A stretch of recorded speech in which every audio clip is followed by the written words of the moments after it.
Blue Star, Tianhe City, China. Night falls. A man sits alone on a park bench, looking up at the clock on a tall building. Only 1 hour remains until midnight. He has been in this world of advanced martial arts for 3 years. Here, there exist monsters called divine messengers, and even true gods roam the world. On the day each intelligent life reaches adulthood, it awakens its divine calling at midnight. Swordsmen, sorcerers, and shield bearers are responsible for combat, while healers, cooks, and blacksmiths handle logistics. But one's calling often determines the path of their future. He had been preparing for this moment for 3 whole years. But just as he was waiting for his awakening, a phone call suddenly came in. Hello, this is the China Marriage and Matching Bureau. Your information, registered 2 years ago, has been successfully matched. Do you have a moment now? Of course I'm free. Half an hour later, Su Chun arrived at the Tianhe City Marriage and Matching Bureau. Before he even entered, he could hear a young girl's angry voice coming from inside. You're going to match me with a man who has no parents and is only at the late stage of the mortal realm? The staff member quickly explained, Madam, please trust the system. The divorce rate for matched marriages has been 0 in the past 5 years. The girl scoffed. Is it because they can't afford the penalty for breach of contract? Fine, I'll pay it. Su Chin had a strong premonition that the girl inside who wanted to break off her engagement was his fiancée. Upon entering the hall, he saw a silver-haired girl. She was petite, with long, silver-white hair that reached her waist, and a pair of pure white dragon horns on her head.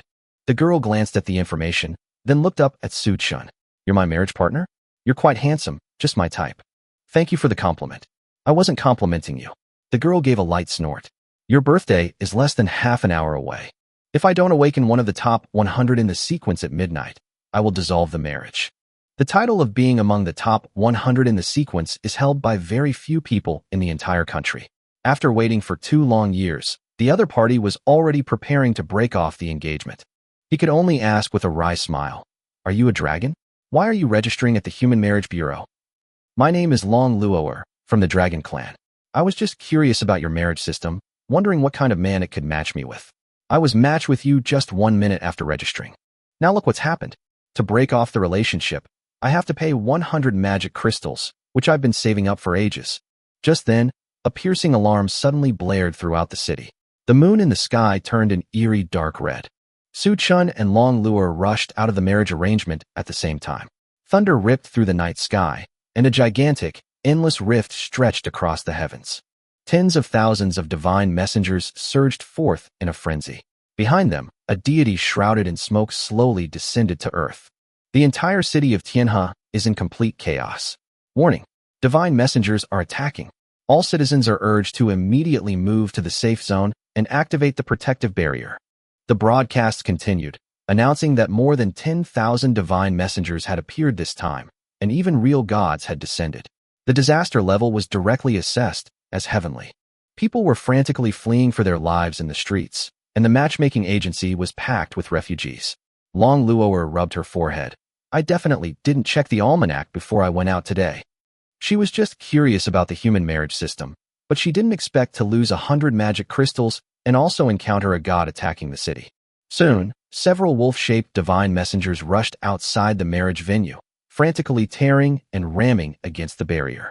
As more and more messengers gathered, cracks gradually appeared in the protective barrier. We're the night watchmen. Are there any combat-oriented individuals? I'm a swordsman. I'll take over once the barrier breaks. Su Chin stared at the digital clock on the wall. There were only 15 minutes left until midnight. The barrier shattered with a deafening roar. Dozens of divine messengers rushed into the hall, one of them lunging directly at Su Chun and Long Luoer. Su Chin stepped in front of Long Luoer, grabbed a table, and smashed it down. Bang! The table shattered instantly, and the divine messenger was sent flying. It roared and pounced again. Su Chun gripped the broken table leg, ready to fight to the death. Long Luoer looked at Su Chun, who was now blocking her way. She sighed softly, reached into the void, and drew a pure white longsword. A flash of swordlight. In less than a minute, all the divine messengers who had intruded into the marriage arrangement were slain by her. Everyone was stunned. White dragon horns, a pure white longsword. Was she a dragon soul swordsman of the Dragon Clan? The 88th in the sequence of divine offices? There are 999 divine offices in total, with the earlier ones being stronger. The first 99 in the sequence are called divine offices, and each divine office has only one owner. Long Luoer, serial number 88, was a dragon soul swordsman. She walked up to Su Chun, a smug smile playing on her lips. How about it? Now you know you're not good enough for me, right? Su Chun put down the broken table leg. It certainly didn't deserve it. However, thank you still for saving me. Meanwhile, 3 kilometers away, 23 watchmen had already surrounded the mysterious deity. I am Zhang Shenhai, captain of the 3rd Squad of the Night Watch. Who are you, and why did you attack Tiana City? The deity did not answer, but continued westward. Zhang Shenhai gritted his teeth and ordered, form the formation, God-slaying sword formation. Thousands of blue lightsabers appeared instantly, and a terrifying gravity suddenly descended, causing several night watchers to bleed from all 7 orifices and die on the spot. The God-slaying sword formation, kill. 10,000 swords were unleashed, but they all shattered 10 meters away from the gods. The deity raised its hand again, forcing even Zhang Shenhai to his knees. Only then did that cold voice finally ring out. It was 11:55 p.m. The marriage agency's barrier was finally repaired, and Long Luoer sat in a chair, using water magic to clean her clothes. Su Chun carried 2 cups of tea over. What exactly is the duty of a dragon soul swordsman? Long Luoer took the tea and was somewhat surprised to see that his notebook contained various information about his divine duties. Dragon soul swordsmen are a special profession exclusive to the Dragon Clan. They are highly skilled in both swordsmanship and magic, and can even imbue their swords with magic to fight. Our marriage has only 2 minutes left. Since you just protected me, I'll allow you to call me wife. But the next second, the newly repaired barrier suddenly shattered. Get down. Long Luoer pounced on Su Chun. A terrifying force swept across the hall, followed by screams of agony. Everyone around collapsed into pools of blood.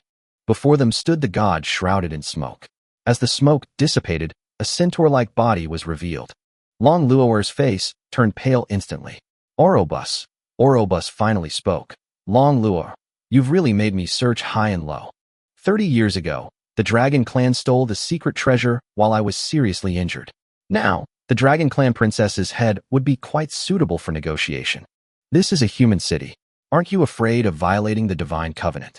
Long Luoer asked coldly. Orobus simply raised his hand. Tens of thousands of times the force of gravity pressed down instantly, and Long Luoer was directly knocked to the ground, unable to even stand up. Just then, Su Chun, dragging his trembling body, stood in front of her, holding the broken table in his hand. Long Luoer panicked. What are you doing? Run. It's not midnight yet. You're still my wife. Isn't protecting you my duty? Europus casually pulled out a dark red giant axe and instantly appeared before the two. The moment the axe fell, the clock struck midnight. The entire world suddenly turned gray and white. Su Chun looked down and a book, gleaming with golden light, appeared out of thin air in his hand. The cover bore only 3 words, Godslayer. As he uttered the name, the golden book instantly transformed into countless rays of light that surged into his body. Bang! The giant axe fell, but could no longer advance even an inch. Long Luoer opened her eyes and saw Su Chun standing with one hand behind his back, easily blocking Urobashi's giant axe with just 2 fingers. Who are you? Europus's expression finally changed. The 55th of the 72 demon pillars, Europus. You led the divine messengers to slaughter humanity, violating the divine covenant. I will slay you here in the name of the Godslayer. The golden book reappeared, transforming into a longbow, golden arrows, and a huge halo. Su Chun slowly drew back the bowstring. Europus tried to escape, but whoosh. A golden arrow pierced his heart instantly. Impossible. Who are you? With a final wailing, Europa's body gradually turned into golden specks of light, which were completely swallowed up by the halo beneath his feet. Su Chun groggily opened his eyes, feeling a soft, warm sensation at the back of his head. You're finally awake. My legs were numb. He looked up and saw Long Luoer's exquisite face. He was startled and sat up abruptly. Long Luoer frowned at him. You really don't remember what happened last night. Su Chun looked around and realized that it was already daylight outside. He tried to recall. Orobus was going to kill you, and I stood in front of him. Then everyone suddenly froze, and a golden book appeared in my hand. After that, I don't know anything. What's the book called? The Godslayer. Upon hearing those 3 words, Long Luoer's expression froze instantly. Godslayers exist only in the oldest records of the Dragon Clan. No one has ever awakened to them, nor are they subject to any divine order. Legend has it that it is above all the gods, able to judge them and control their life, death, and soul. So, my awakened calling is to be a godslayer. Nonsense. Long Luo'er told him to try summoning his natal weapon and reached out to grab her white longsword from the void. What can I learn from this demonstration? You idiot. Gather your spiritual energy in your hands, and then imagine that golden book. Su Chun tried the method she described, and sure enough, a phantom of a golden book appeared in his palm. Before it could fully take shape, the phantom suddenly vanished. Your spiritual power is too weak. You can't even summon your natal weapon. Never mind, we'll talk about it later. Long Luo'er stood up. Where do you live? Why are you asking? I'm your bride now. You can't expect me to sleep on the streets, can you? Su Chun had just stood up when his legs suddenly went weak, causing him to knock Long Luo'er to the ground. I'm out of strength. You've exhausted all your spiritual energy. Of course you're out of strength. Long Luo'er could only carry Su Chun away. She traversed rooftops, Su Chun clinging to her back, gazing at the devastated Tianhe city, yet still unable to recall how Eurobus had died the previous night. Meanwhile, at the city's central hospital, Zhang Chenhai, the captain of the night watch team, lay on a hospital bed, his body wrapped in bandages. Zhao Shanha placed the 23 bloodstained buttons beside the bed. Everyone from last night was gone. Zhang Chenhai remained silent for a long time. Where was Eurobus? He didn't know. He had completely vanished without a trace. Zhao Shanha then produced a blurry photograph. In the photograph, a man whose face was obscured held a golden longbow, and in front of him stood Europus. Last night, an extremely terrifying fluctuation of divine awakening occurred near the marriage bureau. It was at least within the sequence 200. It might even have been a new clergyman. Su Chen's home is located in the northwest of Tianhe City. It is an old bungalow with less than 40 square meters of living space. As soon as Long Luo'er pushed open the door, she exclaimed, "This place is so dirty." Su Chun said helplessly, "It'll be habitable after a little cleaning." "No, I can't stay here." Long Luo'er shook her head decisively and said she would buy an apartment in the city center. Afterwards, Long Luo'er carried him to the sales office in the city center. Along the way, many people frequently turned their heads to look at them. After all, it was hard not to attract attention when a man who was nearly 1.8 meters tall was being carried on the back of a girl who was less than 1.6 meters tall. Due to last night's attacks, many houses have been damaged, and the remaining intact properties have almost doubled in price. Long Luo'er scanned the room. "I want this one." "Ma'am, are you a dragon? There's a shortage of units available right now, so we can only give priority to humans who have residency rights in Tianhe City." Seeing this, Su Chun had no choice but to get up and go to the counter. "She's my wife. My name is Su Chun, and I have residency rights in Tianhe City. You can check." Marriage between humans and other races is not uncommon, but this is the first time she has ever seen a dragon woman marry a human man. The house is currently priced at 58 million Chinese yuan. Su Chun almost dropped his phone. Long Luo'er remained calm and took out a wooden box from her storage ring. "I don't have any human currency. Here are 100 high-quality magic crystals. Can I exchange them?" Upon seeing the crystals, the staff immediately became serious and invited the two into the meeting room. After examining several crystals, Mr. Zhao, the person in charge of the appraisal, smiled. "They're all top-grade magic crystals, each worth at least 500,000. I'll buy them at 580,000 each, and 100 of them will be enough to buy this house." When Long Luo'er came to the human city a few years ago, a magic crystal could only be exchanged for 250,000. She never expected that it would have increased so much now. Magic crystals are a scarce cultivation resource, especially valuable for combat-oriented professions. 100 high-grade magic crystals are definitely not a small amount. After completing the formalities, Long Luo'er took the keys and said to Su Chun, "Let's move into our new house from now on. We can collect our marriage subsidy at the municipal center later." "There are subsidies too?" "Of course. Getting married through a big data-driven matchmaking system earns you 1 million yuan subsidy every year, enough for daily life." After receiving their marriage subsidy, the couple returned to their new home, where it was already dark. The house had been cleaned beforehand and was fully furnished with furniture and household items. After a busy day, both of their stomachs started growling. "Lolo, let's get takeout for dinner." Long Luo'er glared at him immediately. What the hell is Luo? They're married now. She can't keep calling him by his full name. Su Chun handed her his phone so she could order, but a few minutes later, he was almost dumbfounded when he saw the total amount. "More than 10,000? Did you buy the whole store?" Upon closer inspection, Long Luo'er had indeed ordered almost the entire menu. Su Chun glanced at the 1 million yuan subsidy that had just arrived in his account and could only grit his teeth and pay it. Oh well, today is both his birthday and his first day of marriage, so he might as well eat well. While waiting for their takeout, the two began tidying up the room.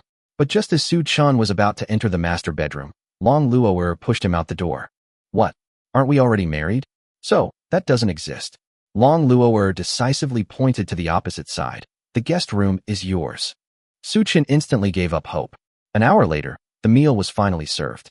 Long Luo'er completely disregarded her image, eating with great relish, and finally lay down on the sofa, rubbing her belly. Human food is so delicious. Su Chun looked at the mess on the table. Today is my birthday. How can you bear to make me wash the dishes? Enough talk. I'll teach you how to control your spiritual power after you're done.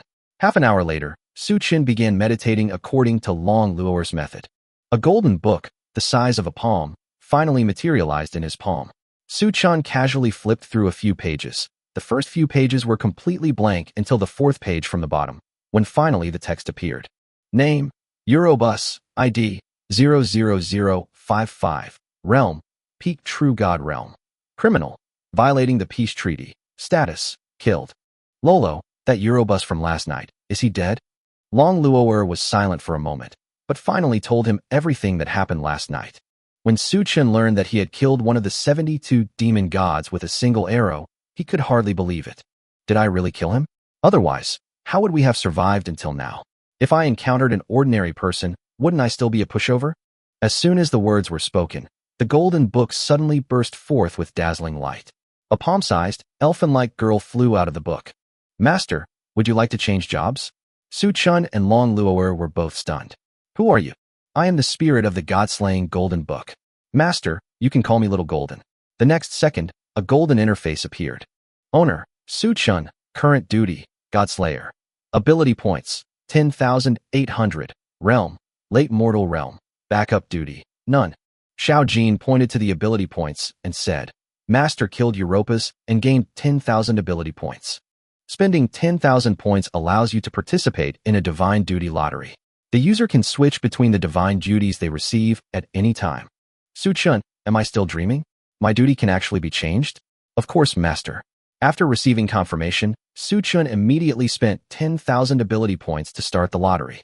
In the golden light, a 12-segment spinning wheel appeared. It was impossible to discern which divine duty it corresponded to. Master, the wheel will stop spinning if you simply say stop. Stop now. The wheel rapidly descended, finally landing on a riding image. Congratulations, Master. You have obtained Sequence 27, the Dragon Knight. Su Chun's expression turned strange. His wife was a member of the Dragon Clan, and now he had drawn a Dragon Knight. Something about the name just didn't sound right. Long Luo'er didn't think much of it. Sequence 27. This was a divine office that had never been recorded before. Su Chun quickly asked, Little Jean, what abilities does this divine office have? Dragon Knights are skilled with spears and possess exceptional jumping abilities. They can gain a portion of a dragon's power by making contact with it. And since your master's wife is a member of the Dragon Clan, this divine duty is perfectly suited for you. Then switch to Dragon Knight. A flash of golden light, and the Book of God's Layers transforms into a miniature golden spear. At the same time, Su Chun clearly felt his legs were full of power, and even the healing magic that he couldn't understand before became exceptionally simple. But he didn't notice that Long Luo'er's gaze towards him had subtly changed. Little Jean flew to Su Chun's ear and whispered, Master, you actually have another ability. Dragon Knights possess a charm effect on dragons of the opposite sex, which is especially pronounced on dragons. Su Chun froze on the spot. The next second, Long Luo'er blushed and said, It was wrong of me to let you sleep in the guest room before. How about we sleep together tonight? Just as Su Chun was about to approach, the green pendant on Long Luo'er's chest suddenly lit up. Her eyes instantly regained their clarity. So, Su Chun, you dare to seduce me. Luckily, I have a talisman that protects against mind control. Su Chun quickly explained. Luo, I really didn't know. Xiao Jin just told me. So you were just about to go along with it? You're so beautiful, and you're my wife. Isn't it normal for me to have some thoughts about you? Long Luo'er's cheeks flushed slightly. Little Gold, switch back to Godslayer. The golden light flashed again, and Su Chun returned to his original state. Long Luo'er breathed a sigh of relief when she saw the amulet stop glowing. From now on, if you want to use the Dragon Knight, you must tell me in advance. Understood. I'm so tired. I'm going to rest." With that, she yawned and went into the master bedroom. Looking at her retreating figure, Su Chun realized that Long Luo'er had probably stayed by his side the whole time after he fainted last night. After she was completely back in her room, Su Chun finally looked at Xiao Jin again. "All right, now it's time to get down to business. What exactly is the true power of the Godslayer?" "Master, the Godslayer is a divinely ordained being specifically tasked with killing gods and can wield various weapons. However, they have almost no combat ability when facing enemies other than gods, so they need to rely on the job change system." Su Chun nodded. Just as Long Luo'er had guessed, the Godslayer was an extremely specialized profession. Fortunately, he also had a job change system. Are there any other ways to obtain them? You can obtain ability points by defeating divine messengers, gods, and celestial beings. The higher your realm, the more rewards you will receive. If you kill a god who violates the divine covenant, the reward will be doubled. Su Chun asked again, "Then why do I have no recollection of killing Europus?" Xiao Jin explained that each Godslayer has one chance to summon the soul of the first Godslayer to fight when they awaken. The master has already used it. From now on, if he encounters a god again, he'll have to rely on himself. Su Chen's lips twitched. So that night was the newbie protection period, and it only happened once. Soon, Little Gold returned to the God-slaying golden book to rest because Su Chen's spiritual energy was insufficient. Su Chen looked at the miniature golden book in his palm and sighed helplessly. "It seems I need to quickly increase my spiritual power, otherwise I can only summon such small weapons." The next afternoon, Su Chen was still fast asleep when Long Luo'er woke him up. "Su Chun, get up." He groggily opened his eyes and found Long Luo'er sitting on him, tapping him with her little fists. "It's already afternoon. Why are you still sleeping?" Su Chen picked up his phone and immediately woke up. He had actually slept for a full 18 hours. Long Luo'er explained that this was due to excessive consumption of spiritual energy. "Get up quickly, I'm hungry." After washing up and changing, Su Chen noticed that Long Luo'er was still wearing the same clothes she wore when they first met, and suddenly an idea struck him. Luo, let's go out to eat today, and I'll buy you a few outfits while I'm at it." Long Luo'er thought for a moment and nodded in agreement. The two arrived at the commercial street. Many buildings along the way had collapsed, and many homeless people had to live in temporary tents. Seeing this, Long Luo'er's mood suddenly plummeted. "If I hadn't stayed in Tian's city, the Eurobus might never have happened." Seeing her remorse, Su Chen said, "If you hadn't stayed, I would have died long ago that night, and I wouldn't have awakened the Godslayer. If you really think about it, you saved even more people." Long Luo'er paused for a few seconds. Then a smile finally returned to her face. "Su Chun, I didn't expect you to be so good at comforting people. If you're unhappy, of course I can't be happy either." Upon arriving at the clothing store, Su Chen first bought several outfits for Long Luo'er. His gaze then gradually fell upon Lolita dresses, cheongsams, maid outfits, and various beautiful skirts. When they returned, Long Luo'er had changed into a blue and white Lolita dress, her cheeks slightly flushed. "Su Chun, are you sure all human girls like to dress like this? I feel a little embarrassed." "It's so beautiful. Don't worry. When have I ever lied to you?" Long Luo'er looked around. "But why are so many people staring at me?" "Because Luo is so cute." A mocking voice suddenly came from behind. "Oh, isn't this Su Chun? This little girl. Is she the one you finally matched with after 2 years of registration?" Su Chun and Long Luo'er turned around at the same time. They saw a dark-skinned, tall man slowly walking towards them. Zhang Zhe, his high school classmate. Shortly after registering their marriage, he married the daughter of the chairman of a large enterprise. From then on, he had a constant stream of resources and even cultivated all the way to the late stage of the warrior realm. However, as his strength increased, his personality became increasingly arrogant.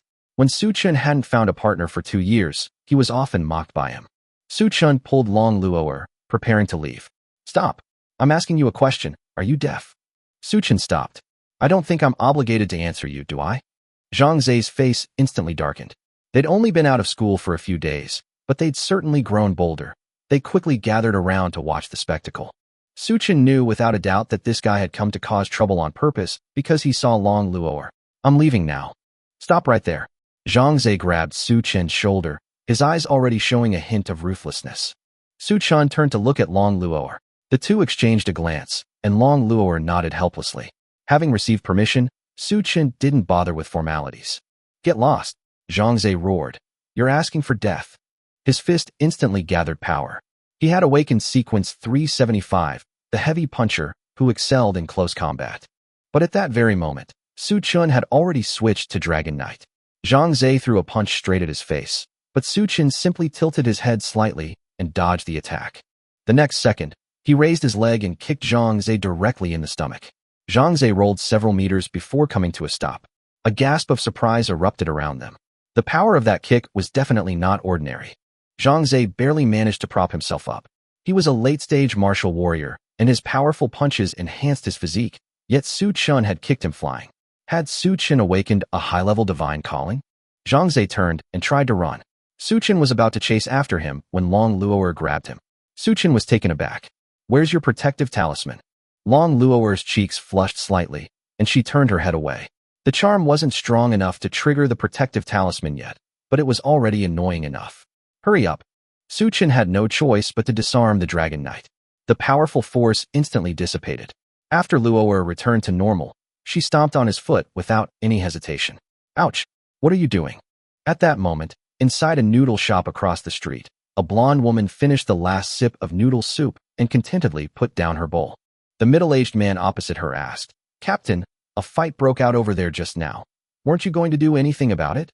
What's there to do about it?" The blonde woman looked across the street at Long Luo'er, where a clergyman was located. Sequence 88, Dragon Soul Swordsman. A rare genius of the Divine Dragon clan. At the peak of the epic realm, Long Luo'er. Standing at the ramen stall at the entrance of the residential area, Su Chun looked at the mountain of empty bowls on the table and felt as if his wallet was bleeding. Luo, are you full yet?" "Not yet. I'm about half full." After finishing her noodle soup, Long Luo'er called out to the owner, "3 more bowls, please." Half an hour later, Long Luo'er finally let out a satisfied burp. Su Chun couldn't help but ask, "How could you eat so much?" "My true form is a dragon. The higher my cultivation level, the more energy my body consumes. You've only eaten 2 bowls. How can you possibly increase your spiritual power?" Su Chun smiled wryly. "By the way, what realm are you at now?" Long Luo'er casually replied, "Peak of the epic realm." Su Chun was stunned. In this world, the cultivation realms progress from mortals, warriors, and heroes, with the epic realm being a height that countless people could never reach in their entire lives. Long Luo'er proudly raised her chin. "Now you know how powerful I am, right? To be able to marry me, you must have saved the world in your past life." Back home, Long Luo'er continued to guide Su Chun in cultivating his spiritual power. This time, he quickly summoned the God-slaying Golden Book. Not bad, he'd made progress. Su Chun frowned, but his spiritual power was still too low.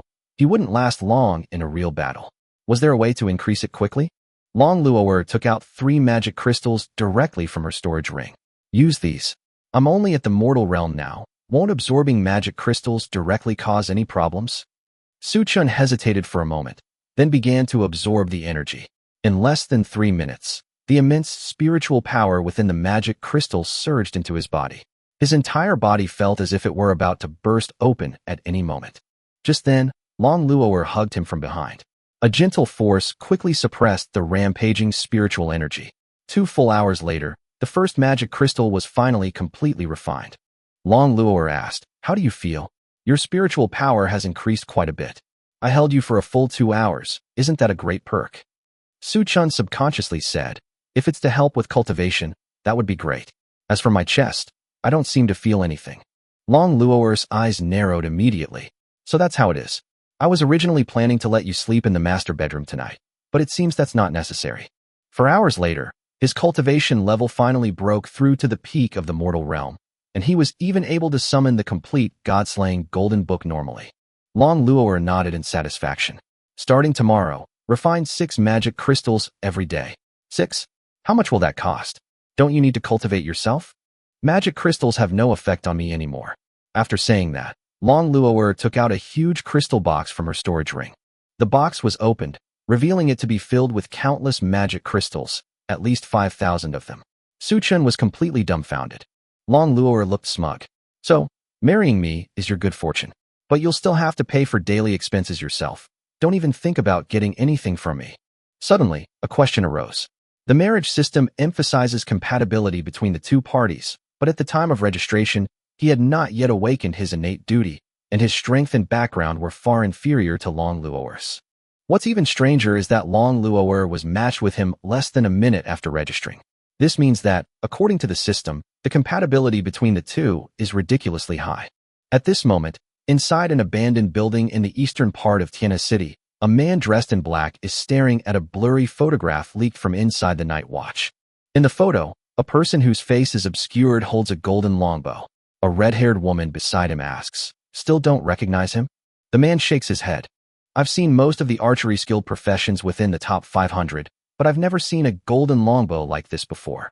Both were vocation hunters who specialized in capturing newly awakened high-sequence vocation members and then selling them to certain forces to train them into assassins. The red-haired woman's eyes lit up. She'd heard he was at least in the top 200 of the sequence. That's right, the Night's Watch was looking for him too. Wasn't that a windfall? For the next week, Su Chun refined magic crystals under Long Luoer's supervision while practicing combat skills. He also gradually figured out the abilities of the God-slaying Golden Book. Although the Godslayer cannot use magic normally, he is proficient in various weapons. As long as spiritual power is infused into it, the Golden Book can transform into a spear, a longsword, a bow and arrow, or even a shield. In the living room, Su Chun was once again defeated by Long Luoer in 3 moves. Long Luoer sat directly on him, saying, "Aren't you supposed to be the Dragon Knight? How come you're being ridden by a dragon now? I'm clearly a Godslayer now, so I don't get any bonuses against targets other than gods. How dare you talk back?" But despite the commotion, Su Chen's progress is indeed very obvious.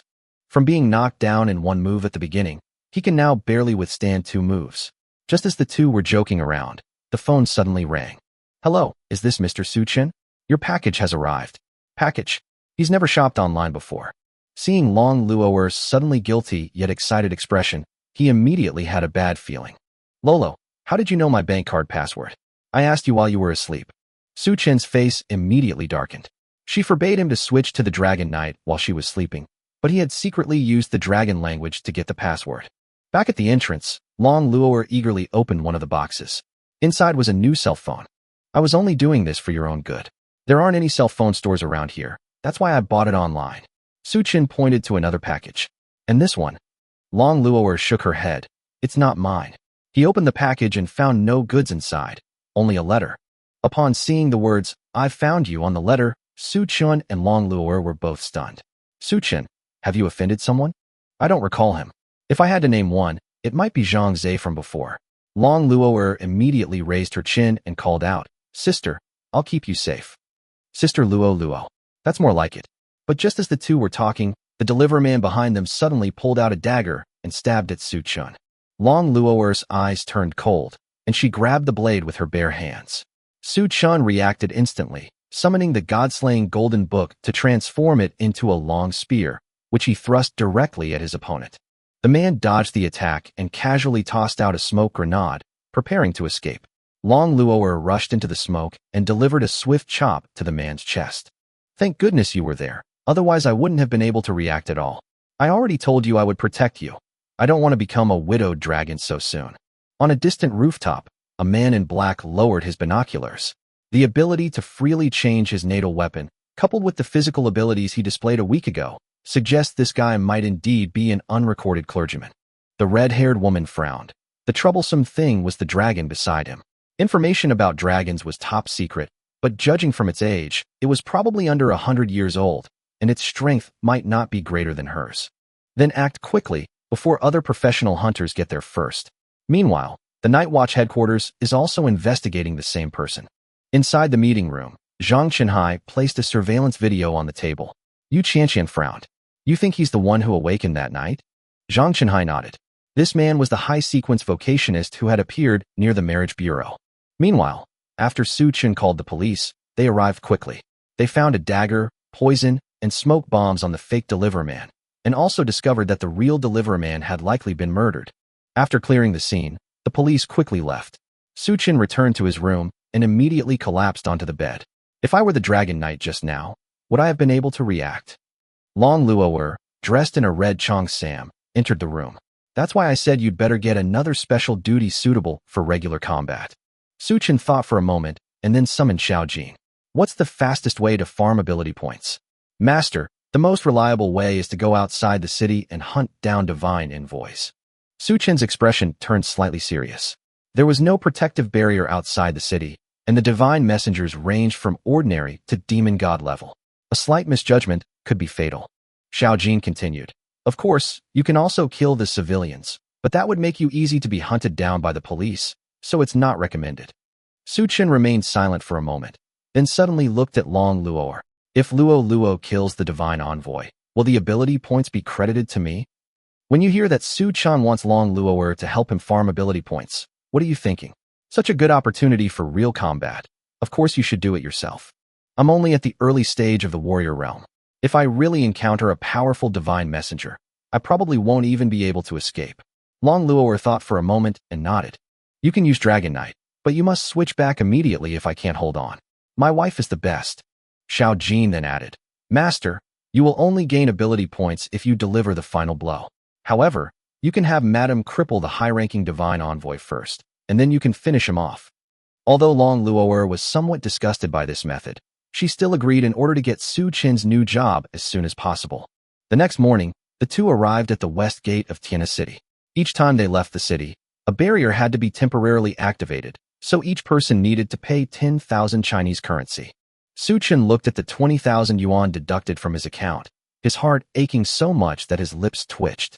Luo, hurry up, or the barrier will close and the money will be wasted. Not long after the two left, a man and a woman secretly followed them out of the city. Unexpectedly, he escaped on his own, which saved us the trouble of figuring out how to lure him out. Stay close, lest the prey die at the hands of the divine messenger. Upon arriving outside the city, Su Chen was stunned by the scene before him. Verdant mountains and clear waters, with a sky as blue as a painting. Long Luo, however, looked disdainful. What's this? I'll take you to Shenlong Valley later. That's the real beauty. Su Chen laughed and said, Are you planning to take me home to meet your parents? Stop being so cheeky, go find the divine messenger. 20 minutes later, 3 tiger-shaped divine messengers appeared ahead. Long Luo quickly assessed them with her eyes. They're all low-level minions, you can fight them. Su Chen took a deep breath and switched to Dragon Knight mode. This was his first real battle after awakening. 3 divine messengers roared and charged forward, but Su Chen summoned his golden spear and swept it horizontally. Suddenly, the divine messenger in front of him was instantly cut in two. Killed a low-level divine envoy, gained 10 ability points. Su Chen pushed off with his feet, leaping dozens of meters into the air. The spear descended from the sky, piercing directly through the second divine messenger. The moment he landed, he used the momentum to leap up again, kicking the last tiger-shaped divine messenger away. Gained 10 ability points. Gained 10 ability points. In less than 10 seconds, all 3 divine messengers were dealt with. Su Chen couldn't help but laugh. The Dragon Knight is truly powerful. Long Luo's cheeks flushed red. Quickly switch back. After transforming back into the Godslayer, Long Luo finally returned to normal. Your charm effect is stronger than before. Perhaps it's because I've broken through to the warrior realm. The two then continued hunting down divine messengers outside the city. He encountered mostly ordinary and low-level enemies along the way, which weren't difficult for Su Chen to deal with. That is, until an elite-level scorpion-shaped divine messenger appeared. Unfortunately, Long Luo's protective amulet also ran out of energy at this moment. Under the influence of the Dragon Knight's charm, she rushed forward and hugged Su Chen. The moment he touched the Divine Dragon Clan, the true power of the Divine Dragon Knight was activated. The power of the peak epic realm surged into Su Chen's body. He casually swung his spear, and a terrifying wind blade swept out. The scorpion-shaped divine messenger was instantly severed, and even the hill behind it was cleaved in two. Seeing this, Su Chen switched back to Godslayer, and soon a bright red handprint appeared on his face. As darkness fell, Su Chen and Long Luo found a natural cave and set up a defensive barrier at the entrance, preparing to spend the night there. Su Chen looked at the 2040 ability points on the God-slaying Golden Book. With the previous 800 points, Luo had already completed 1/5 of the task. Long Luo nodded. Her performance was alright, but she shouldn't rely too much on her divine authority. No matter how strong one's divine authority is, if the person wielding it isn't strong enough, they won't go far. As she said this, a complex emotion flashed in her eyes.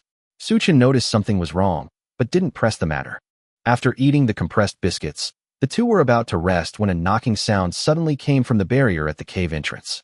Su Chen immediately summoned his golden spear and went to the cave entrance with Long Luo. A man and a woman stood outside the barrier. The woman hurriedly said, "We are a couple from Tianhe City who came out for training. My name is Li Xiaohong, and his name is Du Tao. We encountered a Lord-level divine messenger and got separated from our companions. Could we stay here for the night?" Su Qin frowned immediately. This was outside the city. Letting two strangers in was far too risky.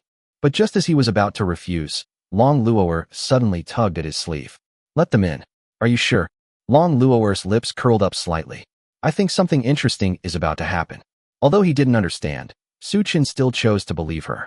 After the barrier was opened, the two thanked them profusely and even paid 10,000 Chinese yuan as a lodging fee. Su Qin made some simple arrangements, letting them sleep at the cave entrance while he and Long Luo'er went deeper into the cave. After walking a distance, Su Qin couldn't help but ask, Luo, why did you insist on letting them in?" Long Luo'er smiled mysteriously. A rare opportunity for real combat. Once missed, it would be gone forever. Su Qin was completely confused. Late at night, he was fast asleep when Long Luo'er suddenly woke him up by straddling him. "Wake up." Su Qin opened his eyes groggily. "Wasn't it said that he had to get up early tomorrow?"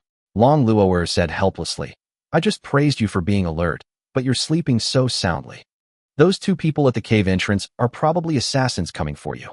Su Qin instantly snapped back to reality. "What? The man is at the peak of the hero realm, and the woman is at the mid-stage of the hero realm."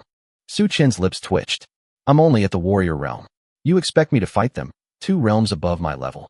"Of course," Long Luo'er replied matter-of-factly. "I'll subdue the man later. You're responsible for killing the woman." Su Qin hesitated. Could it really work? Long Luo'er rolled her eyes at him. "The first time we met, you dared to stand in front of the gods with a broken table leg, and now you're acting like a coward?" Su Qin sighed. "Back then, I had no idea how powerful the gods were." Long Luo'er suddenly smiled and said, "If you win, I'll give you a reward when we get back." Su Qin's eyes lit up immediately. "Any request is fine. Anything is fine. Then what are we waiting for?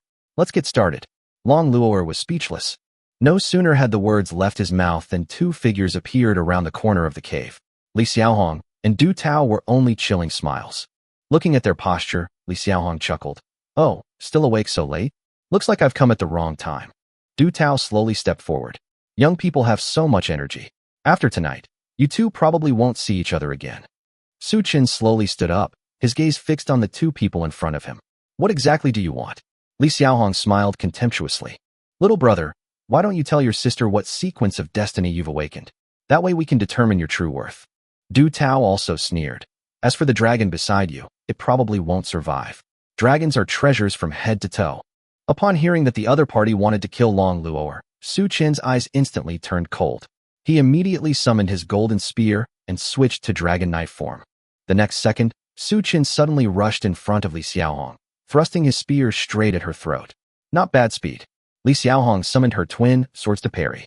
A piercing metallic clang rang out, and she was jolted back several steps by the gunshot, her hands tingling slightly.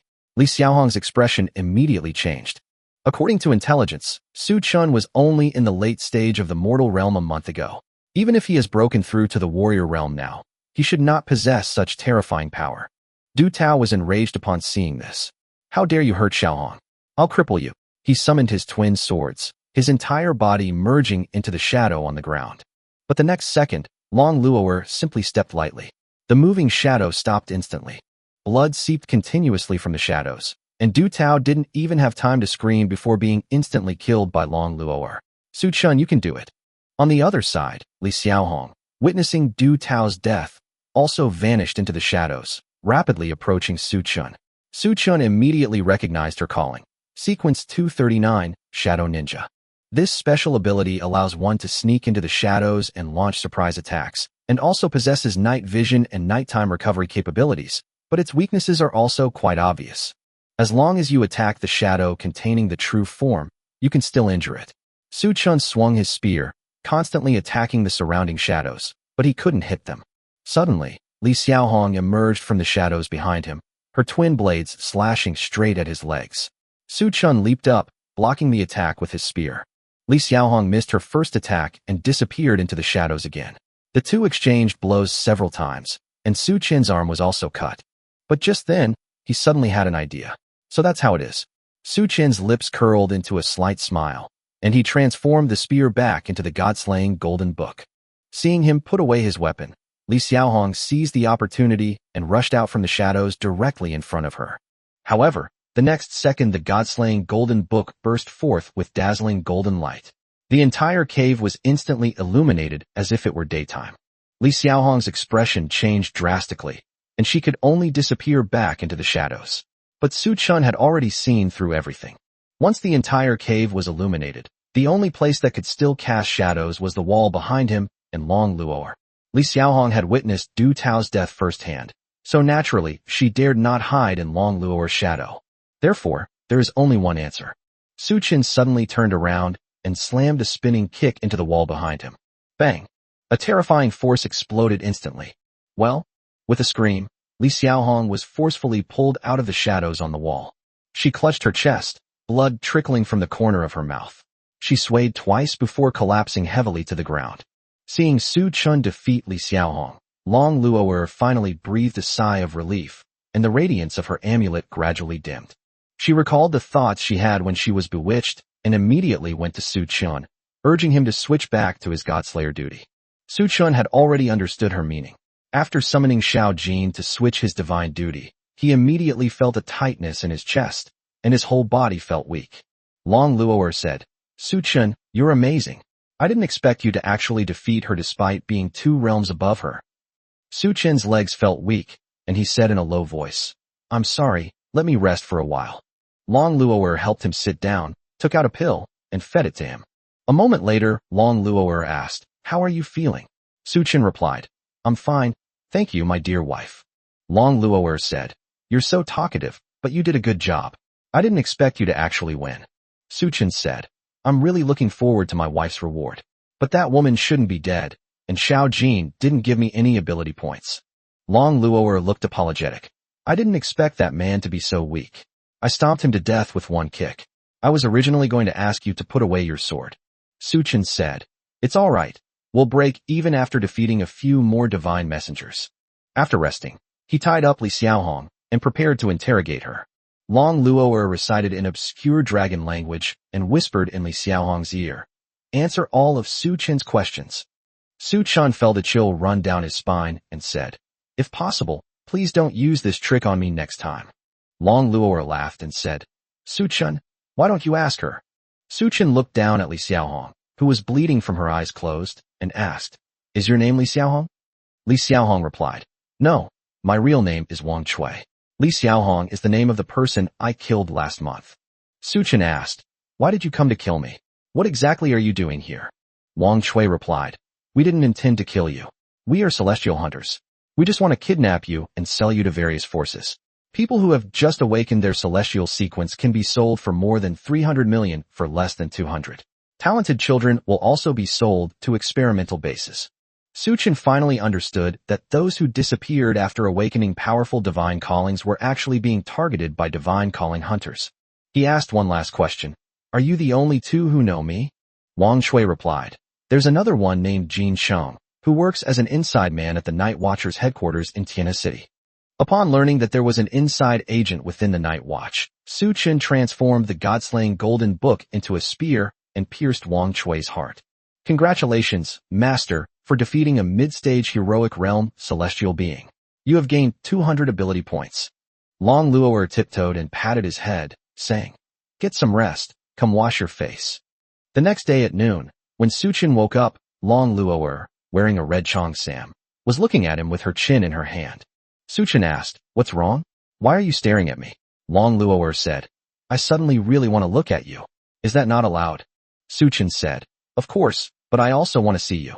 Long Luo'er said, Whatever you want, watch if you want. The 2 looked at each other and smiled. Long Luo'er said, Su Chun, it seems you've recovered a bit. Su Chun said, Of course I'm in a good mood when I open my eyes and see my lovely wife. Long Luo'er said, Don't flatter me. We can't fall short of our goals today. Su Chun said, I know. Long Luo'er used magic to create clean water, and the 2 washed up and left the cave. At this moment, 3 night watchmen had been waiting outside Su Chunxin's house for over half an hour. Zhang Chenhai asked, Chanqian, are we just going to wait like this? Zhang Haiba chimed in, Captain Yu, wouldn't it be impolite of us to stay at someone else's doorstep like this? Yu Qianqian learned that Su Chun might be among the top 200 awakened individuals, so she had to make secret contact with him first to prevent other forces from trying to win him over. The old man collecting garbage asked, "Are you the night watchman? Are you looking for the owner of this house?" Zhang Chenhai replied, "Yes, sir. Do you know the owner of this house?" The old man said, "The lady of the house is a little dragon girl. They said yesterday that they were going out of the city to train." Upon hearing this, Yu Qianqian, Zhang Haiba, and Zhang Chenhai were stunned and stood there in place. A week passed in the blink of an eye. Su Chun and Long Luo'er had almost circled Tianhe City, but they didn't find many divine messengers. Su Chun originally hoped to broaden his horizons by encountering Lord-level and King-level divine envoys, but since Long Luo'er was there to protect him, he wasn't worried. This world has a general assessment of the strength of divine messengers. The ordinary level is equivalent to the mid-stage of the mortal realm, and the lackey level is equivalent to the mid-stage of the warrior realm. Elite level corresponds to the mid-stage of the warrior realm, boss level corresponds to the mid-stage of the hero realm, and lord level corresponds to the mid-stage of the emperor realm. The king level corresponds to the mid-stage of the legendary realm, and the emperor level corresponds to the mid-stage of the epic realm. Their specific strength is also affected by the strength of their divine duty and their wisdom level. Su Chun even thought that if an emperor-level divine envoy appeared, perhaps he could first severely injure Long Luo'er, and then he could harvest the ability points. Unfortunately, I haven't encountered any more Lord-level or even elite-level divine messengers, let alone Lord-level ones. Most of them were just minion-level divine messengers. His ability points remained stuck at 4330, showing no change for a long time. "My dear wife, it seems like we don't have any more divine messengers left, do we? It feels like this, it's so strange. When I came here a month ago, there were so many divine messengers on the road. How come there are suddenly fewer? Could it be caused by that attack by the gods? I don't really understand. I'm also tired of eating compressed biscuits, so let's go home." The two returned to Tianhe City from the nearest east gate. After Su Chun returned home, he received another university admission notice. The 6th Vocational College, he muttered to himself, looking at the school's name. Tianhe City has a total of 6 universities, with the 6th Vocational College being the worst, as most of its disciplines are related to logistics. Although Su Chun possessed 2 divine duties, Godslayer and Dragon Knight, he did not report them. Based on his high school performance, he could only be admitted to this academy. "Su Chun, are you going to school?" Long Luo'er, dressed in a blue and white maid outfit, walked up to him and asked. "I'm considering whether or not to go. After all, this university is the worst in Tianhe City. You humans are really weird. With your qualifications, you can only go to the worst university. My performance in high school was really not good, and I didn't report my vocation." Long Luo'er crossed her arms and said angrily, "I think you shouldn't go either. Can any university professor teach as well as I do? That's the same idea, except..." "But what? Stop keeping me in suspense. The right to reside in Tianhe City is not permanent. It is only for 30 years. One way to obtain permanent residency is to graduate from one of the 6 universities. What about the other 2 methods?" Su Chun moved closer to her and said softly, "The second method is to have 3 or more children, all of whom will awaken their divine calling." Long Luo'er's face flushed, and she raised her small fist to slap his chest. "That method doesn't exist. What's the third one?" "Join the night watch, the police, the adjudicators, and various offices, and you will have permanent residency during your term of office.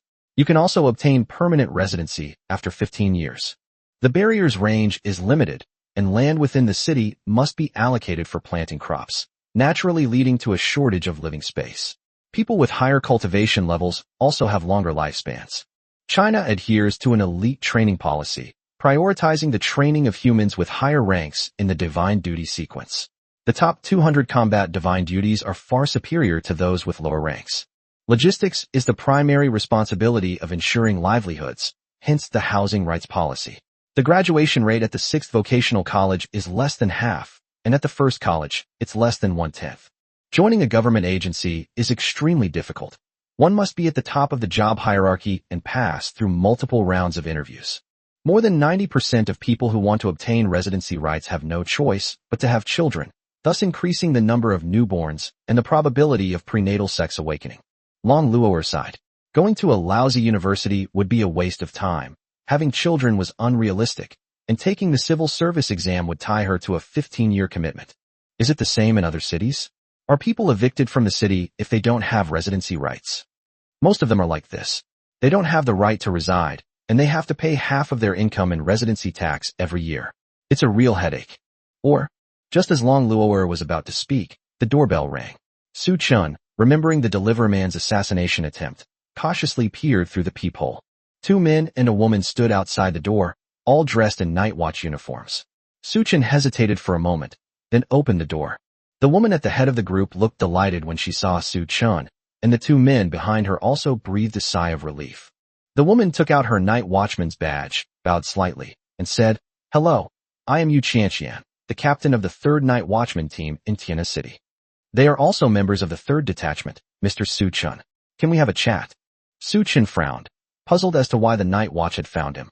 On the surface, he inquired about their purpose, but in secret, he was already preparing for battle. "What can I do for you?" He couldn't be sure if these men were really the Night's Watch. Yu Chanqian nodded in satisfaction. Vigilance was an essential quality for outstanding individuals. She took out the photo. "Mr. Su Chun, we mean no harm. We just want to ask a few questions. Is the person in the photo you?" In the photo, Su Chun holds a longbow and shoots down a centaur monster with a single arrow. Although he has no memory of it, he recognizes the blurry figure as himself. Long Luo'er walked to the door and asked, "Su Chun, who are these people?" Su Chun said, "They call themselves the Night Watchmen, but I'm not quite sure." Long Luo'er looked at the three of them. Probably. They have a strong aura of divine envoys on them. They must have fought with divine envoys for a long time. The three watchmen were stunned when they saw Long Luo'er dressed as a maid. Such a powerful dragon girl was living in an ordinary citizen's home. Upon entering the room, Long Luo'er offered to serve tea and water. Yu Chanqian, Zhang Shenhai, and Zhang Haiba, however, dared not accept, feeling they couldn't bear being served by top-tier experts. Su Chun said, "The person in the photo is indeed me. I was the one who finished off that centaur monster after Luo crippled it." Yu Chanqian pressed further. "Mr. Su Chun, what exactly is your divine calling?" Su Chun had already discussed with Long Luo'er that they could not reveal their identities as clergy. "My duty is to be the 100th free agent in sequence. The bow and arrow in the photo are Long Luo'er's treasures. I'm just borrowing them. Free agents are not skilled in weapons, magic, or their own signature weapon, but they can enhance their physical abilities and learning capacity, and can choose to specialize in areas such as swordsmanship or logistics according to their preferences." The three Night's Watchmen looked disappointed. Although the Liberty was sequence 100, he was often considered omnipotent, yet mediocre, with a status close to sequence 300. Yu Chanqian still extended the invitation. "Freemen need guidance. I am a 115th sniper, skilled in firearms and archery. Zhang Haiba is a rank 179 sword saint, and Zhang Shenhai is a rank 188 magic swordsman. Both are skilled with swords. Headquarters also has various mentors. Would you like to join the Night Watch?" Su Chun was taken aback, then fell silent in thought. Yu Chanqian handed him her business card. "If you're interested, please contact me." Su Chun nodded. "Okay." After leaving, Yu Chanqian complained, "Why didn't you say a word? I was the only one talking." Zhang Chunhai said helplessly, "Long Luo'er's aura was too strong." Zhang Haiba pondered, "Why would Long Luo'er register her marriage with a free agent? That Su Chun is definitely hiding a secret." Inside the room, Long Luo'er asked, "Su Chun, do you want to join them?" Su Chun replied, "That used to be my dream, but when I was invited, I hesitated." Long Luo'er said, "Joining is not a bad idea. I only know swordsmanship. When you acquire other divine duties in the future, you will indeed need a mentor with other weapons." Su Chun nodded, then looked at Long Luo'er. "You said you would give me a reward after defeating that Hero Realm woman. Can you deliver on that promise now?" Long Luo'er sighed. "All right. What do you want me to do?" Su Chun smiled and said, "Of course, it's what I want to do." Su Chun sat on the bathroom steps and sighed. "Luckily, I bought a swimsuit when I saw it back then. Today I'm really feasting my eyes." Behind him, Long Luo'er, dressed in a pink one-piece swimsuit, was gently rubbing his back with a bath sponge to keep their promise. Su Chun sighed. "I really shouldn't have agreed to that. But it was a surprise. I thought you definitely wanted to be a real dragon knight. What could hurt more than a white-haired Loli in a swimsuit scrubbing your back? What are you doing?" Long Luo'er suddenly increased the force and said coldly, "Although I don't know what Loli means, I don't think it's a compliment." Su Chun quickly explained, "Loli is such a nice word. It's used to describe cute little girls like you. I'm really not lying to you. Anyway, I don't care. If you call me a Loli again, I'll beat you up. I'm sorry, my dear wife, Sister Luo Luo. That's more like it, humph. Half an hour later, Su-chin lay on the bed, savoring the feeling from just now, and couldn't help but think that it would be great if Long Luoer could scrub his back every day. Long Luoer changed back into her blue and white maid outfit and walked into the room. Sure, when will you be able to beat me? I'll give you a back rub, or even a massage before bed every day. Can I use the Dragon Knight? Sure, but I don't know if my amulet's energy will run out first, or if you'll turn into dust first. My dear wife, are you trying to kill your husband to prove your enlightenment? I told you not to think about all that nonsense all the time. The next day, Su-chin sat in front of his computer looking for buses to nearby cities. After discussing it with Long Luoer, he decided not to go to the 6th vocational college for the time being. Excessive cultivation with magic crystals in a short period of time would put a heavy burden on their bodies. They planned to search for divine messengers near other cities, accumulate enough ability points, and then participate in the divine duty lottery. The cities in this world are far apart, and divine messengers lurk outside the cities. The shuttle bus is equipped with a defensive barrier and requires 2 celestial beings of hero realm or above to travel together, so the service is extremely infrequent. After searching for an hour, Su-chin finally managed to book a bus to Yu-E City 3 days later. Each ticket cost 500,000 Chinese yuan, which would be reimbursed by Long Luoer. Long Luoer walked out of the master bedroom wearing a milky white pajama with a cartoon dragon printed on it, rubbing her messy white hair and saying, "Good morning, Su-chin." "Lolo, good morning. It's rare to see you get up later than me. It's all because of you.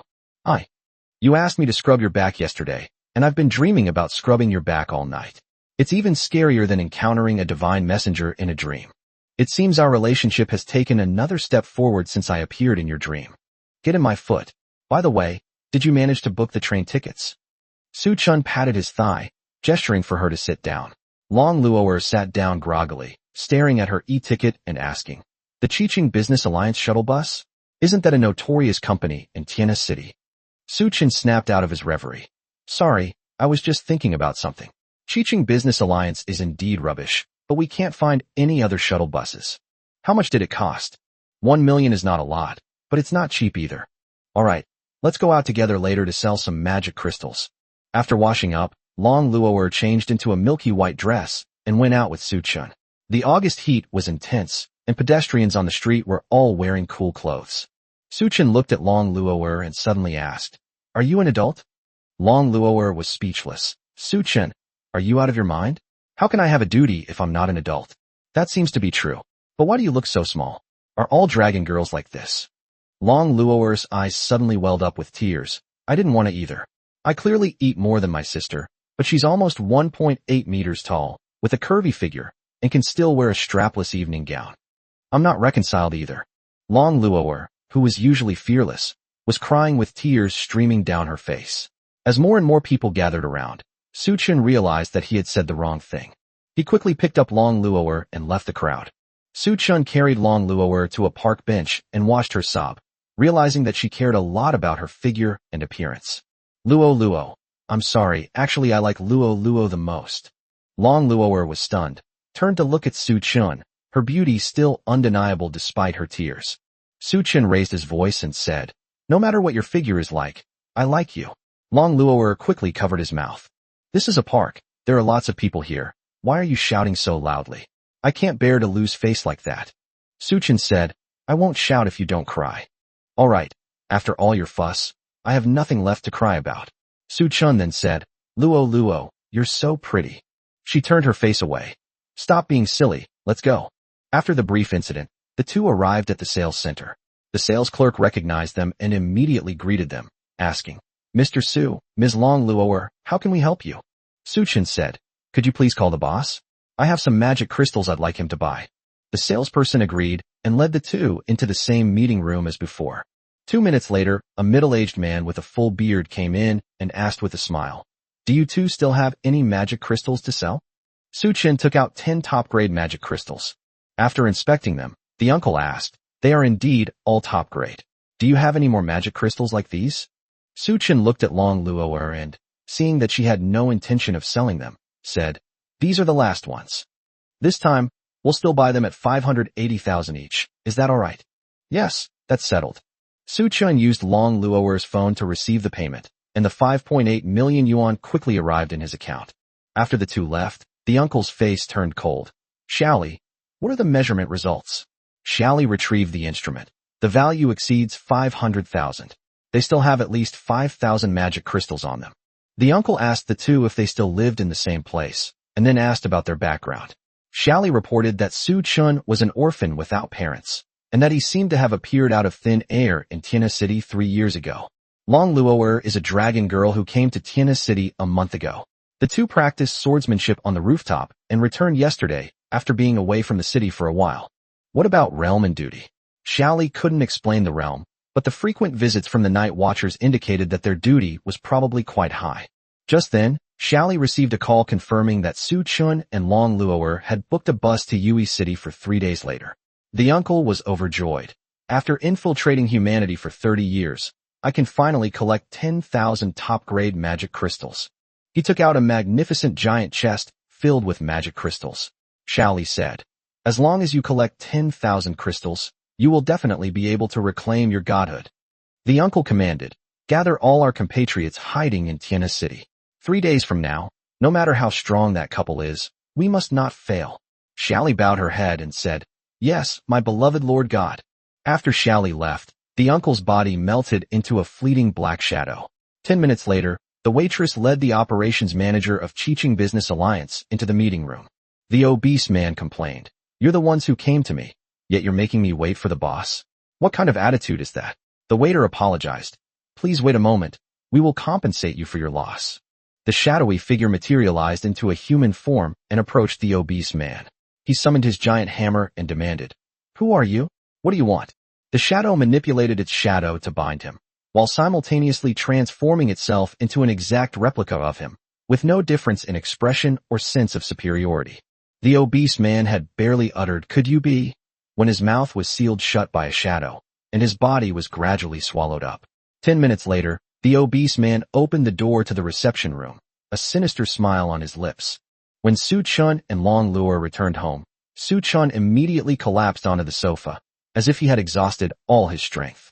Su Chun, what's wrong with you? Long Luo'er looked at his pale face, full of worry. I don't know, but after entering the sales center, I felt like my whole body was about to explode, and I felt an immense power was about to burst out from my body. I've been suppressing that power, and now I'm exhausted. After leaving the sales center, I'm back to normal. Unleashed power? I didn't feel anything. Long Luo'er asked doubtfully, Su Chun, are you sick? She reached out and touched Su Chen's forehead. Su Chen shook his head and said, it shouldn't be. I think the power back then was even stronger than that of the Dragon Knight. If we don't suppress it, the sales center might be razed to the ground, Long Luo'er said in a deep voice. We should still go to the hospital to get checked out. At Long Luo'er's insistence, Su Chun was taken to the city's central hospital for a checkup, but the results showed that everything was normal and his body was even healthier than that of ordinary people. Could there be something wrong with the sales center? But I didn't feel anything either time. Long Luo'er looked at the report, even more confused. No, I have to double check. Su Chen stood up, and Long Luo'er sighed. I won't be able to sleep well until I figure it out. Su Chun felt a warmth in his heart. The two rushed back to the sales center, only to find that the police had already cordoned off the area and surrounded the scene. Su Chen found a tall man and asked, Hey buddy, what exactly happened here? The sales center owner has disappeared. I heard that he met with the operations manager of Chiching Business Alliance and then disappeared without a trace. The man pointed to the obese man being questioned ahead. That fat guy over there is the operations manager of Chiching Business Alliance. The moment Su Chun looked at the obese man, his power surged again, surpassing even the power boost of the divine Dragon Knight. A surge of intense hatred welled up within him, as if the other party were a mortal enemy. Unable to suppress his power, he pulled Long Luo'er and leaped 100 meters away. The two stopped by the fountain. Su Chen took a long time to catch his breath and said apologetically, I'm sorry, Luo. I think I've had another attack. Can you describe how it feels? Long Luo'er asked. Su Chen replied in a deep voice. After seeing that fat man, I immediately became like this. Long Luo'er pondered. Could it be the power of the Godslayer? Just now, your speed was almost too fast for me to keep up with. The Godslayer? Little Gold, are you there? As soon as Su Chen finished speaking, the golden fairy appeared before him. Yes, master. What is it? Little Gold floated in the air with a smile, as if it had already anticipated his call. Xiao Jin, being a godslayer is a specialized duty against gods. Under what circumstances would this power be activated? Everywhere you look, everything you hear and hear will ignite the power of a godslayer. Su Chen's expression changed. The power that had been suppressed earlier was probably the power of the godslayer. The only condition to activate it was encountering a god. The sales center owner and the operations manager of Chiching Business Alliance are very likely both incarnations of gods. Long Luo'er also realized this, and the two immediately returned to the scene. The operations manager had already left, leaving only the police investigating the scene. Su Chen shook his head and said, "I don't feel anything. It seems the deity is no longer here. Divine powers are diverse, and it's difficult to distinguish their types based on these clues," Long Luo'er said solemnly. Su Chen thought of the boss with a full beard. Could he have been switched during our month of cultivation? I felt disgusted when I saw him this time. Xiao Jin proactively explained, "Godslayers and gods who violate the divine covenant are mortal enemies. The stronger the hatred, the more serious the harm caused by the gods. So, the boss and the operations manager are both gods." Su Chen had barely opened his mouth when Long Luo'er immediately denied it. "No, gods have a very strong sense of territory. It's impossible for two gods to live in the same city." Long Luo'er stared at the empty sales center and finally uttered that name. "Su Chen, I know what this god is now. It's probably a double illusion that can perfectly imitate the other party and devour memories. Nils, who was stripped of his godhood 30 years ago. Double illusion?" Su Chen was full of questions. In his previous life, he had heard the legend that someone had met someone who looked exactly like him in a dark corner. That wasn't an illusion, but the power of a double illusion. It killed the original owner, devoured their memories, and then perfectly impersonated them to live on. When its lifespan is about to end, it will take the life of the next person. Xiao Jin said, 30 years ago, the divine court was in turmoil, and many gods were expelled from the divine ranks and stripped of their divine status. Double Phantom Nils is one of them. The bearded uncle and the fat man are probably both identities he disguises. Su Chen nodded and asked, "Can the gods see through my duty as a godslayer? Will they react excessively to a godslayer?" "No way, apart from the ancient gods. No one knows about the existence of the godslayer," Su Chen said. "Then I probably know why Niels changed his identity." Long Luo'er asked curiously, "How so?" Su Chen explained his guesses and evidence. The magic crystal contained a large amount of spiritual power, and the quality of the one Long Luo'er was selling was extremely high. A divine status is the proof that a deity can obtain infinite life by harnessing the spiritual energy of heaven and earth. Losing one's divine status is equivalent to cutting off the supply of spiritual energy, and one can be slowly worn down to death. However, if a god possesses a large reserve of high-quality magic crystals, even a god who has lost their divine status can still exert power close to that of a true god, thus becoming a false god. A month ago, Long Luo'er sold a large number of magic crystals to the owner of the sales center. Niels may have targeted the owner because of this, and killed him and took his place. Now that the two have sold 10 more magic crystals of the same quality, Niels must suspect that they still have stock, and thus he has the idea of killing them to steal their goods. He learned that the two had booked a shuttle bus for the business alliance, so he switched the operations manager, manipulated the bus route and passengers, and prepared to take action outside the city. Long Luo'er patted Su Chen on the back and said, "You're amazing, Su Chen. I didn't expect you to be so smart." Su Chen said, "Thanks to Luo's reminder. Should we wait 3 days until we leave the city to kill him?" Long Luo'er said, "Niels is probably only at the legendary realm.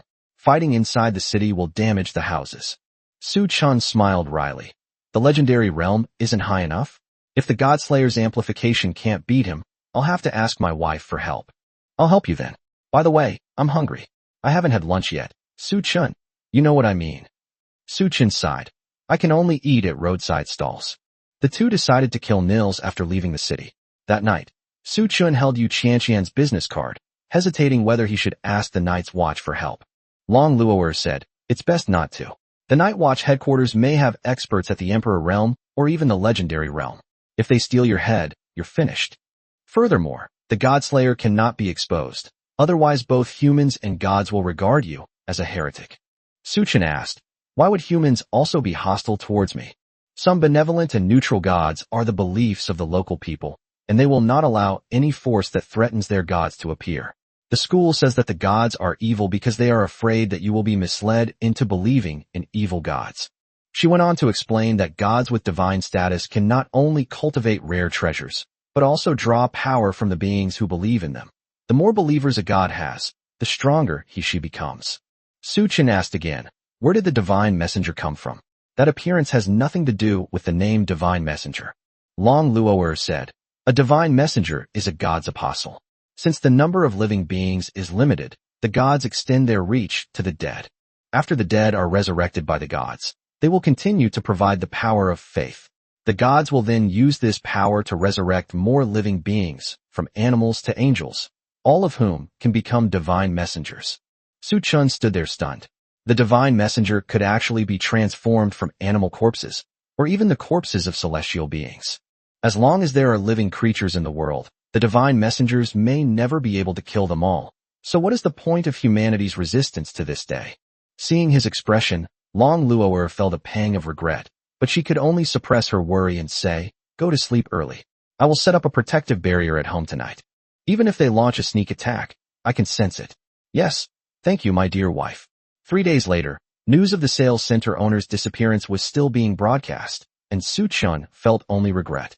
The boss was targeted because he bought Long Luo'er's magic crystal, and Su-chin also used the magic crystal to break through to the mid-stage of the warrior realm. Long Luo'er changed into the police uniform she wore when they first met and took out a white crystal pendant, handing it to him. Su-chin asked, what is this? Long Luo'er replied, the crystal of life, which can withstand one fatal injury. Su-chun understood the item's incredible value and immediately said, wife, I love you. Long Luo'er pushed him away in disgust. It's just insurance, what are you thinking? If the crystal breaks, you'll have to work for me for the rest of your life to pay off the debt. No matter what, Lolo, I love you. Stop being silly. Let's go, the bus leaves in an hour. When they arrived at the station, most of the people waiting for the train were women and children, except for a tall young man in a suit and sunglasses who was pulling a suitcase. Long Luo'er whispered, the mother and child on the left, the 3 women on the right, the 2 children in front of the car, and the 4 women in front are all double illusions. Su-chin asked, so many. Long Luo'er replied, the actual number is only more. That man in the suit is in the late stage of the Emperor realm. He might be a guard, but his stance is unclear.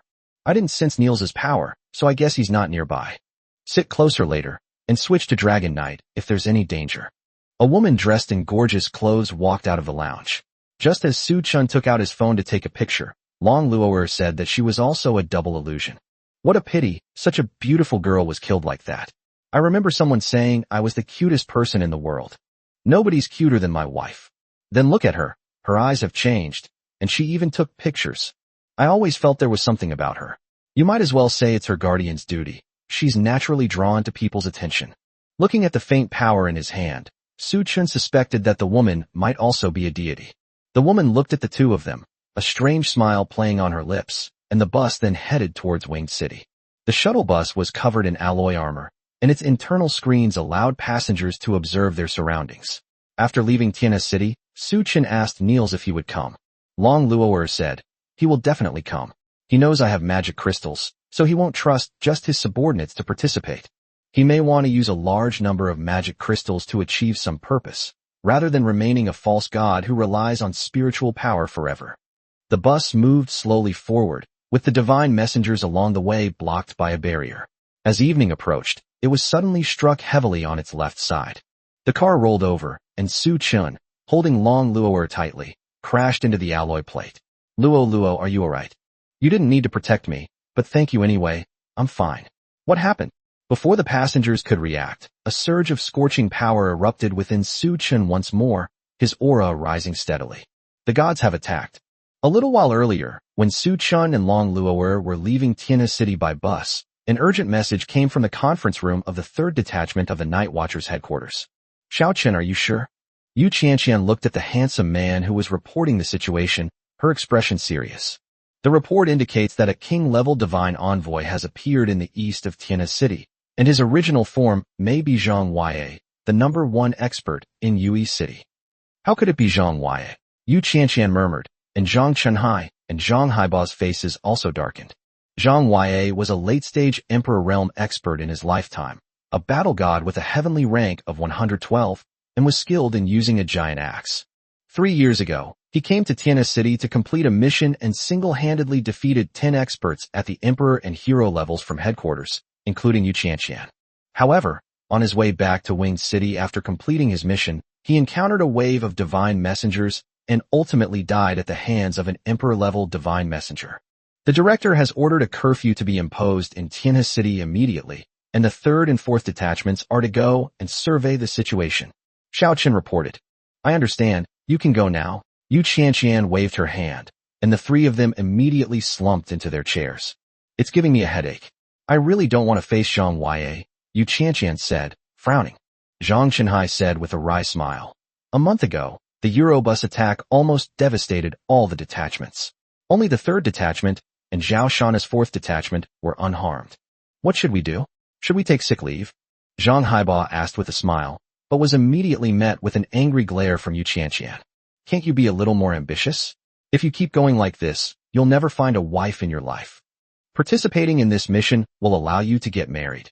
Zhang Haiba retorted in a low voice, looking helpless. Didn't you say you wouldn't rely on big data dating systems to find true love? 10 years have passed, and besides me, have you met any other women? Don't even mention it. I've already registered. Zhang Haiba was unable to respond, and Zhang Chenhai quickly interrupted the 2 of them. Quiet down, everyone. Hurry up and assemble in the basement. The 3 then rushed to the headquarters basement and met up with the 5 members of the 4th detachment. Zhao Shanha patted Zhang Chenhai on the shoulder and laughed. Chenhai, I didn't expect to be working with you this time. Zhao Shanha, I hope you won't just be invisible when the time comes. Zhang Chenhai pushed his hand away. My calling is assassination, so I must operate stealthily. Time is of the essence. Let's get going. The 8 people arrived at the armory, where the weapons represented the highest level of human technology. Each city was only equipped with a dozen or so of these weapons, which were used to deal with attacks from divine messengers and gods of Lord level or above. Yu Qianqian's calling is sniper, and her weapon of choice is a super long-range sniper rifle powered by spiritual energy, but she also carries an electromagnetic longsword at her waist. Zhao Shanna frowned and said, Your opponent is Zhang Yue. Your sword will probably shatter after just one move. Sword beats axe. Have you ever heard of that? Yu Qianqian replied coldly. You play too many games, don't you? I think you'd be better off providing support from a distance. I only brought the sword in case of emergencies. After selecting their backup weapons, the group boarded an armored vehicle and headed to the east gate of Tiana City. The scene returns to the shuttle bus, where all the double phantoms are bewildered, clearly indicating that the attack on the bus was not part of their plan. Su Chun, be careful, another impact is coming. Long Luo'er used levitation magic to lift the 2 of them away from the collision zone of the carriage. Su Chun said in a deep voice, Lolo, the god that attacked this time is not Niels, so I don't have the same feeling of disgust as before. Get out of the carriage first. Su Chun slapped the alloy plate on the roof of the bus away and rushed out of the rolling bus with Long Luo'er. Outside the bus, a rotting man wielding a giant axe was hacking at the bus, half of his face exposed as white bone, his expression ferocious. Dozens of meters away, a short Taoist priest wearing a blue robe and with talismans pasted on his face stood quietly. Long Luo'er's expression changed drastically. Su Chun, that Taoist priest is Hamba, the corpse king of the zombie clan, and one of the gods who were expelled from the divine ranks by the divine court 30 years ago. Su Chun and Long Luo'er looked at the drought demon, who also stared at them through the talisman, its aura cold and sinister, but it did not make a move immediately. She simply stood there, watching the man wielding the giant axe relentlessly attack the bus. Long Luo'er asked, Su Chun, should we get on? Su Chun nodded, Although I don't know what his purpose is, since he would attack a human bus, he probably isn't some benevolent god, right? That's true, but my dragon, I can't see through him. I'll go and probe his level first. Don't make a move yet. Long Luo'er drew her pure white longsword, flames swirling around its blade, and instantly appeared before the drought demon. She slashed down with her sword, but it was blocked by a talisman. The drought demon said coldly, Dragon race, don't get in my way. Long Luo'er replied, Is that so? You saw me here, and you're still attacking our dragon race's allies, humans? I'll explain later. There are 2 phantoms in this car. Hamba said gravely. Don't you know there are ordinary humans on the bus? Long Luo'er questioned. This is a necessary sacrifice. All the dual phantoms in Tiana City, except for Niels, are in this car. If even one of them escapes, the consequences will be dire. I have the eye of the dragon, so I can naturally distinguish which are double illusions. Long Luo'er tried her best to suppress it, but it was blocked by the drought demon with one hand. Seeing that Long Luo'er was at a disadvantage, Su Chen switched to the Divine Dragon Knight, summoned a spear to join the battle, and forced the drought demon back with a single blow. The drought demon asked in surprise, "Who are you? How can you have such power?" Long Luo'er said, "Su Chen, thank you. His cultivation level should be much higher than mine." Su Chen gripped his spear tightly. "It's all right. After all, as a man, how can I watch my wife fall into a disadvantageous position without offering any help? All right, stop joking around. Let's think about how to deal with him first." Despite being a late-stage Transcendent Realm cultivator, Hamba felt a slight fear towards Su Chen. The man in the suit stepped out from the broken roof of the car and looked at the man with the giant axe, saying, "The Crimson Giant Axe, is that Zhang Wei? I didn't expect to meet him in this capacity." Zhang Wei burst forth with killing intent and charged toward him. The man in the suit took out a heavy laser cannon, and the beam pierced through Zhang Wei's left arm, but it did not stop him from getting closer. Less than 5 meters away, the man in the suit drew his katana and engaged him in combat. Every time the giant axe dodged, he would counterattack, but could only inflict shallow wounds. Wow, so strong. No wonder he's Zhang Wei. Even in death, he's still so powerful.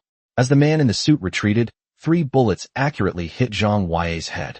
As the smoke cleared, Zhang Wei's head turned to bones, but his body remained standing. A dagger then pierced his heart, sending him flying. Yu Qianqian lay on the grass and cursed. "TCH, why didn't he just die already?" Zhang Chenhai, holding binoculars, said, "Even that scoundrel Zhao Shana has moments when he can't be killed in one blow. Is this what a king-level divine messenger is like? Never mind him for now. How are the passengers on the bus? And what are Su Chen and Long Luo'er doing here? Are they still fighting with a Taoist priest? It seems that Master Haiba has started rescuing the people in the bus. I just heard him say that there are no casualties so far. Then there's no problem. Continue the attack on Zhang Wei. Keep an eye on Su Chen as well. Although there shouldn't be any casualties with Long Luo'er around, it's always better to be prepared." "I see." The drought demon removed the talisman, revealing a face that was delicate yet weathered, like that of an 18-year-old girl. She clasped her hands together and channeled her spiritual power into the talisman at her feet. Su Chen and Long Luo'er rushed to stop them, but bumped into an invisible barrier. Long Luo'er shouted, "A barrier?" Then, Myriad Spirits technique. Break. The powerful spiritual energy only rippled across the barrier, and pale blue spiritual patterns appeared around the drought demon. Part of the spiritual energy maintained the barrier, while the other part was injected into the talisman. Su Chen summoned Xiao Jin. "Xiao Jin, is there a way to break his barrier?" Xiao Jin replied, "Master, the weapon conjured by the god-slaying golden book can break through all obstacles in the world, but the gap between you and the drought demon's realm is too great. Even the god-slaying ability correction cannot make up for this gap. However, there are other tricks." "Stop keeping me in suspense. Tell me quickly," Xiao Jin said. "Master, you can open the god-slaying golden book, turn to the page about the drought demon, and use your ability points to weaken his realm. That might be able to break his barrier." Su Chen switched to the golden book and finally found new information in the middle section. Name, Heavenly Maiden Ba. Number, 00255. Realm level, late stage of the Transcendent Realm. Criminal charge, none. Status, alive, but stripped of divinity. Su Chen was taken aback. Long Luo'er clearly called her drought demon, but the god-slaying golden book showed her as Heavenly Maiden Demon. She sent divine messengers to attack human buses, so why wasn't she convicted in the golden book? Xiao Jin, how do we weaken her cultivation level? The owner can operate the golden book by clicking on the contents, just like operating a computer. Su Chen clicked on the realm of the drought demon, and 3 options immediately appeared before his eyes. Option 1. Raise your cultivation level. Option 2. Lower your cultivation level. Option 3. Stabilize your cultivation level. He suppressed his doubts and chose to lower his cultivation level to break through the barrier first. This deity has reached the late stage of the Transcendent Realm. Master can consume 1,000 ability points to temporarily reduce its level to the peak of the epic realm. Use it. Su Chen did not hesitate, and the realm on the golden book immediately changed to the peak of the epic realm. The spiritual energy threads around the drought demon rapidly faded and thinned, and her expression changed drastically. What did you do? Long Luo'er seized the opportunity, raised her white longsword, and chanted an incantation. Myriad spirits magic. Condense the sword. Break. All spiritual power flowed into the sword, and as the sword light struck, the sturdy barrier shattered on the spot. Su Chun charged at the drought demon with his spear, but the drought demon quickly retreated, throwing out 6 talismans that landed at its feet. Damn it! This is the only way. Spiritual energy surged wildly towards the talisman, causing the earth to tremble violently and a huge crack to appear in the ground. A headless monster crawled out of the crack, over 5 meters tall, wielding a giant axe in its left hand and a ghost-patterned shield in its right. This is the ancient heroic warrior, Xing Tian, whose every step caused the ground to tremble. Su Chun, be careful. This is the drought demon's ultimate move, summoning the divine corpse. It can command the spirits of heroes who have passed away in ancient times. However, it seems he hasn't used his full strength yet, only 1/10 of his peak power. I'll deal with Xing Tian. Try to kill the drought demon, but be careful. I see. Su Chun stepped closer to the drought demon, his spear and talismans clashing repeatedly, exchanging dozens of blows in just a few breaths. He maintained the upper hand throughout, leaving several wounds on the drought demon that were difficult to heal. Half a minute later, Su Chun seized an opening and swept his spear across the drought demon's neck. The drought demon had no time to regain its footing and could only resort to its last resort to save its life. Damn it, the puppet talisman. Activate it. The golden spear pierced through the drought demon's neck, and her head and torso turned into bubbles and disappeared, but her figure appeared behind Su Chun. 10,000 corpses pay homage. Hundreds of tattered zombies burst from the ground and swarmed towards Su Chun. I never thought I'd see a zombie apocalypse in my lifetime, but it doesn't look that bad. Su Chun wielded his spear, and the zombies posed no threat to the power of the God Slayer, falling in droves. Drought demon, can you stop with all this nonsense? Looks like I'll have to make you suffer a bit. The drought demon flung out 6 talismans, forming a 6-pointed star array that trapped Su Chun within it. She took out a talisman larger than herself and began to activate the array. Don't hate me. Since you insist on stopping me, I have no choice but to make you my corpse general. The giant talisman transformed into 6 rays of light, which were then injected into the 6 points of the hexagram. Xiao Jin, can this 6-pointed star be broken? Yes, master, but it will cost 500 ability points. Su Chun's attempt to forcefully break the formation failed, and he gritted his teeth and said, Little Jin, let's wear it down. Understood, master. The 6-pointed star formation instantly dissipated, and the drought demon suffered a massive backlash from the talisman, severely injured and kneeling on the ground. She clutched her chest, blood trickling from the corner of her mouth, while Su Chun stood before her, gun in hand. A little further back in time, Long Luo'er looked at Xing Tian before her and bowed silently. She knew how powerful the real Xing Tian was, but what stood before her was merely a puppet with a similar appearance, but less than 1/10,000th of his strength. Xing Tian, I respect you as a hero. Therefore, I will let you rest in peace. Unable to respond, Xing Tian raised his giant axe and swung it down at Long Luo'er. Long Luo'er dodged to the side, leaped onto the joint between the axe blades, and charged straight at Xing Tian along the axe handle. Rest in peace. As the sword light fell, Xing Tian's corpse was once again cleaved in 2. Just as Long Luo'er was about to go find Su Chun, a dark shadow appeared on the ground, clearly Nils's teleportation array. She decided to play along, stepping directly into the shadows, intending to capture Nils and hand him over to Su Chun. A spatial fluctuation flashed, and she instantly arrived at a mountaintop hundreds of kilometers away from the bus stop. A figure materialized before her, and Nils calmly said, Didn't you say you were seriously injured? I am Nils, the god of dual phantoms. Little dragon girl, I'll give you 2 choices. First, hand over the magic crystal, and you might be able to meet up with your husband later. Second, I'll kill you, then use your likeness to kill your husband, so you can meet in hell. Long Luo'er was silent for a few seconds before saying, I can hand over the magic crystals, but first you can tell me what you want to do with them. Of course, I'll use 10,000 magic crystals to open a dimensional gate, go back to the past, and reclaim my godhood. Long Luo'er was slightly taken aback. She had never heard of magic crystals having such a function. There were tens of thousands of magic crystals stored in the Divine Dragon Valley. If she could truly travel back in time, she should have gone back long ago. Really? But I've suddenly changed my mind. I won't choose either of these options. Huh.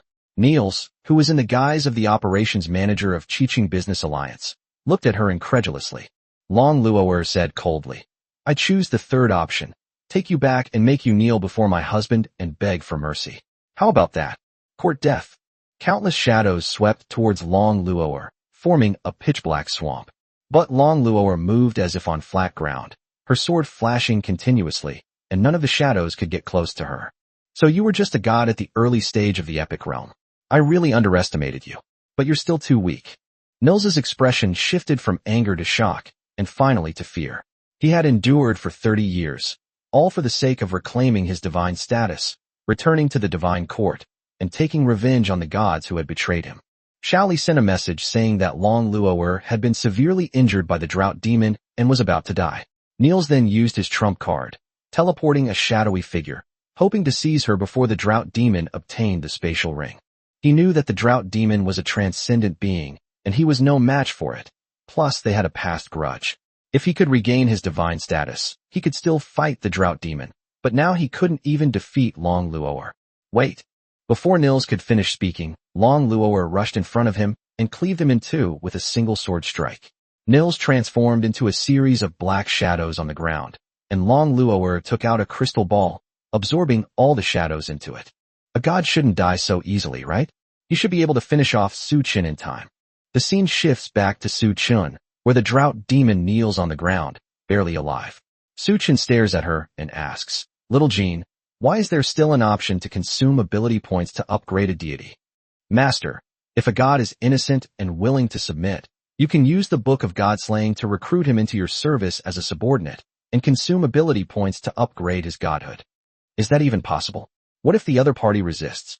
When an innocent god is included in the Book of Godslaying, his soul is fixed. Any thought he has will be known to his master, who can annihilate him in an instant. Su Chen looked at the drought demon and had an idea. Since that's the case, why not give it a try? It would be great to have a transcendent realm fighter. How can I subdue her? As long as the other party is willing to submit, clicking on their name in the Godslayer Golden Book interface will bring up the option to subdue them. Su Chen nodded and walked towards the drought demon, placing his spear against her neck and looking down at her coldly. Drought demon, or should I call you Heavenly Maiden Demon? Upon hearing the real name, the drought demon suddenly looked up and stared intently at Su Chen. How do you know this name? How I know is unimportant. Heavenly Maiden Ba, I only have one question for you. Will you submit to me, or die by my spear? The drought demon was stunned. She had been a deity who had lived for over 3,000 years, yet now someone was demanding her submission. How ridiculous, humans. Don't think that just because you've borrowed some secret treasure, you can be above the gods. Really? But weren't you stripped of your divine status, yet you still call yourself a god? The drought demon fell silent. Having lost her divine status, she was at best a zombie of high level, and could not be considered a god at all. Su Chen continued, If you are willing to submit to me, it is not impossible for me to help you regain your godhood in the future. Seeing that she was wavering, Su Chen offered another condition. The extraordinary realm strength that I just took from you, I will return to you immediately as long as you submit to me. After gaining my trust, I can also help you break through to the Saint Realm. The drought demon hesitated. The offer was extremely tempting, but no one would easily believe such an absurd statement. Little Gold flew to Su Chen's ear and said, Master, if you say that, she will definitely agree. As long as the gods bound to the God-slaying Golden Book kill divine messengers, gods, and celestial servants, they will also provide you with ability points. Is this even allowed? Do they hate each other that much? Yes, Master. Su Chen looked at the drought demon and said directly, Heavenly Maiden Drought Demon, I don't care whether you believe it or not. As long as you are willing to submit, all the double illusions are yours to kill, including Nils. After a moment of silence, the drought demon finally nodded. If you can keep your word, I am willing to submit. Su Chen switched his spear to the God-slaying Golden Book, flipped to the page containing the name of the Heavenly Maiden Ba, and clicked on her name. Option 1. Bind to this target. Option 2. Annihilate the target. Currently unavailable. Option 3. View the target's past history. Currently unavailable. He immediately chose to bind, and a golden halo descended from above the drought demon's head, completely enveloping her. Seconds later, the halo vanished, and the Godslayer's power dissipated. Name, Heavenly Maiden Ba. Number, 00255. Realm level, Late stage of the transcendent realm. Loyalty, 40. Status, alive, stripped of godhood, bound to the god-slaying golden book.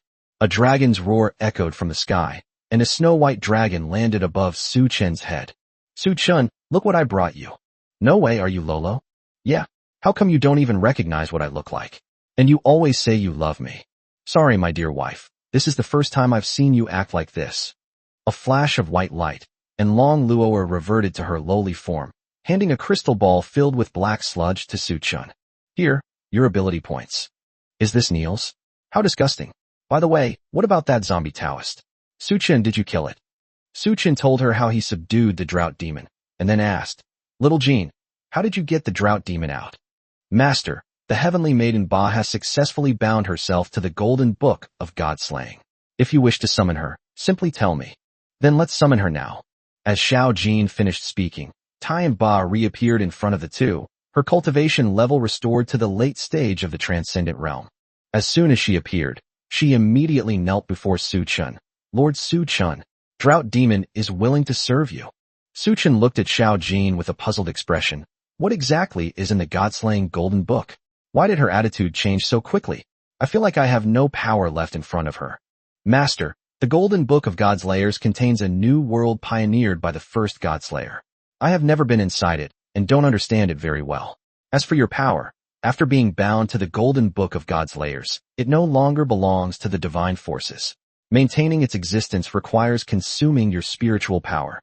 No wonder I feel my spiritual energy draining away so quickly. It seems my idea of sending the gods' henchmen out of the city to hunt while I stay home and play games won't work. Long Luoer immediately pinched Su Chen's ear. Don't you dare slack off. You can't skip any of the required training. I know. Lolo, give that crystal ball to the drought demon. Long Luoer handed the crystal ball to Tianba, and Su Chen said, From now on, I will call you Tianba. This should be your real name. I'm giving you Nils. Let's put an end to your feud with him. Thanks. The heavenly maiden Ba raised her hand and unleashed her divine power, causing Nils and the crystal ball to vanish into nothingness. Congratulations, Master, on slaying the god Nils. This target has violated Article 4 of the Divine Covenant. The reward is doubled to 12,000 ability points. In the distance, the night watchman Zhao Shanha and the man in the suit teamed up to restrain the king-level divine envoy Zhang Wei, while Yu Qianqian provided cover with a sniper rifle. He's too fleshy. I can pierce his vitals every time, yet I've never seen him slow down. The man in the suit dodged the giant axe attack and complained, Brother, at least use some force. I'm exhausted from dodging his attacks. After all, he is a king-level divine envoy. We don't even have a legendary-level expert here. It's already quite good that we can fight him. Yu Qianqian, whose spiritual energy was about to run out, asked, How are Haiba and the others? The passengers should all have been rescued, right? Zhang Chenhai replied. Most of the passengers have been rescued, but a few are missing from the list. Yu Qianqian immediately sensed something was wrong. Quickly get Haiba and the others away from the passengers. There might be a race that can transform among them. Communication was quickly cut off. Zhang Chenhai looked through his binoculars and saw that the passengers had turned into black shadows and were attacking the night watchman. Zhang Haiba wielded his sword, cutting passengers in half and revealing the true form of the dual phantom. Qianqian, that looks like a double illusion. We absolutely cannot let them devour the night's watch. Otherwise, if the replication succeeds, the news from headquarters will be leaked. Zhang Chenhai arrived at the battlefield and drew his signature weapon. Master, what do we do now?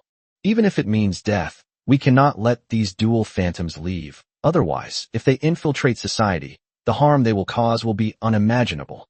Master, I'm about to unleash my ultimate move. Remember to carry me away after you've exhausted your spiritual power. Zhang Haiba quickly stopped them. There are other people here, don't put that out. God's sword formation, activate. Thousands of pale blue lightsabers appeared in the air and then precisely pierced the surrounding double phantoms. The night watchwoman also cast ice magic, freezing all the misty phantoms. A few minutes later, the double phantoms were almost wiped out, but 2 rookie night watchmen also died in the battle. Zhang Chenhai lay on the ground, panting.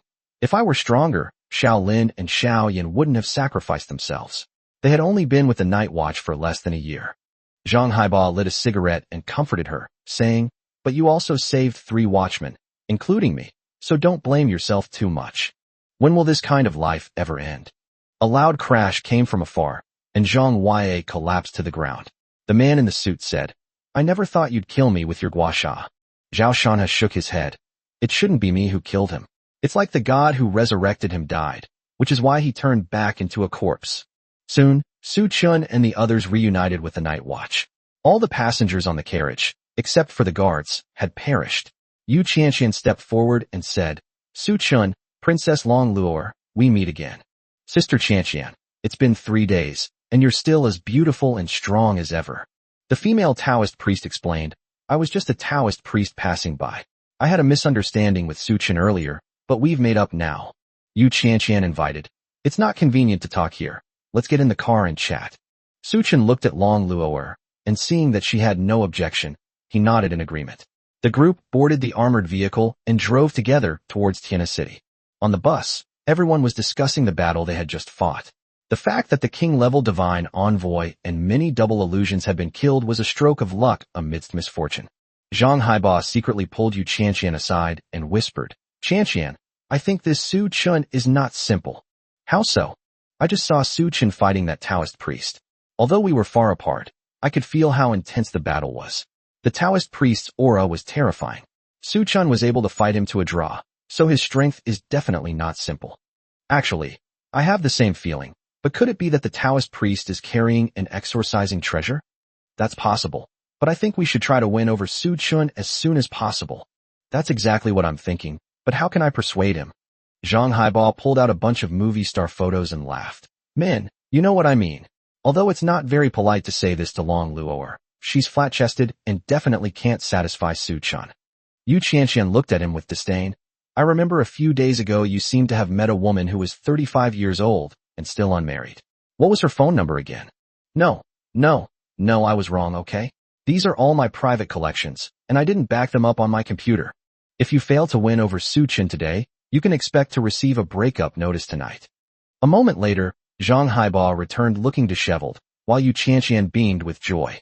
Upon seeing Su Chun, he immediately put his arm around his shoulder, pretending to be a longtime friend. Su Chun, I have something to tell you, but you must not tell anyone else. What's wrong? I know a shop that's full of busted girls. Su Chun frowned. I have a wife, I don't need to go there. Zhang Haiba continued to persuade him. Don't say that, Su Chun. How about joining the night watch? I can take you anytime.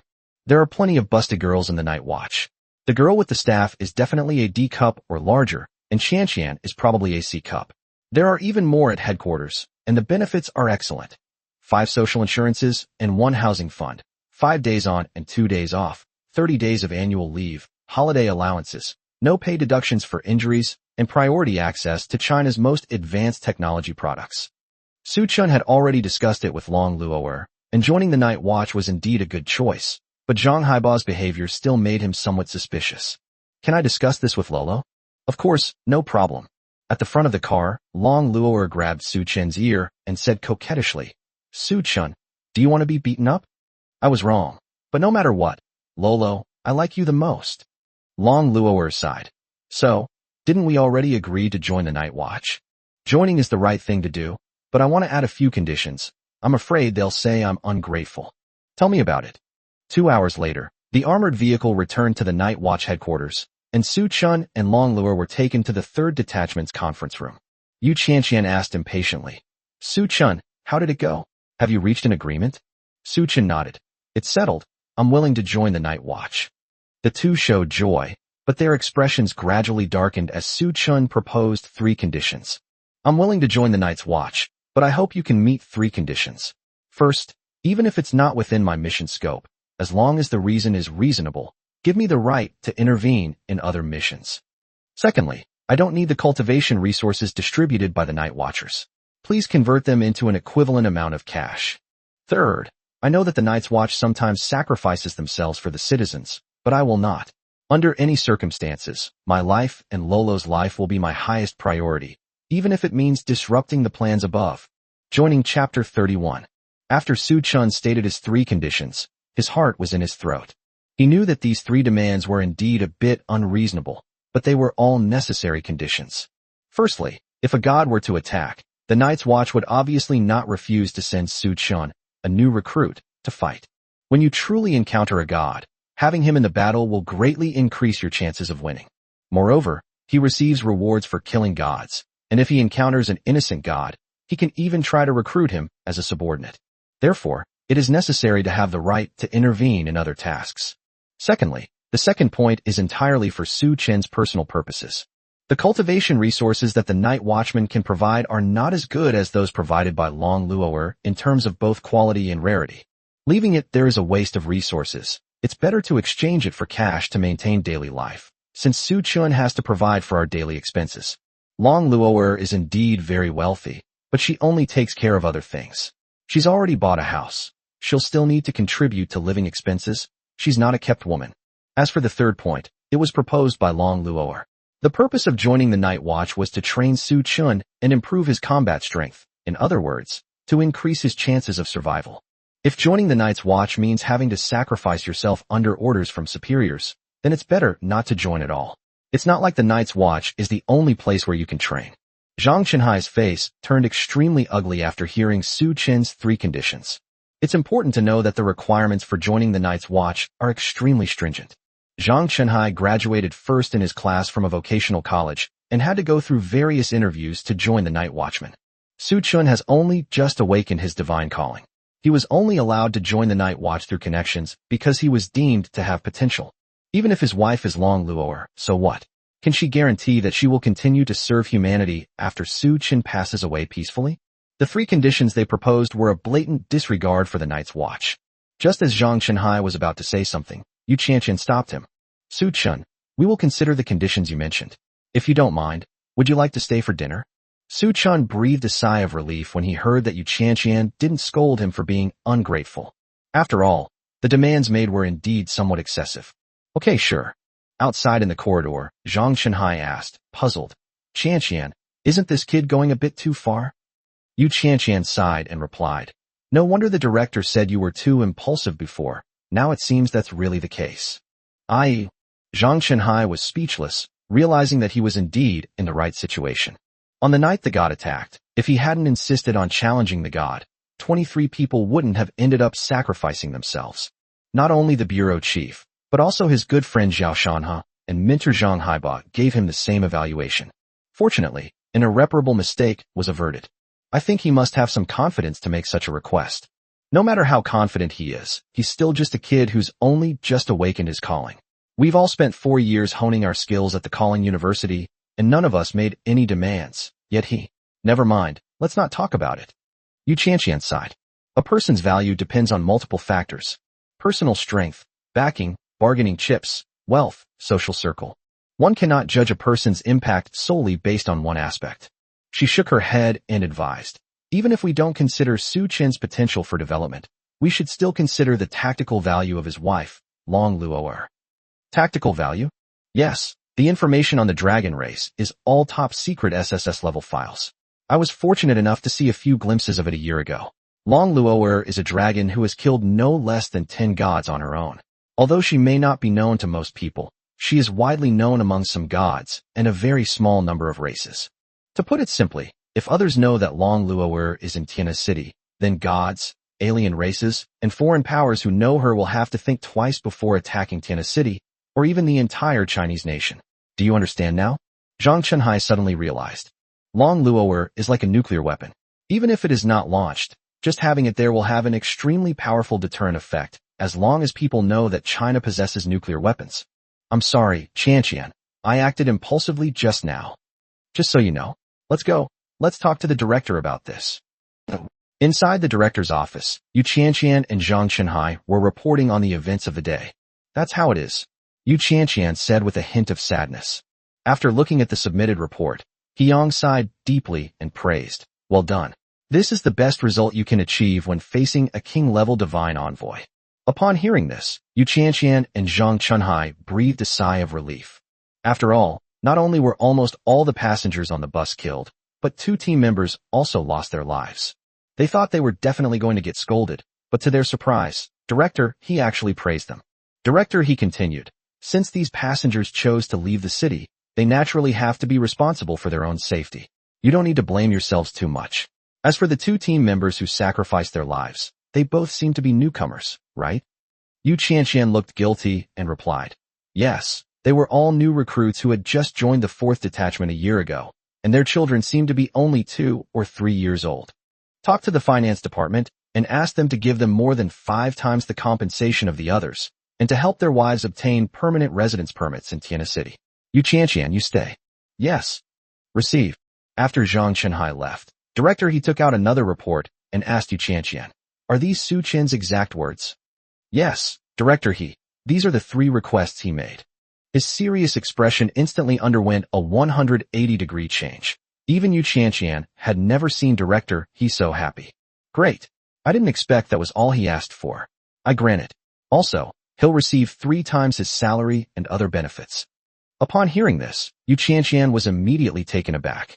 She had expected that director he would agree to Su Chen's request, but she didn't expect him to actually increase his offer. This shows how much they value Su Chun and Long Luo. Director he, are you sure? Won't this cause dissatisfaction among others? Yu Qianqian, you're a smart person. You should know Long Luoer's tactical value, but you should also think about why Su Chun, an ordinary-looking person, had a marriage period of 2 years. Why could an ordinary person like him marry a peerless genius like Long Luoer? After leaving the director's office, Yu Qianqian strolled down the corridor. When Zhang Haibao visited Su Chun earlier, he mentioned that Su Chun must have some unknown secrets. I didn't think much of it at the time, but now it seems I really overlooked that point. She arrived at the meeting room of the 3rd detachment and sighed inwardly as she looked at Long Luoer and Su Chun flirting on the sofa. Never mind all that for now. Informing Su Chun is the most important thing. When Su Chun and Long Luoer saw Yu Qianqian arrive, they waited anxiously for her to announce the results. When the results were announced, the two immediately clapped and celebrated. Su Chun, welcome to the Night Watch. Chapter 32, The Third Duty. Dragon Tamer. Thank you so much, Sister Qianqian, for speaking up for me. Su Chun responded immediately. This is the director's decision. It has little to do with me. But I am quite curious. How did you manage to be matched with Long Luoer? Who knows? I don't know how the big data matchmaking system works. Maybe I'm the one destined for Long Luoer. In contrast, Long Luoer simply sat to the side playing on her phone, showing no intention of explaining. Yu Qianqian sighed. She knew Su Chun was just giving her the runaround, but there was nothing she could do about it. You can't force someone to reveal their secrets, can you? By the way, what about that female Taoist priest? I remember she disappeared after getting off the bus, right? I don't know. I'm not very familiar with her. I guess she went somewhere to scam or cheat people. Sigh. Never mind if you don't know. Su Chun, it's getting late. Do you want to stay at the station and rest? Su Chun immediately replied. No need. Thank you. Luo and I are going home tonight. Yu Qianqian immediately gave an expression that said she understood everything, clearly indicating that she had misunderstood. The maternity leave is 30 days. That's not true at all. Long Luoer, who was playing on her phone, finally spoke up to refute. Upon returning home, Su Chun immediately summoned the God-slaying golden book, eager to see if he could draw a good divine job. He was as excited as if he had saved up enough raw stones for a temple in his previous life. Su Chun, you're not allowed to smoke. You can take a shower after I'm done showering. Oh, isn't this a bit too complicated? No. This kind of sacred ritual must be performed with reverence. Besides, I just saw on my phone that taking a bath and washing your face can increase your chances of winning a good prize. Su Chun sighed. I never imagined that this kind of thing would still happen in this world. If it weren't for my past self burning incense and praying to Buddha before the lottery, taking an hour-long shower, and finally getting 9 blue and 1 purple in 10 consecutive draws, I would almost have believed it. But there's nothing I can do about it. My wife is just so adorable. Alright. By the way, Lolo, did you know that there's a saying online that if someone helps you rub your back before you enter a prize draw, you're guaranteed to win something good? Huh? Really? Long Luoer was completely bewildered. She had only looked at her phone at the bureau for a short time, so she naturally didn't find much information. However, it's possible that Su Chun, being a native human, is telling the truth. It's true. Lolo, when have I ever lied to you? I guarantee I'll draw a powerful combat skill. Then, the scene changed again to Long Luoer wearing a pink one-piece swimsuit and rubbing Su Chun's back. Su Chun, how are you feeling? Are you comfortable? That feels so good.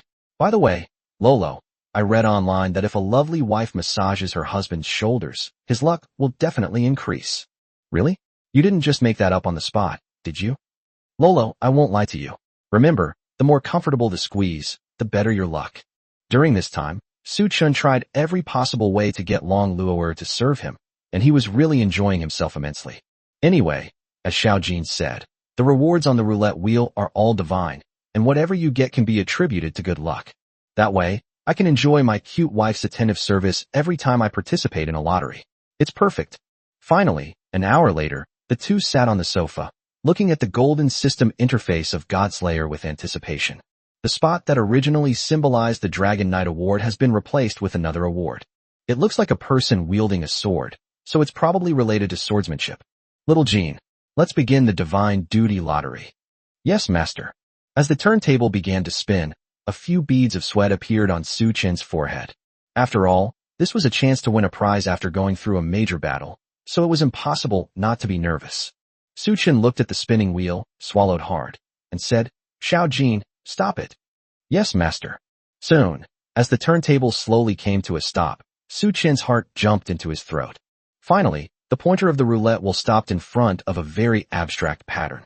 One person is directing many little people to launch attacks. It's completely incomprehensible what their duty is. Su Chun and Long Luo'er stared at Xiao Jin with anticipation, eager to hear her announce what kind of divine duty this was. Master, congratulations. This time the reward is a celestial servant of rank 98, Dragon Tamer. Huh. Su Chun and Long Luo'er were completely dumbfounded. The Dragon Tamer is a divine duty never recorded in any documents, and is probably an unconfirmed divine office. But the problem is, why does the title include the word dragon? Could it be related to dragons again? Su Chen's heart pounded wildly. He had a premonition that this divine duty was definitely another one specifically tailored to the dragon race. After a moment of silence, Su Chen asked, Little Jean, what exactly is the duty of the Dragon Tamer? Master, Dragon Tamer is a special type of divine calling, granting near immunity to all magic. However, this comes at the cost of weaker combat abilities, lower physical enhancement, and a lack of proficiency in any particular magic or weapon. Nevertheless, even humans who possess the Dragon Tamer calling can learn dragon language and form contracts with multiple dragons, significantly enhancing their combat capabilities. Su Chen was completely dumbfounded. As expected, it's another profession related to dragons. However, unlike dragon knights, dragon riders can enhance the combat power of dragons, while dragon knights can obtain power from dragons. At this moment, Su Chen felt as if a dragon was about to devour him. My dear wife, let me explain. I'm listening. Can you explain how I got lucky and drew a divine duty related to the dragon race again? You and Xiao Jin wouldn't have conspired together, would you? Was it on purpose or not? Su Chen clasped his hands together, knelt on the sofa, and pleaded, I really didn't know. I was wrong. Looks like I scrubbed you too comfortably just now, didn't I? Did you skip the charm stage after this job advancement, and now you can control me freely? No. Lolo, didn't you hear Xiao Jin's explanation? Dragon Tamer can increase your power.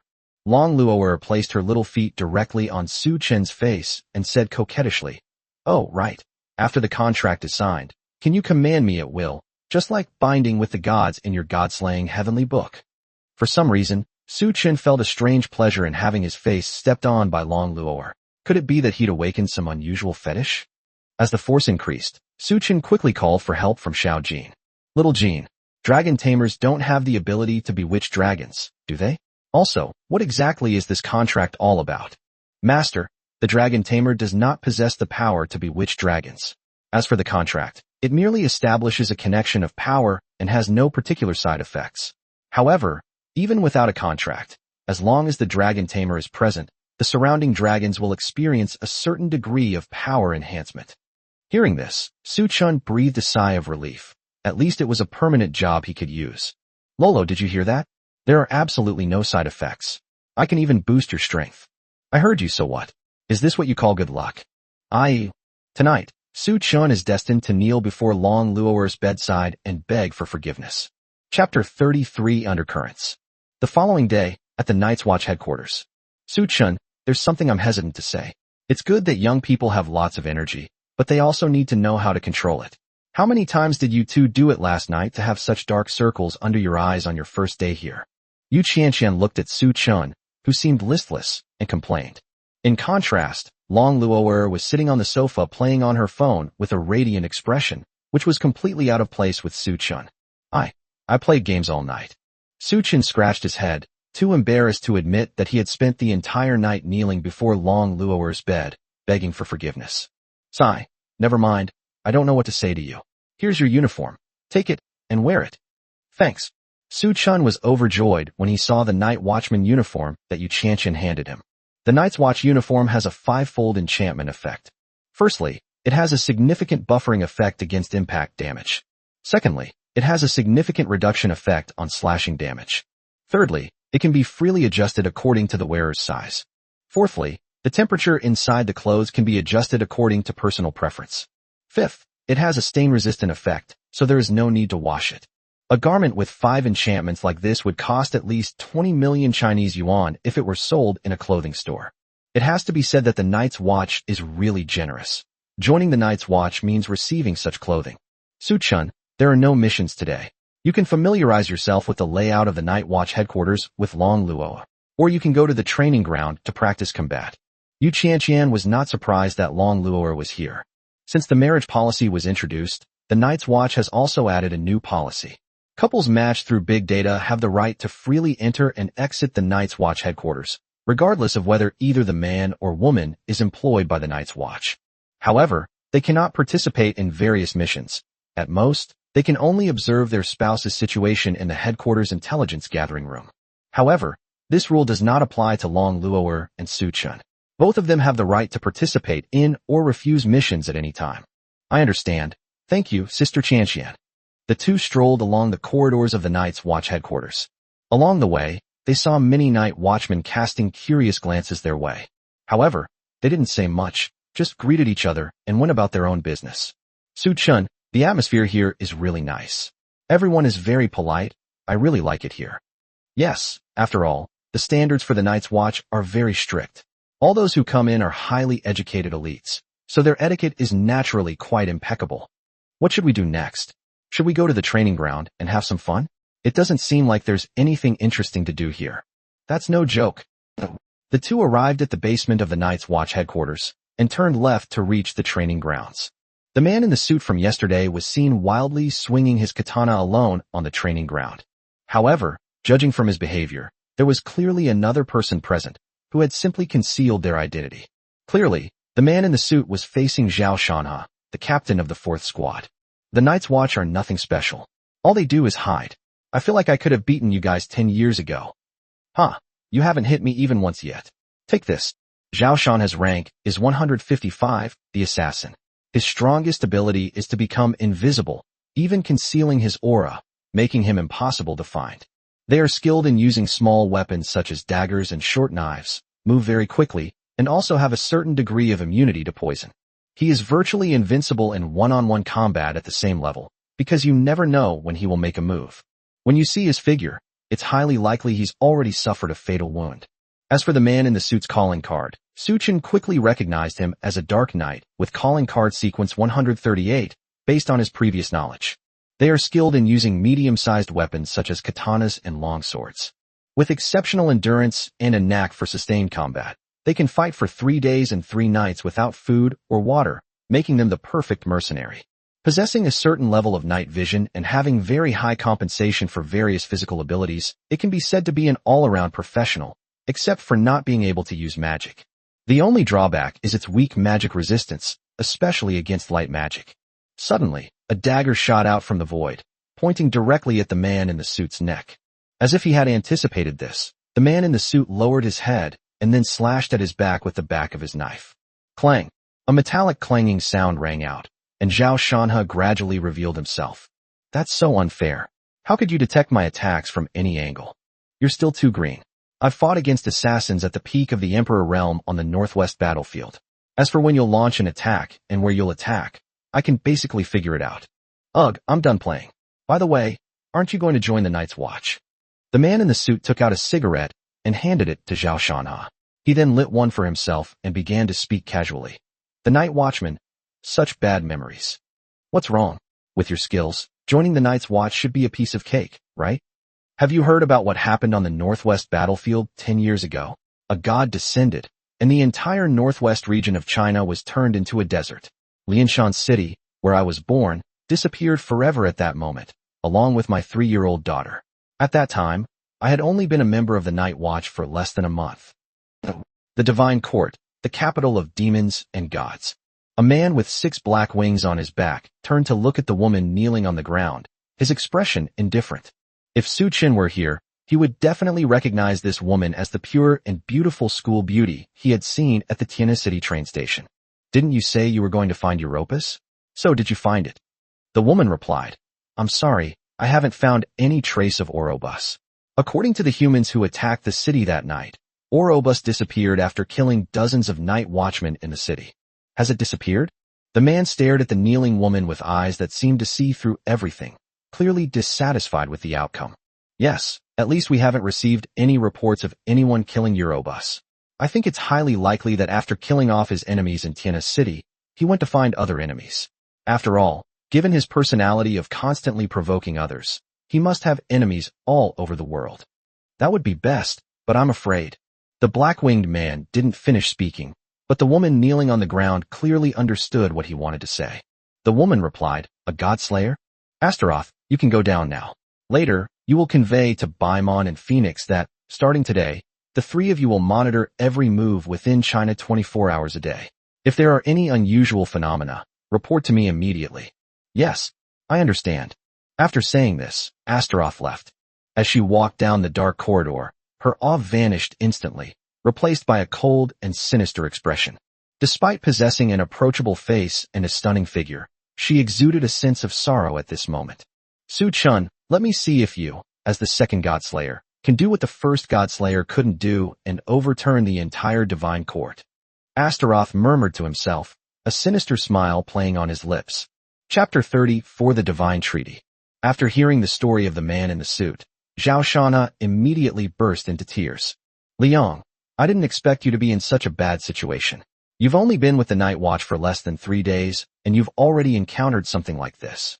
Sai, don't mention it, it happened 10 years ago. Liang, I used to think it didn't matter, but I've changed my mind. I'm determined to have you join the Night Watch of Tiana City. Zhao Shana embraced the tall Liang as if they were long-lost brothers. Hey, can you please stop doing this? Your snot and tears are all stuck to my suit.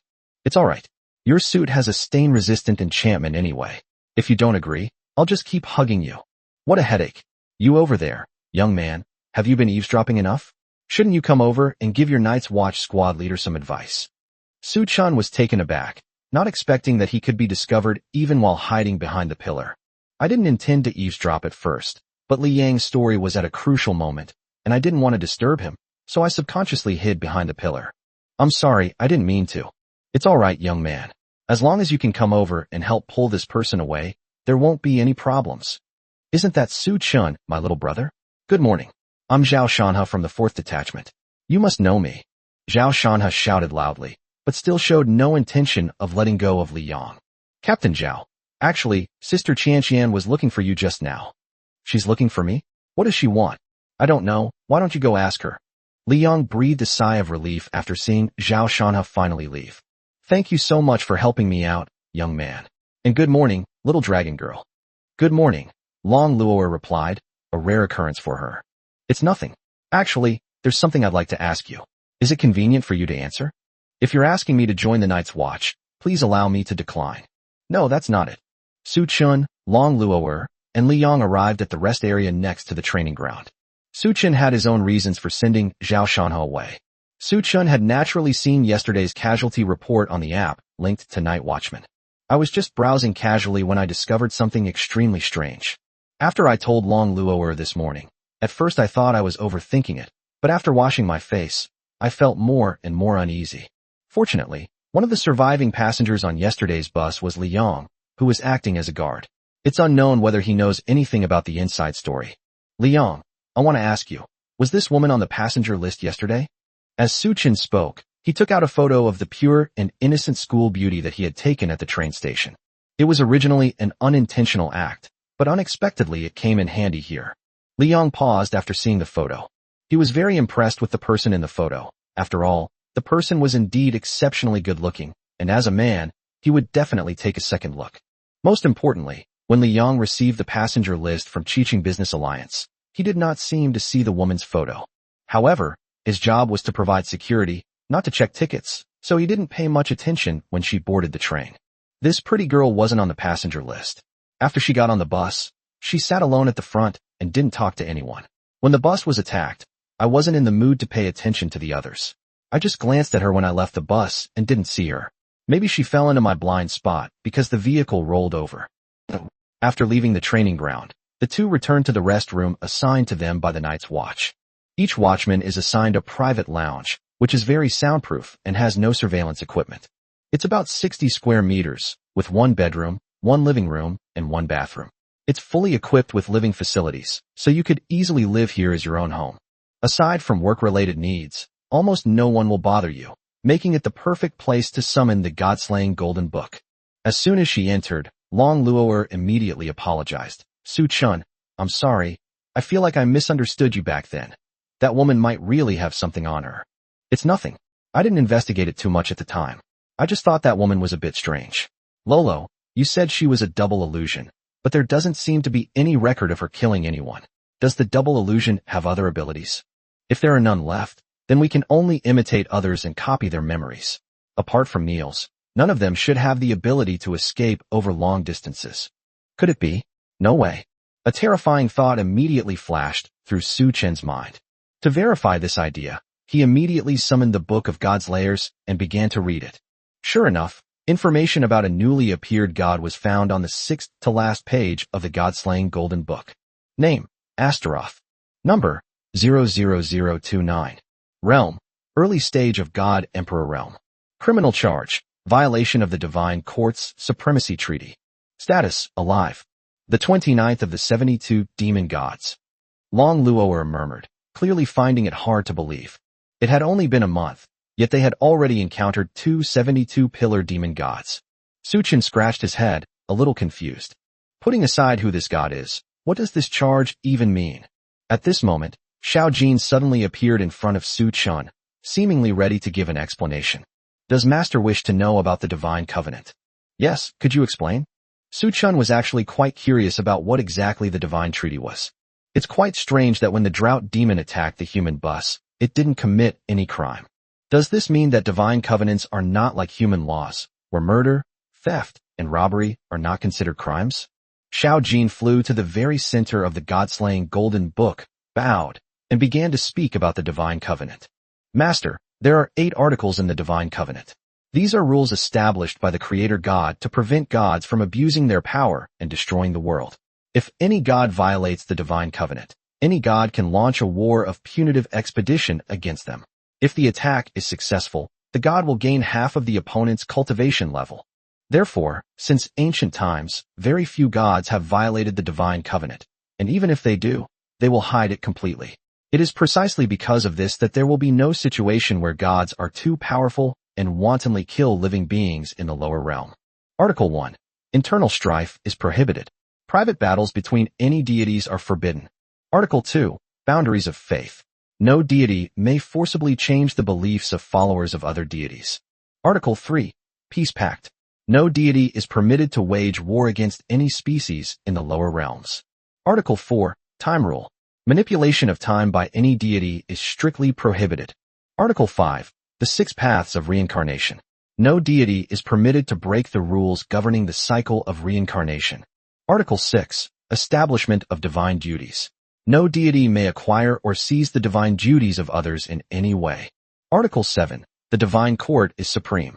No deity is permitted to rebel against the Divine Court or to entice other deities to rebel against it. Article 8. The Creator God. No deity is permitted to create objects, laws, or life. Chapter 35. First Mission. After Xiao Jin finished explaining the 8 rules of the Divine Treaty, the lounge fell into a deathly silence, with only the breathing of Su Chen and Long Luo'er echoing in the room. After a moment, Su Chen slowly spoke. Little Jin, so you're saying that the god Astaroth is a traitor? Master, that's not entirely true. She only had the idea of rebelling against the heavenly court, but whether she actually took any action is unknown. Yeah. Su Chen suddenly felt a chill run down his spine. Although we don't know exactly how strong the God-Emperor realm is, as one of the 72-pillar demon gods, his strength is definitely not weak. Moreover, Astaroth is the 29th pillar, which is even higher in the sequence, and is probably even stronger than Europa's, whom they encountered before. Without the original Godslayer to fight for him, he might not actually be able to win. Su-chen, what do we do now? Will this god named Astaroth find you? Long Luo'er tugged at Su-chen's sleeve, asking with a worried expression. I don't know. Now I can only hope that the god didn't see me unleash the power of the god-slaying golden book back then. Sigh. That's all we can do. Fortunately, she didn't attack us directly. It's quite possible she didn't see your strength. Su-chen flipped through the book of god-slaying again and discovered that the Nils who had been killed earlier had violated the fourth divine treaty, leaving him completely bewildered. Lolo, that Nils, can he manipulate time? Actually, Long Luo'er told Su-chen about Nils's desire to use the magic crystal to travel back in time, and Su-chen immediately fell into deep thought. Going back in time to change the future. It sounds like something out of a science fiction movie, even though this world is already magical enough. Xiao Jin, does Article 4 of the Divine Covenant mean that having any thought will result in being accused of a crime? Master, no, that's not true. After all, almost half of the gods have thought about going back in time to change some things they did before, but that's just a thought. Those who can commit this crime must have already successfully manipulated time. Upon hearing this, Long Luo'er and Su-chen were stunned. If at first you thought Niels was being deceived by someone, it now seems that what he said was probably true. Because he had tried to manipulate time, he was so certain that he could go back to the past with 10,000 magic crystals. Long Luo'er looked at the magic crystal she had taken out of her spatial ring and let out a long sigh. If only I had asked him how to go back in time before killing him. Long Luo'er murmured with a look of self-reproach. Su-chen patted Long Luo'er's head and comforted her. Don't blame yourself. After all, I don't believe I can manipulate time and go back to the past either. But now that you know, you can try it when you have time. There's no rush. Just then, Su-chen's communication device rang, and the screen showed a message from Qianqian. This is a communication device that everyone is issued after joining the Night's Watch. It is said to use spiritual energy as a medium for transmitting information. Even when sealed in an airtight metal box, they can still communicate without any obstacles. Su-chen, Sister Qianqian, what's wrong? We've issued a mission. The protective barrier in the northeast of Tianhe City has been broken. Although it has been repaired urgently, according to witnesses, it seems that 2 unidentified creatures have entered the city and are hiding in the second vocational college. I understand. Where do we meet now? I've already forwarded the task details to your app. Just meet at the vocational college within half an hour.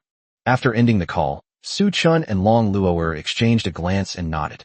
After all, it's pointless to worry about so many things now. It's better to focus on improving yourself. Open the Night Watcher app, and you'll find an unread email in the upper right corner of your profile. Upon opening it, all the information related to the mission appeared before my eyes. Mission: eliminate the divine messengers who have invaded the second vocational academy. Estimated mission difficulty: boss level divine, envoy X2. Mission location: second vocational college. Task reward: 2 million Chinese yuan. Number of participants required: 4 or more. Su-chen, is such a simple task worth 2 million Chinese yuan? Long Luo'er asked jokingly. It's not 2 million for everyone, but rather the 2 million is split equally among all participants in this operation. I've now joined the third team, so there are 4 of us now. Each of us should get 500,000, enough for 50 meals. Upon hearing this, Long Luo'er pouted and stepped on Su-chen's foot with her little foot again. Although I ate quite a lot, the way you said it made me feel like you were a little disgusted. I love you so much. How could I possibly dislike my wife? Snort. The two left the Night Watch headquarters, hailed a taxi on the roadside, and headed to the second vocational college, not forgetting to ask for a receipt. At this moment, in a classroom on the top floor of the first-year teaching building at the second vocational college. Damn it. Why the hell didn't I get accepted into the first vocational college? Was my performance in high school not good enough? After kicking a desk to pieces, Zhang Zhe complained angrily. Honey, calm down. Getting into the second vocational college isn't bad at all. A woman standing behind Zhang Zhe offered words of comfort. She was Zhang Zhe's fiancée, and also Lin Ruxue, the daughter of a company in Tianhe City that sells basic cultivation resources. Xiaoxue, I know that the second vocational college is indeed very good, but I was always at the top of my class in high school, and my vocational rank was 375. That Wang Fei, whose vocational rank was even lower than mine and whose grades were not as good as mine, was able to get into the first vocational college. Compared to him, where exactly am I lacking? I can't swallow this. Actually, I've heard some rumors. Lin Rushua paused halfway through her sentence. She hesitated whether to tell anyone about it, since it was just a rumor and not very credible. Xiaoxua? What rumor? Do you remember what happened on Pingnan Street a month ago? Pingnan Street? Zhang Zhe recalled for a moment and quickly realized that it was there that he had been beaten up by Su Chun. Suddenly, a feeling of resentment welled up in my heart. That night, Zhang Zhe returned home, and even after spending the whole night with Lin Rushua, he was still furious and vowed to kill Su Chun one day. Lin Rushua added, "It is said that there were teachers from the first vocational college present at the scene, and it was because of this incident that they refused to admit you." Upon hearing this, Zhang Zhe was instantly enraged and punched a hole straight through the classroom wall. "Su Chun, you just wait. Not only did you embarrass me, but you also prevented me from even getting into the first vocational academy. I'll kill you sooner or later, and that white-haired girl will become my plaything sooner or later." Just then, two illusory figures appeared behind Zhang Zhe and Lin Rushua, slowly approaching them. Who? Zhang Zhe suddenly felt a chill run down his spine and immediately turned around to question him. However, he found nothing there. "What's wrong?" Lin Rushua asked. "It's nothing. I just felt like there was someone behind me." "Don't scare me. There's no way there could be ghosts in broad daylight." Zhang Zhe scratched his chin and carefully observed the situation in the classroom, but he did not find any suspicious signs. "Never mind. Maybe I'm overthinking it." "Really? Honey, you're so naughty." Upon hearing these words, coupled with Lin Rushua's delicate expression, Zhang Ze's blood rushed to his head. He put his arm around Lin Rushua's waist and said with a mischievous grin, "Xiaoxua, I'm really angry right now and I need someone to comfort me. It's just the two of us in the classroom." As Zhang Ze spoke, he stroked Lin Rushua with his hand. How annoying. Just as the two were about to entangle, two phantom figures reappeared behind Zhang Ze. Chapter 36, Su Chen's Conjecture. At this moment, Zhang Ze was completely immersed in his wife's embrace and did not notice the danger that was about to strike. Two illusory figures slowly approached, then suddenly pounced on Zhang Ze and Lin Rushua, transforming into a cloud of mist that enveloped the two. "What exactly is this? Honey, help." They tried to struggle, but it was as if they had fallen into a bottomless swamp, unable to move. They tried to call for help, but their throats were filled with liquid, and they could only make muffled, faint sounds. They wanted to rebel, but found that the power of their calling was simply unusable.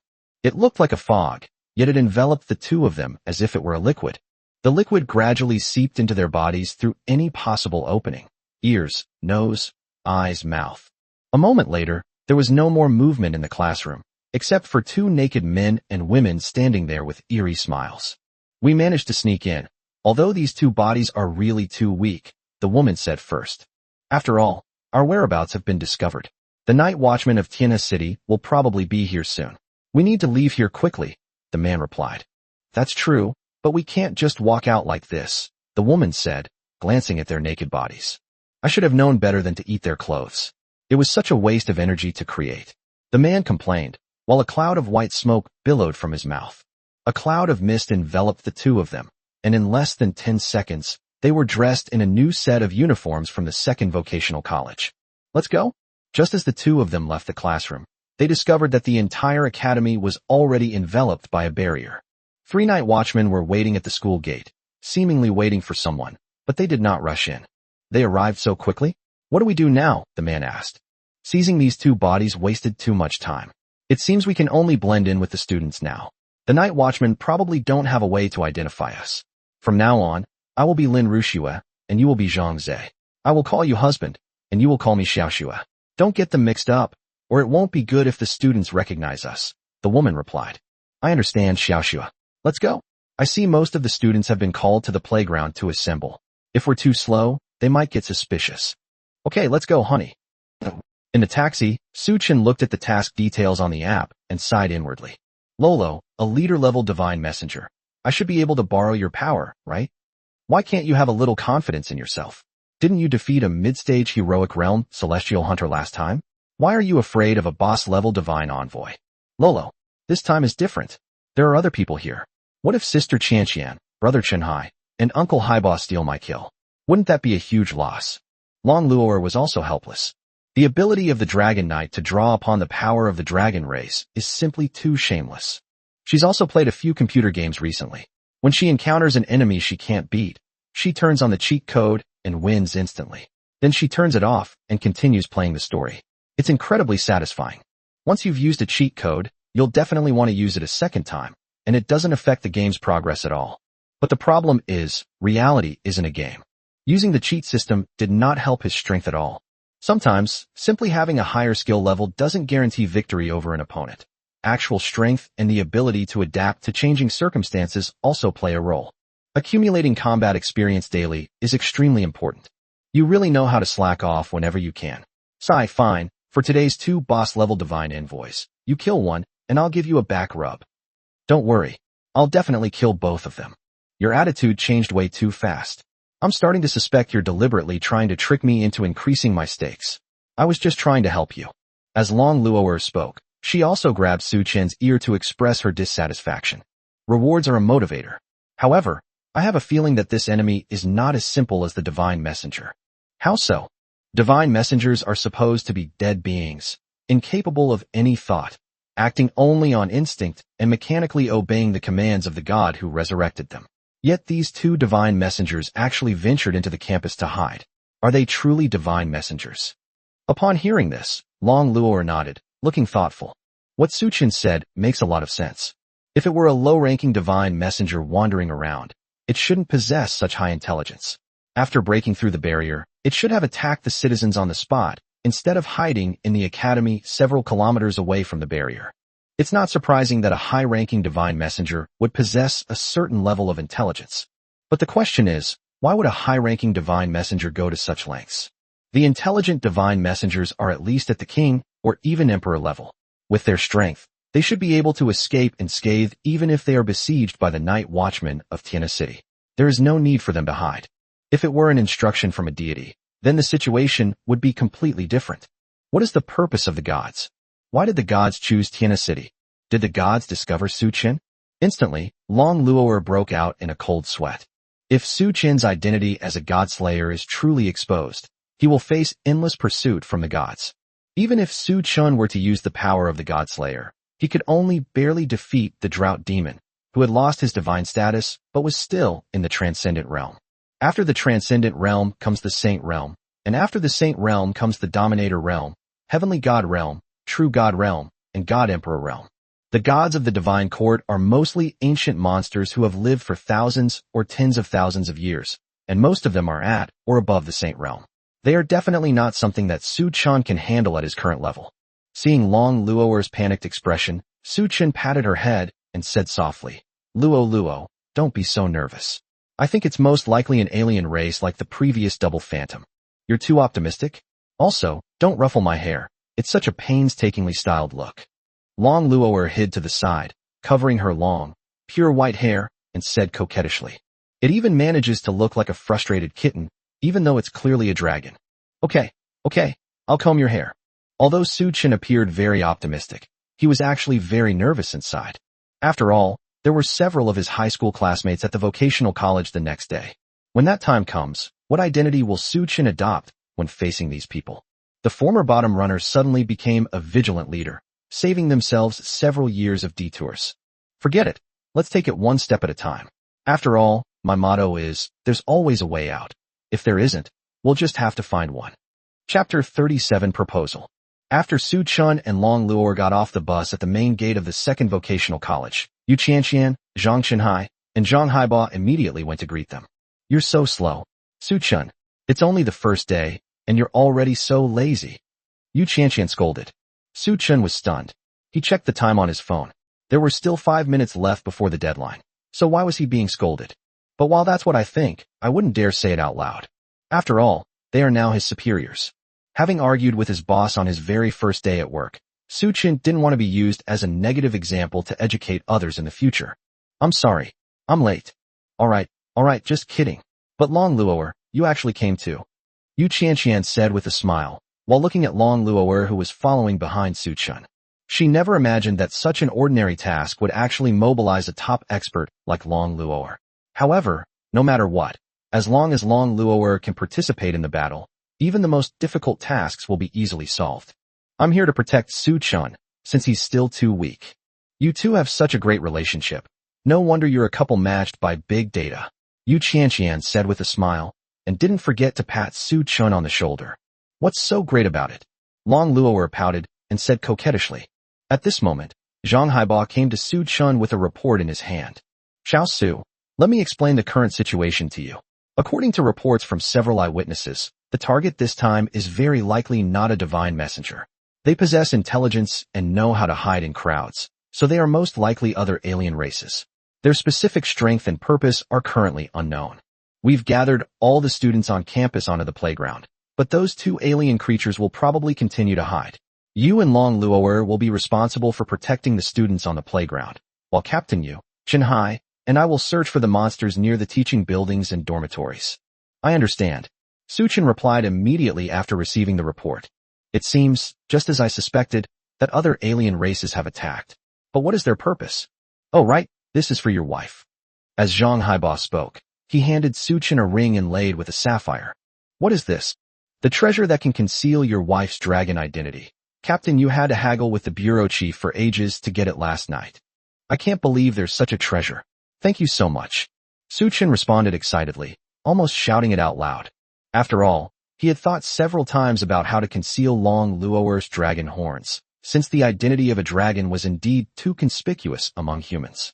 Su Chen tried wearing a hat and covering the dragon horns with his long white hair, which had some effect, but Long Luo'er didn't like it, so there was nothing he could do. Now, there are actually treasures that can conceal the identity of dragons, which is truly a godsend. Although the exact principle is unknown, since Yu Qianqian went to great lengths to obtain it, the effect must be quite good.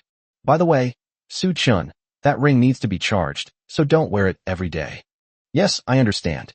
After Su Chen finished responding, he immediately asked Long Luo'er. Luo, wearing a ring shouldn't be a problem, right? It's much smaller than a hat. Okay, no problem, help me put it on. Su Chen looked at Long Luo'er's angelic face, then at the ring in his hand, and a flash of inspiration struck him. Although Lolo and I have been married for a long time, this ceremony is absolutely essential. Su Chun knelt down on one knee, took Long Luo'er's left hand, and directly put the ring on her ring finger.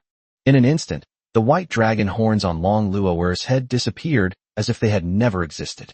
However, when Su Chen touched it, the dragon horns were still there, only they were covered up. You did this on purpose, didn't you? Isn't this how men proposed to women before you humans had a marriage system? Yes, I'm proposing to you. Lolo, I love you. Will you marry me? Upon hearing this, Long Luo'er blushed instantly. She never imagined that Su Chun would propose to her in front of the other three people. Even though she was a dragon who had lived for 90 years, she felt extremely shy at this moment.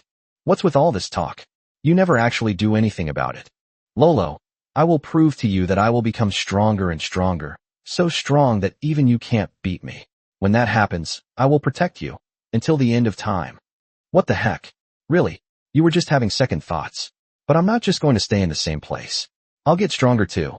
Long Luo'er had already lowered her head, not daring to look directly at Su Chun, or perhaps she really didn't want Su Chun to see her shy appearance. However, Su Chun didn't care about any of that. The atmosphere had been set up perfectly, so how could he stop there? So Lolo, will you marry me? Long Luo'er raised her right hand and gently punched Su Chen's chest to express her dissatisfaction. I'm already your wife. Why are you asking this? Honestly, that's different. I want to hear you say yes. Perhaps the FFF group has already invaded this world, or perhaps it's the resentment of a 40-year-old single man. Zhang Haiba finally couldn't hold back any longer and walked between the two of them, coughing lightly twice. Seriously, could you two please stop showing off your love? If this drags on any longer, a student might get killed. Sorry, we'll begin the mission now. After saying that, Su Chun took Long Luo'er's hand and walked into the barrier. Yu Qianqian covered her mouth and chuckled as she approached Zhang Haiba, patting his shoulder and teasing. This is what young love is like. You should watch more. Maybe you'll have a good dream tonight. Captain Yu, I'm getting angry. Alright, it's getting late. Let's start the mission. Zhang Chenhai also hurriedly advised that if the mission didn't start soon, there would really be victims. As for Long Luo'er, she kept her head down and walked without daring to look directly at Su Chun. For some reason, she didn't dislike Su Chen's actions just now. On the contrary, she was somewhat pleased. What's wrong with me? When Long Luo'er looked up again, she found that Su Chun was also looking back at her. What's wrong? No, it's nothing. Sorry for saying so many strange things just now. No, it's nothing. I didn't take it to heart. It's good that you're all right. Let's go. Let's begin the mission. Long Luo'er stared at Su Chin's retreating figure, unable to look away for a long time. Perhaps, ever since that night, when Su Chin stood in front of Long Luo'er, blocking the terrifying gaze of the gods, leaving behind a tall and reliable figure. Perhaps, from that moment on, Long Luo'er fell in love with this human man who dared to defy the gods in order to protect her. I do. Long Luo'er muttered to herself, making sure no one could hear her. Chapter 38 Old Classmate. After Su Chun entered the campus, he found that there were already about 200 people gathered on the playground, which should be all the students in this Tianji college. Although each city in this world is much larger than the cities in my previous life, there is almost no interaction between them, and the resources of teachers and students are limited. In addition, they adopt an elite training system, giving priority to providing more abundant teaching and training resources to outstanding talents. Each university is estimated to admit around 50 students per year, which is already considered a lot. Upon seeing Su Chun, 3 freshmen immediately began to discuss it. Could that person be Su Chun? That uniform, did he join the Night's Watch?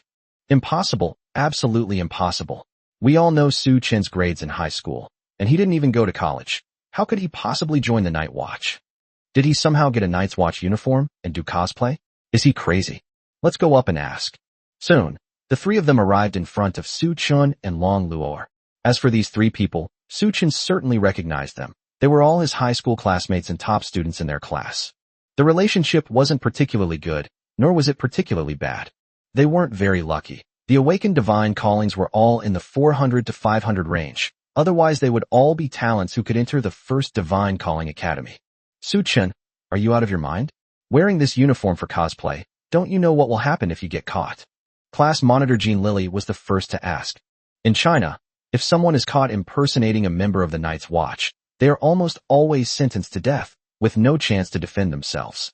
After all, in a world where attacks by divine messengers are always a possibility, the Night Watchers, as the guardians of peace and stability in Tianhe City, must not be imitated by others. Su Chin smiled calmly and replied, I'm not doing cosplay, I'm a regular night watchman. Upon hearing this, the 3 old classmates in front of them were immediately stunned. The Night Watch are such a formidable force that even graduating from the top-tier college of life would likely not allow one to join them. However, they were now told that Su Chun, whose high school grades were below average, had joined the Night Watch without even attending university. No one would believe it. Seeing their reaction, Su Chun could only wave his hand. After all, reality is so magical. No one can guarantee that the ugly duckling won't turn into a swan.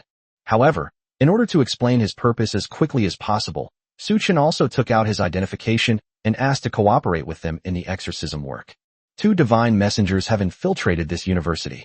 Now is not the time for pleasantries. I have received instructions from my superiors to come and protect you. The 3 old classmates were once again shocked when they saw the Night Watchman's identification. I never expected that Su Chun would actually become a Night Watchman. This is a job that so many boys dream of.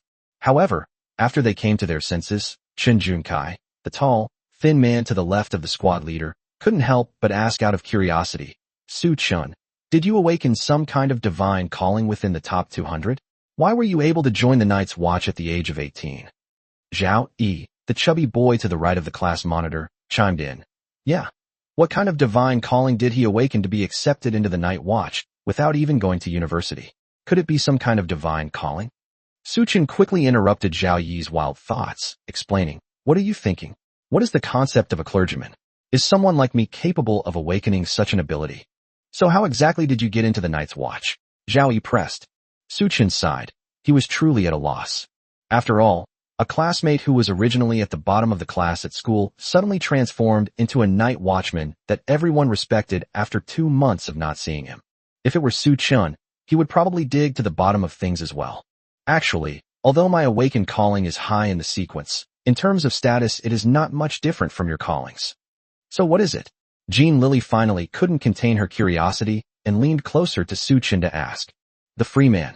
Upon hearing the word free agent, the 3 old classmates immediately showed expressions of disappointment.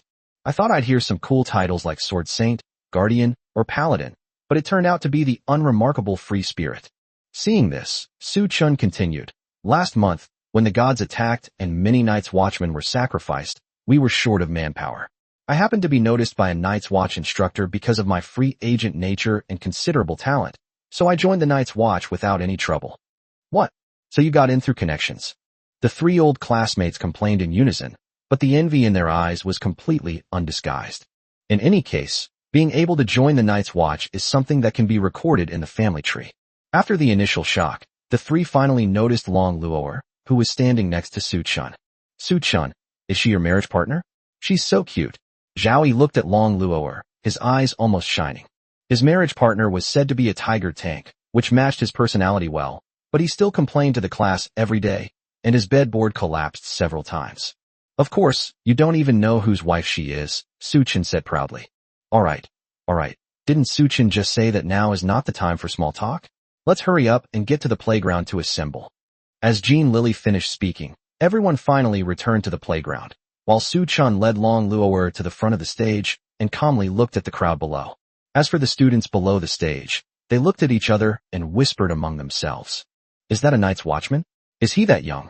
The girl next to him is so cute. Is she his fiancée? I'm so envious.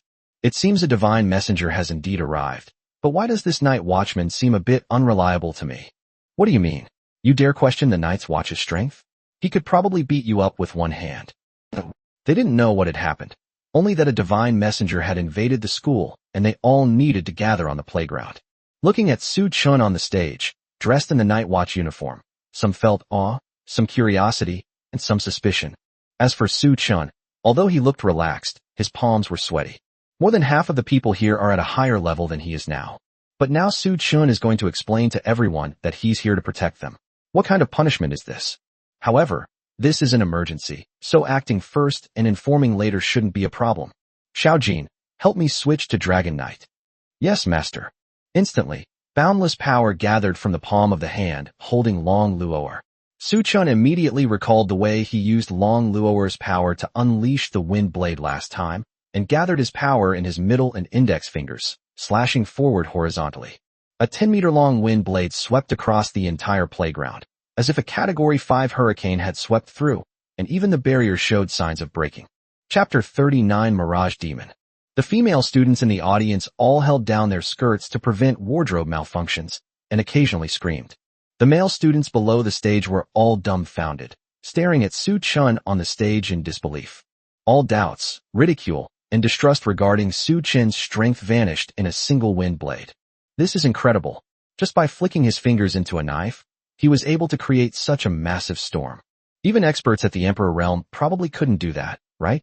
The wind blades dissipated, and the entire arena fell into a deathly silence.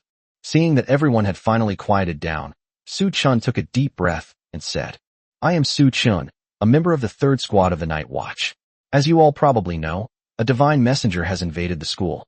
Our 3rd Squad of the Night Watch is currently on a mission to eliminate the divine messenger. Please cooperate and do not leave this place. I will stay here to protect you. After these words were spoken, the entire room remained silent. Everyone watched Su Chun silently, not daring to refute him.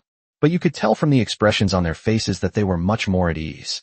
After all, with such strong people protecting them, how could they not feel at ease? At this moment, Su Chun felt his feet being stepped on several times, which was obviously done by Long Luo'er. Did the amulet work so quickly? How come she was bewitched so fast today? Helpless, Su Chun could only quickly switch back to Godslayer. Long Luo'er pulled Su Chun aside and whispered in his ear, Why did you suddenly switch to Dragon Knight? Su Chun replied casually, Isn't it all to convince everyone? Otherwise, with my mediocre skills, who would respect me? Sigh, never mind. I just checked with the Dragon Eye. 2 students below have already been possessed by monsters. They are from the Mirage Demon clan. A Mirage Demon? Su Chun was full of questions. He had never heard of such a race before.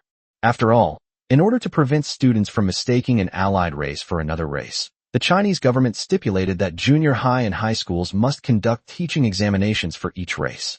Not getting 100 points means having to retake the exam, which is even more important than studying.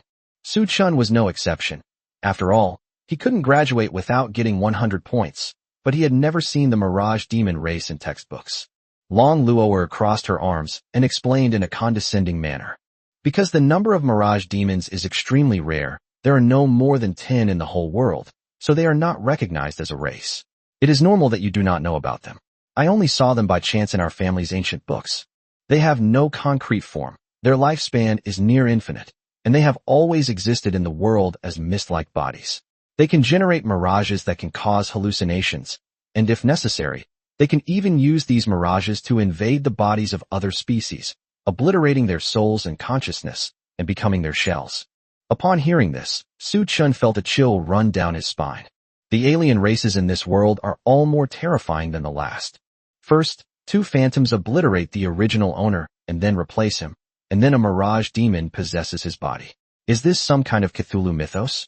Which two people were possessed? You know one of them, the man you called Zhangze before. I don't know the other woman. She has long, dark blue hair and looks alright. Dark blue hair? It seems to be Lin Rushua, Zhangze's fiancée. After all, 2 years ago, on the day Zhangze got married, he posted countless photos of his wife in the class group chat. What was particularly memorable was her deep blue hair. It was hard not to recognize her. Su Chun, what should we do now? It seems these are the two invading monsters. If we kill them, will others be able to tell that they've been possessed by the mirage demons? Long Luo'er shook her head and replied, no, the true form of a mirage demon is a cloud of gas. A mirage demon that has successfully acquired a body looks exactly like a normal person, but at the same time, it has lost the ability to vaporize again. Unless it abandons the body it has taken, it can only live on in that body forever. This is a headache, Lolo. Could you keep an eye on those two for me while I think of a solution? At the same time, on the playground, a man and a woman were exchanging tense words. Honey, what should we do? That night watchman seems pretty strong. Can we escape? Don't panic. In this body's memories, the night watchman was a bottom-of-the-class student in school. Although we don't know how he displayed such power, it was probably just a bluff. If he had really discovered us, he would have already rushed up and killed us. But I always felt he wasn't just bluffing. Lin Rushua's expression grew increasingly tense, clearly intimidated by Su Chen's wind blade. Don't worry, Xiaoxua. Even if he's very strong, he definitely won't be able to identify our true forms. The only people in this world who know of our existence, besides those ancient gods, have long since disappeared into the river of history. We must not give ourselves away. As long as we survive today, we can live on in this body. But doesn't that man recognize our host? What if we're recognized? Zhangze quickly interrupted Lin Rushua, comforting her. Xiaoxua, don't worry. Besides, didn't that goddess Ming say before that as long as we can hide in the Heavenly Vocation Academy for a month, she promised to give us the bodies of legendary realm experts? Think about it. Then we'll have both immortal souls and powerful bodies. We can travel to every corner of this world until the world is destroyed. As Zhangze continued to describe the bright future, Lin Rushua's tense expression finally eased considerably. Yes, as long as they can get through today, once they blend into the crowd, no one will be able to spot them again. I understand.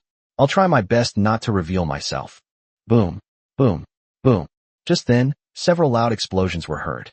A perverted woman, wearing a red cheongsam that was clearly the wrong size, with white stockings covering her face and a figure that resembled a woman, appeared in Su Chen's original spot.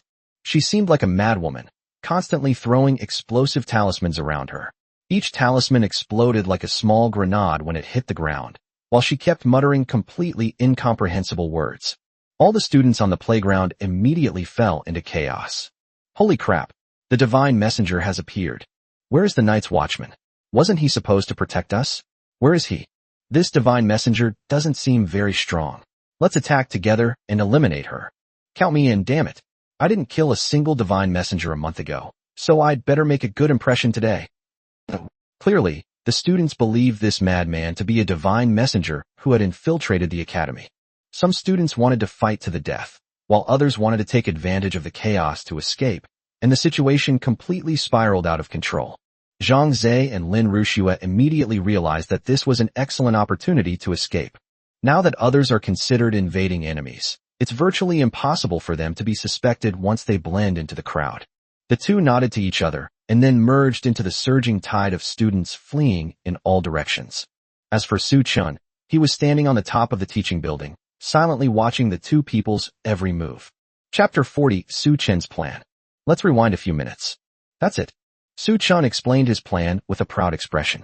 As for Long Luo'er, She looked at Su-chun as if he were an idiot. Su-chun, have you ever thought about this? If I cause a scene on the playground, how am I supposed to stay in Tianhe City after this? Didn't you transform into a pure white dragon before? Can't you transform into that form? Long Luo'er sighed and shook her head helplessly. When we dragons revert to our original forms, we gradually drain the surrounding spiritual energy, which takes about a minute. By then, all the students will sense the flow of spiritual energy and look in my direction. Do you think you can transform in an instant? But when you transformed into human form before, wasn't it just for a split second?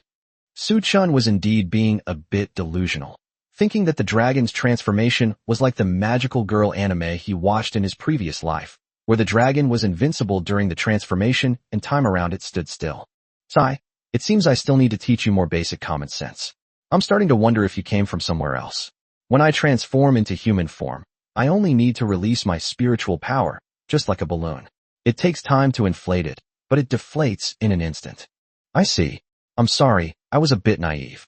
Your method should work, but the problem is, where can we find someone who is both safe from having their identity exposed and strong enough to handle being ganged up on by students? Upon hearing this, Su-chun suddenly had a flash of inspiration, realizing that his brain had truly short-circuited just now, as he hadn't even thought of such a suitable candidate. Little Jean, can we summon the heavenly maiden Ba now? Yes, master. Shall we summon her now? No need for now. Can I talk to her alone? Yes, master. Soon, Su-chun heard Tian Ba's voice in his mind, her tone full of respect and awe. Lord Su-chun, what are your orders? Su-chun was also taken aback.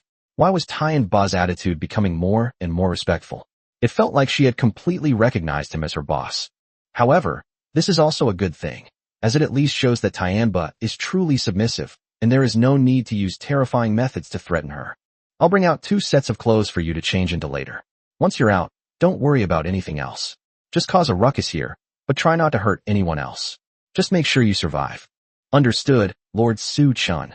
Soon, Su-chun casually took out a red cheongsam and white stockings from Long Luo'er's spatial ring, and threw the cheongsam into the small world of the god-slaying golden book according to Xiao Jin's instructions. Soon, the heavenly maiden Ba indicated that she was ready. Then, little Jean, summon the heavenly maiden Ba. Yes, master. As Xiao Jin finished speaking, Tian Ba instantly appeared on the stage. Su-chun and Long Luo'er were stunned when they saw the appearance of the heavenly maiden Ba. The heavenly maiden Ba dressed herself in a red cheongsam as if nothing had happened, but she had pulled stockings over her head, revealing her 2 smooth, slender, and fair feet, which made one sigh at how beautiful they were. No, white stockings are used like this. Would a normal person put stockings over their head? Could this be some kind of psychopath who escaped from a mental hospital? Although I really want to complain a bit, isn't this Tian Ba out of touch with the times? She doesn't even know how to use stockings. However, what's done is done, and there's no going back. Taking advantage of the chaos caused by the heavenly maiden Ba, Su-chun switched to the divine dragon knight and leaped dozens of meters high, bringing Long Luo'er directly to the top floor of the teaching building, where he watched Zhang Zhe and Lin Rushue's every move. However, the farce here also attracted Yu Qianqian and others who went to explore the dormitory and teaching buildings. The 3 of them immediately abandoned their original plan and went directly to the playground to confront Tian Ba. Captain Yu, this crazy woman is extremely strong. I estimate her cultivation level is at least at the Emperor realm. She's probably one of the monsters that invaded the academy this time, Zhang Haibao warned. I understand, Chen Hai. Go and evacuate these students. They seem to still think they can beat this madman in front of them. Don't let them get carried away. Haiba, hold on a little longer. If you can't win, retreat immediately. I'll go and find Su-chun's whereabouts. He's probably fighting another monster, but with Long Luo'er with him, he should be safe. After firing a shot at Tian Ba, Yu Qianqian gave the order. Receive. Zhang Chenhai and Zhang Haiba immediately responded and began to carry out their respective tasks. At the same time, Zhang Zhe and Lin Rushue followed the fleeing students back to the dormitory area and hid in Zhang Zhe's dormitory. The main reason was that the protective barrier set up by the night watchers was still in place. Otherwise, they would have already slipped out of the school. Honey, while the night's watch is still fighting that madman, should we get another body? No need. If we were to discover 2 corpses in the dormitory now, the night watch might continue to maintain the barrier until they catch the real culprit. We just need to wait for the night watch to kill that madman. Just then, the dormitory doorbell rang, startling the 2 of them. Who is it? Zhang Zhe asked through the door. It's me, Zhang Zhe, Jean Lily. I'm a little scared and don't dare to stay in my dorm alone. You're the best in our high school. I feel safe with you. Are you the class monitor? But Xiao Xue is here too. Wouldn't it be inconvenient for you to come in? As Zhang Zhe responded, he tiptoed to the door and checked the outside through the peephole. Jean Lily was standing alone in front of the door, looking nervous, as if she had really been frightened. It's all right, I won't disturb you too.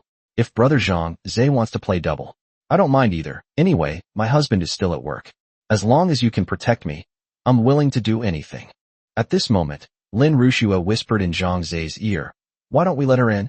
The Night Watch's investigation report said that 2 monsters invaded the academy, so it's natural to think that the 2 monsters were traveling together.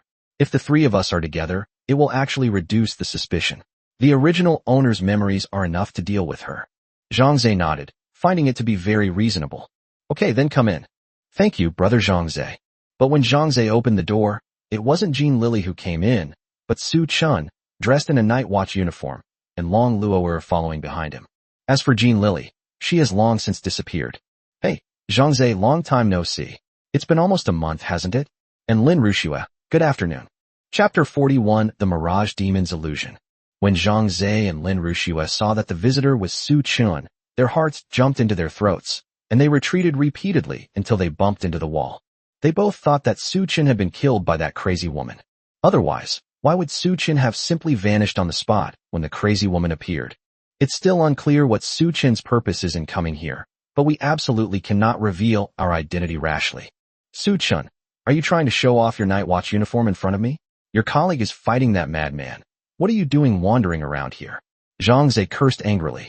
He originally wanted to speak to Su Chun in a polite manner, but considering the host's particularly strong hatred for Su Chun in his memories, speaking to him in an angry tone will actually make it less likely to arouse suspicion. Upon hearing this, Su Chun burst out laughing. I didn't expect that even now. He's still pretending. Zhang Zhe, is there any need for you to get so angry? I just came to see how my old classmate is doing. Su Chun, I know you and my husband have some conflicts, but in this situation, shouldn't you help your colleague first? Lin Rushua interjected. Yeah, what are you doing in our dorm at this hour? Are you interested in watching other couples discuss the mysteries of life? There's no need for that, is there? Isn't that white-haired girl pretty? Zhang Zhe chimed in.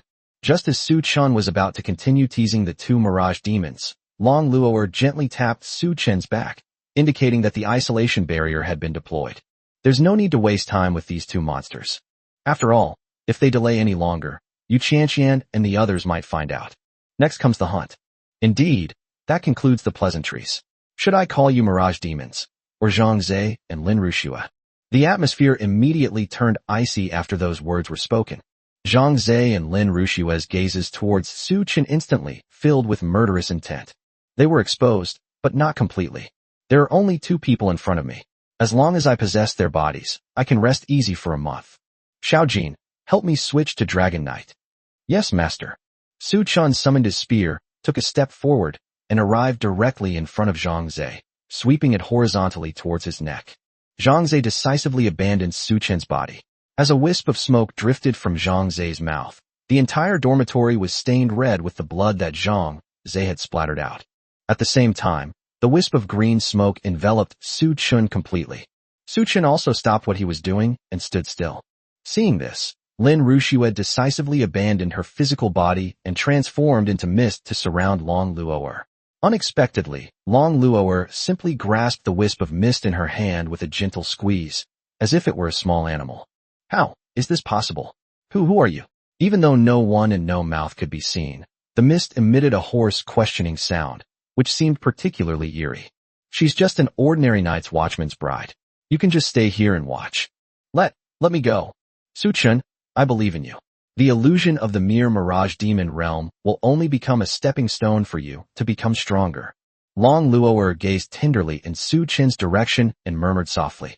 Despite saying that, Long Luo'er still concentrated her spiritual power in her hand, ready to break the illusion for Su Chun whenever he was in trouble. At this moment, Su Chun was completely shocked by the scene before him.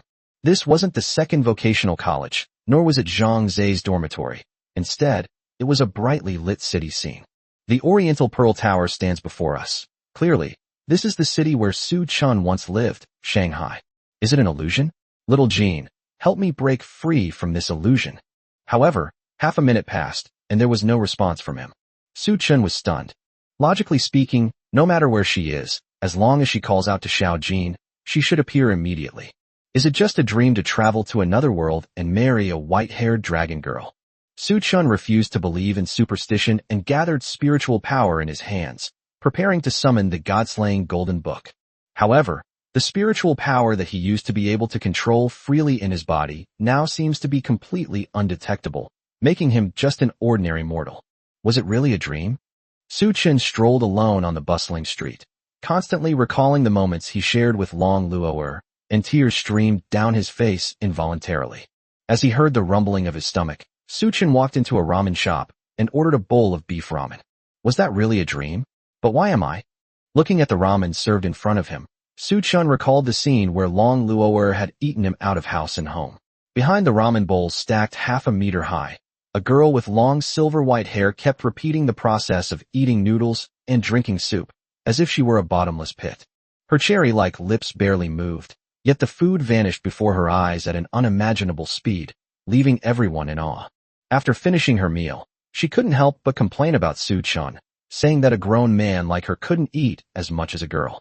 This memory is so vivid. How could it possibly be a dream? Hey handsome, wanna add each other on WeChat? Just then, a girl with long silver-white hair came to Su Chun's side and greeted him. This woman had skin as smooth as jade, bright eyes and white teeth, and was dressed extremely beautifully. Even Su Chun's school beauty during his high school years could not compare to her. Okay. Handsome, what's wrong? You look like you've just broken up with someone. The girl sat down across from Su Chun at the table, rested her chin on her hands, and teased him. No, I just had a dream. Dreams, yes, if they're beautiful dreams, they can certainly make you think a lot when you wake up. But you always have to look at reality. Really? Thank you for your advice. It's all right, we're quite destined to meet. What's your name? I am Su Chun. My name is Long Luo. If you don't mind, let's chat. Over the next 3 years, Su Chun and Long Luo's relationship rapidly warmed up, to the point where they could talk about almost anything. On the night before the college entrance examination, Long Luo came to my house and sat on the bed side by side with Su Chun. He fiddled with his long silver hair, seemingly wanting to say something, but he couldn't find a suitable opportunity to speak.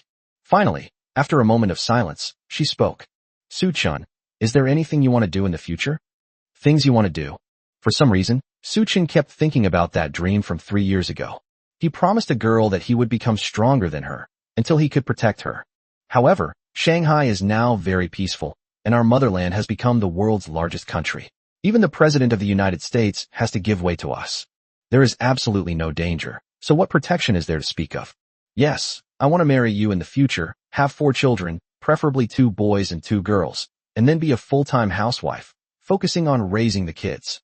If you don't mind, you can inherit my dad's billion-dollar group. I think you can definitely do it even better. Chapter 42 Dream. Su Chun was stunned for a moment. He really didn't expect a rich girl like Long Luo to be so straightforward. Can I take this as a confession of love? Sure, if you like, I'll tell you about it every day.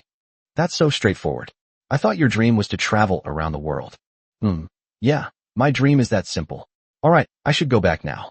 Let's do our best on the exam tomorrow. Okay, good night. As for the college entrance examination, Su Chun and Long Luo lived up to expectations and were both admitted to Tsinghua University. 4 years later, the two once again achieved near-perfect scores and became graduate students at Yenching University and got engaged around the same time. At the wedding, after the MC announced, "Please let the groom put the ring on the bride's finger," the entire room erupted in enthusiastic applause. Su Chun looked at the wedding ring he had bought with money he had saved up from working part-time for half a year and fell into deep thought. He always felt that he had confessed his feelings to someone very important in his life and had made a vow to protect her. Although I haven't heard a reply yet, it doesn't matter. Su Chun closed his eyes and carefully recalled the girl who was less than 1.6 meters tall. It has a pair of white horns on its head, likes to wear white clothes, and has even rubbed its own back. Lolo, I'll prove it to you. I'll grow stronger and stronger, until you can't even beat me. Then, I'll protect you, forever and ever. Lolo? What's wrong? Wearing a wedding dress, Long Luo looked at Su Chun, who was still not moving, and asked in a low voice. I'm sorry, I can't put a ring on your finger, because you are not her. The moment Su Chun said this, The entire wedding banquet fell into a deathly silence. No one expected that this famous and enviable couple would have the groom publicly call off their wedding. The MC didn't know what to say and could only awkwardly twitch his lips. Su-chun, what's wrong? It's me, Long Luo. Didn't you say you like me the most? Long Luo's beautiful face was instantly covered in tears. Clearly, Su-chun's words had hit her hard. No, that wasn't a dream. That was reality. Long Luo, who exactly are you? Why did you approach me? What, did I do something wrong? Why suddenly? You did nothing wrong. The world is wrong. You were just a beautiful fantasy I once had. These words caused an immediate uproar at the wedding banquet. Cracks began to appear on the ceiling, floor, and walls, as if the world was collapsing. How could I be fantasizing? I was clearly thinking of you so much. How could you say that to me? I've always been quite curious. 7 years ago, on that night, I had nothing, while you were the heiress of a multi-billion-dollar conglomerate in Shanghai. Why would someone of your status be seen at an affordable restaurant? What did I do to deserve your attention? Su-chun, because I like you. Like? Why? Love at first sight? Yes, love comes very suddenly. When I first saw that girl, I fell in love with her instantly. Long Luo, admit it, you were just a memory I once had. Long Luo lowered her head and remained silent for a moment before speaking. So what if you've come to your senses now? Once you're in my illusion, do you think you can escape? Your body is mine from now on, so you'll be trapped in this world and never leave. Long Luo's originally beautiful face instantly became incredibly ferocious, and her body gradually turned into mist. She waved her right hand gently.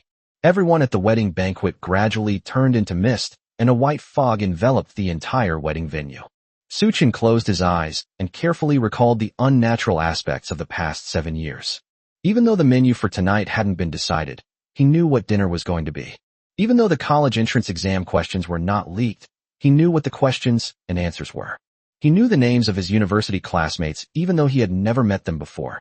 All of this seems to be prophetic. In reality, all of this is simply because Su-chun thinks this way, so he knows these things in advance. There is no way that Su-chun is unaware of anything. In other words, everything in this world is actually what Su-chun is thinking. This world is actually Su-chun's own dream. The Mirage Demon, based on the image of the girl Su-chun envisioned, transformed into Long Luo and deliberately led Su-chun astray, immersing him in such a dream. Having figured all this out, Su-chun felt that the so-called Mirage Demon's illusion was nothing but a joke. In one's own dreams, one can completely control the development of events without needing any external forces. Is that so? I'd like to see who's really going to be the one who can't escape. With a thought, Su-chun transformed into a dragon tamer without needing to communicate through Shaojing. In an instant, the mist seemed to be torn apart as if by a tornado, and quickly dissipated. What did you do? A voice came from the mist. It was undoubtedly the voice of the Mirage Demon questioning them. Little Mirage Demon, do you think I don't know? The illusions you're so proud of are nothing more than ordinary illusion magic. My special ability is to be immune to almost all magic. Now that you've entered my body, you should know what will happen to you, right? No, I don't believe it. How could there be such a calling? No. How is this possible? Why can't I use my magic? Don't kill me. Spare me. I don't want to die. The Mirage Demon's initially arrogant tone gradually turned into one of shock, terror, and humility, and finally it began to beg for mercy. A moment later, as the Mirage Demon's wails grew fainter and fainter until they disappeared, the white mist finally dissipated, revealing only the dilapidated wedding scene. Congratulations, Master, for defeating the heroic Mirage Demon. You have gained 200 ability points. If possible, I hope to be here with Long Luo. Su-chun murmured softly, closed his eyes again, and the whole world collapsed. When he woke up again, he still felt something very soft on the back of his head. Their faces were very close, and with each breath, they could feel the fragrance emanating from Long Luo. This scene is exactly like the scene of their first meeting. Su-chun, you're finally awake. My legs are about to go numb. Lolo, good afternoon. I feel like this scene is familiar. It's still afternoon. It's already evening. Really? I was unconscious for so long. Su-chun slowly sat up and found Yu Qianqian standing by the bed, a look of relief on her face. Sister Qianqian, I'm sorry to have worried you. Su-chun got out of bed and came to Yu Qianqian and said, I'm so glad you're all right. I was so worried about you. Yu Qianqian gently tapped Su-chun's head to comfort him. Brother Chenhai, where did Uncle Haiba and the others go? Them. After Yu Chanqian found a chair and sat down, she began to recount what had happened while Su Chun was in a coma. Chapter 43, each on their own battlefield.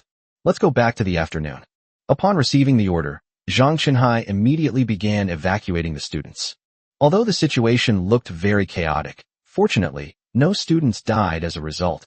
At most, they only suffered minor burns to a small part of their skin from the high temperature of the exploding ruins. He had previously served as a disciplinary committee member at the first vocational college, so he naturally knew how to handle unexpected situations. The best students are those who obey his orders. If someone disobeys, just beat them unconscious and have the other students carry them away. In less than 3 minutes, all the students lingering on the playground dispersed towards their dormitories. After searching the entire teaching building, Yu Chanqian arrived at the playground, but did not find Su Chun. Qinhai, have all the students been evacuated? Yes. Everyone ran towards the dormitory. Damn it. There's another monster possibly over there in the dorm building. You're coming with me. After arriving at the dormitory area, the two did not find any disturbance. Just as the two were about to begin a thorough search, Jean Lily ran out of the dormitory building and came to stand in front of them. It's the night watch. A night watchman named Su Chun is fighting a monster. Can you help him? Where is he? Please follow me. After Jean Lily brought Yu Chanqian and Zhang Qinhai to Zhang Zai's dormitory, the scene before them was quite surprising. Zhang Zai's head was severed from his body, and blood splattered all over the dormitory.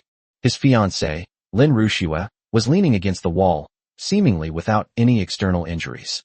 As for Su Chun, he lay on the bed as if nothing had happened, even using Long Luo'er's legs as a pillow.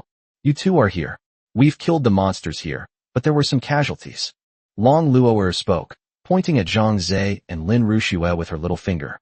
Lady Long Luo'er, thank you for your help. Yu Chanqian expressed her gratitude and immediately brought Zhang Qinhai to Lin Rushua to confirm the situation. Unfortunately, she also lost vital signs, as if her soul had been detached from her body, leaving only an intact, empty shell. Chanqian, Master Haiba might be in trouble. I just tried to contact him, but he hasn't responded. Zhang Qinhai put down the communicator and shouted to Yu Chanqian. Leave that to me. Su Chun has fainted. Please take him back to the headquarters lounge for me. Thank you so much for your help, Lady Long Luo'er. Yu Chanqian and Zhang Qinhai were also very happy. After all, Zhang Haiba was the most skilled among them. If even he couldn't withstand the madwoman's attack, then they would definitely need to seek help from headquarters. It's not a big deal if they get injured, but the real problem is if they can't control that crazy woman and cause injuries or deaths among the students. With a powerful figure like Long Luo'er agreeing to help, the matter is essentially resolved. Meanwhile, on the playground, seeing the crazed Tianba in front of him, Zhang Haiba immediately summoned his natal weapon and charged towards Tianba. The heavenly maiden Ba reacted swiftly, grabbing a talisman and engaging Zhang Haiba in battle. He treated the Knight's Watch uniform like a trench coat, and with each swing of his sword, the uniform danced wildly behind him. Every second, dozens of swords struck the heavenly maiden's vital points, creating afterimages that were swift, clean, and decisive. If you didn't know, he was a 40-year-old single man who followed women living alone every day trying to strike up a conversation. You might mistake him for a handsome, weathered middle-aged man. The Sword Saint's duty boils down to one word: speed. The extremely rapid and continuous attacks leave the enemy no time to attack, forcing them to defend only due to the speed. Until the enemy gradually shows signs of fatigue and reveals a weakness, then defeat them with a single move. But to everyone's surprise, Zhang Haiba, who was clearly the one taking the initiative, became weak first. Almost every attack was blocked, and he also had to endure damage from many exploding runes. Damn it! How can this crazy woman react so fast? Zhang Haiba clicked his tongue in amazement and simultaneously increased the distance between them. Judging from the way she attacks and defends with the talisman, she is clearly a talisman master with a 121st rank in the heavenly order. But how can a talisman master have such fast reaction speed and strong melee ability? Moreover, even my sword cannot cut through those talismans. Seeing that Zhang Haiba had created some distance, Tianba immediately followed. With a thunderbolt talisman in his left hand and an ice talisman in his right, the talisman instantly transformed into a purple lightning bolt and a blue ice spike, attacking Zhang Haiba from the sky and the ground respectively. Even with her extraordinary realm, Tianba could easily trap Zhang Haiba, even if she had reduced her true strength to 1/10,000th of its original level. The moment the ice spike appeared, It immediately froze Zhang Haiba's legs. Seeing the purple lightning hurtling towards him, Zhang Haiba realized that he was definitely going to die. Unexpectedly, the bolt of purple lightning missed its mark, only burning half of his hair. "You bastard. You already have so little hair, and you're doing this." Zhang Haiba breathed a sigh of relief while cursing angrily, but he was helpless against Tianpa. "No matter how hard I slashed with my sword, I couldn't break the ice on my feet." Just then, a childish yet authoritative voice rang out, and Zhang Haiba immediately grinned crookedly. He knew he had won the battle. "That female pervert over there, it's time for you to leave the stage." Long Luo'er flashed to the front of Tianpa, summoned a white longsword, and charged directly at Tianpa. Tianpa immediately summoned talismans to defend herself, but they were completely unable to stop Long Luo'er's attack. The longsword easily tore the talisman apart, piercing the heart of the heavenly maiden Ba along with it. With a scream from the heavenly maiden Ba, her figure slowly disappeared into the void. "Well, that's all the strength he has." Long Luo's lips curled up slightly, and he said disdainfully, "Thank you for saving me, Lord Long Luo'er," Zhang Haiba said after breaking free of the ice with Yu Qianqian's help. After that, Zhang Haiba was also sent to the headquarters medical department for treatment due to his injuries. Zhang Chenhai is in charge of the aftermath at the second vocational college. Since it involves the deaths of the daughter of a well-known company owner and the eldest son of a martial arts family, he'll probably be very busy. That's it. Half an hour later, Yu Qianqian finally finished recounting what happened after Su Chen fell into a coma. "This is really tense and exciting. I didn't expect that crazy woman to be so strong." Su Chen could only silently apologize to Zhang Haiba. He really didn't expect the heavenly maiden to be so ruthless. However, the effect was indeed very good, creating the impression that only Long Luo'er could defeat the enemy. "Now that you're awake, I'll go report to the director and won't disturb you two any longer." After Yu Qianqian finished speaking, she left the lounge, leaving Long Luo'er and Su Chen alone. The atmosphere was slightly awkward. After a moment, Su Chen broke the silence first. "Lolo, do you have any plans to have 2 girls and 2 boys? Chapter 44: The City That Never Sleeps. Su Chen thought that after saying those words, he would definitely get a few slaps from Long Luo'er. Unexpectedly, Long Luo'er's reaction far exceeded his expectations. Long Luo'er was seen fidgeting, her face flushed, her eyes darting away, and she dared not look directly at Su Chen, appearing extremely shy. This feeling of being broke is like cherry blossoms in spring, delicate, yet incredibly endearing. Su Chen, do you really want so many children? But our dragon race has such a low birth rate." Su Chen almost spat out a mouthful of blood. What's wrong with Long Luo? She's completely different from her previous aggressive demeanor. Normally, her reply would be, "Does not exist. Are you thinking about peaches? Su Chen, are you asking for a beating again? Are we still trapped in the illusion of the mirage? Lolo, are you serious?" "No, I was just kidding. I knew it. It made me think the wrong way." Su Chenbai was overjoyed. Unbeknownst to them, Long Luo'er's heart was pounding wildly. Perhaps this is the first time in her 90 years of life that her heart has been beating so fast. Long Luo'er's gaze towards Su Chen was now filled with adoration. Honestly, this big idiot, couldn't he have been a little more direct? Maybe I would have accepted it in a moment of passion. "Su Chen, I'm hungry.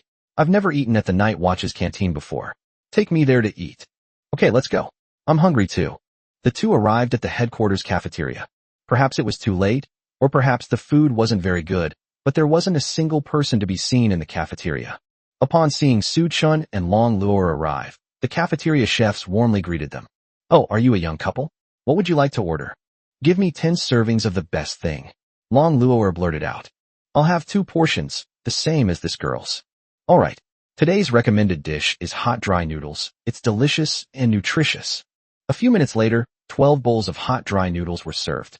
Su Chen looked at Long Luo'er, who was finally eating noodles with chopsticks in a proper manner, and was filled with emotion. Thank goodness it was a dream. Otherwise, I really can't imagine what life would be like without Long Luo. But I need to find a way to make money. In less than 10 minutes, 10 bowls of noodles are gone. "Lolo, how are you? Do you want more?" "Yes. Boss, 10 more bowls." "Okay." At this time, a few people were seen visiting the cafeteria, which was quite rare. The leader was a woman dressed in a night watchman's uniform, who looked to be about the same age as Yu Qianqian, around 25 years old. With a cigarette dangling from his mouth, hands in his pockets, and an extremely arrogant expression, he looked utterly cocky. Behind him were three burly young men in black suits and sunglasses. Judging from the slight pressure they released, their cultivation level is probably not low, at least at the Emperor realm.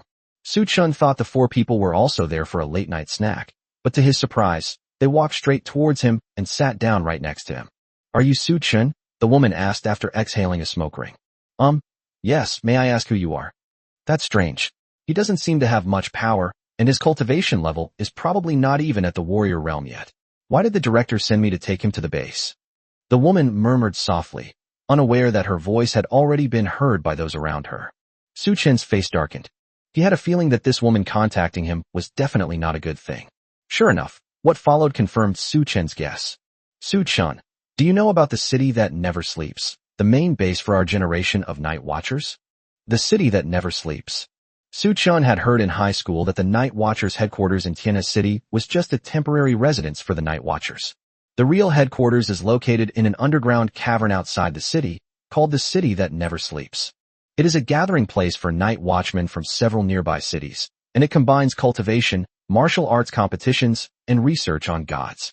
The defensive capabilities of its barrier are hundreds of times stronger than those of the city's barrier. It could be said that even if a god were to attack, they might not be able to break into the interior. There are about 10 cities that never sleep throughout China, and many outstanding night watch generals have come from these cities. However, Su Chun had always thought it was an urban legend, but he never expected it to be true. Yes, the city that never sleeps near us was jointly established by 6 cities: Tianhe City, Yue City, Jinyan City, Chongling City, Xingyue City, and Longqing. It brings together the most promising new night watchers from these 6 cities. Our director, he recommends that you go there for training. What do you think?" Upon hearing this, Long Luo'er immediately kicked Su Chin several times from under the dining table. The meaning was quite clear. They wanted Su Chin to agree. Of course, even if Long Luo'er hadn't done that, Su Chun would definitely have gone anyway. To protect Long Luo'er, one must become stronger. How could we possibly let go of such a rare training opportunity? "Of course I'm going." You agreed without hesitation. That's great." The woman smiled with satisfaction and responded. Then, the young man in black behind her stepped forward and handed a card to Su Chun. "This card is your points card, which is also your ID card in the city that never sleeps. There, all supplies, including daily necessities, food, and cultivation resources, need to be purchased with points. Money is useless. As for how to obtain points, you will naturally find out when you get there." "Thank you, sister." After accepting the points card, Su Chin expressed his gratitude. "I've already spoken with Yu Qianqian, the captain of your 3rd team. She'll take you there in 3 days.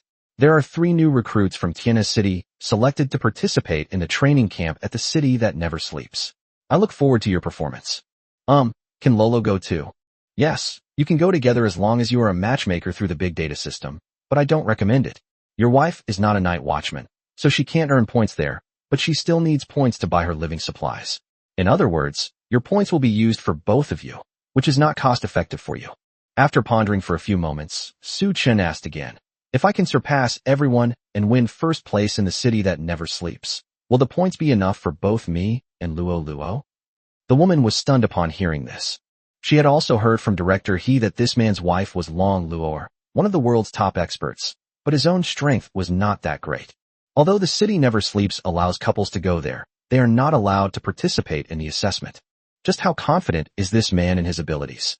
Or is he simply trying to show off in front of his wife? In any case, a soldier who doesn't want to be a general is not a good soldier, and having this kind of mentality is truly rare. Of course, no problem. Then it's decided, Lolo, let's set off in 3 days. After all, to surpass you, I first need to be number 1 among these Night's Watch recruits. Chapter 45 Long Luo'er has a fever? Upon hearing Su Chin's bold words, the Night Watchwoman burst out laughing. Great, great. You really are someone Director He has his eye on. I'm growing to like you more and more. If I weren't married, I might want to spend the night with you. Impossible. Su Chun is mine. At this moment, Long Luo'er, who had been frantically eating noodles, finally shouted out, which surprised Su Chun. I'm so sorry. How could I possibly steal your husband? I was just joking. You're not allowed to joke around. Su Chun was so moved by Long Luo'er's actions that he almost hugged her immediately. What exactly does Long Luo'er think of me? Why has she changed so much? I didn't even switch into Dragon Knight. After leaving the restaurant, Long Luo'er kept praising Su Chin's performance, which almost made him get cocky. Su Chun, That's impressive. I never expected you to make such a bold statement. Well, I don't know if I can actually do it, but I need to get my talking right first. Su-chun, I still believe in you. To celebrate your victory over the Mirage Demon illusion today, I'll reward you with a bath tonight. Lolo, I love you. After returning home, Su-chun couldn't wait to take off his clothes and run into the bathroom, waiting for Long Luo'er's bathing service. I thought she was wearing the pink one-piece swimsuit I bought before, but I didn't expect her to wear a white bikini this time. It just seems really strange that Long Luo'er, with her petite figure, would wear a bikini. Where did you get this outfit? I bought this on my way back to headquarters this afternoon while you were unconscious. How is it? Do you like it? Very nice. As Su-chun spoke, he didn't forget to give a thumbs up. Although there was almost no movement in her chest, it did not affect the overall impression at all. In fact, because it was the first time I had seen a girl with this body type wearing a bikini, it felt more novel than seeing a woman with large breasts. Sigh, I just stumbled upon this on my phone, but I can't have a figure like those models. Long Luo'er was almost in tears when she said those words. There's nothing that can be done about it. Her figure is definitely her weakness. It's okay. I like Luo no matter what her figure is like. Alright. How was that? How was the force? It feels so good. As Long Luo'er kneaded him gently yet firmly, Su-chun was so pleasurable that he almost fell asleep. The next day, Su-chun didn't wake up until afternoon. Because they were going to the city of Never Sleeps for training in 3 days, he specially granted Su-chun these 3 days off. After all, a trip to the city that never sleeps takes at least a few months, so you definitely need to relax for a few days. After washing up, Su-chun noticed that Long Luo'er seemed to be becoming more and more of a homebody. It turns out that as soon as Su-chun gets up, she immediately rushes over and asks to practice fighting. Now, all he does is play computer games as soon as he gets up. Perhaps distracted by seeing Su-chun, Long Luo'er's character was accidentally killed by a small fry, and the screen went dark instantly, displaying a large noob character. Human computer games are so hard. This is only the second level, and I can't get past it even after playing for ages. The words on the screen suit you quite well. Su-chun, I think you still need some discipline. Let's go to the rooftop. Soon, Su-chun was dragged to the rooftop by Long Luo'er for martial arts practice. Although Long Luo'er gave Su-chun special permission to use the Divine Dragon Knight in battle, the difference in their cultivation levels was too great. Even if Long Luo'er suppressed most of her strength, it would still be no problem for her to easily defeat Su-chun. Lolo, why do I feel like the Dragon Knight's charm ability has failed? Who would be so cruel to someone they like? Su-chun covered his right hand and complained. No, how could it not work? I'm just enduring it. Long Luo'er looked at Su-chun with eyes full of admiration. She already had a vague idea of the answer in her heart. Originally, whenever Su-chun switched to the Dragon Knight, her mind would go blank, and she would only think about how to please Su-chun. It feels almost the same as before. Then there is only one possibility. Long Luo'er has completely fallen in love with Su-chun. The essence of the charm effect is to make others fall in love with you. However, if someone already likes you, then adding charm will at most deepen that feeling, but won't have a significant impact. What a pity. I thought I could keep my duty as a Dragon Knight forever. Alright, stop joking around. Let's play a few more rounds before we go eat. Before we knew it, the day had arrived to set off for the city that never sleeps. In the past 3 days, Su-chun has also broken through to the late stage of the warrior realm by cultivating magic crystals, which is a very fast pace of progress. At the same time, Su-chun felt that Long Luo'er had been acting strangely these past 3 days. They used to be able to start bickering over just a few words, but now they blush frequently. Su-chun hadn't switched to his Dragon Knight's duty, so it couldn't have been because he had charmed her. Could it be that he has a fever? Are human fever medications effective against dragons? Is it that my period has started? But do dragons have relatives? I don't think Long Luo'er has done anything like this in the past month. Besides, shouldn't she be even more irritable during her period? How could she have become so gentle? With this question in mind, Su-chun immediately asked Yu Qianxian, the captain of his squad, after arriving at the Night Watcher's headquarters. Dragon? Fever? You mean Long Luo'er has a slight fever? Yes, I've been blushing after just a few words these past 3 days. I don't quite understand it. Blushing? So what did you say? Su-chun scratched his head, a little embarrassed. Well, I told Long Luo'er that I like her, that Luo is the cutest, and so on. A while ago, when I said that, she would always argue back. But these past 3 days, every time I say it, her face turns red. Once, I accidentally touched her, and it seemed a little hot. Upon hearing this, Yu Chanxian burst out laughing, leaving Su Chun completely bewildered once again. She had thought that Su Chun and Long Luo'er had already discussed the mysteries of life, but she never expected that they were still such simple-minded people. Young people these days, some are so unrestrained, some are so conservative, I really don't understand them. Don't worry, Long Luo'er isn't sick. Aren't you sick? Yes, don't worry too much. It's getting late, let's go. Yu Chanxian led Su Chun to the basement, where they found two men and women who looked to be only in their early 20s waiting there. The man had striking eyebrows and bright eyes, was exceptionally handsome, and stood about 1.85 meters tall, somewhat resembling a model from my previous life. The woman was beautiful with delicate features, a hot figure, and dressed very attractively. She was practically a heartbreaker for virgins. Yu Chanxian introduced, these two are the other two newcomers recommended by director He, Luo Shirin, and Li Jianfeng. Let's work together in the city that never sleeps in the future. Chapter 46 The Bard and the Sword Demon. Luo Shirin and Li Jianfeng also saw Su Chun at this time, and immediately came up to greet him. Wow, you're the free man? I'm Luo Shirin, good morning. Lucky. Su Chun, hello, I am Li Jianfeng.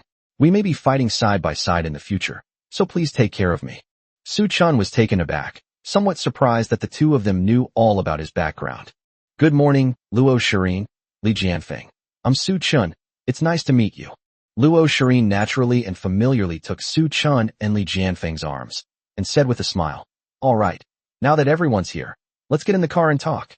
The sooner we get to the city that never sleeps, the sooner we can learn about the rules there. That makes sense, let's go, Li Jianfeng agreed. My wife hasn't arrived yet, can we wait a little longer? Upon hearing this, Luo Shirin was stunned. Her pale blue eyes blinked several times, finding it somewhat unbelievable. As for Li Jianfeng, he patted Su Chun on the shoulder and gave him an I understand look. After all, men also need to vent. Staying in the city that never sleeps might make it hard to leave, and without his wife's company, he might really feel a bit lonely. Hey Su Chun, have you heard of the rules of the city that never sleeps? My captain said your wife seems pretty strong, but she can't help you get points there, and you'll have to pay for two people's points.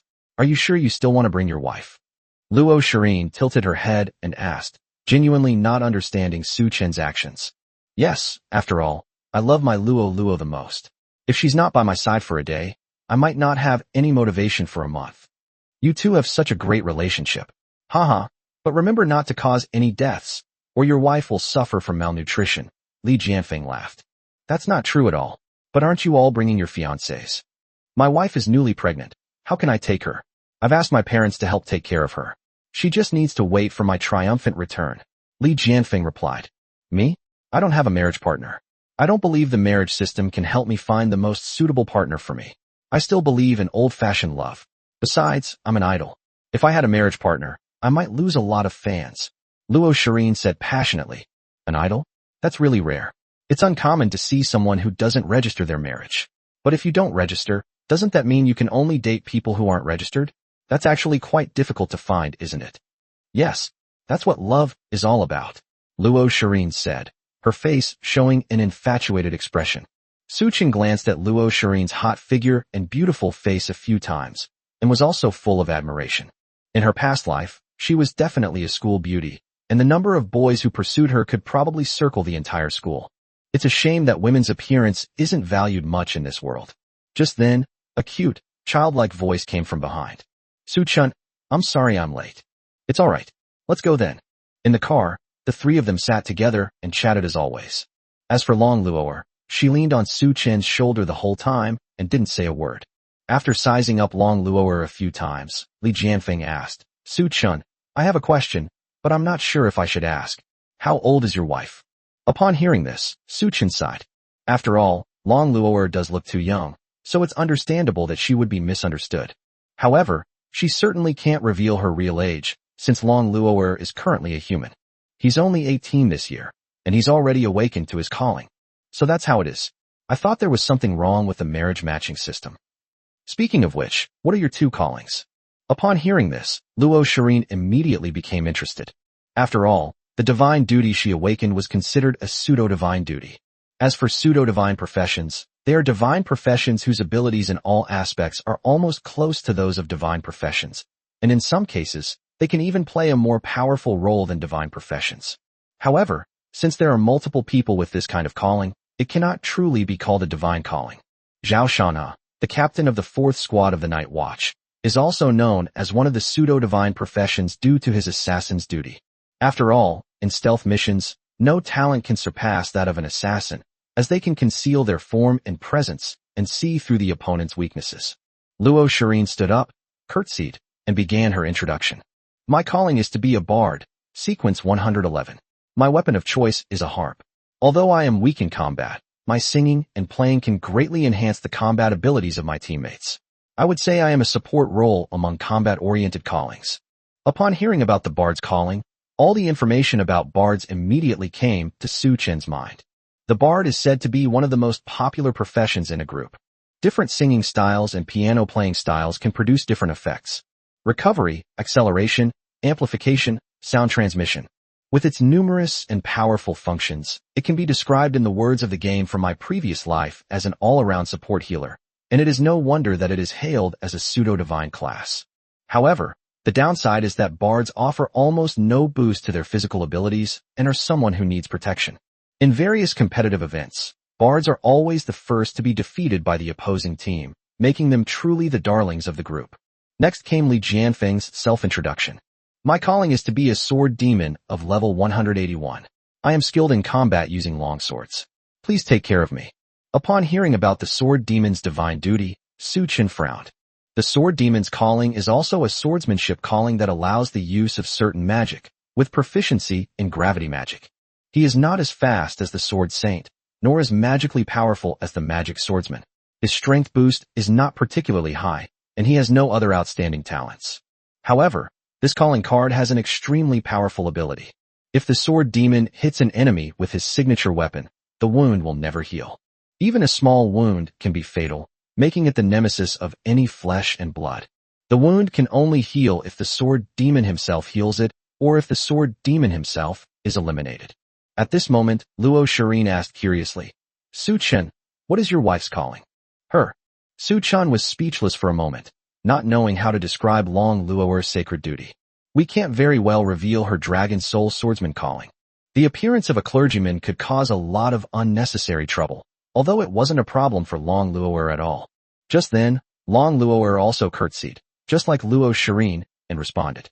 My calling is to be a swordsman at sequence 555. Nothing more to say. Chapter 47, The Dragon Rider Commander from Dragon City. Luo Shireen and Li Jianfeng were both stunned when they heard Long Luoer's response. Although Su Chen's status as a free agent will not be particularly valued, it is still the duty of a sequence 100. It's truly heartbreaking to learn that his wife is a high-ranking member outside the top 500. Zhang Chunhai and Yu Qianqian, who had been eavesdropping the whole time, couldn't stop laughing. Good heavens, one of the world's strongest beings actually claims that his celestial job sequence is over 500. If it got out that she could easily defeat those ranked below 200 in the sequence, people would probably laugh themselves to death. They did not encounter any sudden incidents such as attacks by divine messengers or divine interventions along the way. After a bumpy half-day journey, everyone arrived safely at the city that never sleeps. It truly lives up to its name as the city that never sleeps. Despite being underground, it's brighter than the outside world. 3 artificial suns hang from the ceiling of the cave, and the vast underground world seems to stretch as far as the eye can see. Roughly estimating, it's at least the size of 200 football fields. As soon as she got out of the car, Long Luoer appeared very excited. Su Chen, can you feel it? The spiritual energy here is so abundant. After all, it's the Night Watch's main base, so they must have spent a huge amount of money to build this spirit gathering array. Su Chen, why don't you just stay here and not leave?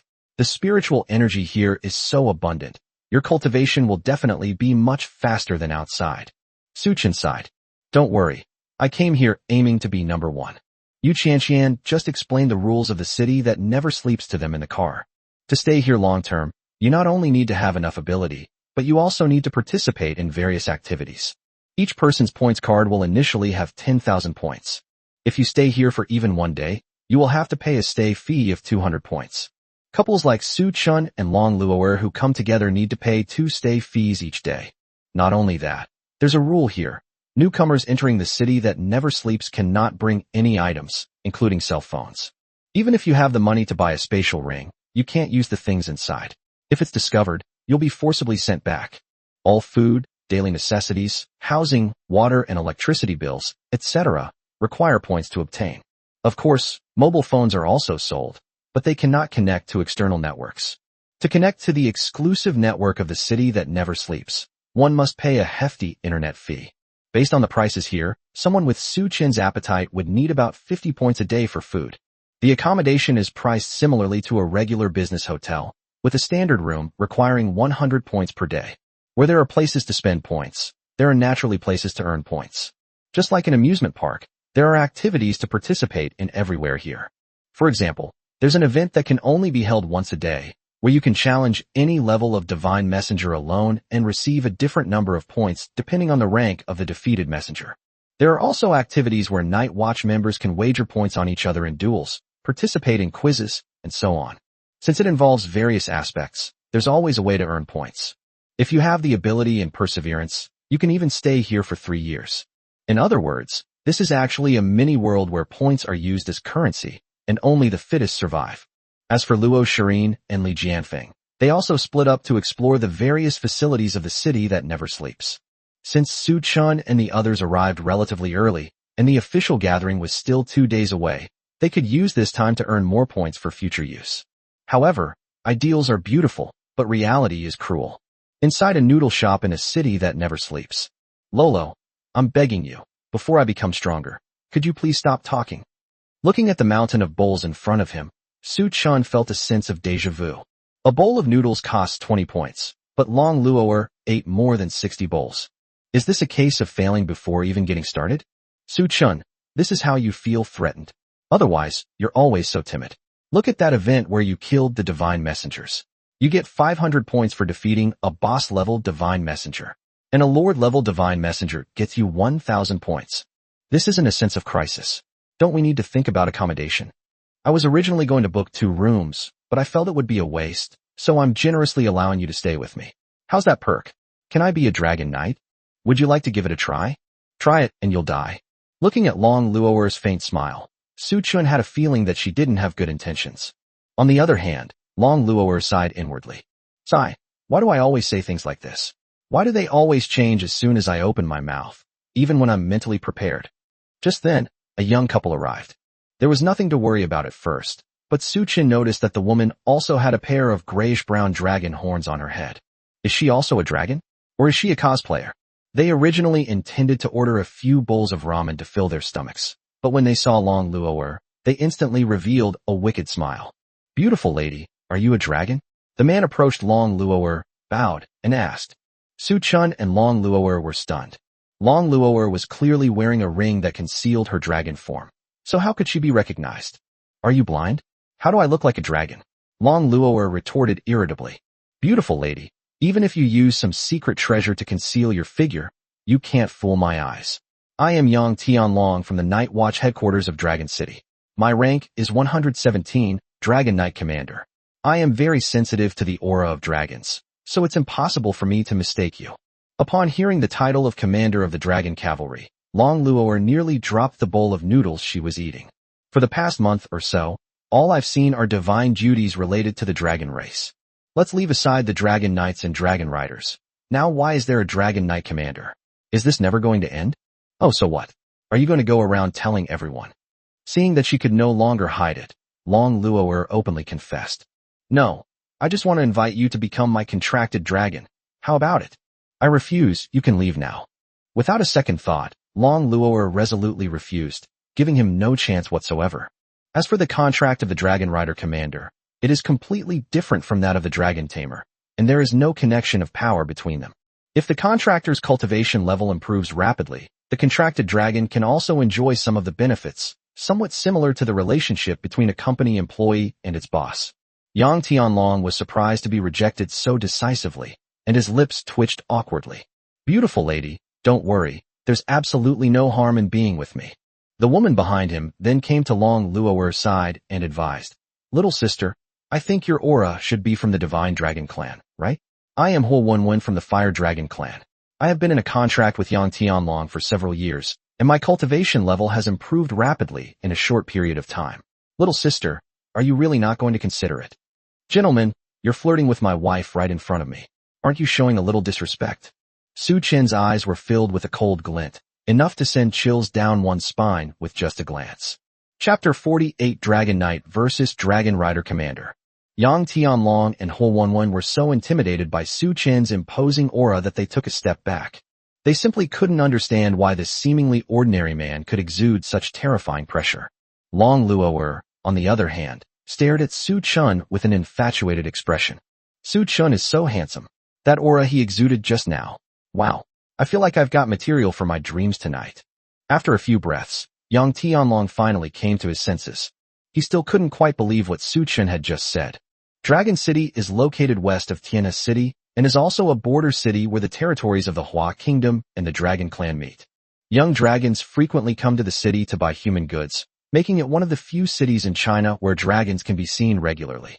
Yang Tianlong is the only son of the Dragon City Lord.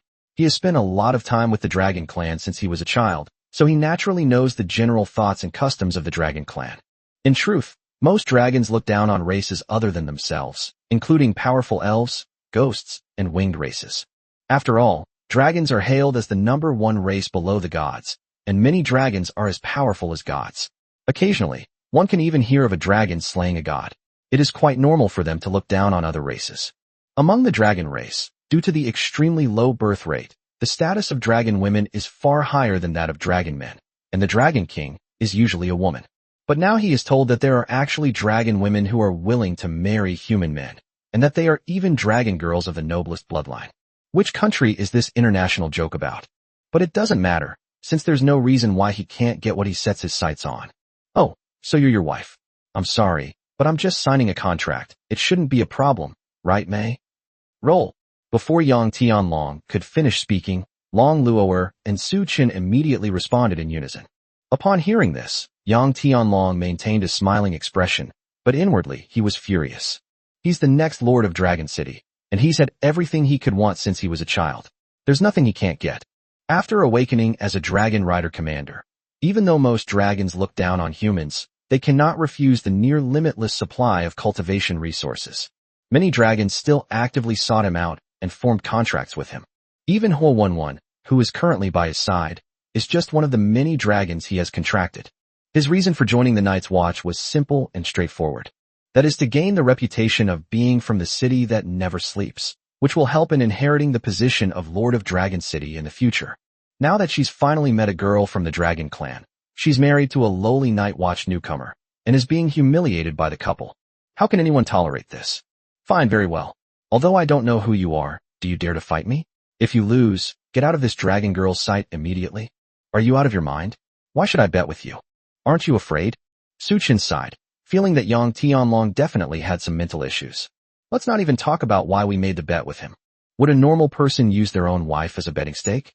Furthermore, even though they were rejected, they were told that they were already married. He keeps pestering me like this. How could the Night's Watch possibly accept such a scoundrel? Su Chen looked at Long Luo'er and saw her nod slightly, presumably already understanding what Su Chen was thinking. We'll bet all our points, and if we lose, we're kicked out of the city that never sleeps immediately. Do you dare? Su Chen had already made his decision. After all, to win first place in the city that never sleeps, you have to win no matter what the opponent's background is or how high their rank is. The person in front of you is just the first step. Damn it, I'm not afraid of you. Soon, the two sides began their duel in the presence of the Night Watchman of the city that never sleeps, with the stakes being all the points on their scorecards. The city that never sleeps has a barrier specially set up by array masters as a sparring ground. After taking a certain amount of damage inside, you will be teleported out, which is also for the safety of the Night Watchers. Su Chen stared at Yang Tianlong, his mind constantly replaying the various abilities, strengths, and weaknesses of the Dragon Cavalry Commander. Dragon Knight Commander, as the name suggests, is a combat officer type role, but their own combat strength is also considerable. Like the Dragon Knight, he is skilled with a spear, but he doesn't know magic, and his jumping ability is at a normal level. It possesses two main abilities, one of which is the ability to contract with dragons, and the enhancement of its physical abilities increases with the number of dragons contracted. Secondly, it allows you to teleport nearby dragons who have a contract with you at any time. but this requires a lot of spiritual power, so it can only be used as a trump card. I don't yet know his cultivation level, but it's probably no lower than mine. Dragon City is very close to the dragon race's territory, so as the son of the city lord, he must be able to form contracts with quite a few dragons. I still can't view him as just a simple commander. No sooner said than done. As soon as he switched to Dragon Knight, Yang Tianlong rushed over and thrust his spear directly at his heart. Su Chun immediately summoned his spear to defend himself. Soon, the two sides were locked in combat. Yang Tianlong's marksmanship was extremely cunning. Every attack was aimed directly at Su Chen's face. However, Su Chen only slightly turned his body, and the spear grazed past his head, escaping danger several times in a row. Such slow marksmanship? You're not still in the mortal realm, are you? Damn it! How could they react so quickly? Yang Tianlong continued to increase the frequency of his attacks, while changing his attack methods, maintaining a pattern of thrusting and sweeping in an attempt to find a weakness in Su Chen's defenses. However, no matter how he attacked, Su Chun was able to dodge and block with perfect accuracy. Su Chen's golden spear acted like a shield, firmly restraining any attacks from Yang Tianlong. This is the Dragon Rider commander of Dragon City. Damn it! Su Chen's sarcasm was very effective. Yang Tianlong, who was constantly attacking, finally revealed a slight opening. His spear was actually blocked and taken from Su Chen's hand. Su Chun seized this opportunity. Following Yang Tianlong's attack style, he aimed his spear straight at Yang's face. Yang Tianlong also retreated in a panic, but he was obviously too hasty. He slipped and fell to the ground. Just as Su Chun was about to deal with Yang Tianlong, he immediately shouted, "Huo Wenwen." In an instant, with a flash of light, Huo Wenwen appeared in front of Su Chun and caught his attack with her hand. Damn it! Why is this guy calling for backup? What happened to the one-on-one fight? But this woman is also a dragon. I wonder if the Dragon Knight's abilities will be effective. However, the Night's Watch referee did not stop the match, indicating that his calling for reinforcements was permitted under the rules. After all, it's a commander's duty to summon his underlings to help in battle, which is understandable, even though it's really not in the spirit of martial arts. Sure enough, just as Su Chun was about to back away, Huo Wenwen immediately showed a fangirl-like expression. Hey handsome human, are you free later? How about we go on a date? Chapter 49, Be a Real Dragon Knight. Yang Tianlong was completely dumbfounded when Huo Wenwen said this. Why is his contracted dragon showing goodwill to other people right in front of him? Huo Wenwen, what are you doing? Help me get rid of him. Shut up. You weakling, I've put up with you for so long, you know? If it weren't for the fact that you can give me a lot of cultivation resources, who would want to stay by your side? How many times have you taken advantage of me, you dead man? Huo Wenwen immediately retorted. What do you mean, you? Don't think I don't know what you're up to by forming a contract with the dragons. My brother wanted to form a contract with you before, but you refused. You just want to build a harem of dragons, and you only want female dragons. Am I wrong? Huo Wenwen, what do you mean? That's exactly what I mean. Do you really think we sisters all want to follow you? We're only helping you out of politeness because you can give us cultivation resources. Ever since I heard that you were bringing me here alone, I haven't been able to sleep for days. Just thinking about being groped by you made me almost throw up my dinner from last night. Huo Wenwen launched into a long tirade against Yang Tianlong, practically venting all the resentment she had harbored over the past few years. Yang Tianlong was furious. In recent years, he has provided his contracted dragons with the best food, drink, and cultivation resources. Besides providing himself with certain ability boosts, his purpose is to one day borrow their power to help him overcome obstacles.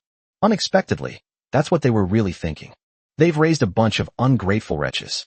Su Chen was also a little confused. He had anticipated that Huo Wenwen might be charmed by the power of the Divine Dragon Knight's duty, but he never expected things to develop like this. This allure is truly too strong. Although I don't really want to bother you, I'm short on time, so let's finish this quickly. Handsome, don't get your hands dirty. Let me help you. Huo Wenwen immediately turned around, gave a bright smile, and agreed. Before Yang Tianlong could finish speaking, Huo Wenwen stepped out. With a mournful cry, Yang Tianlong vanished from the spot. Clearly, they were forcibly teleported away because they had suffered too much damage. As for the Night's Watch referees, they were all stunned by what they saw. Which period drama is this filming? However, he quickly regained his composure and declared Su Chen the winner. After stepping out of the barrier, Su Chen looked at the 3,000 points that had been credited to his account and was speechless. Damn, is this guy such a spendthrift? He couldn't have gotten here a long time ago. I thought I'd bet 10,000 points on him with my 8,000 plus points and win big. Su-chin, you're so handsome. Long Luo'er immediately ran over and hugged Su-chin's arm tightly. Seeing her like this, Su-chun immediately realized that her protective amulet's energy had probably run out.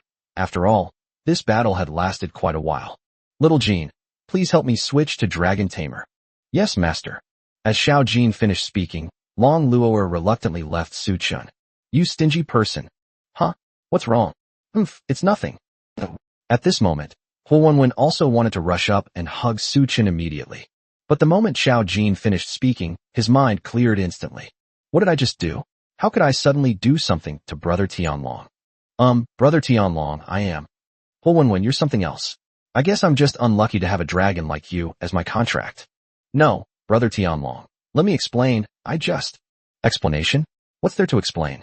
Are you going to say you were brainwashed by that bastard to say such things? Seeing Yang Tianlong and Huo Wenwen arguing, Su-chun and Long Luo'er burst out laughing. Su-chun, thank you for standing up for me. Isn't that what I should do? Besides, I already said I would definitely protect you, even though I'm still very weak right now. Long Luo'er lowered her head, a blush appearing on both sides of her cheeks, as if she had applied a light layer of rouge, making her look adorable. You're really good at saying nice things. I'm not just all talk. Speaking of which, that Yang Tianlong is quite funny. He even tried to poach my girlfriend. I'm already being a good person by not poaching her. Su-chun, I won't allow you to have a good relationship with other women. Don't worry, I'm only close to you. Let's go. Now that we have points, let's find a place to rest for a while. Well, let's save some money. One room is enough. The two arrived at the residential area. It's called a residential area, but it's really just a high-rise building. Each floor has several rooms available for living. The higher the floor, the more points are required, and the larger the rooms become. Having just arrived in the city that never sleeps, I've already earned 3,000 points on my first day. I'm definitely going to splurge a little. Boss, one single room on the top floor, please. When the owner of the residential area saw Su-chun and Long Luo'er holding hands and saying they wanted to book a room, he immediately understood what they meant. Brother, you'd better hold on a little longer. Girls need to make sure they get enough nutrition during pregnancy. That's not true at all. Su-chun immediately retorted, but he didn't notice that Long Luo'er's face had already turned bright red. Alright, everyone knows what I mean. That's all I can say. The top level requires 250 points per day. Okay, let's settle the bill. Upon reaching the top floor and opening the door, Su-chun was somewhat disappointed. I thought it would be like a presidential suite, but it turned out to be worse than the small house I used to live in. The room was less than 60 square meters.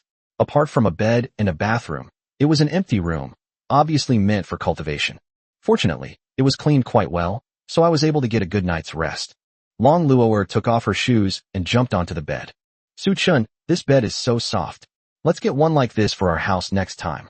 Isn't the bed in the master bedroom soft? We need to go buy some daily necessities first, as this place doesn't have the same amenities as a hotel. Good. It was past 10 p.m. when the two finished purchasing their daily necessities. Seeing Long Luo'er walk out of the bathroom, Su-chun swallowed hard. Her wet, silvery white hair obscured her angelic face, but it couldn't hide her ethereal chi-ji, a kind of refined elegance or aura. Perhaps because there was only one bed, Su-chun felt a little hot.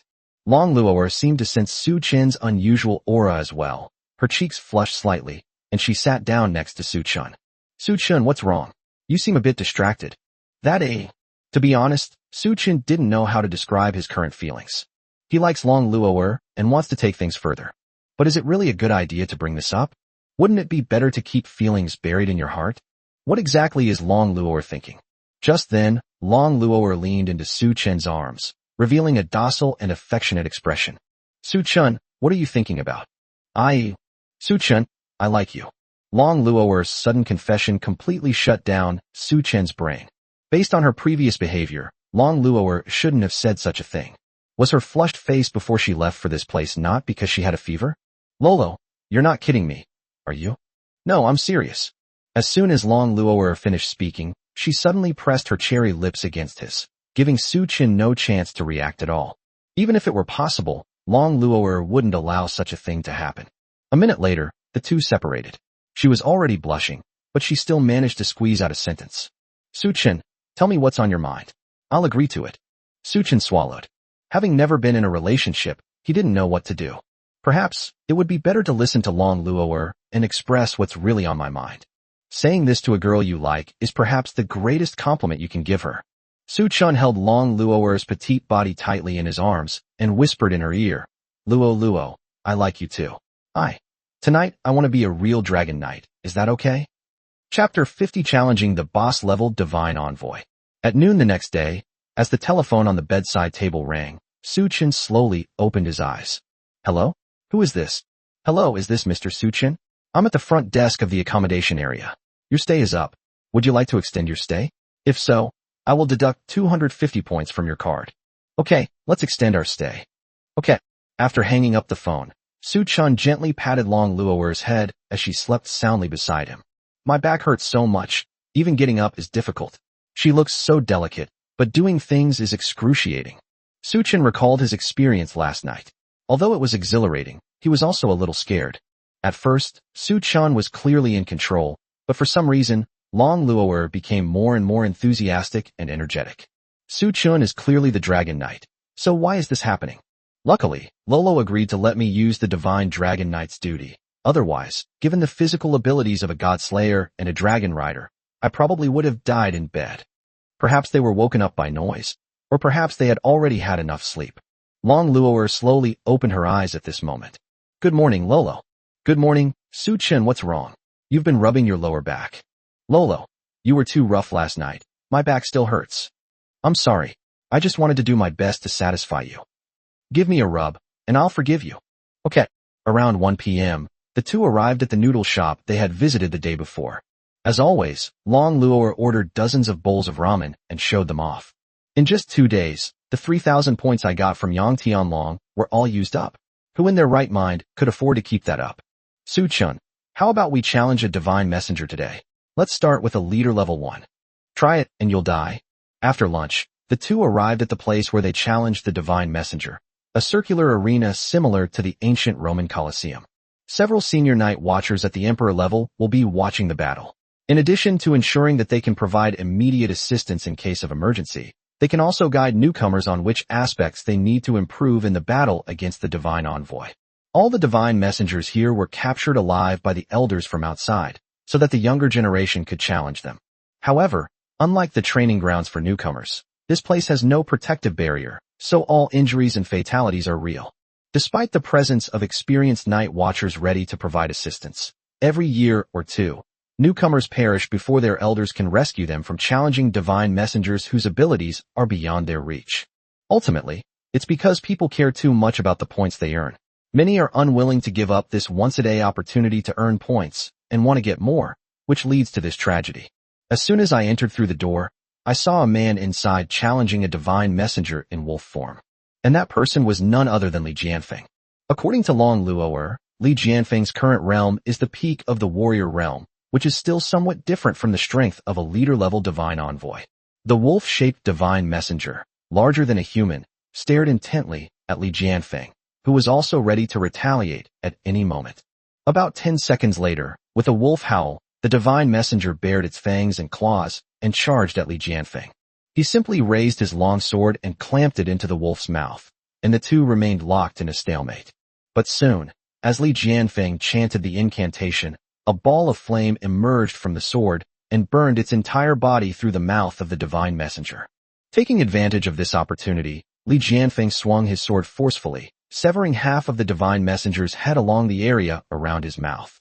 With a loud bang, the wolf-shaped divine messenger fell to the ground, and at the same time, applause came from the surrounding Night Watch elders. Excellent. This child has a bright future ahead of him. The Sword Demon?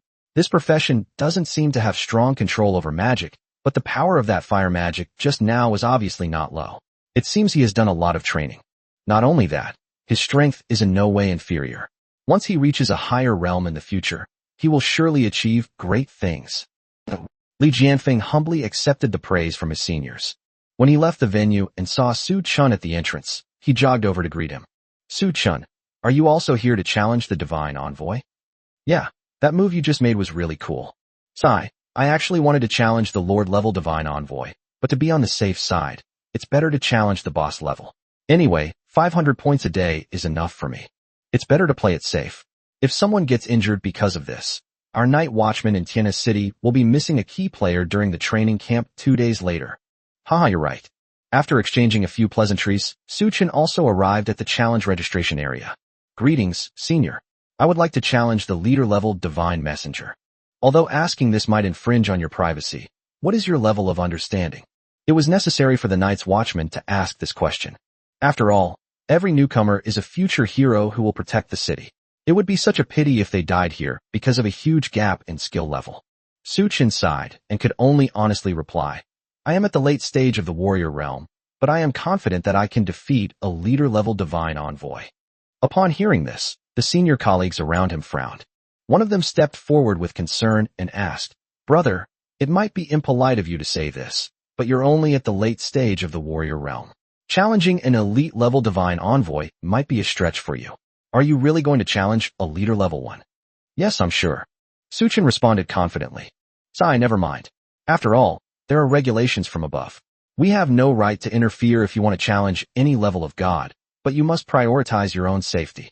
We will take action as soon as we see you at a disadvantage. Is that all right?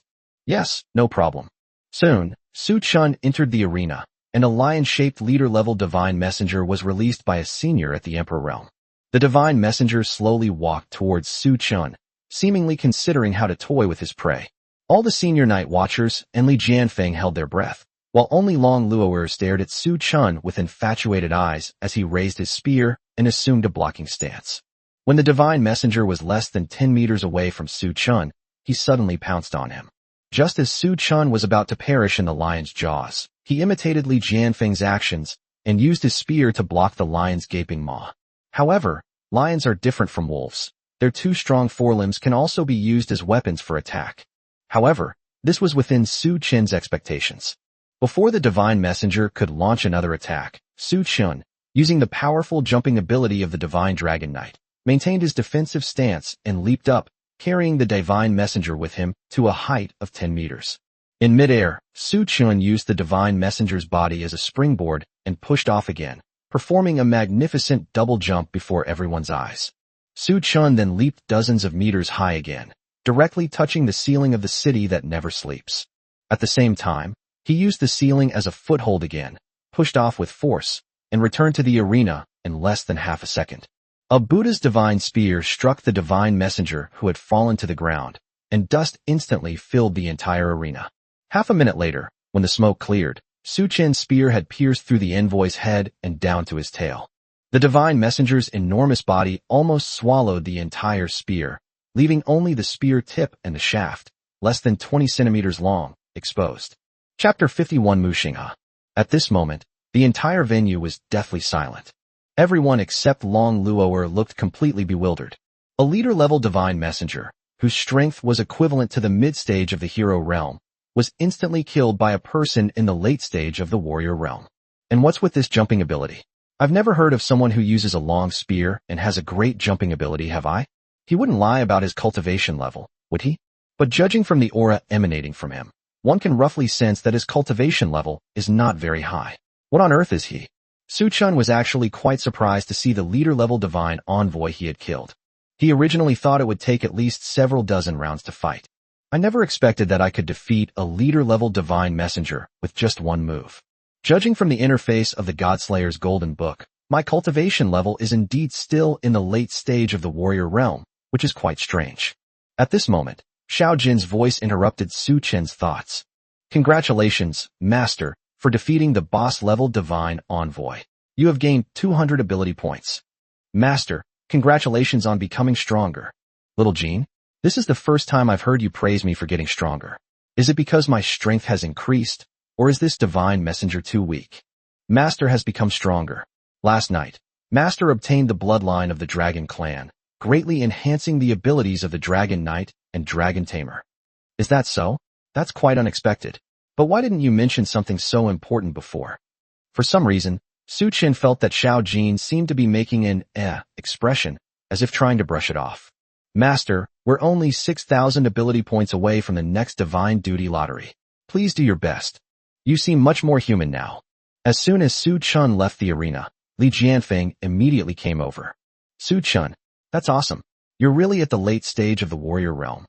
Su Chun scratched his head, finding it a little difficult to speak. After all, the duty he had revealed to them was that of a free agent at the late stage of the warrior realm, and it was indeed too amazing that he could easily defeat a leader-level divine messenger. Yes, I was just lucky. It's just that this divine messenger seemed to have been seriously injured when it was captured and hasn't recovered yet. I got lucky. Really? I didn't really feel anything.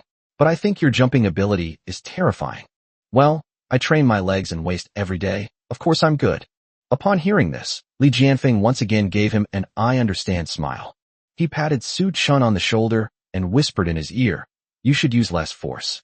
Your wife's special skill is only swordsmanship, which doesn't greatly enhance her body. Besides, she's so petite. I'm afraid she can't withstand your reckless behavior. Don't worry. My wife is much fiercer than you think. Are you kidding me? You can't even imagine a peak epic realm expert? The Dragon Knight was ridden by the dragon himself. If word got out, people would laugh at him to death. Soon, the other senior night watchmen also came to offer their congratulations, and some even wanted to take Su Chun as their apprentice. However, Su Chun rejected them all. He had considered practicing with other weapons before, but now it seems that the spear is still the most suitable for him. These predecessors have not yet awakened to the duty of using the spear. The Godslayer is only suitable for a limited number of situations. In general, the Dragon Knight is the preferred choice for combat. Moreover, even when encountering gods, the Godslayer can still fight with a spear. It's not too late to consider learning other weapons once you draw another calling card that allows you to use them. As for mentors in cultivation, who can compare to Long Luor? At this moment, Li Jianfeng also changed his joking expression and said with a serious look, Su Chun, there's something I think you should know. This morning I saw that all the new night watchers of Star Moon City had arrived, and one of them was actually Mu Xinghe. Huh? Mu Xinghe? Are you kidding me? As for Mu Xinghe, he is known to almost everyone in China. He comes from the Chinese military, and his ancestors were all famous generals and strategists in China for generations, making them one of the top 10 families in China. Most importantly, on his 18th birthday 5 years ago, he awakened the heavenly martial god of war, number 90 in the heavenly order sequence, making him a true priest. It was precisely because of his appearance that China became the only human nation in the world with four clergymen. How could someone like that join the Night's Watch? I can see what Mu Xinghe looks like on TV every day. How could I mistake him? Wow, isn't that scary? Moreover, it is said that he has already broken through the peak of the hero realm, and there is a faint trend of breaking through to the emperor realm. At the age of 23, he is probably the first person in the history of China to reach the emperor realm. A 23-year-old emperor realm cultivator is just SOSO. Su Chun will definitely become stronger in the future. Long Luo'er ran over at this moment, pouting and complaining. Upon hearing this, Li Jianfeng could only smile and agree with her. After all, it's normal for a girl to side with her husband. There's no need to deny her a way out. Su Chun also sighed. When Long Luo'er was 23 years old, she had already reached the mid-stage of the legendary realm. Indeed, for her, the Emperor realm at 23 years old was nothing special. Just then, the Night's Watch veterans all rushed to the arena entrance, as if some important figure was about to arrive. Su Chun and his two companions naturally came to the door to see what had happened. 3 men and 4 women walked together and arrived at this place. The leading man was dashing and handsome, exuding an aura of domineering arrogance, as if he had everything under his control. The man was surrounded by 4 sexy women who flanked him, creating an impressive spectacle. And this person was none other than Mu Xinghe. Young Master Mu, we didn't expect you to come to the city that never sleeps. The senior night watchman stepped forward to greet him respectfully. Well, I just heard that this place can make me stronger, so I came, that's all.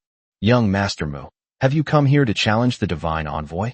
Mu Xinghe nodded calmly and casually tossed his night watch uniform to the beautiful woman serving him. The strongest here is only a lord-level divine envoy, right? Give me one. Okay. A few minutes later, Mu Xinghe appeared in the arena. The fact that a humanoid lord-level divine messenger was brought out along with several emperor-level Night Watch seniors is enough to show how powerful this divine messenger is. Judging from its appearance, this humanoid messenger must have died not long ago, as the flesh on its body has not yet completely decomposed. Holding a long sword, he should have awakened his innate duty as a swordsman during his lifetime. How pitiful to be enslaved by those evil gods even after death. But it's all right. I will ensure you rest in peace, senior. With a wave of his right hand, Mu Xinghe conjured a blood-red spear out of thin air in his hand. Perhaps seeing that Mu Xinghe had summoned a weapon, the humanoid divine messenger immediately unleashed its sword skills and charged forward. Sky-soaring spear. Mu Xinghe raised his spear and threw it with force. Upon seeing this, the divine messenger immediately drew his sword to block, but it was to no avail. The blood-red spear pierced through his body along with the sword, pinning the divine messenger firmly to the arena wall. As the divine messenger's head and limbs drooped limply, Mu Xinghe's victory was officially declared. Seeing this scene, Su Chen couldn't help but tighten his grip on Long Luo'er's right hand. It seems that if I want to become number one, I can't surpass this person. Everyone says that Lancers have E-rank luck, but having a priest as my whetstone is perhaps the real luck. Chapter 52, Robbing Cultivation Resources. At this moment, another cheer erupted from the audience. Truly worthy of being a clergyman. He was able to instantly kill a Lord-level divine messenger in human form. I feel that even with my late-stage Emperor realm strength, I couldn't do that. This year has truly seen a surge of talent. First, a late-stage warrior realm cultivator instantly killed a leader-level divine envoy, and then a peak-stage cleric hero realm cultivator instantly killed a Lord-level divine envoy. It seems the city that never sleeps is going to be quite lively this year. Lord Mu Xinghe is so handsome. Lord Mu Xinghe will always be my idol. Long Luo'er also felt Su Chen's hand tighten considerably. Is it fear? No. This is the desire to face a powerful enemy. This demonstrates the courage of someone at the late stage of the warrior realm to challenge the peak of the hero realm. As expected of my Su Chen, that man named Mu Xinghe can only ever be a stepping stone for my Su Chen. Su Chen, let's go back to cultivate. You can't use the magic crystals in your spatial ring. I have to exchange them with points. If I use it secretly, no one should know, right?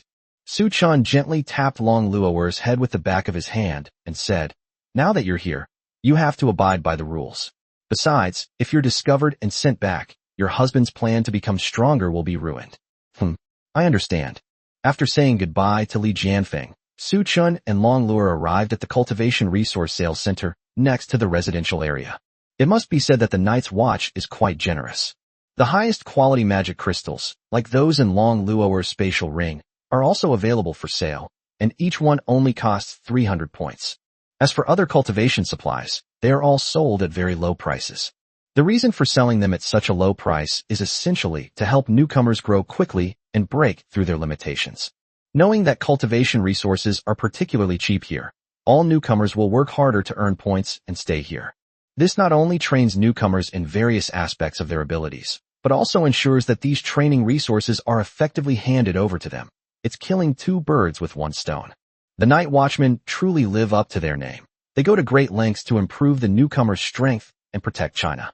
But with the magic crystal stone, I'll have daily training opportunities once I get back. This time, I'll try training something else. Lolo, which item do you think I should buy for my cultivation? Long Luo'er wandered around the shop and finally found a light purple bead under a pile of perilla leaves. You're lucky. Long Luo'er murmured and handed the bead to Su Chen. What is this?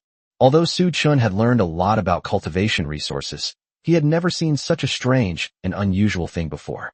Perilla leaves are just the most basic cultivation tools. In Tianhe City, you can buy a pound for a few hundred Chinese yuan. I don't understand what use Long Luo'er would have for finding a bead here. The reason why perilla leaves are considered low grade is precisely because most of the spiritual energy is concentrated in this bead. Cultivating this bead is much more useful than cultivating hundreds of kilograms of perilla leaves. Is that so? Is this something that's not for sale? Just then, the shop assistant walked up to Long Luo'er with a smile and praised, not bad. Little girl, you actually know about this stuff. Our superiors originally told us to keep one there as an Easter egg, but I didn't expect you to find it directly. Long Luo'er's lips curled up slightly as she asked smugly, how much is this bead, boss? Haha, it's said to be an Easter egg. Whoever knows its value and finds it will get it. So, each person can get more than one Easter egg? Upon hearing this, the shop assistant, dressed in a night watch uniform, was also taken aback. What does this little girl mean? Did she find out everything? Impossible. Absolutely impossible. Yes, after all, being knowledgeable and well-informed is a skill in itself. Of course, the higher-ups hope that every newcomer can learn more about cultivation resources. Upon hearing this, Long Luo'er suddenly turned to face Su Chen and gave him a bright smile.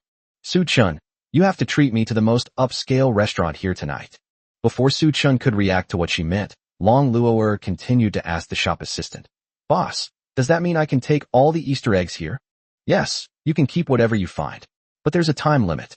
If you can't find it within 10 minutes, you can't continue looking. As for the time limit, it was actually added on the whim of the store staff.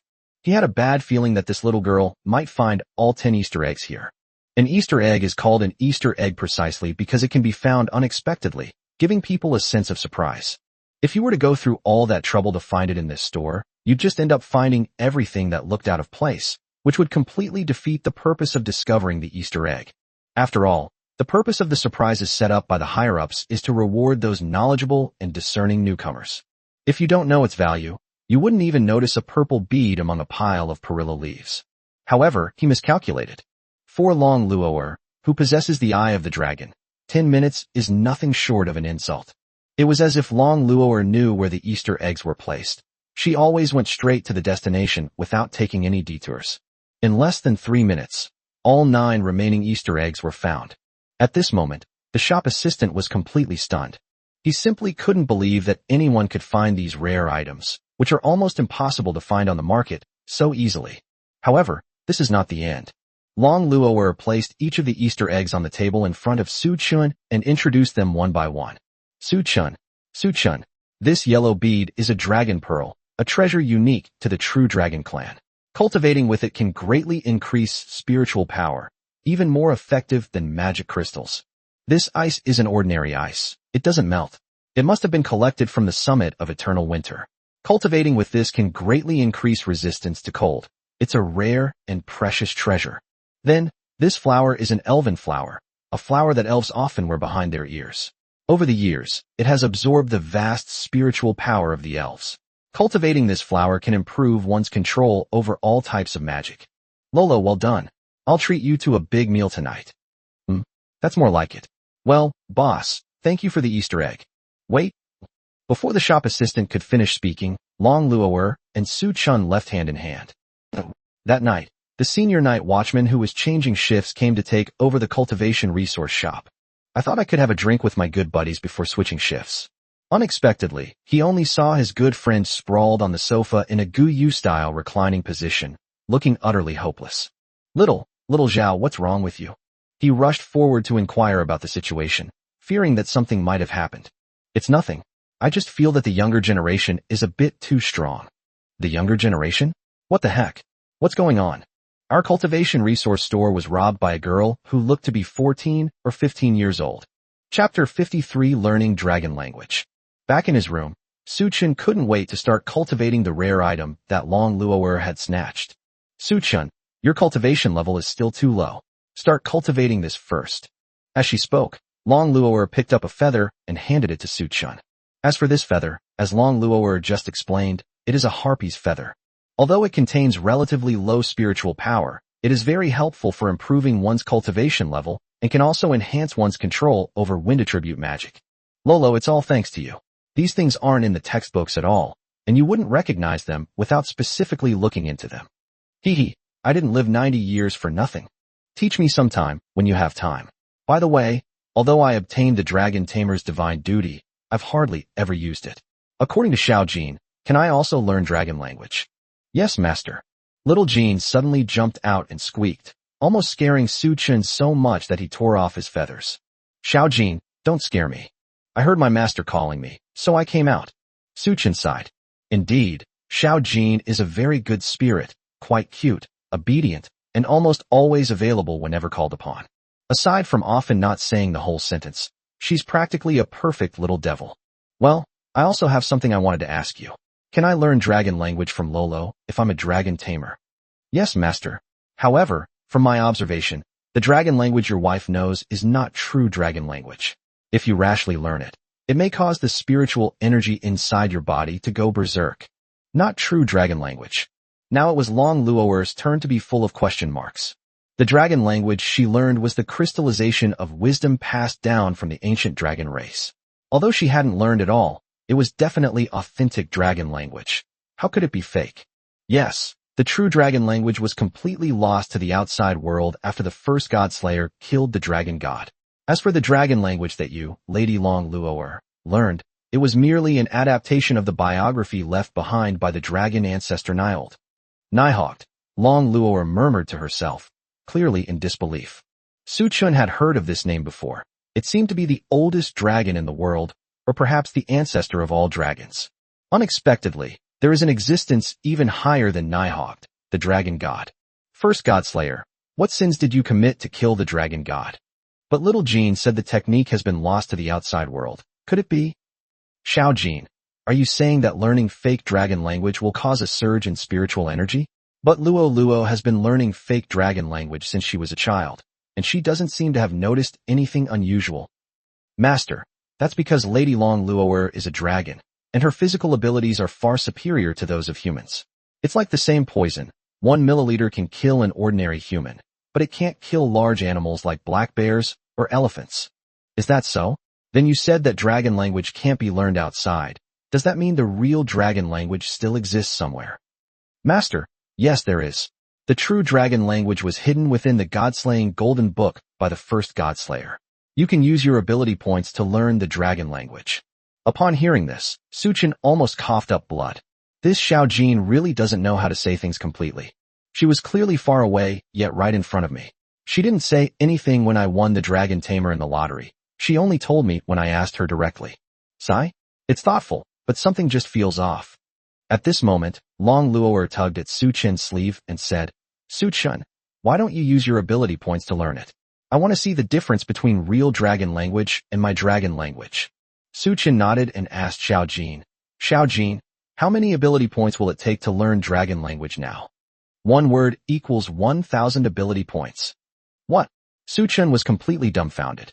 Each character costs 1,000 points. Taking Chinese characters as an example, there are roughly 3,000 commonly used ones. That would require 3 million ability points. How many divine messengers would you have to kill to do that? At this moment, Long Luoer gently flicked Su Chun's forehead, interrupting his wild thoughts. What are you thinking? Dragon language is different from Chinese characters. Each character has its own effect. I've only learned a dozen or so characters so far. Huh. Su Chun was even more confused. Long Luoer is at least a 90-year-old girl, yet she claims she has only learned a dozen or so words. What kind of nonsense is this? However, Long Luoer didn't let Su Chun continue to overthink things. It was better to experience these things firsthand. Xiao Jin, may I explain on Su Chun's behalf which characters he wants to learn? Yes, Madam Long Luoer is my second master. Alright, let Su Chun learn these 4 characters. Yin, Han, Feng, and Yu. Yes, madam. Instantly, a flood of knowledge rushed into his mind. Although it was a bit of a headache at first, I gradually got used to it. A few minutes later, the knowledge imparting finally ended, and Su Chun finally understood why it took him decades to learn those dozen or so words. Wow. The information contained in a single word is far more than memorizing all the Chinese textbooks from the 9 years of compulsory education. Is this the language of dragons? This is terrifying. Su Chun, you should try it. Su Chun nodded, closed his eyes and meditated for a few minutes before slowly opening them. Healed. Instantly, a powerful life force filled the entire room. The day's fatigue vanished in an instant, and the back injury caused by Long Luoer last night was completely healed, even more comfortable than before. Is this the true language of dragons? I never imagined that someone at the late stage of the warrior realm could unleash such power. Long Luoer murmured, suddenly feeling a little glad that she hadn't taught Su Chun the fake dragon language. Otherwise, it might really cause an irreparable mistake. Su Chun, on the other hand, was filled with excitement. I never expected to learn dragon language so easily. The Godslayer's Golden Book is truly a treasure trove. I wonder if I can discover some more functions within it. Lolo, I never imagined dragon language could be used like this. Words become law. It's absolutely awesome. Yes, but dragon language and magic are a bit different. Dragon language does not require spiritual power, but it greatly reduces concentration. If you say a few more words, you may become delirious. No wonder I feel dizzy. But it's good. I have another trump card to play. Just then, Long Luoer suddenly put on a pitiful expression, snuggled into Su Chun's arms, and said with a mischievous grin, Su Chun, is your back better now? It really is a bit better. Then let's not delay. Let's take a bath together later. I'll help you cultivate tonight. Wait. The rally is tomorrow morning. It's only a little past 8 o'clock. My body already contains a lot of spiritual energy. Cultivating the feathers can also increase my spiritual energy significantly. That night, the distance between the two became negative again. Suchin was finally allowed to sleep after 1 a.m. However, with the help of Long Luo'er and the harpy feathers, he successfully broke through to the peak of the warrior realm. Chapter 54: The Night's Watch Gathering. The next morning, in the central square of the city that never sleeps. Suchun, your mental state. Luo Shirin looked at Suchun, who kept yawning, with curiosity, and asked. Before Suchun could reply, Li Jianfeng interjected with a grin. Little Shirin, you probably already thought of this, didn't you? How can you be energetic living with such a lovely wife? TSK. Don't you even know today is the start of the gathering? Even if you want to indulge yourself, you should at least wait until the gathering ends. The gathering is an event where you can get a lot of points. A gathering, Suchin muttered to himself. As for the gathering, Yu Qianqian had previously stated that it was a competition that brought together 18 new night watchers from 6 cities this year. All newcomers will be transported to a small world through a portal. The room had already been filled with captured divine messengers, ranging from lowly minions to lords. The points earned are the same as those in the arena. 20 points for a low-ranking minion, 100 points for an elite minion, 500 points for a boss minion, and 1,000 points for a lord minion. Each city has 3 newcomers forming a group. They can team up to fight the divine messenger, or they can split up and fight the divine messenger individually. This gathering will last for 3 days, or it will end early after all the divine messengers in the small world have been killed. Fighting between Night's Watch members is forbidden. Anyone found doing so will be forcibly deported and stripped of their Night's Watch membership. After all, the Night's Watch are heroes who maintain the safety of the city, and we must not allow fights to break out over minor frictions. All right. I'll sing you a song later to cheer you up. Luo Shirin patted Su Chun, who looked sleepy, and said with a smile. I feel incredibly honored to have my idol sing a song for me. Haha, you really know how to talk. By the way, how's your wife been lately? Don't even mention her. My points card has been confiscated. Su Chun remembered what happened this morning. After all, once the gathering begins, anyone who leaves the small world, regardless of the reason, is considered to have voluntarily abstained. During this time, however, Long Luo'er's meals became a problem. They couldn't just let her go hungry like that. In the end, under Long Luo'er's coquettish charm, Su Chun had no choice but to hand over his points card. He still had over 8,000 points in his card, but by the time he gets out, they'll probably be gone, and he might even owe some stores several thousand points. Upon hearing this, Luo Shirin showed a sympathetic expression. As for Li Jianfeng, he covered his mouth and chuckled to himself. Su Chun, this is practically like you're handing over your paycheck. Li Jianfeng teased, barely suppressing a laugh. There's no way around it. If she goes hungry, she might just turn the whole city upside down. Haha, is your wife that scary? Su Chun wasn't joking.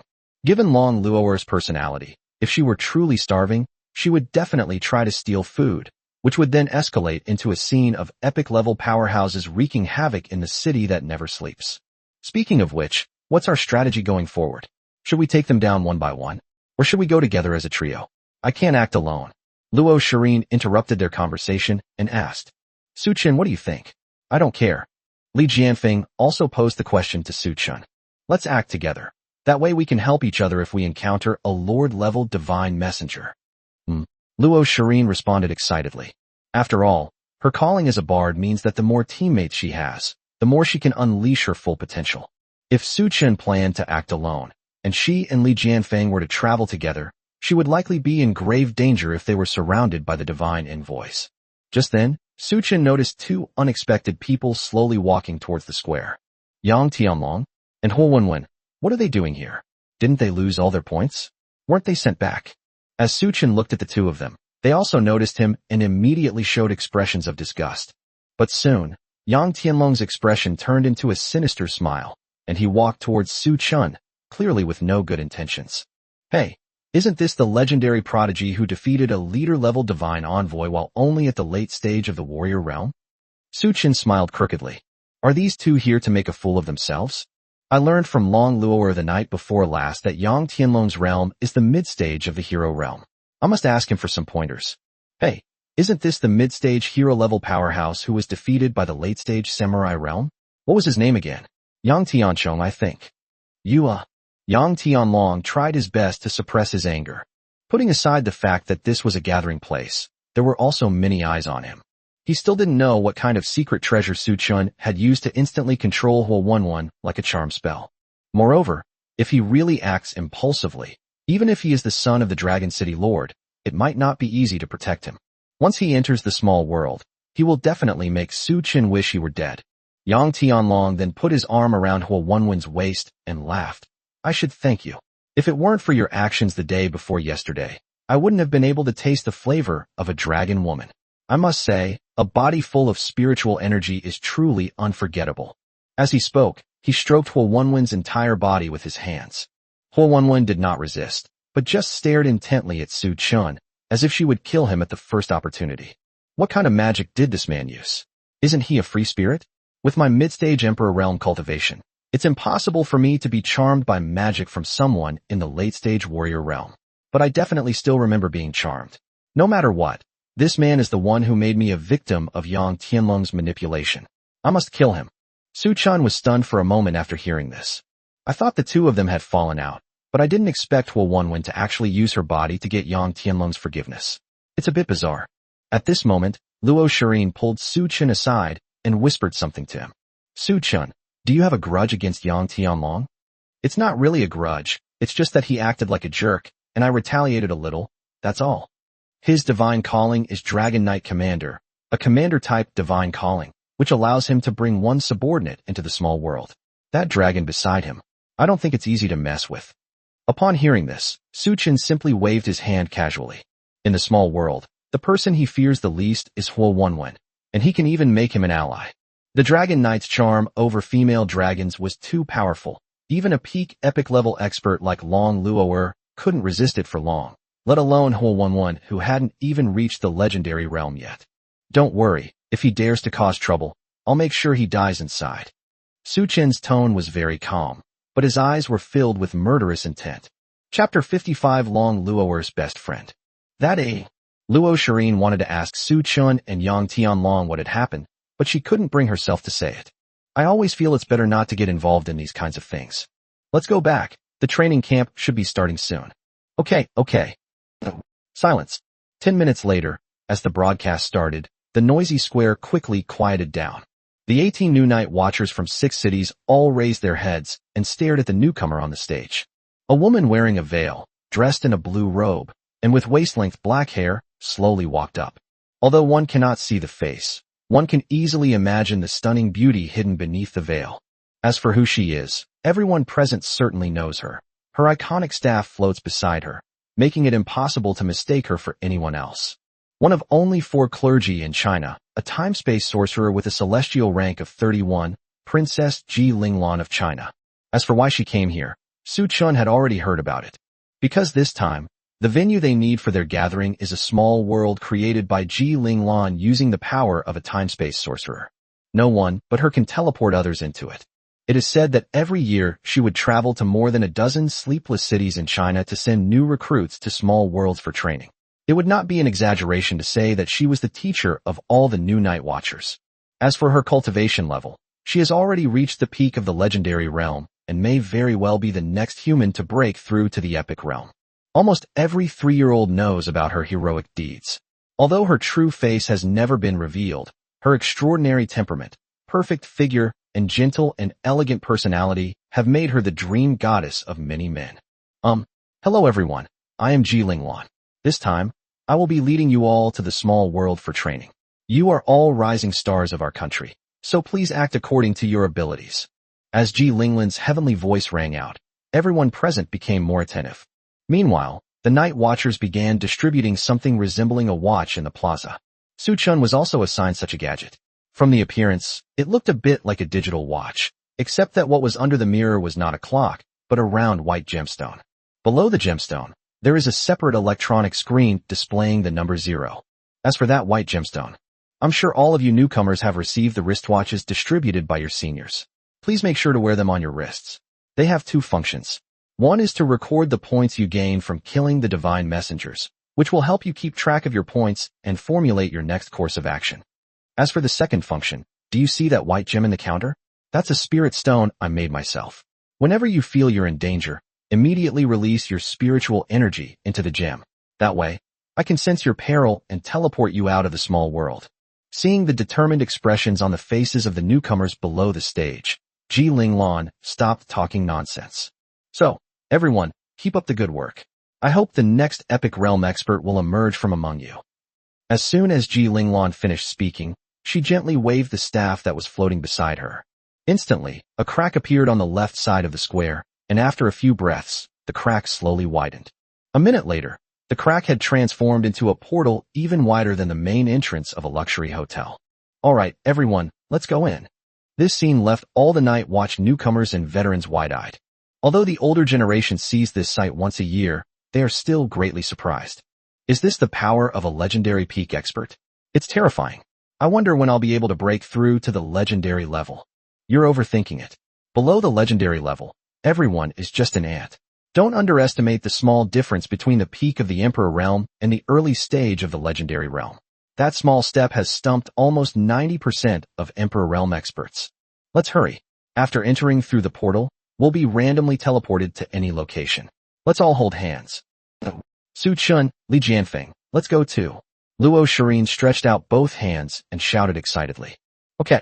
Li Jianfeng readily took Luo Shirin's outstretched left hand. Su Chun then turned around and waved to Long Luo'er, who was standing on the plaza's grandstand. Lolo, I'm leaving. Yes, I'll cheer you on from outside. Long Luo'er also waved her hand and shouted loudly. Su Chun nodded, turned around, and took Luo Shirin's right hand.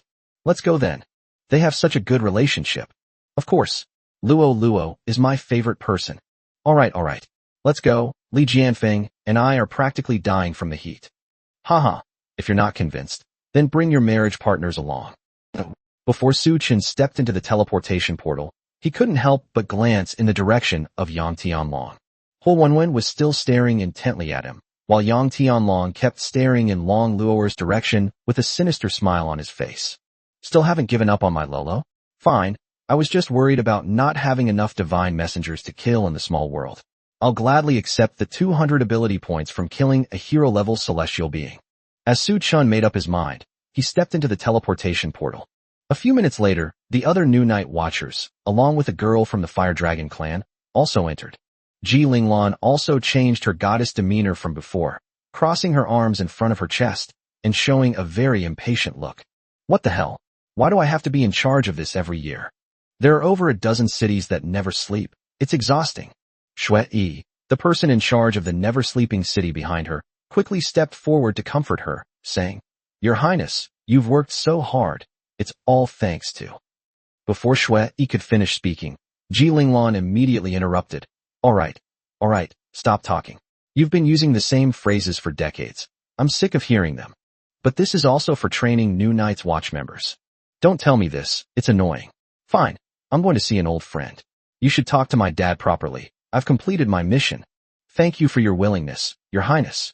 Ji Linglong raised her staff and waved it casually, and another small portal appeared in front of her. She also flashed into the portal without waiting for Shui to finish speaking. Behind Long Luo'er, a portal suddenly appeared, and Ji Linglong jumped out from it, hugged Long Luo'er from behind, and began to rub her little head. Little dragon girl, it's been so long. It must have been 30 or 40 years. Could you please stop rubbing my head? I finally got my hair done. What does it matter? You're cute no matter what hairstyle you have. Besides, everyone here is human. It doesn't matter how good you look. It just benefits these stinky men. As Ji Linglong spoke, she kept poking Long Luo'er's already puffed up cheeks with her index finger. Long Luo'er sighed and casually pushed Ji Linglong away. I'm already married. It's not very elegant for you to be clinging to me like this. I don't want my husband to misunderstand that I'm a lesbian. Chapter 56, 2,000 years ago. Upon hearing this, Ji Linglong was stunned. Who is Long Luo? The princess of the Divine Dragon clan, the greatest prodigy of all time, a powerhouse who reached the peak of the epic realm before the age of 100, and is very likely to break through to the transcendent realm before the age of 100, becoming the youngest transcendent realm powerhouse in the history of this world. It is also the exclusive divine office of the Dragon clan, and the successor of the 88th Dragon Soul Swordsman in the Heavenly Order sequence. Although she is still growing, her beauty is enough to captivate most of the young dragons. This is the kind of girl who's said to be married? Who could possibly marry such a beauty as her? Who is worthy of a genius like her? Long Luoer, what do you mean by getting married? And what do you mean by husband? Huh? It means exactly what it says. I'm married, and with him. Holy shit. Holy shit. Holy shit. Who could have imagined that a princess from China would actually swear in front of others? The news of Long Luoer's marriage shocked her immensely. Linglan, it's been decades. Don't you even put on an act in front of others anymore? I remember you always trying to maintain your image as a gentle goddess. Stop pretending. Let's not talk about that now. Which bastard dared to defile my dragon princess? I'll make sure he's childless. Long Luoer also sighed. I really don't want to be called a princess along with the woman in front of me. It's just ridiculous. Who's your dragon princess? And don't you dare do anything reckless. I don't want to live like a widow. So who exactly is he? Him? His name is Su Chun. He's a new member of the Night Watch this year, and he's my favorite. He not only saved me from the clutches of the gods, but he also swore to protect me. Him. When Su Chun was mentioned, Long Luoer's face instantly turned rosy, making it hard for anyone to imagine what kind of man Su Chun really was. As for Ji Linglan, the more she listened, the more outrageous it became, and it felt like her worldview was about to collapse. At the same time, after Su Chun entered the teleportation portal, he arrived in a desert. All around was an endless sea of sand, stretching as far as the eye could see. The scorching sun raised the temperature here to over 60 degrees Celsius. If a mortal were to enter, they would probably die within minutes. Poetry recitation, Sword's Edge, where are you? Su Chun looked around and realized that he was all alone here. When they entered the portal, the three of them were holding hands. It was impossible for them to get separated. What the heck? Wasn't it supposed to teleport you together if you held hands? Could it be? A bad feeling suddenly arose in Su Chun's heart. Is this year's Night's Watch gathering going to be a fixed gathering where everyone is dispersed? But what's the point of forming a team like that? And there was no prior notice. Moreover, Luo Shireen has virtually no combat ability. If she were to encounter a divine messenger of elite level or higher, she would most likely only be able to use her spiritual power to have Ji Linglan teleport her away. It seems we need to meet up with the two of them as soon as possible. Just then, the sandy ground trembled. A giant scorpion monster emerged from the sand and attacked Su Chun. He frowned slightly and didn't quite seem like a divine messenger. There was no putrid smell and no wounds were visible on its body. It was clearly a living creature. He immediately switched to Dragon Knight, took a step forward, and slashed horizontally with his spear. In an instant, the scorpion monster was cut in half at the waist and fell to the ground. Isn't he a divine messenger? Never mind. Getting on the road is more important. Su Chun murmured to himself. Since there was no notification sound indicating the acquisition of ability points and no increase in points on the wristwatch, it certainly wasn't a divine messenger. However, Su Chun walked through the desert for most of the day without encountering a single divine messenger. Besides the giant scorpions, there were desert worms and some ant-like creatures. Every creature was enormous. It almost felt like we'd been shrunk. The more Su Chun thought about it, the stranger it seemed. Logically, this kind of small world was created so that new Night Watch members could quickly adapt to fighting the divine messengers, and such harsh weather and environment should not have been set up. Even if it was to test the newcomers' combat abilities in various environments, then divine messengers should have appeared long ago. Even the body of the messenger of the gods and the other new members of the Night's Watch have not yet been seen. What on earth is going on? I'm devastated. This can't be a joke, can it? Just as Su Chun was complaining, the sandy ground shook again. And this time, the scorpion attacks were more ferocious than the previous ones. In the far west, a black dragon was circling in the air, seemingly battling a giant over 100 meters tall on the ground. Countless bolts of lightning intertwined and relentlessly bombarded the giant. The giant didn't even bother to dodge. The lightning bolts that struck the giant only left faint scorch marks, which were removed in less than a second. Clearly, this is a one-sided battle. What exactly is that? Suddenly, Xiao Jin's voice rang in Su Chun's mind again. Master, the heavenly maiden Ba wishes to contact you. Contact me. Yes, it seems to be something very important. She said she absolutely had to tell you. Okay, let her tell me. Soon, Xiao Jin's voice in Su Chun's mind transformed into the voice of Tian Ba. Moreover, judging from the speed of his speech, he seemed very anxious. Lord Su Chun, I am very sorry. Actually, when I first came here, I was not sure if my guess was true, but when I saw the black dragon, I was finally certain. Make a long story short, What's making you so anxious? Su Chen frowned slightly, sensing that something was not going to be good. He understood Tianpa's personality quite well. Normally, Su Chen would summon her to let her understand the current world, so that the incident of putting white stockings on her head would not happen again. And she did indeed embrace new things like a normal girl. Even in the most urgent or incomprehensible matters, she always speaks calmly and rationally, unlike her current flustered state. As expected, Tianpa then confirmed Su Chen's guess. That black dragon is my former comrade in arms, Yinglong. And this is not a small world created by someone, but the wilderness of Jizhou in the past, the place where Yinglong and I fought against Qiyu 2,000 years ago. The heavenly maiden's anxious tone carried a hint of excitement, but also a touch of regret. Chapter 57 Yinglong and the Heavenly Maiden Ba. What? 2,000 years ago? Su Chen was completely bewildered. Wasn't he entering the small world created by Ji Linglan? How did I end up traveling back 2,000 years? Heavenly Maiden Ba, do you know what's going on here? Why did I come here? Actually, after you entered that portal, I sensed a fluctuation in space and time, but I thought it was just my imagination, so I hesitated to tell you until I saw Yinglong. Upon hearing this, Su Chen fell into deep thought. Ji Linglan is a princess of China with a very high reputation. It is impossible for her to do such a thing. Of course, it can't be fake either. Long Luo'er possesses the Eye of the Dragon, so disguise is meaningless to her. Only gods could probably travel through time and go back to the past. But thinking about it all is pointless. It's much faster to just read Godslayer's Golden Book.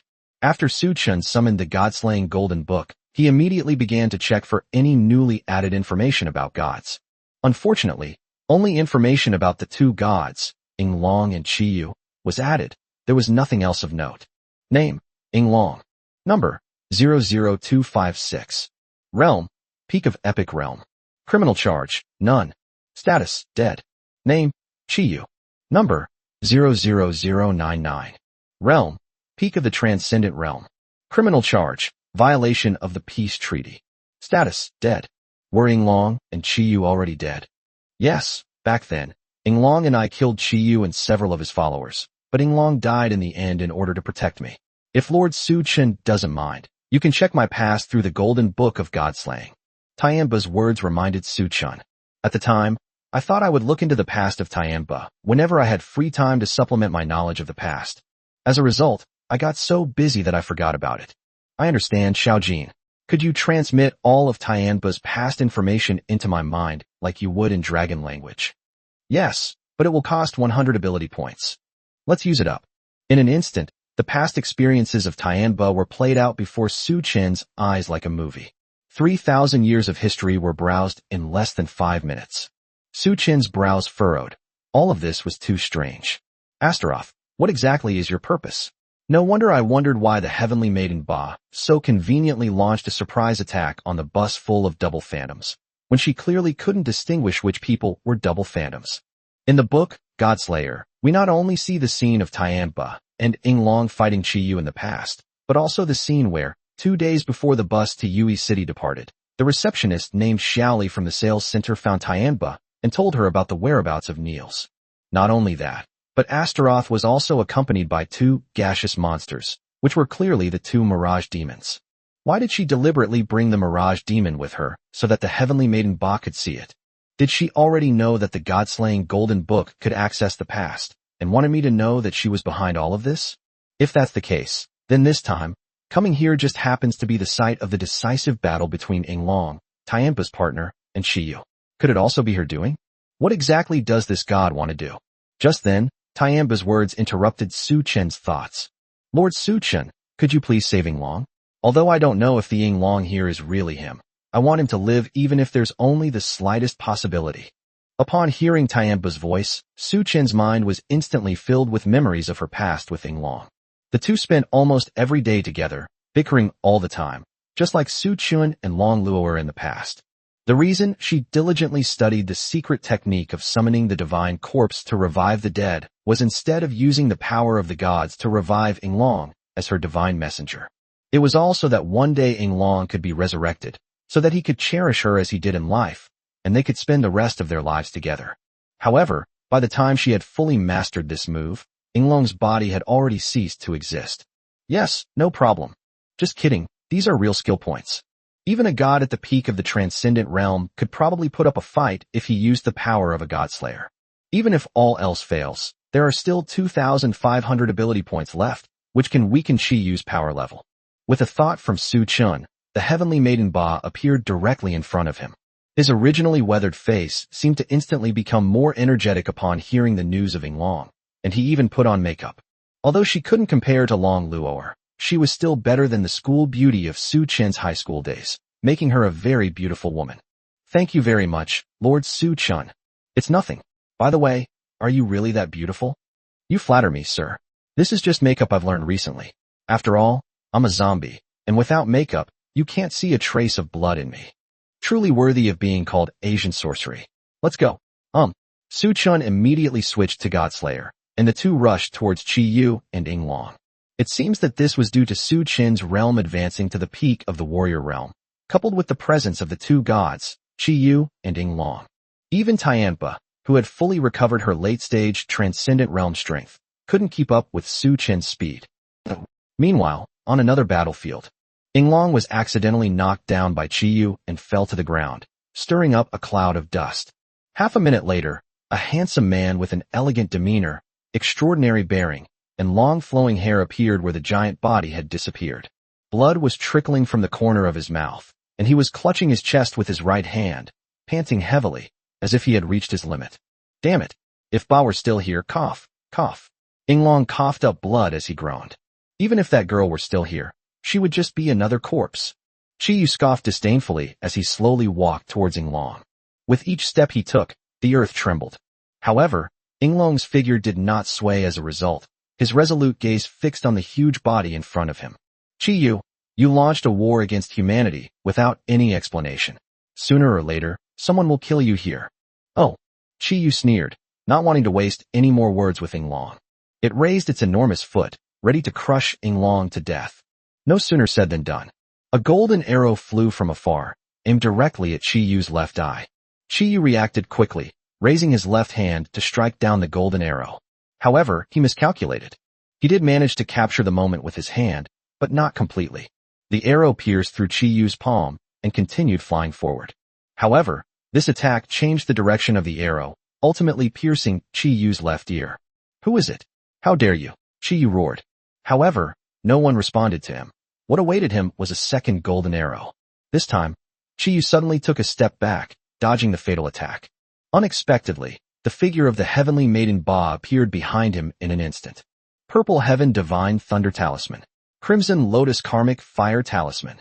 In an instant, purple lightning pierced through Chi-Yu's right arm, and deep red flames engulfed his left arm. Just as Long was wondering what was happening, Tianpa appeared behind him in a flash and hugged him tightly. Is that brother Long? I'm so glad to see you again. Chapter 58, Su Chun vs. Chi-Yu. Ba, is that you? What happened to you? Long turned around, looking at Tianpa in disbelief, and asked. This is a long story. Let's talk about it after we defeat Chi-Yu. A few breaths later, Su Chun also appeared here. Is he Long? Yes, Lord Su Chun. Could you please heal his injuries? My lord. Long looked completely bewildered. In her memory, even if the person in front of her was the Yellow Emperor, the heavenly maiden Ba had never shown such a humble attitude.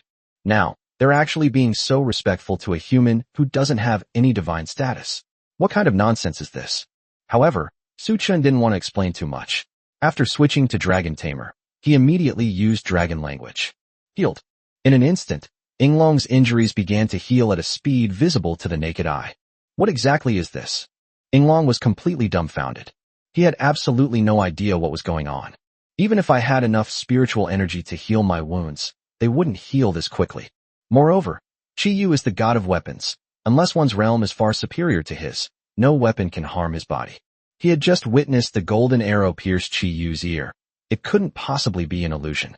Could it be that a powerful being at the saint or sovereign realm has descended upon the world? How are you? Can you move now?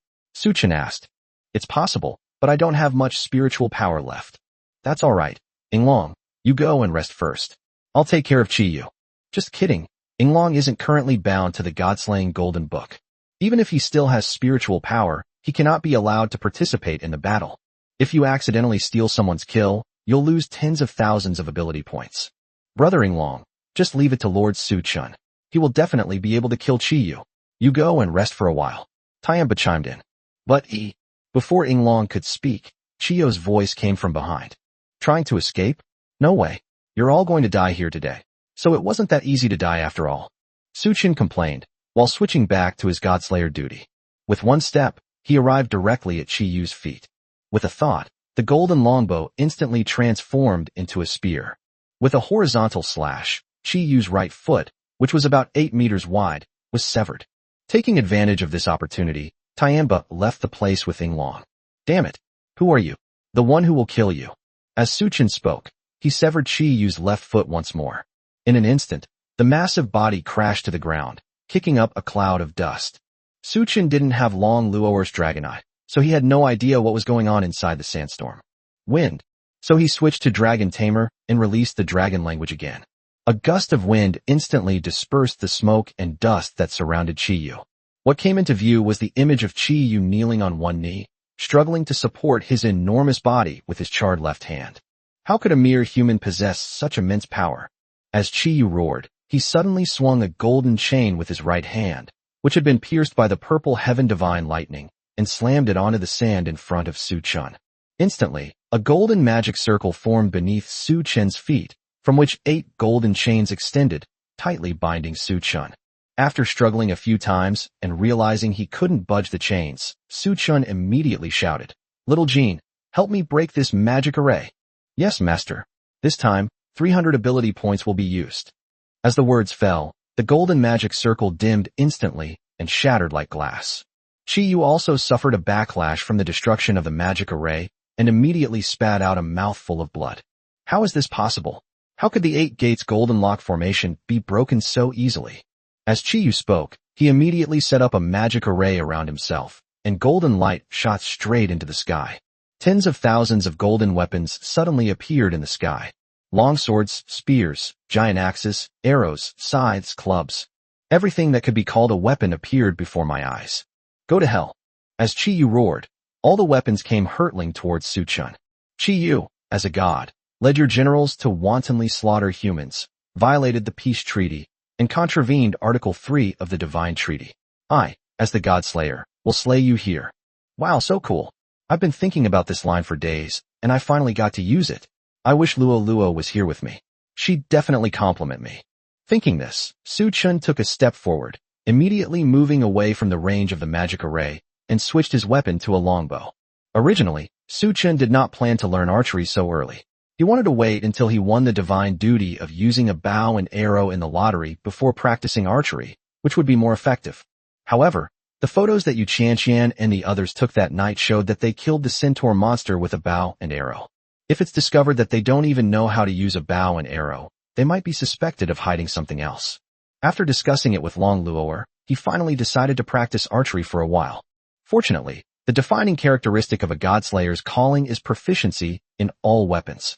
With just a basic understanding, weapon proficiency can be greatly enhanced through the Godslayer's ability modifiers. After leaving the range of the magic array, Su Chun had a thought and separated 3 golden books of godslaying, which he then transformed into 3 arrows. The first arrow was fired, aimed directly at Chi Yu's brow.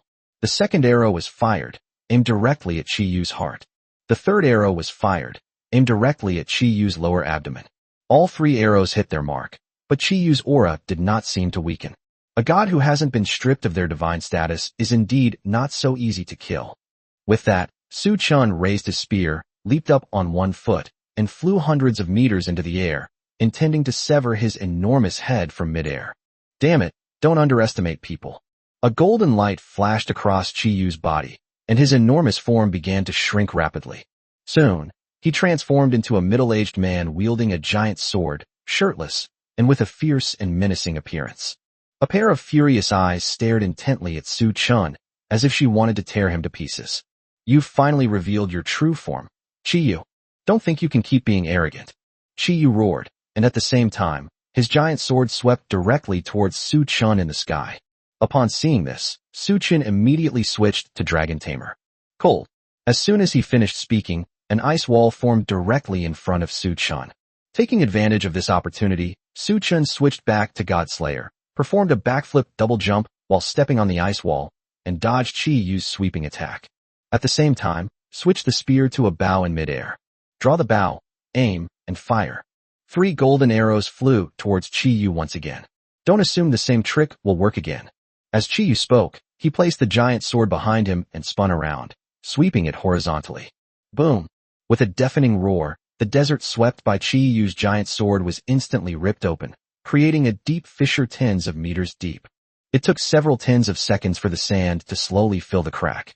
The 3 golden arrows, deflected by the sword wind from the strike, fell onto the desert several hundred meters away from Chi Yu. Chapter 59: Killing Chi Yu and Subduing Yinglong. After Su Chun landed on the desert, he stared intently at Chi Yu in front of him. Goodness, that's incredibly destructive. However, his movement speed is rather slow. Perhaps we can use that as a breakthrough point. Before Su Chun could regain his footing, Chi Yu continued to charge towards him, wielding his giant sword. The two engaged in a fierce battle. Although Su Chun dodged dozens of attacks in succession, the giant sword's attack range was too wide, leaving him no time to counterattack after each dodge. After much deliberation, Su Chun decided to try to receive his attack to see how strong it was. Clang! The great sword and the spear collided, producing a loud and heavy sound. Su Chun was also knocked back more than 10 meters. Good heavens, my hands are numb. Even the power of a godslayer can't withstand his attack. Looks like I have absolutely no chance of winning in a contest of strength. Chi Yu pressed his advantage, raising his giant sword and sweeping it across once more. This time, Su Chun didn't intend to take the blow head-on. He raised his spear to parry, and in the instant of impact, he shifted his body's center of gravity from the side towards Chi Yu. Sizzle, sizzle, sizzle. With a piercing metallic scraping sound, Su Chun successfully used his greatsword as a pivot to dodge to the side and behind Chi Yu. As a result of Su Chun's actions, Chi Yu's entire body began to lean forward. However, he quickly regained his footing and swung his greatsword behind him. The power of this sword strike was so great that the wind from the sword alone stirred up a sandstorm, filling the sky for hundreds of meters with sand. However, he miscalculated again. Su Chun was not there.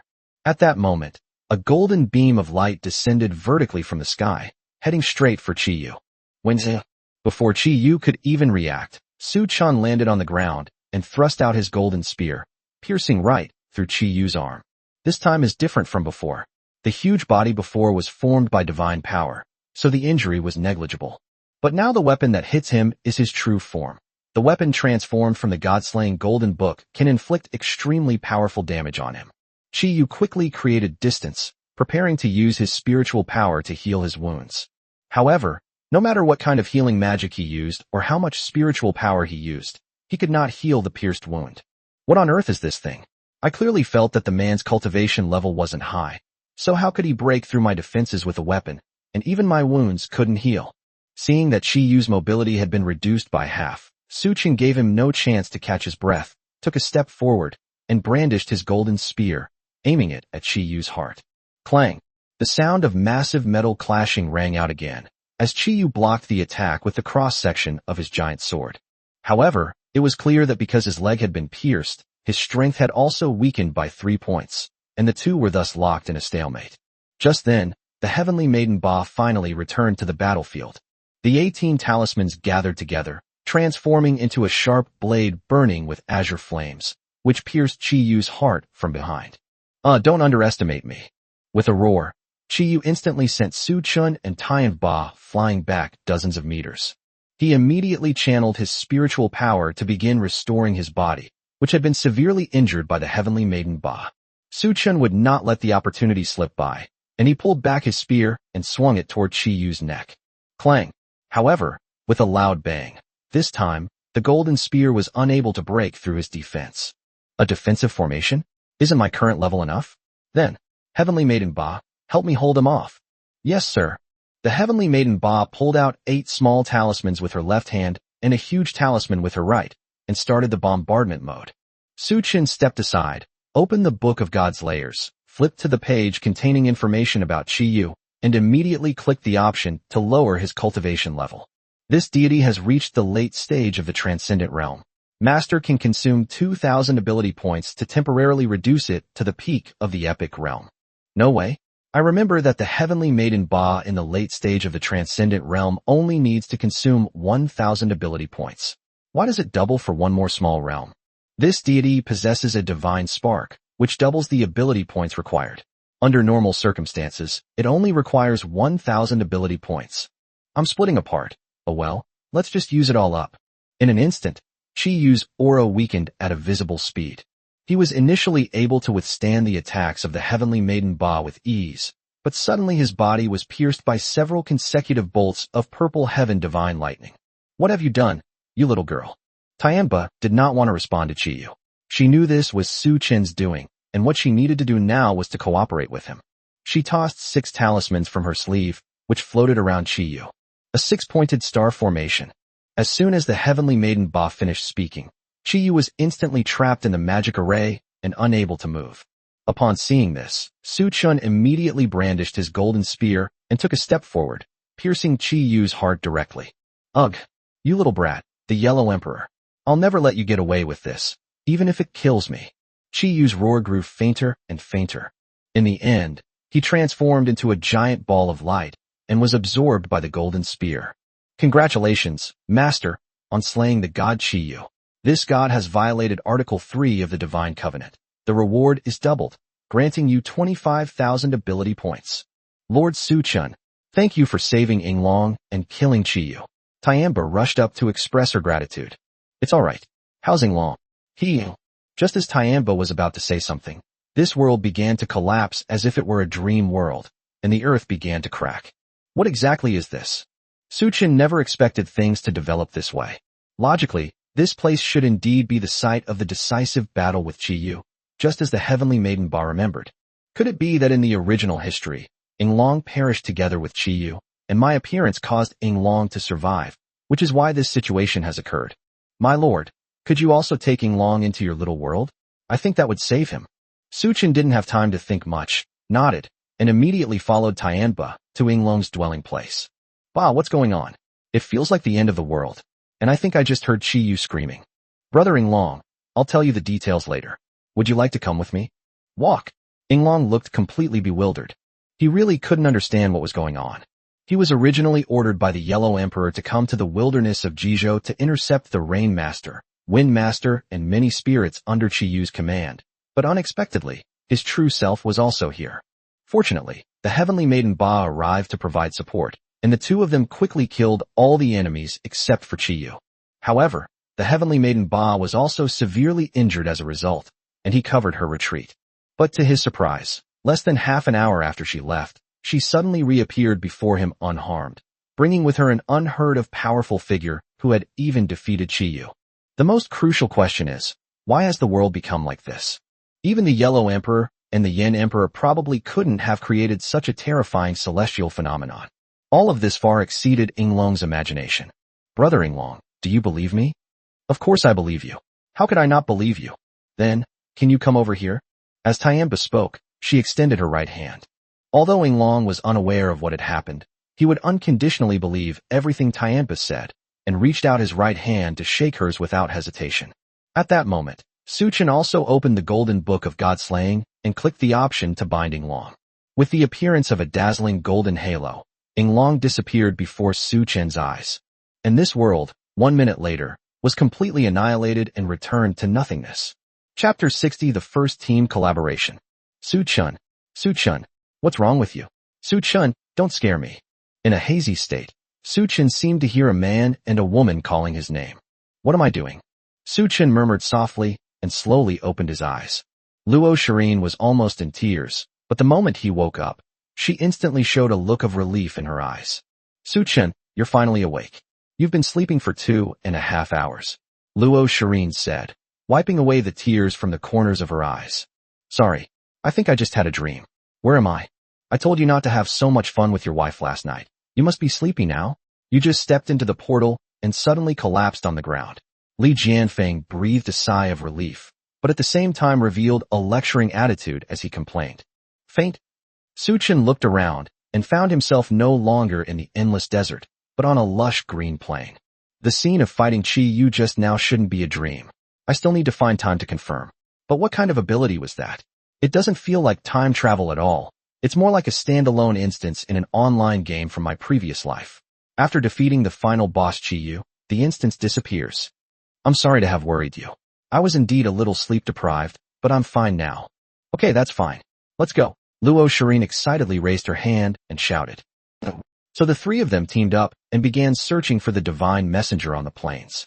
Suchin also wanted to confirm whether what had just happened was a dream. After all, killing Chi Yu would grant him 25,000 ability points, enough for him to draw the divine duty lottery 2.5 times. However, with Luo Shirin and Li Jianfeng still around, it wasn't appropriate to summon the God-slaying golden book in person yet. Xiao Jin, how many ability points do I have left? Master, you still have 25,200 ability points left. Congratulations on just defeating Chi Yu. So what just happened was true? Is Yinglong with Tianba now? The Heavenly Maiden Ba is explaining the whole story to Yinglong in detail, and Yinglong's status information on the God-slaying golden book has changed from dead to alive. Yeah. Astaroth, you deliberately sent me back to the past, and judging from the result, it seems you wanted me to subdue Yinglong. So what exactly do you want? What kind of ability is it to go back in time and save Yinglong, who died 2,000 years ago? Wouldn't this situation create some space-time paradoxes? Regardless, I must tell Long Luo'er about this after it gets out. She might have a different opinion. Just then, Li Jianfeng's words interrupted Su Chen's thoughts. Su Chen, what's wrong? Don't just stand there. You've run into a divine messenger. Looking in the direction Li Jianfeng pointed, they saw a giant bird-shaped divine messenger circling in the air, ready to swoop down at any moment. Sorry, I was just spacing out. Let's not talk about that for now. This divine messenger looks like it's elite level, but it's too high. Even with magic, I can't reach it. It's okay, watch me. Su Chun took a step forward and leaped dozens of meters into the air, reaching the same height as the bird-shaped divine messenger. The divine messenger was clearly startled by Su Chen's actions and quickly dodged to the side. However, Su Chun would not let this opportunity pass. With a single slash, he split the divine envoy in two, turning it into specks of starlight that were absorbed by the spear. Congratulations, Master, for defeating an elite-level divine messenger. You have gained 100 ability points. The points on all three wristwatches also increased by 100 points. After Su Chun landed, Luo Shirin and Li Jianfeng quickly went to him. Su Chun, your jumping ability is amazing. How did you train? Li Jianfeng asked curiously. Just have more exercise with your lovely wife. What are you saying? Can you please stop being so inappropriate? Luo Shirin pouted and complained. Isn't this normal? It's about strengthening your core and legs. At this moment, before the three could have a chance to chat and laugh, dozens of bird-shaped divine messengers suddenly flew in from the west. They were of different sizes and presumably of different classes. Shirin, let me protect you. You support me and Su Chun. Okay. After Luo Shirin finished speaking, she immediately plucked the strings of her harp, sat down on the grassland, and began to sing. As Su Chun listened to the gentle and refined singing voice, accompanied by the melodious and pleasant piano music, he instantly felt a surge of power within his body. It was as if he had encountered a god while using his divine calling as a god-slayer. His power surged forth without end. Is this the buff from Bart's? No wonder they're called pseudo-clerics. Their power has almost doubled. Su Chun muttered to himself, then pushed off with one foot and leaped more than 100 meters into the air. With a single thrust, the bird-shaped divine messenger at the forefront was instantly pierced through. Just as the messenger's corpse was about to turn into starlight and be absorbed by the spear, Su Chun gripped the spear tightly and used the messenger's dissipating body as a stepping stone to perform a double jump. However, this jump did not allow him to touch any other enemies. Su Chun immediately switched to a bow and arrow and began shooting down the other divine messengers. In just over 10 seconds, 6 or 7 divine messengers were pierced through the body by golden arrows, turning into specks of starlight and dissipating into the air.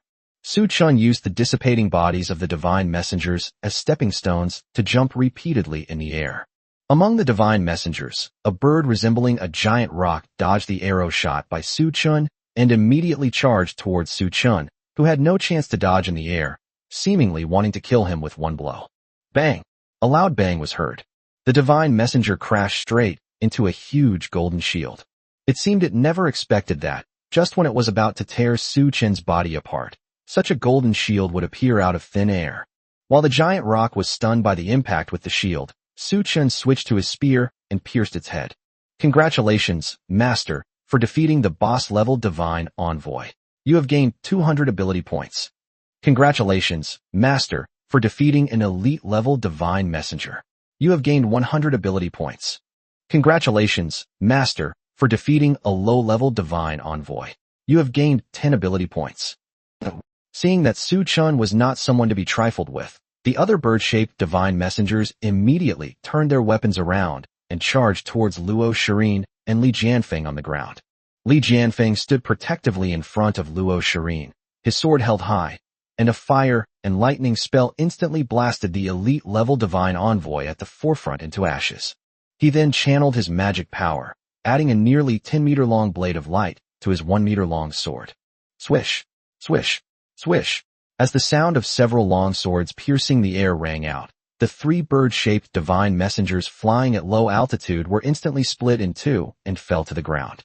Finally, some of the divine messengers began to feel fear and prepared to flee the place. But Su Chun would never let them go.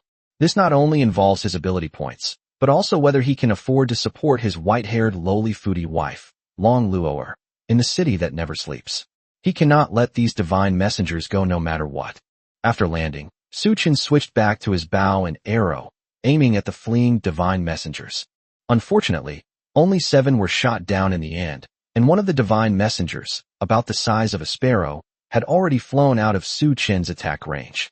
As for Li Jianfeng and Luo Shirin, they had just managed to kill the last attacking divine messenger.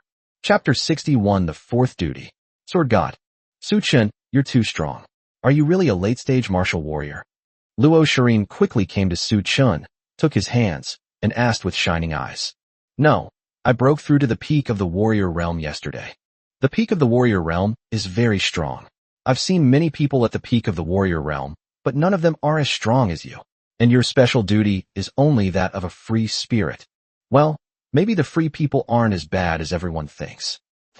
If you didn't already have a wife, I'd love to have a passionate romance with you. You're so cool. Haha, never mind then. If my princess saw me being close to other girls, she'd probably kill me. It's not that exaggerated. At this moment, Li Jianfeng also walked over, pouting like a little girl throwing a tantrum, and complained, Shirin, wasn't my performance just now cool? Why don't you praise me?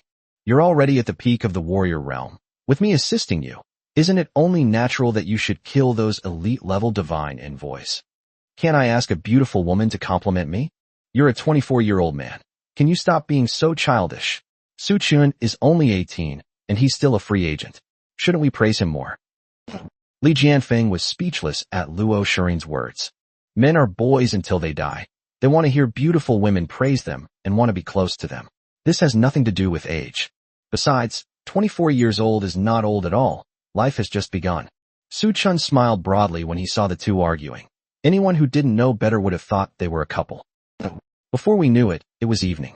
Whether it was bad luck or good luck, the 3 of them didn't encounter a single Lord-level divine messenger today. Having encountered 3 boss-level divine messengers, Su Chun and Li Jianfeng were able to kill them with a single blow with Luo Shirin's amplification, making it almost effortless. Seeing the 10,860 points displayed on her wristwatch, Luo Shirin excitedly sang a popular internet song from recent years. As for Su Chun and Li Jianfeng, they both wore disappointed expressions. After all, as a bard, Luo Shirin doesn't have the ability to fight independently, so she can't participate in many activities in the city that never sleeps. She would definitely be very happy to get more than 10,000 points. But for Su Chun and Li Jianfeng, who aim for the top, 10,000 points is really too little. Sorry, it's all because I was unconscious for those 2.5 hours. It's alright. If it weren't for you, we would have been helplessly watching all those bird-like divine messengers escape today, Li Jianfeng replied. Speaking of which, Su Chun, do you practice with 2 weapons? I think you're quite good at both spears and bows, Luo Shirin asked curiously. Yes, after all, the more weapons we can use, the better, in order to deal with a variety of situations. Hey, do you know how to use a sword? Luo Shirin asked, glancing at Li Jianfeng as she did so. Sword. Su Chun lowered his head in disappointment. To be honest, in his previous life, he often saw those swordsmen wandering the world in movies and TV shows, and he was extremely envious of them. While spears are indeed very useful and highly offensive, swords are truly cool. Swords are the true romance of men. Every time I see Long Luoer wielding her pure white longsword, I'm almost dying of envy. However, since I haven't drawn the swordsmanship-related specialization yet, relying solely on the Godslayer's ability to compensate, and only practicing swordsmanship for a short period of time, I might not be able to truly apply it in actual combat. After all, close combat is not like using a bow and arrow in a relatively safe position. One careless move could lead to certain death. It requires a high level of proficiency. It's so frustrating. Every time I think about how I still have enough ability points for 2 more draws, I feel like I absolutely have to do it. I really don't understand how my friends who played mobile games in my past life could resist being such scavengers. Fine, I can't take it anymore. I'll do 1 draw. I'll save the other one for when I get back and do it with Long Luo. Poetry recitation, sword edge, I need to use the restroom. Huh? I won't peek. Isn't it dangerous for someone to leave alone? Luo Shireen muttered. No way. Only my lovely wife can see my body. As Su Chen spoke, he left the 2 of them and went to a secluded corner. Little Jean, I want to participate in the Divine Duty Lottery. Yes, master. When do you want to stop? As Xiao Jin finished speaking, another spinning wheel appeared in front of Su Chen. However, this time is a little different from the last time. In the rewards section of the Dragon Tamer, no other celestial duties have been added. Instead, there is a up sign and an upward arrow. I don't quite understand what the gods mean. Xiao Jin, what's that? As Su Chen spoke, he pointed to the newly added rewards. Master, that's a hidden reward. If you draw this, all your innate ability bonuses will increase by 20%. Holy crap, this is terrifying. Could there be some other hidden rewards? Yes, master, the hidden reward will appear randomly after each draw. Okay, let's start spinning. Stop in 10 seconds. Yes, master. After Su Chen finished speaking, he closed his eyes, hoping that he wouldn't be given another divine duty related to the dragon race. I'll probably get my face stepped on by Long Luoer's little feet again, although it'll actually feel pretty good. Soon, 10 seconds had passed, and the turntable began to gradually stop. Su Chen was extremely nervous and didn't dare to open his eyes to see what he had drawn. Master, congratulations. You've won the grand prize. Xiao Jin's voice made Su Chen pause, and he quickly opened his eyes. I thought I had drawn the reward that gives a 20% bonus to all classes, but the pointer stopped at the same spot as the previous Dragon Knight reward, only this time it showed a person wielding a sword. Xiao Jin, what's this? Master, this is the 3rd-ranked sword god in the celestial order. 3rd in the sequence? Sword god. Su Chen couldn't believe his ears. He had actually drawn a sword-related divine calling, and one that was so high in the sequence. Among the celestial ranks 1 through 99, there are war gods who wield spears, gun gods who wield firearms, moon gods who wield bows and arrows, and fighting gods who wield giant axes, but there has never been a sword god who wields a sword. It turns out that there are sword gods, but no one has ever awakened this divine calling, and it has not been recorded by the world. Master, the sword god is, as the name suggests, the most skilled swordsman among all the divine callings. Any human who awakens the sword god calling can also possess physical attributes comparable to a dragon of the same level through the power enhancement of the sword god calling. It advocates extreme sword speed, which even a sword saint cannot match. One of its unique abilities is sword domain, which allows it to sense any movement within a certain range and counterattack. Wherever the sword's will reaches, no enemy will be able to hide. The second exclusive ability is Light Blade, which allows you to unleash a slash at near the speed of light, killing the enemy instantly and giving them no time to react. The third exclusive ability is the Eye of the Sword God, which allows one to see the birth and death of all life, to see the end of all life from its root, and to discover the weaknesses of the opponent in the cause and effect relationship. It could be said that, apart from lacking magic, the Sword God is the closest to a perfect divine calling. Chapter 62, The Divine Hunter of the City That Never Sleeps. Holy crap, this is defying the heavens. Su Chen shouted out on the spot. Isn't this divine duty a bit too terrifying? Sword speed reaches the speed of light. Can you even see through the opponent's weaknesses? Does that mean that as long as you can break through their defenses, you could probably kill them even if they were several realms above you? Isn't this a bit too outrageous? After all, this is the speed of light. Long Luoer's sword speed at full power seems to only reach 10 times the speed of sound at most. This is many times faster. Master, that's how it is.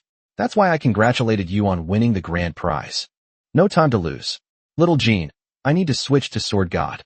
Yes, Master. The moment Su Chen switched to Sword God, the world in his eyes changed. Whether it's flowers, trees, birds, or insects, Thousands upon thousands of red threads appear on their bodies and float towards them.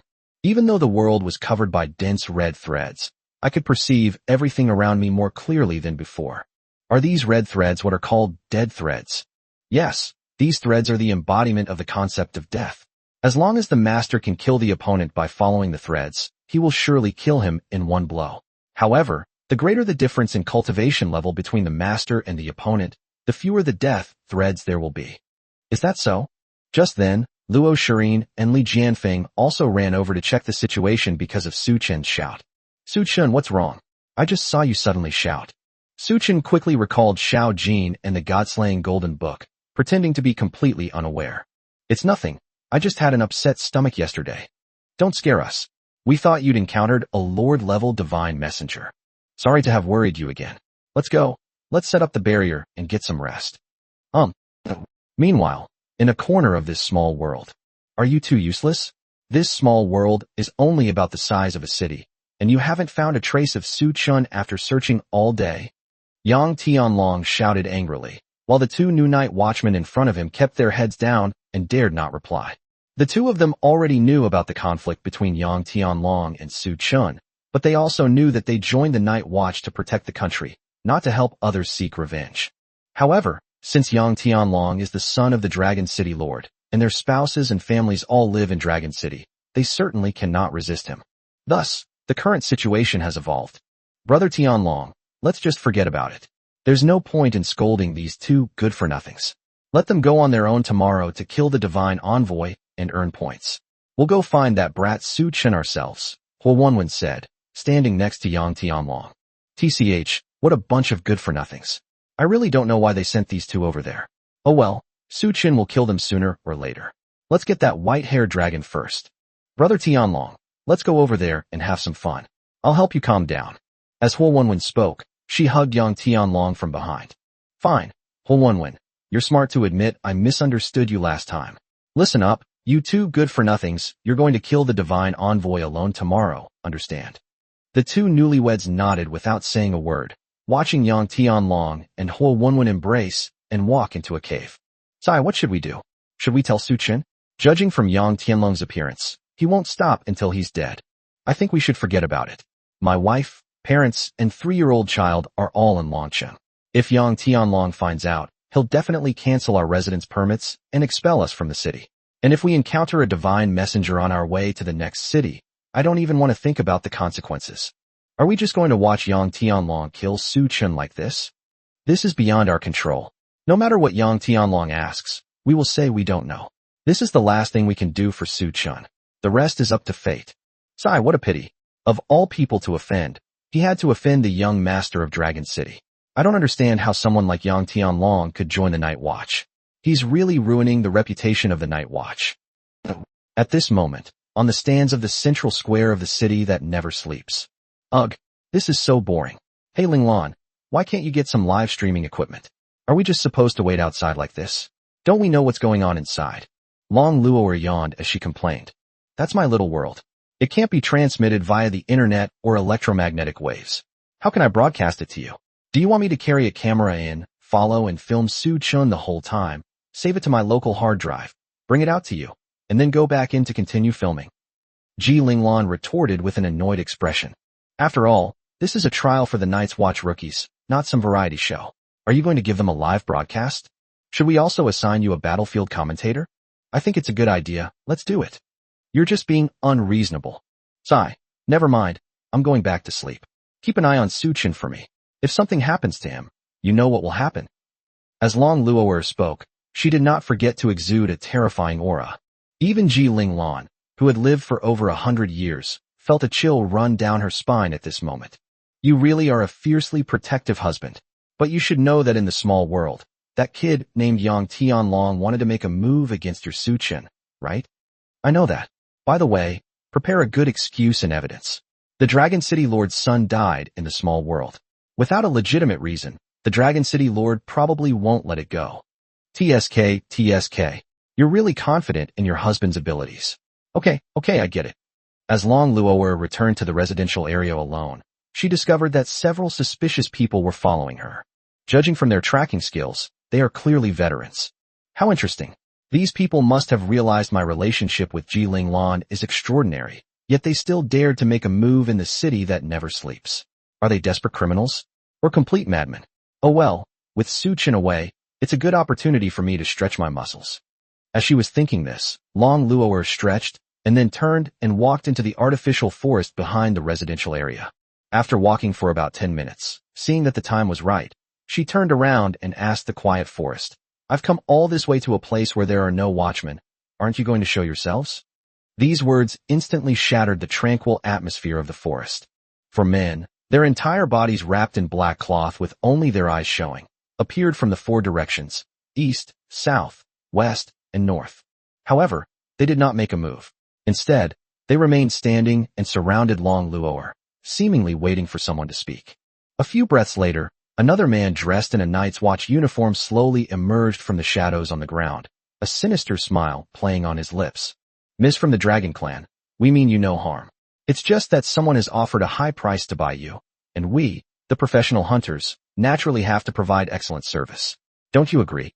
Chapter 63 Yang Tianlong's Attack. Are you also a celestial hunter? Could you be that guy named Jin Sheng? Long Luo'er revealed an innocent smile and asked.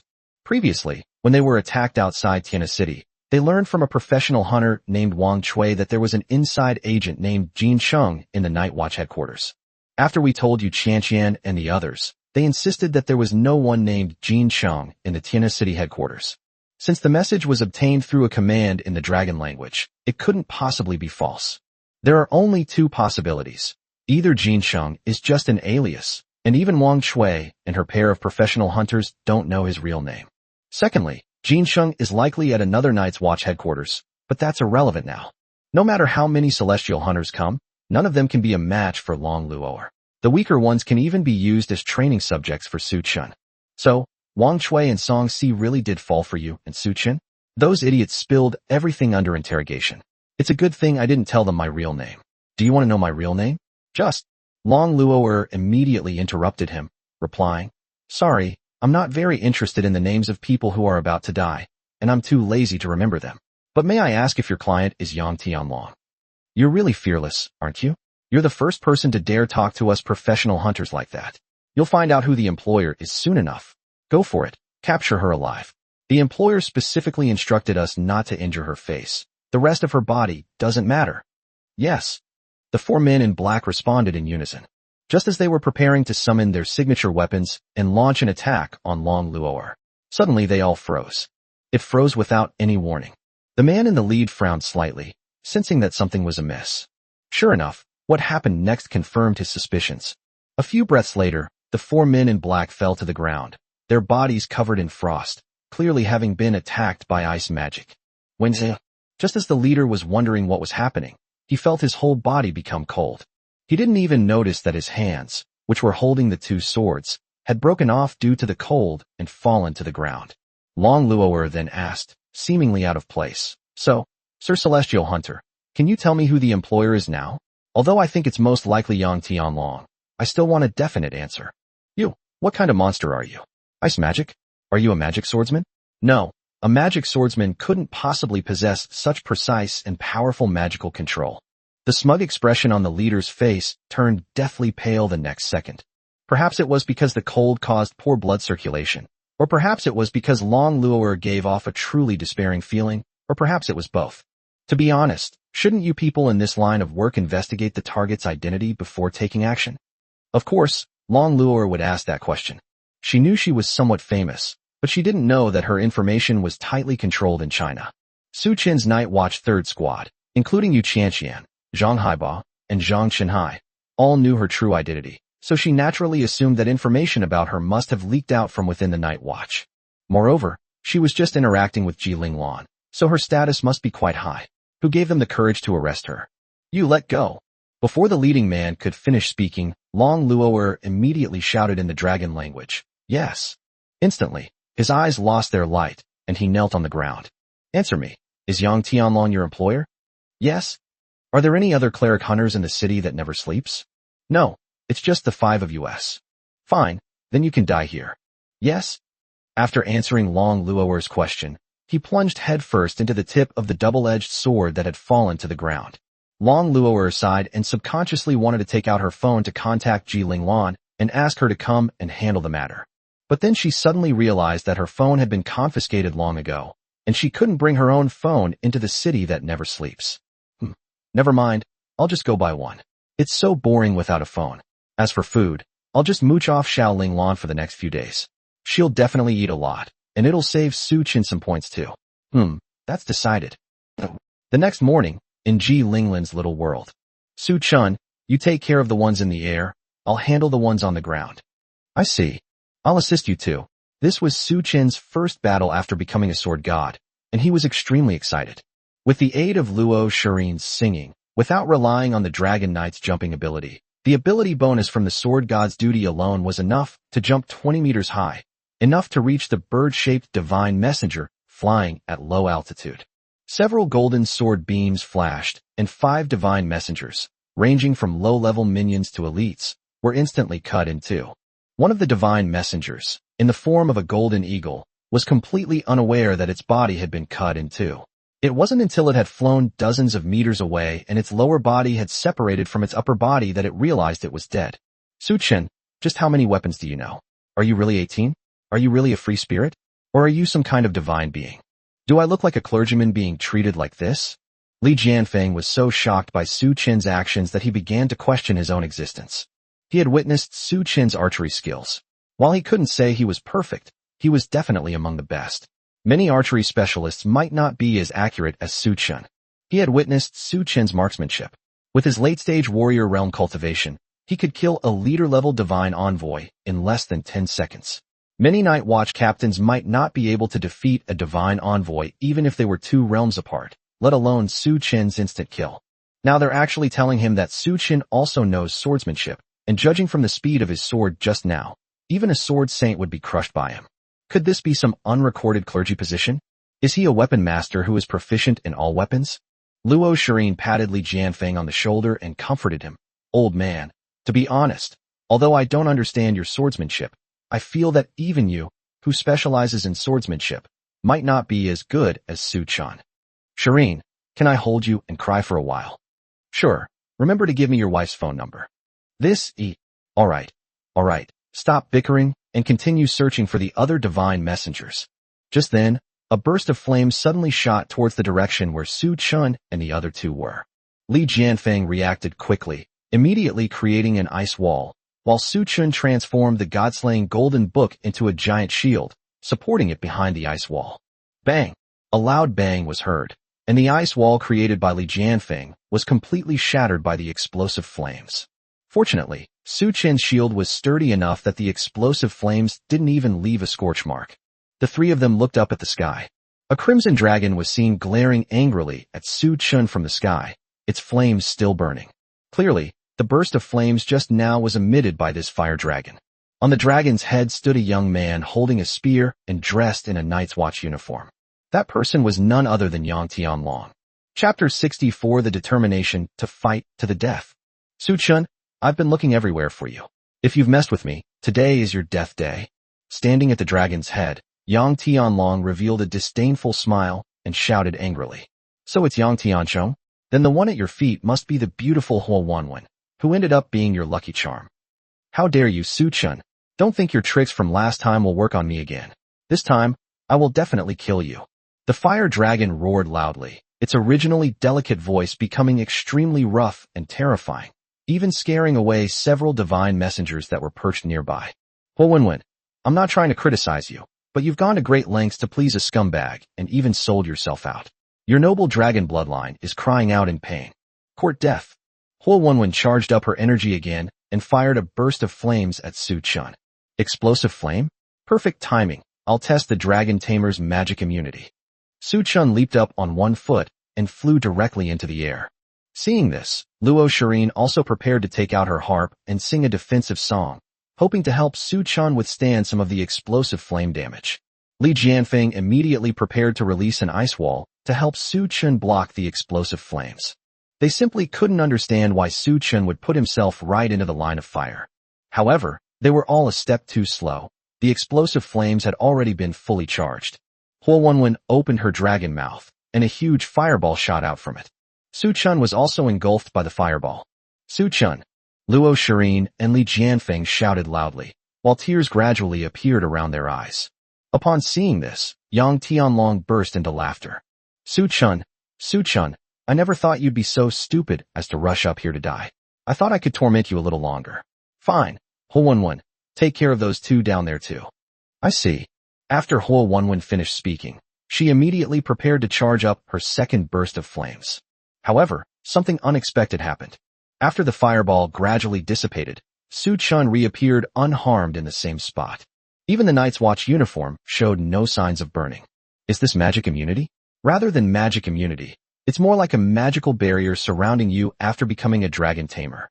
Xiao Jin said dragon tamers are almost immune to all magic, though I don't know exactly how far this almost covers, but it seems the fire dragon's explosive flames are no match for them.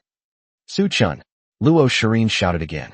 As for Li Jianfeng, he wiped away the tears from the corners of his eyes and stared intently at Huo Wenwen and Yang Tianlong in the sky, ready to attack at any moment. Although fighting between Night's Watch members might break the rules, this was an attack initiated by Yang Tianlong. You can't say that you can't even defend yourself, can you?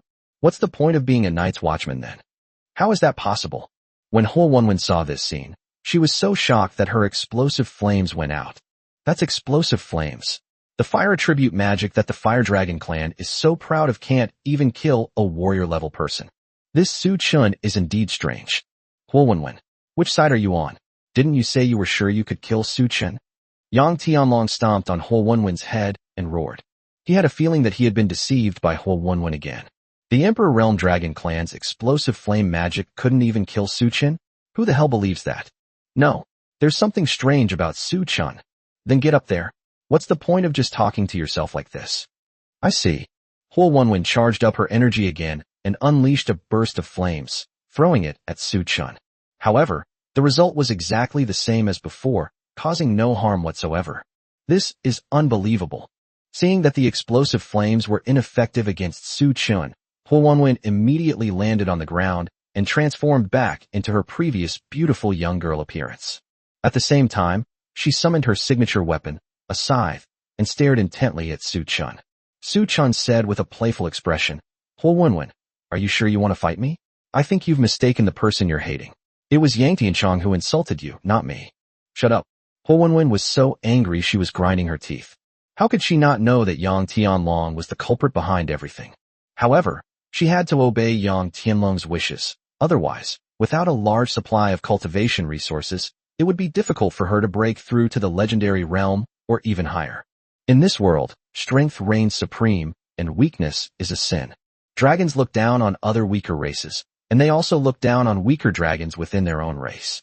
Although Huo Wenwen is a woman and naturally holds a high status within the dragon race, the men she fancy look down on her, and those who pursue her are all men she despises. Before long, she missed the best time to get married and became a true leftover woman. Because of her low standards, no man pursued her anymore. Despite her youthful and beautiful appearance in human form, Huo Wenwen is actually over 380 years old and hasn't even reached the legendary realm, which is practically the lowest level among the dragons.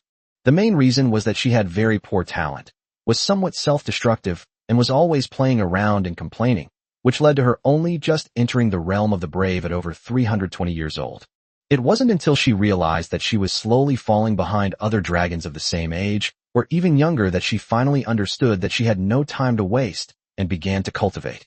However, as the saying goes, in this world, strength is paramount.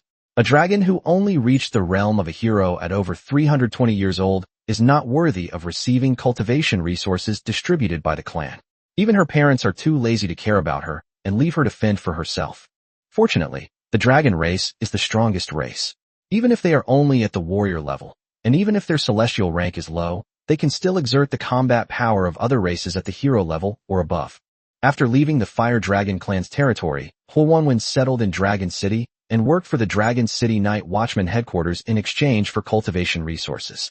4 years ago, he finally broke through to the peak of the hero realm and established a contractual relationship with Yang Tianlong, the awakened Dragon Rider commander. With the help of a large number of rare cultivation resources, she broke through to the mid-stage of the Emperor realm in just a few years. In order to obtain cultivation resources, to avoid falling behind the other dragons in her race, and to be able to be matched with the male dragon she liked, she endured her disgust and followed this playboy, suffering countless hardships. After all, if you just endure it, it will pass. Once you break through to the legendary level, you won't be looked down upon by the dragons of your own clan. You'll be able to get a share of the clan's cultivation resources, and you'll even be able to marry into a good family. Unexpectedly, because she accidentally fell under Su Chen's charm spell the day before yesterday, all her years of patience were wasted, and she even lost her body. Regardless of whether it's to obtain Yang Tianlong's cultivation resources or to vent one's anger, the man in front of them must pay the price. On the other hand, Su Chen also sighed. To be honest, he and Huo Wenwen had basically no grudges. It was mainly due to some misunderstandings, and the culprit was still that scoundrel Yang Tianlong. But there was nothing he could do. Who knew Yang Tianlong would suddenly teleport Huo Wenwen to his side? Under the spell of the Dragon Knight, she vented all the frustrations she had accumulated over the past few years. But ultimately, weren't those words just her true thoughts?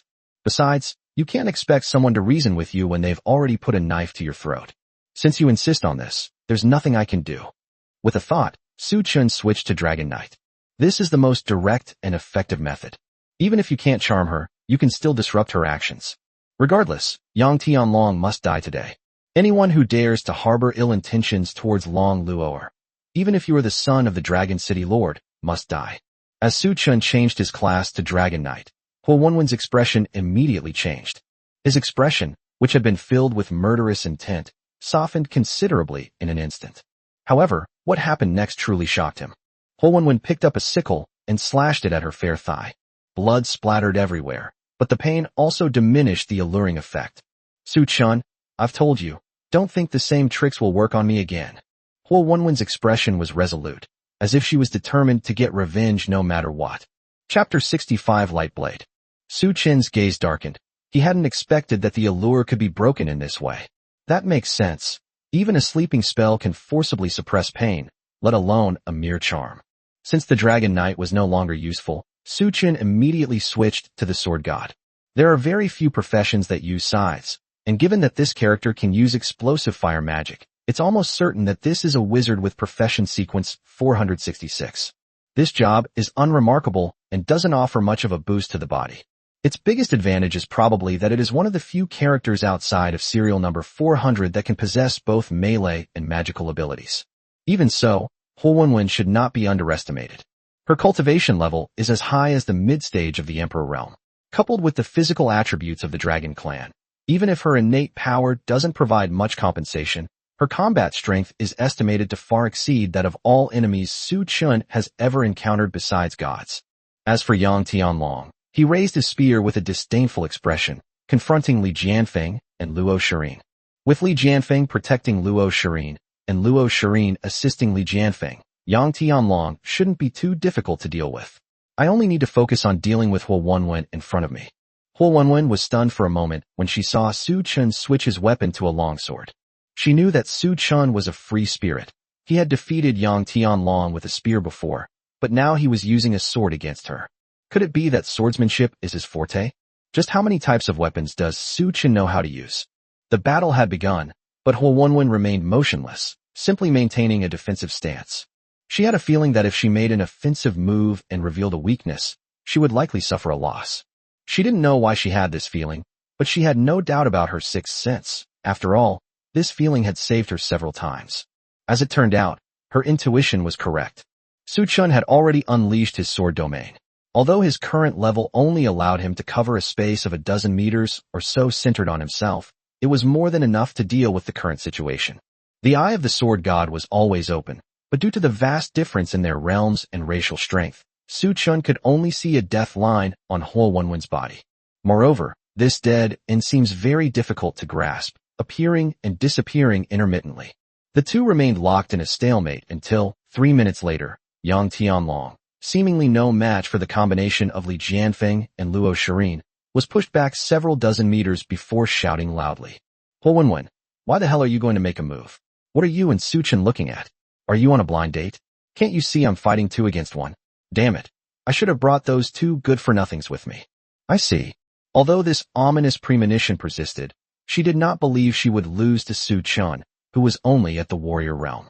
Besides, the financial backer has already given the order. If we don't provide assistance now, things will get complicated once he dies. She didn't want to go back to the time when she worked for humans for decades to obtain only a meager amount of cultivation resources. Su Chun, prepare to die. After Huo Wenwen finished speaking, she added explosive flames to her scythe and charged towards Su Chun. Take this. Su Chun made a sword-drawing gesture and instantly flashed behind Huo Wenwen. It was as if a frame had been cut from a movie, and no one could see how he moved there. Everything around seemed to have frozen in time. Huo Wenwen's angry expression froze at that moment. The right hand that was wielding the scythe fell to the ground along with the scythe after a few breaths. As expected, my skill level is still too low. I haven't even reached 1,000th of the speed of light. And even though the death line clearly planned my attack route, I still missed. Su Chun kept his back to Huo Wenwen and complained with a frustrated expression. Huo Wenwen turned around in disbelief, completely forgetting that her right hand had been severed. Who exactly are you? Huo Wenwen, this is just a warning. If it happens again, it will be your dragon head that falls to the ground. In fact, Su Chun did not intend to let her go, but the main reason was that using the light blade was too physically and spiritually exhausting. This single attack consumed at least half of his physical and spiritual energy, leaving him unable to unleash another attack and significantly reducing his combat power. Even though Huo Wenwen has lost her right hand, the difference in their cultivation levels and racial strength is still there. If they continue fighting, they are likely to both suffer heavy losses. As Su Chun spoke, he turned his back to Huo Wenwen and walked towards Yang Tianlong. Huo Wenwen seemed to finally realize the pain and immediately knelt on the ground, covering her right hand, which was gushing blood, with her left hand. Is the difference in strength really that big? Who exactly is he? Huo Wenwen murmured softly as she watched Su Chun leave. His expression, which had just been one of uncontrollable rage, was now filled with fear. So what if my cultivation level is a little weaker? So what if I'm ridiculed by my own kind? I won't die, but if I keep fighting Su Chun, I'll definitely die. Even for the proud and arrogant dragons, dignity and pride become unimportant when facing death. Su Chun slowly walked towards Yang Tianlong, who had been knocked away by Luo Shirin and Li Jianfeng. What do you want to do? Don't come any closer. I'm the son of the Dragon City Lord. And you, Huo Wenwen, come help me right now. What are you kneeling there for? Don't you want cultivation resources? I have several divine fire pearls at home. If you can kill Su Chun, I'll give them all to you. Don't just stand there. Yang Tianlong roared and screamed as if he had lost his mind. However, no one responded to him. Only the sound of Su Chun's footsteps echoed in this space, like the footsteps of death, making everyone's hearts leap into their throats. Yang Tianlong, do you know that anyone who dares to harbor evil intentions towards my Luoluo, even if they were a god, would no longer be in this world? Let alone you, who are merely the son of a city lord. Don't come any closer. I'll give you anything you want. Yang Tianlong's pants were already seeping with a pale yellow liquid, and his legs were trembling uncontrollably. He had already channeled a lot of spiritual energy into the white spirit stone on his wristwatch from the very beginning. So why hadn't Ji Linglan rescued him yet? According to those who have been to the small world, as long as you input spiritual energy into the white spirit stone, you will be teleported out in less than 3 seconds. Why hasn't he gone out yet? Why did Huo Wenwen lose to Su Chun? Why is he begging Su Chun for mercy now? As expected, Huo Wenwen and Su Chun were in cahoots, and he was the only one kept in the dark. Are you willing to give me anything, no matter what? Yes, I'll give you anything. As long as you let me go, I promise I'll never have any improper thoughts about your wife again. As long as I can return to Dragon City, I guarantee I can give you wealth you could never have in your entire life. Then, I want your life. Will you give it to me? Before Yang Tianlong could finish speaking, Su Chun drew his long sword horizontally. The terrified face was frozen in that moment forever, landing on the ankle that could never be touched. Chapter 66 Luo Shirin. It's a small world, yet we can still see stars. It's really amazing. That night, Su Chun lay on the plain, gazing at the starry sky and murmuring to himself. Su Chun, are you alright? You've been lying here all night. If you don't come inside the barrier, what if the divine messenger attacks? Luo Shirin smoothed out her skirt and sat down on the grass next to Su Chun, asking him a question. It's okay, I'm awake. Sigh, the strong don't have to worry about these things. I'm so envious. Actually, I don't know if I should ask. What will happen to Yang Tianlong after we leave this small world? If he dies here, given his status, I'm afraid the Dragon City Lord won't let it go. Don't worry, someone should be able to handle this. Su-chan waved his hand, indicating that there was no need to worry. In the afternoon, while fighting Hole 11, Su-chan activated his sword domain. Although it was very subtle, he could sense Ji Linglan's presence within the range of his sword domain. Furthermore, it seems that Yang Tianlong has been continuously channeling spiritual energy into the white spirit stone on the wristwatch, but it hasn't been transmitted out yet. It's clear that Ji Linglan doesn't seem to want Yang Tianlong to leave here alive, and seems to want Su-chan to kill him as well.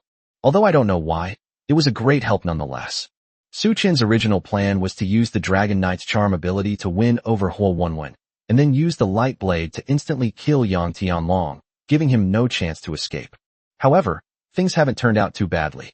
Ji Linglan might have seen the sword god's abilities.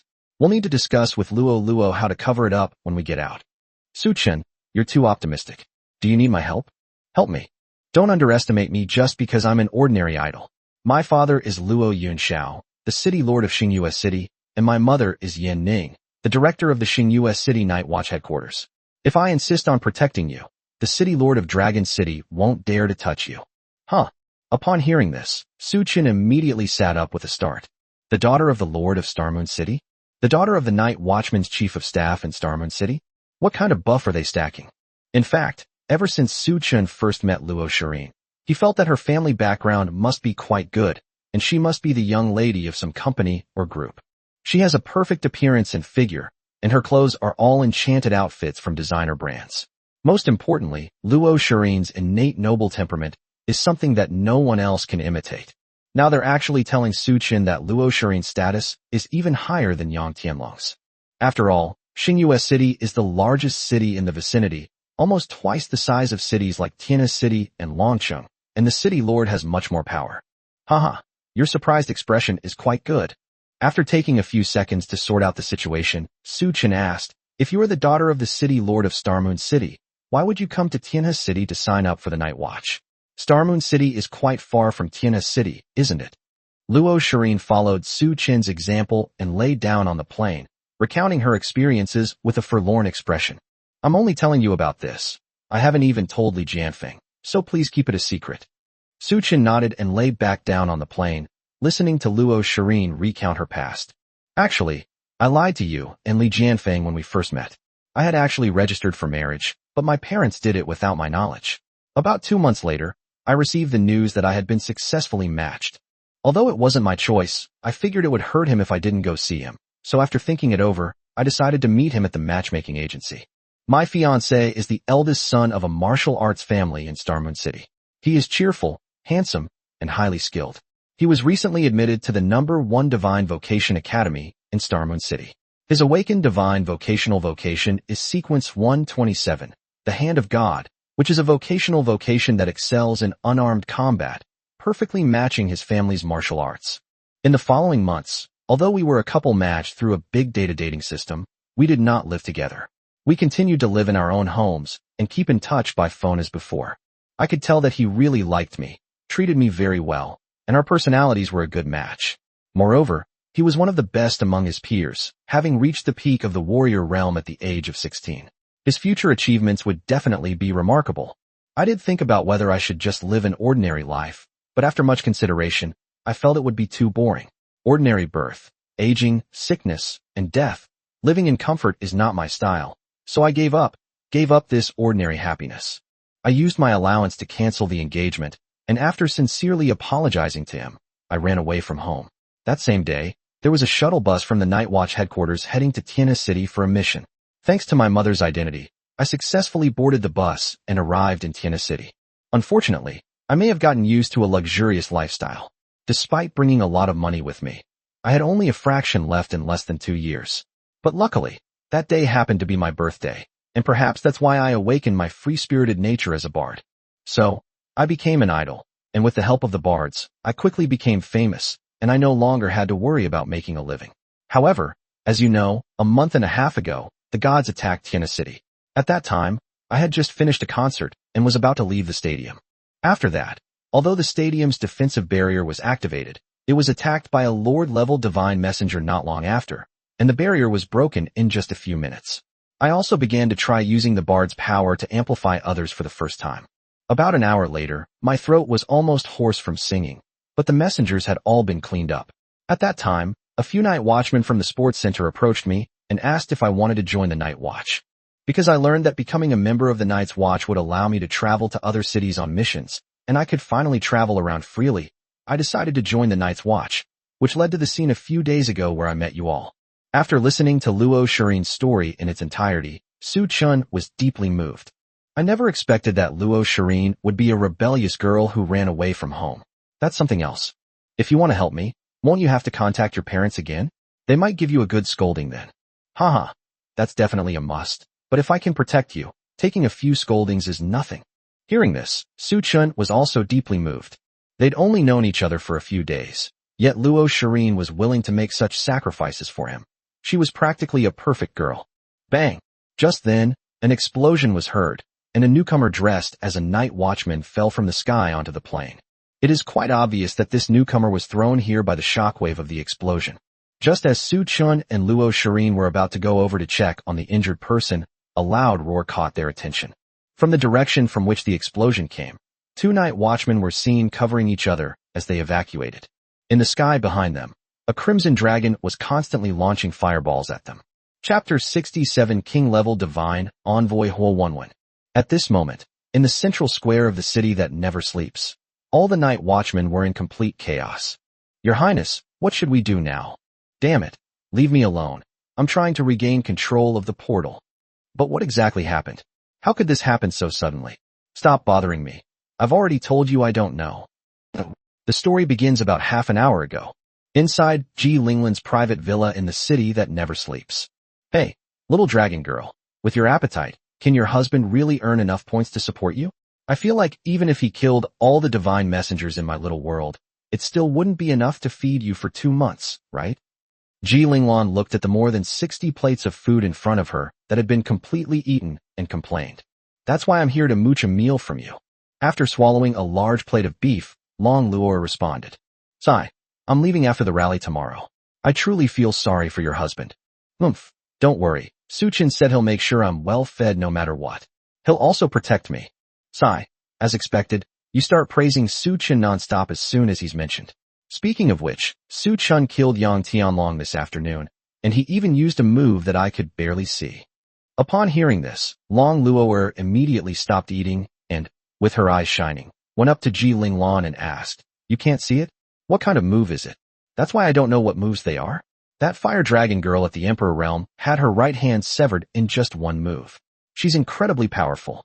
As expected of my Su Chun. Humph, so handsome. What's your excuse? Have you thought of one yet?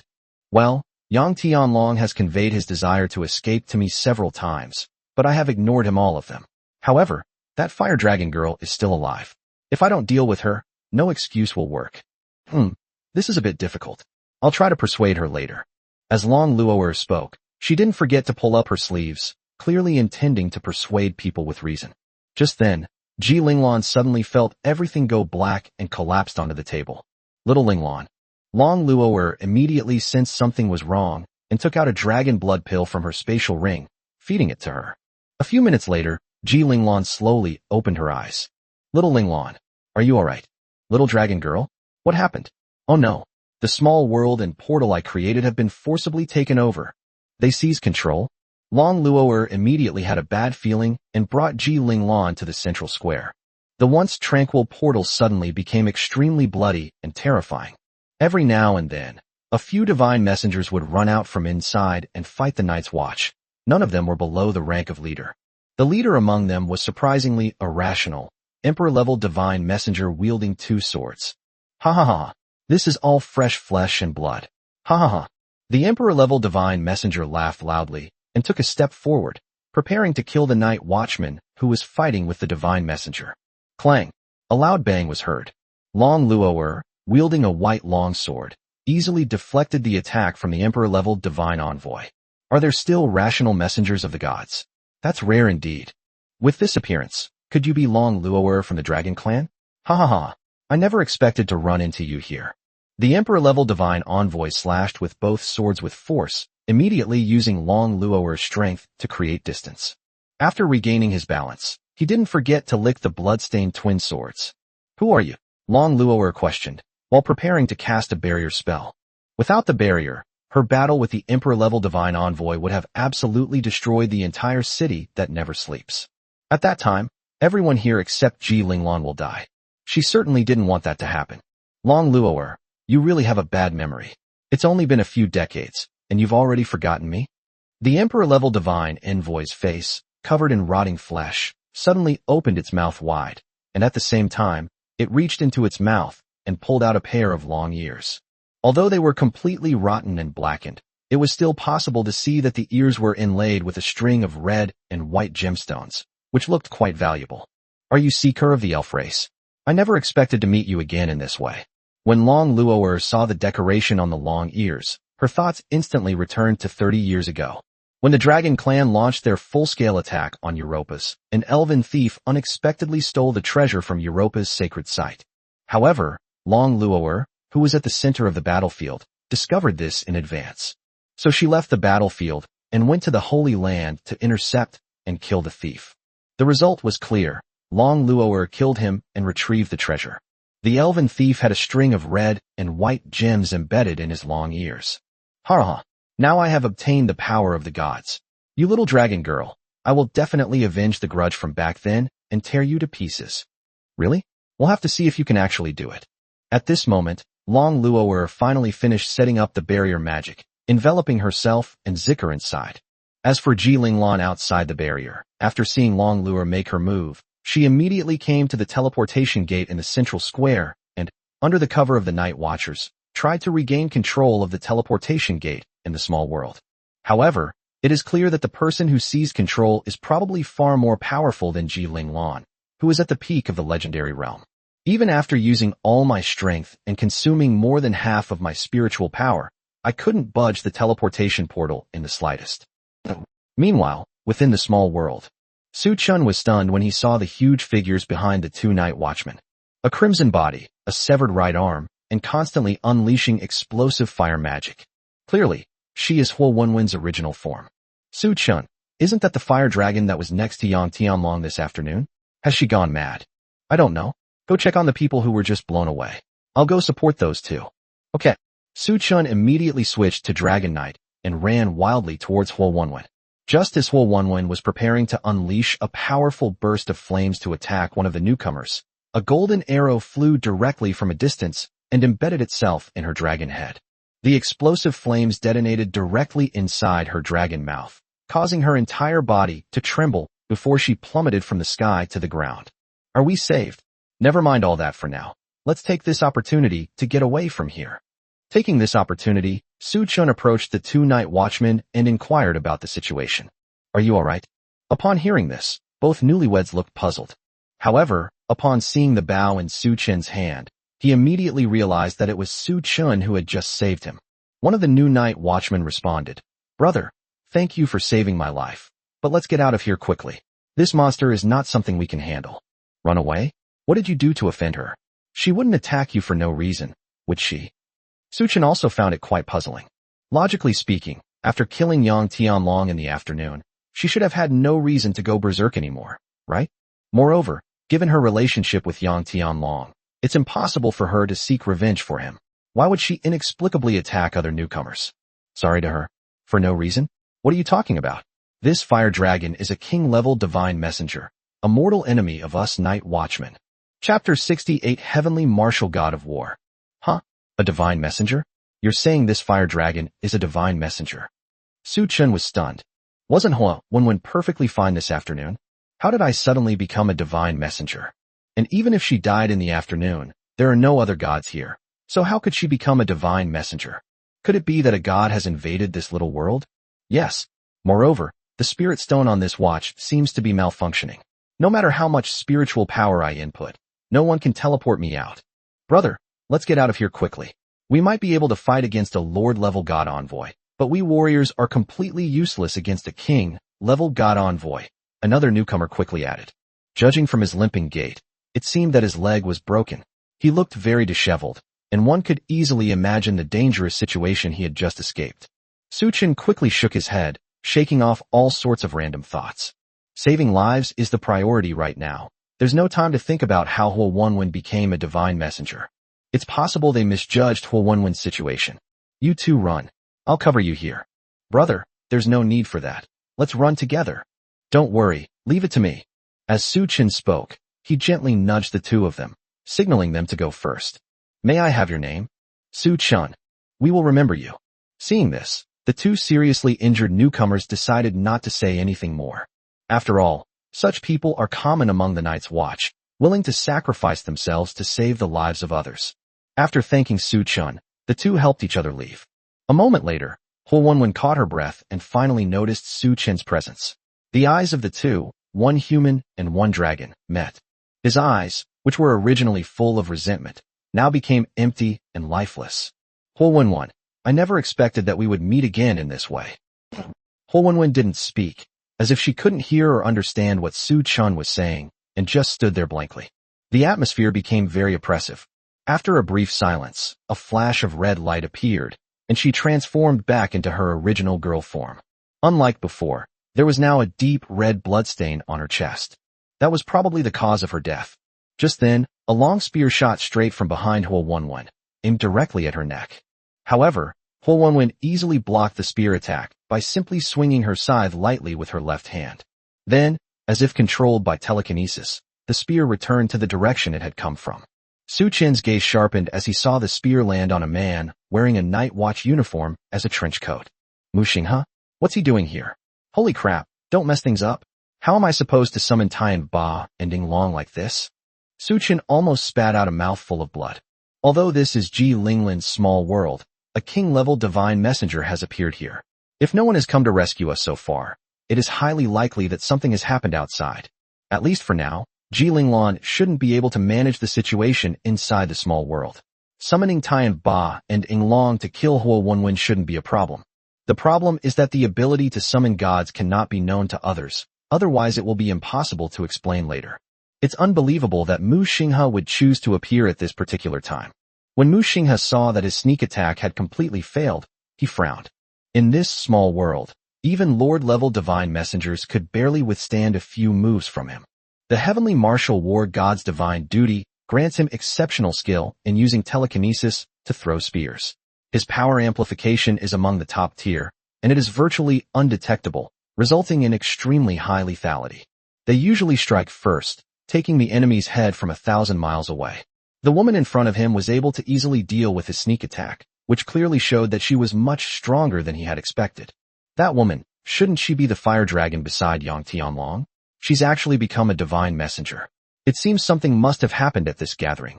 Mu Xinghe muttered to himself. Young Master Mu, this fire dragon has been killed and turned into a divine messenger.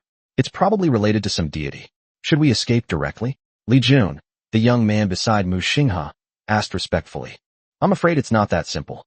Just now I saw that fire dragon chasing after those three newcomers relentlessly, and even when one of them was seriously injured, it still didn't escape. It's very likely that the watch's function has malfunctioned. Upon hearing this, the young man beside Mu Xinghe tried to channel his spiritual energy into the spirit stone inside the wristwatch. As expected, there was no reaction. Young Master Mu, just as you predicted. Li Jun, Zheng Chao, you two attack this fire dragon from both sides. I'll draw her attention. Receive. After the two young men beside Mu Xinghe replied, they immediately summoned their natal weapons, a long saber and a short sword, and circled around to Huo Wenwen's sides. Mu Xinghe, on the other hand, focused his power on his right hand and threw the spear out again. Bang! A huge explosion was heard. Huo Wenwen used her explosive flames to blast away the spear Mu Xinghe had thrown, and then used her light magic to rush towards Mu Xinghe. At this moment, Li Jun suddenly appeared from Huo Wenwen's right. He swung his right arm, wielding a large knife, and slashed fiercely at Huo Wenwen. His attack was swift and ruthless, the blade whistling through the air, as if he intended to defeat her in one move. However, he clearly underestimated Huo Wenwen's reaction speed. Huo Wenwen didn't even glance at him. She gathered fire magic between her right fingers, forming a fire missile. Suddenly, a short sword appeared out of thin air to Huo Wenwen's left rear, piercing her chest from behind. This caused the fireball aimed at Li Jun to deviate, whistling past his ear. The short sword was immediately drawn, and Huo Wenwen's blood splattered everywhere. She clutched her chest and stared intently at the empty plain behind her. As the distance between them increased, the figure holding the short sword gradually came into view. It was Zheng Chao. Just then, Mu Xinghe finally finished charging up his power, and a long spear carrying supreme momentum and domineering force shot straight toward Huo Wenwen's head. However, Huo Wenwen simply raised her head and roared, wielding her broadsword as she charged at Li Jun, Zheng Chao who was preparing to attack again, and the spear that was about to pierce her head. All of them were sent flying dozens of meters away. Then, she gathered the flames in her hands and slammed them onto the ground. A tremendous force, as if the earth were collapsing, suddenly began to extend outward from Huo Wenwen's center. Then, flames burst forth from beneath the feet of Li Jun, Zheng Chao, and Mu Xinghe. Li Jun and Zheng Chao, having just been knocked away by her roar, were caught off guard by this attack before they could regain their footing. They were struck directly by the towering flames, rolled several times on the ground, and then passed out. As for Mu Xinghe, he reacted quickly and only had part of his clothes burned off by the flames. He was not directly injured. Whoosh, whoosh, whoosh. Just then, 3 sharp sounds of air being pierced were heard. Golden arrows, carrying a chilling wind and flashing with a sharp, cold light, pierced through the dark night sky and flew straight towards Huo Wenwen's back. Chapter 69, No More Missing the Mark. Huo Wenwen also acted decisively, controlling the flames to form a fire barrier behind her. However, she underestimated the power of the arrows. All 3 arrows were aimed at the wound on Huo Wenwen's chest. The first arrow failed to break through the barrier's defense, but it left a few ripples on the barrier. The second arrow followed immediately, striking the ripples that had preceded it and successfully piercing the barrier, creating a small gap. However, this also reduced its power by 7/10, failing to break through Huo Wenwen's physical defenses. The third arrow broke through the barrier through the opening created by the second arrow, piercing through Huo Wenwen's body. After remaining silent, Huo Wenwen finally let out a soft moan, clearly indicating that the arrow had caused her considerable injury.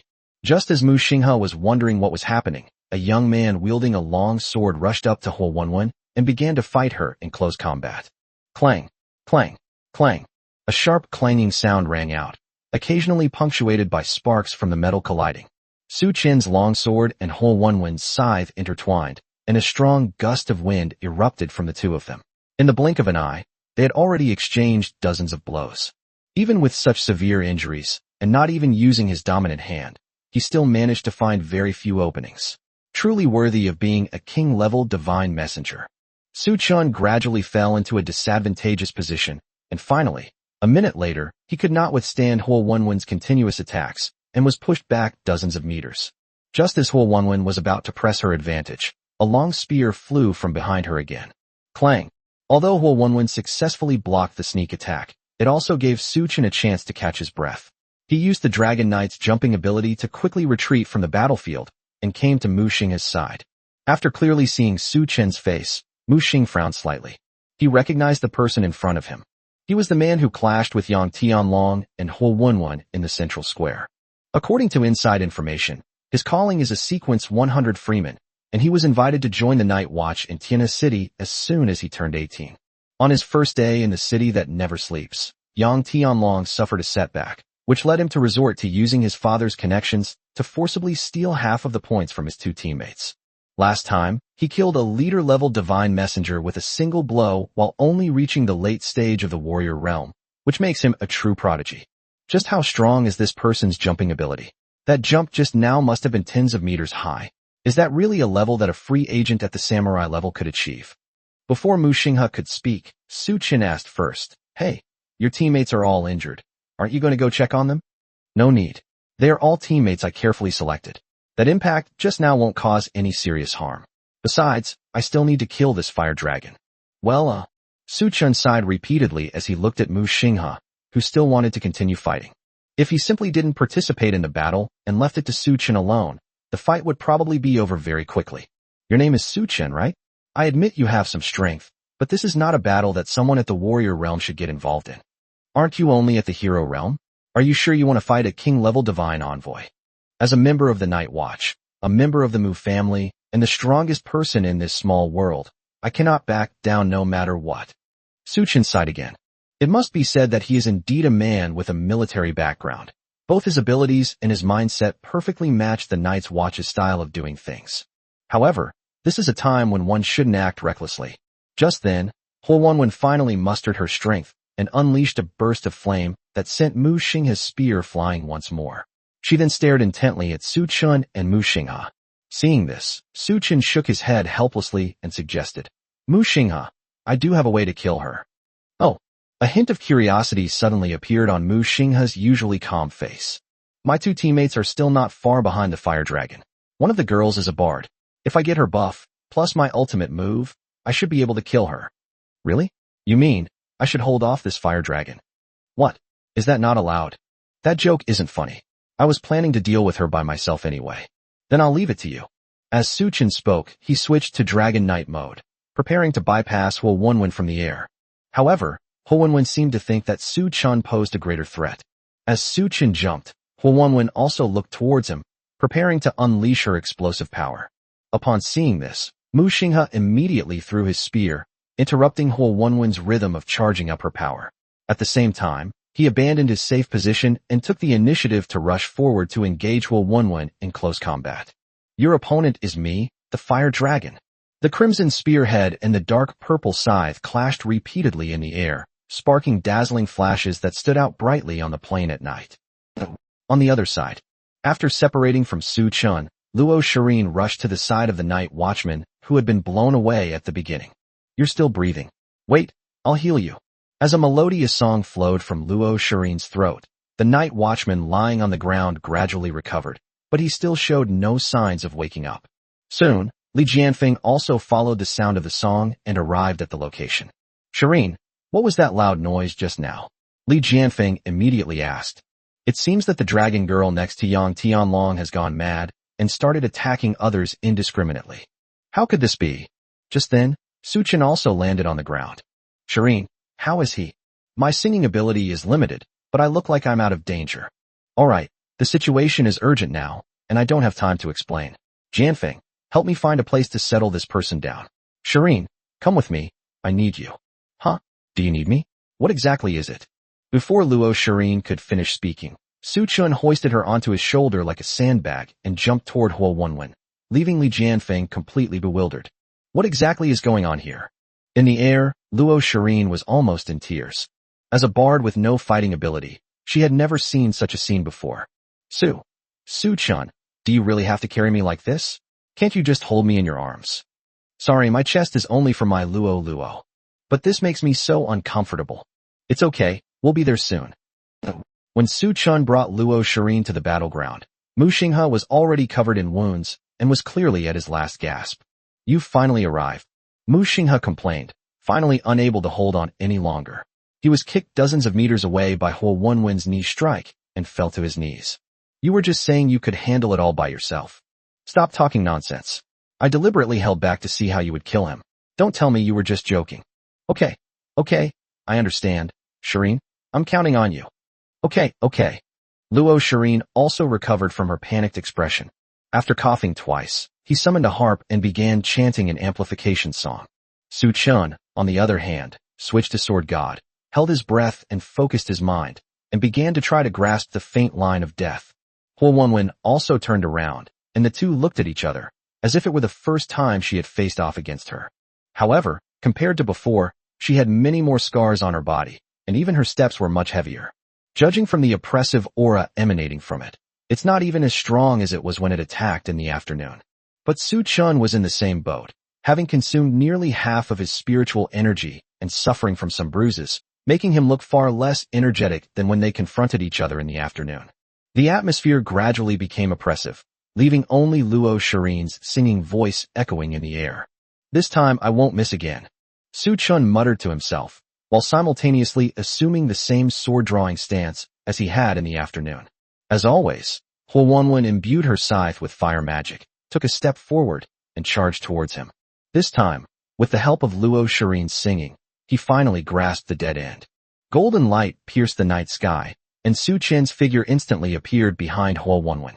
Rest in peace. If you must hate, hate me.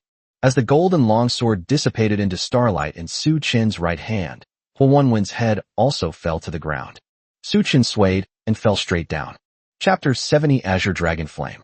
In a hazy state, Suchin only felt that he was still lying on something very soft. But this time, instead of a sweet aroma, there was a faint, rotten smell of blood.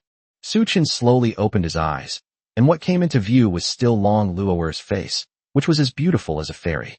But her silver-white hair was stained with dark red blood. Suchun, thank goodness you're all right.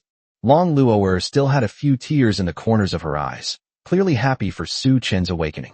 Lolo, your hair. Don't worry, this isn't my blood. I'm not injured at all. Everything is over now. But you, how did you manage to knock yourself unconscious again using your spiritual energy? I'm so glad you're all right. Long Luower also breathed a sigh of relief, gently flicked Suchin's forehead with her small hand, and laughed. You should at least worry about yourself first. But I heard from Luo Shirin and the others that you actually killed a king-level divine envoy. That's amazing.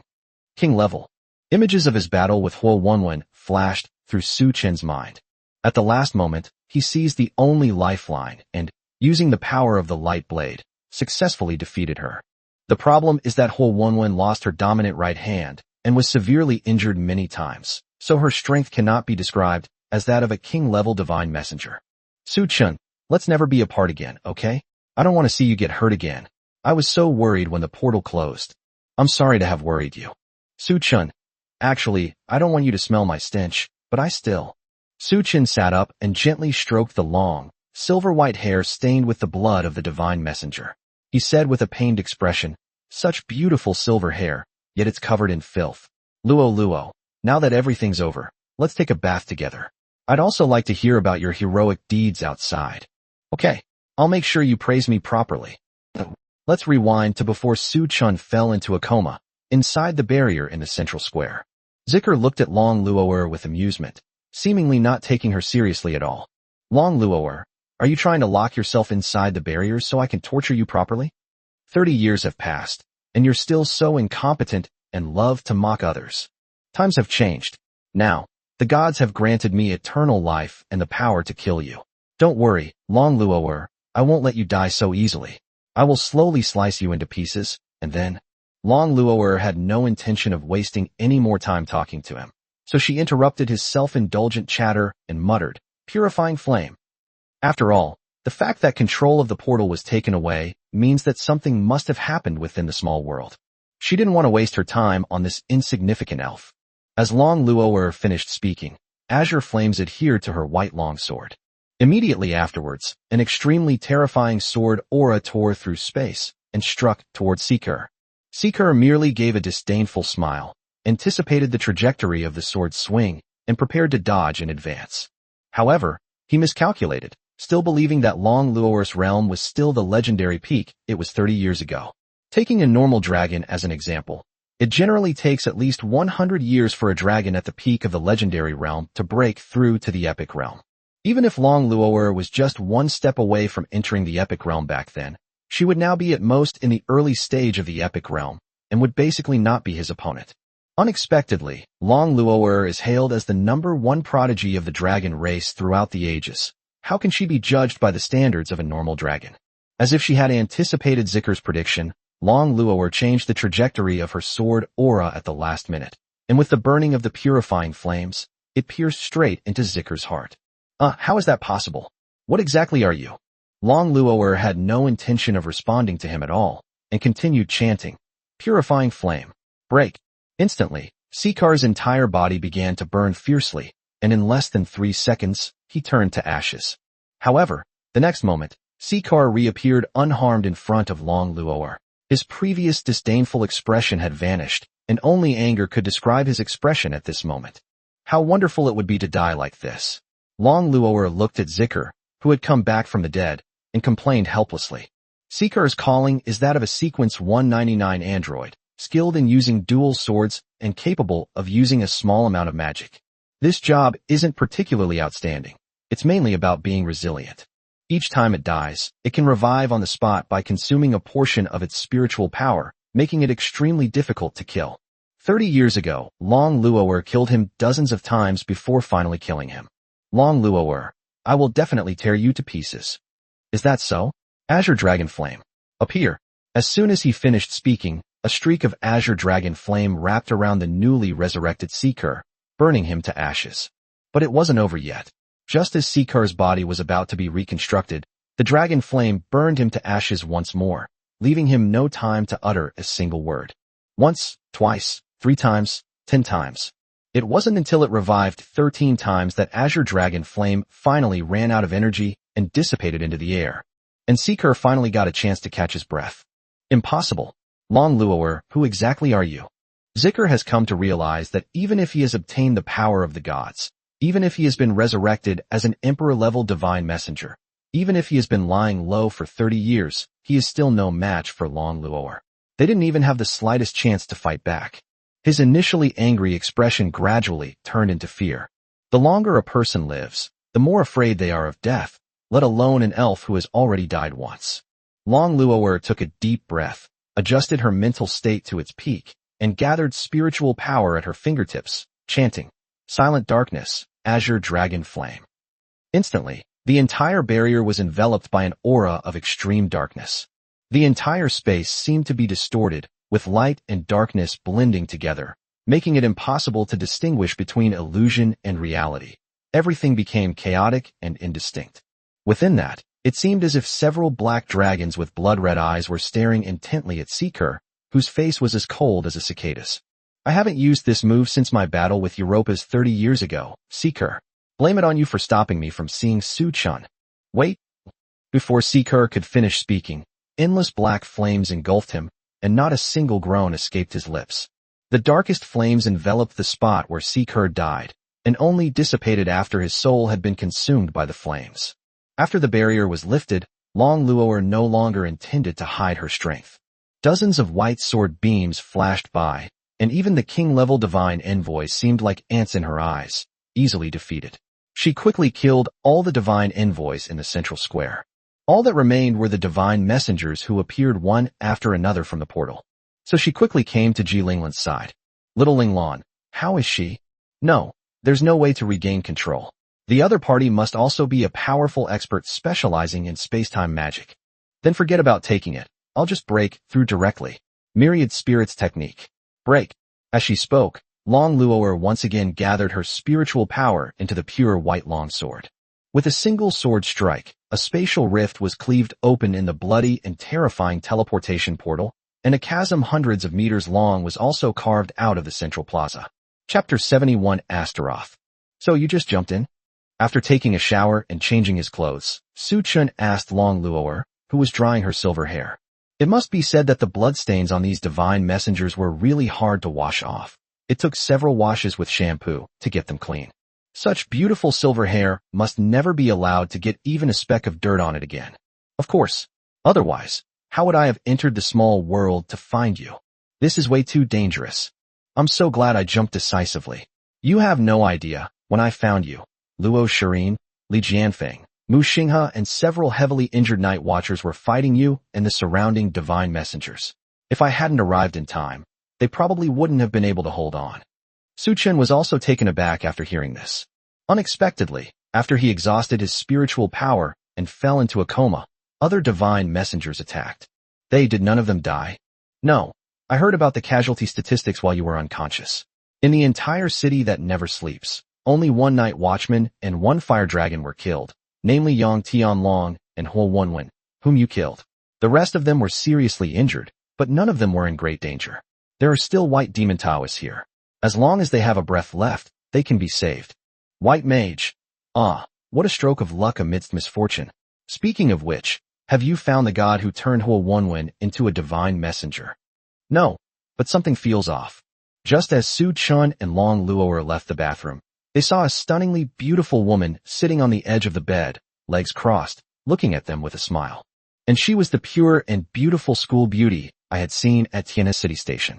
Su-chun, and the little princess of the Divine Dragon clan. It's been a long time. The woman in front of him spoke first, using flippant language. Astaroth. Su-chun and Long Luoer shouted in unison. Su-chun immediately switched to Godslayer. Despite the endless surge of power, Su-chun was certain that he was no match for the woman before him. Whether it's the oppressive aura emanating from her, or her nonchalant attitude despite knowing she's a Godslayer, it's clear she's completely unafraid of her current self. Long Luoer also summoned her natal weapon and stared intently at her opponent. But Su-chun, who was holding her hand, could clearly feel that she was afraid, and all he could do at that moment was to hold Long Luo'er's small hand tightly. However, Su Chen was not too flustered. If Astaroth wanted to kill him, he could have done it long ago. There was no need for all this preamble. Moreover, judging from what she did before, she helped Su Chen subdue Time Ba and Ding Long, and sent the Mirage Demon into Tianhe City to help Su Chen overcome his inner demons. Basically, it can be assumed that Astaroth needed something from him, or that he needed Astaroth's help to achieve some goal. At least for now, he is not in mortal danger. Don't be so nervous. It's been a while since we last met. How have you been? Did you miss me? No. So what exactly do you want to do? Don't be angry. They just came over to say hello. As Astaroth spoke, he revealed a cryptic smile that was truly difficult to decipher. If it was a greeting, then I've already done that. So may I invite you home now? Don't be so aggressive. They're just here to give you a heads up. In 3 months, a natural secret realm will open at Falling Star Pool, 100 kilometers west of Star Moon City. There will be a very useful treasure inside. Remember to get it. Su Chen frowned slightly, completely baffled as to what this deity was trying to do. The locations where natural secret realms appear are almost impossible to find and predict. How did she know the specific time and place? And why tell herself that if it's a priceless treasure, wouldn't she want it? Seeing Su Chen's expression, Astaroth covered his mouth and laughed. Don't overthink it. Don't worry, I'd be happy to help you. After pondering for a few seconds, Su Chen asked, did you kill Huo Wenwen? Also, was the problem with the teleportation portal you're doing? Upon hearing this, Astaroth simply stood up, stretched, and replied nonchalantly, yes. What exactly do you want to do? Me? Astaroth's frivolous expression vanished instantly, replaced by a serious one. Su Chen, I think you should put aside those pointless thoughts. This world isn't as wonderful as you think. The strong live and the weak die. That's an eternal truth. There's no need to waste time on mortals. Besides, some gods have already noticed the appearance of the Godslayer. You don't have much time left. What's the meaning? Su Chen was a little confused. Judging from Astaroth's words, it seems she wants to become stronger. What good would that do her? Based on the charges against her, does she intend to use her power to overthrow the divine court? What is the purpose of a deity who desires others to overthrow the divine court that governs their lives? Seeing Su Chen's expression, Astaroth sighed. Looks like I'll have to give you some motivation. If you haven't broken through to the epic realm by today, 3 years from now, I'll kill your little darling. Astaroth smiled at Long Luo'er and disappeared without giving Su Chen a chance to ask again. A moment later, Long Luo'er collapsed to the ground as if relieved of a great burden. Lolo, are you alright? I'm sorry, that woman's aura was a bit too strong. I couldn't hold on to it. Su Chen quickly picked her up and placed her on the bed. He gently patted her head and whispered, it's all over now, it's alright. But 3 years later, Su Chen hugged Long Luo'er and comforted her. It's okay. I said I would protect you. Even if the other party is the 72 pillar demon gods, so what? Even if the god of creation comes, he won't be able to touch a hair on your head under my nose. Su Chen, thank you. Lolo, this timid look is not like you. I still prefer your defiant look when you're riding on my back, unruly and defiant. Upon hearing this, Long Luo'er blushed immediately and gently tapped Su Chen's chest with her little fist. What are you saying? It's still broad daylight.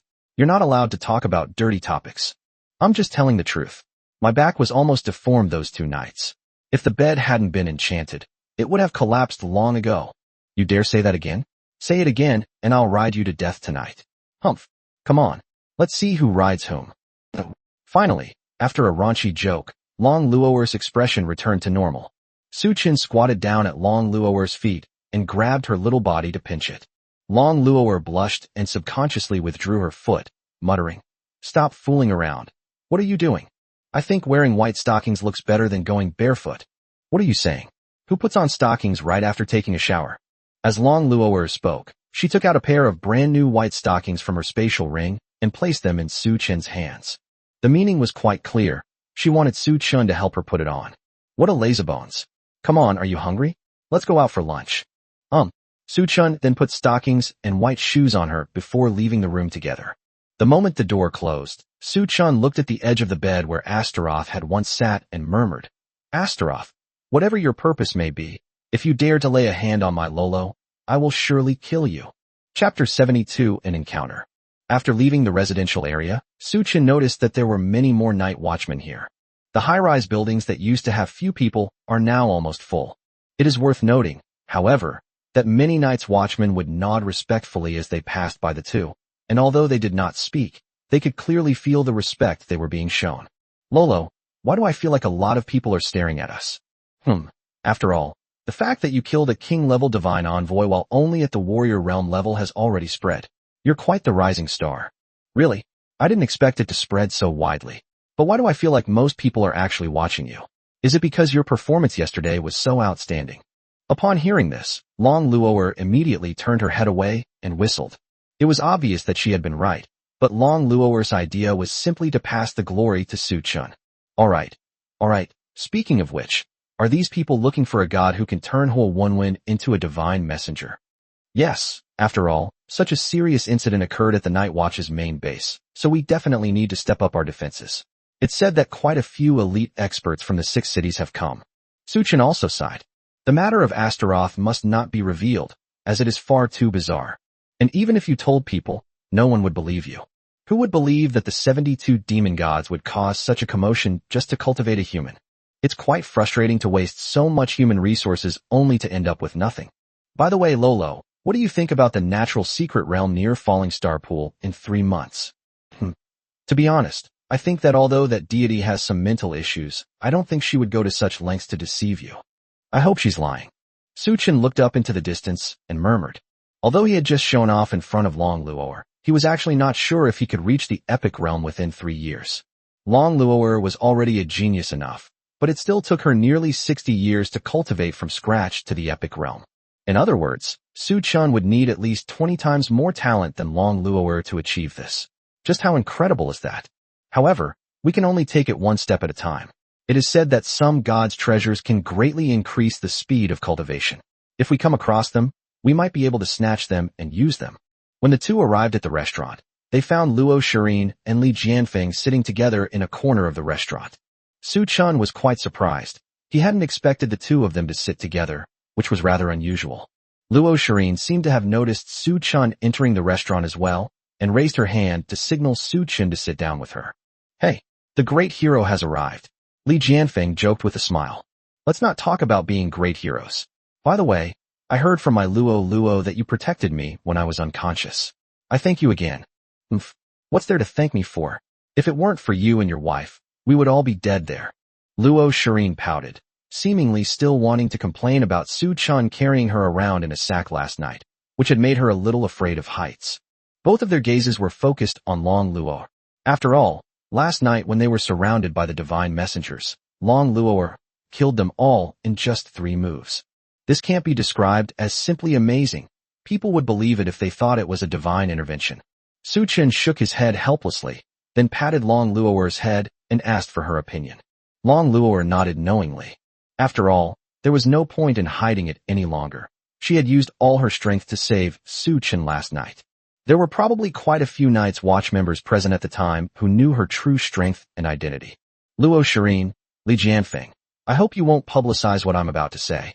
After all, if too many people know about it, it will probably cause a lot of trouble. The two exchanged a glance and nodded. Lolo is not actually human. Her true identity is a princess of the Dragon Clan, and her duty is Dragon Soul Swordsman number 88. As for her realm, it is the epic realm. Upon hearing this, their eyes nearly popped out of their sockets. Stunned, shocked, petrified.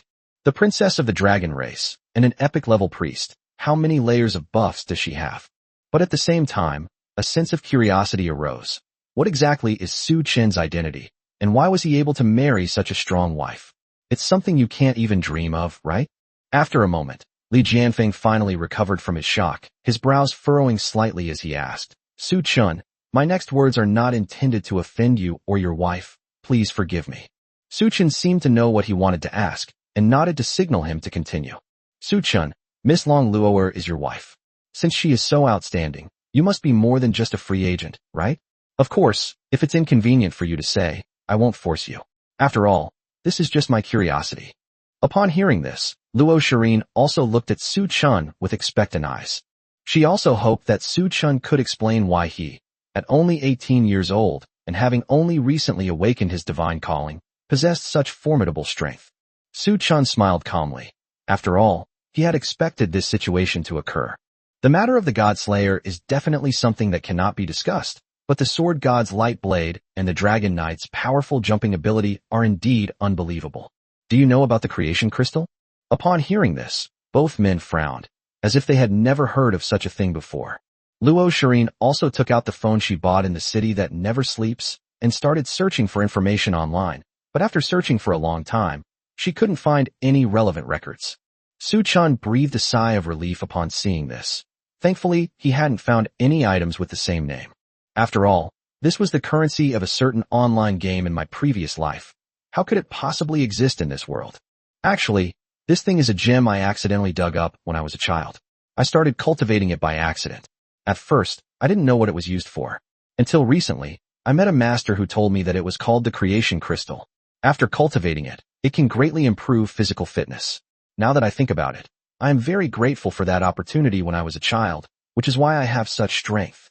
Upon hearing this, Long Luo'er turned her face away and covered her mouth to chuckle. Luo Shirin and Li Jianfeng both showed expressions of disappointment. I initially thought it was some unrecorded divine duty or a special training method. If they could also train, they might become much stronger. Unexpectedly, it was because he cultivated some kind of rare treasure that he became so strong. Such an opportunity is rare and hard to come by, which is truly regrettable. After that, the three of them started ordering food and stopped talking about their actual strength. Instead, they all started boasting about their heroic deeds the night before. As for Long Luo'er, she just kept eating and showed no intention of participating in the conversation. Just then, a group of people stormed into the restaurant, a dozen or so men and women. These people were not wearing Night's Watch uniforms. They were all dressed in white suits and trousers. What is most striking is that, apart from the leading man, the others all have dragon horns of different colors on their heads. Without exception, they all glared angrily at Su Chun, and the atmosphere immediately became tense. After staring at Su Chun for a few seconds, the leader shouted, "Take him away." Chapter 73: The Husband Protecting Maniac. Upon hearing this, the dragons behind the leading man immediately stepped forward to subdue Su Chun. Although Su Chun didn't know what had happened, he could tell from their appearance that they were coming for him, so he quickly summoned his longsword to prepare to defend himself. As for Luo Shirin and Li Jianfeng, they also assumed a fighting stance. But before these dragons could even get close to Su Chun, they immediately felt an extremely powerful pressure coming towards them, and they were all suppressed by this aura and dared not make any rash moves. Long Luo'er yawned, her face turning cold as she questioned, "Yang Yi, what are you trying to do?" Yang Yi simply bowed respectfully and replied without changing his expression, "Your Highness Long Luo'er, it's been a long time. I'm not here as the city lord of Longqing this time. I just have some matters to attend to and will be leaving soon. It won't affect your Highness's meal. I'm asking you a question. What are you trying to do? Or have you grown too big for your britches after all these years and dare to cause trouble right under my nose?" Despite her petite frame, she exuded a queenly aura, causing even Yang Yi to break out in a cold sweat. "Your Highness Long Luo'er, I apologize. Perhaps I'm getting old, but my hearing wasn't very good just now, and I didn't hear you clearly. Actually, I came here mainly to ask this man named Su Chun something. I'm sorry if I've made a bit of a fuss and disturbed your Highness's meal." "Oh, inquiry? With so many dragons? They don't look like they're here to ask questions at all." Yang Yi wiped the sweat from his brow and replied, "It's like this, my son Yang Tianlong died in the small world yesterday. I'd like to ask him about." Before Yang Yi could finish speaking, Long Luo'er immediately interrupted. "What does Yang Tianlong's death have to do with Su Chun? Just because Su Chun killed the fire dragon guard who became a divine messenger doesn't mean that Su Chun killed Yang Tianlong, does it?" No, I just heard from two of my son's teammates that Su Chun and my son have some kind of conflict." "A conflict? Didn't you go to Ji Linglan to ask about the situation?" Yang Tianlong's cause of death was simply that he was incompetent and wanted to act alone, so he was killed by the divine messenger. What does that have to do with Su Chun? Upon hearing this, Yang Yi's lips twitched. Since learning of Yang Tianlong's death last night, he was devastated and quickly led his dragon guards to the city that never sleeps to find out the cause of death. Even if Ji Linglan were a princess of China, he would never believe this one-sided story. In the end, Yang Yi still managed to find out from many of the newcomers that Yang Tianlong had some conflicts with Su Chun. After all, everyone was not blind and must have seen what happened in the central square before the departure. Through certain methods, they managed to get two of Yang Tianlong's teammates to confess what happened in the small world. Yesterday, Yang Tianlong personally led Huo Wenwen to seek revenge on Su Chun. Although the outcome is unknown, Yang Yi would rather kill the innocent than let the guilty go free. And most importantly, knowing that his son was the next Lord of Dragon City, he still managed to clash with Yang Tianlong. Regardless of why they became enemies or who was at fault, Su Chun clearly didn't take him, the Lord of Dragon City, seriously. He just couldn't understand why Long Luo'er was in the city that never sleeps, and why she was protecting a new night watchman. At this moment, Hua Gang, a man from the Fire Dragon clan standing next to Yang Yi, finally couldn't hold back any longer. He suppressed the oppressive aura and shouted, "Long Luo'er, aren't you meddling a bit too much? We respect your unparalleled talent, but you are at most a junior. We haven't made a move because we're giving you face. Do you really think our Fire Dragon clan has no one left? In this day and age, you're talking to me about seniority? And do I need you to give me face?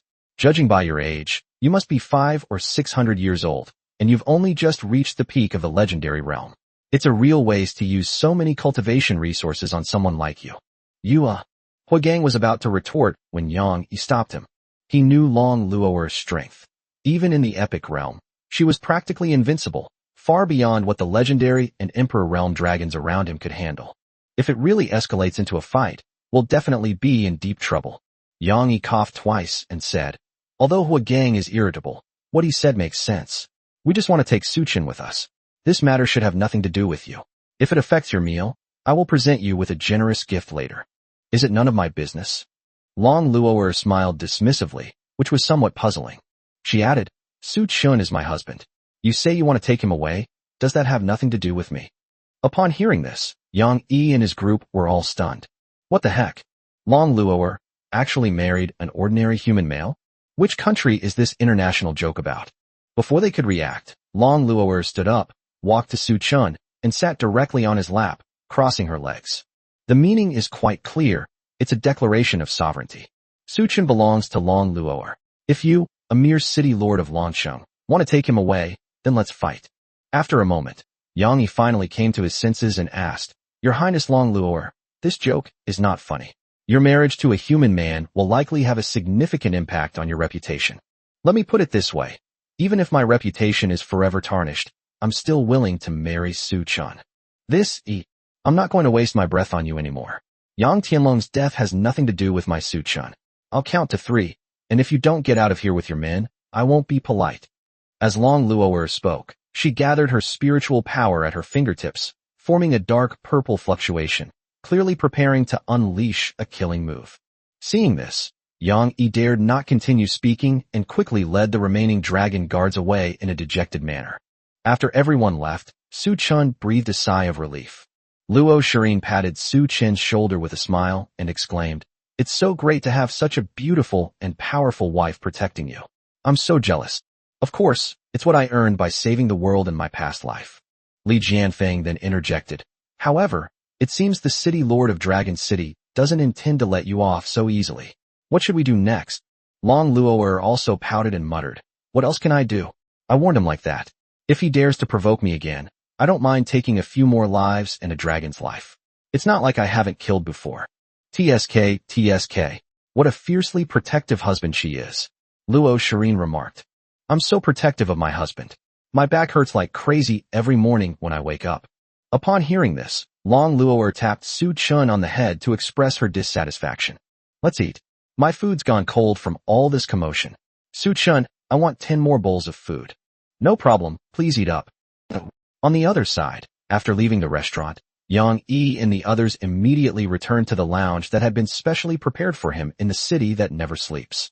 Bang! A loud bang was heard. Yang Yi punched through the enchanted wall with its added sturdiness, roaring furiously. "Damn it! That dwarf ignored my invitation when she came to Dragon City before, and I tolerated it then. Now that I'm being respectful to her, she acts like she's taking a shit on my head. Does she really think I'm easy to bully? After all, Su Chun was just an ordinary human being and not worth paying attention to, while Long Luo'er truly didn't take him, the dignified lord of Dragon City, seriously." The 9 dragon guards behind him lowered their heads and remained silent. After all, they had received a lot of cultivation resources from Yang Yi, but they never expected to be intimidated by a child who was not even 100 years old. It was indeed a loss of face for the dragon clan. Perhaps they wanted to show that they were useful, Or perhaps they wanted to make themselves feel better. A young girl from the Fire Dragon clan, who bore a striking resemblance to Huo 11, stepped forward and suggested, Lord Yang, just because we can't do anything to Long Luo doesn't mean her family can't. Even if she willingly married a human man, it doesn't mean her family will agree. Upon hearing this, Yang Yi instantly calmed down. That's a good idea. As a princess of the Divine Dragon clan, Long Luo's status within the clan surpasses, if not greater than, Ji Linglan's status in China. The dragon race is known for its strong sense of honor, and they would certainly not allow their princess to bear the stigma of marrying a human man, as that would be a complete loss of face. As long as the news of her marriage to a human man is conveyed, the dragon clan will definitely not sit idly by and will do everything in their power to bring Long Luo back. Without Long Luo's protection, Su Chun could kill her at will. Hua Xiao, I deeply regret the death of your sister. It doesn't matter. She died, so what? It's just that she was too weak. Alright then, since you've proposed this plan, you must already have a way to contact the Dragon Clan, right? The Divine Dragon Clan lives in the Divine Dragon Valley, thousands of kilometers north of the Fire Dragon Clan's territory. Without means of communication, it would take a long time to run there to deliver a message, and there would also be considerable danger. Hua Xiao took out a pure white crystal from her spatial ring. Several profound runes were engraved on it, making it look very mysterious. I obtained this communication crystal 100 years ago when I was learning dragon language in Dragon Valley. It can connect me to my Dragon Clan teacher at the time, and she is also a member of the Dragon Royal family. She must be very concerned about Long Luo's affairs. Chapter 70 For the Prophet. At noon the next day, Su Chun was once again woken up by a call from the front desk of the residential area. He supported his back, slowly climbed to the bedside table, and picked up the phone. Mr. Su Chun, would you like to continue? Before the receptionist could finish speaking, Su Chun said directly, extend your stay. Okay. After hanging up the phone, Su Chun looked at his weak back and sighed repeatedly. This is terrifying, absolutely terrifying. Looks like I really need to level up quickly. One day, I'll definitely turn the tables and become the master. After changing his clothes, Su Chun looked out the window and found that more and more people were gathering for the night watch, and there were not enough rooms in the housing area. Many people had also set up tents in the small square in front of the housing area. The artificial sunlight of the city that never sleeps shines through the windows, illuminating Long Luo's tightly closed eyes and slightly upturned lips, making her look as if she is having a beautiful dream, appearing extremely beautiful and charming. Su Chun didn't want to wake her, so after washing up, he left the room alone. As I passed the front desk, I was suddenly called to a stop. Wait a minute, Mr. Su Chun. What's wrong?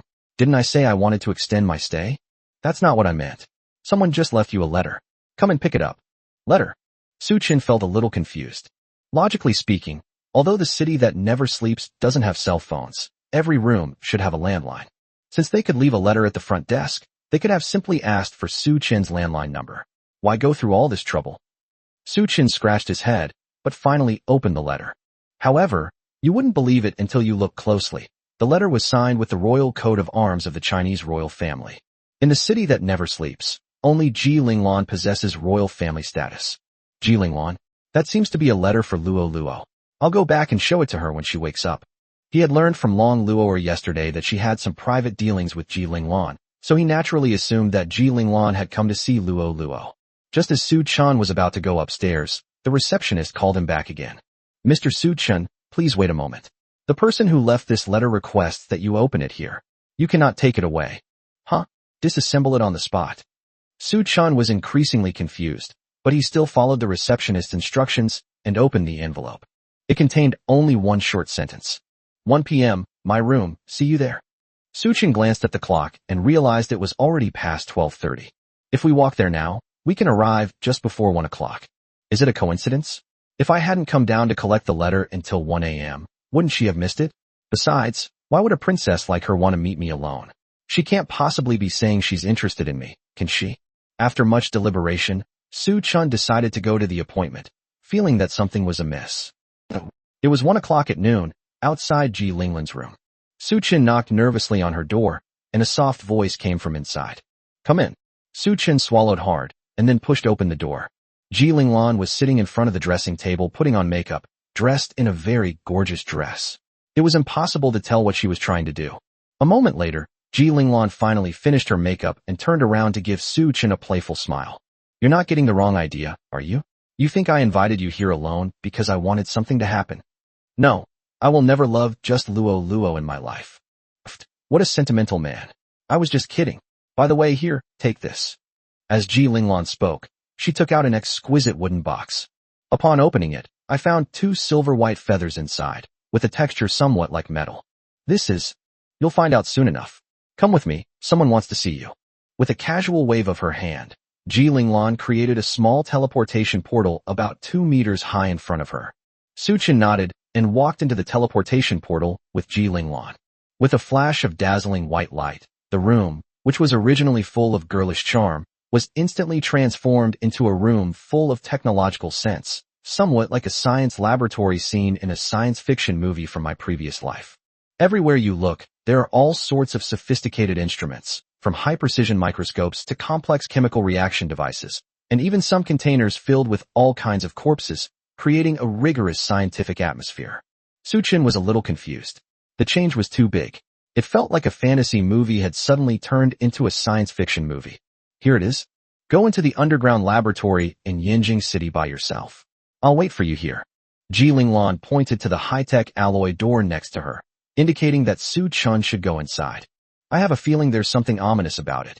Despite saying that, Su Chen still entered the room, and the scene before him greatly shocked him. Thousands of virtual screens are spread throughout the room, playing the life stories of each person at multiple times. Children, adults, the elderly, the dying. No matter who it is, what their identity is, or what they have done, everything is laid bare before our eyes. In the very center of the room, there was a huge glass coffin. Su Chen walked over and found a young woman who looked to be around 18 years old lying in the glass coffin. She wasn't particularly beautiful, but she was definitely not ugly. Electrodes were attached to the head and limbs and connected to the glass coffin via wires. His chest didn't rise or fall at all. He might have already passed away. Just as Su Chen was puzzled, wondering why Ji Linglan had summoned him here, a female voice, sounding like it was synthesized by AI, came from inside the glass coffin, startling him. Good afternoon, Su Chen. Good afternoon, don't scare me. I thought you were dead. Actually, it's not much different from being dead. So let's end the small talk. The reason I called you here is that I have something important to tell you. Su Chen sighed. I don't quite understand why these people are always so secretive. If there's something to say, wouldn't a phone call suffice? They just keep calling people around. Excuse me, is there something you wanted to talk to me about? That's what I thought. But the woman in front of me might be of extraordinary status, so I should still show her the respect she deserves. No need to be so respectful. If we're really going to talk about seniority, I should be calling you Sir. How could that be? I'm just an ordinary new night's watchman. I don't have any seniority or background. Sigh, don't hide anything from me. God Slayer, Dragon Knight, Dragon Master, Sword God. Upon hearing this, Su Chen was stunned. Regarding the God Slayer, didn't Long Luoer say that only the ancient gods would know about it? And they even know so much about the vocation he obtained through a lottery. Is it because they monitor his life around the clock through these virtual screens? You can't possibly say that the woman in front of you is an ancient deity. That would be too abnormal. My name is Lan Bingwe, and my calling is Prophet number 29. Su Chen, I know everything about your journey here, your friendship with Long Luoer, your acquisition of the Godslayer calling, and your slaying of Yurobashi, Niels, and Shiyu. Chapter 75 The Secret Realm of the Sword. Upon hearing this, Su Chen almost blurted out, Holy crap. Holy crap. So she was a prophet all along? This prophet's abilities are way too overpowered. He even knows about being interfered with by Astaroth and going back in time to kill Chiyu. He might as well change his name to Omniscient. Coming to his senses, Su Chen suddenly realized something and immediately clasped his hands together in front of the glass coffin, saying, Prophet, thank you for letting me meet Luo Luo. The thing I'm most grateful for in my life is being able to marry Luo Luo. It's nothing. I really enjoy seeing you two together. Is that so? Let's get back to the main topic. Do you remember those 2 sword feathers? Upon hearing this, Su Chen reached into his pocket and took out the 2 silver white feathers that Ji Linglan had given him earlier. Is this what you mean? What exactly is this feather for? These sword feathers are the entrance tickets to the sword's secret realm. You and Long Luoer each have one. The secret realm of swords? What is that? The sword realm is a place that all swordsmen in this world yearn for. Time flows differently there than in the outside world. 1 year there is equivalent to 1 day in the outside world. Moreover, there is no need to eat or sleep. The spiritual energy content there is even greater than that of the city that never sleeps. A person only has one chance to enter this place in their lifetime. It's truly an unparalleled sacred ground for cultivation. And you, with your divine duty as a sword god, will undoubtedly experience a meteoric rise in your strength after training there for a period of time. Suchin scratched his head, feeling somewhat incredulous. The requirement for an admission ticket can be explained as the sword realm being guarded, requiring an introduction to enter. If the passage of time is different from that of the outside world, then it can be imagined as the world where the final battle with Chiyu took place. It's quite puzzling that they don't need to eat or sleep, and I've never heard of a secret realm restricting the number of times others can enter or leave. Lan Bingyue seemed to sense Su Chin's confusion and began to explain. The sword realm is no ordinary realm. All swordsmen enter the Tao through their souls and create their bodies using the spiritual energy of the realm. Therefore, death is not the end there. Similarly, the sword realm contains many cultivation treasures unheard of in this world. Although they cannot be taken out, cultivating within them will still have an impact on one's physical body in reality. Suchin suddenly realized that this explanation was very simple and easy to understand. In other words, the sword realm is somewhat similar to an online game from my previous life. Once I enter, it's like creating a virtual character in the game, leveling up, fighting monsters, and making money. Even if I die, there are special resurrection points to revive me. The only difference is that improving the attributes of a virtual character will also increase physical fitness in reality. Moreover, it contains many rare treasures, making it a truly perfect sacred place for cultivation. I see, but I still have one question. Since you were going to give Luo an admission ticket, why did you ask me to come alone? Wouldn't it have been better if we came together? Wouldn't that have been much easier? This involves the deficiency of my innate abilities. A prophet can know anyone's future, but cannot tell what the future will be like. He can only guide them onto the right track through various means. But you are different. You are not from this world. I cannot foresee your future, but I can tell you about other people's futures without any problem. Wait, if you can't see my future, how do you know so much about my life? Although you can't see it directly, you can observe it from the perspective of others. The futures of Long Luo'er, Tian Ba, and Long will be reflected in you. Piece them together like a jigsaw puzzle, and your general trajectory can be deduced. So, Suchin nodded, clearly understanding Lan Bingyue's words. It seems that she foresaw that Ji Linglan would meet with her alone at noon, which is why she left a letter at the front desk. The power of prophets is truly terrifying. It feels like being monitored 24/7. Now, let's get back to the main topic. 3 days from now, at noon, Long Luo'er's brother and sister will come to the city that never sleeps. They will take Long Luo'er back to the Dragon Valley, and you will never see her again. How could this be? How did her family know Long Luo'er was here? And why did they bring her back? The future can be changed. It all depends on you. Suchin looked at the 2 sword feathers in his hand and gripped them tightly. It seems that whether we can protect Long Luo'er in 3 days depends entirely on this trip to the sword realm. I understand. Thank you for letting me know. After leaving Lan Bingyue's room, Ji Linglan also came up to ask about the situation with a curious look on her face. Suchin, what did Xiaolan say to you? This is the first time I've heard of her meeting someone alone. Xiaolan, we just talked about some everyday topics. TCH, if you don't want to talk about it, then go back. So this is your true personality after all. Long Luo'er had just woken up when she returned to her room. Her messy white hair and yawning expression made her look quite adorable. Good afternoon, little lazy dragon. Look what I brought you. Suchan greeted them while shaking the large cake he was carrying in his right hand. Long Luo'er was still a little sleepy, but the moment she saw the cake, she jumped out of bed, not caring at all that she wasn't wearing any clothes. Suchan, where did this come from? A gift from Ji Linglan. Little Linglan, what do you want with her? In fact, Suchin told her everything that had just happened. Of course, she wasn't told that her brother and sister would be coming here in 3 days. After all, Long Luo'er is clearly much stronger than her brother and sister, so the fact that she was taken back can only mean one thing. Long Luo'er must have some other weaknesses or leverage that her family has over her, forcing her to go back. If I say it now, it might affect her mood. Suchin didn't want to see Long Luo'er looking so gloomy every day. The secret realm of swords? Did that prophet really give you the sword feather? Yes, it's right here. When Long Luo'er saw the sword feather that Suchin took out, she almost doubted that she was dreaming. She was certainly aware of the rumors about the Sword Realm, so ever since she awakened as a Dragon Soul swordsman, she had been traveling around. One reason was to broaden their horizons, collect rare treasures, and enhance their own strength. The second is to find a sword feather that can enter the Sword Realm. Now, she has obtained it so easily. Marrying Su Chun was indeed the best decision she ever made in her life. Su Chun, I love you. I love you too, Lolo. Then let's not delay and set off now. Anyway, the city that never sleeps is under martial law because everyone is searching for the traces of the gods, so we can't participate in most activities. We're just killing time. Let's eat first. Although we don't need to eat inside the Sword Realm, our bodies outside are constantly starving. We also need to prepare for extending our room rental.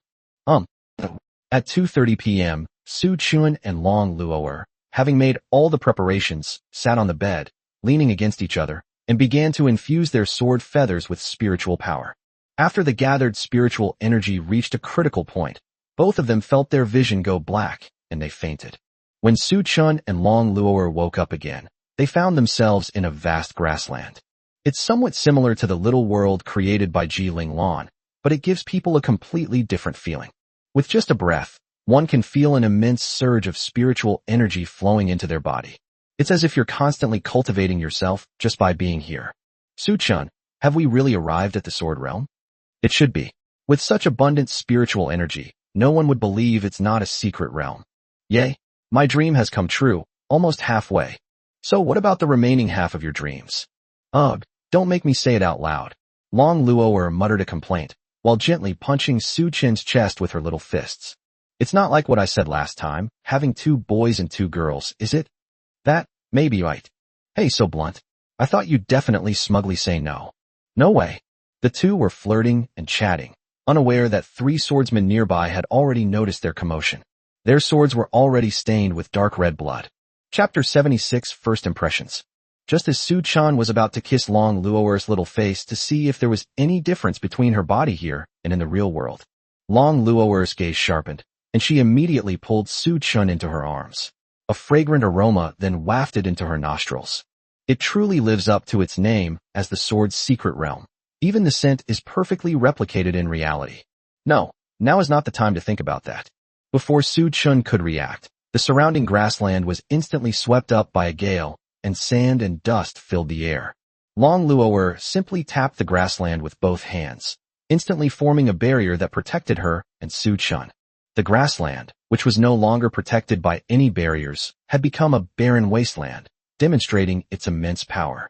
Lolo, I didn't expect things to be so turbulent so soon after I arrived in the Sword Realm. A moment later, the smoke and dust cleared, and 3 swordsmen were seen walking slowly toward the 2 of them, with lewd smiles on their faces. I didn't expect that little girl to react so quickly. My Blade Storm move is almost always a kill on first encounter. The blonde youth flicked the dirt off his sword, as if killing was nothing more than a daily routine for him. Are you even capable, Loli? How come you can't even kill the brother and sister who just arrived at the Sword Realm? The black-haired youth scoffed, licking his blood-stained long sword a few times. That little white-haired girl seems pretty good-looking. There are too few women here, it's not interesting at all. Old Zhao, I'll take that little girl, no objections. The purple-haired youth stared at Long Luo'er, drool practically dripping from the corner of his mouth. Seeing this scene, even the most foolish person would know that these 3 swordsmen were a gang whose main business was murder and robbery. Lolo, what's their cultivation level? Long Luo'er, whose pupils had returned to pale purple from grayish-white, replied. All 3 of them are at the peak of the hero realm. I'll kill 2 of them and leave 1 for you to practice on. We're new here anyway, so let's not refuse this information that's been delivered to our door. I see. Long Luo'er and Su Chun slowly stood up, looking at the 3 swordsmen with calm expressions, as if nothing had happened. Speaking of which, Lolo, I just called out to Little Gold, but it didn't seem to work at all. And when I look at their swords, they don't seem to be their natal weapons at all.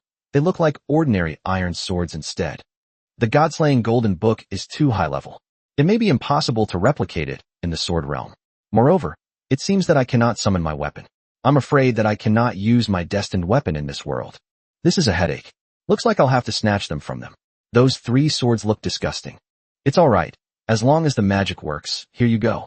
After Long Luo'er finished speaking, she immediately used magic to create an ice sword, added a sturdy magic spell to it, and handed it to Su-chun. The hilt of the sword was thoughtfully petrified with magic, so you wouldn't get frostbite. Thank you, my dear wife. Tell me more. I love to hear it. The trio of swordsmen became immediately interested when they saw that Long Luo'er could use magic. After all, one of the conditions for entering the sword realm is to awaken the innate duty of the swordsmanship system. Among the swordsmanship-based professions, those that also use magic are extremely rare. In other words, Long Luo'er is a rare find in the sword secret realm, and she might be able to sell her to some powerful forces in exchange for some decent cultivation resources. Wow, it can even do magic. Haha, looks like a rare find. What a pity my wish to have a woman serve me will not be fulfilled, so I can only enjoy her a few times before I am sold. It's alright. What's more important than cultivating oneself? Haha, I'm really lucky today. However, the next second, the three people who were laughing loudly, the black-haired youth and the blonde youth, were instantly cut in two, and they didn't even know how they died. Long Luo'er had already reached the back of the remaining purple-haired youth, waving her hands and jumping up and down, shouting, Su-chun, the rest of the group depends on you. Okay. The purple-haired youth was now sweating profusely, unable to believe what was happening before his eyes. His specialization is Gladiator number 255, specializing in parrying and counterattacking. Having this specialization greatly increases dynamic vision and reaction speed.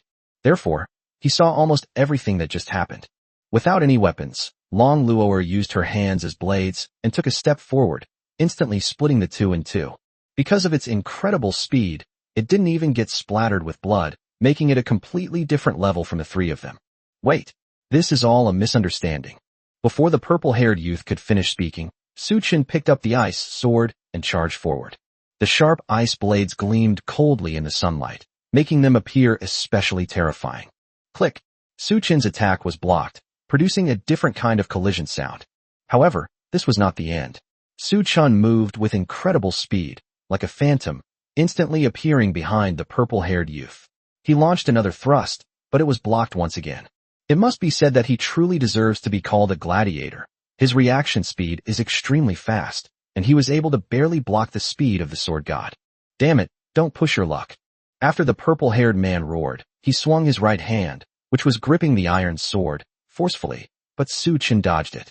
Seeing that the purple-haired man had been focused on defense and only started attacking when he revealed a slight opening, Su-chun immediately deduced that the purple-haired man's calling was that of a swordsman. This role has very obvious advantages and disadvantages.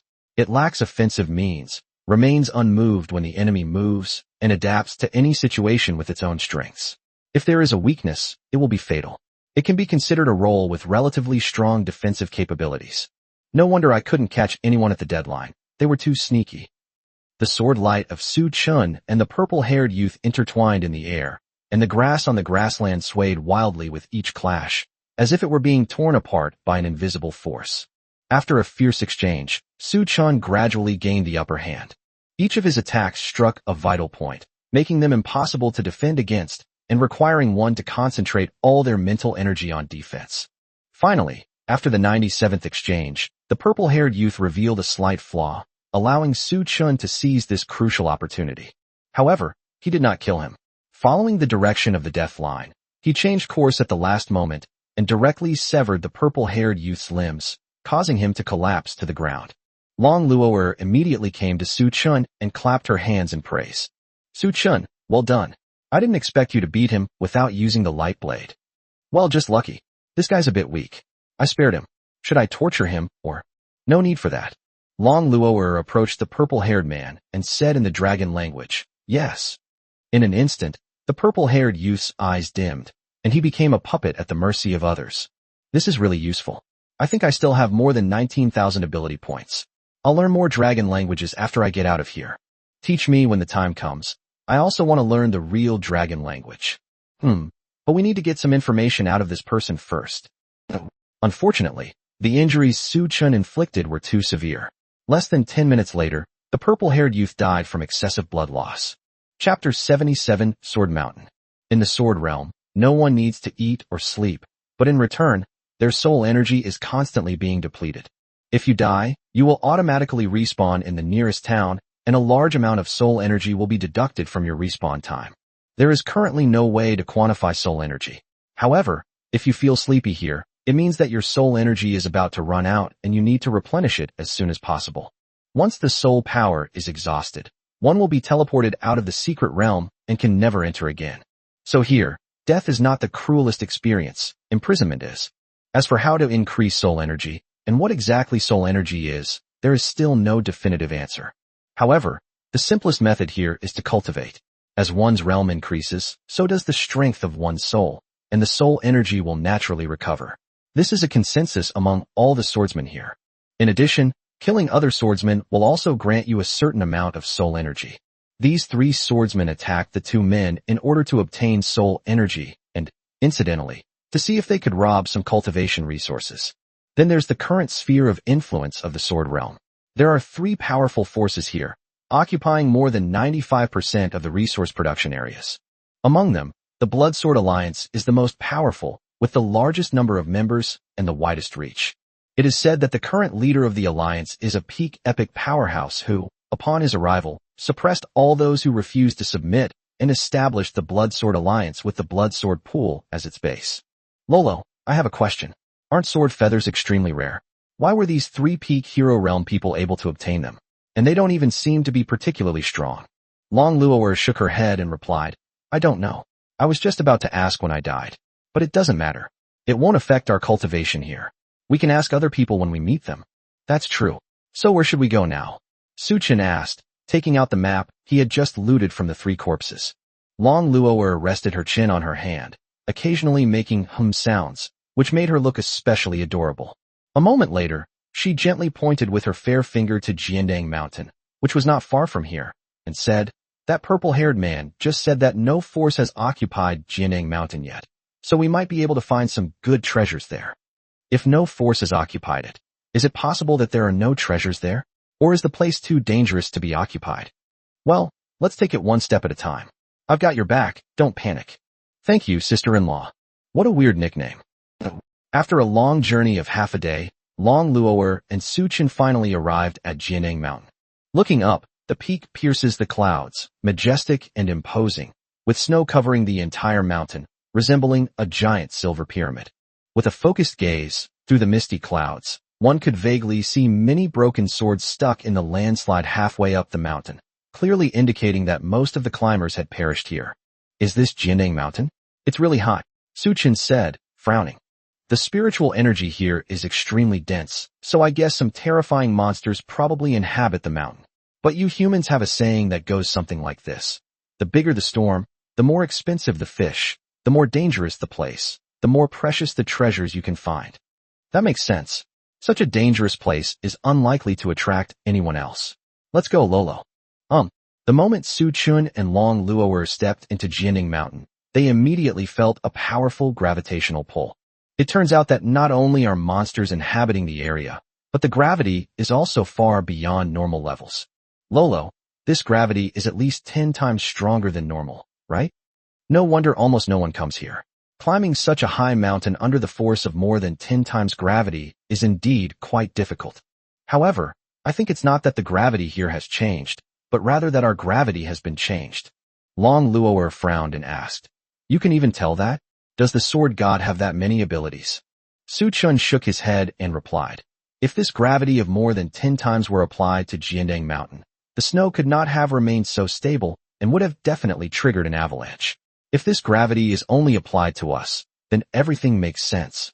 Truly worthy of being called the Sword Realm, it's truly wondrous. By the way, Su Chen, you're incredibly clever. I like Lolo's praise.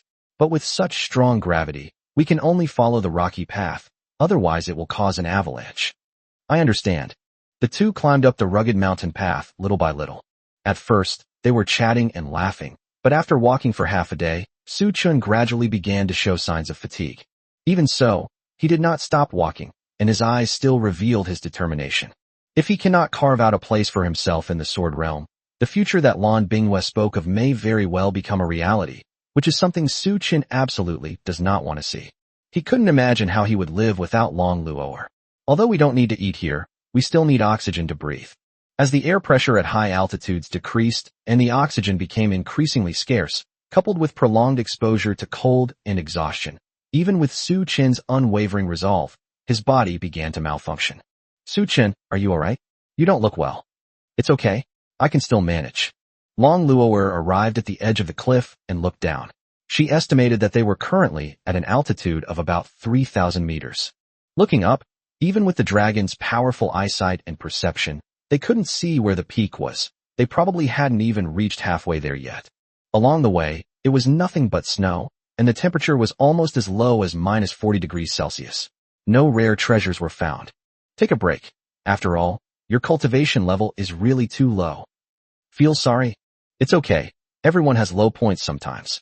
As she spoke, Long Luo'er immediately used magic to create a small ice house that was only about 1 square meter in size, and at the same time pulled Su-chun, who was unable to walk, into the house.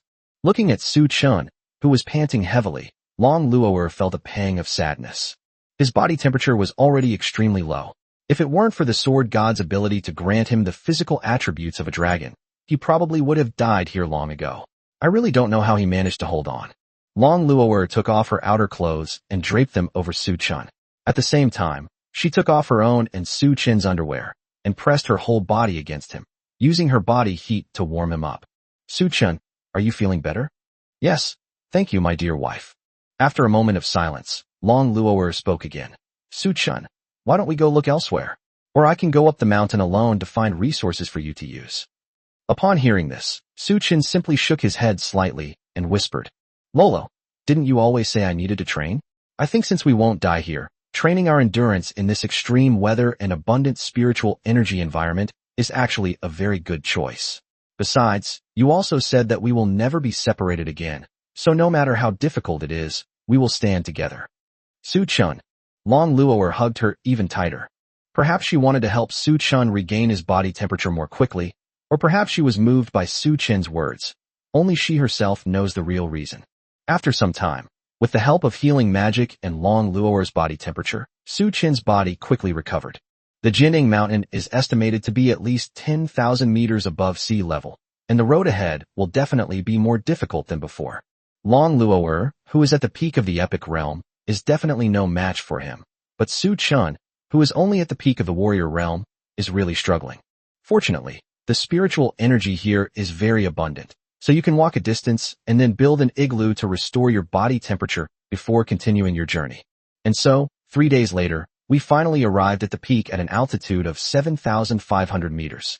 Suddenly, as if she had discovered something, Long Luo'er's eyes lit up, and she excitedly pointed ahead and shouted, Su-chun, look over there. Looking in the direction Long Luo'er pointed, one could see a white flower growing halfway up the mountain, emitting a faint white light, with petals shaped like short swords and exuding a terrifying aura. The pure white flowers trembled slightly in the cold wind, as if they might slip off the mountainside at any moment. Lolo, that flower looks unusual. I don't know what it is, but it's definitely a good treasure. However, it doesn't look like it will be easy to get. Su-chin looked puzzled. The next second, the earth began to shake. Roar, roar, roar.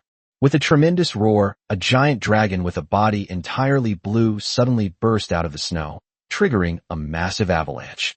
Snowflakes danced in the air, obscuring the sky and the sun, as if the world had descended into apocalyptic chaos.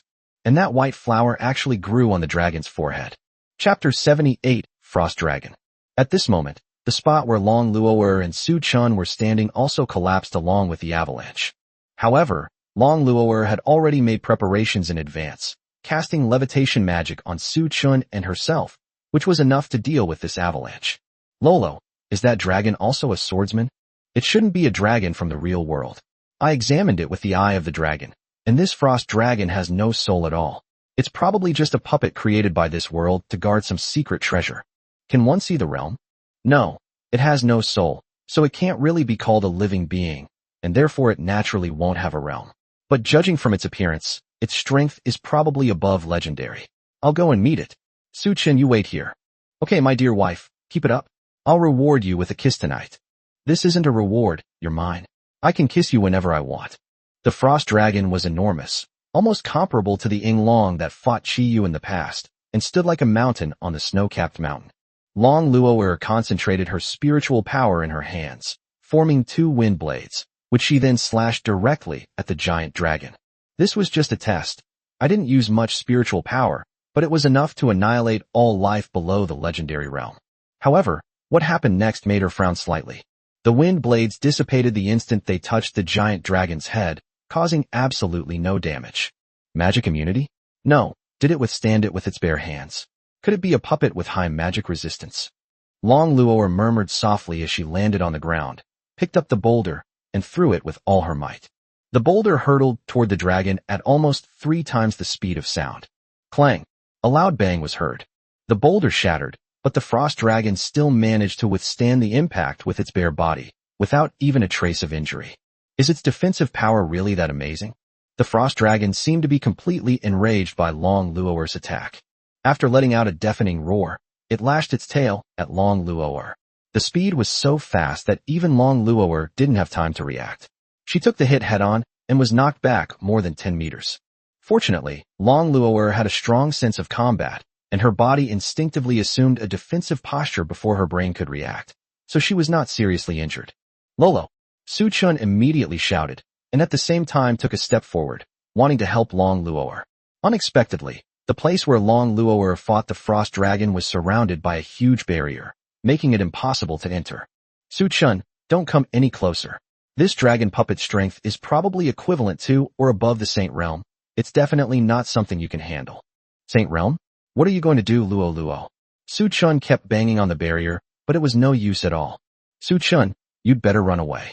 It doesn't matter if you die here. I'll come back for you later. No, I can't leave you. Stop fooling around. As Long Luo'er spoke, she concentrated all her spiritual power in her right hand. Success or failure depends entirely on this one strike. Azure Dragon Flame. Instantly, the entire barrier was shrouded in darkness, making it impossible to see what was happening inside. However, the next second, the darkest black flame was instantly frozen, and then began to shatter like a mirror.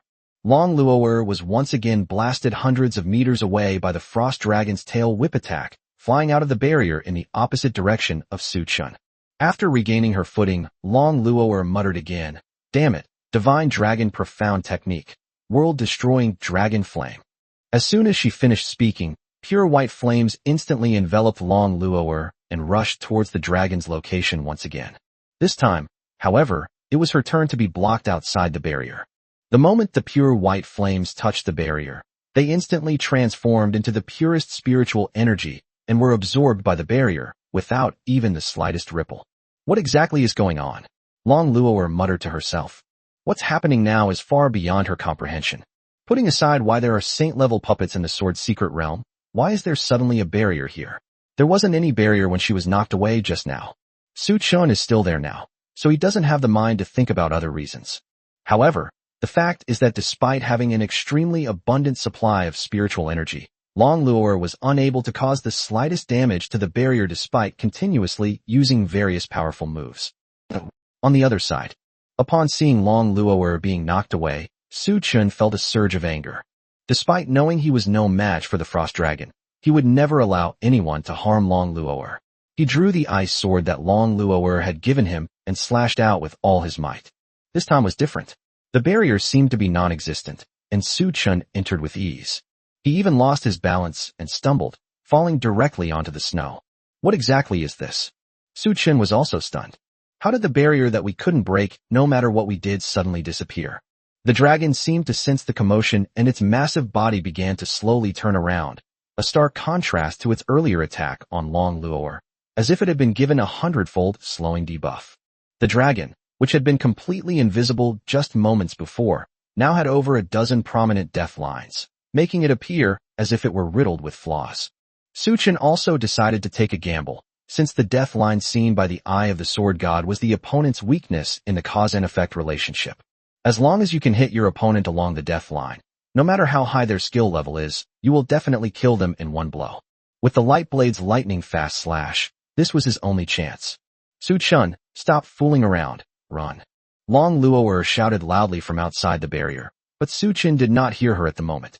He was focused on spreading his spiritual power throughout his body, preparing to unleash the light blade. He stood up and made a gesture as if drawing his sword. A blade of light slashed along the most obvious line of death, and Su Chun's figure instantly appeared on the dragon's head. The frost dragon originally intended to unleash its ice dragon breath, but as the light blade slashed out, the breath got stuck in its throat, and a bone-chilling cold spread out. A few breaths later, the entire dragon head fell down with a thud, and its massive body collapsed as well. The frost dragon, a Saint Realm expert, was slain by Su Chun, and the barrier dissipated. Su Chun was stunned.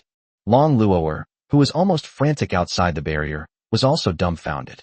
To slay a puppet dragon comparable to a saint at the peak of the warrior realm, what exactly does that mean? The higher the realm, the greater the gap between each realm, and the more difficult it is to fight across realms. If it were a battle between two Saint Realm experts, even a difference of one minor realm could be fatal. After all, every person who reaches the pinnacle must be an unparalleled genius of a certain race, an invincible being in the same realm, and naturally kills countless enemies beyond their realm. How could they possibly be killed by someone of a lower realm than them? Besides, this already transcends so many realms. This doesn't seem right. Long Luo'er rushed to Su Chen's side and asked anxiously, Su Chen, are you alright? Su Chen, like a deflated balloon, collapsed headfirst into Long Luo'er. Long Luo'er then pulled Su Chen into her arms and looked at him with concern. Fortunately, the spiritual energy of Jiandang Mountain was extremely abundant. The spiritual energy that Su Chen had exhausted by using the light blade was quickly replenished by a small portion, which prevented him from fainting. I'm fine. By the way, what's going on? I feel like this frost dragon has suddenly become much weaker. Chapter 79, The Hidden Rules of the Sword Realm. It is indeed a bit strange. The Azure Dragon Flame, I just used up almost all my spiritual power, but it was instantly broken before I could finish using it. The puppet's strength is obviously much higher than mine, and it must be at least at the Saint Realm level. Speaking of which, Su Chun, you weren't hiding your strength from the very beginning, were you? Are you actually a peak God Emperor Realm expert? The whole God Slayer encountering a god and unleashing your power thing was just an excuse to fool me, wasn't it? While casting healing magic to heal Su Chun and herself, Long Luo'er complained. Su Chun scratched his head and sighed helplessly. The God Emperor realm is the highest known realm in this world. Even Astaroth is only at the early stage of the God Emperor realm. He also wished that he was truly at the peak of the God Emperor realm, so that he could not only be a real man in front of the gods. What Astaroth? What 72 demon gods? They're all utterly useless. Why bother with all this elaborate training? He would spend every day traveling and enjoying nature with Long Luo'er. Every day was like a honeymoon. He would suppress all those who dared to oppose him, have a few more children, and accompany Long Luo'er through her long life. Wouldn't that be wonderful? Unfortunately, he was indeed just a nobody at the peak of the warrior realm. As for becoming a peak god emperor, and then becoming Long Luo'er's master at night, taking over her role, that's something that can only be dreamed of. I also want to be a peak god emperor realm expert, but it's really weird. I couldn't get into that barrier no matter what I did, but after I saw you get knocked away, I got in instantly. It felt like the barrier suddenly disappeared. A barrier? Were you also blocked by the barrier just now? Yes, I've been wanting to go in and help you, but I haven't been able to get in. That's strange. After I was knocked away, I also encountered the barrier and couldn't get in anymore. Does this dragon only allow one person to challenge it? Long Luo'er held her head in her hands, squatted on the ground, and made muffled hum sounds, looking very distressed. After all, what just happened was simply too unbelievable. When Su Chun heard that Long Luo'er was also blocked outside by the barrier, he suddenly had a flash of inspiration and the corners of his mouth turned up slightly. Lolo, I think I know why. What is it? Hee, can I give way to you tonight? I'll tell you. Fine, I won't tell you then. Who cares? Anyway, you're mine, and I can do whatever I want with you. Lolo, please. Finally, after some haggling, Su Chun managed to secure an hour of free time for the evening, so all his efforts weren't in vain. After picking the white flower from the frost dragon's forehead, Long Luo'er also created an ice house. The two of them nestled together inside, resting while listening to Su Chun explain the reason for the strange incident. Lolo, do you remember the computer games you used to play? Computer games? What does that have to do with anything? Think about it. If you enter the same dungeon at level 20 and level 50, don't you feel that the difficulty is not much different? Upon hearing this, Long Luo'er immediately understood and replied excitedly, Dynamic level. Su Chun patted Long Luo'er's little head and said with a doting expression, Yes, I'm afraid the frost dragon also has this mechanism, allowing only one person to challenge it, and its strength level will automatically increase to the challenger's level, or even higher. If you, Lolo, feel that the Frost Dragon's realm is above the Saint realm, then that means the Frost Dragon's combat mechanics must be at least 2 realms higher than the Challengers. That's truly terrifying. Long Luoer followed up on Su Chen's words, saying, if the Frost Dragon's realm is fixed at 2 major realms higher than the Challengers, and only one person is allowed to challenge it, it would explain why there are so few people here. After all, there are almost no geniuses in the world who can fight across 2 realms. Su Chen, although your realm is only warrior realm, it's more than enough to handle enemies at the hero realm. Add to that the sword god's incredibly overpowered abilities, and you were able to easily kill that Frost Dragon. Luo, you figured things out so quickly. Su Chen poked Long Luoer's little cheek and laughed. Humph, don't take me for a fool. But if that's the case, does it mean there are quite a few guardians of these treasures in the sword realm? If they're always 2 realms higher than the Challengers, then maybe those rare resources haven't been taken yet. If that's the case, this place is practically tailor-made for me. The sword god's blade can kill an opponent in an instant, and the spiritual energy here is abundant enough to support the blade's consumption. I could probably take those rare resources that even you don't know about with ease. Long Luoer pouted and complained, humph, what do you mean by a rare resource that even I don't know about? But I really haven't seen what that white flower is. Su Chen, you should try cultivating it. Su Chen looked at the white flower he had picked from the dragon's forehead and said, let's split it in half. I think this kind of thing should be of a lot of help to you too. I'd rather not use it. Generally speaking, these kinds of treasures are cultivated as a whole. Dividing them in 2 would be a waste. Besides, Su Chen, you need to improve your cultivation level as soon as possible. After Long Luoer's persuasion, Su Chen finally accepted her suggestion and began cultivating this rare and precious material on his own. After swallowing the white flower, Su Chen began to circulate his spiritual energy and cultivate. The spiritual energy emitted by the white flower was very gentle, giving Su Chen a feeling of being bathed in a spring breeze and a sense of ethereal bliss. On this cold, snowy mountain, it felt like being wrapped in warm cotton candy, and my body and mind were completely relaxed. In less than half an hour, the white flower was completely absorbed by Su Chen. Su Chen opened his eyes and could clearly feel the changes in his body. On this snow-covered mountain where the temperature was tens of degrees below zero, he felt incredibly comfortable, as if the snow-covered mountain were his home. Vision, spiritual power, strength, reaction speed, adaptability, immunity.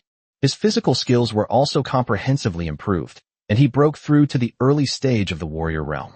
Su Chen, how is it? I feel your aura has increased a lot. I have broken through to the realm of the brave, and I no longer seem to be afraid of the harsh cold. Most importantly, my understanding of swordsmanship has also improved a lot, and it feels like I have been practicing swordsmanship for several years. Really? This white flower is so magical. It was probably specially made for this snow mountain. Without cultivating this flower, the road ahead might be even more difficult. No wonder it needs such a powerful puppet to protect it. Once this treasure is revealed, it will definitely become the object of contention among various forces. It's a good thing you persevered. Otherwise, you would have missed such a rare treasure. Long Luoer reached out and stroked Su Chen's head, praising him. Yes. Su Chen was also filled with emotion. His trip to Jiandang Mountain had not been in vain. Long Luoer has helped me so much along the way. I certainly can't let her work for nothing just because she has a higher cultivation level. Within the sword's secret realm, his ability to fight across realms, combined with the devastating power of his light blade, makes him a veritable treasure-collecting machine. If we encounter other treasure guardian puppets later, we can show off in front of Long Luoer and get her some rare and precious materials for cultivation. Not only can it improve one's own strength, but it can also help Long Luoer break through to the extraordinary realm, which is a win-win situation. However, now is not the time to think about so much. There are more important things to do first. Lolo, I think it's getting dark now. So what if it gets dark? We don't need to sleep here. Just use light magic to keep climbing. Su Chen hugged Long Luoer tightly and whispered in her ear, I want to use that 1 hour of free time. Upon hearing this, Long Luoer blushed slightly, her lips curving upwards as she replied, then I'll have to make the ice house bigger.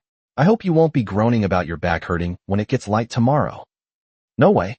The sword god's holy sword is incredibly powerful. But you, remember to use healing magic on yourself tomorrow morning. Huh?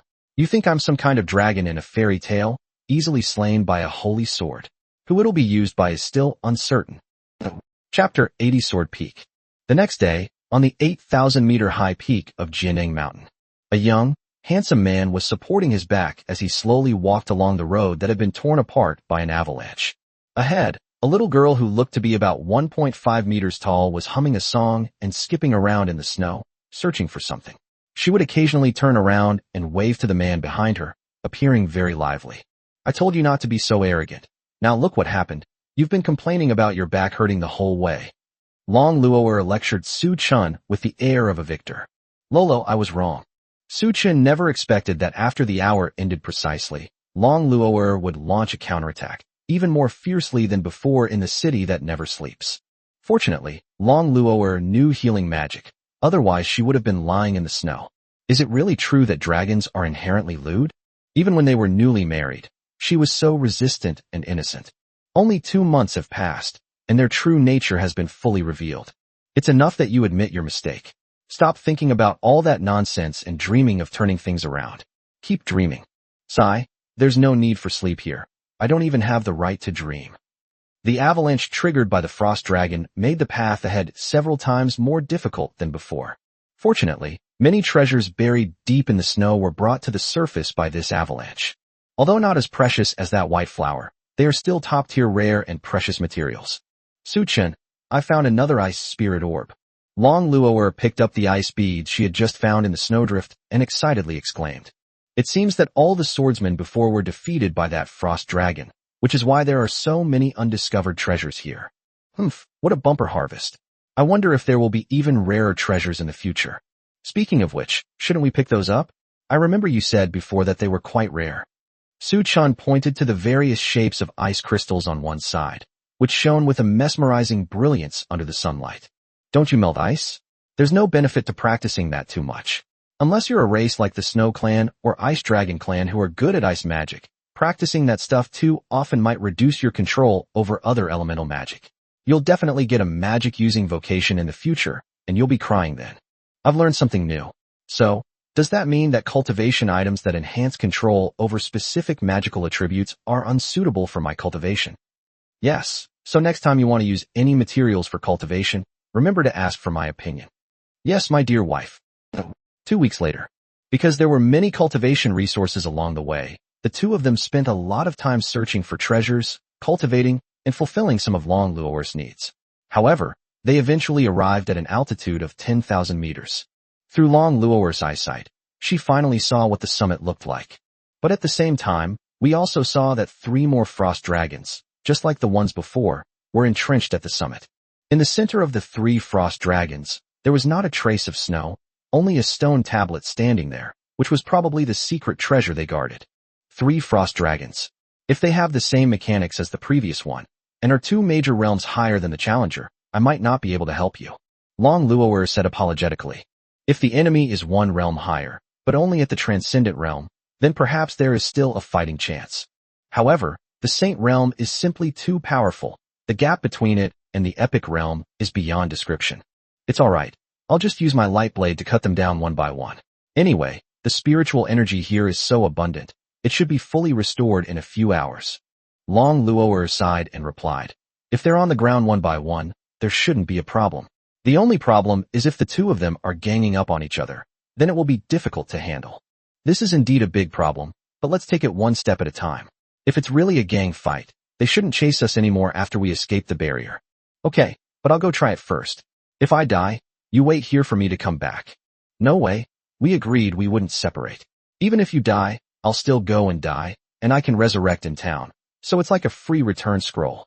Sigh, to prevent you from going to your death, I'll do my best to ensure my own safety. 3 days later, the 2 finally arrived at the top of Jining Mountain. Even though we had already passed the clouds, it was still snowing lightly, which was quite puzzling. If this were a segment from my past life on an unscientific program, it could probably have been discussed for more than 10 episodes. When the 2 looked at the frost dragon also noticed their presence. However, they did not take any action, seemingly because the 2 had not stepped into the barrier and their defense mechanisms had not been triggered. What should we do, Lolo? I have a feeling that these 3 puppet dragons will be uncivilized and start a gang fight. Wait, there seems to be a sign over there. Looking in the direction Long Luo'er pointed, they discovered a dilapidated wooden sign standing on the side of the summit. which seemed out of place with the solemn atmosphere here. Upon closer inspection, there were actually several hints about controlling these 3 puppet dragons. Only one person can participate in the challenge. The guardian of the frost dragon must be one major realm higher than the challenger. Entering the circular barrier signifies the start of the challenge. Leaving the barrier signifies abandoning the challenge, and you may not attempt it again. Defeat the 3 guardian frost dragons to receive my true teachings. Suchin frowned slightly. Lolo, did the frost dragon we encountered halfway up the mountain also have one of these warning signs? Sai, it seems so. It's just that the swordsmen who came here before deliberately destroyed the warning board. This way, later arrivals would rashly challenge the frost dragon, which is 2 major realms higher than them, without knowing the rules. This is tantamount to suicide. Upon hearing this, Suchun immediately clenched his fists and said indignantly, "These damned swordsmen made my Luo suffer 2 sweeping attacks. If I find out who it is, I'll definitely beat them up." Alright, there's no need to be angry. But it seems that these 3 frost dragons are only 1 realm higher than you. Although they will attack together, I don't think it will be too difficult for you. Okay, good luck. If you can win without getting hurt, I'll grant you any request next time. Looks like I have no choice but to win. Suchun picked up the ice sword that Long Luo'er had given him, shook his arm, and then stepped into the circular barrier. At the same time, the 3 frost dragons also entered battle mode. Chapter 81 3 Dragons Battle Suchun. Suchun raised his ice sword, his gaze fixed on the 3 frost dragons. The azure ice sword gleamed sharply in the sunlight, like a piercing gaze that penetrated all nothingness. At this moment, the 3 dragons finally took action, spreading their wings and flying into the sky. It's hard to imagine how such short wings could lift that huge body into the air. But now is not the time to think about such trivial things. The 3 giant dragons simultaneously opened their enormous mouths, took a deep breath, and the cold air continuously gathered into their mouths, as if they wanted to suck all the air in the world into their lungs. Suddenly, they exhaled, and a bone-chilling cold air burst out of their mouths. Is it another ice dragon's breath? If only I could switch to Dragon Tamer. I should be completely immune to this breath since I'm immune to magic. Suchun muttered to himself. Just as the breath was about to touch him, he immediately turned around and jumped back, skillfully avoiding the ice dragon's attack. The breath of another ice dragon swept across the spot where he had just stood, instantly freezing the ground. The biting cold air was everywhere, and the surrounding fine snow was blown into pieces, severely obstructing Suchun's vision. The temperature inside the barrier also suddenly dropped by tens of degrees. Luckily, I cultivated that white flower. Otherwise, even if I wasn't directly hit by the breath, I would have been frozen to death by this cold air. At this moment, the last ice dragon finally finished charging its breath and unleashed it at Suchun's landing spot.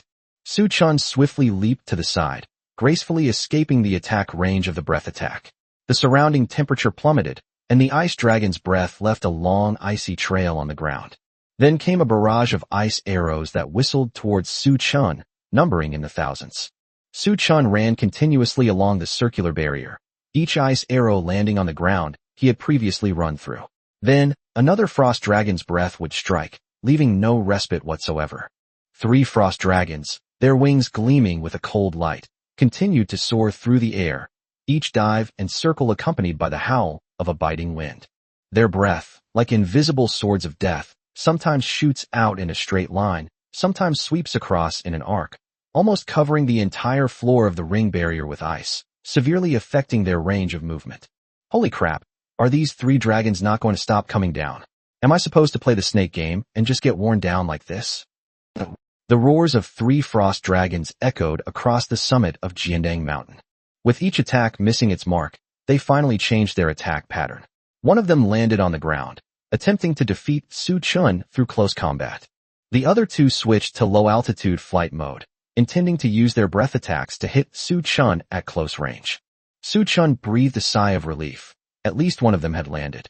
Otherwise, without the Dragon Knight's jumping ability, he really wouldn't have been able to hit the enemies high in the sky. He raised his ice sword, took a step forward, and charged towards the frost dragon that had landed. In an instant, sword light flashed and dragon roars shook the heavens. The ice dragon that landed tore through the air with its sharp claws and teeth, while the 2 ice dragons circling in the sky used their breath as cover, trying to defeat Suchun in one fell swoop. But they both underestimated Suchun's reaction speed. Su Chun swung his sword to defend, and the sword energy and the cold air collided fiercely in the air, producing a series of ear-piercing sounds. The small ice crystals that shattered instantly filled the entire barrier like mist, also concealing his figure. Before the ice dragon could react, Su Chun had already circled behind it and swept his sword along the death line directly towards the ice dragon's neck. Wherever the ice sword went, the ice dragon's scales broke, blood splattered everywhere, and the dragon's head, which was 3 meters in diameter, was chopped off and fell to the ground. Seeing their companion killed, the other 2 ice dragons circling in the low sky finally couldn't hold back any longer and slammed their tails into Su Chun's landing spot. Unexpectedly, as Su Chun dodged, he directly followed the tail that had fallen to the ground and landed on the ice dragon's body. The ice dragon realized something was wrong and quickly flapped its wings while spinning in the air, trying to throw Su Chun off. However, Su Chun simply gripped the ice sword, broke through the ice dragon's scales, and plunged it into its flesh. Use the ice sword as a fulcrum to stabilize your body and prevent being thrown off. Finally, under Su Chun's skillful guidance, the ice dragon began to gradually tire. After regaining his footing, Su Chun drew his ice sword and slashed at the neck again along the death line. The sword energy, like a rainbow, pierced directly through the ice dragon's neck. The ice dragon let out a mournful cry before crashing heavily to the ground, its massive body creating a deep crater in the snow and kicking up a flurry of snowflakes. Su Chun flicked the blood off his ice sword and looked toward the last frost dragon. As it flew low, intending to use its breath to attack Su Chun, a light blade slashed out again, giving it no time to react. With the last ice dragon falling to the ground, the summit of Sword Sweep Mountain returned to complete tranquility. Phew.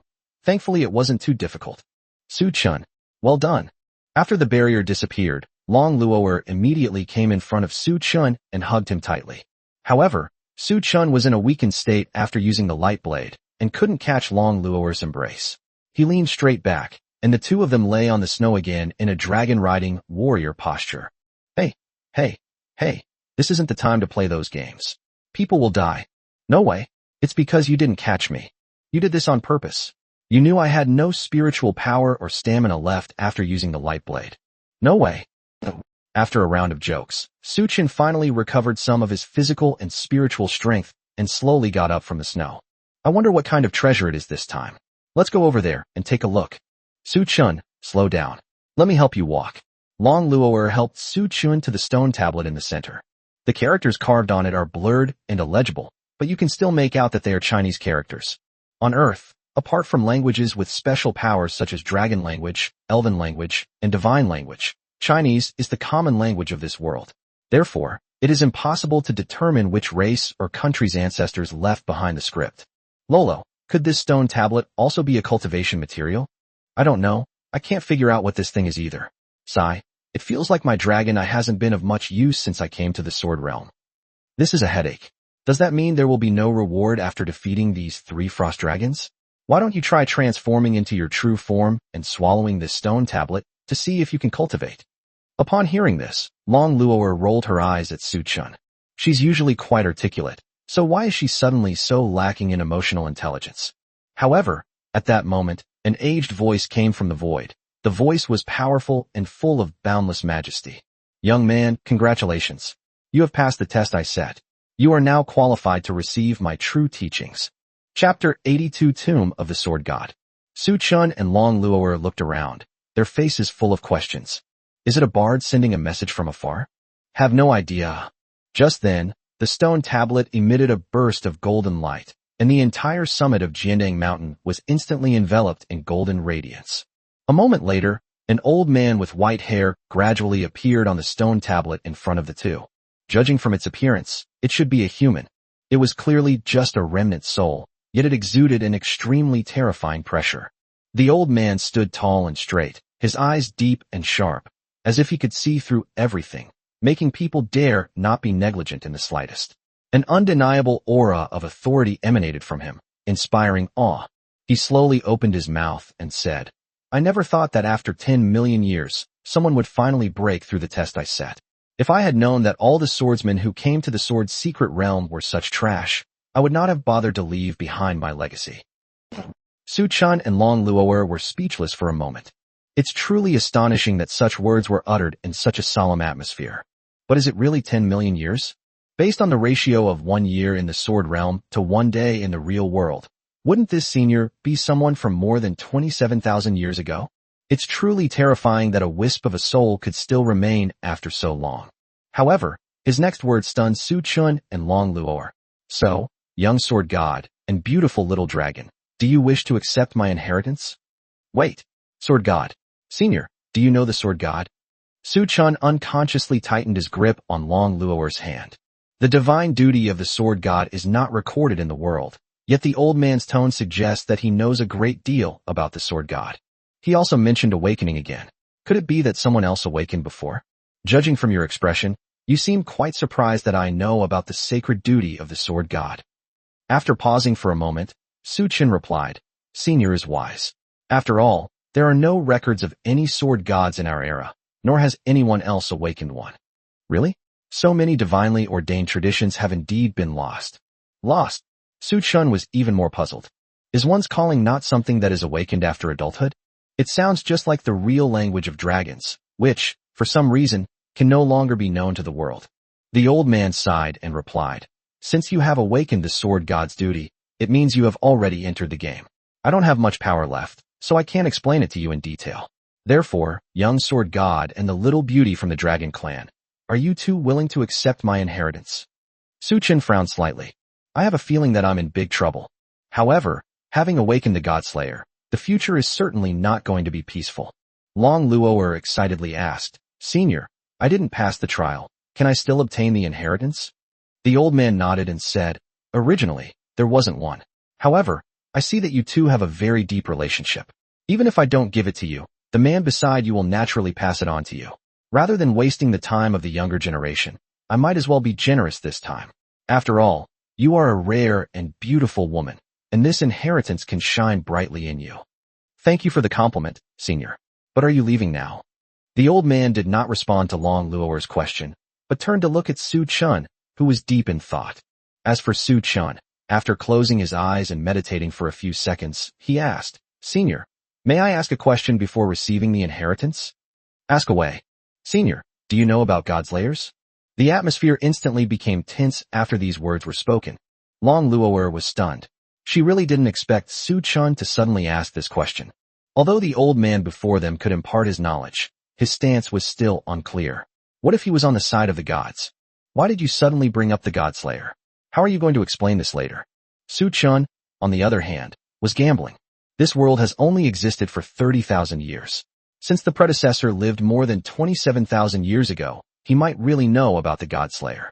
Moreover, he had a feeling that he felt a sense of kinship with the old man in front of him, though he didn't know why. As it turned out, he made the right bet.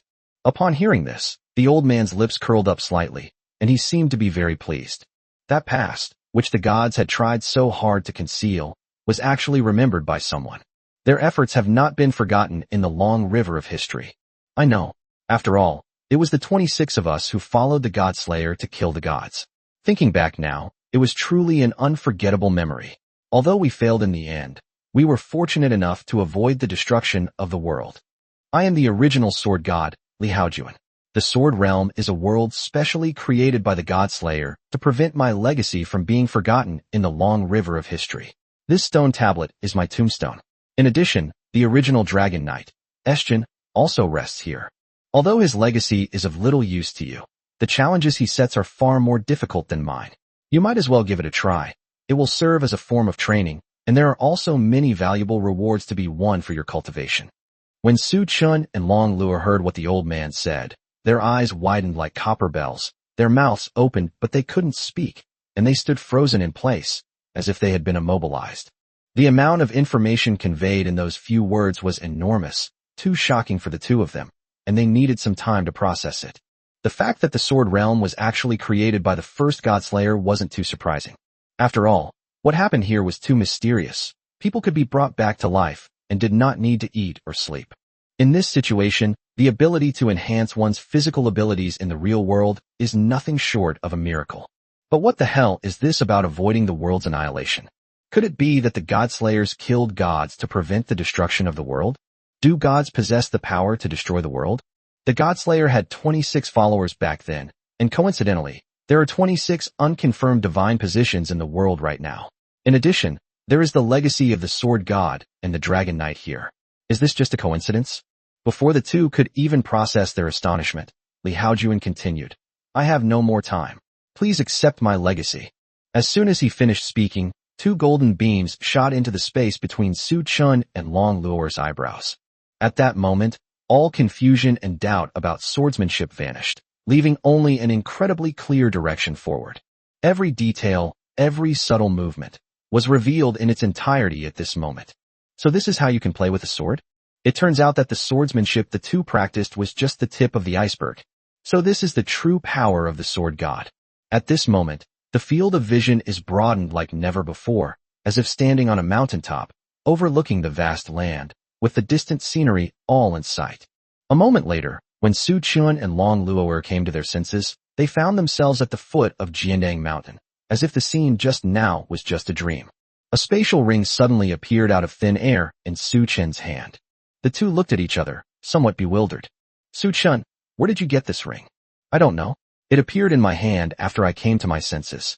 I guess it was given to me by the Sword God as a reward for clearing Sword Mountain. Upon hearing this, Long Luo'er immediately revealed a delighted expression and said, Then what are we waiting for? Let's see what's inside. The treasures of the first Godslayer's subordinates must be incredibly rare. Su Chun nodded, and then released his spiritual power into the spatial ring to see what strange things were inside. However, unlike the gold mine I had imagined, there were only 3 things inside. It was a white flower similar to the one on the forehead of the frost dragon, but it looked more mature and more translucent. A bead shimmering with white light, with what appears to be a pattern of 2 dragons dancing gracefully on it. As for the last treasure, it turned out to be a small imperial book with a publication date printed on it.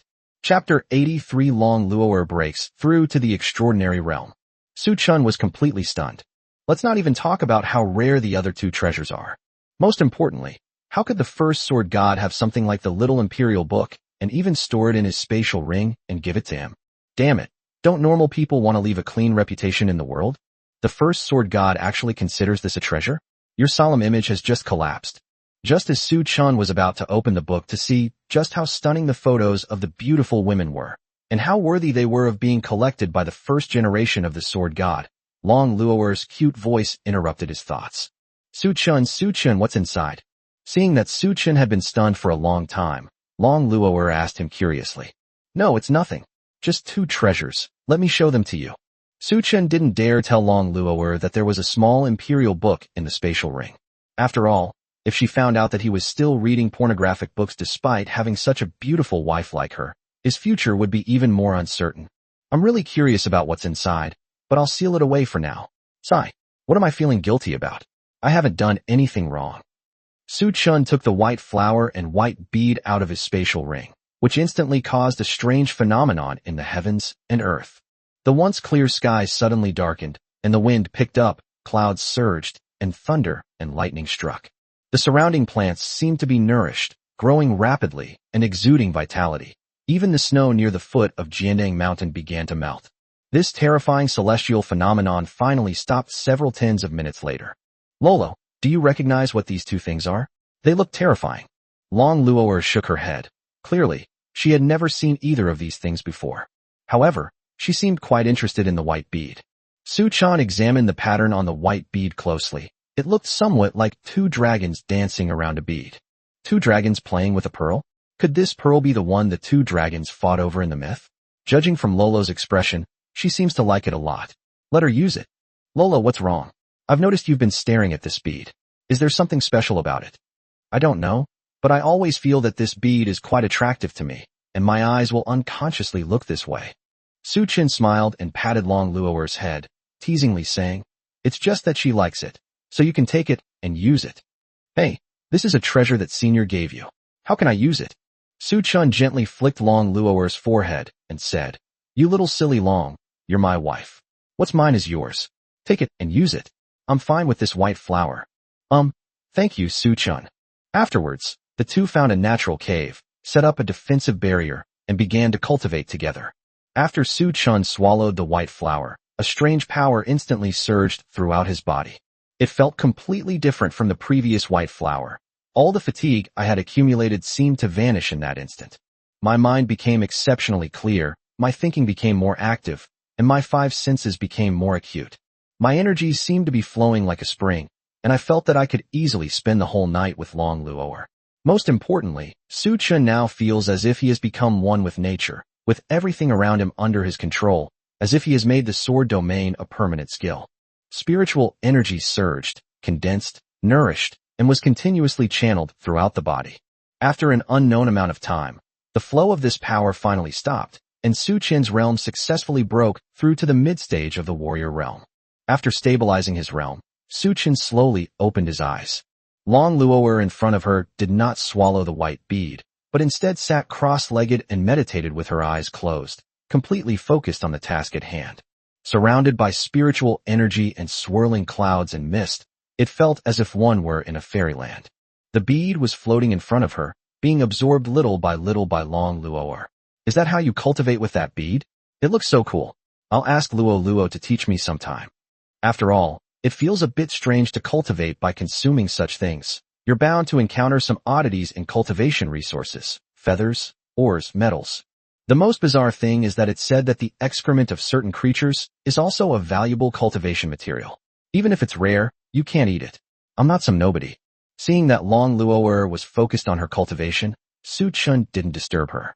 In novels and certain films and television shows from my past life, cultivators who were disturbed during their dedicated cultivation would most likely suffer from chi deviation and become possessed by demons.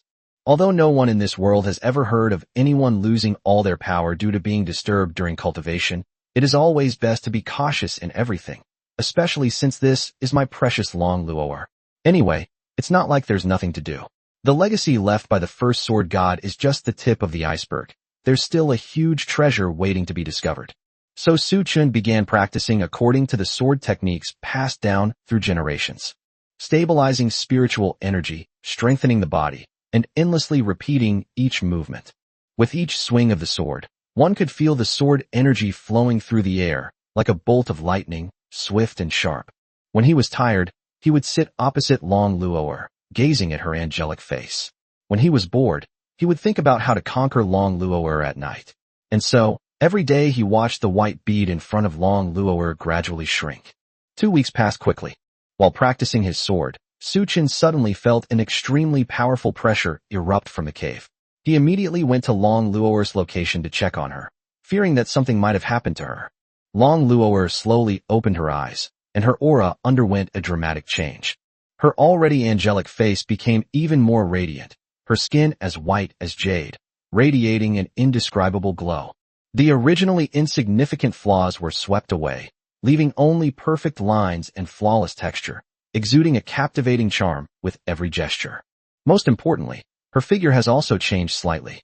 Her chest, which was originally flat, now bulged slightly as if 1 or 2 pads had been inserted, and her A-cup bra at home could probably fit perfectly.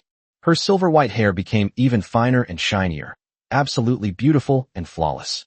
Su Chin's desire surged immediately upon seeing her, and he felt that he wouldn't care if she played with him at will. She had even started imagining things 10 years from now, and had already picked out names for her 4 children. She couldn't help but let her imagination run wild. Perhaps Long Luo'er felt the same way when she was bewitched by the Dragon Knight. Seeing Su Chin's infatuated expression, Long Luo'er smiled gently. Her cherry-like lips slowly opened, uttering a sound as clear as a silver bell. Su Chun, I've broken through to the transcendent realm. Chapter 84, Sword Gate Tower. Although Long Luo'er's voice wasn't loud, it seemed to possess a magical power that instantly brought Su Chin back to his senses. Luo, congratulations. That was close. She's so beautiful.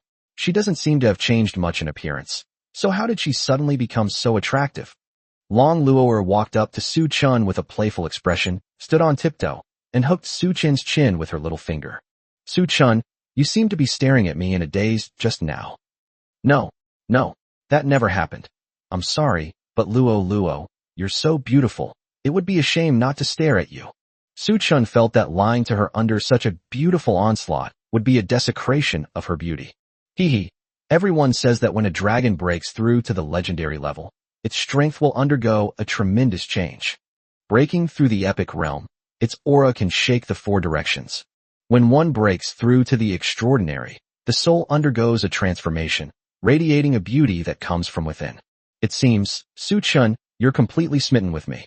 Su-chun turned her face away, pouted and murmured, I've been captivated by you for a long time.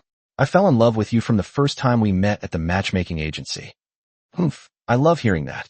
Although I'm intrigued now, this cave is really a bit unsightly. Let's go to a nearby town and find a small room to rest properly. Okay, let's go.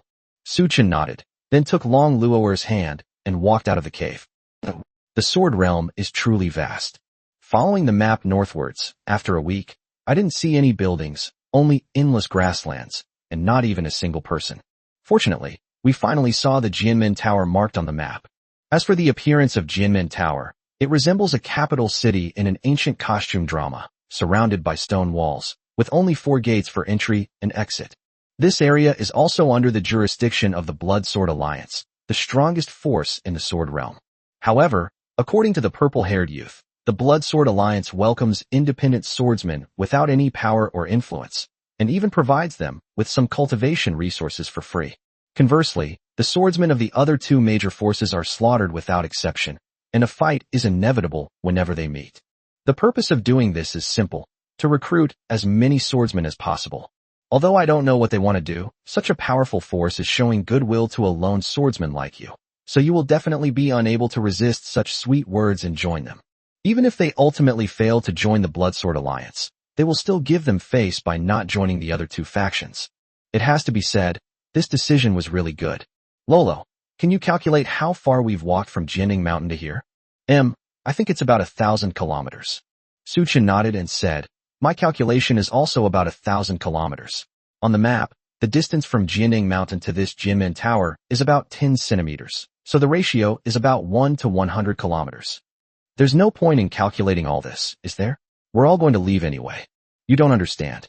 For us humans, having a map without scale feels like having no map at all. Humph, you humans have such a poor sense of distance. I'm sorry for being born. Upon arriving at the south gate of Jianmen Tower, 2 swordsmen immediately leaped out from inside the city and appeared before the 2 men. Who are you? What are you doing here? As the 2 swordsmen questioned them, they immediately drew their long swords and pointed them at Su-chun and Long Luo'er's necks. Su-chun immediately feigned panic, clutching Long Luo'er and saying, no, don't kill us. We're siblings. We recently obtained 2 sword feathers by chance and ended up here. We didn't know what to do, so we wanted to come into the city to find out what was going on. We're not thieves. As for why they said that, Su-chun and Long Luo'er had discussed it many times on the way. The best approach is to make others feel that neither of them poses any threat, nor that they have any power or influence. Initially, they wanted to tell the truth that they were husband and wife, but considering that Long Luo'er's appearance was indeed easy to be mistaken for someone else, it was more reliable to say that they were siblings. As expected, after sizing up Su-chun and Long Luo'er, who kept her head down, the 2 swordsmen quickly let them pass. After entering the city, I breathed a sigh of relief. I didn't expect to sneak in so easily. Long Luo'er turned around and looked at the 2 swordsmen at the door, muttering to herself.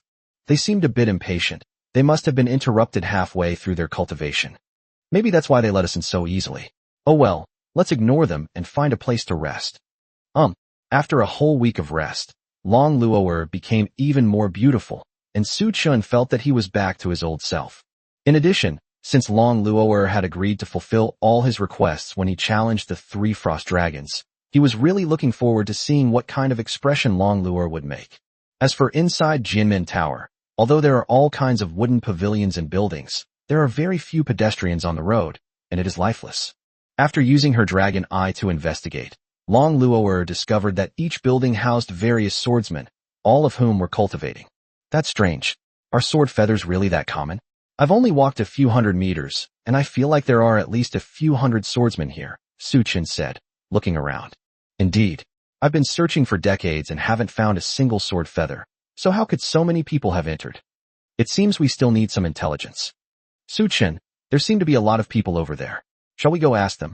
Looking in the direction Long Luo'er pointed, there was a shop that looked like a tavern about 100 meters away. There are at least a dozen swordsmen inside. They should be able to gather some information. However, Opening a tavern in a world where food and drink are unnecessary is truly bizarre. Upon arriving at the tavern, the owner greeted them warmly. "Gentlemen, would you like some drunken immortal wine?" "Drunken immortal wine? What is that?" Suchin asked. "Oh ho ho, looks like you're new here. That's rare. Please, both of you have a seat over here. Let me explain." As they spoke, Su Chun and Long Luoer were led to sit down in the corner, and then the owner began to explain the rules of Drunken Immortal Brew and Swordgate Tower. Drunken Immortal Brew is a specialty of Jianmenlu. It is brewed with the unique spring water of Jianmenlu and figs from the north of the city. Although cultivating this water will slow down the improvement of one's cultivation level, it can improve one's spiritual power and physical fitness. It is a relatively easy-to-obtain high-quality cultivation resource. Of course, all of this requires exchanging other cultivation resources. But I see you two are new here, so I'll give you a few drinks to try. If you ever join the Bloodsword Alliance, just mention that your referrer is Zhang Xiaopeng from the tavern. Su Chen nodded, indicating that he understood the operating rules here. After all, specializing in cultivating one type of material is not the best choice, which led to the emergence of this barter system. However, the effects of this drunken immortal wine seem to be far inferior to the resources plundered in Jianning Mountain before, so there's no need to try it. It's more important to find out about Jianyu. However, just as Su Chan was about to ask a question, 3 young men entered the hotel and shouted loudly. "Damn it! After staking out the west side of the city for months, I finally managed to rob a rich but clueless guy. Boss, give us 3 liters of drunken immortal brew, separately packaged and packed. Hurry up, we're in a rush to cultivate." Chapter 85. The 3 Musketeers attack again. Upon hearing the commotion, Su Chun and Long Luoer both glanced towards the door out of the corner of their eyes. It turned out to be the same 3 swordsmen who had attacked them when they first arrived. This is such a coincidence. Upon seeing the 3, the boss immediately greeted them with a fawning smile. After all, these 3 people are thieves who don't know their stuff, so it's easy to swindle some rare resources from them without having to exchange them for much drunken immortal wine. It's a surefire way to make money. "Gentlemen, we've been waiting for your visit."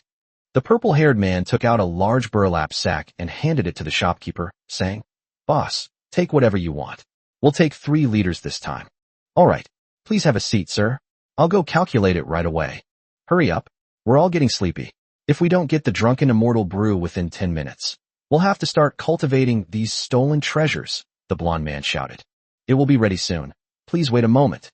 Once back in his hotel room, his fawning expression instantly turned cold, replaced by a disdainful look. Dealing with 3 idiots is exhausting. Forget it. Let's see if they can manage to snatch some rare resources first. The hotel owner murmured to himself as he opened the sack the purple-haired man had handed him. As he flipped through the pages, his expression grew increasingly grim. This is all the worst cultivation resources out there. There's not even one that can compare to the drunken immortal brew. It looks like a big bag, but in reality, it's questionable whether you can even get half a liter of drunken immortal wine in exchange. Those 3 idiots are really stupid. What good is it to rob these things? Forget it. Let's think about how to bring this up tactfully later. Otherwise, if these 3 idiots stop coming to me to exchange things, the loss will be huge. A few minutes later, when the boss came out of the room, the scene in front of him surprised him greatly. Inside the hotel, there were about a dozen people, including the 3 guys who had just come to exchange for the drunken immortal wine. They were all holding iron swords and staring intently at the brother and sister sitting in the corner, looking like a battle was about to begin. At the main entrance of the room, what came into view was a corpse that had been cut in 2. "What are you doing? Are you trying to tear my hotel down?" "No. Let's go back 3 minutes." Just as the boss picked up the sack and returned to the room, the black-haired man, one of the trio, seemed to notice Su Chun and Long Luo sitting in the corner, and his brows furrowed slightly. "Old Lee, why do I feel like that white-haired girl over there looks familiar?" The blond man's expression froze the moment he looked at Su Chen's table.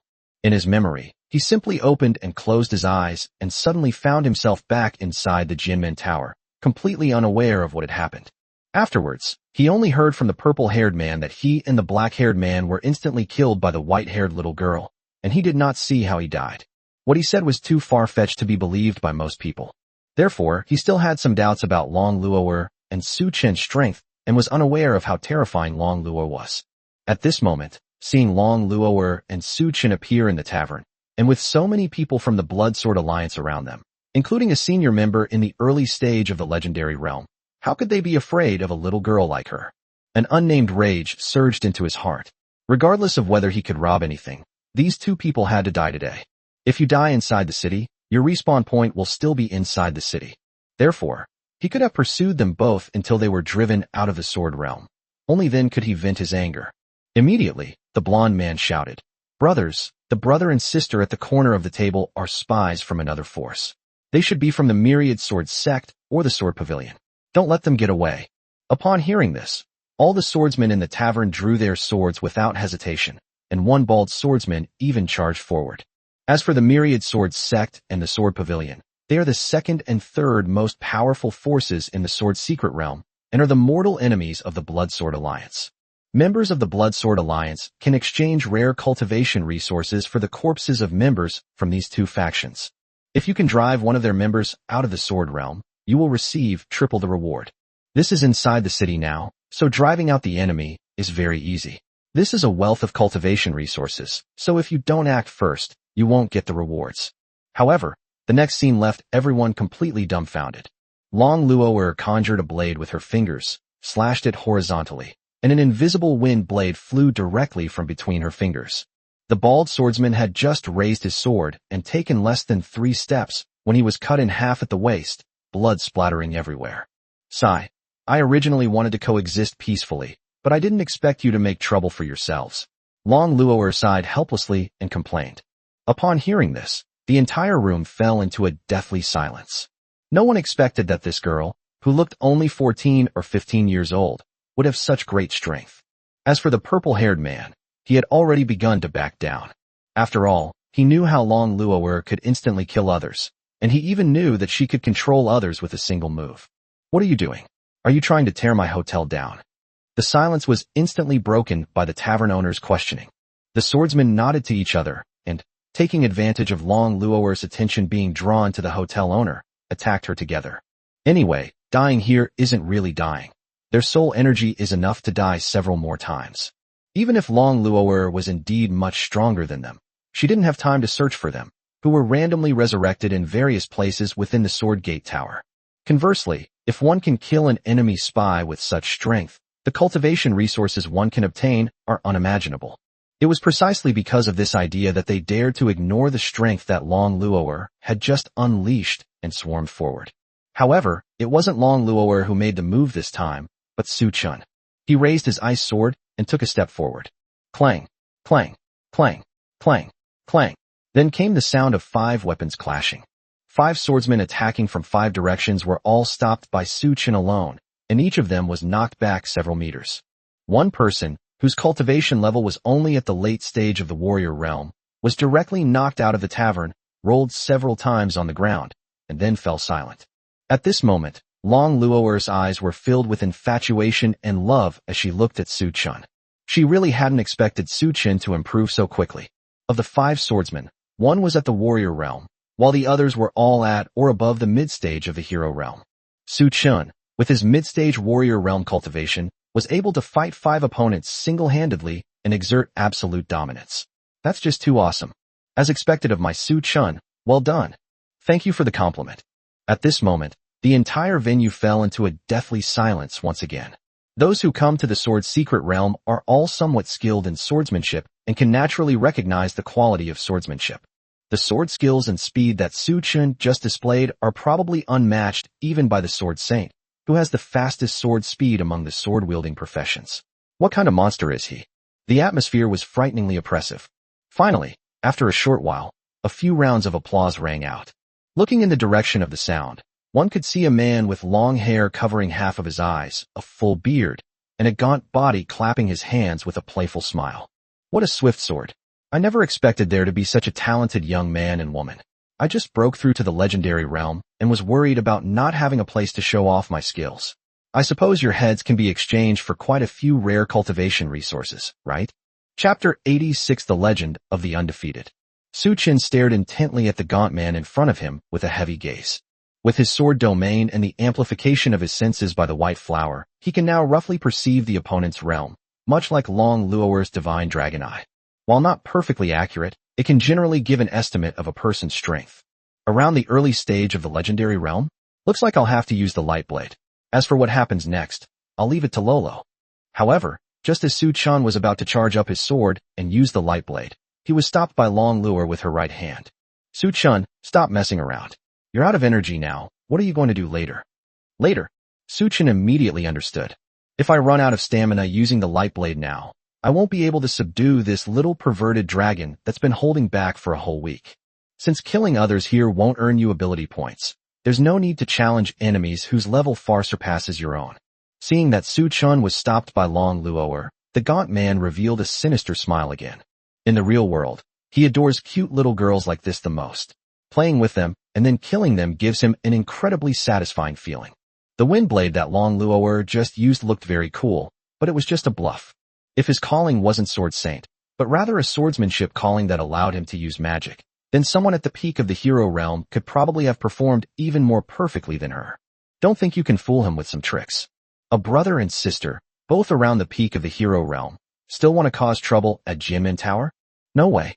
Oh, little girl, do you want to taste my sword in place of your brother? I was originally planning to kill your brother and then taste you. But since you're so eager, I don't mind tasting it first. However, Long Luoer just yawned, not even bothering to look at him, and replied, I hope your strength is as great as you say. Don't worry, I won't let you die so quickly. This is the first time I've ever seen such a beautiful young girl.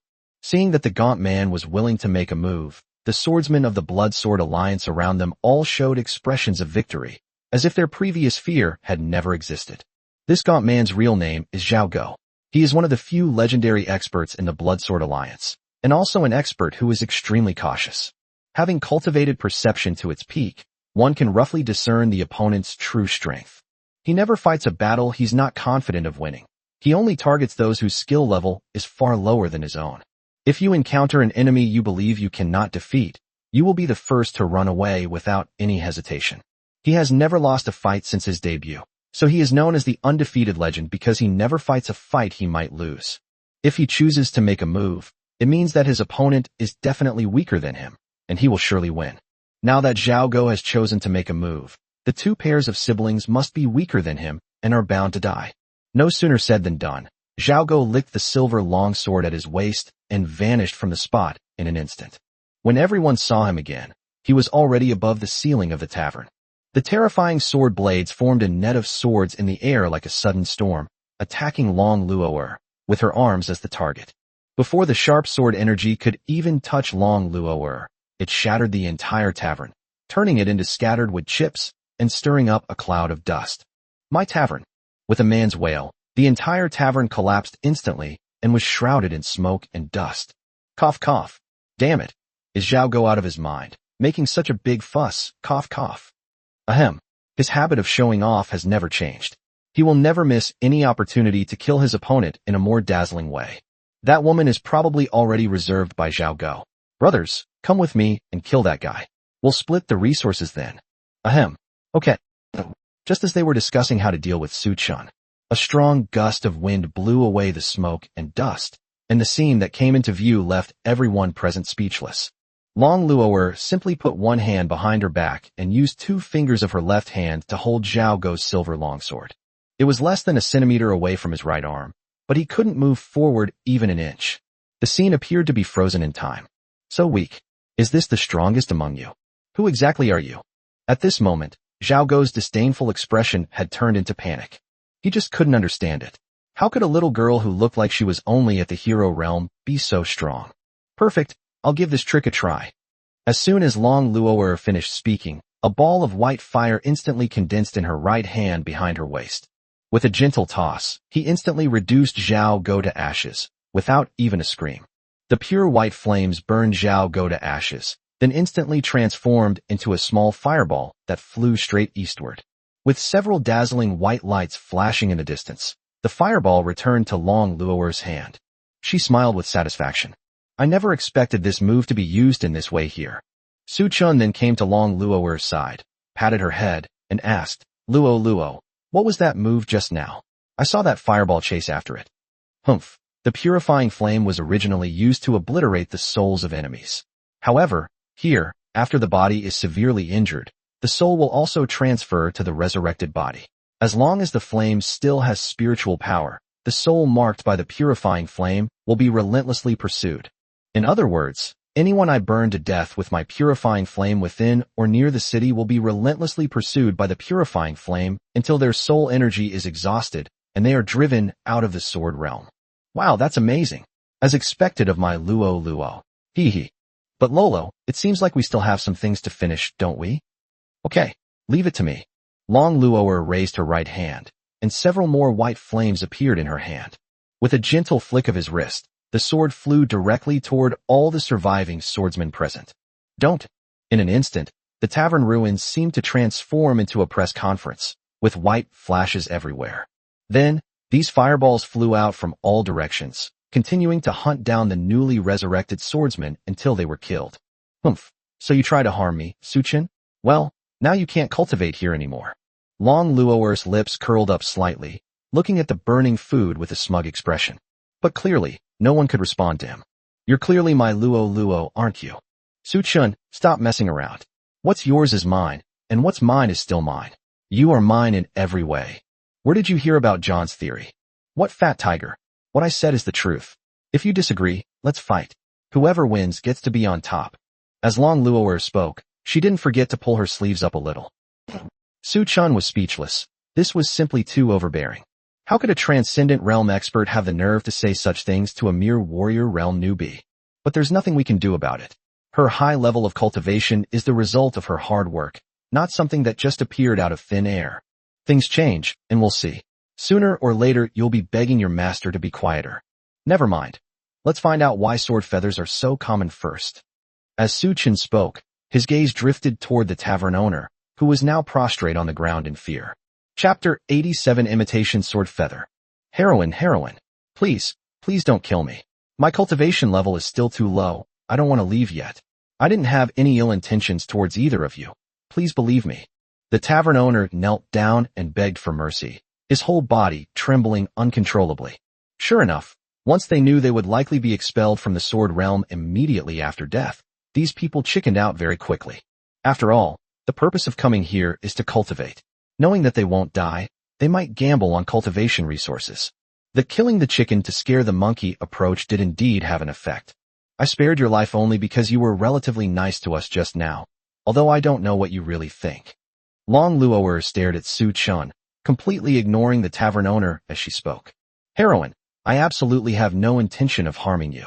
My true calling is a level 555 swordsman, and my cultivation level has only just broken through to the Emperor realm. Compared to the average level of swordsman here, I don't have much combat power at all. I simply use my family's traditional brewing methods to run this tavern and exchange them for various cultivation resources to improve myself. I have never intended to rob others for cultivation resources. Upon hearing this, Su Chun and Long Luoer both frowned. It's truly strange that someone outside the 500 sequence of divine duties could obtain such a rare sword feather. Alright, I'm too lazy to listen to your rambling. I'll just ask you one question, and you have to answer honestly, otherwise. As Long Luoer spoke, a white fireball had already formed at her fingertips. This is clearly a blatant threat. As for why I didn't use dragon language, it was to ensure that my mental state was at its best. After all, I was going to teach Su Chen a lesson later on who the master was. That way, I won't be trying to ride on her every day. It's just outrageous. I will answer any question I know. Please speak. Where did you get your sword feathers? Upon hearing this, the hotel owner paused for a moment, somewhat confused about Long Luoer's meaning. Where did the sword feather come from? Of course, it was bought from the dark web. Didn't these brother and sister buy their sword feathers from the dark web? Replying to the heroine, I bought my sword feather for 5 million Chinese yuan on the dark web, and with the shipping fee, the total cost was 10 million Chinese yuan. Huh? What's the dark web? Su Chun and Long Luoer looked at each other, somewhat confused about what the dark web was. Is it an online shopping platform similar to Taobao, Pinduoduo, or JD.com? Hey, didn't you two siblings buy the sword feathers from the dark web? Don't ask so many questions. So what exactly is the dark web? Well, it's actually a bit hard to explain. It's an underground website that requires an introduction to join. I spent several $1 million bribing people to successfully register as a member. Su Chen scratched his head, feeling somewhat confused. Do I need an introduction to get in? Don't normal e-commerce platforms all want to advertise everywhere? I don't know which lousy company invented this feature that lets you shake your phone to access an ad page. Damn it, when I'm just using my phone, a bunch of Taobao purchase pages pop up out of nowhere. It's unbelievable. It's quite bizarre that the dark web is so complicated. Actually, it's not Su Chen's fault. After all, Su Chen was only 15 years old when he transmigrated here, and he spent all his time on computers playing games, so he wouldn't have bothered to learn about these things. So, do you know who the sellers on the dark web are? I don't know either. The buyers and sellers on the dark web are all anonymous, so it's impossible to find them. Do you know why they have so many sword feathers? I'm not entirely sure if the information I received is true. If it's false, please don't kill me. Seeing that Su Chen and Long Luo nodded, the tavern owner breathed a sigh of relief and told them what he had heard. I heard it from the people who came here to exchange for drunken immortal wine. As you two know, 5 years ago in the Sakura country, a girl named Amamiya Haim awakened her divine office. It is rumored that she is the creator of Sequence 95. There are many theories about her abilities, but one can guess from the name of her calling card that her calling card is related to creation. Therefore, some people speculate that these sword feathers are all imitations created by her. Upon hearing this, Su Chen and Long Luo were taken aback. They had some knowledge of Japan, the land of cherry blossoms, but it was just an island nation. 2 years ago, they directly angered Leviathan, the god of the sea, by discharging some harmful liquids into the ocean. This triggered an unprecedented tsunami that engulfed the entire country of Japan. Since then, there has been no further news about the Sakura country. Unexpectedly, these many sword feathers that have suddenly appeared are actually related to the Sakura kingdom. This is insidious. If I find out that even one word you said is false, you know the consequences, right? And you know what to say about our whereabouts, right? I know. Su Chen and Long Luo exchanged a glance and then left together. The tavern owner was left behind, still crawling on the ground, sweating profusely with fear. After that, the two walked side by side down the street as if nothing had happened, chatting and laughing. Lolo, what do you think of what that fat guy just said? I've been searching for sword feathers for decades and haven't found a single one, yet so many novice swordsmen are able to enter it. This is the only explanation that makes more sense. But even if that person named Amamiya Haim can create a counterfeit sword feather, this sword realm is a world created by the first godslayer. Can it really be fooled by a fake?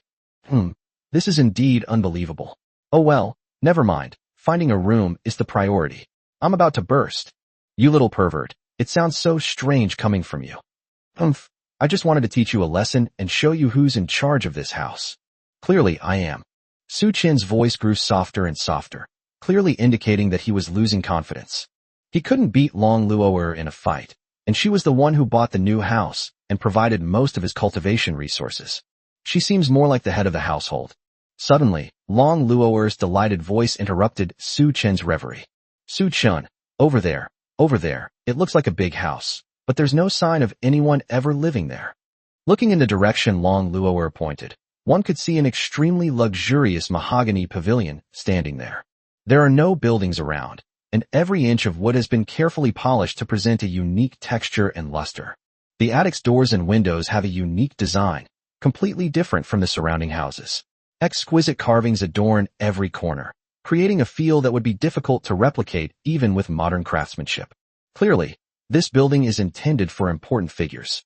Lolo, isn't living in this house a bit too high profile? I have a feeling that trouble will happen the moment I get close. Su Chen, you're not chickening out, are you? You don't dare to duel me, do you? Who's afraid of who? You still owe me a chance to fulfill any request. You useless stinking man. You don't dare to fight me head on. Provocation won't work on me. However, as the two approached the luxurious building, a barrier instantly appeared, preventing them from entering. At the same time, a huge bell rang out. It goes without saying that something bad has happened. Chapter 88 1 for 1,000. Instantly, many swordsmen rushed out of their cultivation rooms and came here, staring intently at Su Chen and Long Luo. Sigh. I knew it. It wouldn't be that easy to get in. Su Chen complained helplessly. But it doesn't matter. It doesn't matter how many people come. It is said that the strongest person in the sword realm is the leader of the Blood Sword Alliance, an epic-level powerhouse. Long Luo was already invincible in her realm, and now that she has broken through to the extraordinary level, it is estimated that no one in the entire sword secret realm can do anything to her. It will also tire her out a bit, making it easier for him to turn the tables and become the master. Su Chen, why do you seem quite happy to me? Is it just my imagination? No way. The swordsmen here are of varying levels of skill. It seems that most of them are at the emperor or hero level. Wife, you have to save your husband. You don't want to see your favorite person suffer, do you?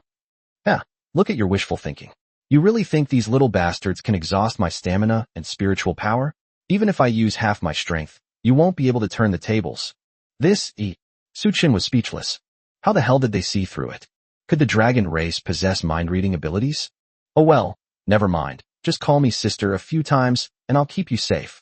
Big sister, save me. In the square in front of the pavilion, more and more swordsmen from Jianmen Tower gathered, forming a dense crowd, which looked to be about 1,000 people. They were all eager to get started, seemingly waiting for their leader to give them orders. Leading them were 2 swordsmen wearing straw hats, who looked very much like the chivalrous heroes in movies and TV dramas. Where is Zhao Go? Wasn't he supposed to be guarding the Bloodsword Pavilion? How did 2 little kids end up here? And they even touched the barrier. The tall, thin man on the left curled his lip, looking very impatient. Looks like he's been wandering around the pub again. Damn it, there aren't any women there. What's the point of wandering around? The tattooed man on the right rested his chin on his hand, trying to look like he was thinking. Something's not right. The Bloodsword Pavilion bell has rung so many times already. Why hasn't he come yet? Could he have slipped away? There are only 2 little kids, and we have so many people here. What's there to be afraid of? Never mind him. The Alliance leader has given a strict order. Only he can reside in the Bloodsword Pavilion in each town. Anyone who approaches the Bloodsword Pavilion will be executed on the spot, and there will be a hefty reward. Although the Alliance leader has never been to the Sword Gate Tower, the rules still need to be followed.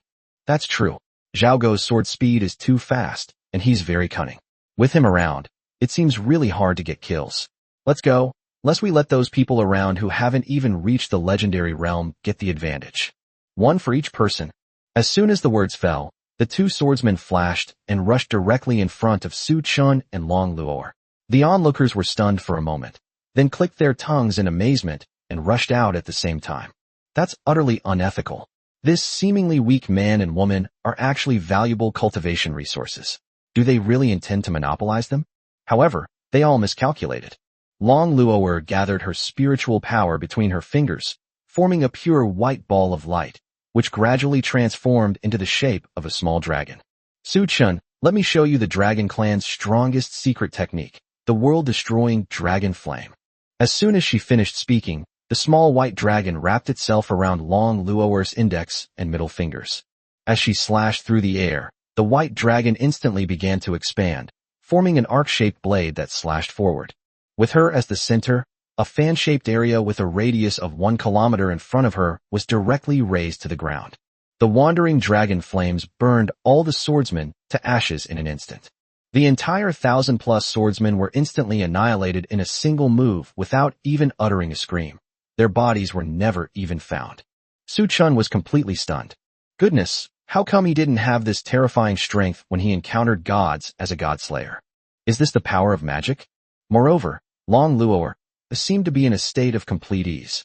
Holy crap, isn't this even going all out? A transcendent realm expert is truly terrifying. Please don't say that.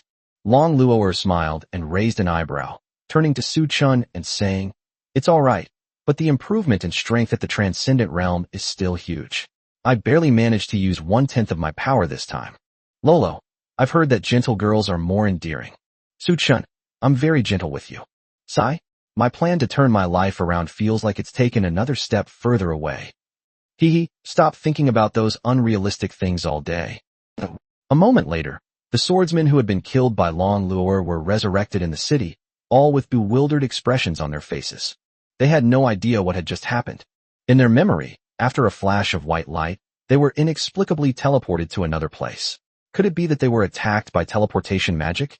However, the reduction in soul energy can still be felt, and I've never heard of any swordsman class using teleportation magic. However, when they returned to the plaza in front of the Bloodsword Pavilion, the scene before them completely stunned them. The once prosperous scene has vanished, leaving only ruins. Broken walls and rubble are scattered everywhere, and the streets are filled with smoke and debris. Even if one dies here, it will have no effect on the physical body, but the fear brought by this scene is deeply imprinted in the hearts of all the swordsmen here. What happened? Why did this happen? I think I only saw a flash of white light from the white-haired little girl's hand, and when I came to my senses, I was in the east of the city. Oh no, The Blood Sword Pavilion's barrier has been broken. It looks like that couple went inside. Brothers, let's attack together. Hey buddy, go ahead and do it. We'll support you from behind. We'll make sure to spread the word about your heroic deeds later. This is terrifying. What level of powerhouse is this? To cause such destructive power with a single move, could it be another epic level powerhouse descending? We must contact the Alliance leader immediately. Where is the messenger? Go to Blood Sword Pool immediately and inform the Alliance leader. On the other side, after Long Luoer finished cleaning up the debris, she broke the barrier and entered the Blood Sword Pavilion with Su Chun. A dazzling crystal chandelier hangs from the high ceiling, twinkling like stars and illuminating the entire space. The walls were covered with exquisite murals, the long table was set with fine porcelain, and even the ordinary wooden chairs and sofas were inlaid with many dazzling gemstones, exuding luxury. Wow, Su Chun, this place is so beautiful. It's much prettier than our home in Tiana City. Long Luoer tugged at Su Chen's sleeve and exclaimed excitedly. Yeah, they really know how to enjoy themselves. Cultivating here is quite enjoyable. It wasn't a waste of spiritual energy to expend it on those scumbags. I hope you won't waste your energy on trash like me. Speaking of which, that attack just now shouldn't automatically follow up, right? After they respawn, they'll probably come back to cause trouble, won't they? Long Luoer pulled Su Chun to the wooden bathhouse and replied, No problem. I've set up a barrier around this house, so they can't get in. I don't want to be disturbed. Lolo, you're so thoughtful. I feel like I'm completely useless. After drying each other off, the two went into the bath together. Their weary bodies soaked in the bathtub, the comfortable water temperature like a warm caress, instantly dispelling their fatigue. Thinking back, it's been several months since I arrived at the Sword Realm, and I haven't had a proper bath even once. Relying on Long Luoer to use water magic to wet towels to wipe her body is a thing of the past. She can finally enjoy a warm bath. Su Chun, what do you think of the environment of this bathhouse? Why are you asking this all of a sudden? I think it's wonderful. The decorations are gorgeous, and the scent from the aromatherapy diffusers is so pleasant. It's incredibly refreshing. Well then, as Long Luoer spoke, she suddenly stood up and hooked Su Chen's chin with her little finger. Holy light instantly filled the entire bathhouse. Lolo, what are you going to do? It's been over a week, and I'm about to go stir crazy. I need to take this opportunity to dispel your inappropriate fantasies. This is a public bathhouse. What's wrong with the bathroom again? Is there a problem? Or do you just prefer the bed? Chapter 89, A Cozy Little Home. Bloodsword Pool, inside the council hall. A handsome young man with long, flowing blonde hair, standing 6 feet tall, and with long ears, looked at the report his subordinate had just handed him and fell into deep thought. She looks like a teenage girl. She can destroy half a city with a single move. If these people aren't just making things up, she's probably an epic level expert, right? Logically speaking, most of the cultivation resources here are of little use to epic realm experts. So what is she doing in the Sword's secret realm? Could it be that she's here to challenge Sword's Sweet Mountain and Dragon Valley? Those who have reached the epic realm, aside from that freak of the Dragon Clan, are mostly over 300 years old. To still look like a little girl at 300 years old is truly bizarre. Gym and Tower? I've never been to that place before. They probably aren't here to seek revenge, right? We still need some intelligence. We can't afford any mishaps before the plan is complete. The blonde man clapped his hands, and a transparent figure instantly appeared in front of him. Although her face is not visible, her figure clearly indicates that she is a woman, with a curvaceous figure and extremely hot looks. Lord Caesar, is there anything I can help you with? Go to the gatehouse with my emblem sword and investigate who the little girl mentioned in this report is. Don't alert her. After the blonde man finished speaking, he tapped the ornately decorated wooden table in front of him. The transparent figure stepped forward, picked up the report, and began to study it. After a moment, the transparent figure spoke. I understand. But Lord Caesar, there is still one thing I don't understand. What's up? I saw in the report that the mysterious expert was accompanied by a man. Did he have any special requests? When they entered Jinmen Tower, they claimed to be brother and sister, but judging from the report, it was clearly the woman who was protecting the man. Their relationship seemed to be more than just brother and sister. I think they were more like male concubines. After all, it's quite normal for powerful women to have several male concubines, and many powerful men also come here with female companions. It's not unusual, and they shouldn't pose any threat to her. If you feel it's necessary, then kill them. I see. The transparent figure vanished from the room the moment it finished speaking, as if it had never existed. Gazing at the empty room, the blond man murmured, "I hope it's just an ordinary expert who accidentally stumbled into the sword realm. I've been preparing here for 300 years for this plan. I mustn't let anything go wrong." On the other side, inside the blood sword at Jianmen Tower, Su Chen looked at himself, who was getting thinner and thinner, and sighed repeatedly. In the past 6 months, I've truly come to understand what the phrase dragon's nature is inherently lustful means. Whether it's because Long Luo'er broke through to the transcendent realm, or because she's living too comfortably in the Bloodsword Pavilion, some of her needs are becoming increasingly greater. They duel in the training room on the top floor of the building in the morning, and in bed at night. Without exception, they all ended with Su Chun being pinned down. In his spare time, he cultivated the treasures he had plundered from Jiandang Mountain, but in the blink of an eye, they were all gone. Although these materials have very limited effect on improving one's cultivation level, their main effects are primarily to enhance physical fitness and spiritual power, as well as resistance and control over certain attributes. However, its advantage lies in the quantity. After all the resources are used for cultivation, it is estimated that it will be just one step away from breaking through to the late stage of the Brave Realm. Su Chun, how are those resources going? Long Luo'er asked while combing her hair. I estimate we'll run out in about a month. Looks like it'll finally be time to leave this place. Why do you seem more eager to leave this place? How could that be? I've lived here longer than at my home in Tianna City. I'm really reluctant to leave. After Long Luo'er finished combing her hair, she went straight to Su Chen's side, sat on his lap, and showed a mischievous smile. Su Chen, listen to me. I just studied the sword techniques passed down to me by the first generation of Sword God. I think I've grasped the basics of one of the moves, Dimensional Slash, but Looking at Long Luo'er's mischievous grin, Su Chun had a bad feeling. For the past 6 months, whenever Long Luo'er showed such an expression, Su Chun could only sit on the ground to cultivate the next day, his back so weak that he couldn't even stand up. Now, if she doesn't keep up with the suspense, she'll definitely be ridden for several hours. Could it be that it's possible to cut open a dimensional rift and travel freely to every corner of the world, like Ji Linglan? Half right, but half wrong. So, Long Luo'er's figure flashed onto Su Chun in an instant, smiling maliciously. No, it just ended an hour ago. 3 hours later. Long Luo'er put on her clothes and explained with a grin. Actually, the dimensional slash of the first generation sword god is, in other words, cutting through space to form a spatial rift, which is why it can break through all defenses in the world. The spatial rift I created is quite remarkable. It's like a separate dimension within a storage ring, a world of its own. Although I could only create about 1,000 cubic meters using all my strength, it's enough. Upon hearing this, Su Chen frowned slightly. But soon, he understood what Long Luo'er was trying to say. Lolo, do you intend to put the entire Bloodsword Pavilion into the alternate dimension you created? That way, they'll have a good place to live no matter when or where. Yeah, after all, I really like this place. It would be such a waste to give up like this. Why not just make a portable mobile house so we can live here anytime, anywhere? Long Luo'er raised her hands, looking very excited. Really? Such a wondrous use. You're truly amazing. I completely don't understand that part of the dimensional slash inheritance. Long Luo'er patted Su Chun on the shoulder and comforted him. In terms of spatial power, one can only grasp the basics after reaching the Emperor Realm or above.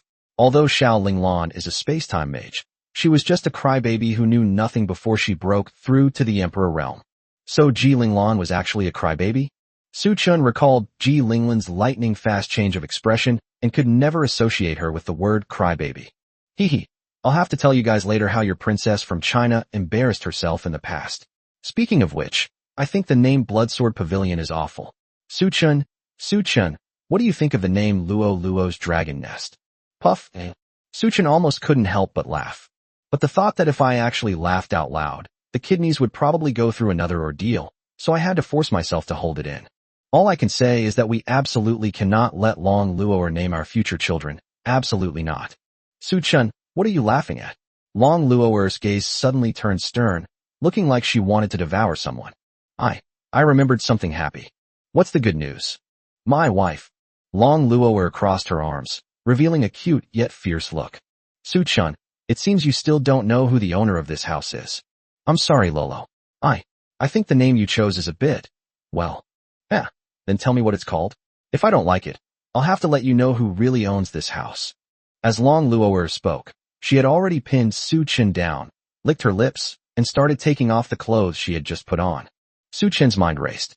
If I can't come up with a decent name, even an iron pestle will seem to be grinding into a needle. How about we call it Cozy Little Home?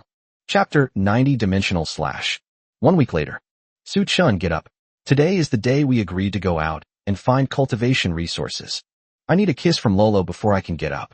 Honestly, it's been like this every morning for the past few days. Who would want to kiss you? Despite saying that, Long Luo'er, as usual, hugged Su Chen tightly and pressed her cherry lips to his. Several minutes later, the two reluctantly parted ways. Are you satisfied now? Satisfied. It would be even better if we could go in a little further. What indecent talk are you spouting? I don't understand you humans. You complain about back pain when you do that kind of thing, but you're actually very happy about it. Isn't that kind of thing a more intimate expression? I like it. Is that not allowed? All right, get up now. These past few days, ever since he accidentally discovered Long Luo'er's weakness, Su Chen couldn't have been happier. After all, he could never beat Long Luo'er in a bed duel, but he could definitely win a verbal duel. I don't know if it's because of shyness, or if dragons are just naturally bad at talking. She was not good at attacking at all. Whenever Su Chen broke into her territory, she immediately gave in and did not intend to continue resisting. She let Su Chen do as he pleased, and she was extremely comfortable. Moreover, Long Luo'er's breath always carried a sweet fragrance, which was extremely invigorating and made one feel more energetic the more one smelled it, even more effective than extra chewing gum. Finally, I found something that can win over Long Luo'er. This was the first time the two had left the Bloodsword Pavilion in more than half a year. No, this should be called a cozy little home. There were also no fewer than 100 swordsmen watching their every move in the square. During this time, the two also glanced at them through the window a few times, and almost every time it was a different person. It's probably a shift system, with a new batch of people being replaced every so often. The swordsmen were chatting and laughing in the square, talking about how easy and comfortable their surveillance work was, when suddenly everyone froze. To my surprise, more than half a year later, the brother and sister actually left the Bloodsword Pavilion. The atmosphere suddenly became tense, and every swordsman's heart was in his throat. The shadow of being killed by Long Luo'er in one move half a year ago has not yet dissipated. Upon seeing Long Luo'er again, he began to tremble uncontrollably. In her eyes, whether you are a warrior or a hero, an emperor or a legend, all beings are equal and can be annihilated in one move. That's how terrifying and chilling she is. However, what happened next was even more unexpected. With a casual wave of her hand, Long Luo'er conjured a giant ice sword. With a powerful, charged strike, they cleaved a rift in the void across the vast plaza, as if an endless abyss was beckoning to them. Immediately afterwards, Long Luo'er used a cutting spell on the Bloodsword Pavilion, separating the entire pavilion from the ground and lifting it up before throwing it into the void rift. In less than 10 seconds, the enormous pavilion vanished into thin air, making one wonder if it was magic. Unlike the many swordsmen around her who were stunned, Long Luo'er simply dusted off her hands and skipped over to Su Chen, laughing. See, Su Chen, I told you I could do it. Su Chen swallowed hard and replied, Hey Luo, are you sure people won't die if they go in? I have a feeling that if I go in, I'll instantly get lost in another dimension. How could I possibly harm you? Go inside and check on things. As Long Luo'er spoke, she lifted Su Chen's body like a sandbag and stepped into the newly opened dimensional space. The crack closed again within minutes, as if nothing had happened. As for the swordsmen in the square, they were all shocked. It was only after a long time that people slowly started to discuss it. Holy crap, what did I just see? That little girl actually cleaved space in two with a single sword strike. Tell me, am I dreaming? Could this be the legendary dimensional slash? I've used this move in my dreams so many times, I never thought I'd actually see it in reality. What the hell were we fighting against? Were we out of our minds to provoke such a being? Epic? Extraordinary? Or perhaps a saint? This is the first time I've ever seen someone this powerful. My wife is the heir to a family of woodcarvers. When I get back, I'm definitely going to have a statue made of her to worship every day. At this moment, inside the building closest to the square, a blonde, blue-eyed woman with long ears stood there, pale and stunned. She was Amy, the maid who was ordered by the leader of the Bloodsword Alliance to investigate and find an opportunity to assassinate Long Luo'er. However, half a year has passed, and Long Luo'er has not made a move. As for the barrier that Blood Sword Pavilion re-established, she had observed it and knew that with her strength, she definitely couldn't break it without anyone knowing. So she could only find a house closest to Blood Sword Pavilion to cultivate while observing Long Luo'er's every move. Her cultivation level is at the peak of the legendary realm, making her one of the top 10 experts in the Sword Secret realm. The Celestial Order sequence is the Shadow Warrior of Sequence 133. It possesses remarkable strength, endurance, and reflexes, and can also manipulate its own shadow to fight alongside it. It is extremely strong in both offense and defense. However, even someone as remarkable as her was completely dumbfounded the moment she saw Long Luo'er unleash the Dimensional Slash. Dimensional Slash, a move that Caesar spent his entire life trying to master but never managed to learn even a fraction of its essence, was performed by an ordinary little girl. Moreover, judging from her appearance, it seems that she didn't use much force at all, and even wanted to use the Dimensional Slash as a large spatial ring? What the hell is this? This isn't how you waste resources. That little girl will definitely affect Lord Caesar's plans. This matter must be reported as soon as possible. If a decision is not made in time, there will be endless troubles, Amy murmured. At the same time, he sent his shadow back to the council hall of the Bloodsword Pool, while his main body remained there to monitor the situation. After entering the spatial rift cleaved open by the Dimensional Slash, Suchin also praised it repeatedly. The Bloodsword Pavilion, which Long Luo'er had just thrown in, stood on a piece of land about 200 or 300 square meters in size. At the edge of the land, there seems to be an invisible wall of air, as if we have reached the end of the game map. As for the scenery around the mainland, it is the square that has just been cracked open, and you can stay here and observe the outside world's every move. I thought it would be pitch black. How could that be? I only dared to bring you in after I came in myself. As expected of you, you've thought of everything so thoroughly. Upon entering the house, it was discovered that apart from some decorations shifting a few centimeters due to Long Luo'er's recent movement, almost nothing had changed. How about it? Lolo, you truly have the qualities of a virtuous wife and loving mother. What are you saying? We don't even have children yet.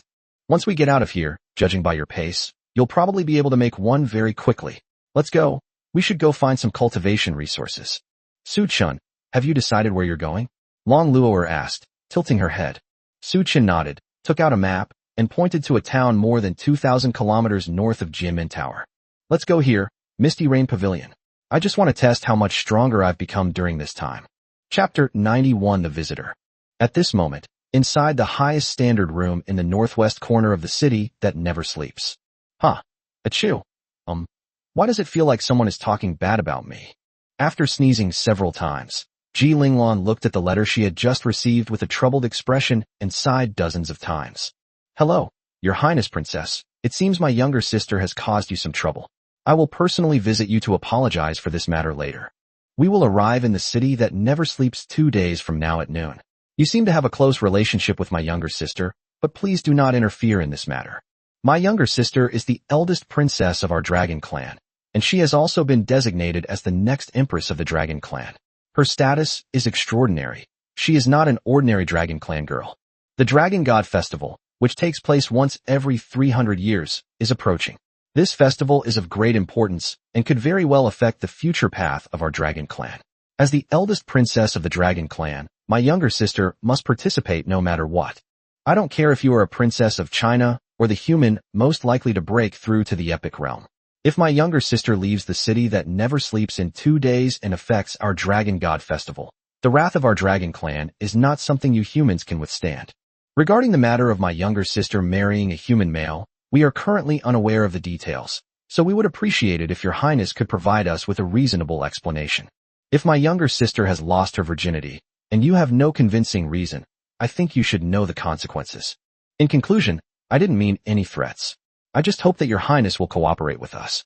This matter should be resolved quickly and won't affect you. Visitor.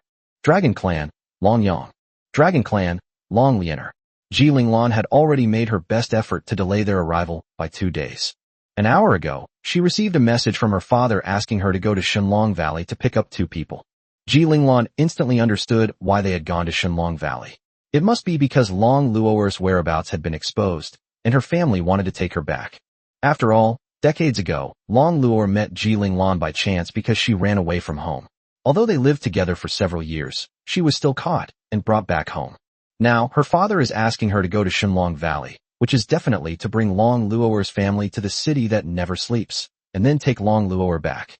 After arriving at Shenlong Valley using teleportation magic, she also used the excuse of lacking spiritual power to prevent Long Yang and Long Lianer from taking this opportunity, successfully delaying the two of them for 2 days. However, it seems that the two of them had anticipated this and had prepared a threatening letter in advance to give to her. Alas, little dragon girl, it's not that I don't want to help you. As a princess of China, I can only prioritize the interests of China. At this moment, there was a knock on Ji Linglin's door, and a female guard dressed like a ninja entered. She was Han Xuelin, one of Ji Linglin's personal guards and the captain of her shadow guards. As for the shadow guards, they are an intelligence and assassination organization that serves Ji Linglin. They are used to collect intelligence and do dirty work. If necessary, they can also act as her doubles. Because of Ji Linglin's certain quirks, all the members are good-looking unmarried women, and some are from other ethnic groups. Many of them are legendary level experts. Even if they haven't reached the legendary level, they are almost at the legendary level. Their strength is among the best in the emperor level. They can fight even if they encounter a legendary level expert. She wouldn't normally need to bring shadow guards to hold the Night's Watch meeting here, but because of the previous incident where control of the God's portal was seized, and since she didn't know it was Astaroth who was behind it, she had to take it seriously. After all, in this world, every living clergyman occupies a spot, and they are always the target of jealousy and assassination attempts. The existence of a single clergyman determines the strength or weakness of a nation or even a race, demonstrating the importance of clergy. Ji Linglin has multiple identities. She is a princess of China, a priestess of China, and currently the human being closest to the epic realm. It is quite normal for her to have her own personal guard and intelligence organization. Your Highness, the matter you asked me to investigate has been completed. Really? So the results of the investigation are: according to our investigation, it was Yang Yi, the city lord of Dragon City, who sent his Dragon Clan guards to contact the Divine Dragon Clan, exposing Long Luo'er's whereabouts. And it seems that he also embellished the story quite a bit. Yeah. Ji Linglin's eyes instantly turned icy cold. She already knew the gist of the feud between Yang Tianlong and Su Chun from Long Luo'er. It was entirely his own fault. It's unacceptable for a normal person to flirt with Su Chin's wife right in front of him, right? She lost a fair duel witnessed by the Night Watchers, and then went to seek revenge in her little world with a dragon of the Emperor realm, only to be killed instead. Who can she blame for that? After that, having beaten up the brat, she not only wants to abduct her best friend Long Luo'er in the city that never sleeps, but may also push China into an abyss of no return. Who gave a mere dragon city lord the courage to act so recklessly? Your Highness, should we get rid of him? As Han Xuelin spoke, she gestured with her hand to her neck. Ji Linglin nodded in agreement. Clearly, in their eyes, the life of a mere city lord was utterly insignificant. They'll be leaving the city that never sleeps tonight to head back to Dragon City. Make sure they're clean on the way, don't let a single person get away. Then, find some random charge to pin on Yang Yi and replace the Dragon City lord with one of our people. Yes, sir. After Han Xuelin finished speaking, her figure instantly disappeared from the room. Little dragon girl, Su Chun, this is all I can do. The rest is up to you too. Ji Linglin gazed intently out the window and murmured softly.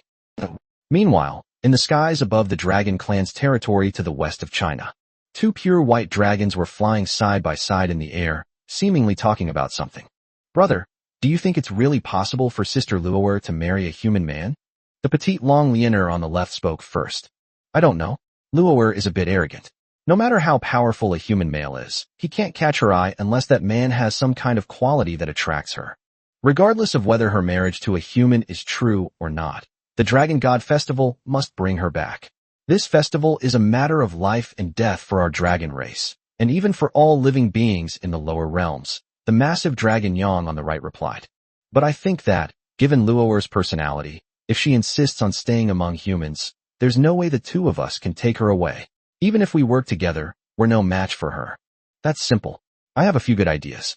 As long as we can trick her back, then have my father suppress her and lock her up for decades until that human male dies of old age, all the problems will be solved. Sigh, this feels so cruel to Sister Luo'er. There's no way around it. Given her status and position, she absolutely cannot be allowed to cause trouble. After all, she is.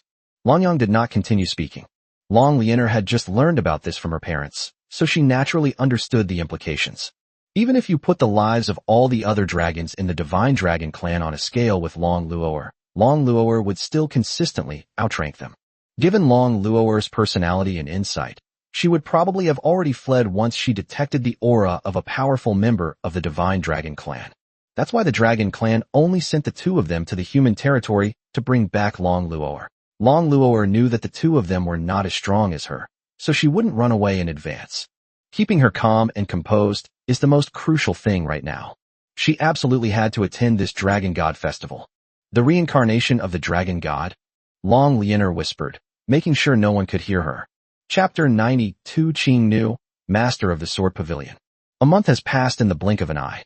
When Su Chun and Long Luo'er left the Sword Gate Tower, all the swordsmen of the Blood Sword Alliance avoided them, afraid of making eye contact with Long Luo'er. He can destroy half a city with a flick of his wrist and sever space with a casual move. No one with a sound mind would dare to provoke him. Even if you don't actually die in the Sword Realm, what if someone holds a grudge against you and comes to kill you through the internet? A powerhouse of this caliber can completely disregard the wandering divine messengers of this world, going wherever they please without any hindrance. Killing someone is as easy as turning one's hand. It's simply a matter of whether the other person wants to waste their time. However, because of their cozy little home, the two moved at twice the speed. After all, they need to expend physical energy every night and only travel when it is dawn. Fortunately, before their cultivation resources ran out, they finally arrived at the Misty Rain Pavilion, the core base of the Sword Pavilion, the second largest power in the Sword's secret realm. The story of the two causing a ruckus at Jianmen Tower had spread throughout the area, which saved them a lot of trouble. The swordsmen guarding the gate were stunned when they saw the two. Look, that duo over there. Why do they look exactly like the S-class dangerous individuals described in the previous report? A white-haired little girl with a male concubine. No way, it really is her. Why has this fiend come to Misty Rain Pavilion? What should we do now? Let him pass or fight him? Are you crazy? You still want to fight her? I'm going to inform the Sword Pavilion Master. Hey, don't try to take it from me. You two stay here and hold them off. My duty is to act faster. Leave the message to me. Su Qin was also speechless. Good heavens, these gatekeepers are treating us like ruthless killers. Do they have to be so scared? They are a model couple. As long as you don't mess with them, you're basically a model citizen. Su Chun, am I that scary? In a sense, it is indeed quite terrifying.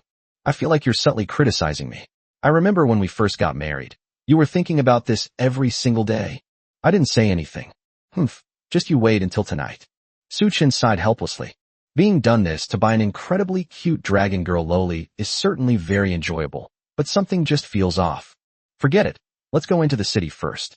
If you use your reputation well, it can save you a lot of trouble.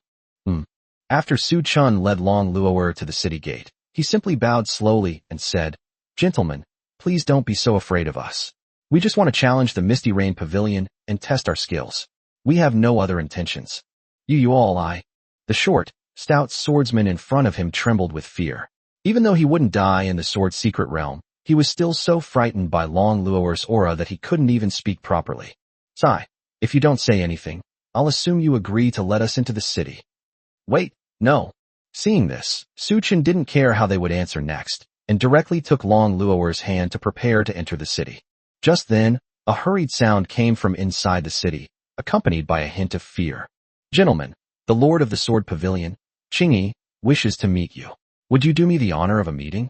A short swordsman rushed out from the city and said, trying to appear calm.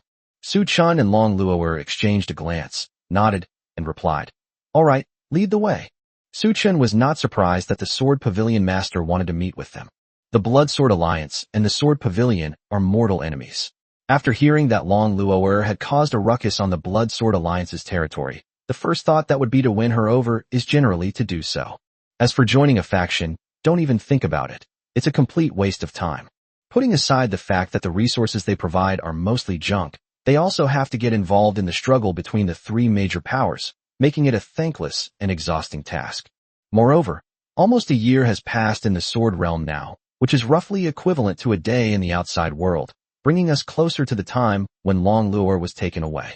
Su Chun hasn't even reached the Hero Realm yet. Even if he unleashes his light blade, he might not be a match for Long Luo'er's family. He doesn't have the time to deal with these trivial matters. It is said that the Lord of the Sword Pavilion is the one who has stayed in the sword's secret realm the longest, for a full 500 years. He has managed to advance from the mid-legendary realm to the early epic realm by relying on a large amount of basic cultivation resources. He is the goal that most swordsmen in the sword's secret realm strive for. Having stayed for 500 years, he must have a good understanding of the various cultivation holy sites in the sword's secret realm, and that is Su Chen's main goal. After all, we still don't know where the first dragon knight rests in peace. Guided by the short swordsman, they passed through several exquisite iron gates and arrived at the door of a luxurious residence, where he then took his leave. Before even opening the door, a biting cold wind swept in, and even Su Chen, who had cultivated many of the secret treasures of Sword Mountain, couldn't help but sneeze. Su Chen, are you alright? Long Luo'er asked with concern. Sorry, it's a bit cold. I've been unafraid of the cold ever since I started cultivating the white flower, but I never thought I'd be shivering from the cold. It seems that the master of the Sword Pavilion is a member of the Snow Clan. The Snow Clan? My high school teacher once said that the Snow Clan was almost wiped out 10 years ago due to an attack by the gods. I can't believe there are still survivors. Just then, a cold female voice came from inside the room, carrying a hint of dissatisfaction, but also a sense of helplessness. The gates of the mansion were then opened. What came into view was a beautiful woman wearing a light blue dress, like an evening gown for a high-end banquet. Her skin was as white as snow, smooth and translucent. His eyes shone with a cool and profound light, as if they could see into the depths of a person's heart. Her long, sky-blue hair cascaded down her shoulders like a waterfall, each strand seemingly sculpted from ice and snow, beautiful yet aloof. His entire body emanated a bone-chilling cold and a suffocating pressure. Any man who sees her would probably fall in love with her at first sight. Of course, Su Chen is an exception. Human, you are wrong. The Snow Clan has been wiped out. Su Chen scratched his head, looking a little embarrassed. Although he didn't do it intentionally, it was still inappropriate to talk about the extinction of a race in front of others. I'm sorry, Lord of Sword Pavilion, I didn't mean that. It doesn't matter anymore. If a race like the Snow Clan is wiped out, it doesn't matter to me either. Upon hearing this, Su Chen was stunned. Who wouldn't care about the life and death of their own race? Just as Su Chen was about to step forward to ask, Long Luo'er grabbed his sleeve and said, Su Chen, don't go near her. What's wrong? Long Luo'er did not respond to Su Chen, but slowly walked up to the Sword Pavilion master and said with a playful expression, At first, when I heard the name Qingyi, I didn't know who it was. I didn't expect it to be you, the goddess of the Snow Clan, the goddess of ice and snow, Qingnu. Chapter 93 Reasoning. Upon hearing this, Qingnu was stunned, and Su Chen was also stunned for a moment. Qingnu never expected that anyone would recognize her. When she was in the divine court, she was practically invisible. Very few of the gods even knew her. She was certain that the little girl in front of her was not a god, so how did she know her? Since being excommunicated from the priesthood 30 years ago, he has been living in anonymity. How was he discovered? I think you've mistaken me for someone else. What kind of god is as weak as me? Long Luo'er ignored her excuses and directly questioned, What is your purpose?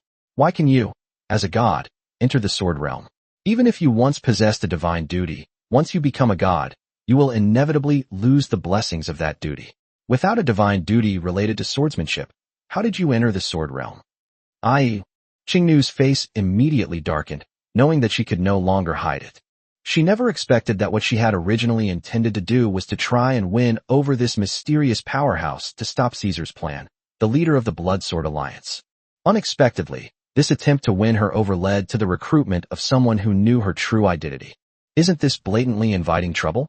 The white-haired little girl in front of her was clearly superior in both realm and strength. She could probably kill her in just a few moves. Now, it's time to think about how to extricate myself.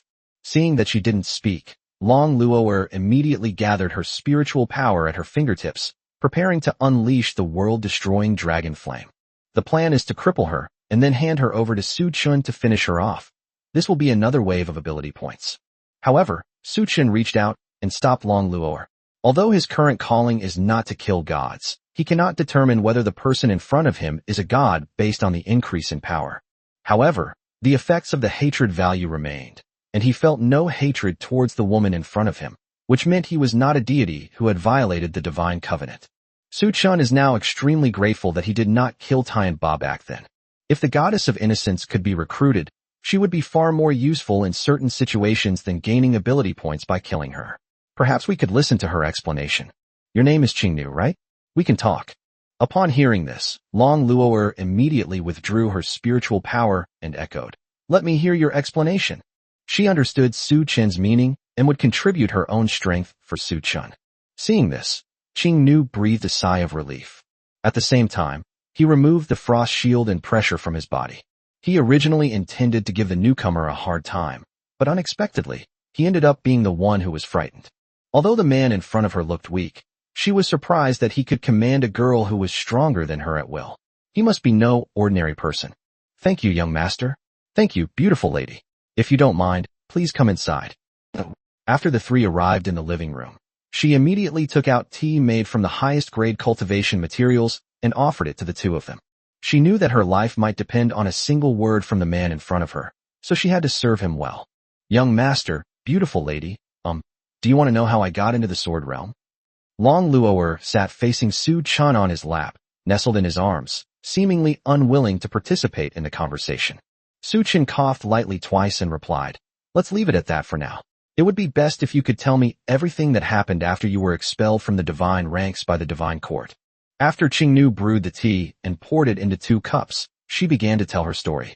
30 years ago, due to the turmoil in the divine court, a god of legendary status like her was bound to be the first to suffer and was naturally expelled from the divine ranks.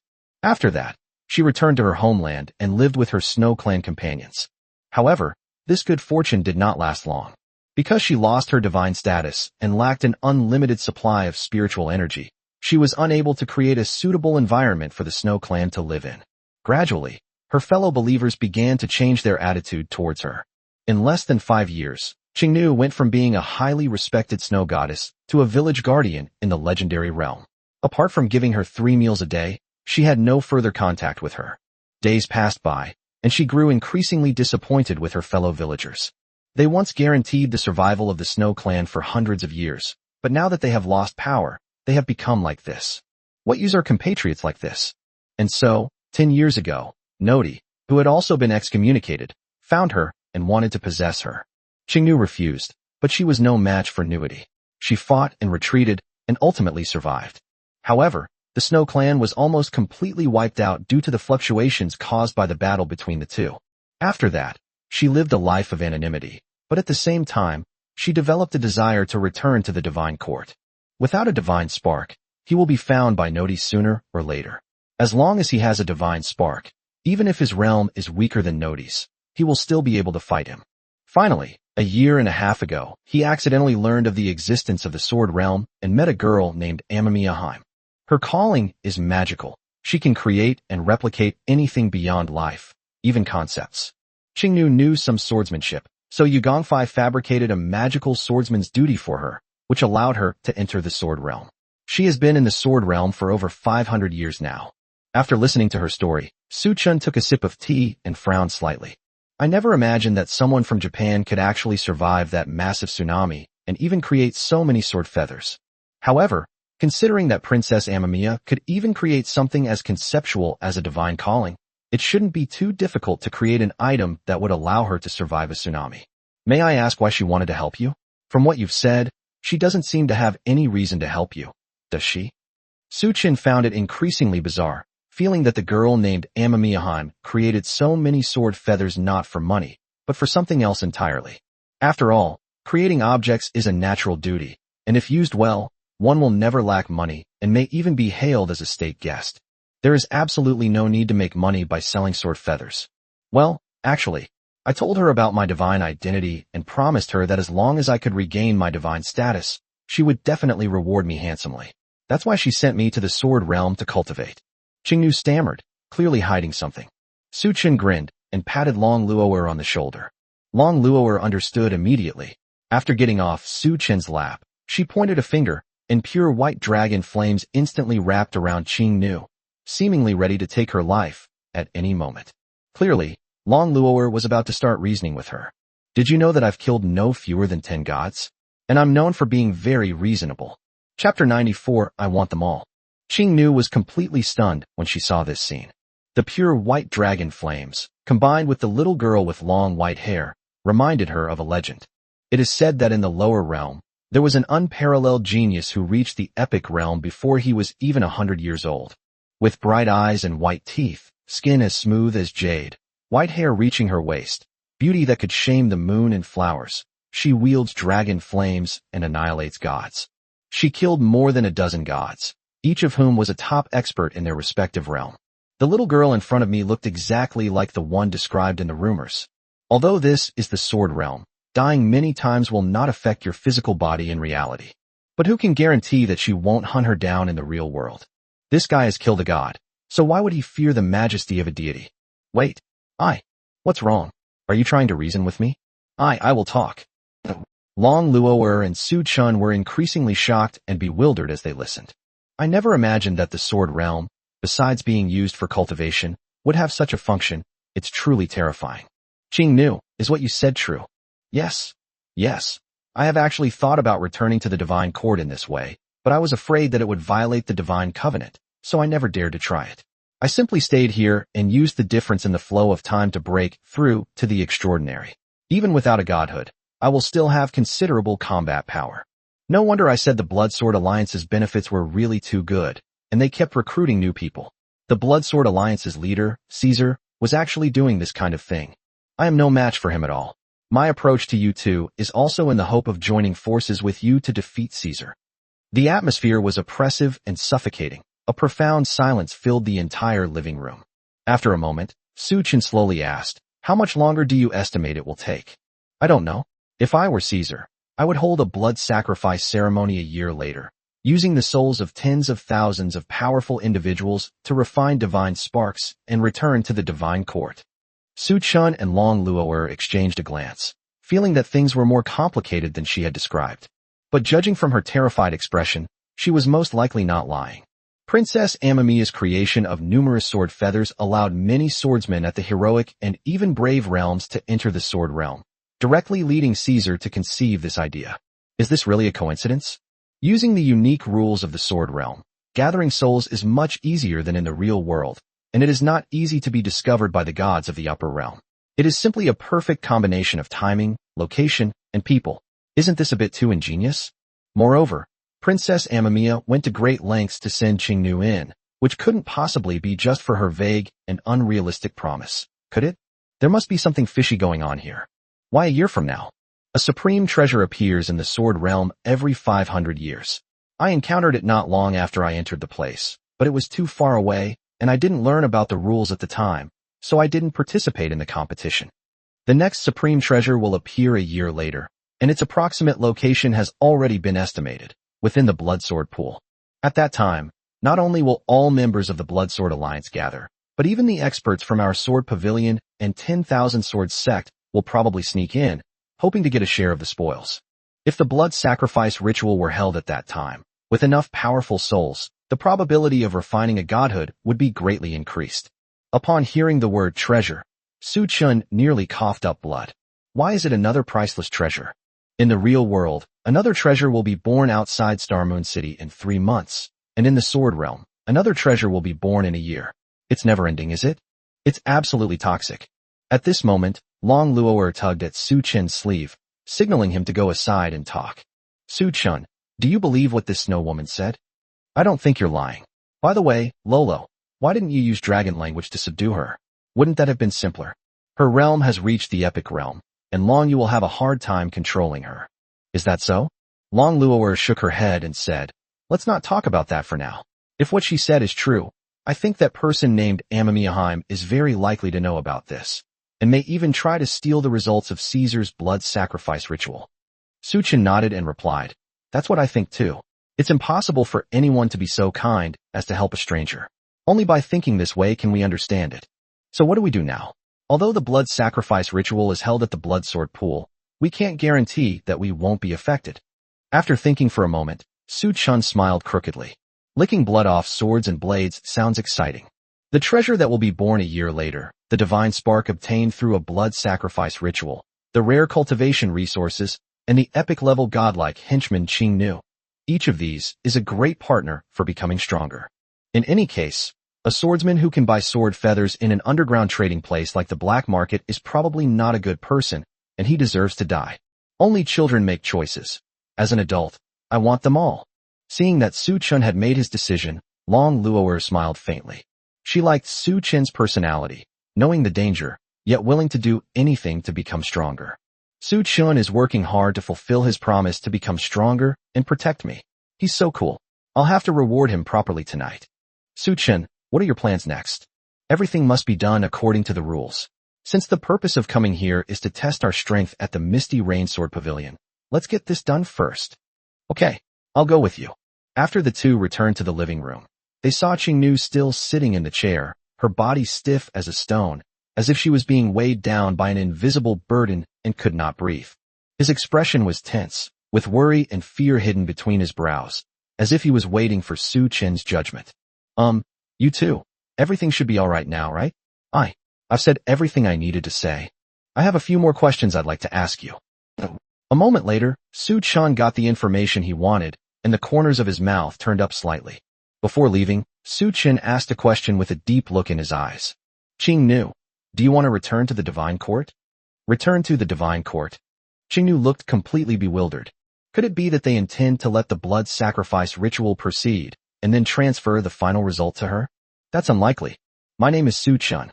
After you return to the real world, you can come to Tianhe City in China to find me. I will help you break through to the Transcendent Realm, or even the Saint Realm, and return to the Divine Court. Whether you believe it or not is entirely up to you.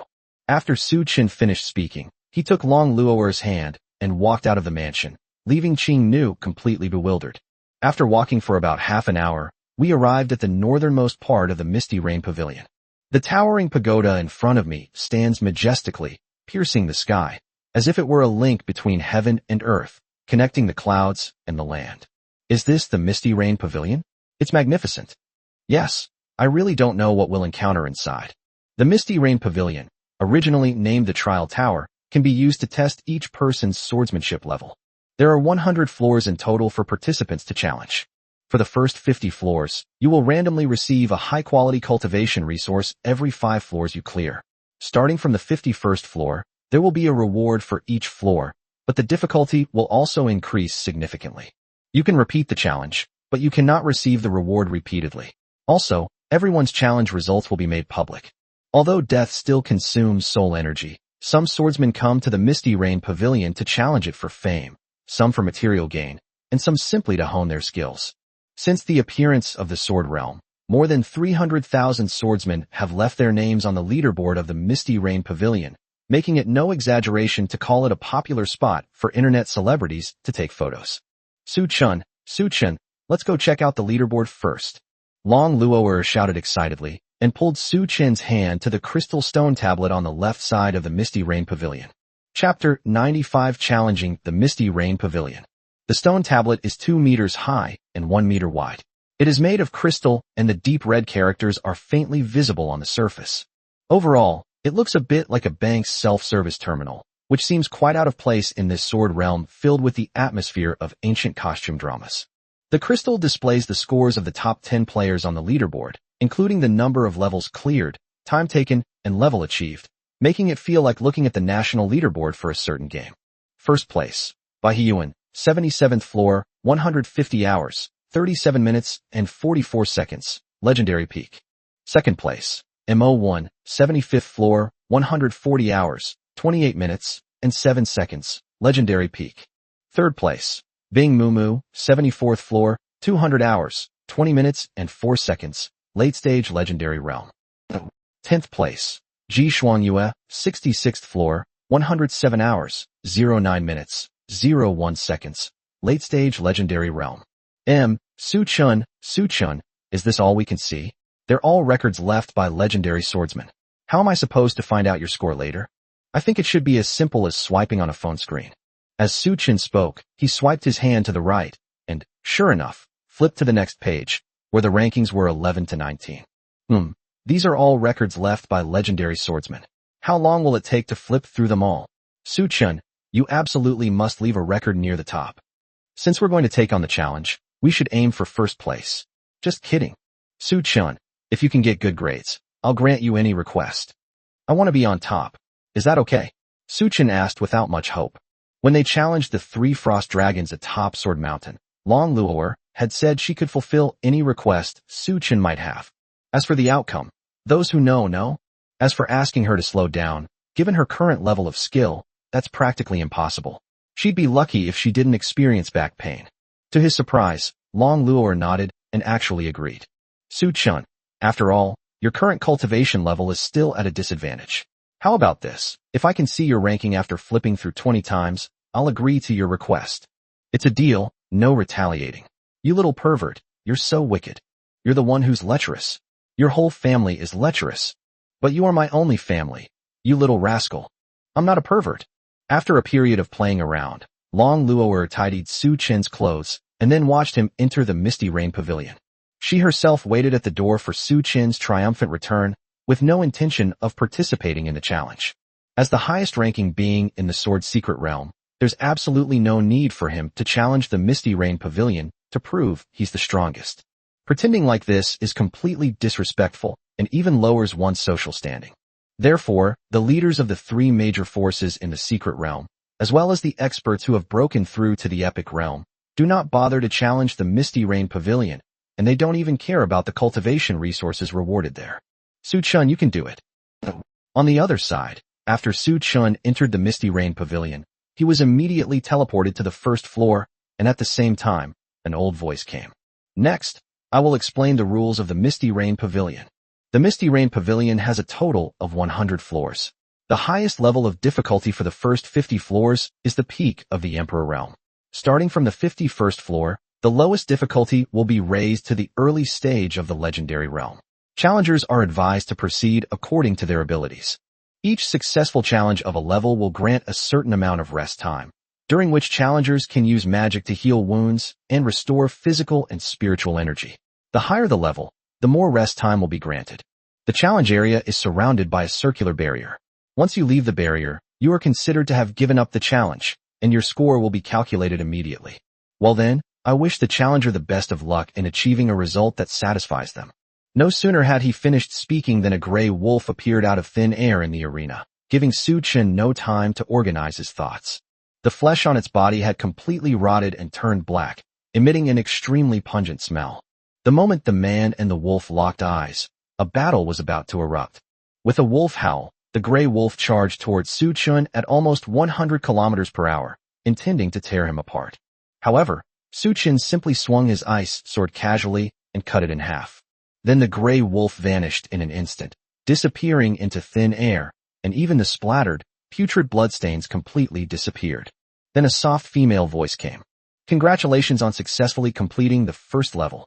You are now entitled to a 1-minute break. Su Chen waited for a long time, but didn't hear Xiao Jin's voice, so he sighed. Looks like these divine messengers are all fake.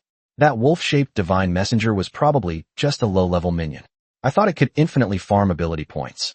Upon reaching the second level, 2 wolf-shaped divine messengers, identical to those on the first level, instantly appeared in the arena.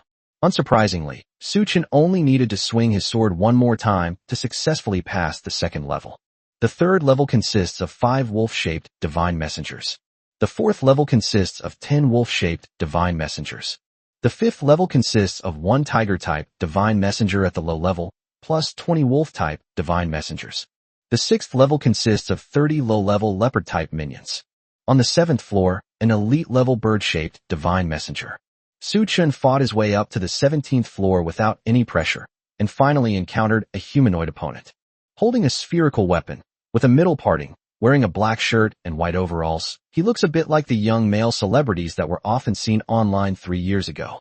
The singing and dancing prince, whose special job is number 514, is skilled in singing, dancing, and rapping, and is most proficient in various ball sports, especially basketball.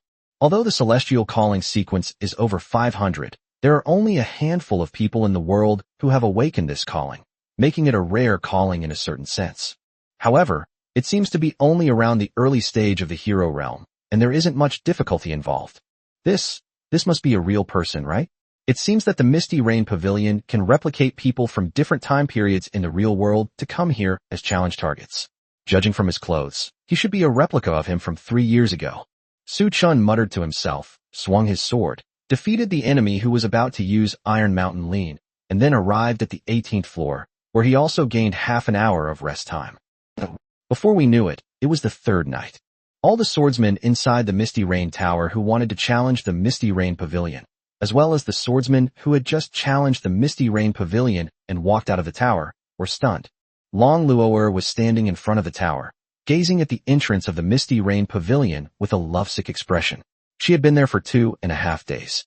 Despite her seemingly innocent, delicate, and pure appearance, no one dared to approach or strike up a conversation with her. Although most of the swordsmen here are reckless, that doesn't mean they're brainless. Just then, the huge clock on the right side of the Misty Rain Pavilion rang out one after another, instantly attracting the attention of everyone present. The crystal steel also emitted a rainbow of light at this moment, and the text on the screen was changing rapidly. Finally, after a few seconds, it stopped at page 100, showing the rankings from 991 to 1000. This means someone has broken the 1000th place mark. Chapter 96, 6-year-old Long Luo'er. Just as everyone was about to head to the crystal steel to see which prodigy had squeezed into the top 1000, Long Luo'er reacted faster than everyone else, taking a step and arriving directly in front of the crystal stone tablet, her eyes glued to the screen, wishing she could just crawl inside. As for the other swordsmen who wanted to check the rankings, they shook their heads helplessly and retreated from her side, since no one wanted to provoke that female demon. Su Chen's name appeared prominently at the third position from the bottom of the leaderboard, number 998. Rank 998. Su Chen, 49th floor, 52 hours, 1 minute, and 27 seconds, mid-stage of the Brave Realm. As for the others on this page, they are all at the late or peak stage of the Emperor Realm. However, at that moment, a tall, thin swordsman accidentally glanced at the rankings and was completely stunned. Completely unafraid that Long Luo'er was standing there, he rushed over to confirm. Holy crap! Holy crap! Holy crap!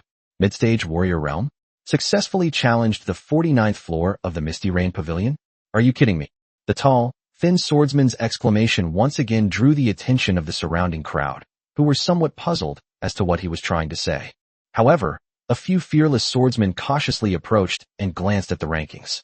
Without exception, they all froze on the spot. How is this possible? The rankings must be broken. How could a mid-stage warrior possibly challenge the 49th floor of the Misty Rain Pavilion? The Misty Rain Pavilion is one of the 3 holy lands in the Sword's secret realm. How could it be faked? But this is indeed a bit too terrifying. A mid-stage warrior realm expert has the strength to look down on a late-stage or even peak Emperor realm expert. My God, who is this peerless genius? Could he be a clergyman? He's too strong. A swordsmanship-based clergyman? That's unlikely. I know all the swordsmanship-wielding clergymen, but without exception, they're all still alive, and none of them are named Su Chen. Listening to the discussions around her, Long Luo'er was overjoyed. It's often said that a woman's heart is like a needle at the bottom of the sea, but that's actually wrong. In fact, women's hearts are very simple. If the man they like is praised by others, she will be happy too. She gets upset when others slander her. It's that simple, that innocent. Su Chen is amazing. A mid-stage warrior realm cultivator can actually rival those late-stage and peak emperor realm cultivators. That's so cool. I'll grant his request when he comes out. On the other side, Su Chen had just finished challenging the 49th floor and was already panting heavily. Damn it, 3 swordsmen at the mid-emperor realm are ganging up on me. Are they playing with snakes? I'm just a mid-hero realm cultivator, aren't I? This is insane. Recalling the battle just now, Su Chen still felt a lingering fear. The 3 swordsmen, all at the mid-emperor realm, including a sword saint, a demon swordsman, and a sword king, worked together flawlessly. Their combined attacks were almost equivalent to those launched by an early-stage legendary realm expert. Fortunately, during this period, he cultivated many rare and precious materials to increase his reaction speed and perception, and he also replenished a lot of spiritual energy by playing with Long Luo'er every night, in addition to the sword techniques passed down by the first generation of Sword God. By targeting individual enemies, they finally defeated the most troublesome demon swordsman in the team battle an hour later. As for the remaining Sword King and Sword Saint, they were much easier to defeat without the demon swordsman's support. Phew, I hope I get a solo level 50, so I can just use the light blade to kill it outright. After his rest time was up, Su Chen arrived at the 50th floor. As if hearing Su Chen's thoughts, Yanyu Pavilion actually chose a lone swordsman as his opponent. However, when Su Chen saw the swordsman's face clearly, he was stunned. This is the first thing he sees when he wakes up every morning. The face that's always in front of him every night. The face he's always clinging to every day. An incredibly familiar face. Lolo no way. The Long Luo'er before them seemed even smaller than the original Long Luo'er. She's less than a meter tall, but still has that adorable, childlike face. She was dressed very lightly, wearing only a white dress. Her silvery white hair swayed in the wind, each strand glossy and dancing in the air, like a beautiful painting. Standing barefoot on the cold floor, holding a crystal sword longer than her own height, she looked incredibly cute to anyone who didn't know better. Long Luo'er was very polite. After bowing, she kept her eyes on Su Chun and did not make the first move. Su Chun, through his perception of the sword domain, estimated that her current realm was only around the early stage of the hero realm. But for him, he was even stronger than someone at the peak of the emperor realm. Whether or not he could bring himself to do it was one thing. But the main thing was that Su Chun had a premonition that he could defeat enemies 2 realms higher than himself, yet he was completely helpless against the mini dragon Luo'er in front of him. Is this the Lolo from the past? I didn't expect him to be so powerful. However, Long Luo'er's next sentence almost made Su Chin's brain shut down. Princess, isn't Li getting up early? Big brother, aren't you going to make a move? She spoke only a few words, and her childish voice didn't quite produce any standard pronunciation, so it was hard to understand what she was saying for a while. Su Chun was stunned for a few seconds before he finally understood what Long Luo'er was saying. No, that's not the point. Why can she speak? Su Chun challenged a total of 50 floors, and more than half of his opponents were humanoid creatures. Without exception, apart from groans of pain after being injured, no one spoke. And why has Long Luo'er become so tiny? Could it be her sister? Little sister, what's your name? Su Chun asked tentatively. I am Long Luo'er, a member of the Divine Dragon Group. Big princess, if Li doesn't come soon, I'll bite first. My name is Long Luo'er, and I'm the princess of the Dragon Clan. Big brother, if you don't make your move soon, I'm going to go first. Wait. Why can you talk? Why can't I be on the sofa? I'm not a duck dad. Why can't I speak? I'm not mute. Su Chin's face darkened. Clearly, Long Luo'er in front of him didn't understand what he meant at all. Little sister, how old are you? Why should I care about you? You're such a fool for trying to cook a clay pot. Why should I tell you? Dad said that people who say that are bad people. Su Chin's brain was really about to shut down. It takes a lot of effort just to understand what she's saying. Could this be one of her tactics? However, seeing such a small Long Luo'er is quite a unique experience. Although I don't know if it's true or not, I'll have to tease Long Luo'er about it once I get out. Big brother isn't a bad person. That's right. Big princess and son. She's the kind of girl I like, and she's not a hot person. I'm 6 years old this year, big princess. Come and be a little bigger than me. Yeah, that's right. Big brother is so handsome. He's the kind of guy I like. He probably isn't a bad guy. I'm 6 years old this year. Big brother, let's fight. Chapter 97 Su Chun vs Long Luo'er. Su Chun almost blurted out, holy crap. 6 years old? He reached the hero realm at the age of 6? 6-year-old Su Chun is still playing in the mud, isn't he? Long Luo'er has actually become a hero realm expert. Isn't that a bit too terrifying? Lolo, are you only 6 years old? Is Lulu kicking sand? It's making a crackling sound when it goes up. Oha is kicking porridge. Is Lolo talking about me? It sounds a bit weird, but I still like it. Su Chun felt a surge of blood rush to his heart and almost died from being adored. This is just too cute. Let's just stop fighting and chat with Dratini Loli. Yes, Luo, I didn't expect you to be so cute. Sayonaka love, I also won't get wet. I won't hold back even if you say I'm cute. Uff, so cute. I really want to take her home and raise her. By the way, Luo, do you know that you will become my wife in the future? Li is from Ha. How come I'm only 6 years old and already know this kind of Ha? You're a bad person. How could you say something like that when I'm only 6 years old?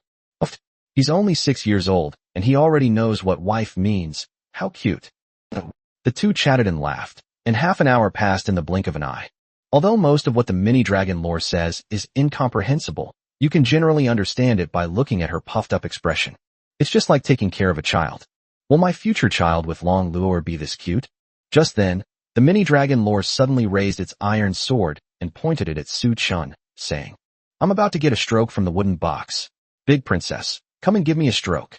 I'm running out of time. Big brother, come and fight me. No time. Su Chun was a little confused. Could it be that as replicas of Yinyu Pavilion, they are subject to time limits?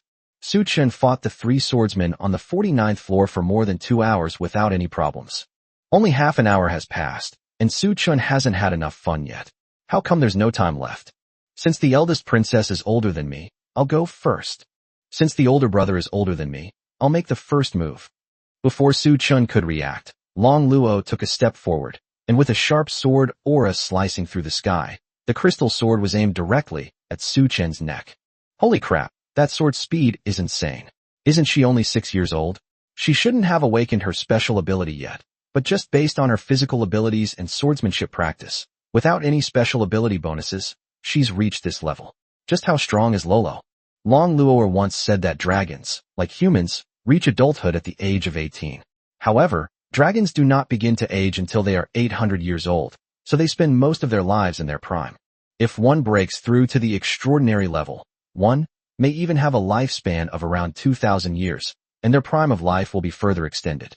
The problem is, the mini-dragon lore in front of us is only 6 years old and already has this strength. Could it be that she also has some kind of system or cheat code? Sparks flew as ice swords and crystal swords clashed in the Misty Rain Pavilion. The mini-dragon lore sometimes stabbed, sometimes swept across, its attacks as turbulent as a tidal wave. Su Chen focused on defense, using his strong reflexes and speed to repeatedly thwart her attacks. In just a few breaths, the two had already exchanged more than dozens of blows. Big Princess, what are you doing here? I'm a first-timer to visit this place. Big brother, you're amazing. This is the first time I've ever met someone who can tie with me. Upon hearing this, Su Chen could only shake his head with a wry smile. Although a large part of the reason was that Su Chen couldn't bear to hurt Long Luo because of her appearance, it was still a pity that an 18-year-old man with the third-ranked sword god could only barely fight a 6-year-old girl to a draw. If Long Luo knew this, she would laugh for at least 3 days and 3 nights. Big Princess, my little Li is pulling me. Big brother, I feel like you're letting me win. No, this is all I've given it my all. I'm not kidding. I just really showed off my cool moves, and even when Li Kong came out, I didn't get up early enough. I don't believe it. I deliberately created an opening just now, and even though you noticed, you didn't make a move. Su Chen's lips twitched awkwardly. I really didn't expect that the mini-dragon Luoer, who is only 6 years old, could deliberately show weakness and even see that he did not press his advantage. Just how talented does one have to be to do such a thing? But there's nothing we can do about it. Even if you know that the mini-dragon lore in front of you is fake, you still wouldn't be able to bring yourself to hurt it. Aside from a duel at night, a normal person would never lay a hand on their own wife, right? No, I really didn't notice. Maki say, Princess, does Li like me? Ugh, this is so boring. Big brother, do you like me?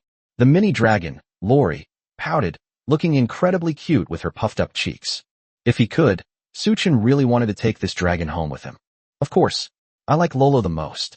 The two swords clashed again. Su Chen remained calm and composed, gently waving his ice sword to skillfully deflect several attacks from the mini-dragon Luoer. However, because of this sentence, the mini-dragon lore wavered a little and finally revealed a real big flaw. Su Chen seized this opening, delivering a powerful blow that sent her sword flying, and then pulled her into his arms. Hey Li, what are you doing? Get out of my way. Hey, what are you doing? Let go of me. Alright. Such a cute little girl shouldn't be practicing swordplay. It's too dangerous. I'm out. Li Gubi Tai, what are you doing? Li Shanai? I'm not going to play. Let me go? You pervert. What do you think you're doing? You're cheating. I won't accept this.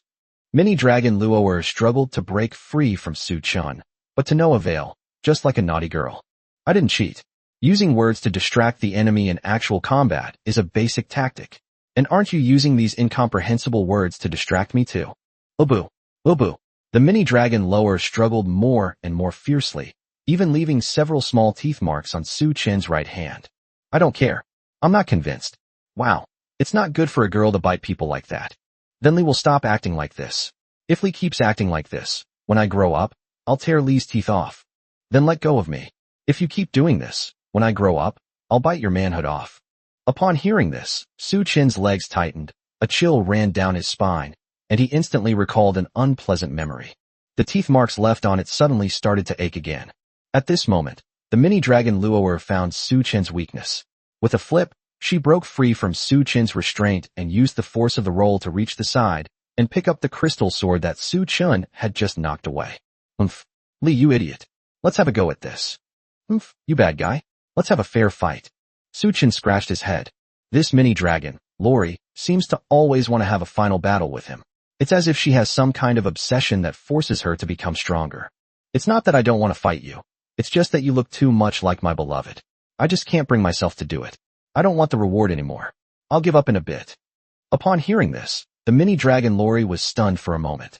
She has lived in Shunlong Valley since birth, and has hardly ever left her own room, so it is impossible for her to know any human men. But she felt a strange emotion towards the man in front of her, though she couldn't quite put her finger on it. That's why she started talking, why she joked and laughed with him, wasting her own time. Ever since she was summoned to the Misty Rain Pavilion, she has known that she is fake, just a clone. Although she wouldn't have those memories, she was also told that the combat experience she accumulated here would automatically be added back to her original body, and she was happy to help with that. However, the only rule is that you cannot have any communication with the participants. Once the rules are violated, the person will be expelled from the Misty Rain Pavilion and will not accumulate combat experience for their main body. However, she is willing to speak up because her intuition is always very accurate. The man in front of her would definitely be the most important person in her life, though she didn't know why. She cherishes this period, which, though it may not be remembered, is the happiest time she has had in the past 6 years. Unfortunately, good times are always short-lived. The body of the mini dragon Loli began to fade, clearly indicating that the time was approaching. Li Jiao, what rice? May I have your name? Me? Su Chun. Su as in awakening, Chun as in stars. Really? Su Chun. I will remember Li. One day, I will go to Li's place, put Li on the ground, and let Li become the householder of today. Is that so? Su Chun, I'll remember you. One day, I'll find you, pin you to the ground, and make you pay for what you did today. As soon as the mini dragon Luoer finished speaking, her figure disappeared from Su Chen's sight. Chapter 98 Night Spirit Pearl. Looking at the disappearing mini dragon Luoer, Su Chen suddenly felt a sense of loneliness. Although she was a fake, she was exactly the same as Long Luoer's real personality. Willful, capricious, and unreasonable, yet endearing. Oh, I really want to tell you that your wish has come true.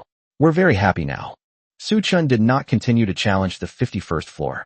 His next opponents were all at the legendary level or above, despite his powerful ability to compensate for his lack of power as a sword god and his ability to defeat enemies with a single strike like the light blade. However, the gap in their levels is still too large, so there's no need to waste time. It's better to wait until their levels improve before continuing the challenge. I haven't touched my wife for 2.5 days, and I'm starting to miss the feeling of being pinned down on the bed. He took a step and arrived directly outside the circular barrier. With a flash of white light, Su Chun was teleported directly to the main entrance of the first floor of the Misty Rain Pavilion. The entire Misty Rain Pavilion was completely surrounded by swordsmen, and everyone was talking amongst themselves. You couldn't hear what they were saying unless you listened carefully. Among all the swordsmen, one could clearly see Long Luoer with her silver hair, gazing at him with infatuated eyes. Holy crap! He's out! He's out! Someone who successfully challenged and broke through to the 50th floor with only the mid-stage of the hero realm. He looks so young. It's so frustrating to achieve so much at such a young age, while I'm over 50 and can only barely defeat someone in the mid-stage of the hero realm. Don't you think about it? How could the husband of the sword saintess be weak?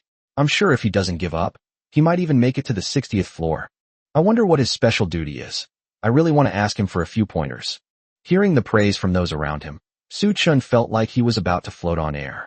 Indeed, according to the world's perspective, a mid-stage warrior who can defeat an opponent of a higher realm is already a peerless genius who can be sought after by major powers. Yet he was able to defeat his opponent across 2 or more major realms, which can no longer be described as a peerless genius. He can be described as unparalleled in the world. However, there was one thing that particularly concerned Su Chun. What the hell was the sword saintess? Judging from what they said, it felt like the sword saintess was referring to Long Luoer. When did she give herself this strange title? Doesn't she know that the term saintess carries certain strange connotations? My wife is being called a saint, and I always feel like something's not quite right. Su Chun, Su Chun. Long Luoer waved her right hand, gesturing for Su Chun to come over to her. Lolo, I'm sorry to have kept you waiting. No, it's only been 2.5 days, it's nothing. Long Luoer hugged Su Chun tightly, and they didn't separate until several minutes later. There are so many people watching here. What does it matter? Do you see anyone having a problem with it? Su Chun glanced at the swordsmen around him. Some people turned around and left immediately. Some people turned their faces away and whistled. Some people scratched their heads, watching this scene with respectful expressions. You used dragon language? I remember they were very afraid of you, weren't they? No, not at all. I don't know why, but I didn't say a word. Ever since you broke the record of 1000th place, everyone has been very respectful to me. I even got such a nice title as the Sword Saintess. It seems I'm benefiting from your fame. Does it sound nice? Lolo, I think you'd better not refer to yourself like that. No way. It sounds so good. Now, let's go home. I'm waiting for you to tell me what happened in the Misty Rain Pavilion. So, did I make it into the top 200? No, you're currently ranked 810th. While that's not high, it's already quite impressive considering your current level. What a pity. Let's go back. I haven't even looked at the cultivation resources I got from challenging the 50th floor yet. They're all in this spatial ring. Su Chun pointed to the spatial ring on his hand, which was the reward for successfully challenging Sword Sweep Mountain. Let's go? Let's go? I desperately need to replenish Su Chun's energy. Just as he was about to leave Misty Rain Pavilion, he was stopped by the swordsman who had led him to Qing Nu's mansion and handed him a letter. There were only a few words on it. I have something important to tell you, and I would be grateful if you two gentlemen could come to my humble abode for another chat. Qing Nu stayed. Lolo, what do you think? Go ahead. She wouldn't dare ambush us even if she had a lot of guts. Upon arriving at Qing Nu's residence, she remained as apprehensive as ever, her hands clenched into fists and her legs trembling slightly as they touched. He looked extremely nervous and fearful, as if afraid of saying something wrong. So, what do you want? Young master, this is for you. As Qing Nu spoke, she handed over a precious pearl that emitted a faint blue light. The pearl has a round shape, a crystal clear surface, and a smooth, mirror-like texture that makes one want to touch it. What is this? Young master, I'm sorry, I lied to you about something before. In fact, I obtained the supreme treasure that appeared 500 years ago, and this Night Spirit Pearl is the supreme treasure from back then. Su Chun frowned slightly. He had actually guessed that the precious Qing Nu, who was born 500 years ago, must know some inside information. At that time, Caesar did not enter the sword realm. Theoretically, Qing Nu was the strongest person in the realm and would not have been absent from the battle for the treasure. However, Su Chun did not intend to expose her. After all, everyone has their own secrets, and besides, they haven't established a cooperative relationship yet. All she needs to do is ensure that she answers the questions truthfully. However, what was unexpected was that Qing Nu would suddenly take out the treasure at this moment. What was her purpose? So you mean you want to give me this Night Spirit Pearl? Am I right? Yes, young master, I have thought about what you said 2 days ago. I am willing to believe you. I will go to Tianhe City to find you after I get out. I originally planned to use this Night Spirit Orb when I broke through to the Transcendent Realm in the Sword Secret Realm, but I've decided to gamble on you. This is my pledge of allegiance. As for the effects of the Night Spirit Pearl, I only heard about it by chance in the Divine Court. It can greatly improve one's cultivation level and spiritual power. If one cultivates with people of other races, it can also slightly enhance the mutual restraint against those races. Upon hearing this, Su Chun and Long Luoer immediately stood up. Is that really true? The two asked in unison. Well, yes, since young Master Su Chun and Lady Long Luoer are husband and wife, I think it would be more useful to offer this treasure to you. After all, I'm all alone, and it would be a complete waste to use it all by myself. Qing Nu leaned back slightly, clearly startled by the two's actions. The so-called self-control is actually similar to the divine duty of God Slayers and Dragon Slayers. When fighting against specific people or races, it can unleash certain potential and achieve a specialized effect. Cultivation resources with this effect are almost always priceless, and some are even the most prized treasures of certain races, never to be passed on to outsiders. After all, no one wants to encounter experts who specifically target their own race. Wouldn't that just be asking for trouble? As for Su Chun and Long Luoer, the corners of their mouths turned up, clearly indicating that they were both thinking of something unpleasant. Chapter 99. Will you give birth to a little dragon girl after you get out? Seeing the two of them, Qing Nu suddenly regretted handing over such a precious treasure as the Night Spirit Pearl. I always felt like this couple was having some kind of fight, the kind where neither of them would give in. A moment later, Su Chun put the Night Spirit Pearl into his spatial ring, coughed twice, and said, Qing Nu, thank you for your treasure. I have other matters to attend to, so I'll take my leave now. Okay. Qing Nu naturally understood what Su Chun and the other person wanted to do next, and responded with a slightly flushed face. Thank you so much. Long Luo'er's rare expression of gratitude made Qing Nu feel flattered. Afterwards, the two left the Misty Rain Pavilion, went outside the city, used the dimensional slash, and entered the cozy little home.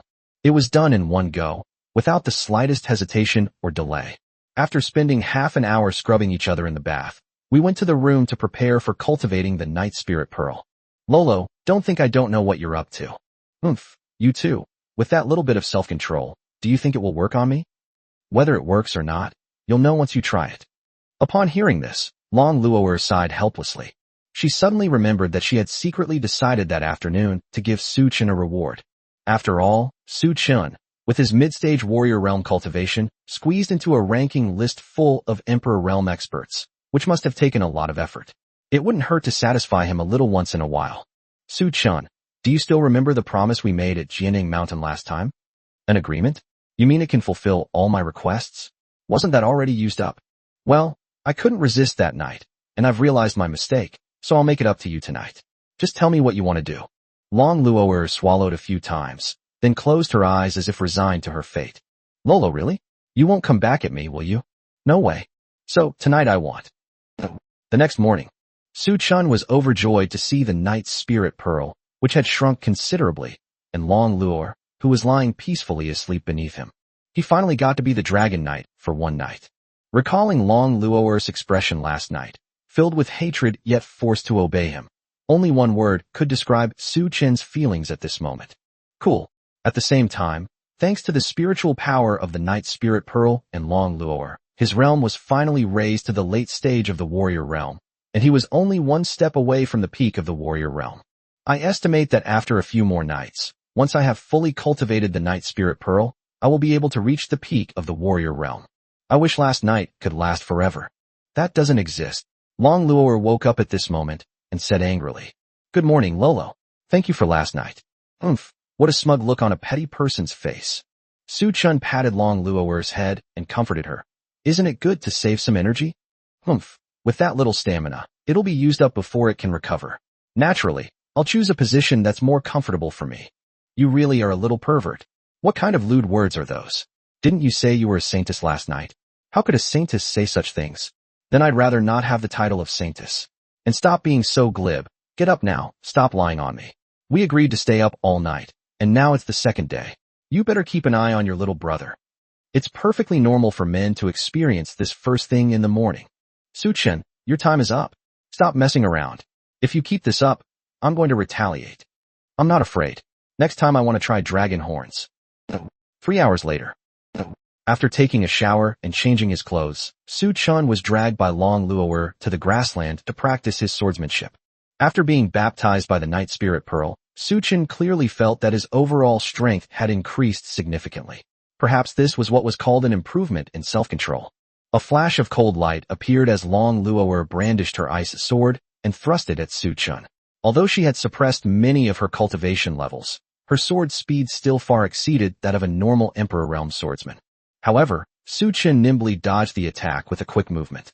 His footwork was agile and varied, sometimes rushing forward, sometimes shifting to the side, his movements as swift as the wind, making him unpredictable. In just 1 minute, the two had exchanged no less than 100 blows. It was unbelievable that one of them hadn't even reached the hero realm. Looking at Long Luo'er's sword posture, Su Chen couldn't help but think of the mini Long Luo'er he had met in the Misty Rain Pavilion. He asked, almost as if possessed, Lolo, did you live in Shenlong Valley until you were 6 years old? Upon hearing this, Long Luo'er was stunned for a moment, and a slight flaw was revealed in her statement. Su Chen seized an opportunity, mimicking the stance he used when fighting the mini-dragon Luo'er, and delivered a heavy blow to Luo'er's sword, attempting to knock her weapon away. However, things are different now than they used to be. Although the attack hit successfully, it couldn't shake Long Luo'er's extraordinary power at all. Instead, Su Chen's sword was knocked away by the shockwave. Holy crap, didn't you say you were going to suppress your cultivation level? However, Long Luo'er simply sheathed her sword and asked with a curious expression, How did you know I was in Shenlong Valley before I was 6 years old? Su Chen sighed, thinking that there was no need to hide the matter of Yinyu Tower from Long Luo'er, so he began to explain the whole story to her while she was lying on the grass. You mean, You met me when I was 6 years old on the 50th floor? Long Luoer also lay down on the grass, her upper body nestled in Su Chen's arms. Yeah, I have to say, her statements are completely inaccurate. It's so cute. That's a dark history, don't mention it. When I was a kid, I was so focused on practicing swordsmanship that I didn't learn much Mandarin, which led to a lot of embarrassing situations. Long Luoer's face was already completely red. She never expected that Su Chun would find out about the embarrassing history she wanted to forget the most. So cute. My little dragon Luoer is a member of the Divine Dragon Group. Big Princess and Sunny. She's the kind of girl I like, and she's not an idiot. I'm 6 years old this year, Big Princess. Come and be a little bigger than me. So cute, huh? I really want to have a Lolo like that. Su Chun, are you asking for a beating? Or do you want to experience what it's like to be preyed upon by a dragon right now? Long Luoer adopted a cat-like, frantic posture, and her adorable appearance almost shattered Su Chen's mental defenses. No. This is right outside our cozy little home. I'll just arrest you, and that'll be enough. I was wrong. The two lay on the grassland, chatting and laughing, and after making plans for tomorrow, it was already evening. Su Chun recalled the adorable mini dragon Luoer, then looked at the pouting Luoer and asked, Luo, will you have a little dragon girl after we get out? Long Luoer was stunned for a moment upon hearing this, but immediately smiled and replied calmly, Okay, but you'd better work harder. Don't keep complaining about your back hurting. Don't worry. I will work hard to become stronger. Don't just talk the talk, walk the walk. I'll extend your time by an hour tonight as a special training session. Holy crap. Chapter 100 Flying Dragon Valley. Half a month passed in the blink of an eye. With the Night Spirit Pearl completely refined, Su Chen's cultivation level broke through to the peak of the warrior realm. His current strength is in no way inferior to that of a peak Emperor realm expert, making him a true peerless genius. Su Chun and Long Luoer followed Qing Nu's guidance and arrived at Flying Dragon Valley, which is most likely the final resting place of the first generation of Divine Dragon Knights, and is also one of the only two areas in the Sword's secret realm that have not been occupied. The towering peaks on both sides of the canyon stand proudly between heaven and earth, forming a natural barrier. Its terrain features deep cracks, as if the earth has been torn apart, forming a huge natural fissure. However, at this moment, the two of them frowned slightly as they looked at the two dragon swordsmen arguing outside Flying Dragon Valley. Moo, I told you should have helped me block that magic arrow back then, but you wouldn't listen. Now look what happened. This is the third time you've failed the challenge, shouted the handsome male swordsman with slicked back hair and a pair of blue dragon horns on his head. What are you talking about blocking? If I had been hit by that arrow back then, I would definitely be dead too. Besides, wasn't it all because of your decision? Why did you have to come and challenge this Flying Dragon Valley? You wasted a year. The female swordsman on the right, with long, bluish-purple hair, a gentle appearance, and a pair of blue dragon horns on her head, retorted. No, as long as you can block that magic arrow, you can just use healing magic to heal yourself afterwards, right? I've already blocked all the mental arrows, and I blocked most of the magic arrows too. Can't you even block one? I already told you. I've taken several magic arrows myself. If you don't think you can beat this game on your own, could you please not take me with you? Little sister, I didn't expect the lethality here to increase with your cultivation level. Your cultivation level is lower than mine, so you should be taking less damage, right? Before the man could finish speaking, the woman completely lost her temper, pointing her finger at him and yelling. What are you yelling for? Do you have a brother as useless as you? Huh. I bought both sword feathers with my money. I asked you to challenge the Misty Rain Pavilion to get me some cultivation resources, and you said it wasn't worth it. You said you needed the Dragon Ball for cultivation, and you just snatched it without saying a word. I finally managed to get a snow lotus to cultivate with, and then you dragged me to challenge Flying Dragon Valley. I thought you were all so amazing, but what happened? A year. A whole year. My snow lotus hasn't been touched at all. You've wasted a whole year of my life, you know that? Moo. I used to be. What do you mean, If you're bad, practice more. If you can't handle losing, don't play. The past is the past, and the present is the present. If you keep comparing the past to the present, why don't you compare it to when you were born? Stop wasting my time, understand? Huh. The man's voice grew softer, while the woman's voice grew louder. Clearly, the woman won this verbal argument. Su Chun gleaned some crucial information from the argument between the two. Magic arrows? Spirit arrows? Does Dragon Valley require two people to challenge it? Blue dragon horns. It should be an ice dragon, right? I wonder if I can get any information out of these two. As he thought this, Su Chun brought Long Luo'er to the two of them and greeted them politely. Good morning, gentlemen. However, the two ice dragon swordsmen seemed to ignore Su Chun and continued arguing. It seems that we have to show some sincerity to get through this. Fortunately, Su Chun had obtained some non-melting ice on Jianning Mountain and was thinking of bartering it for other cultivation resources. Now he could finally put it to good use. In society, money and cultivation resources are indeed more important. Su Chun took out the non-melting ice and asked with a smile, Gentlemen, I have some questions I'd like to ask you. If it's alright, please accept these 2 pieces of non-melting ice. The moment they saw the ice wouldn't melt, the couple immediately stopped arguing and instead revealed greedy expressions. Is this for me? The woman's impatient expression from the argument had turned into a coquettish tone as she asked. Yes, but I'd like to learn more about this Flying Dragon Valley. May I ask? Sure, whatever you want to ask. I'll tell you. 20 minutes later, Su Chun finally managed to exchange 3 pieces of non-melting ice for a general understanding of the Flying Dragon Valley, which was considered worthwhile. Like Jiandang Mountain, Flying Dragon Valley has a dynamic level adjustment system. It's not that the higher your cultivation level, the easier it is to clear the dungeon. Each challenge can only be conducted in pairs, and at least one person must be a dragon. That's why you rarely see any challengers here, since dragons are so rare. Flying Dragon Valley is about 3 kilometers long. You can get cultivation resources as a reward for each distance you advance. It is said that you will receive the inheritance of a top expert after reaching the end. Each time a pair of challengers enters the valley, a barrier will automatically form, preventing anyone from entering the canyon again. Dragon Valley will only reopen when the challengers successfully complete the challenge or die. Of course, clearing Flying Dragon Valley is by no means an easy task. Once you enter Flying Dragon Valley, you will be subjected to a powerful mental shock. As the distance traveled increases, this mental impact will become stronger and stronger, and even legendary experts may find it difficult to resist, which is truly terrifying. Moreover, starting from 1 kilometer, 2 types of arrows will shoot from the mountains on both sides. They cannot be dodged or blocked, and they have a tracking effect. They will only disappear after hitting the challenger. One of them is the magic arrow, which causes damage that increases with the level of the person hit. It is extremely powerful, and no matter what level one is at, being hit by a few arrows would probably be close to death. The second type is the mental arrow, which does not cause damage upon impact, but inflicts extremely intense pain. According to the Ice Dragon siblings, even an epic realm expert would instantly faint from the pain of being hit, which is extremely terrifying. However, the arrows are not unlimited, and if you don't continue forward, no more arrows will be shot at you, so you can rest on the spot. Overall, the challenges in Flying Dragon Valley are not like those in Sword Mountain, which test an individual's ability to fight across boundaries. Instead, they test the synergy of a 2-person team working together. Since each arrow is unavoidable, the only option is to take it head-on with your bare body. If you feel you can't take it anymore, stop to recover before continuing. Su Chun, do you have any good ideas? Even someone as strong as Long Luo'er took a step back after hearing the rules of Flying Dragon Valley. Dynamic level adjustments are a huge disadvantage for those with high skill levels.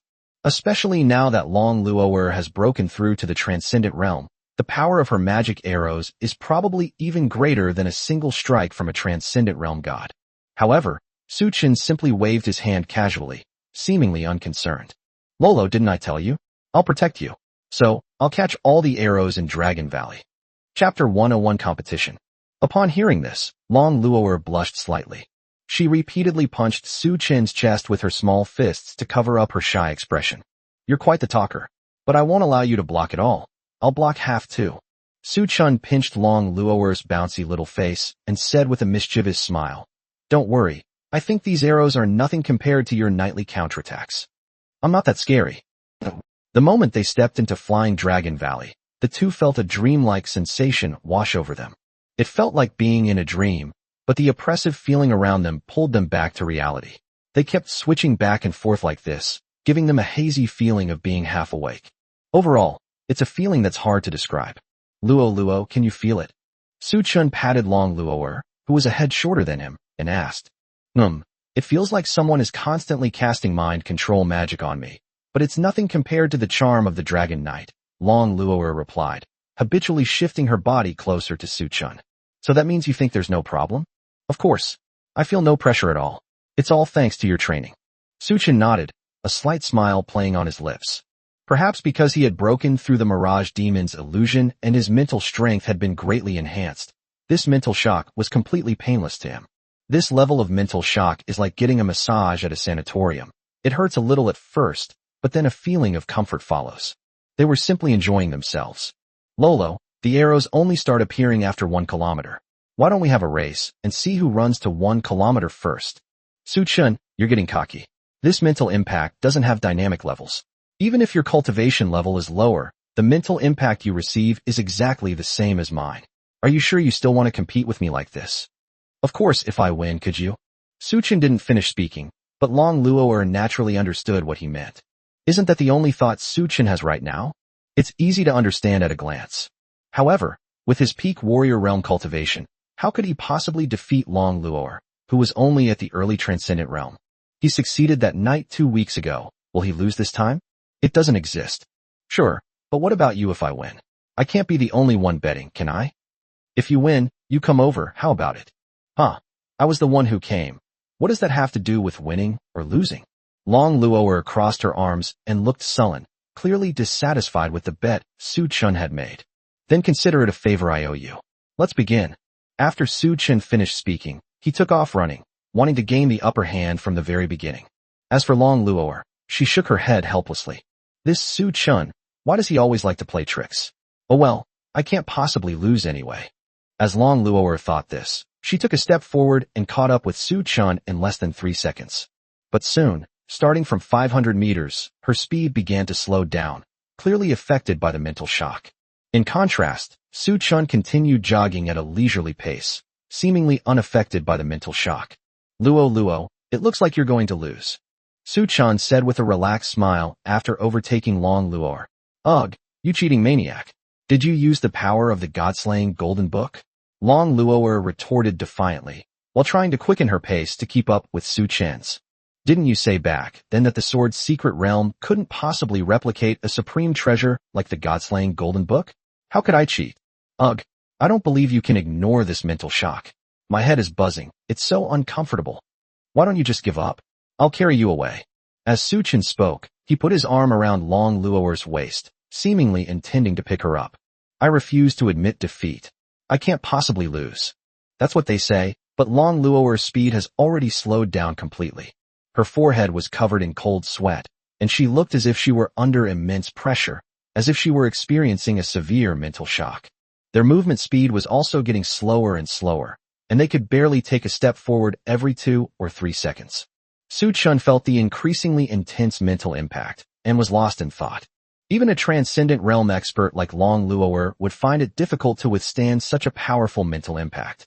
How did that brother and sister, one at the epic realm and the other at the legendary realm, manage to break through to a distance of over 1 kilometer? Could it be that they, like me, both trained their willpower by breaking through illusions? The probability of that is quite low. It would be understandable if one of them had exceptionally strong mental power, but there must be some kind of shortcut. As he thought this, Su-chun immediately turned around and walked towards Long Luo'er. Lolo, let me carry you. No, I won't give up. Long Luo'er was very stubborn. Although she really wanted to be hugged by Su-chun, it also meant that she had lost. Then Su-chun will show a smug expression again, holding the dragon horn and coming from behind. Although it will be a unique experience, she doesn't want to let Su-chun manipulate her like this. She wanted to make Su-chun understand that she was the master. Okay, stop being stubborn. A draw is fine, right? As Su-chun spoke, he picked up Long Luo'er in a princess carry. Sure enough, the moment Su-chun picked up Long Luo'er, he felt that the impact of flying Dragon Valley on his mind had increased considerably, but that was all. There was still not much pressure. At most, it's equivalent to drinking a few glasses of liquor or using dragon language a few times. It won't have much impact on the action. As for Long Luo'er, she suddenly felt much more relaxed, and even this slight mental shock became as comfortable as a gentle breeze. Su-chun, this is... Long Luo'er was a little confused, but she roughly realized what the reason was. If two people were to lean on each other and move forward together, it is very likely that all the mental impact would be concentrated on one person. The current situation is that Su-chun has taken on almost all of the mental impact for her.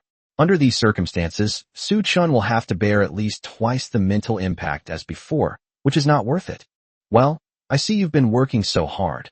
as your husband, I should definitely help you out. But the mental impact you'll experience will be. Before long Luo'er could finish speaking, Su-chun brushed aside her silvery white bangs, kissed her forehead, and explained, "It's nothing. This mental shock has no effect on me at all. It's not as intense as the dizziness you caused me last night." "What are you talking about? I'm not that cruel." Alright. Since Dragon Nest requires two-person teams for challenges, there will definitely be times when we need to help each other. Right now, this is my forte, so you should just rest quietly. We'll definitely need your help in the future."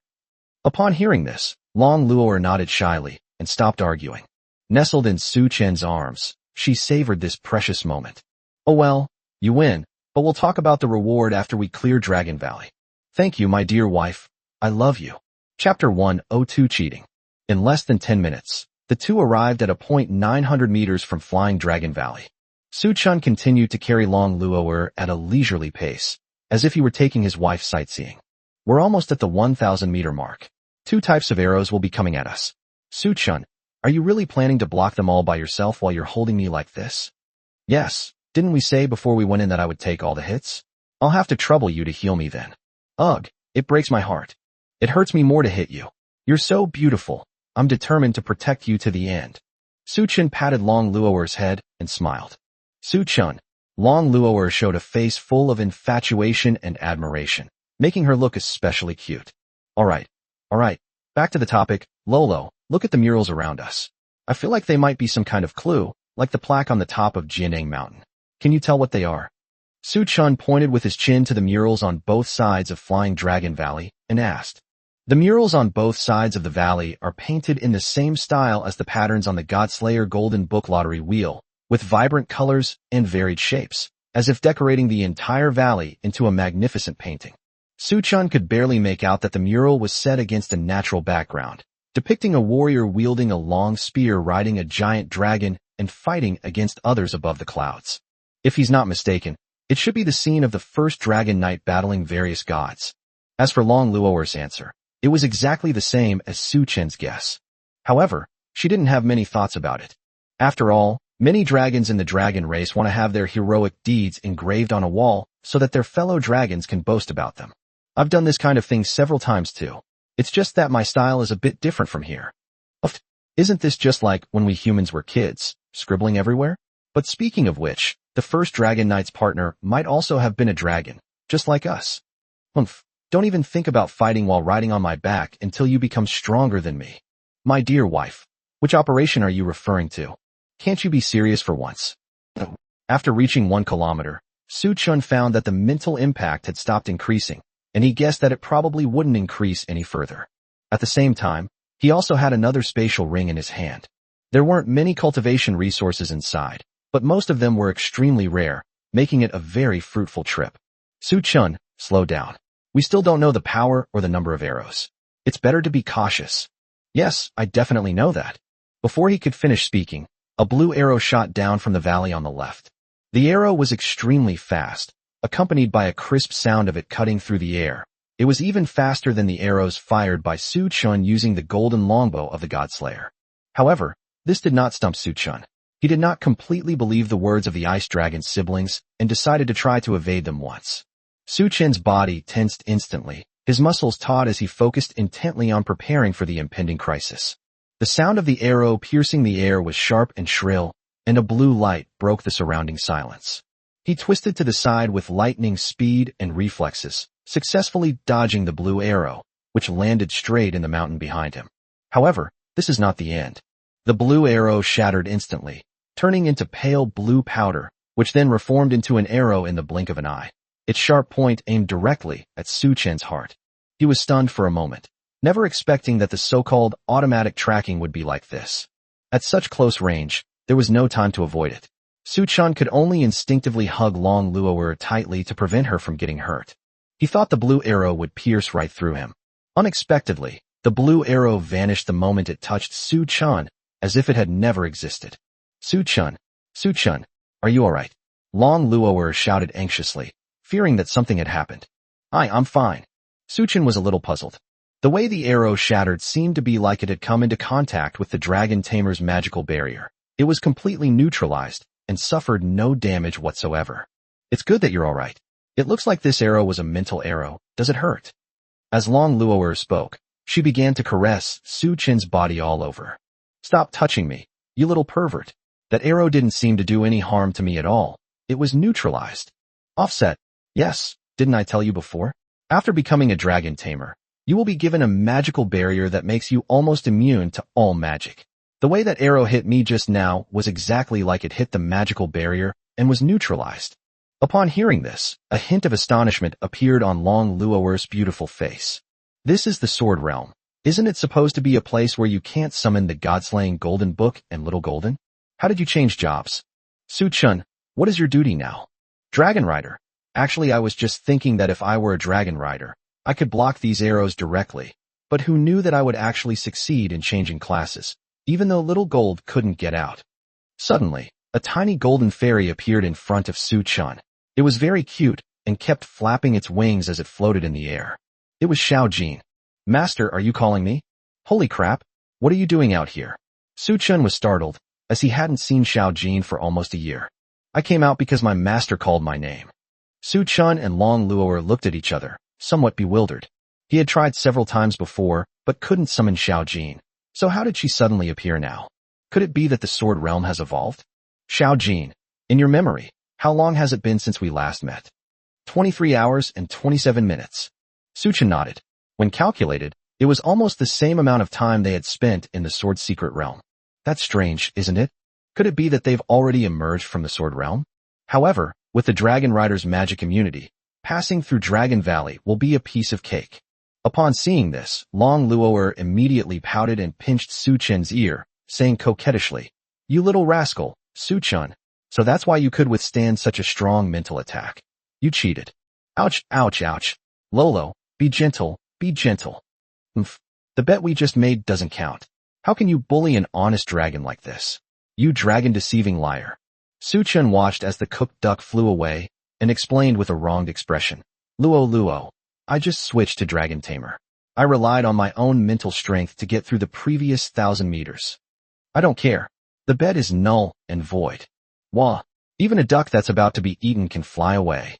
You're the duck, I'm the dragon. Chapter 103 The Ancient Battlefield. On the other side, outside Flying Dragon Valley, the Ice Dragon siblings, who had been waiting for more than half a month, also frowned. As for why the two of them had been waiting at the entrance of Flying Dragon Valley, it was mainly because they were afraid that the barrier would be lifted after Su Chun and his companion failed their challenge. If they go in to challenge it again, or if someone else beats them to it, they will suffer a huge loss. Mumu, why haven't they come out yet? Isn't it better that it didn't come out? It gives me plenty of time to cultivate the snow lotus. The man shook his head and sighed deeply. Mumu, time is very precious, you know? I thought they would give up in a day or two at most, or die inside, but it's been more than half a month now. Could it be that they've already reached the second stage? Upon hearing this, the woman chuckled dismissively and said disdainfully, "So you only allow me to improve my mental strength by breaking through illusions, but not others? Besides, only half a month has passed, and only an hour has passed inside. They probably haven't gone very far. Also, stop hanging around in front of me all the time. You know you're an eyesore? Don't be so dismissive of your brother. Sigh, I regret it. I shouldn't have let them go to the challenge first. If they had delayed any longer, wouldn't it have taken several months, or even half a year? We would have waited for them for nothing." The siblings actually didn't tell Su Chun and Long Luo'er some information about Flying Dragon Valley. Flying Dragon Valley is the key point of the Sword Realm, which is actually a small world built on top of Flying Dragon Valley in the real world. The speed at which time passes is exactly the same as in the real world. It is not accelerated. Although one can be resurrected after death, it would waste a lot of precious time. Weighing the pros and cons, most people are unwilling to waste so much time. Let's just wait. Unmelting ice is an excellent cultivation material for our Ice Dragon clan. Let's just consider it as spending half a month going to that strange place, Sword Sweep Mountain, to find unmelting ice. Sigh, I really hope they can come out soon. With the help of the Dragon Tamer's magic immunity, Su Chun carried Long Luo'er and easily passed through the 1,000 to 2,000 meter checkpoint, obtaining a Azure Dragon Jade. This jade is very beneficial for the dragon race's cultivation. Although it can also greatly improve the physical fitness of humans, Su Chun directly gave it to Long Luo'er for cultivation. What can I do? She's my precious wife. However, another major problem has now arisen. The final checkpoint 2 kilometers from the top of Dragon Valley is a recreation of the legendary battle that made the first Dragon Knight famous. In the past, only one man and one dragon remained in Flying Dragon Valley to fight against 12 gods and tens of thousands of divine messengers. In the end, he successfully killed 7 gods and wiped out all the divine messengers. The remaining 5 gods also fled in defeat, truly achieving the feat of being on par with gods with a mortal body. What an awe-inspiring achievement. Su-chun, what should we do? Long Luo'er pointed to the barrier that had been set up in front of her and asked anxiously. On the right side of the barrier, on the stone wall, were written the rules for the 3rd level. This is a headache. It seems that the murals in the 1st level have already given us a clue about what the 3rd level is. The problem is, why doesn't it explain what realm those gods are at? So, should we go in? You should be able to switch to Godslayer mode now, right? Since we're already here, and we won't actually die anyway, why not give it a try? I'd also like to see what war was like more than 27,000 years ago. That's true. After saying that, the two held hands and stepped into the barrier together. In an instant, what came into view was no longer the narrow valley, but a huge basin. The once azure sky has now become hazy and indistinct, as if covered by a thick layer of dust, making the light appear unusually dim. The sky was a strange and deep dark red. The sun was obscured by thick clouds, and only a faint afterglow shone through the gaps in the clouds onto the earth. Dozens of purple lightning bolts ripped across the sky, accompanied by distant, muffled thunder, but no rain fell.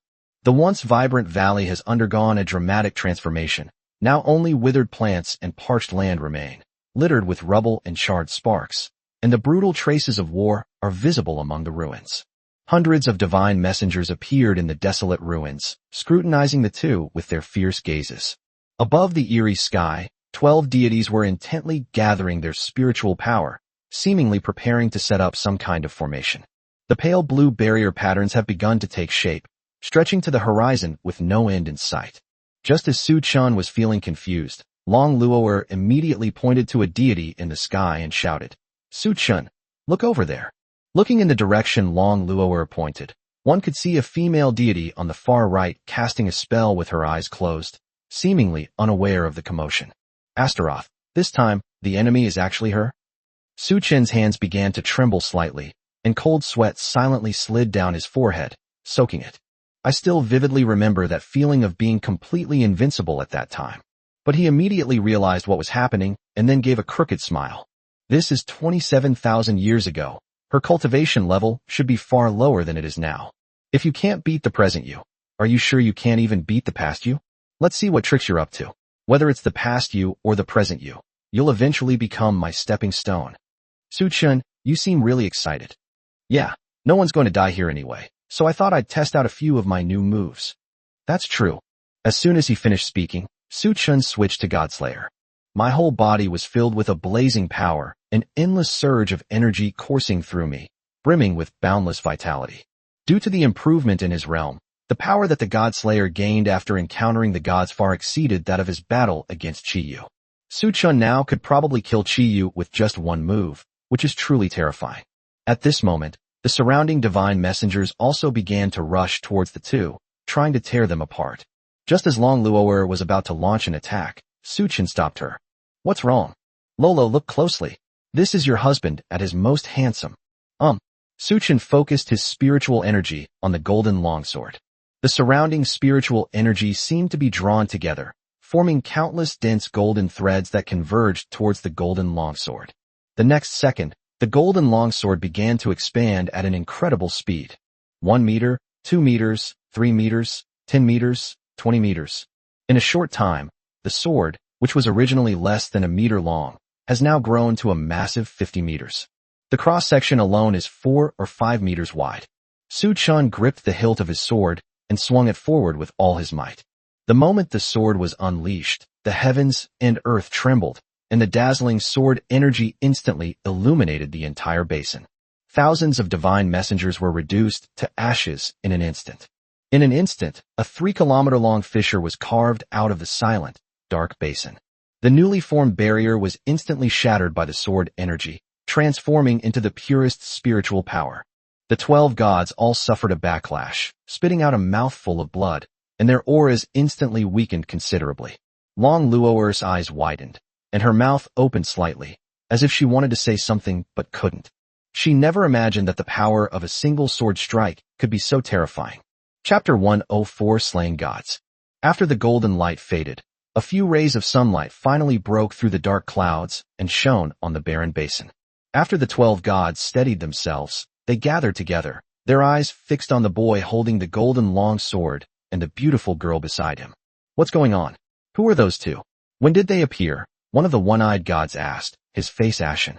I don't know. Could they be from the Godslayer's side? But I've never seen anyone like that before. The bald-headed deity, holding prayer beads in one hand and a staff in the other, replied. What do we do now? The star-locking array has been broken, and it will definitely take a lot of time to rebuild it. This is going to be difficult to explain. The god, who had a pair of bull horns on his head and looked like a stubborn old man, clicked his tongue. What else can we do? Although I don't know who those two people are, I can't sense any divine power in them. No matter how strong they are still just lower-level creatures. Do you think we can't subdue them even if we all attack together? The female god, her face covered in wounds, roared as she held a spear and shield. Although he is a species from the lower realm, judging from that attack just now, I feel that his strength is in no way inferior to that group of god-slayers. Analyzed the wise old god with a long white beard and a scepter in his left hand. Some of these deities had furrowed brows and sharp eyes, clearly filled with doubt about the current situation.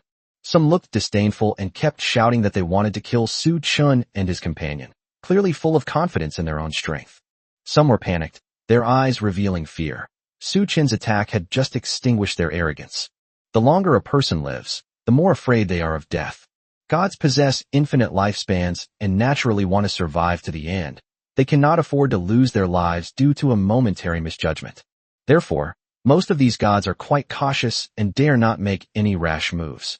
The atmosphere grew increasingly tense, an invisible tension seemingly permeating the air, drawing the gods in and sparking a heated discussion. There is only one exception. Astaroth looked at Su Chun and Long Luoer, who had appeared out of nowhere, and smiled slightly. He remained silent, completely unable to understand what she was thinking. Finally, the female deity wielding a spear and shield could no longer remain still. Damn it, a bunch of useless trash, actually afraid of two lower-level creatures. If you won't go, I'll go. The female deity brandished her spear, the sharp tip drawing sharp arcs in the air like a shooting star streaking across the sky. However, when she entered Su Chin's perception range from the air, Su Chin quickly estimated her approximate strength.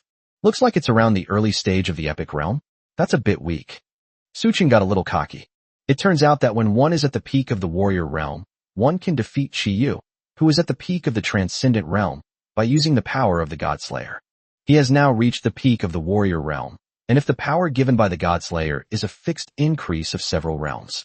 So now, Su Chun could probably defeat even a god at the peak of the saint realm without much difficulty. A mere minor deity at the early stage of the epic realm is truly beneath my notice. Although his current calling is Godslayer, and he no longer possesses the blade of the sword god or the eye of the sword god, the swordsmanship he accumulated during his time as the sword god will not be forgotten and will remain etched in Su Chin's mind. Su Chun raised his golden longsword and slashed it horizontally through the air. An extremely terrifying sword intent tore through the void, splitting the female deity in two in less than 0.1 seconds. Before he could even scream, his broken body was swept into the void rift and instantly annihilated. The only downside was that we didn't hear Xiao Jin's voice. What a pity, there's no ability point reward. Su Chin, you're so handsome. Long Luoer's pupils almost turned into pink hearts, and pink bubbles formed by spiritual energy kept emanating from her, as if she had been bewitched. Lolo, I really want to take a picture of your face right now, print it out, frame it, and hang it in our room. Wow, he's so handsome. At this moment, the entire Flying Dragon Valley basin seemed to have been muted, and the whole place was deathly silent. Except for Astaroth, all the gods were stunned, their mouths agape, their very souls trembling uncontrollably. If no one told them they were gods, people would think they were just a group hired to create atmosphere. However, Su Chun showed no sign of stopping. The reason for not making a move at the beginning was mainly because we didn't know the exact level of these gods. But now it's different. Knowing that one of the god realms is only at the early stage of the epic realm makes things much easier. Most gods look down on beings with lower cultivation levels than themselves. Some of these gods even regard those who are a small cultivation level lower than them as ants, and don't consider them gods at all. According to Tianpa, all the gods in the divine court have a very strict hierarchical system. An existence of his caliber, who is at the transcendent realm, usually only knows gods at the transcendent realm, and at most, he might know one or two gods at the saint realm. As for gods like the sovereign realm and the celestial god realm, they probably wouldn't even see them, let alone know them. Now that one of these 12 gods is known to be at the epic realm, the remaining 11, including Astaroth, are at most at the transcendent realm, posing absolutely no pressure whatsoever. As a powerful being in the transcendent realm, Long Luo'er could easily kill these gods. So, now it's time to hunt down the gods. With a thought, Su Chen switched to Dragon Knight, and took Long Luo'er's hand.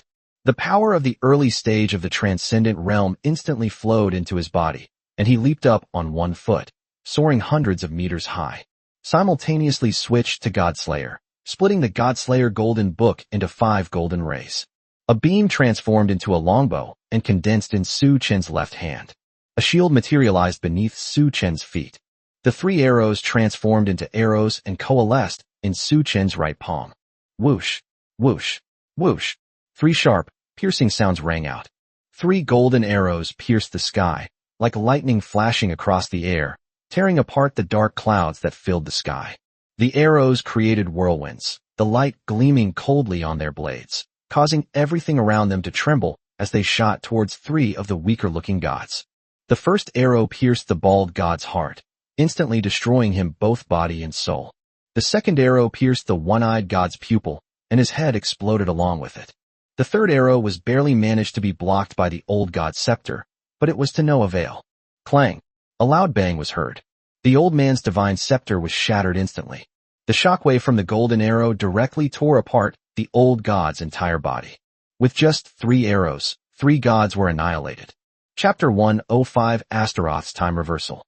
Seeing this, Long Luo'er was also unwilling to admit defeat. Although the eye of the dragon cannot see through the puppet's cultivation level, it is clear from Su Chen's attitude in bringing her along that these gods are not of high cultivation level. It's even highly likely that their level is lower than hers. Then there's no need to hide it. As the wife of a godslayer, she must also kill a few gods to calm her nerves.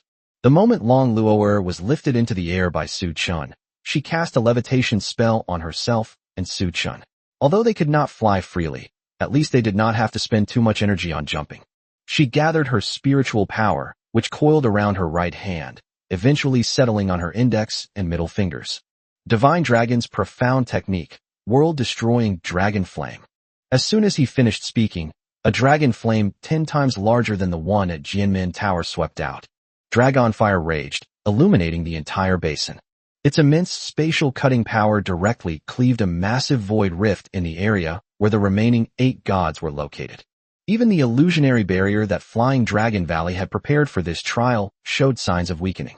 The power of a single finger is terrifying beyond measure. The remaining 8 gods vanished into the void, leaving no trace of their existence. Lolo, aren't you going a bit too far? Humph, that goddess Astaroth. I was frightened by her before. This time I'll definitely get my revenge. Haha, that's what I thought too. But I really envy magic. With my current strength, if I were to draw a magic-related special ability, I wonder if my special effects could be even more dazzling than yours. Come on, you drew the magic-type destiny, so your realm has become the hero realm. You think your moves are more dazzling than mine? Come on. Upon hearing this, Su Chen was stunned for a moment, then immediately realized something was wrong. Oh no, Lolo. The power of the Godslayer hasn't changed yet. There might still be gods alive. As if in response to Su Chen's words, a white light curtain appeared at the site where the 8 gods had fallen. The white light curtain gradually expanded, passing through Su Chen and Long Luo'er, and enveloping the entire Flying Dragon Valley. The god who had been swallowed by the dragon flames reappeared unharmed in the same spot, as if time had reversed. Even the 4 gods who had just been killed by Su Chen appeared in that white light. Even the divine messengers who were casually swept away as cannon fodder on the basin reappeared in that white light. The Flying Dragon Valley, which had been cleaved open, was restored to its original state. The boundless black clouds once again covered the entire sky above Flying Dragon Valley. Just as all the gods were wondering what was happening, One of the women suddenly appeared in front of Su Chun and Long Luor. How about that time reversal trick?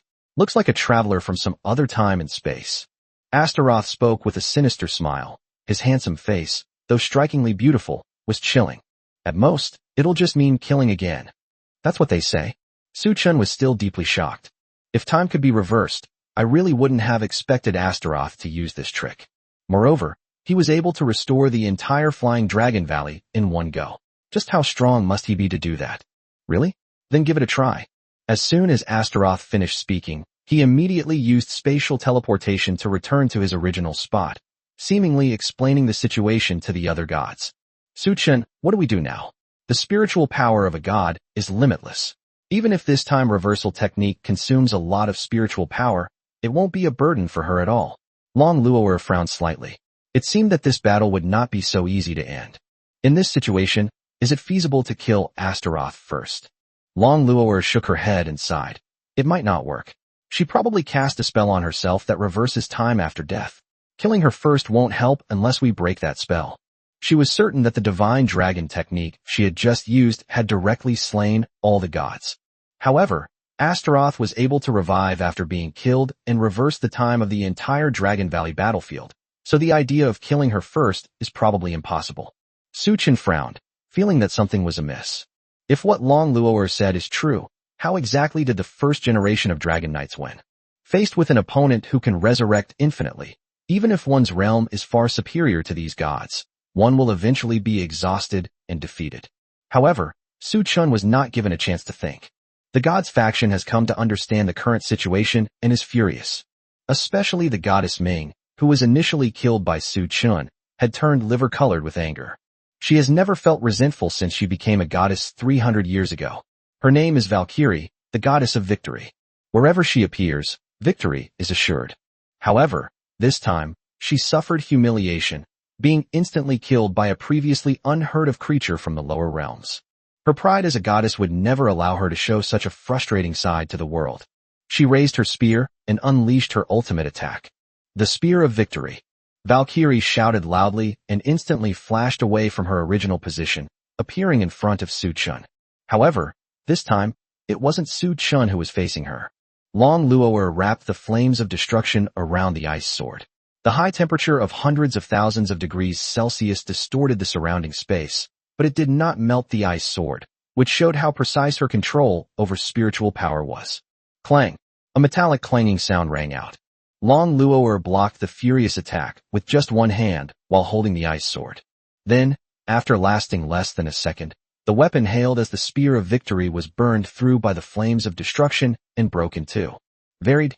Before Valkyrie could finish speaking, the world-destroying dragon flame melted her body along her broken spear, leaving not even ashes behind. Seeing this, the other gods also displayed their supernatural powers. Meteor spell. The old god raised his scepter and shouted, and several points of starlight immediately appeared on the distant horizon. Break the formation. Eye of Death. The one-eyed god's only eye emitted a scarlet glow, and instantly, the divine messengers in the basin fell to the ground one after another. Their bloodthirsty aura condensed into a blood bead the size of a basketball in front of them, and the ultimate move was about to be unleashed. Buddhist Starlocking Formation. Modify. The bald-headed deity chanted the incantation, and golden light descended from the sky, trapping Su Chun and Long Luor within it, making it impossible for them to escape. Reverse Flame Slash. A red-haired god wielded his great sword, swinging it forward, unleashing a blazing blade of light towards the two. Just as all sorts of moves were about to be used up, Su Chun stepped out onto the golden shield and instantly arrived at the location of the god. With a single sword strike, the Buddhist Starlocking Formation was shattered.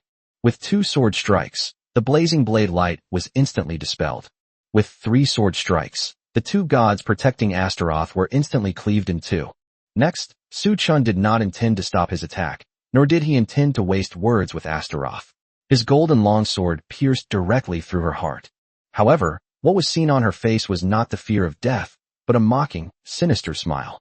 Chapter 106 Head-on Clash. Su Chun versus Astaroth. As Su Chun drew his golden sword, Astaroth's body began to gradually dissipate. But the next second, another white light flashed by. The gods who had been completely destroyed just a second ago all reappeared before my eyes, perfectly intact. Even the meteorites that were about to fall returned to their original positions. Astaroth appeared before Suchin once again. Wow, that's amazing. This is the first time I've ever experienced the feeling of dying repeatedly. This handsome young man took my virginity. Shouldn't he take responsibility? Go to hell. Suchin shouted and slashed out with his sword again. Astaroth was once again split in two, his body and soul annihilated. It's still the next second. She reappeared in front of Suchin, still wearing that playful, sinister smile, seemingly impossible to kill. Ouch, handsome. You've hurt me so much, shouldn't you make it up to me? Before Astaroth could finish speaking, Suchin severed her neck. At the same time, he held her head in his hand, wanting to see if this method could kill her. Unfortunately, wherever the white light covered, everything returned to its original position, including Astaroth's head. Hey handsome, do you like my head? I'll give it to you. I think it's pretty good looking. What a monster, Suchin muttered. At this moment, the red-haired god had already circled behind Suchin and slashed horizontally with a giant sword larger than a person. The sword wind alone stirred up the dark clouds in the sky, which was enough to show how fierce the move was. However, it was still too slow. Suchin concentrated his spiritual power in his left hand, and without even glancing at it, he directly caught the extremely terrifying slash from behind with his left hand. Snap! A loud bang was heard. The giant sword was actually snapped in two by Suchin's fingers. Then, Suchin turned around with his golden sword and cut the red-haired god in half. Although it was somewhat presumptuous, it gave Astaroth time to escape. She immediately used her spatial teleportation technique and instantly arrived in the sky 3 kilometers away from Suchin. Damn, it can really run. Suchin clicked his tongue in amazement. But he doesn't have spatial magic, so he can't catch up at all. Seeing that Long Luo'er was fighting with 6 gods, he couldn't bother to chase after Astaroth. Switch to the golden longbow and begin hunting down the gods. In less than 3 minutes, all 11 gods outside Astaroth, as well as some passing bird-shaped divine messengers, were killed by Suchin and Long Luo'er. However, this is not the end. Another flash of white light, and the war returned to its starting point once again. As for Suchin and Long Luo'er, they were already showing signs of fatigue. Suchin, are you alright? Long Luo'er came to Suchin's side and asked with a worried expression. I'm fine, but this Astaroth is just too hard to kill. Even though she's not as strong as me right now, I can't kill her. That's just too unfair. Lolo, do you know what her move is? Long Luo'er shook her head. She had never seen such an incredible move before. Time magic has been defined as a forbidden art since ancient times. Even the divine treaty forbids gods from using time magic to manipulate time. She had read about some freaks who used time magic in the ancient texts of the Dragon Clan, but at best, they could only put spilled water back into the bowl, accelerate someone's time to make them quickly enter old age, or create a time domain, like the Sword Realm where the internal and external time flows at different rates, for their cultivation. Without exception, they all suffer from significant time backlash, which even extraordinary experts find difficult to withstand. And Astaroth, even after death, can still cast time magic, and with such a large range of effects, that's just too overpowered. Moreover, I've never heard of time magic that can resurrect gods. This kind of time magic can be cast without any cost, so I think it must have weaknesses, we just can't find them. Time magic. Suchin murmured to himself. Suddenly, a brilliant idea struck him, and he seemed to have come up with a good solution. Suchin quickly asked, Luo, do you still have spiritual power? Yes, but I can no longer use wide-range attacks. Alright, these gods are all around the early stage of the epic realm. Try not to expend spiritual energy from now on. I have a method I'd like to try. Looking into Suchin's resolute eyes, Long Luo'er, though still confused, decided to believe him. I understand. Is there anything I can do for you? Suchin patted Long Luo'er's head and whispered, I want to create an opportunity for a one-on-one battle with Astaroth. All I need to do is hold off the other 11 gods for a moment. Can you do that? Long Luo'er patted her slightly heaving chest and agreed. No problem, but I can't hold on for too long. It's alright, you just need to hold out until I can kill Astaroth. I'll have Long and Tiamba come out to assist you. Good, let's get right to it. With a thought, Suchin summoned Tiamba and Long through Xiaojin to assist Long Luo'er. Long Luo'er also directly cast a barrier spell, trapping the 11 gods and her 3 companions together, preparing to withstand the combined attack of the 11 gods. Damn it, They all looked down on people. Valkyrie, who had just been resurrected, roared and charged at Long Luoer again. However, she had only taken 2 steps when another bolt of jet-black lightning struck, and Valkyrie turned to ash once more. The one who cast the spell was Yinglong. "Brother Yinglong, you're so handsome," Tianba immediately exclaimed. "Bah, stop flattering me. You could probably annihilate this weak god with a flick of your wrist." "No way. Brother Yinglong, you're super handsome." Long Luoer was speechless when she saw this. "What's going on? Shouldn't it be me and Su Chen showing off our love and blinding everyone else? How come I'm the one being shown off now? Su Chen, come back to me. I can't take it anymore." Battle is about to break out. On the other side, Su Chen used the God-slaying golden book to create golden shields in the air as landing points. After a few steps, they finally arrived at Astaroth's location. However, it's unclear what she was thinking. As soon as Su Chen arrived, she used her spatial escape technique again to flee the place. 3 times in a row, Su Chen had already flown more than 10 kilometers through the air, but he still couldn't touch Astaroth at all. Wow, that's fast. Little Jean, does the God-slaying golden book have a way to imprison people? The golden sprite instantly appeared in front of Su Chen and replied, "No. However, Master can use the 3 dragon languages, fixed, follow, and subdue to buy time for the enemy to escape." Su Chen pondered for half a second and decided to spend 3,000 ability points to learn. Previously, her realm was warrior realm, but she could also heal the severely injured Yinglong by using dragon language. Although switching to Dragon Rider and using dragon language, his peak hero realm level would probably make it difficult to have much effect on Astaroth. He should be able to hold him off for a while. "Xiao Jin, I want to learn all 3 of these words." "Yes, Master." Su Chen's gaze swept across the sky, and finally, on the mountaintop 2 kilometers away, he found Astaroth's figure. This time, he took the initiative. When he leaped to a position 300 meters away from Astaroth, he immediately switched to Dragon Tamer and shouted, "Vow!" Just as Astaroth was about to use spatial teleportation to escape again, he suddenly felt as if he were subjected to millions of times the force of gravity, and he collapsed to the ground. However, in less than 3 seconds, Astaroth regained his mobility. But that was enough for Su Chen to kill her. This time, Su Chen did not use a long sword to kill Astaroth, but instead delivered a hand chop that pierced her heart directly from behind. "It's no use, handsome young man. Although you are strong, you can't kill him," Astaroth said, preparing to use time reversal again to reshape his body. "Is that so? I'd like to see whether your time magic is stronger or my magic immunity is stronger." Su Chen maintained his stance while piercing Astaroth and immediately switched to Dragon Tamer. The magical shield enveloped Astaroth along with the entire creature. In an instant, the white light curtain that enveloped the entire Flying Dragon Valley seemed to shatter like a broken lens, growing hundreds of spider patterns and breaking into countless fragments.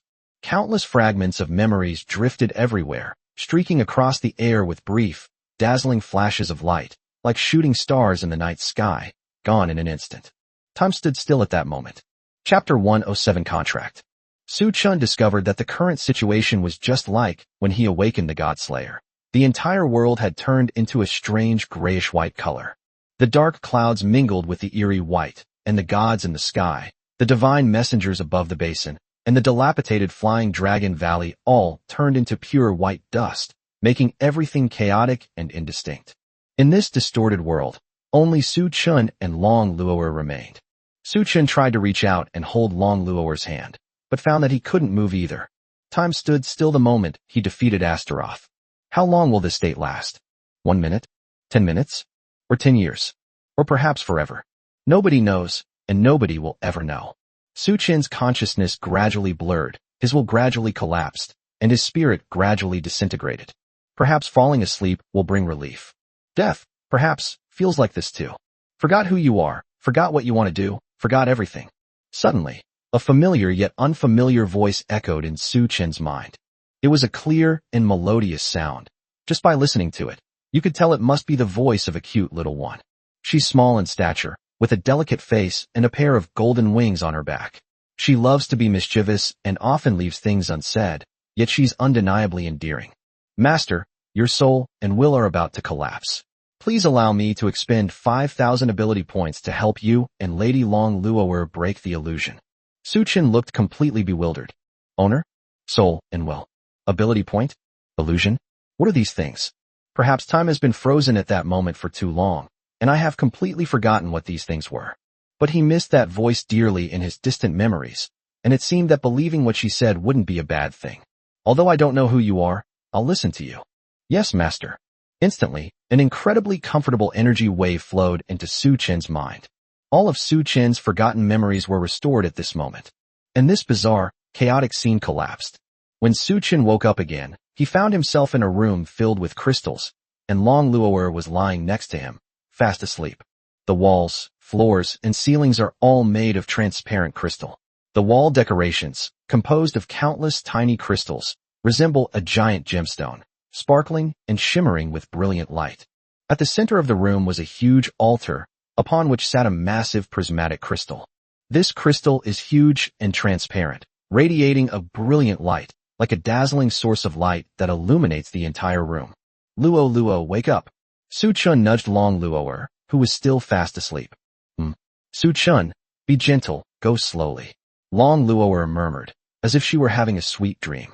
Her eyes were still half closed, as if she wasn't fully awake yet. Her long eyelashes trembled gently like small fans. Her lips were slightly upturned as if she were smiling, and her little hands and feet twisted unconsciously, as if she was searching for that comfortable warmth. Is Lolo having a wet dream? I didn't expect me to be so powerful in my dream. But isn't the sword realm supposed to be sleep-free? How come she can fall asleep? A moment later, Long Luo'er slowly opened her eyes. Lolo, good morning. How did I feel about you in your dream? Varied. Looking at Su Chun in front of her, Long Luo'er immediately realized that Su Chun had heard all her babbling. Her little face suddenly turned pink and tender, making her even more adorable. If you feel more comfortable that way, then let me have it next time. What are you talking about? You must have misunderstood. Let's not talk about this anymore. Where is this? Long Luo'er looked around, also shocked by the huge crystal room. I don't know either. It feels like I've gone through a very long time and forgotten everything. But it seems like it was just a dream. What a headache. Looks like you successfully killed Astaroth, right? How did you do it? Su Chun sat up and smiled. Thanks to your tip, I switched to Dragon Tamer while maintaining contact with her, and used my magic immunity to forcibly break her time reversal. Upon hearing this, Long Luo'er's eyes immediately lit up. The Dragon Tamer's abilities can actually be used in this way. It's truly amazing. Impressive, Su Chun. Oh, right. Establish the contract with the Dragon Tamer with me. I forgot about it. I also want to see how much power the Dragon Tamer can boost for me. Haha, you used to be reluctant. Why do you suddenly want to set it up now? Making a contract with you is giving you face. Anyway, you're mine. A contract is just leaving my mark on you. Long Luo'er pouted and muttered. This is probably what you often see in anime, as it's Sundara Loli. Okay, I'll listen to you. You're right. Su Chin stood up, extended his right hand, palm up, and his heartbeat gradually synchronized with Long Luo'er's, as if he and Long Luo'er were one. Long Luo'er slowly stood up, her pale purple eyes gleaming with a mysterious light. She gently placed her right index finger on Su Chin's palm, as if a kitten were extending its paw. As the two came into contact, the atmosphere around them began to become solemn and dignified. A golden light emanated from Su Chin's right hand, binding them tightly together. The light contained immense power, as if time itself had stood still at that moment. Lolo, are you willing to form a contract with me and become my eternal partner? Your words sound like a marriage proposal, but I like it. I do. At that moment, their hearts seemed to reach a high degree of harmony, trusting and relying on each other, their souls merging together. With the help of the contract, Long Luo'er actually broke through to the mid-stage of the extraordinary realm. As the contract was completed, the golden light gradually dissipated, and tranquility returned to the crystal.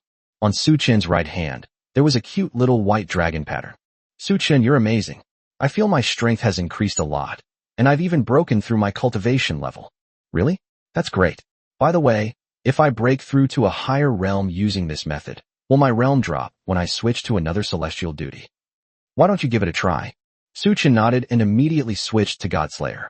The power level hasn't changed much, so it seems the so-called Dragon Valley trial should be over. How is it? Has your cultivation level dropped? No, but my strength has decreased quite a bit. Well, I guess the part of the power that I used to control the dragon was lost, but the contract is still there.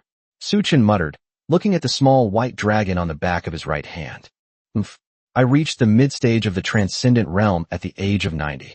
Let's see who dares to challenge me. Long Luo'er revealed a playful smile and looked up at Su Chun. I admit it. I admit it. Here, this is my reward for you. Long Luo'er's cherry lips pressed directly against hers. This sweet talker really needs to be taught a lesson. The two were locked in a fierce verbal battle, seemingly forgetting that they were in an unfamiliar place. After a few minutes, it seemed that someone finally couldn't stand it anymore, and an old voice came, startling the two of them so much that they immediately separated. Showing off your love in my tomb. Are you disrespecting me? Chapter 108 The First Dragon Knight, Eshin. I'm sorry, Senior. I didn't know this was your final resting place. Su Chun quickly apologized. Long Luo'er lowered her head shyly, like a child who had done something wrong. I honestly didn't realize there were other people present. Kissing in front of others is just too embarrassing. Su Chun actually had a premonition that this place, like the top of Jiandang Mountain, was the final resting place of the first generation of divine dragon knights. However, no one spoke up for a long time, and given Long Luo'er's proactive attitude, it was impossible to refuse. Right now, they're embracing and kissing in front of someone else's tombstone, savoring Long Luo'er's sweet little mouth. This is practically like dancing on a grave. Whatever the reason, an apology is definitely necessary. How boring. I set up such a difficult level to prevent anyone from disturbing my rest, and it was still breached. Can't you just give me a break? Su Chun's face was full of black lines. The original Godslayer's companions, each one more difficult to deal with than the last, each one more impatient than the last. If they're so unwilling, why leave behind a legacy? However, the master of the crystal chamber seemed to have guessed Su Chun's thoughts and said disdainfully, Young man, are you thinking that since I clearly don't want to be disturbed, why should I leave behind a legacy? Don't think you can fool me with your little tricks. And that white-haired dragon clan, are you thinking, thank goodness I didn't have a child with this man in my tomb? These young people nowadays are all so shameless. I didn't. Don't talk nonsense. Long Luo'er's attitude was firm, as if she absolutely could not back down on this point. Still trying to deny it? When I was young, I had hundreds of dragon girls like you by my side. I know exactly what you're thinking. Upon hearing this, Su Chun rolled his eyes. Good heavens, this first-generation dragon knight has taken the power of charm to its extreme. However, he is indeed admirable. Perhaps due to the low birth rate, dragons seem to have a particularly strong certain desire. Damn, this old guy has over 100 dragon girls serving him. He probably has to stay in bed 24/7. While it may be a dream for many boys, is this not a form of punishment? So he really is a warrior with golden kidneys? Or is that thing made of diamond? Or perhaps, just as Su Chun was about to continue thinking, he felt an extremely powerful pressure coming towards him. Even Long Luo'er was a little unsteady on her feet. How dare you? My relationship with those dragon girls is purely platonic. You are not allowed to think in that direction. Holy crap, Senior, can you read minds? This is ridiculous. You young brat, you're so single-minded. You can see through everything so easily, can't you?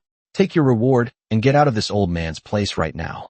As soon as he finished speaking, a familiar golden light shot directly from the huge crystal on the altar into Su Chun's brow. Instantly, all the insights gained by the first generation of dragon knights over thousands of years were engraved in Su Chun's mind. The most crucial element of Dragon Knight lies in two words, dragon and rider. The powerful jumping ability is so that it can leap from the land to the height of dragon flight at any time.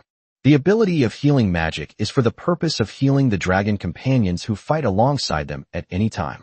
The ability to charm dragons is precisely to ensure the highest level of spiritual harmony at all times. Finally, the ability to gain power from dragons is to possess greater strength when fighting on horseback. The man and the dragon cherish each other, fight side by side, and share life and death. The dragon race is a second version of themselves. As long as the dragon exists, the people exist. When the dragon dies, the people die. The spear strikes like a dragon, roaring across the heavens. This is the true essence of the Dragon Knight. After what seemed like an eternity, Long Luo'er tugged at Su Chun's sleeve, and Su Chun slowly opened his eyes. Su Chun, what's wrong? It's nothing. I'm sorry to have worried you. I was just reminiscing about the legacy of the Dragon Knight. Phew, that scared me to death. I thought that old guy had done something to you. At this moment, Su Chun finally realized that he and Long Luo'er were no longer among the crystals, but at the end of Flying Dragon Valley. There was only a crystal tombstone in front of him, which looked much like the ranking list of the Misty Rain Pavilion. Have I been unconscious for a long time? 2 hours, I guess. Oh, by the way, Su-chun, this is from that old guy. As she spoke, Long Luoer handed over a spatial ring filled with all sorts of cultivation resources. Su-chun was also very surprised. Although the words were harsh, so many rewards were still given out. Whether this is an older version of Tsundere is unclear. However, from beginning to end, we never saw what the first Dragon Knight actually looked like. Is there anything else you wanted to say, Senior? Long Luoer nodded and explained. He said some very strange things that didn't make any sense, but I wrote them all down. You can listen to them. He explained the origin of the level design. The first 2 mental challenges were designed to test whether the dragon race could resist the charm of the Dragon Knight. As long as you can pass through 1,000 meters, it means that you can resist the mental control released by the Transcendent Realm powerhouse. The magic arrows in the second level are designed to test teamwork and whether both sides are willing to sacrifice for each other. The third test was a real-world combat test, and also a commemoration of his famous battle. Upon hearing the original intention behind these challenges, Su-chun nodded. That's what he actually thought too, but it's not surprising, is it? It all sounds perfectly normal. However, Long Luoer's next words made his eyes widen in surprise. Here comes the most crucial point. That old guy called himself Eschan, and it was precisely because his battle in Dragon Valley was so outstanding that the first Godslayer went to visit him alone and became his partner. According to him, he fought his strongest dragon for 3 days and 3 nights before finally defeating the combined attack of 11 gods and preventing the Starlocking array from being set up. Lolo, are you sure you didn't hear wrong? There were only 11 gods in the Battle of Flying Dragon Valley back then. Yes, that's why I find it so strange.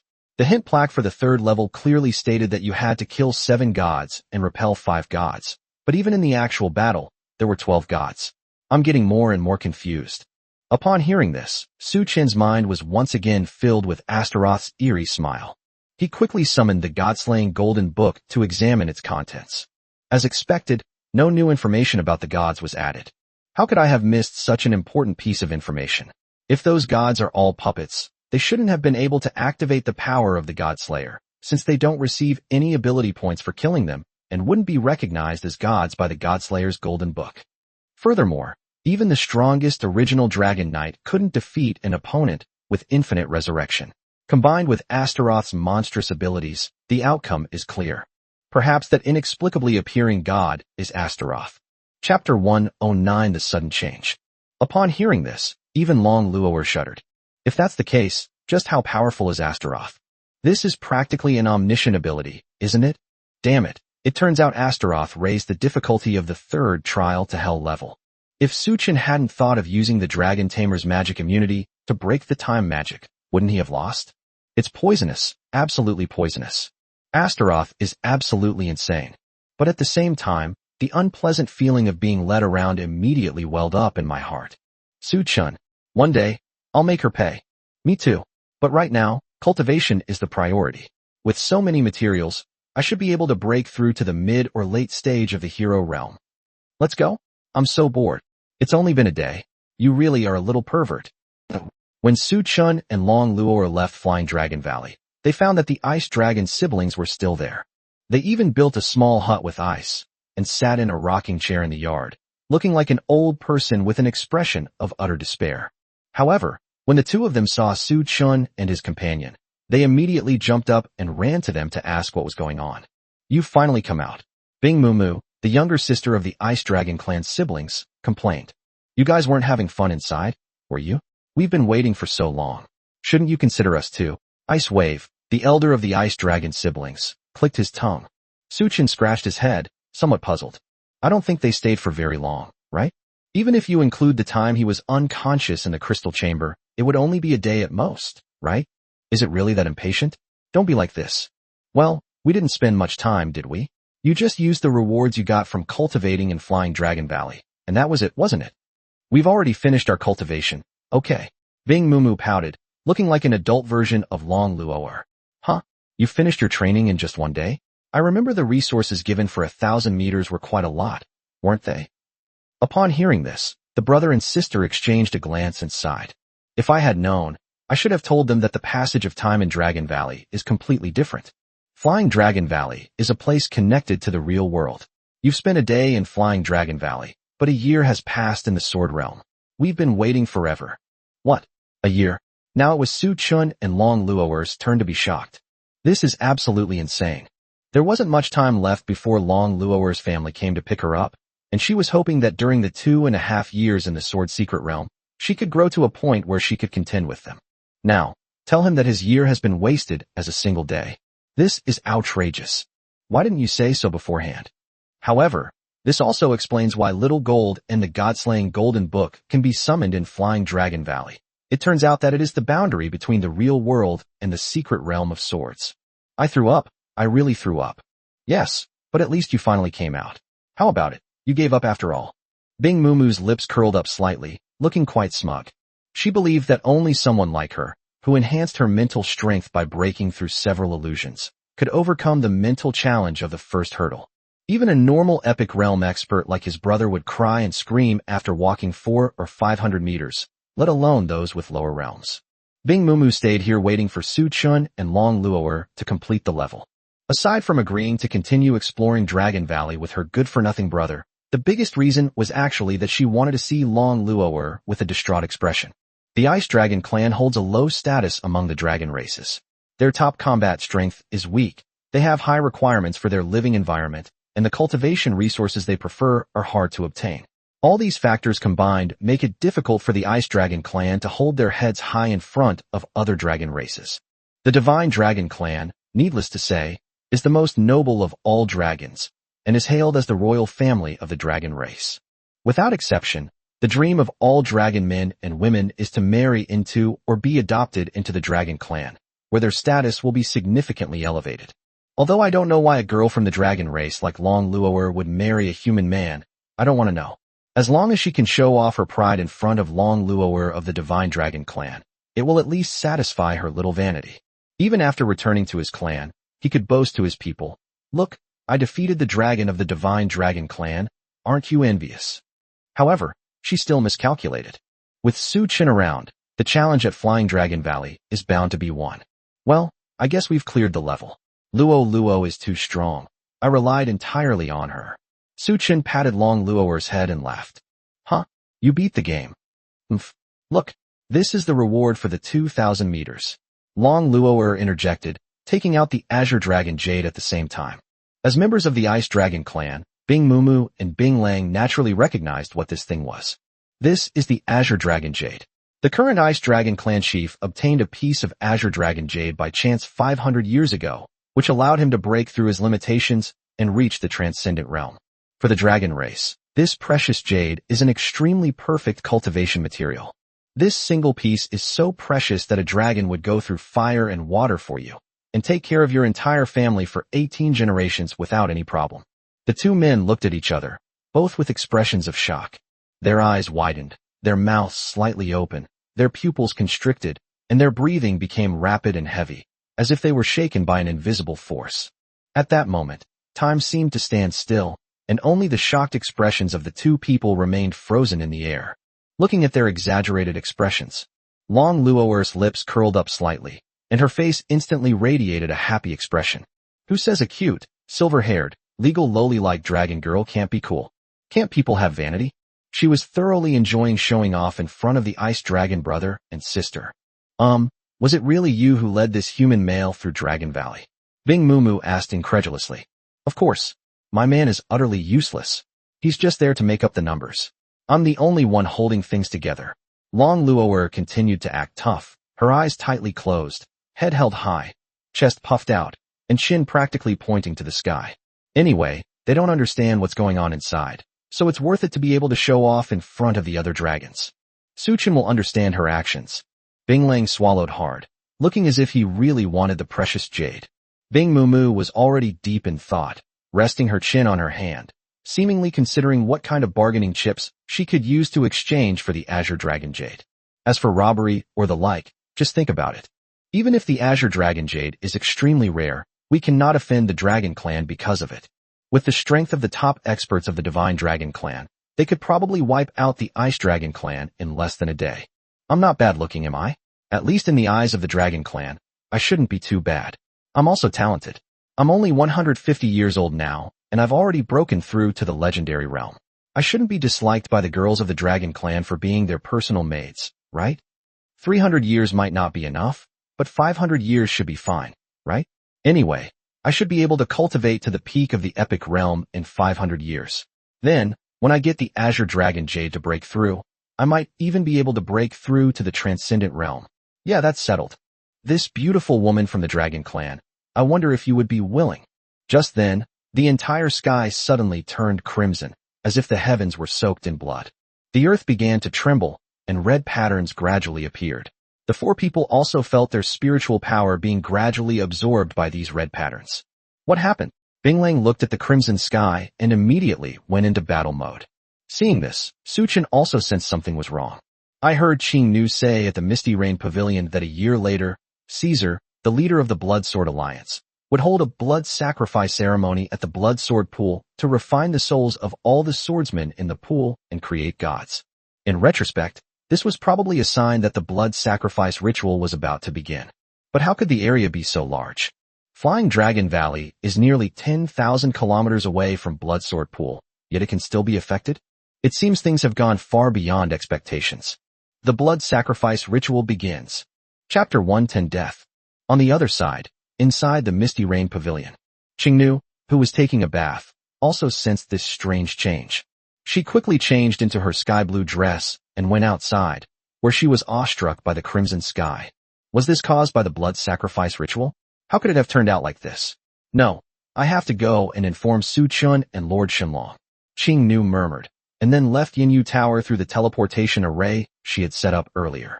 At this moment, the area outside Qingnu's residence was already surrounded by people from the Sword Pavilion, all of them showing signs of panic. Without the protective barrier, all the swordsmen would probably rush into the courtyard in a swarm. They had been told long ago that Caesar was likely to hold a blood sacrifice ritual during this period, at which time all the people in the blood sword pool would die and become nourishment for Caesar to become a god. For them, the fact that the leader of an organization becomes a god has no impact on them. As long as they are not disturbed while they are cultivating in the sword realm, it doesn't matter what happens. But things are different now. The red patterns on the ground felt like poison, making them feel unwell and causing their spiritual energy to drain away rapidly. It's estimated that he'll fall into a coma soon due to the complete loss of his spiritual energy. What exactly is going on? Where is Lady Qingyi? Does she also want to use us as nourishment for the gods? It shouldn't be. I just went outside the city and checked. It's not just the Misty Rain Pavilion. It seems the entire area outside the city is being eroded by these red patterns. I guess this is happening throughout the entire Sword's secret realm. Calm down. Lord Qingyi will definitely give us an explanation. No, I can't hold on much longer. The swordsmen scattered like a swarm of frightened bees, their screams and shouts filling the air as if the end of the world had come. Some people began to use their sword skills, preparing to break the barrier around Qingnu's residence, wanting to demand an explanation from Qingnu. But this only exacerbated the depletion of his spiritual energy, and he soon collapsed to the ground, his eyes rolling back and foaming at the mouth. Some even raised their swords towards their own necks, trying to exhaust their soul energy as quickly as possible and escape the sword realm. But after that one sword strike, he was never able to revive or be reborn. Everyone's souls have been imprisoned by the blood sacrifice ritual array, making it impossible for them to be reborn as before. In reality, the physical body will become an empty shell, devoid of a soul, until it rots and stinks. The sword's secret realm has become a game arena where death is inevitable. What is happening now has far exceeded everyone's expectations, and the situation is developing in the worst possible direction. There are two sides to the story. After hearing Su Qin's explanation of the whole story, the Ice Dragon siblings both showed astonishment. Become a god? No way. Bing Mumu murmured, clearly doubting that performing a blood sacrifice ritual could lead to godhood. I've only heard about it secondhand, and I have no idea what the specific consequences of holding this ceremony will be. Su Qin replied calmly. Is it that terrifying? I've heard of Caesar. I've heard he's a peak epic realm expert. If he's determined to hold a blood sacrifice ritual, I'm afraid it would take all the epic realm experts in the sword's secret realm joining forces to defeat him. Bing Lang analyzed. However, at that moment, a strange sound, emanating from some unknown creature, echoed eerily across the plain. The wails of the dead, the mournful cries of ghosts, the deathbed murmurs, the chilling laughter. The Flying Dragon Valley was shrouded in a dark mist, making it feel like a scene from a ghost movie, with the sounds of ghosts and spirits rustling all around. Immediately afterwards, a figure dressed in a black robe slowly emerged from the mist. The man in the black robe held a scarlet scythe in his right hand. He was shrouded in a large black robe from head to toe, making it impossible to see his true face. His figure seemed to be hidden in the darkness, appearing and disappearing, as if he had blended into the surrounding mist. In that deep darkness, there seemed to be an indescribable power hidden, inspiring awe and fear. He walked without making a sound, as if he were floating. His hands would sometimes swing and sometimes remain still, and whenever he moved, the surrounding air seemed to tremble, giving the impression that he possessed a supernatural magic. The ice dragon's siblings stared blankly at the black-robed man before them, involuntarily taking a step back. They did not recognize the man in black robes before them. However, he exudes a terrifying aura of bloodlust, and even many epic realm experts have probably perished at his hands. The next second, all sorts of bizarre creatures swept in from the mist. Ferocious dragons, serpent-headed monsters, demons wielding flaming swords, and ghosts floating in the air. It resembles a divine messenger, but it is not a divine messenger. The extreme sense of incongruity gives one a creepy feeling. Long Luo'er frowned slightly, and quickly moved to protect Su Chun. The man in black robes before them was no ordinary person. However, judging from this situation, the surrounding monsters do not seem to intend to attack, as if they are waiting for negotiations. "Who are you?" Long Luo'er asked coldly. "I am Thanatos. You may be unfamiliar with my name, but you must have heard of the name Death, right?" Upon hearing this, the entire room fell into a deathly silence. Upon hearing the name of the Grim Reaper, the brother and sister of the Ice Dragon clan began to tremble uncontrollably. Little Bing Long, from an ordinary family, had never seen anything like this before. It is said that the dragon race has slain many gods, but for them, all of them are too distant, stories that can only be heard in fairy tales. However, Long Luo'er was not intimidated by the name of the Grim Reaper. She had never seen death in person, only heard of it. All the creatures he kills are transformed by him, their souls imprisoned, and they exist in his realm in various forms, wandering for eternity. He takes pleasure in killing all sorts of strange and exotic beasts, toys with the dead, and despises life. He is an absolute evil god. The dragon I couldn't see through his cultivation level, which clearly meant his cultivation level was higher than hers, though the exact difference was unknown. The biggest question now is, why is death here? How come there are other gods besides Qing Nu who have entered the sword's secret realm? Could it be that they were sent in by that girl who is Amamiyaheim? But the question is, why would the Grim Reaper listen to a human girl? Or perhaps it was that crazy woman Astaroth who was behind it all. What is the connection between this and the blood sacrifice ritual? What is your purpose? Long Luo'er continued to question, her imposing manner not diminished even after hearing the name of the Grim Reaper. At the same time, his right hand was placed behind his back, gathering spiritual power, ready to unleash the world-destroying dragon flame at any moment. Chapter 111 The Sword God's Little Imperial Book. Upon hearing this, Death immediately emitted a soft hee sound, sending chills down one's spine. "Since you know that I am the Grim Reaper, there's no need to ask what I want to do, is there? Although I have quite a few dragon corpses in my collection room, I'm still missing a specimen of a divine dragon. The souls of divine dragons and ice dragons must be quite delicious." Upon hearing this, a hint of despair flashed in Bing Mumu's eyes. As a child, she left the Ice Dragon clan by chance and was captured by hunters, who stripped her of her scales and tendons, treating her like a non-dragon. Although she was later rescued by her brother and parents, they wiped out the entire hunter organization. But this experience remains a lingering nightmare for her. As a result, he now spends most of his time cultivating alone, rarely leaving the side of his clansmen. Now, we've encountered something even more terrifying than the hunter. If she were caught, what awaited her would not be the minor punishment of being skinned alive or having her tendons pulled out. Death would not be the worst outcome, but her soul would likely be imprisoned for eternity. As for Su Chun, who had the lowest cultivation level among the four, he showed no panic whatsoever and fell into deep thought. Long Luo'er just used the Eye of the Dragon, but she didn't make a move immediately. This clearly demonstrates that the Grim Reaper's level of power is definitely higher than hers, which is why she chose to play it safe and did not make a move. Furthermore, the array used in the blood sacrifice ritual constantly erodes spiritual power, So even a deity would possess limitless spiritual power under such circumstances. Even if Long Luo'er is incredibly talented, it would be difficult for her to win.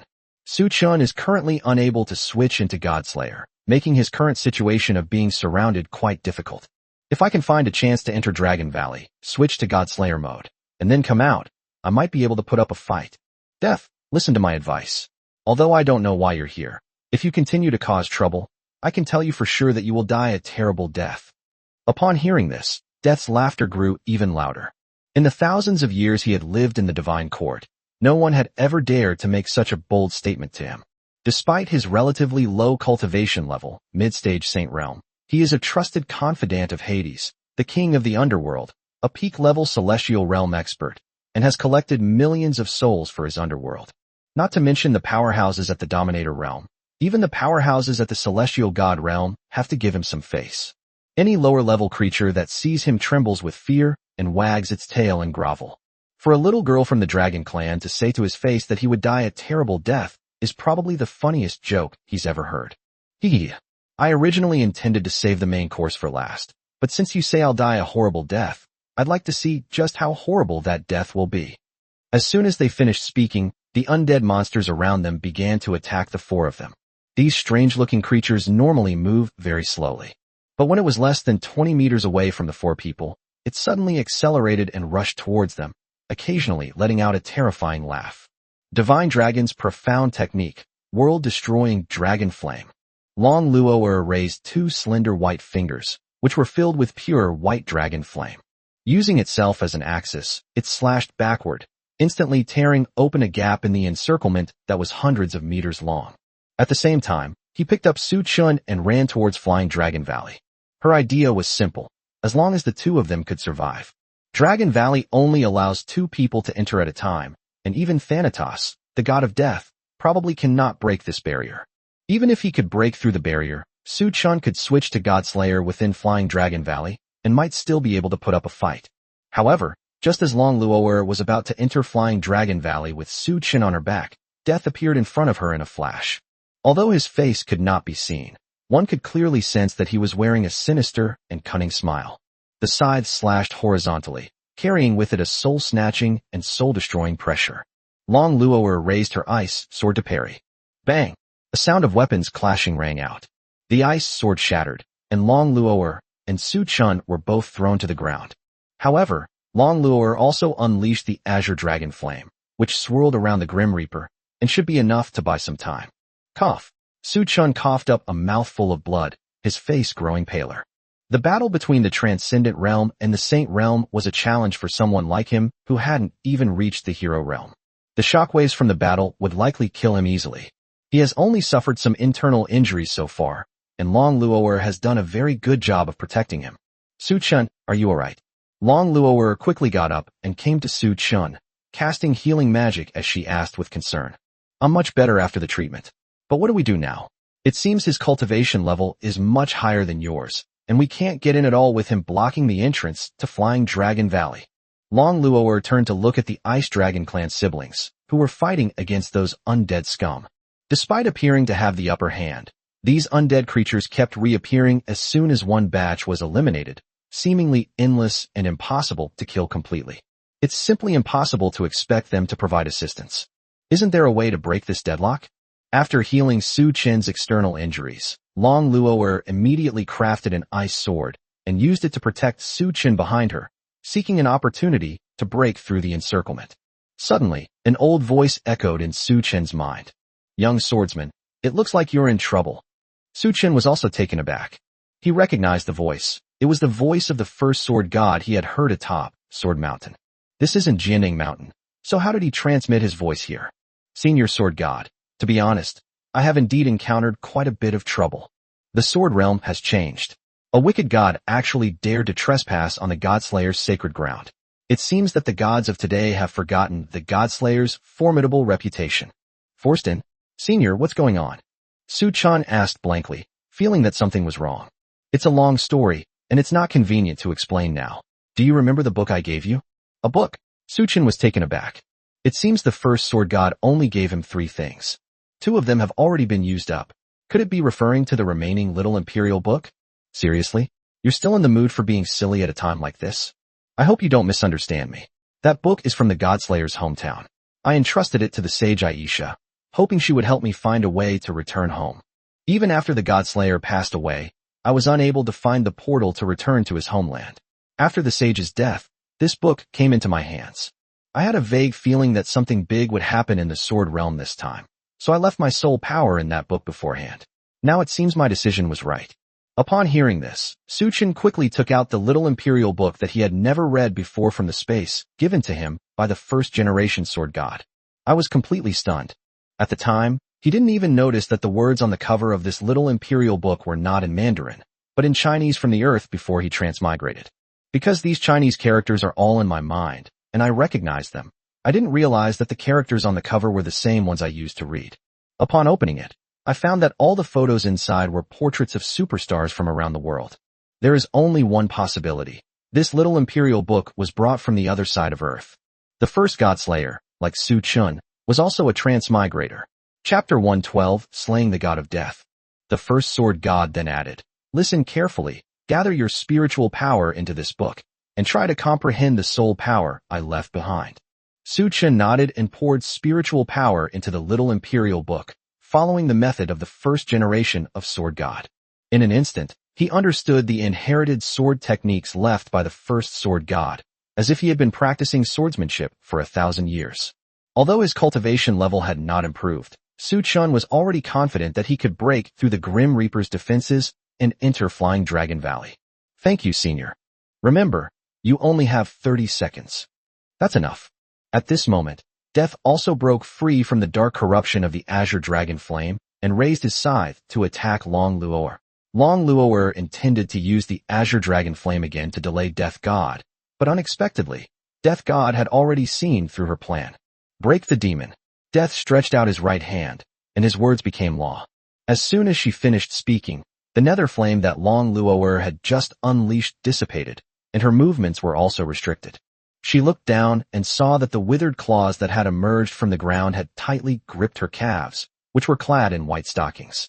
Although it was easy for her to break free, it also restricted her for a second. In battles between these different levels, a single second is enough to determine the outcome. Oh no! Whoosh! A sound of something cutting through the air followed. Just as Long Luo'er was about to be struck by the scarlet scythe, a flash of light appeared. A pale golden light traced an arc in the air, making it impossible to see how Su Chun instantly appeared behind Death. Long Luo'er also disappeared from her spot and appeared in Su Chun's arms, showing a look of astonishment. As for Death, he swung his scythe and slashed at the air in front of him, his figure frozen in that moment. A few breaths later, the hood on his head fell off, revealing a face full of withered bones. How is this possible? Death turned around mechanically, somewhat incredulous at what had just happened. How is it possible that a mere human being can move so fast that even he can't see it? However, Su Chun did not want to explain further. After taking a deep breath, he took another step forward with Long Luo'er in his arms and instantly flashed into Flying Dragon Valley. He quickly summoned the Golden Book of Godslayers to confirm the information about the God of Death. Name, Thanatos. Number, 000195. Realm level, Midstage Saint Realm. Criminal charge, violation of the 6 Paths of Reincarnation Treaty. Status, alive. After pondering for less than half a second, Su Chun decided to splurge and use his ability points to weaken his cultivation level before crushing him with his strongest power. According to his own estimation, with the help of the Godslayer's power, he should be able to reach a strength close to the peak of the Saint Realm. But that's just an estimate at best. We still don't know how much real strength they actually possess. Moreover, Long Luo'er said she wanted him to die a terrible death, so she must defeat him in a crushing manner. My wife's words are like a royal decree. As Long Luo'er's husband, I must make her words a reality. Another point is that the current situation doesn't allow him to waste any more time. The blood sacrifice ritual's array may have spread throughout the entire sword realm. When the nest is overturned, no egg remains unbroken. Even Long Luo'er was significantly affected, let alone Su Chun. And most importantly, if the goal of the blood sacrifice ritual is to refine the soul and create a godhood, it's highly likely that everyone's soul is now trapped in the sword realm and unable to escape. After death, there is a high probability that they will not be resurrected, so stopping the blood sacrifice ritual is the top priority now. Little Jean, Help me weaken Thanatos' power level. Yes, master. This time, 2,500 ability points were consumed. Thanatos' realm has been successfully weakened to the peak of the transcendent realm. Then, Su Qin kissed Long Luo'er's rosy cheeks and asked, Luo, do you want to witness the Grim Reaper's tragic death with me later? Long Luo'er returned the kiss with a kiss, replying, Of course. I only said that because I believe you can definitely kill him. Then, let's begin the hunt for gods. Death was not in a hurry when he saw Su Qin and Long Luo'er escape into Flying Dragon Valley. After all, the protective barrier of Flying Dragon Valley doesn't seem easy to break in the short term. Let's deal with these two ice dragon siblings first. Then we can catch them like turtles in a jar later. Just as Bing Mumu and Bing Lang were locked in battle with the undead creatures, an unseen blade flashed past their eyes. It's unclear whether Death wanted to collect intact corpses, or whether Bing Mumu and Bing Lang were simply too physically strong. The transparent blade did not sever their bodies. Instead, it struck them like a blunt object, sending them flying and rolling several times on the ground before stopping. After a few breaths, he slowly got up. Their faces were as pale as paper, their eyes were closed, their breathing was weak, and they were coughing up blood continuously. The cold sweat that kept seeping from his forehead mingled with the blood on the ground. The clothes were torn, revealing a large, dark red wound that could only be described as a bloody mess. Each breath was accompanied by a painful groan, blending with the sounds of the surrounding dead, like a cry from hell. Clearly, this attack had nearly killed them. Cough. How could this be? Mumu, are you all right? Death appeared before them in a flash, looking down at the two men prostrate on the ground. What should I modify it into? I guess no one's ever made a two-headed dragon before, right? This girl seems pretty good looking. I'll use her as the main brain. As for the body, I've been wanting to make a chimera for fun. Death's tone sounded very amiable, but his words betrayed a hint of mockery. Damn it! With his last ounce of strength, Bingling gathered an ice dragon's breath and unleashed it at Death. However, Death merely waved his hand, swatting away the icy breath as if swatting a fly, and unleashed it upon his army of the undead, freezing dozens of them. The surrounding temperature also dropped sharply, almost to minus 100 degrees Celsius, and frost condensed on the surrounding dead, almost rendering them unable to move. Even so, it did not cause the slightest harm to Death. The breath of the ice dragon was like the breeze from an air conditioner to him, and he even found it somewhat comfortable.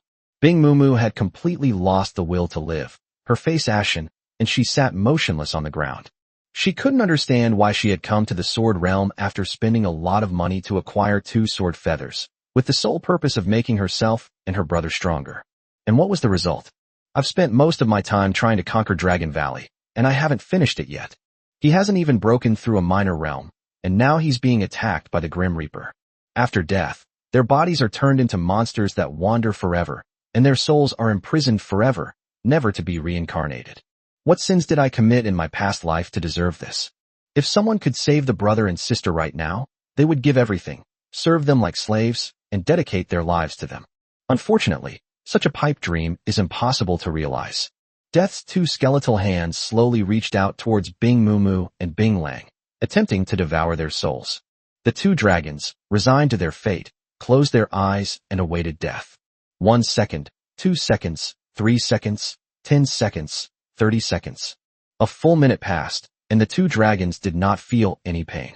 Is this what it feels like to have your soul stolen? Or perhaps they are already dead? Or is it that Death has taken pity on them and is about to let them go? With these questions in mind, Bing Mumu and Bing Lang slowly opened their eyes, and the scene before them left them completely dumbfounded. The high and mighty Grim Reaper, with his disdainful, withered skull, was not in the place where he should have been. His body froze at the moment he reached out his hands to Erlong, as if time had stopped. Then his body slowly transformed into a few strands of golden starlight and dissipated in front of me. All the undead creatures vanished as if they had never existed. The eerie atmosphere around them, along with the blood-red sky, was dispelled by a burst of golden light, leaving the sky clear and blue. The mighty Grim Reaper, just like that, he died? Chapter 113 Revenge. At this moment, at the blood sword pool, at the eye of the blood sacrifice array, Caesar glared angrily at a girl who looked to be 17 or 18 years old. The surrounding area was littered with iron debris and skeletons.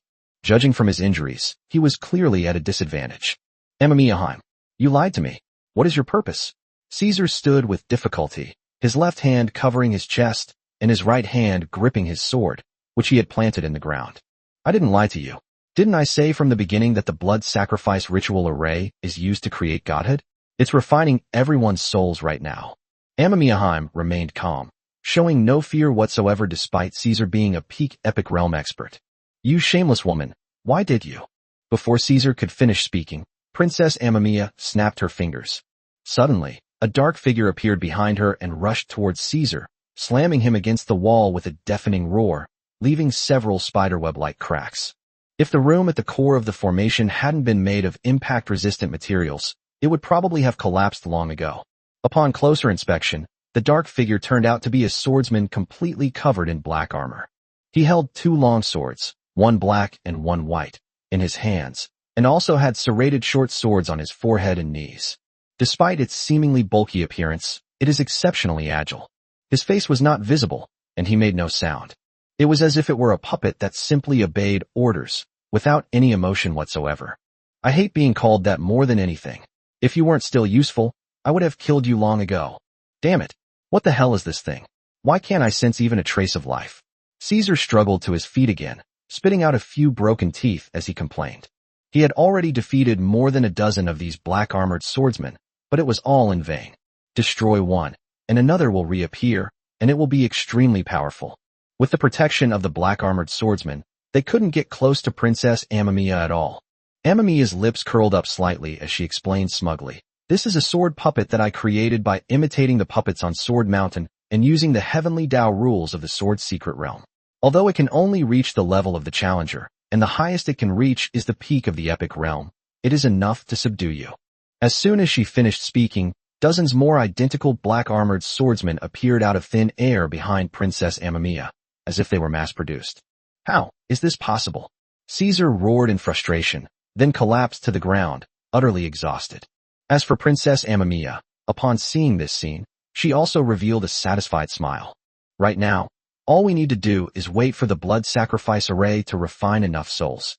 After the Sakura kingdom was destroyed by Leviathan, Princess Amamiya lived a life like that of a living dead for a period of time. Family is gone, friends are gone, even the land we lived on is gone. Therefore, she made up her mind to take revenge on Leviathan. However, it is clear that the human body is no match for the gods. So she tried to create a divine status, to become a god, and to gain eternal life. He endured hardship and made gradual progress until his realm reached a level comparable to Leviathan's, at which point he killed him. However, she miscalculated. Even if the Creator, as a divine being, can create all conceptual things in the world, it cannot create divinity. Just when he was feeling disheartened, he happened to hear rumors about the secret realm of swords. There, one can use their soul to solidify their physical body, and the soul can gather all sorts of cultivation resources. The enhancement of the soul can also be reflected in the physical body in reality. The soul possesses infinite possibilities. So she tried several times. First, he created sword feathers that could deceive the scrutiny of the heavenly Taos while in the sword's secret realm. Then, he sent several people who had awakened sword-wielding innate duties to the sword's secret realm. Finally, he added his own soul consciousness to the sword feathers he created. Any swordsman who enters the sword realm using her sword feathers will become her eyes, constantly monitoring the situation within the sword realm. Finally, after a year of research, she came to a conclusion. If there are enough people and enough strong individuals, their souls can condense into a divine essence. So, they did it without hesitation. She spent months creating millions of sword feathers and listing them for sale on the dark web. She originally wanted to list the sword feathers at an extremely low price, and even planned to distribute them for free on the streets of every city, so that anyone who had awakened a swordsmanship-based calling could enter. But for some reason, when it became cheaper, no one bought it, and those given away for free were treated as ordinary decorations, with no one recognizing them as rare and precious sword feathers. Perhaps it's because we don't cherish things that we can get easily? After some back and forth, the price was eventually set at 5 million Chinese yuan, a price that was neither too high nor too low, to attract swordsmen with sufficient wealth to support their training. Things then proceeded smoothly. During this time, she also met a former god, Qing Nu Wu Jie, and successfully helped her enter the sword realm, greatly increasing her chances of becoming a god. However, problems also arose. Who can help her set up the formation needed for the blood sacrifice ritual in the Sword Realm. Qing Nu is definitely out of the question. She is a former god who has been expelled from the divine ranks. Even if we only tell her a small part of the plan, there is a high chance that she will see through our true intentions. One must have sufficient strength to establish a power base, ensure the blood sacrifice array can be set up properly, and keep it a secret from the major powerhouses. One must also have the ambition to become a god. Only then will one work even harder to put it into practice. Most importantly, this person must be of a different ethnicity. Through numerous experiments, she discovered that the divine essence condensed from such a large number of human souls could most likely only be used by humans. In the real world, Princess Amamiya still has things she must do. Although she can monitor what is happening in the Sword Realm at all times, the flow of time is still too different. Hesitating for a minute, 6 hours had passed inside the Sword Realm. There were too many uncertainties. Using someone from another ethnic group as the leader can minimize the chances of so many plans becoming someone else's boon. Months passed, and her hard work paid off. She finally found someone who perfectly met her requirements. Caesar, the elven swordsman, possesses both strength and ambition. Moreover, she doesn't seem to be very bright. She probably wouldn't realize that she wanted to cover the entire Sword Realm with the blood sacrifice ritual array. Things went just as she had predicted. Caesar established the Blood Sword Alliance, which, through the lure of various cultivation resources, became the most powerful force in the Sword Realm. As she had expected, Qing Nu discovered Caesar's intentions and began to oppose him, whether intentionally or unintentionally. However, she thought the blood sacrifice ritual only covered the blood sword pool, so she didn't pay too much attention to it, which wasn't a bad thing. However, the biggest uncertainty has emerged. She never imagined that the blood sacrifice ritual, which gathered so much soul energy, would leak out of the Sword Realm and actually summon death. The Grim Reaper is extremely powerful and forcibly broke the connection between the Sword Realm and reality. By using the swordsman's soul that he captured, she successfully infiltrated the Sword Realm, which will undoubtedly be a stepping stone on her path to godhood. However, she wasn't without a backup plan. She had also heard rumors about the Grim Reaper and had a fondness for all sorts of exotic and rare creatures. On her list were 2 swordsmen from the Ice Dragon clan who could act as bait, as long as they could secure the moment when she successfully refined her divine essence. By deliberately letting some low-level swordsman escape from the Sword Realm and spreading rumors about its terrifying nature, public opinion will turn all the blame towards Caesar. Finally, she killed Caesar, leaving no way to prove anything. She could then successfully live in seclusion, away from the world's gaze, and focus on her spiritual cultivation. He will seek revenge on Leviathan once he catches up with him. That concludes my speculation. If you have any questions, please feel free to ask. Like a teacher, Su Chen explained his speculations to Long Luo'er, Qing Nu, Bing Lang, and Bing Mumu beneath him. Chapter 114 Reunion. Let's move forward a little, back to the moment when Su Chen successfully killed the god of war. Along with the death of the god, Xiao Jin's voice also echoed in his mind. Congratulations, Master, on slaying the god Thanatos. This god has violated Article 5 of the Divine Covenant. The reward is doubled, granting you 40,000 ability points. 40,000 points. Holy crap, I'm rich, Su Chen shouted as he fell from the sky, completely unaware that his god slayer power had vanished. Su Chen, you're so handsome. Long Luo'er caught Su Chen helplessly, but her whole body was filled with pink heart-shaped bubbles. That move just now was truly at the speed of light. I actually used a light blade while in Godslayer form. Lolo, I want a reward. So what about next time? Will you still be able to use it?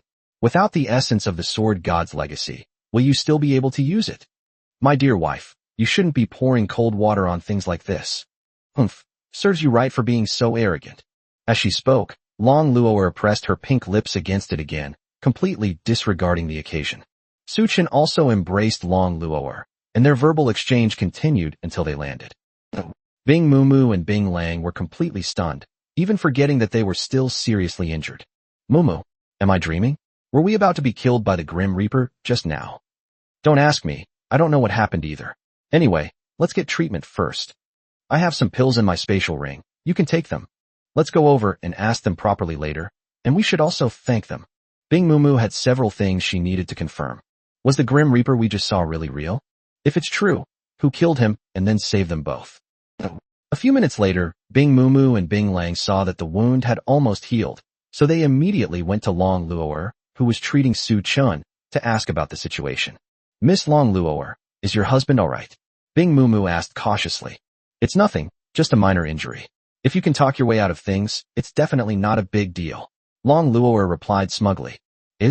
Really? It's good that you're alright. Luo, I have a problem with my shoulder. Could you massage it for me? Suchin pleaded. Alright. But just this once. My wife, you're so good to me. How's the pressure? Feeling better now? I also cast a healing spell while massaging you. That feels so good. Seeing the interaction between the two, Bing Mumu and Bing Lun's lips twitched awkwardly. They felt like light bulbs on this plane, illuminating the sky that had been stained red by the blood sacrifice ritual. To bother them again would be pointless. Just then, a star seemed to appear in the distant sky, flying towards them. Upon closer inspection, it turned out to be a woman riding a long sword and flying. Her light blue dress and sky blue hair fluttered in the wind, and her entire figure transformed into a streak of light, breaking through the morning mist and soaring into the sky, like a beautiful painting. Brother, that woman, isn't she the leader of the sword pavilion? What's she doing here? I don't know, but she can actually fly on a sword? I've never heard of a swordsmanship specializing in telekinesis, or is it just levitation magic? Should we tell Miss Long Luoer and young Master Suchin? Binglang glanced at the two who were still showing off their love, and sighed. Forget it, don't make a fool of yourself. She approached us to join the sword pavilion before, and she's probably here to find us again this time. After all, the blood sacrifice ceremony caused quite a stir, so it must be for this matter. Should we agree to their offer? We definitely have to agree. I feel like if the blood sacrifice ritual isn't handled properly, none of us will be able to get out. But we can try to get as many benefits as possible. There's no need to make ourselves look cheap. That makes sense. For such a major event, requesting some rare cultivation resources shouldn't be excessive. After Qingnu landed and sheathed her longsword, his initially panicked expression immediately relaxed, replaced by a relieved look. Binglang thought Qingnu was looking at him, and immediately became much more assertive. Just kidding. Seeing him makes me feel at ease, which means he must want something from me, and the leverage I can get from him might increase significantly. However, just as Binglang struck a cool pose, preparing to go up and say hello, Qingnu walked right past him, as if she hadn't even seen him, the dragon, at all. Brother, I feel like you're being ignored. Bing Mumu instantly showed a disgusted expression and took 2 steps back. Mumu, don't look at me like that. I guess she didn't see me. Just as Binglang wanted to turn back and save face in front of his sister, they soon discovered that Qingnu had already run all the way to Su Chun and Long Luoer's side, kneeling on one knee to show her utmost sincerity. Young Master Su Chun, Lord Divine Dragon, my previous information about this blood sacrifice ceremony may have been incorrect. I didn't expect it to be so widespread. Well, I already know about this. You don't need to blame yourself too much. After all, the other party has made so many preparations. I'm afraid there's probably no one else in the entire sword secret realm who knows the details of this blood sacrifice ritual. Suchin smiled and shrugged.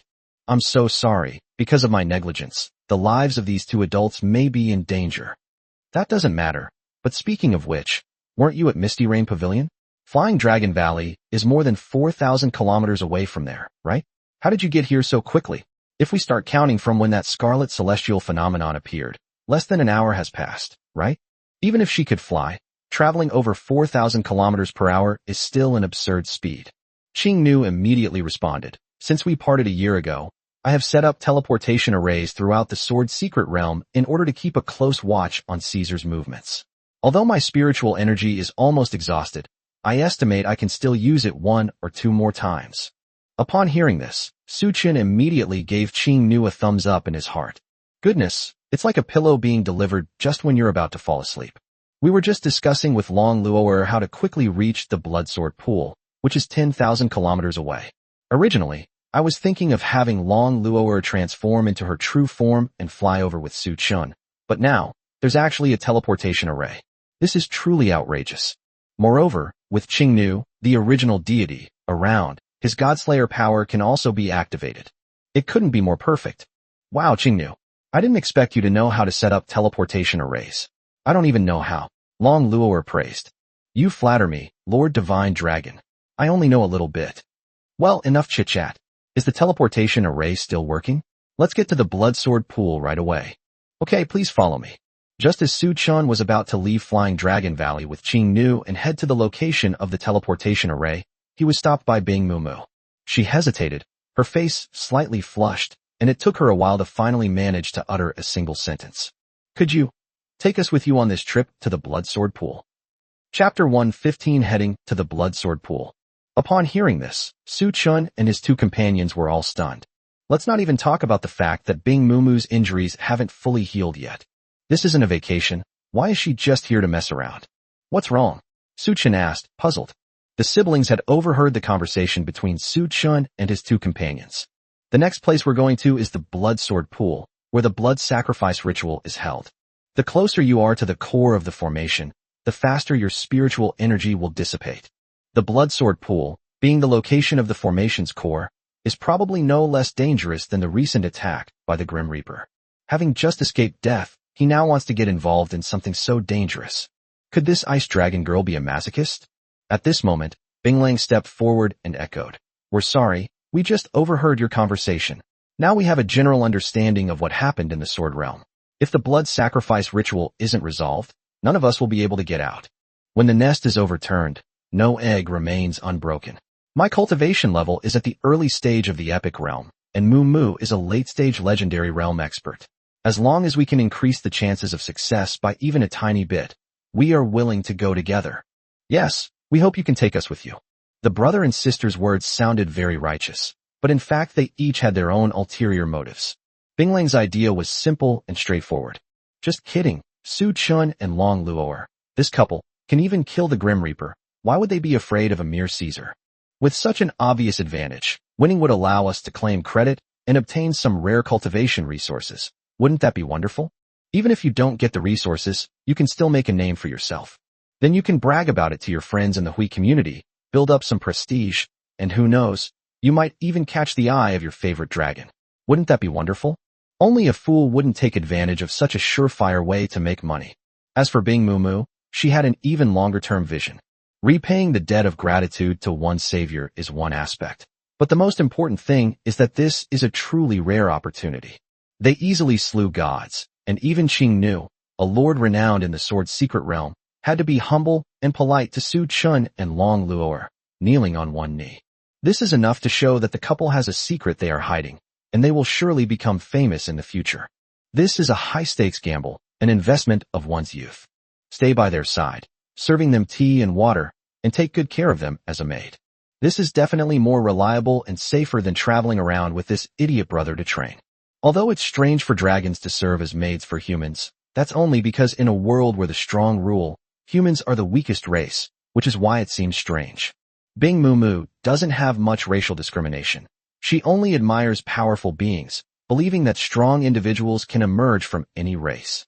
She had made up her mind that even if she had to be shameless and put aside her dignity, she would stay by the couple's side. The most important thing now is to find out their actual location and then demonstrate our value in the battle of this blood sacrifice ritual. Only in this way can we latch onto this powerful backer and become stronger in the future. Upon hearing the brother and sister's idea, Su Chun scratched his head, looking troubled. His current calling is Godslayer, and with the original goddess Qing Nu by his side providing him with power, he has no shortage of combat strength. If it really comes to the point where even the power of a Godslayer cannot stop it, then their arrival would be futile. But seeing their righteous and awe-inspiring demeanor, wouldn't refusing them be too discouraging? After much deliberation, Su Chun agreed to their request to travel with him. It's possible, but I can't guarantee your safety. No problem, the brother and sister replied in unison. Just kidding. How could there be any danger to my life? Is Caesar stronger than death? The teleportation array in Flying Dragon Valley is more than 100 kilometers away from the entrance of Flying Dragon Valley. It wasn't too far, but to save energy, Bing Moo offered to transform into a dragon and lead the group to their destination. This was also Su Chun's first time experiencing the feeling of flying on the back of a dragon, and it was indeed a unique experience. Along the way, the first generation of Sword God also told Su Chun everything he knew. Su Chun nodded, and finally figured out the whole story by combining the information he already had. Everyone, I have something I want to tell you. That concludes my speculation. If you have any questions, please feel free to ask. After Su Chun explained his conjecture, the entire room fell into a deathly silence. Everyone gasped in shock, their faces filled with astonishment. The mastermind behind it all is actually someone else. The mastermind behind causing such a commotion in the sword realm, even scheming against the gods, was actually just a human girl who had awakened her divine duty less than 5 years ago. This is outrageous. So, you mean that everything I, Bing Lang, and Bing Mu did was known to consort Yugo? Qingnu asked, her face filled with shock. It's hard to say, this is just speculation. But I think she probably couldn't know that much detail, only a general idea. Otherwise, even a transcendent realm expert wouldn't be able to process information on so many swordsmen. The creator? What a terrifying divine duty. To be able to create such a rare treasure as the sword feather, and even tamper with it.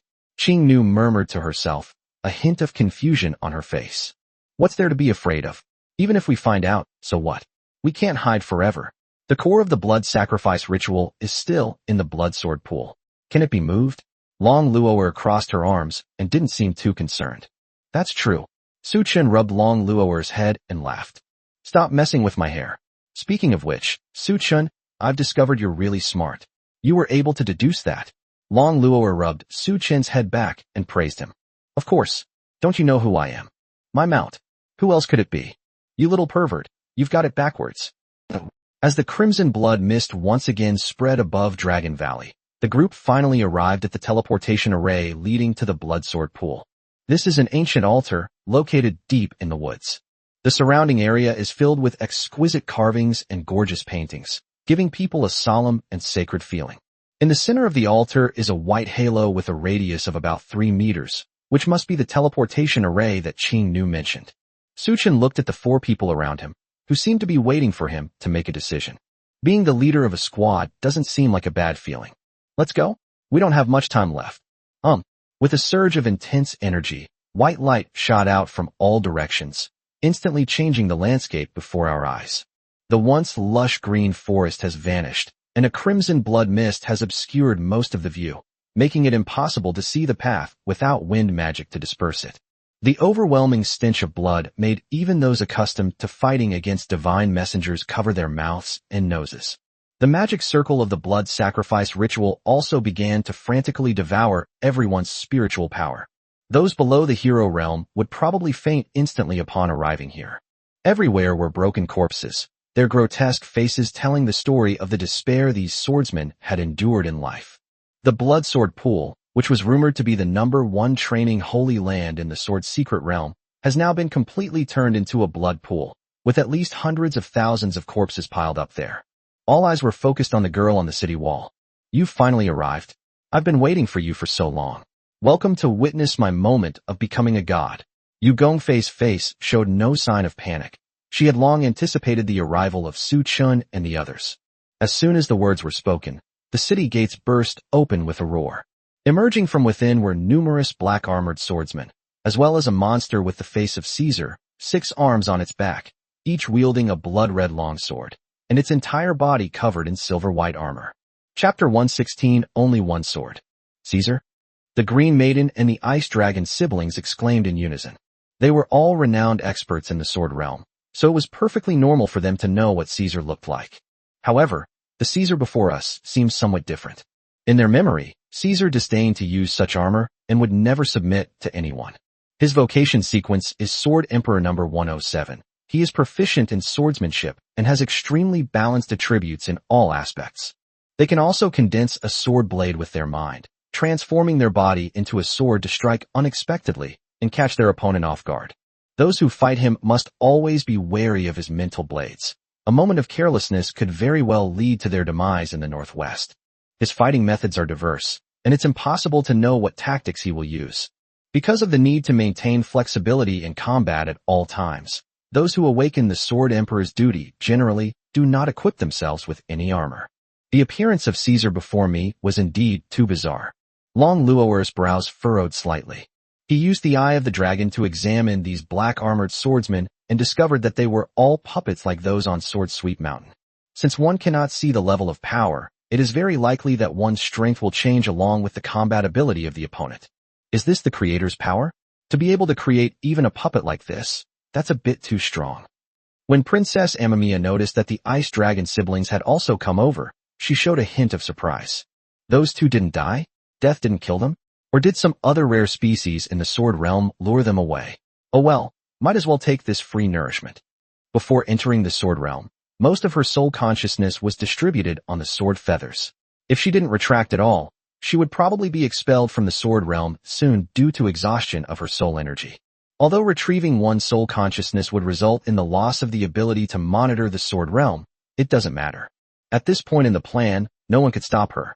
Therefore, she still doesn't know that death is dead.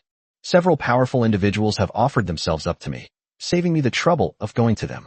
Perhaps with your souls added, my godhood can be fully refined.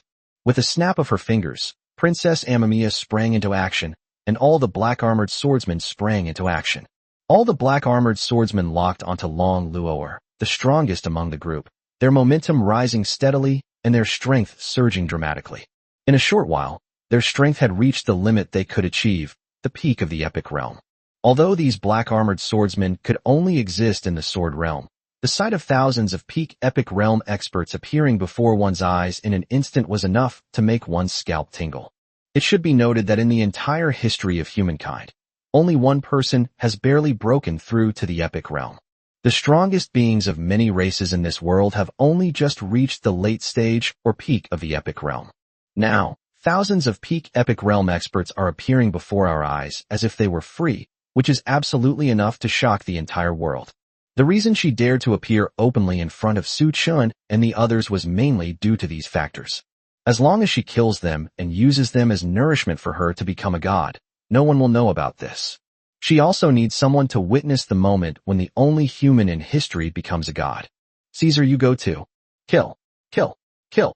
Just then, Caesar, fully armed, also let out a chilling low murmur. After he fell into a coma, his body was reshaped by Amamiya Haim using the creator's power. With the body of a peak epic realm expert and the unique advantages of the sword realm, she created the greatest masterpiece in history, a puppet whose maximum strength reached the peak of the transcendent realm. If anyone present reaches the transcendent realm, then their strength will also become transcendent realm, truly becoming invincible. Even without other powerful figures present, he was still able to maintain his original peak epic realm level, which can be described as becoming stronger when facing stronger opponents. However, what Princess Amamiya did not expect was, none of the 5 people in front of him panicked or lost their composure. It was as if her puppets, all at the peak of the epic realm, were nothing more than a rabble. Suchin also gave a crooked smile. Fortunately, Qingnu was by my side, otherwise I really wouldn't know how to deal with these puppets. Qingnu, may I borrow your sword? Okay.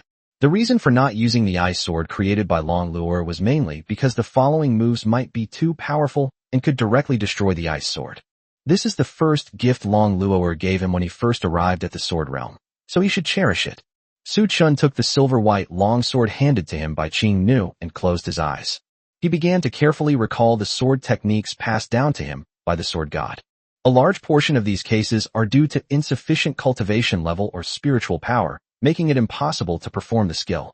But things are different now. With the power amplified by the God Slayer, Su Chun now possesses strength comparable to the peak of the Saint Realm. Not strong enough. Not enough spiritual power. It doesn't exist. Su Chun took a deep breath, adjusted his breathing, and made sure his breathing was steady. Grip the sword hilt tightly, concentrate your mind, and gather your spiritual power. The surrounding spiritual energy began to surge, and even the spiritual energy gathered for the blood sacrifice ritual was seized by this astonishing sword intent. Everyone looked on in shock, especially the Qingnu. At first, she didn't understand why a powerful being like Long Luo'er would listen to humans. Shouldn't dragons be beings that look down on the weak? Even if Su Chun may possess some unknown secrets, his lack of strength is ultimately a fatal flaw. What kind of secret could make such a powerful person willing to listen to him? This is one of the reasons why Qingnu is willing to pledge allegiance to Su Chun. But when she saw this scene, she immediately understood. Good heavens, this seemingly ordinary human is actually stronger than Long Luo. It turns out he conquered Long Luo'er with his hard power. Princess Amamiya's eyes widened at that moment. She never imagined that such a thing existed in the sword realm. There is no record of such a powerful figure among the sword feathers she created. Could it be that someone entered the sword realm through a real sword feather? Damn it. Attack them all at once. Princess Amamiya had no time to think about anything else. We were so close to the final step, and we had overcome so many difficulties. Were we really going to lose like this? No. Princess Amamiya would absolutely not allow such a thing to happen. As soon as he finished speaking, Caesar and all the black-armored swordsmen around him swarmed forward and attacked Su Chun. However, it was all too late. The silver-white longsword in Su Chen's hand gleamed with dazzling light, as if it had gathered the mysterious power of heaven and earth. Suddenly, boundless golden light illuminated the entire blood sword pool, dispelling the surrounding blood mist. Sword God's ultimate technique, white rainbow piercing the sun. With a flash of golden sword light, the spatial gap connecting the sword realm to reality was forcibly torn open. With overwhelming force, he instantly annihilated all the black-armored swordsmen, the fully armed Caesar, and the pool of blood swords behind him. Chapter 117 Last Resort. At this moment, Qingnu was stunned. Princess Amamiya was stunned. The Ice Dragon siblings were dumbfounded. Everyone's mouths were agape, completely unable to believe what was happening before their eyes. Only Long Luo'er maintained her infatuated expression, as always. Killing thousands of puppets at the peak of the epic realm only requires one move? What the hell is this? Is this even human? Are you kidding me? As for Su Chun, after using this move, he leaned his entire body against Long Luo'er, looking exhausted.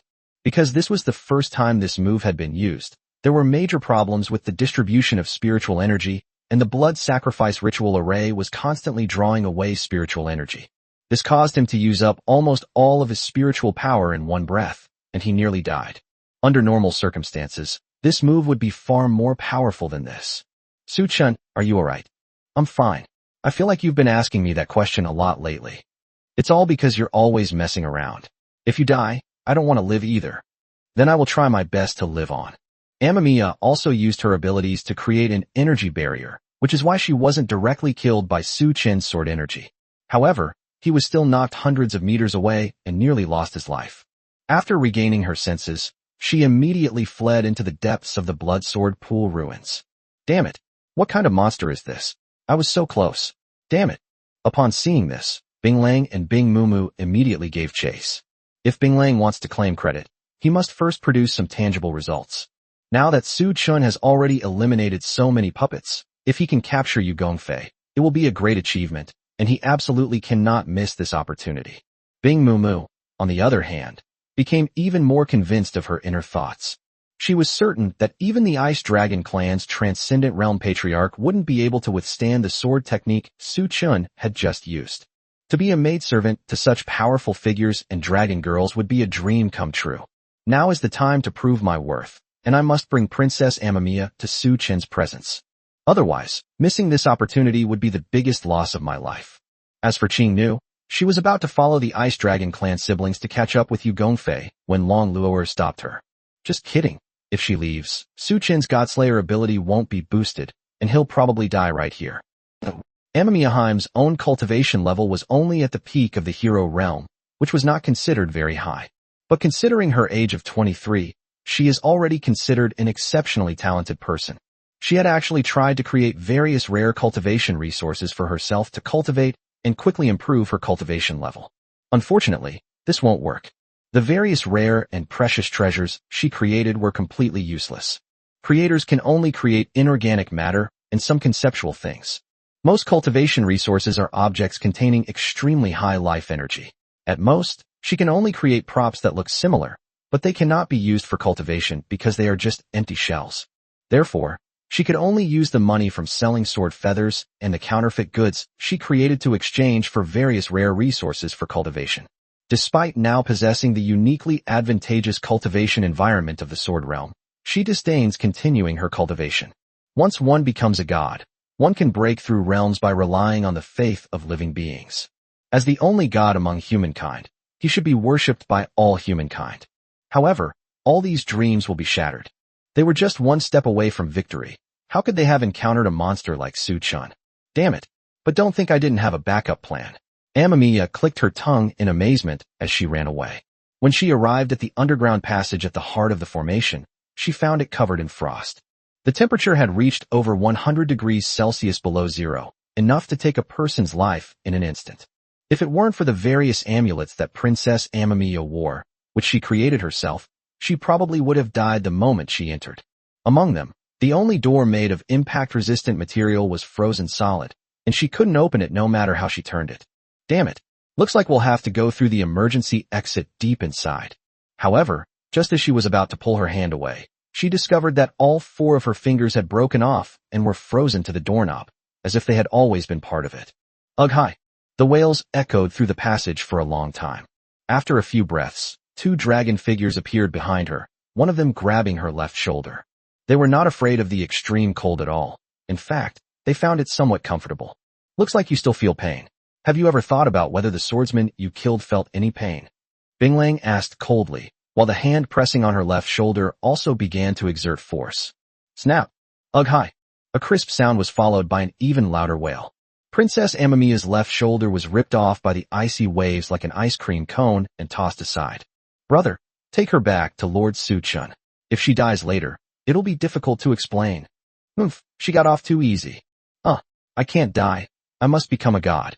Seeing that the situation was beyond repair, Princess Amamiya had no choice but to fight to the death. She had one last backup plan. She hadn't tried this method before, and there was no reliable theoretical basis to support it. We must never do something so risky unless absolutely necessary.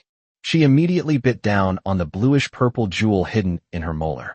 She made this precious orb herself to prevent the blood sacrifice ritual array from absorbing her spiritual power and soul. Once shattered, her spiritual power and soul will be absorbed by the magic array she herself set up, turning into nourishment for refining her divine essence. But unlike other swordsmen, her soul imprint is present within the array of the blood sacrifice ritual. If her guess is correct, after her spiritual power and soul are devoured and absorbed, the soul imprint left behind should take effect, and the entire blood sacrifice ritual array will be transformed into her soul sea. Once the divine essence is successfully refined, her consciousness will awaken. Then, one can use all the corpses in the entire sword secret realm as flesh and blood to recondense a physical body and become a god. However, this remains in the theoretical stage, and there is no way to test the feasibility of this method. But things are different now. If they are really taken away, even this last trump card will be unusable. She has to give it her all. The moment she bit into the gem, Princess Amamiya felt her vision go black, and she fainted. Just then, the red patterns covering the entire sword realm emitted an eerie red light, like soul-reaping messengers, and began to reap any life within the sword realm. Binglang and Bing Mumu also sensed something was amiss. Their spiritual energy was draining at a rate almost 10 times faster than before. So they quickly took the body of Princess Amamiya and left the place, then went outside the city to meet up with Su Chun and the other 2.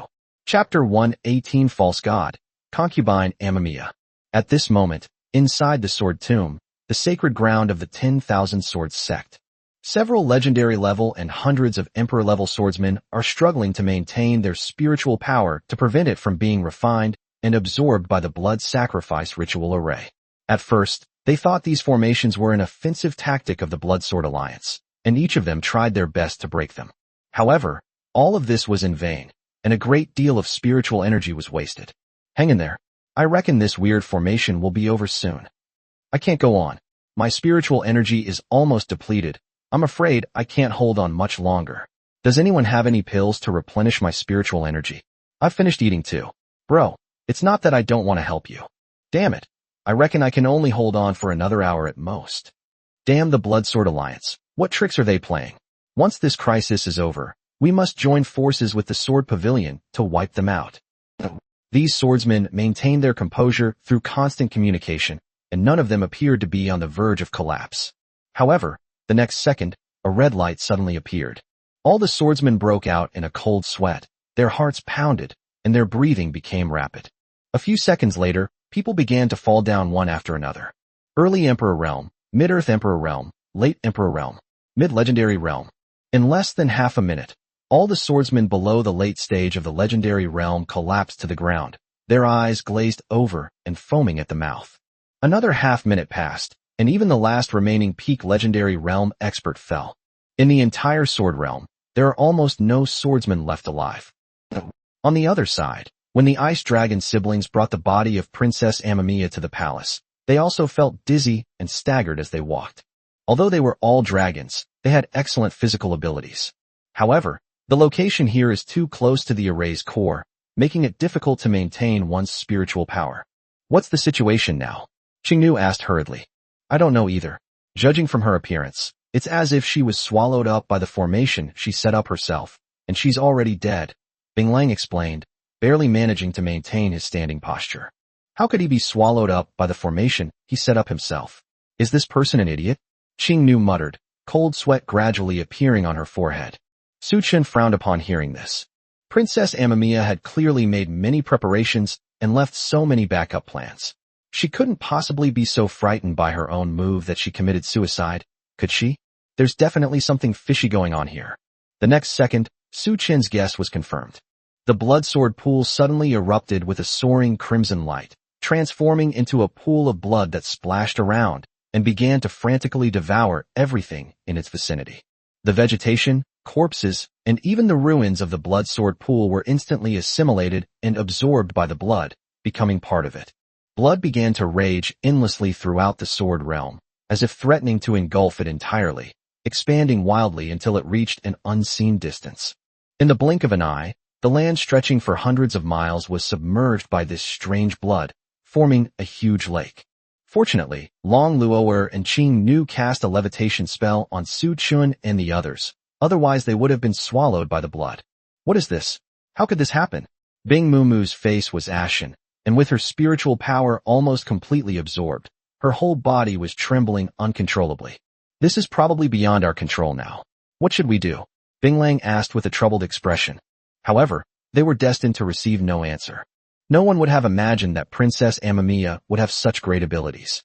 Long Luo'er also tried to create ice walls to slow down the spread of blood. However, the moment the ice wall came into contact with the blood, it transformed into the purest spiritual energy, which was absorbed by the blood and had no effect whatsoever.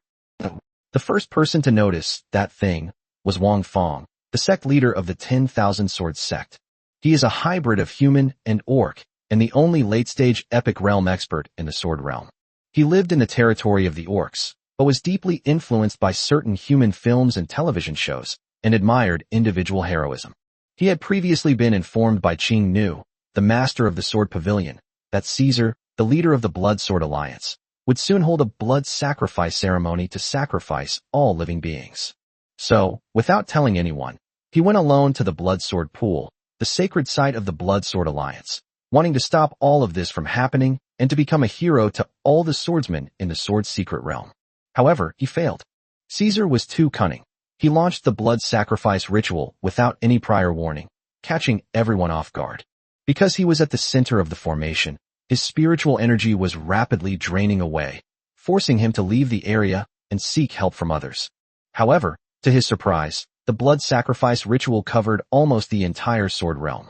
No matter where they are, their spiritual energy will be continuously drained until their soul is completely drained.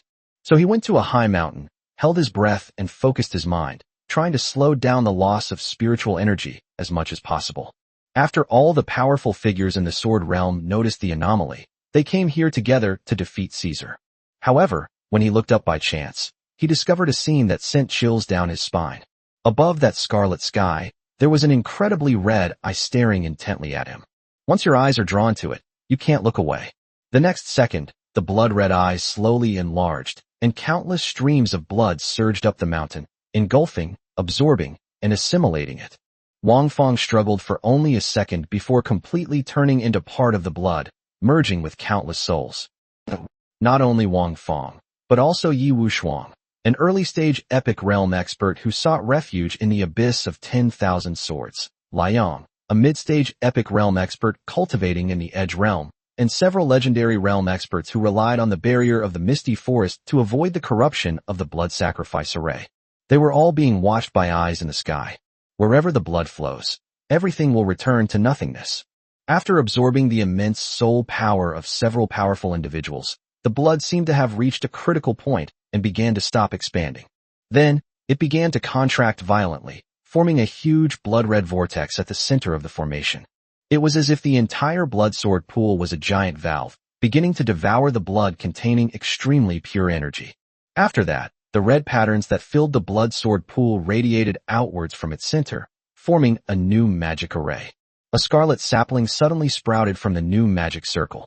Originally there was only one tree, but over time the number gradually increased. 2, 3, 4, 10. Even though there was no wind, it was swaying wildly. No, those aren't saplings, they're tentacles. I am a god, the god of mankind, and I will surely gain the faith of all mankind. A deep yet chilling female voice echoed from the void. As if drawn by that voice, a woman's figure slowly emerged in the center of the massive array, all the red tentacles actually being her hair. It stands tens of meters tall, and if you include its tentacles, it's probably close to 100 meters high. She was completely naked, with blood-red skin, her body covered in bumpy lumps of flesh, and a face exactly like that of Princess Amamiya. Meanwhile, Xiao Jin's voice echoed in Su Chen's mind. A newly ascended deity has been detected. The God-slaying Golden Book has successfully recorded the deity's information. Name, Amamiya Heim. Number, 12,601. Realm, Peak of the Dominator Realm. Criminal offense, violation of the covenant of the Creator God. Status, alive, but the divine essence has not been fully fused. Just as Su Chen was wondering why Xiao Jin could appear in the sword's secret realm, Xiao Jin's urgent voice came again. Master, Princess Amamiya's divine status is not compatible with her body. She is currently still in the false god stage. Master can strip her of her divine power by seizing her divine status. Chapter 119, The River of Memories. Strip them of their divine status? How? The current situation also prevents Su Chen from asking any other irrelevant questions. The reason why Xiao Jin was able to appear in the sword realm is most likely because, like Flying Dragon Valley, it is connected to the real world. As for why this happened, it's either that the barrier of the sword realm was broken, or that Xiao Jin could actually always appear inside the sword realm, but he might have to pay a price. Anyway, these are all unimportant things. There's no need to ask any more questions. The divine essence formed by the blood sacrifice ritual is biased towards the human side because it contains a large number of human souls. Now that Amamiya is no longer human, she naturally cannot perfectly integrate the divine essence. As for the method to seize godhood, I will transmit the method into your mind, Master. How you proceed is entirely up to you. Su Chen nodded, his gaze fixed intently on the Rain Palace consort before him.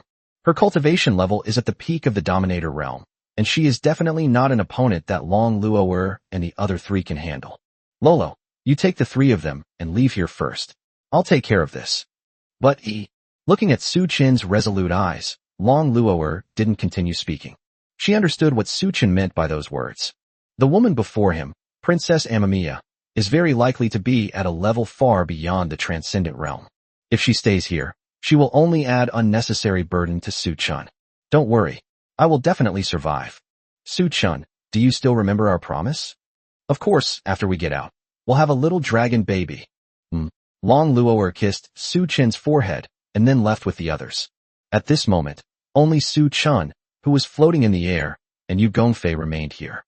Princess Amamiya remained expressionless, seemingly still merging with the divine essence, standing there quietly and motionless. How does it feel to become a god? Su Chen asked first. How do I feel? I feel so much pain. Amamiya Heim said calmly, as if she had already let go of everything. Really? So you're going to take revenge on Leviathan next? Revenge? Princess Amamiya looked bewildered. In her memory, Leviathan was a god who ruled over the endless ocean. Almost no one has ever seen Leviathan in person, nor have they ever heard of any Leviathan ever appearing. The only memory is that Leviathan destroyed an island nation called Sakura Country 5 years ago. This event shocked almost every race in the world. So Leviathan was a real god. Even Leviathan gets angry sometimes. Although there is a memory of living in the land of cherry blossoms, so what? It's just one of tens of thousands of memory fragments. The destruction of an island nation like Japan is simply divine retribution for its own evil deeds. So what if it's destroyed? What does it have to do with her? We can't just seek revenge against Leviathan because of a small fragment of memories of living there, can we? Are you bored after eating? However, this leads to a misconception. She's become a god. What's she going to do? Why become a god? Who am I? Amamiya Heim murmured to herself, the tentacles on her head flailing wildly, as if she were going mad. Upon seeing this scene, Su Chen quickly understood the reason behind it. He had a similar experience. After reviewing all of Tian Ba's experiences over the past 3,000 years through the God-slaying Golden Book, his memories often became confused. From time to time, she would treat the memories of the heavenly maiden Ba as her own, and do some incomprehensible things as if it were perfectly natural. Nevertheless, it also brought Su Chen a great deal of benefit. 3,000 years of accumulation have greatly broadened Su Qin's horizons. The memory distortion was completely dispelled by the time spent in the Sword Realm. However, Princess Amamiya's current condition is even worse. Because this blood sacrifice ritual sacrificed the souls of a large number of swordsmen, the memories of all kinds of souls gathered together far exceeded the memories of Tianbo alone. The memories were chaotic and disorganized, with almost no common ground among the swordsmen, which undoubtedly had an extraordinary impact on her. Her original 23 years of experience were naturally overwhelmed by these fragments of memory. In particular, the desperate and helpless memories these swordsmen experienced during the blood sacrifice ritual will completely destroy the last shred of reason that Amamiya possesses. She is probably no longer the same person as before, Princess Amamiya. She merely wears the appearance of Amamiya, but inside she is a monster formed from the combined resentment of all swordsmen. Just then, Princess Amamiya seemed to be trapped in a quagmire of memories, covering her head with her hands, her tentacles wildly waving and destroying everything around her. Who am I? Whose memories are these anyway? Why do I have so many painful memories? It hurts so much. It's so painful.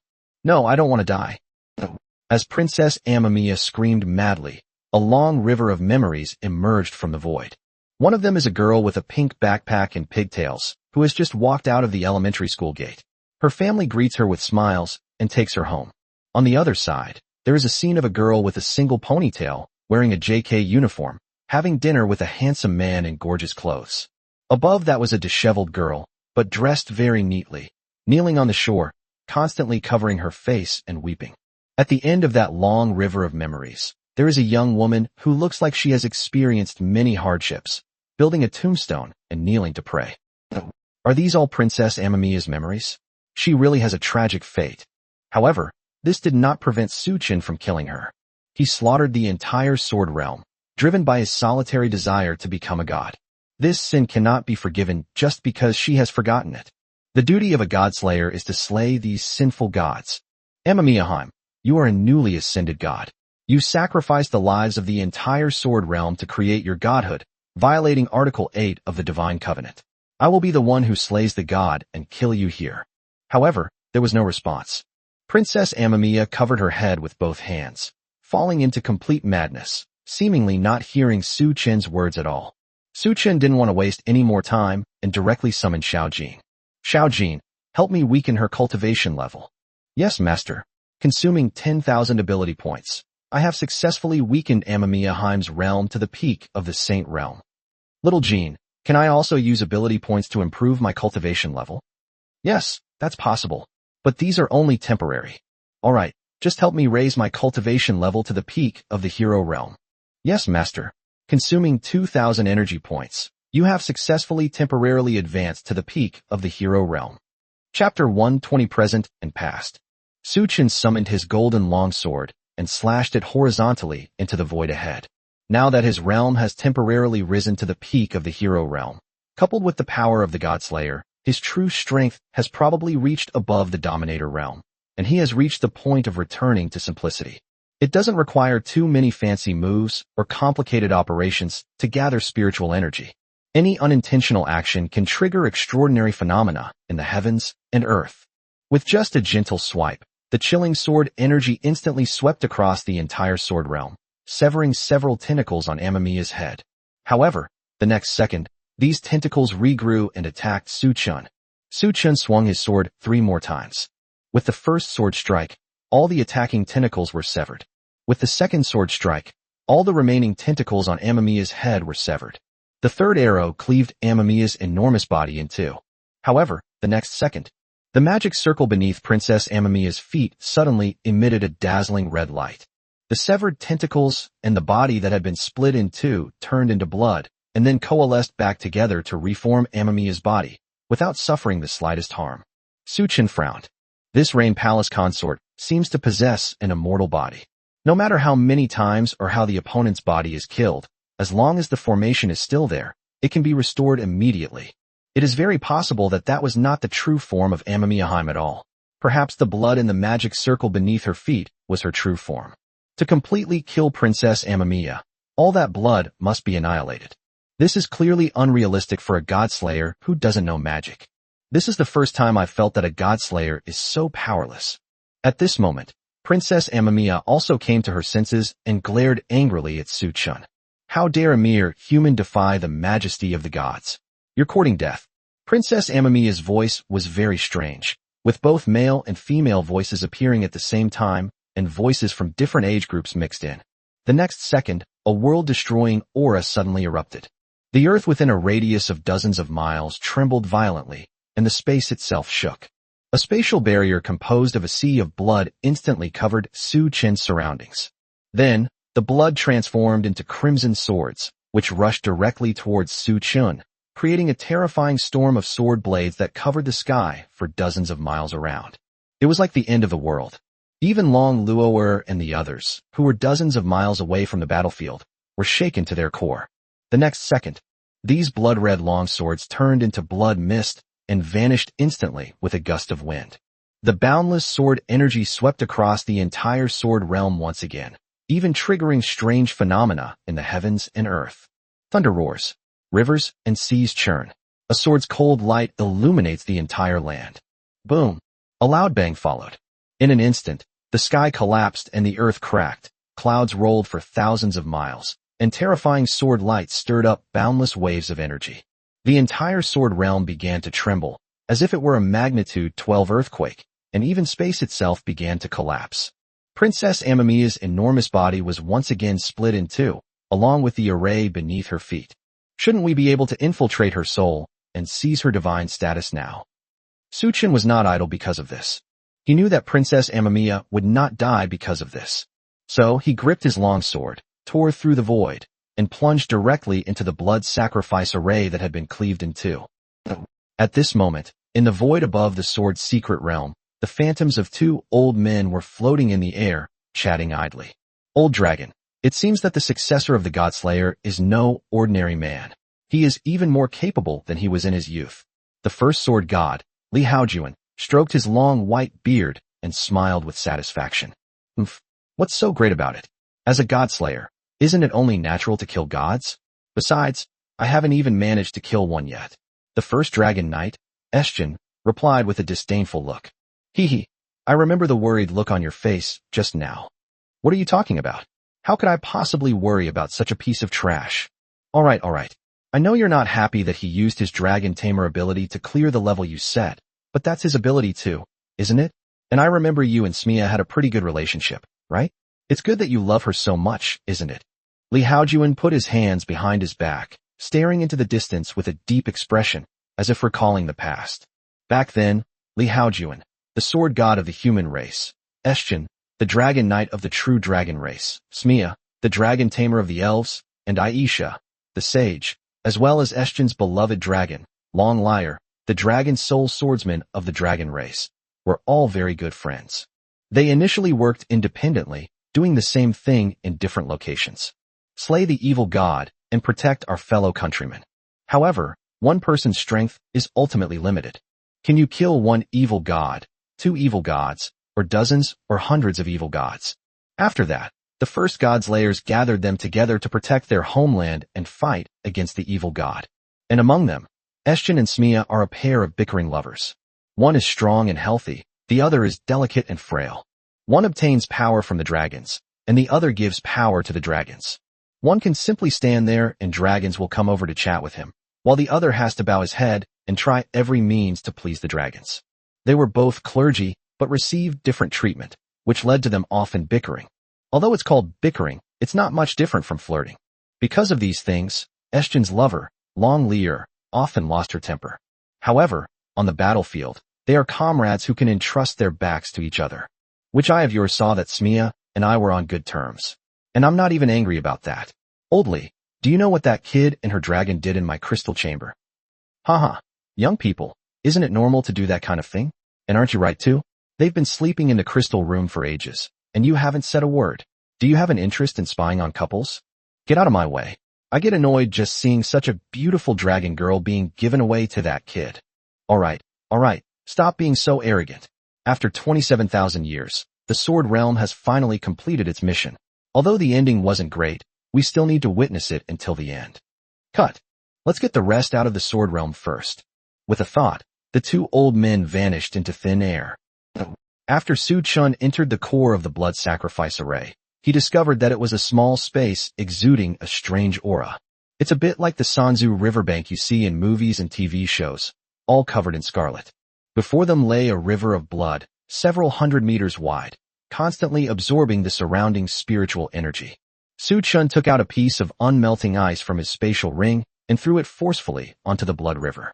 In less than a second, the unmelting ice turned into a wisp of green smoke and disappeared instantly. Su Chun was stunned for a moment. He really didn't expect that the speed of absorbing spiritual energy here was hundreds of times greater than that outside. It seems I need to find the location of the divine spark as soon as possible. If I stay here too long, even a sovereign realm expert will probably be drained of their energy after a while.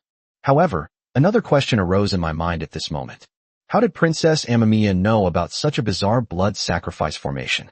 Could the creator's abilities create such a powerful formation? Chapter 121, The End and a New Beginning. Su Chun looked around, but didn't find anything suspicious. According to the information provided by Xiao Jin, divinity is a concept and does not have an actual form. They are usually hidden deep within the soul and consciousness of deities, making them extremely difficult to find. Little Jean, can you sense where the divine essence is located? Yes, it's on the northeast side, across the blood river. Su Chun nodded, looking thoughtfully at the river of blood in front of him. The unmelting ice he had just thrown out only crossed the blood river by 1 centimeter before instantly falling into the blood river and being completely absorbed. Given his strength, he should have been able to throw the ice hundreds of meters away, not just this far. Since the gravity here doesn't feel different from other places, there's probably only one explanation. This river of blood seems to have an extremely strong pulling force. Anyone who crosses its surface will likely be forcibly pulled down. But that doesn't matter. Su Chun's motto is that there's always a way out, and if there isn't, you'll just have to find one. Since there is no past path in front of us, let's forge our own. Su Chun raised his sword with both hands and slashed out.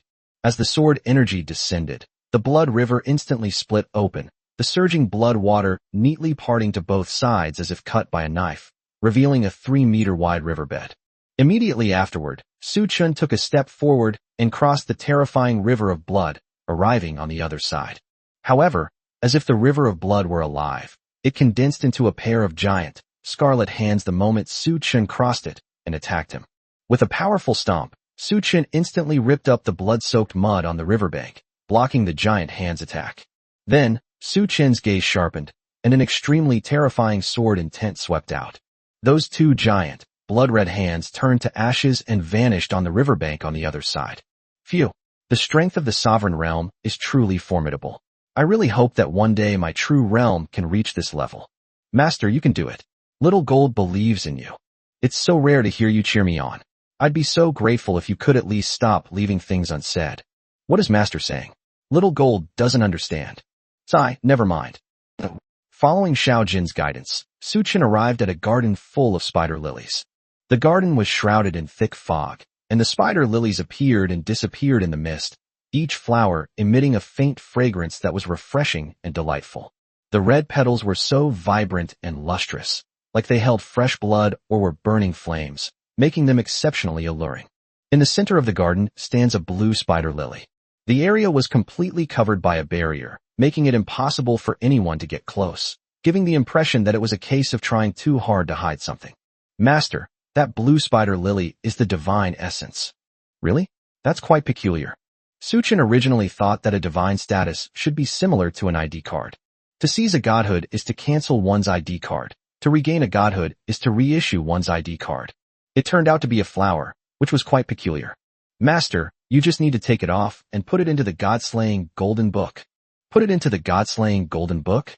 Does that mean I can use the divine spark? Su Chun asked excitedly. To be honest, Su Chun was somewhat dissatisfied with his current situation in his relationship with Long Luo'er. Even if one's cultivation level reaches the same level as Long Luo'er's, the difference in lifespan is completely irreparable.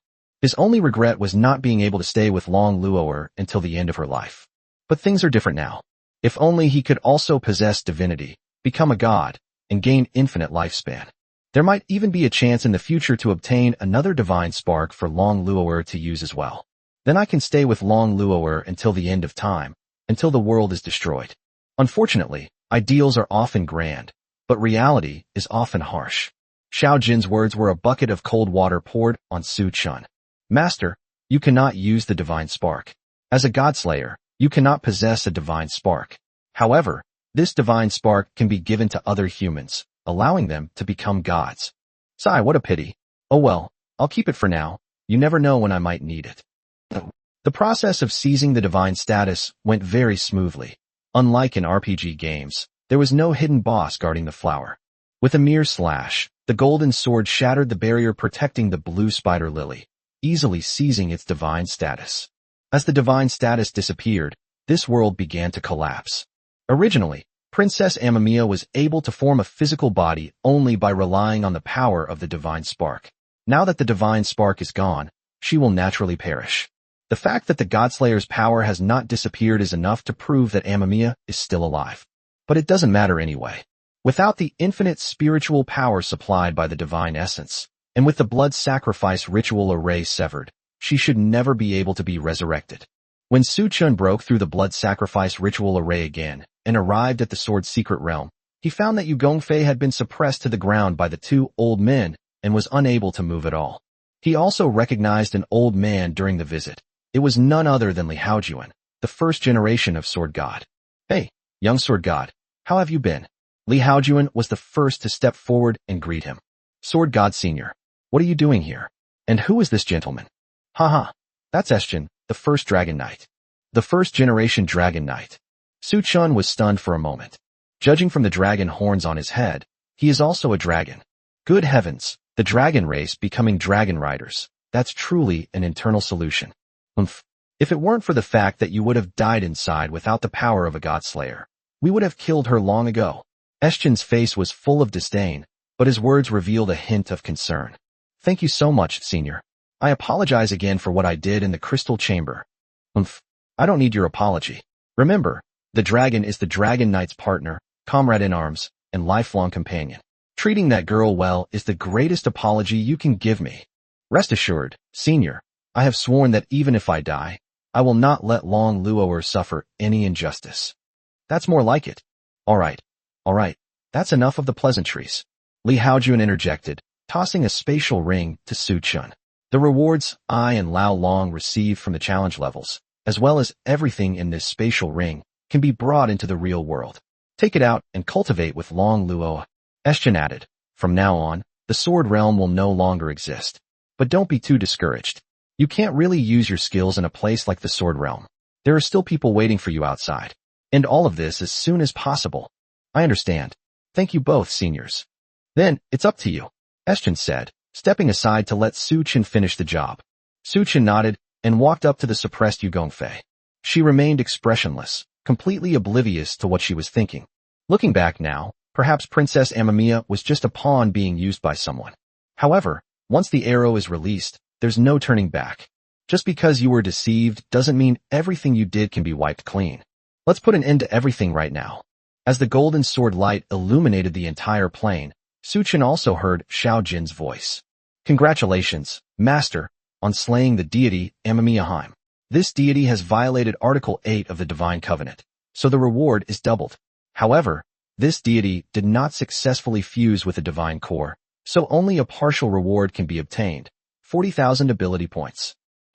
When Su Chun woke up again, he saw a familiar ceiling, a familiar sweet scent, and a familiar face and lap pillow. Good morning, Lolo. I must say, your lap pillow is much more comfortable than a regular pillow. It's still morning? It's the middle of the night. Su Chun was stunned. He could clearly see through the curtains that it was daytime outside the window. No, this is a city that never sleeps. I've been in the sword realm for a while now, and I've forgotten that there are 3 artificial suns in the city that never sleeps. You're back? That was really exciting. Yes, I miss my real body. I haven't eaten for 2.5 days, and I'm a little hungry. I wonder if they sell late-night snacks downstairs. 2.5 days? Su Chun picked up the nightless city-specific mobile phone that Long Luoer had purchased with 5,000 points and discovered that it was now 9 p.m. on September 9th. It seems I can't escape this ordeal. Tomorrow at noon, Lolo's brother and sister will come to the city that never sleeps to take her away. Can I stop all of this? Chapter 122 Late Night Snack. Su Chun, what's wrong? You look so distracted. Did those two seniors steal the finishing blow from Yu Gongfei? No, that's not it. Let's go get some late-night snacks first. After thinking for a while, Su Chun decided that it would be better to tell Long Luo'er about this later. Although she is his wife, she also has her own family. If she wants to go back to Shenlong Valley, I will go back with her. If she doesn't want to leave, then we'll do everything in our power to stop it from happening. Even if the power of the Godslayer to summon gods is exposed, it's the same. Good. Looking at the familiar scenery of the city that never sleeps, Su Chun was filled with emotion. He vowed to become number one in the city that never sleeps, and then support Lolo to cultivate there. I never expected that so many things would happen in just a few days. Slaying Yang Tianlong, slaying Qi Yu and subduing Ying Long, slaying Huo Wenwen who became a divine messenger, Astaroth's appearance, the prophet's advice, cultivating in the sword realm. However, thanks to him, his realm and strength also improved rapidly in a short period of time, which can be considered as making up for the regret of not being able to cultivate for the first 15 years. Lolo, is our cozy little home still usable? I'm afraid it's no use. The sword realm has been destroyed, and everything left there is gone. Oh, what a pity, I really like that house. Why not just go back to Tianhe City and buy another one? Hire the best decorator to build an exact replica. I remember the layout there perfectly. Wife, please take care of me. What do you mean by keeping you as a mistress? You've always been mine, so buying you a house to live in is perfectly normal. As soon as Su Chun and Long Luo'er entered the restaurant, they heard a captivating piano melody. A graceful woman in white sat on the piano bench, her fingers moving nimbly and beautifully like butterflies as she skillfully played a piano piece that had recently gone viral online. The piano piece contained extremely rich emotions, instantly captivating the two of them. Even Long Luo'er, a foodie, forgot to order food, closing her eyes to listen to the beautiful piano music. However, when Su Chun saw the beautiful woman in white playing the piano, he was stunned for a moment. Jilingwan, what's she doing playing the piano at a restaurant so late at night, instead of sleeping? Is she trying to pay off her debts from her spending spree in the city's sleepless district through part-time jobs? After Ji Linglan finished playing the last note, as if she already knew that Su Chun and his companion had arrived, she smiled, bowed, and waved for them to come into the private room for a chat. Little Linglan, that's impressive. I never knew you could play the piano. Long Luo'er praised. Just killing time out of boredom. Let's get back to the main topic. How's your training in the sword realm going? Ji Linglan smoothed her skirt, flicked her hair, and slowly knelt down in front of the two of them. If you didn't know her real age, personality, and her particular fondness for beautiful single women, you would definitely think she was a perfect goddess. It seems Lan Binghua did tell you about this. A lot has happened, but fortunately, your cultivation level has improved a lot. You are now at the peak of the warrior realm, and you are only one step away from breaking through to the hero realm. Su Chun replied. Yes. Su Chun is really amazing in the sword realm. Long Luo'er excitedly chimed in after ordering the food. Seeing Long Luo'er's excited expression, Ji Linglan sighed and glanced at Su Chun. Su Chun was stunned for a moment, but quickly understood what Ji Linglan meant. Lolo, I'm sorry, there's something I've never told you. What's wrong? Actually, the main reason Lan Binghua gave me Jinyu to train in the sword secret realm is because your brother and sister will come to Nevernight City to pick you up 3 days later, which is today at noon. Su Chun was a little afraid to look Long Luo'er in the eye. It's only now that such an important thing has been brought up, so it's only natural that they would get angry. However, Long Luo'er simply waved her hand casually, completely ignoring her brother and sister. Let them come, I'm not leaving anyway. Besides, I've already broken through to the transcendent realm. Back when I was in the epic realm, those two weren't a match for me, let alone now. Lolo, I think that since they only sent 2 dragons who are weaker than you, it means they don't intend to take you away by force. Do you think they have any leverage over you? Su Chun analyzed. They handle.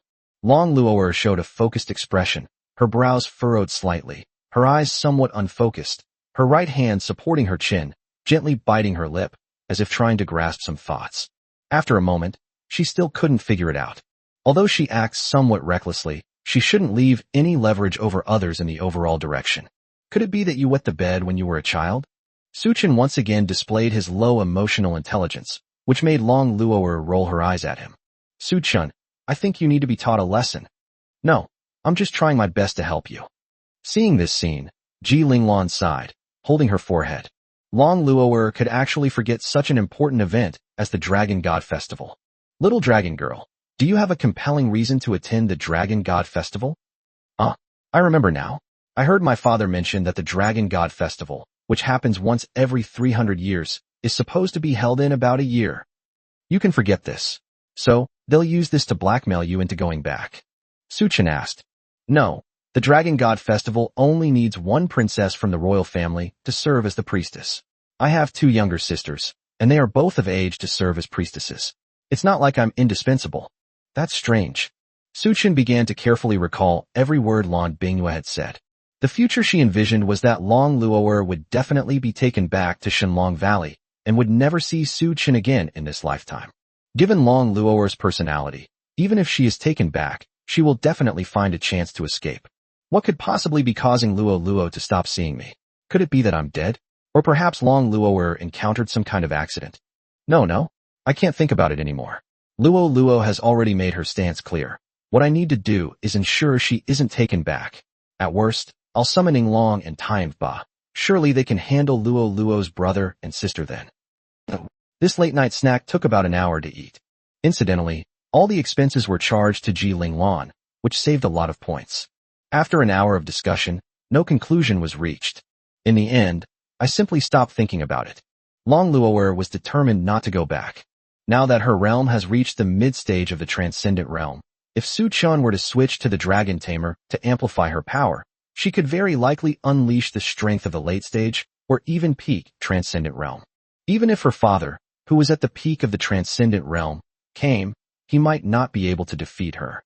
Just as the 3 were leaving the restaurant, Ji Linglan suddenly received a phone call, and her expression instantly turned serious. What's wrong, Xiao Linglan? Long Luo'er asked. What's going on lately? Another god has come to the city that never sleeps, and this time he's openly appearing at the entrance. Ji Linglan muttered to herself, a cold sweat breaking out on her forehead. Chapter 123 The Unexpected Visitor. Gods. Su Chan was stunned for a moment, feeling that gods were appearing everywhere lately, as if they were free. However, a big problem has now arisen. If it is an evil god, should I unleash the power of the god killer in front of so many Night's Watchmen? If you successfully slay the evil god, how would you explain it? Right now, all they can do is pray that the visiting deity is not as powerful as Long Luo'er, so that she can cripple her, and then they can finish her off. That way, they're more likely to get away with it. After all, ability points are incredibly useful, and the reward for slaying a god shouldn't be missed. Su Chun, you and Little Dragon Girl stay here for now. I'm going to talk to that deity. No need, I know who's here. Long Luo'er interrupted Ji Linglan and replied decisively. You know? Yes, it's Qing Nu, isn't it? I had her leave a tracking mark on me. She's not far from here now. She should have arrived in an hour.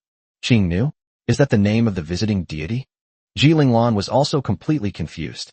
When did Long Luo'er summon the gods to the city that never sleeps? What is she trying to do? There's nothing in the city that never sleeps that would concern the gods, is there? You can't exactly say you summoned a deity to be a maid, can you? Yes, I called her.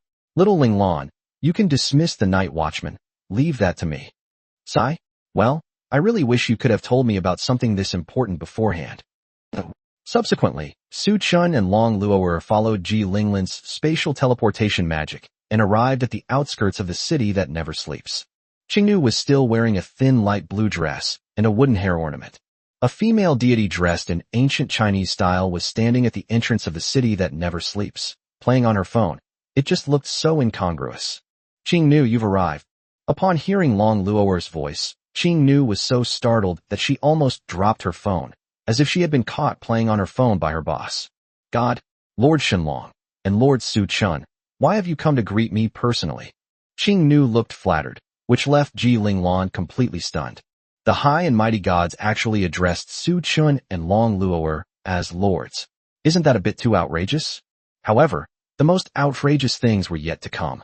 Qingnu approached Su Chun tremblingly, knelt on one knee, and respectfully said, Qingnu greets Lord Su Chun. As agreed, I have come to seek refuge with you. Well, there are outsiders here, so let's not go through all this formality. No, you are my master, and you must be shown the respect you deserve. Suddenly, Su Chun had a good idea. Qingnu doesn't seem like she would betray anyone. She has a very gentle and refined personality, and she's also beautiful and pleasing to the eye. Moreover, she had never done anything against the divine covenant. and I felt no hostility towards her. Then, is there any need to include it in the God-slaying Golden Book? The gods included in the God-slaying Golden Book will not provide power bonuses to the Godslayer. So let Qingnu stay outside as a maid. This way, she won't need to expend spiritual power to maintain the existence of this epic-level fighter, and she can provide the Godslayer with a power boost at all times. Most importantly, with the power of the Godslayer, I'm sure I can turn the tables in tonight's duel with Long Luo. Holy crap, this is like discovering a whole new world. Wait. Su Chun, this god has come to seek refuge with you? What on earth is he? Ji Linglan's worldview collapsed once again. Leaving aside how Su Chen managed to bewitch a dragon prodigy like Long Luo, now even the gods are bowing down to him. What the hell is this? Can you give her an explanation? Could it be that Su Chen is actually a god? Long Luo stood on tiptoe and patted Ji Linglan's shoulder, laughing. See that? This is my Su Chen. I saw it. So could you explain what exactly happened? Prepare a soundproof room for us. I'll explain to you. Long Luo clearly didn't consider Ji Linglan an outsider. Although Ji Linglan's true personality is not very likable, she will treat those she considers her partners with sincerity. They are very discreet and won't say anything they shouldn't in a moment of confusion. Moreover, if he could form a united front with her, given her status and power, she could help Su Chun in many ways. Most importantly, Ji Linglan's calling is that of a time-space sorcerer. This is a free portal. With her around, there will be no need to travel around by car anymore. One phone call, and you're on call anytime, anywhere in the world. Upon hearing this, Su Chen also gave a crooked smile. Now that Lan Bingyue already knows the truth about her being a godslayer, and given her close relationship with Ji Linglan, it's only a matter of time before Ji Linglan finds out. Why not take the initiative to win her over? Who wouldn't want someone who can always clean up their messes? He slays the evil god for China, and she, as a princess of China, helps him deal with various troubles. It should be a good deal. Just when she was wondering how to start the conversation, Long Luo took the initiative to win her over. She truly is a wonderful wife. Moments later, in the most confidential meeting room of the city that never sleeps. Then, that's settled. Long Luo and Su Chen's alternating explanations caused Ji Linglan's worldview to collapse once again.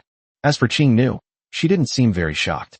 Having witnessed the battle between Su Chun and Yu Gongfei, nothing is surprising to Su Chen now. It's more accurate to say it's a matter of course.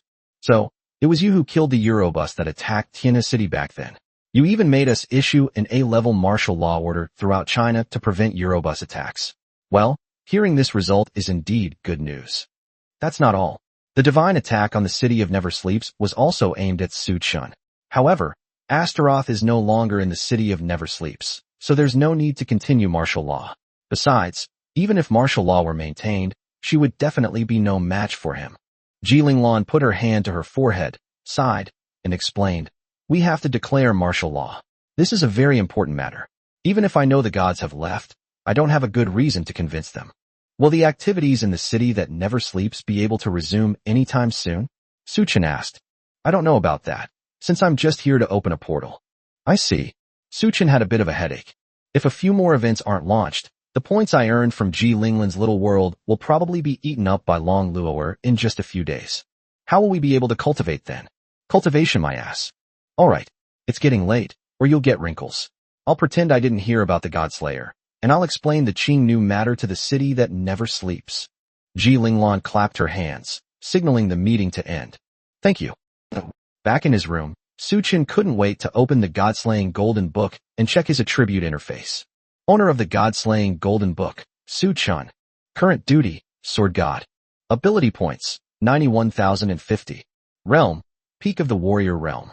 Optional alternative classes, God Slayer, Dragon Rider, Dragon Knight. Over 90,000 ability points. I have to go all out. I haven't done a lottery in ages. I'm so frustrated. Chapter 124 Divine Duty Lottery. Sage and the Eye of God. Qingnu stared in stunned silence at the God-slaying Golden Book that radiated brilliant golden light. After listening to Su Chen's explanation, I thought the God-slaying Golden Book was a book that recorded information about gods.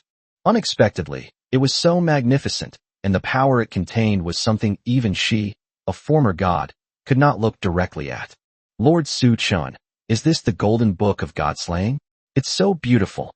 Qingnu exclaimed like a naive young girl who had never seen anything like it before. Yes, it's for Godslayers only.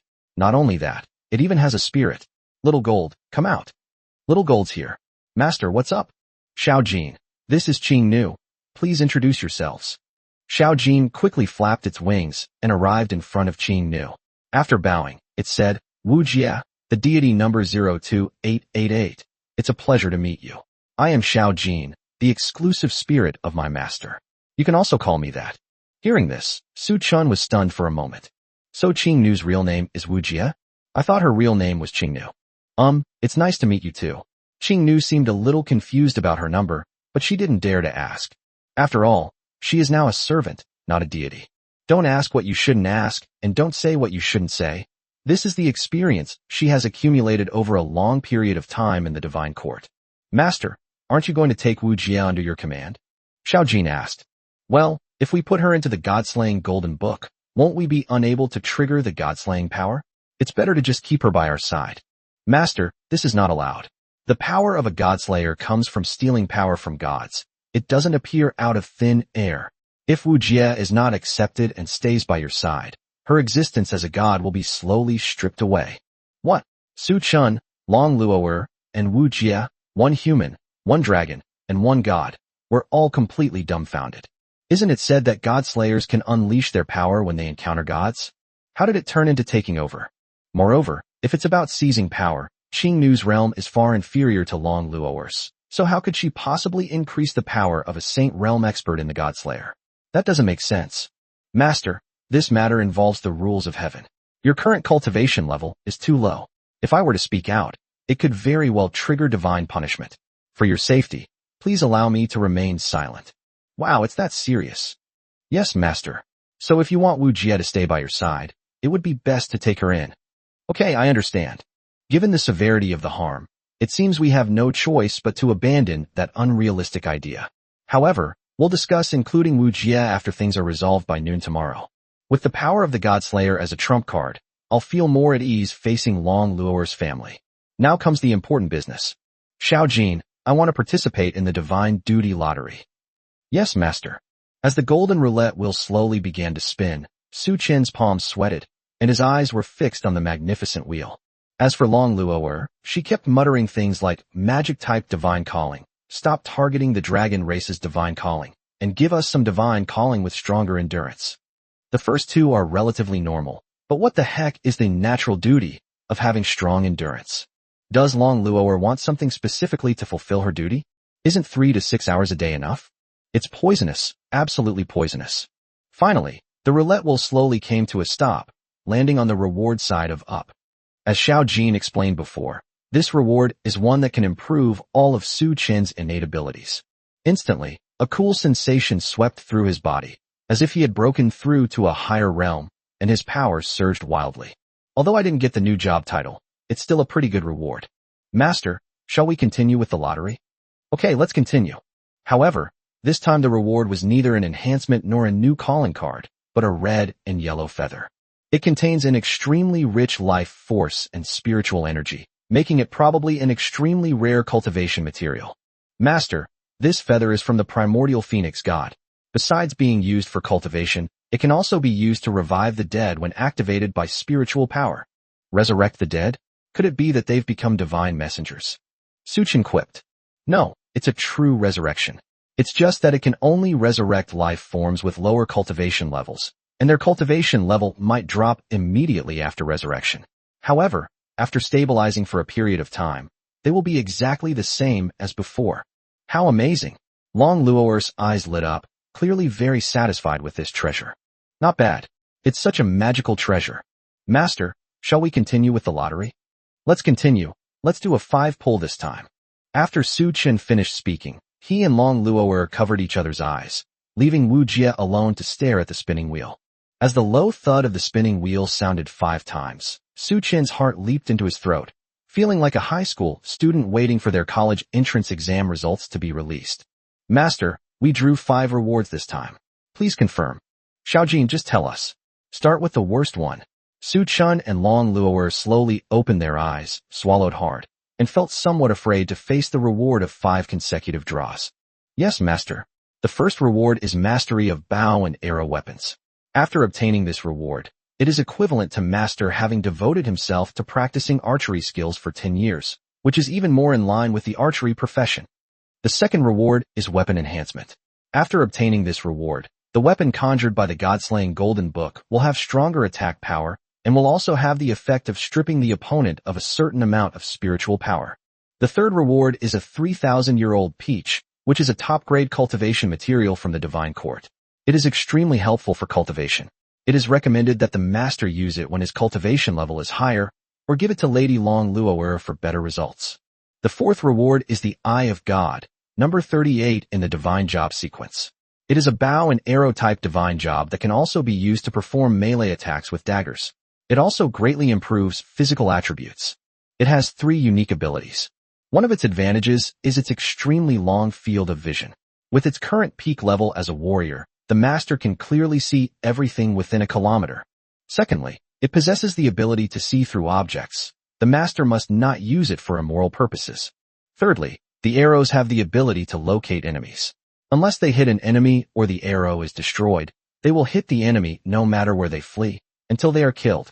As for the fifth reward, congratulations, Master, it's another big prize. The Sage, number 4 in the Celestial Order, has a staff as his natal weapon. He can use all the magic in the world, and his spiritual energy reserves and recovery speed are the highest among all Celestial Orders. Possessing the Sage's Eye, one can instantly analyze all the spells cast by the opponent and directly learn those spells, even if the opponent has stopped casting spells. Most importantly, unlike other magical professions, sages cannot chant only one spell at a time. Sages can perform multiple incantations, casting multiple spells in quick succession. The only drawback is relatively poor physical fitness, but this can be compensated for by combining various magical techniques.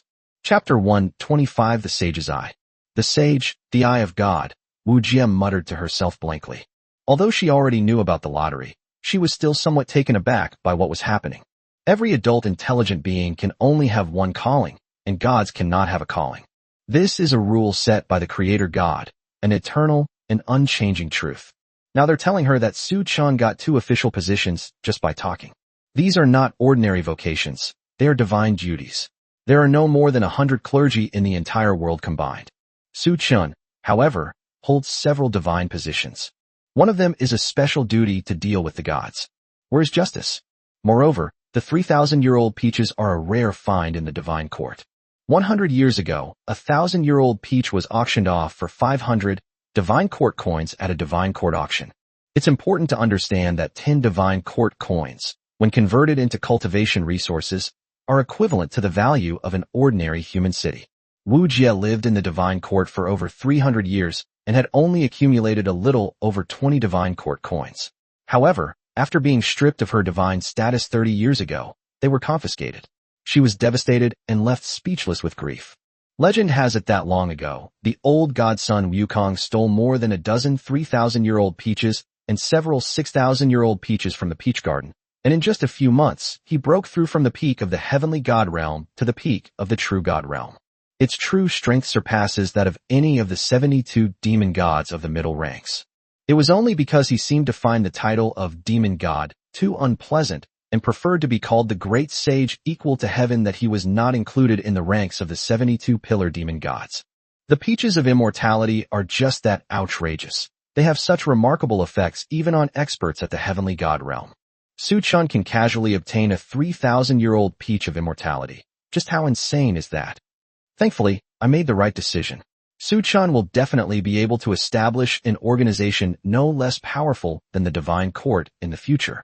The Divine Court, well, it's not all that great after all. Congratulations, Lord Su Chun. Su Chun was also amazed by the rewards from the 5 consecutive draws. Each one was indeed extraordinary. What's surprising is that out of the 7 draws I did today, 5 of them were things outside of my duty. On the original roulette wheel, 10 out of the 12 rewards were divine duties. The odds have definitely been secretly manipulated by Xiao Jin. It feels like something's been done behind closed doors, just like the sneaky game planners I encountered in my past life. Fortunately, all of these rewards are useful, and there are no duplicate rewards. Unlike some games that claim the odds are the same, where you get whatever you have in your inventory, this one is incredibly opportunistic. Master, shall we continue with the lottery? Let's leave it at that for now. Keep 20,000 ability points for emergencies. Su-chun, Su-chun, are sages really that strong? Can they really learn every kind of magic they've ever seen? I don't know, but I'll give it a try. The three of them arrived at the cultivation room inside the room. Although it's not very wide, the surrounding materials are all magic resistant, so at least there's not too much worry about accidentally blowing the whole room up with a spell. Su-chun, are you ready? I'm going in. Okay, come on. As spiritual energy gradually began to gather, a scorching aura filled the air. Long Luoer's fingertips began to emit a faint light, which gradually converged to form a twinkling spark. The flames gradually grew larger, their color changing from dark red to orange-yellow, then to blazing white light, and finally to a white sphere the size of a basketball. Then, Long Luoer waved her right hand, and the flames, like a pet being manipulated, danced and swirled with her gestures. The white flames transformed into a flying dragon and attacked Wu Jie. Although the dragon flame made no sound, the roar of a dragon echoed in one's ears, inspiring fear. Wu Jie, on the other hand, remained calm and muttered a spell under her breath. As the incantation echoed, the surrounding air gradually grew colder. A faint blue light began to emanate from between Wu Jie's fingers, and the light instantly spread, enveloping the entire training room. Suddenly, an ice wall materialized in front of her, blocking the dragon's flames from encroaching. The white mist instantly swept through the entire training room, and only slowly dissipated several minutes later. Su-chun, Su-chun, how's it going? Can you learn it? Okay, Su-chun nodded. Su-chun only glanced at the moves that Long Luoer and Wu Jie had just used, but it was as if he had mastered them after practicing for 2.5 years. How is magic cast? What are the components of magic? What are the properties of magic? How much spiritual energy does it require? How long does it take to cast? What is its power? What aspects need improvement? He knew everything about this magic, and had even mastered it to the point that he could teach it to others. Shall we demonstrate it? Okay, Lord Su-chun, leave the defense to me, Wu Jie said, while preparing to gather spiritual energy for defense. Su-chun made the same move as Long Luoer. No, those were movements that were even more skillful and graceful than Long Luoer's. With almost no unnecessary steps, the white dragon flame had already formed and was spiraling towards Wu Jie. However, before Wu Jie could cast the ice wall, an ice wall appeared in front of her, almost simultaneously with the fire dragon. The fire dragon collided with the ice wall, instantly shattering into the purest spiritual energy that dissipated within the cultivation room without causing any impact on the surrounding area. There is only one possibility for this phenomenon to occur. The spiritual power released by the fire dragon and the ice wall is exactly the same, without any difference. This is enough to show that Su-chun's dual chanting was almost perfectly controlled by his spiritual power. Lord Su-chun is amazing. Wu Jie clapped her hands in celebration, appearing very happy. As for Long Luoer, she wore a sullen expression. Ugh, this is so unfair. I've practiced this white dragon's roar move for ages. How come Su-chun learned it just by looking at it once? Hee, there's nothing I can do. The sage's abilities are just too strong. Ugh, I refuse to accept this. I don't believe you can learn all the magic.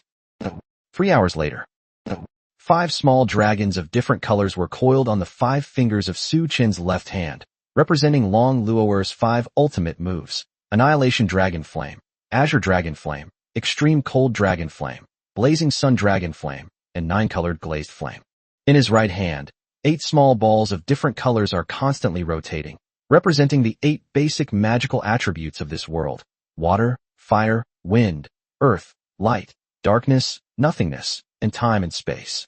13 different moves were actually used on the same person at the same time. Isn't this a bit too far from common sense?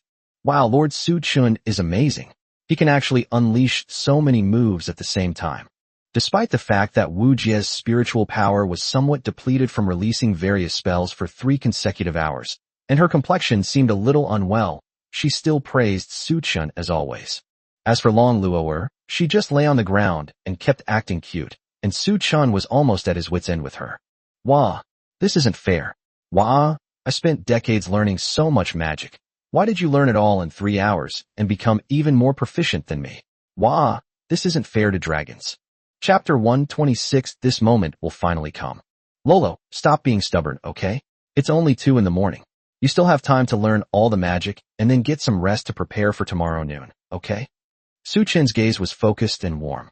He gently held Long Luo'er's hand and whispered words of comfort. Wah. All right. Brave Lolo isn't afraid of difficulties. I can even help you improve your magic later. Wah. Su-chun, you'd better serve me well later. Upon hearing the word serve, Su-chun immediately tapped Long Luo'er's little head. Wu Jie is still here. Isn't it a bit too much for a girl to say something like that? However, Wu Jie seemed not to understand the implied meaning in Long Luo'er's words, and immediately stepped forward and said, Lord Divine Dragon, just tell me what's on your mind, and I'll serve you. Wu Jie, please stop making things worse. What's wrong? Wu Jie asked, completely bewildered. Isn't serving the mistress of the house usually done by servants? Why do we have to trouble the male homeowner to do it himself? Could it be that I did something wrong? No, it's nothing. Lolo, don't say things that could be misunderstood. What's there to hide? Su-chun, didn't you say you wanted to have a dragon baby? There's no time like the present. Let's do it now. Upon hearing this, Wu Jie blushed on the spot. Goodness, so this is what Long Luo'er meant by serving. She's really being a third wheel here.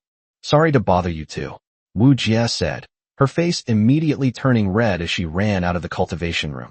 Wait. Before Su-chun could finish speaking, Long Luo'er had already pinned him to the ground. Su-chun, I can't take it anymore. My real body hasn't been touched for 2.5 days. Wait. The magic isn't finished yet. You can practice magic anytime, but this is the important thing right now. It's very difficult for dragons to conceive, so we must seize every opportunity. Long Luo'er quickly took off her white dress and threw it aside, then began to undress Su-chun. She licked her lips and pressed them against her lips. The power of the extraordinary realm expert was unleashed at full force, giving Su-chun no chance to resist. Their clothes were scattered all over the training room. For hours later, Long Luo'er finally returned to bed and fell into a deep sleep, satisfied. After serving Long Luo'er, Su-chun began to familiarize himself with his divine duty, the Eye of God.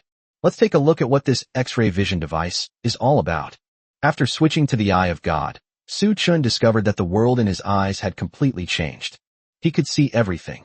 His own heartbeat, his lungs breathing, Long Luo'er sleeping soundly behind a door, Wu Jie hiding in the next room, the internal structure of the entire residential area, the parts inside the machinery. Moreover, combined with the sensory abilities gained from cultivating that white flower, he can sense the opponent's strength level from hundreds or even thousands of meters away. Rather than being X-ray vision, it's more accurate to describe it as a degenerated version of Long Luo'er's divine dragon eye. If you disperse the spiritual energy gathered in your eyes a little, you can even see through Long Luo'er's pajamas to her fair and tender body. Although I've watched it thousands of times, I always feel it's more interesting to watch it through clothes. No wonder Xiao Jin said it shouldn't be used for immoral things. It really is a bit immoral. Xiao Jin, can you turn these eyes off? Yes, master. You just need to completely disperse the spiritual energy in your eyes. However, there is one thing to note. This will also cause your farsightedness to disappear. I see. Afterwards, Su-chun tidied up the training room after his duel with Long Luo'er, and then returned to his bed, using Long Luo'er as a pillow to fall asleep. At 9 o'clock the next morning, accompanied by the sound of, "Excuse me, I'm sorry to bother you," the door to the room was slowly pushed open. Wu Jie tiptoed into the room. To be honest, she really didn't want to get involved in this. That would be truly embarrassing if someone witnessed the couple engaging in sexual activity. But Su-chun insisted last night that she must wake him and Long Luo'er up at 9 o'clock tomorrow morning and bring them breakfast, so she had no choice but to comply. Fortunately, Su-chun and Long Luo'er had already gotten up and changed into normal clothes. Su-chun was drying Long Luo'er's hair. She looked like she had just taken a shower. "Good morning, Lord Su-chun, Lord Shenlong. This is breakfast." After saying that, Wu Jie took out 10 large baskets of steamed buns from her spatial ring, which looked to be at least 300 buns. Thank you. How many points did these cost? I didn't spend any points. I met Miss Ji Linglan, and she paid for it for me. Really? I have a feeling I found some kind of bug. In a city that never sleeps, as long as Ji Linglan is there, points and such are irrelevant, right? After swallowing a bun, Long Luo'er said, "Su-chun, you should eat some too. These buns are delicious."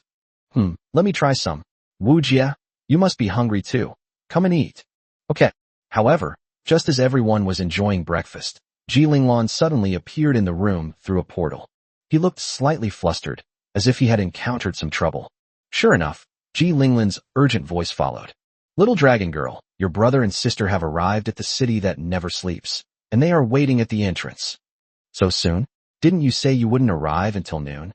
Long Luo'er put down the half-eaten bun and asked. Su Chun was also stunned for a moment. He really didn't expect them to arrive so early. Lan Bingyue's prophetic abilities shouldn't have resulted in such a significant time discrepancy. Although I knew this moment would come sooner or later, I didn't expect it to come so quickly. I don't know either. I'm going to greet them right now. What we do next is up to you. Ugh, I haven't even finished my steamed buns yet. At this moment, Su Chin patted Long Luo'er's head and asked, Luo, if I hurt your brother and sister, will you be sad? Upon hearing this, Long Luo'er immediately understood what Su Chin wanted to do. Long Yang and Long Liener are both her family, so naturally she doesn't want to see them get hurt. But Su Chun is also her family, and the person she loves most in her life. She didn't want to leave Su Chun, and she didn't want to see Su Chun upset because of her. If she had to choose between the two, Long Luo'er would choose Su Chun without hesitation, even if it meant abandoning her lofty status as a princess of the Divine Dragon clan. If possible, please show mercy. Of course, with a god providing power, one speaks with confidence. Ji Linglan also sighed. It seems that Su Chun and Long Luo'er have made their decision. Is it all right to choose Yuhua Valley, which is 100 kilometers east of the city that never sleeps? Ji Linglan obviously understood Su Chin's meaning and asked first. Okay, no problem. All right. Ji Linglan waved her hands, creating 2 teleportation portals. Let's go. This moment has finally arrived. Su Chun took Long Luo'er's hand and led Qing Nu into the teleportation portal on the left. Seeing this, Ji Linglan also stepped into the right-hand portal and arrived in front of Long Yang and Long Liener. Chapter 127, Slapping You in the Face. At this moment, at the entrance to the city that never sleeps, Ji Linglan approached Long Yang and Long Liener with a smile and bowed respectfully. Your Highness Long Yang, Princess Long Liener, you have come a long way and must be tired. Why don't you first? Long Yang immediately interrupted her. Are you satisfied now that we've wasted 2 more days coming here? I didn't mean that. Don't think I don't know what you're up to. So is Long Luo'er inside. Long Yang exuded a terrifying aura that made it difficult for Ji Linglan's guards to withstand. That's right. We've known all along that your teleportation magic has no limit on the number of people it can teleport. We respect you as a princess of China, so we didn't expose you to your face. So we hope you won't bother us anymore. Long Liener chimed in, her face showing a sullen expression. Ji Linglan closed her eyes, bowed her head, and said, Yes, please follow me. As a portal opened, Ji Linglan led Long Yang and Long Liener to Yuhua Valley. The green sea of grass rippled in the breeze, and sunlight shone on every blade of grass, making it sparkle with vibrant life. In the distance, the mountains stretched endlessly, like a poem or a painting, their outlines faintly sketched against the sky. Clearly, this is not a city that never sleeps. Long Yang frowned, somewhat puzzled as to what Ji Linglan was trying to do. Long Liener spoke first, questioning. Ji Linglan, what do you mean? Why did you bring us here? Are you trying to stall for time? That's not what I meant. Long Luo'er asked me to bring you here. She will personally come to greet you. Welcome? So where is she? Long Liener seemed a little annoyed. During their 2-day journey to the city that never sleeps, the 2 dragons encountered several attacks from divine messengers. Although she could easily defeat her opponent each time, the god's stench-filled blood would splatter on her every time.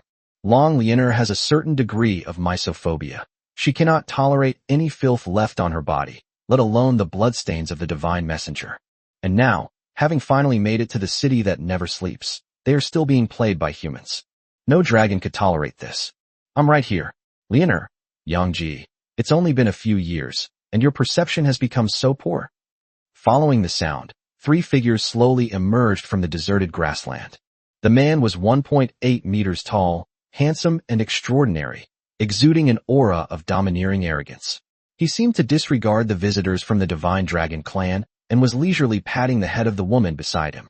The woman was 1.53 meters tall, petite and lovely, with silver hair reaching her waist. She looked like a delicate porcelain doll, endearing and lovable. She leaned her whole body against the man, appearing very intimate. Behind them stood a woman about 1.7 meters tall, with graceful bearing and extraordinary beauty. She was clearly an ordinary mortal woman, and no trace of power could be felt from her body. Long Yang was stunned for a moment when he saw this. Despite his keen senses, He hadn't even noticed when the three of them had arrived. But soon, a surge of anger welled up inside him. Because the woman there, engaging in intimate acts with a human man, was none other than his sister, Princess Long Luo'er of the Dragon Clan. Sister Luo, what are you doing? Long Lianer asked with a puzzled look. Huh? I didn't do anything. Long Luo'er's gaze remained fixed on Su Chun, not even glancing at her. Wanting to keep looking at Su Chun was only one reason, but the main reason was that Long Luo'er couldn't accept the difference in their figures. Long Lianer is indeed very beautiful, somewhat resembling a grown-up version of Long Luo'er. She was about 1.7 meters tall, with a beautiful figure and perfect proportions. Her legs were long and slender, her waist was slim and her lines were smooth, and her breasts were round and full, definitely above D cup, exuding an alluring aura. She wore a pure white strapless dress, exuding elegance. In human society, she would definitely be considered a socialite. Her cultivation level is roughly between the late stage and peak of the legendary realm, making her a true prodigy. As for Long Yang, he did not disgrace the divine dragon clan at all. Standing at 1.9 meters tall, with sword-like eyebrows and bright eyes, he had an extraordinary bearing. He wore a simple yet stylish black suit, which was well-tailored and highlighted his slender figure. People would believe that he was a male model with millions of fans. His cultivation level is roughly at the mid-stage of the epic realm, and humans are like ants in his presence. Human over there, get your filthy hands off me. Do you know who Long Luo'er is? Long Yang roared, while simultaneously gathering spiritual power in his hands, and a wave of heat surged across the grassland. Are you talking about me? Of course I know who my Luo is. She's my wife, right, brother-in-law. Suchin was not intimidated by Long Yang's aura at all. Instead, he stroked Long Luo'er's head even more affectionately, completely disregarding Long Yang.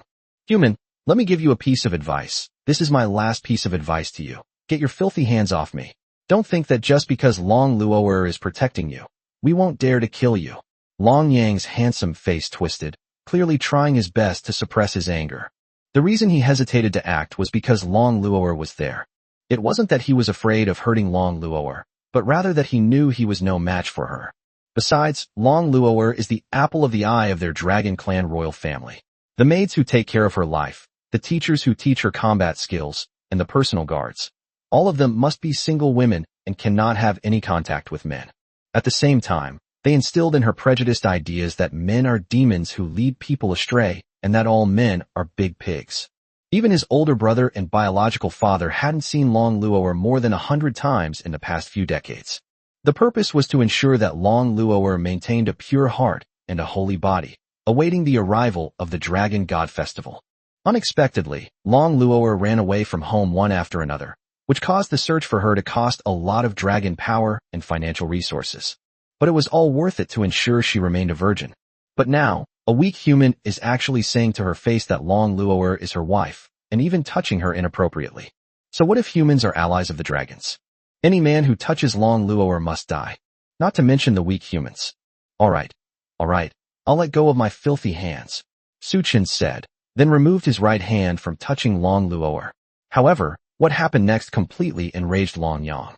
Suchin bent down, his gaze level with Long Luo'er's. The next second, Suchin wrapped his arms tightly around Long Luo'er and gently embraced her. Long Luo'er's hands gripped Suchin's clothes tightly, as if she wanted to imprint this beautiful moment in her heart. Their lips pressed gently together, their breaths mingling, each exhale accompanied by the rhythm of their heartbeats. All words seemed pale and powerless at this moment. Chapter 128. Is there a dragon baby? Su Chun did release his grip, but then went even further. What does this mean? This is blatant provocation. They simply don't respect the dragon clan at all. Long Yang could no longer contain himself. The dragon flames burning in his hand condensed into several arrows, which flew towards Su Chen's temple. At the same time, under the cover of the arrows, he took a step forward and came directly in front of the two, intending to kill Su Chun with a single palm strike. However, Long Luo'er didn't even glance at it. She stretched out her left hand and crushed the flaming arrow in midair, while gently waving her hand at the same time. A powerful wind blade slashed directly at Long Yang, sending him flying. He knelt on one knee, looking distressed. Afterwards, she separated from Su Chun, looked at Long Yang with cold eyes, and questioned, "Brother Yang, can you please explain? What do you mean by this? Are you trying to kill my Su Chun?" However, Long Yang showed no remorse whatsoever. He stood up and said with a serious expression, Luo'er, wake up. He's a human. If you don't want to go back, we won't force you, but why are you doing this? Does putting on a show in front of me and Lianer make you happy? That's right. Sister Luo'er, we're not asking you to go back right away. The reason we came here is mainly to have a good talk with you. We don't mean to take you away by force. Long Lianer echoed sincerely, as if she were telling the truth. Upon hearing this, Long Luo'er let out a cold laugh. She always said the same thing, but each time her father or teacher would forcibly suppress her and take her back. If she hadn't slipped away quickly, she probably would have spent the last 90 years of her life in her room. Don't you get tired of using the same phrase so many times? Brother Yang, Sister Lianer, let me tell you the truth. I'm already married and have a baby, so no matter what you say, I won't go back. Upon hearing this, Su Chun was stunned. Wu Jie and Ji Linglan were stunned. Long Yang and Long Lianer were also stunned. The atmosphere in the central square instantly became oppressive, like the calm before a storm, and the entire place was deathly silent. Su Chun was the first to react, and she carefully recalled what Long Luo'er had just said. The two got married, no problem. If you don't want to go back, that's fine too. But what's with the little baby? Is the baby the one the little one is talking about, the one he and Long Luo'er have? In terms of real time, it's only been a little over a week since the first time I was intimate with Long Luo'er. What happened to the saying that dragons have a hard time getting pregnant? How did you find out you were pregnant so quickly? I haven't seen Long Luo'er use any test strips to do any tests. Or is it that dragons can easily sense their own physical condition? This is not scientifically sound. As for Long Yang and Long Lianer, the shock brought to them by Long Luo'er's words was so great that they wanted to speak, but did not know what to say. It took half a minute for him to slowly come to his senses. Little baby? What does that mean? Luo'er, could it be that you? Long Yang dared not think any further. Long Luo'er's status is extremely noble. She is the next empress of the Divine Dragon clan. Not only did she engage in intimate acts with a human male, but she even had a child? She was the most crucial figure in this Dragon God festival, and she was defiled like this? This is a major event concerning the entire Dragon clan. Seeing Long Yang's panicked expression, Long Luo'er's lips curled up slightly, revealing a smug look. As for the baby, that was obviously a lie to Long Yang and Long Lianer. I just wanted to send them a message. She and Su Chun had already slept together. In reality, they've barely had sex more than a few times, and the dragon race has such a low birth rate. So how could they possibly have a baby? Although I do have the idea of having a baby. Haven't I made myself clear enough? Su Chun and I are married. We've done everything we were supposed to do. Isn't it normal to have a baby? Upon hearing this, Long Yang and Long Lianer were instantly enraged. The pressure from their legendary and epic realms erupted instantly, causing the entire Yuhua Valley to shake as if it had been struck by an earthquake. Since things are beyond repair, at least we should forcibly take Long Luo'er back. If we find a freak who can use time magic, reverse Long Luo'er's physical time, and restore her to before those events occurred, there might still be hope. Since you and Su Chun are so close, don't blame him for using underhanded tactics. A white dragon phantom suddenly appeared behind Long Yang. His calling is Dragon Warlock number 123, a calling exclusive to the dragon race. He is skilled in hand-to-hand combat and magic, and the power of his magic is almost the strongest among all non-clergy. White Dragon Roar. Go! As Long Yang finished speaking, the white dragon phantom behind him instantly expanded, enveloping the entire central square and forming a white dragon flame barrier. The terrifying heat wave was unbearable even for Ji Linglan, a peak legendary expert, who immediately used teleportation magic to escape this dangerous place. However, this was not the end of the story.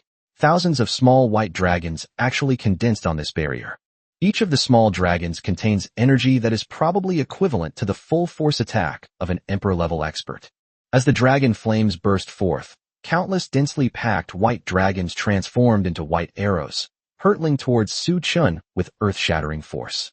However, Long Luo'er merely waved her hand, and an extremely terrifying pressure instantly swept across the entire central square.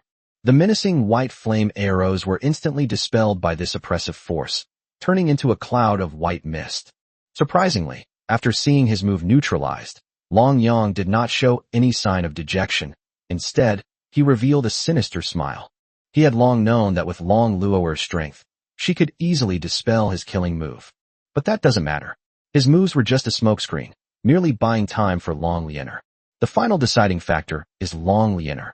On their way to the city that never sleeps, they had discussed how to deal with Long Luo'er if she resisted.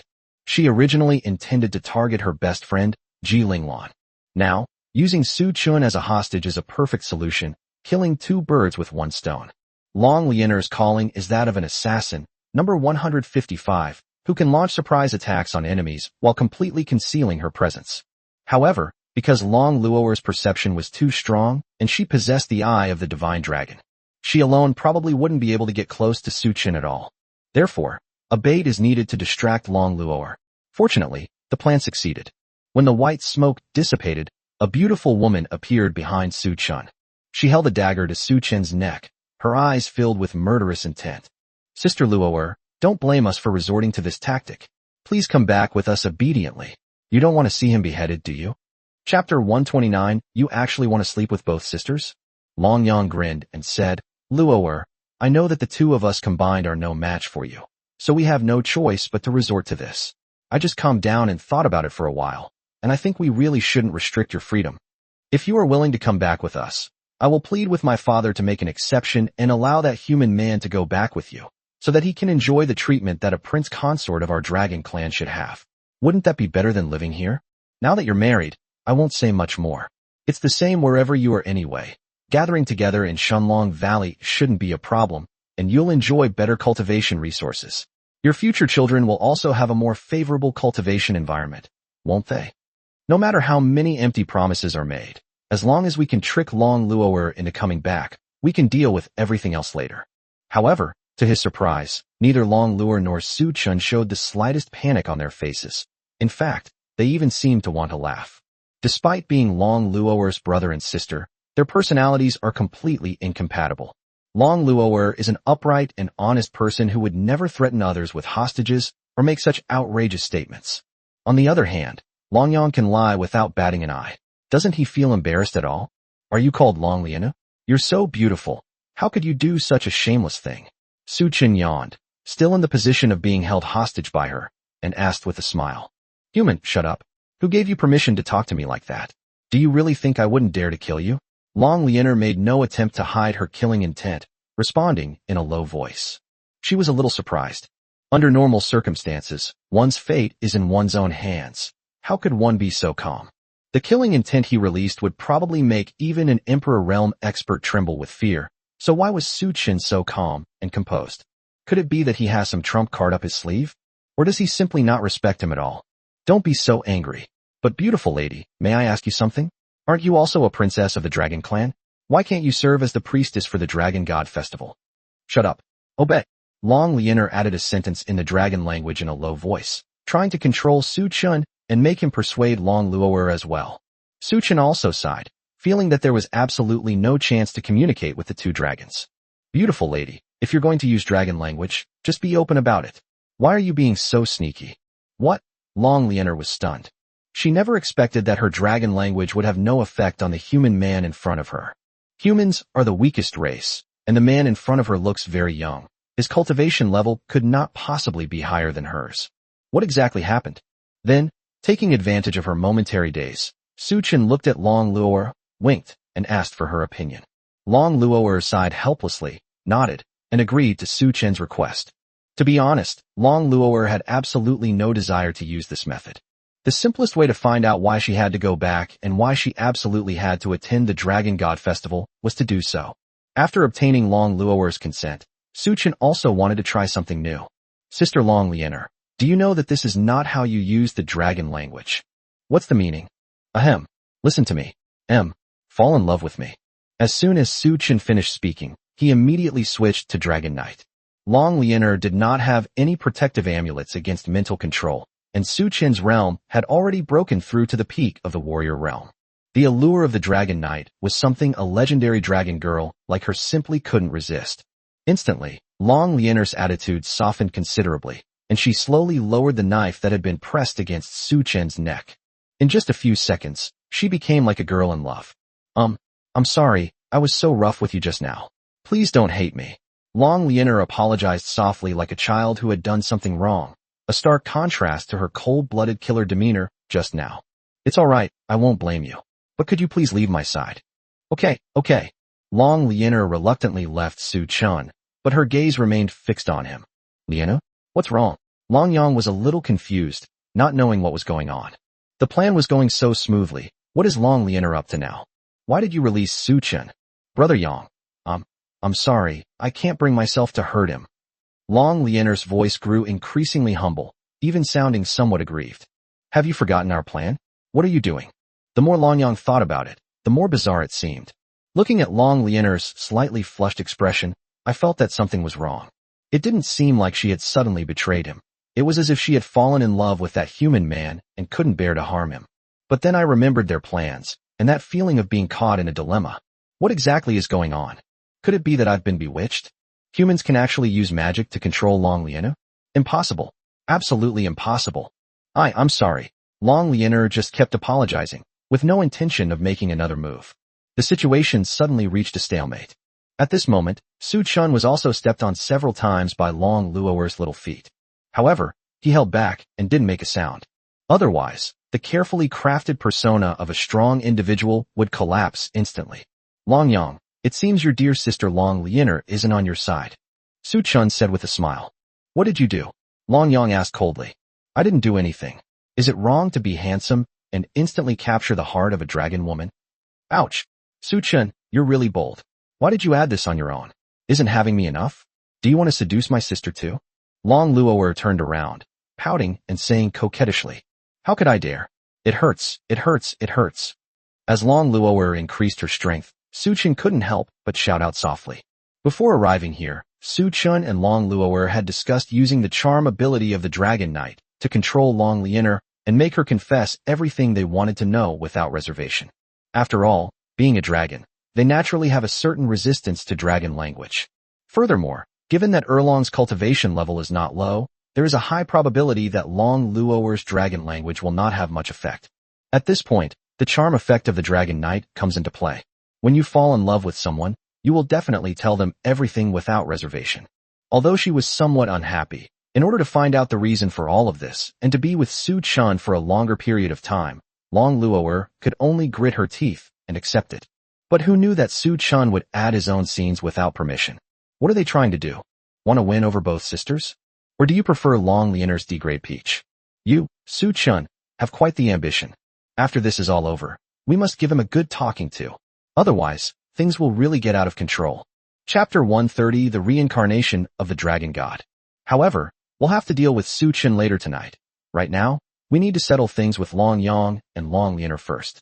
Brother Yang, you should just give up. Don't I know you? If I go back to Shenlong Valley with Su Chun, can we still live together? You're already being kind by not tormenting Su Chun. Long Luower said disdainfully, not even wanting to look at him. Luower, I'm telling the truth. I will definitely plead with father and grant your wish. Sure. Since you want to make our relationship happen, I can stay here, right? We'll go back together when our child grows up and becomes successful. Long Yang was completely out of options. Unable to defeat her in a fight, and with Long Lianer inexplicably going on strike, it seems the only option left is to unleash the final trump card. Luower, there's something I haven't told you yet. My sister Mayer was attacked by thieves a few months ago and is currently seriously injured. Her life may be in danger. As Long Yang spoke, he also produced a scroll. The scroll began to expand gradually in the air, and soon it swelled to the size of half a basketball court. In the very center of the painting, a dragon girl who looked even smaller than Long Luower lay on the bed, pale-faced and seemingly on the verge of death. This scroll painting depicts mountains and rivers, reflecting distant scenes, somewhat like a one-way video call. It's worth mentioning, however, that the landscape painting cannot be faked. The scene reflected above is all real. Sure enough, Long Luower was stunned the moment she saw this scene, and her belief in never going back seemed to begin to waver. Long Meyer is only 12 years old this year, and is her youngest sister. In the years when Long Luower was imprisoned in Shenlong Valley, her only pleasure was watching Long Meyer learn to speak and clumsily follow her in learning magic. We played wildly together every day, causing trouble for the teacher.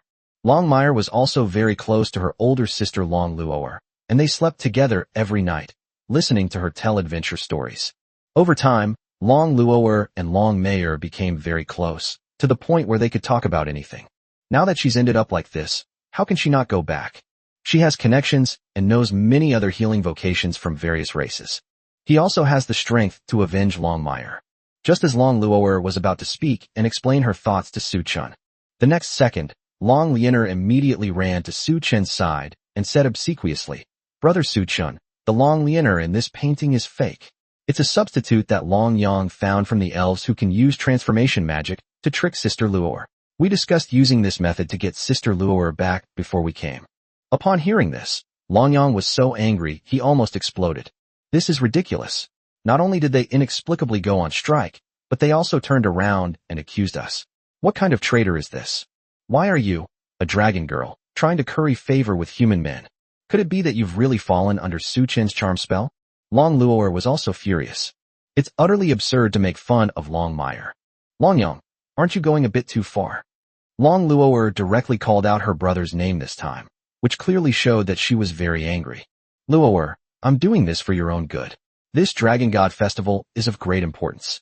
I will plead with Father on your behalf regarding your marriage to a human man. We will not pursue the mistakes you've made. I can assure you, after the Dragon God Festival in a year, you will be free.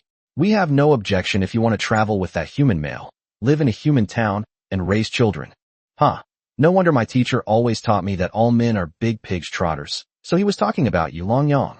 I told you I'm not going back. If you don't leave here with Long Lianer, don't blame me for turning my back on you. Luoer, why can't you listen to advice? I'm not going back, say whatever you want. I'll count to 3, and if you don't disappear from my sight by then, you'll face the consequences. Seeing the two of them refusing to back down, Su Chun frowned slightly, sensing that something was amiss. Long Luoer said that the Dragon God Festival has never had such a strict rule, forcing certain individuals to participate in the festival. There must be some unspeakable reason behind this. Moreover, Lan Bingyue also said that after Long Luoer returned, the two would never see each other again, which must have meant that something huge had happened. This Dragon God Festival is definitely not just an ordinary festival. So, taking advantage of the moment when the two were arguing, he secretly retreated to Long Lianer's side and asked in a low voice, "Long Lianer, why does Luo have to participate in this Dragon God Festival?" Upon hearing Su Chen's question, Long Lianer immediately perked up. She felt like a concubine who had been chosen for a role, unable to hide her excitement. It's like this. You may not know this, but Sister Luoer is the reincarnation of the Dragon God. This time, before Long Lianer could finish speaking, Su Chen interrupted her. What the hell? The reincarnation of the Dragon God. Yes, this has been verified and confirmed by multiple parties. Let me confirm first. The Dragon God you mentioned should refer to the Dragon God, who fell 27,000 years ago, right? Yes, our Dragon Race's chronicle, the Dragon God calendar, was only started recording from the time of the Dragon God's birth. Su Chun recalled what Xiao Jin had said when they were learning the dragon language that day. The true language of dragons was lost because of the fall of the Dragon God, who was killed by the first Godslayer. Now, he is the successor of the Godslayer, while Long Luoer is the reincarnation of the Dragon God. This is absolutely toxic. May I ask you something? Do you know the cause of the Dragon God's death? Su Chen inquired. Although what Xiao Jin said is probably true, it's still more reassuring to get confirmation. Not knowing why the first Godslayer slew the Dragon God, I still feel uneasy. Sorry, I don't know. Long Lianer answered decisively. She said she didn't know, and if she did know, she would definitely say it. Clearly, she was trying to curry favor with Su Chun. Then let me ask another question. Is this Dragon God Festival related to Lolo's reincarnation as the Dragon God? Upon hearing this, Long Lianer's gaze began to wander, and her hands clasped unnaturally in front of her chest, as if she were going through a difficult decision. Clearly, she's hiding something. In other words, even in front of the man she loves most, it would be difficult to tell him the truth about the Dragon God Festival. However, in the end, the power of allure triumphed over her reason. She took a deep breath and said, I only heard about it from my father a few days ago. The main purpose of this Dragon God Festival is to awaken Sister Luoer's memories of the Dragon God and make her the Dragon God's body, so that she can lead our dragon race and all living beings in the lower realm to resist the impending catastrophe. Chapter 131 The Truth About the Dragon God Festival. Upon hearing this, Su Chun was completely stunned. He carefully organized every word that Long Lianer had just said. Will Long Luoer become the body of the Dragon God? Wouldn't that be just like the possession that's common in novels from my past life? No wonder Lan Bingyue's prophecy foretold that Long Luo'er would never see Su Chen again in this life. It turns out that after the Dragon God Festival, Long Luo'er was no longer the same person she used to be, so naturally, she wouldn't come looking for him anymore. Could you elaborate? Okay, that's how it is. After hearing Long Liener's explanation, Su Chen immediately became furious. This Dragon God Festival is completely different from previous ones.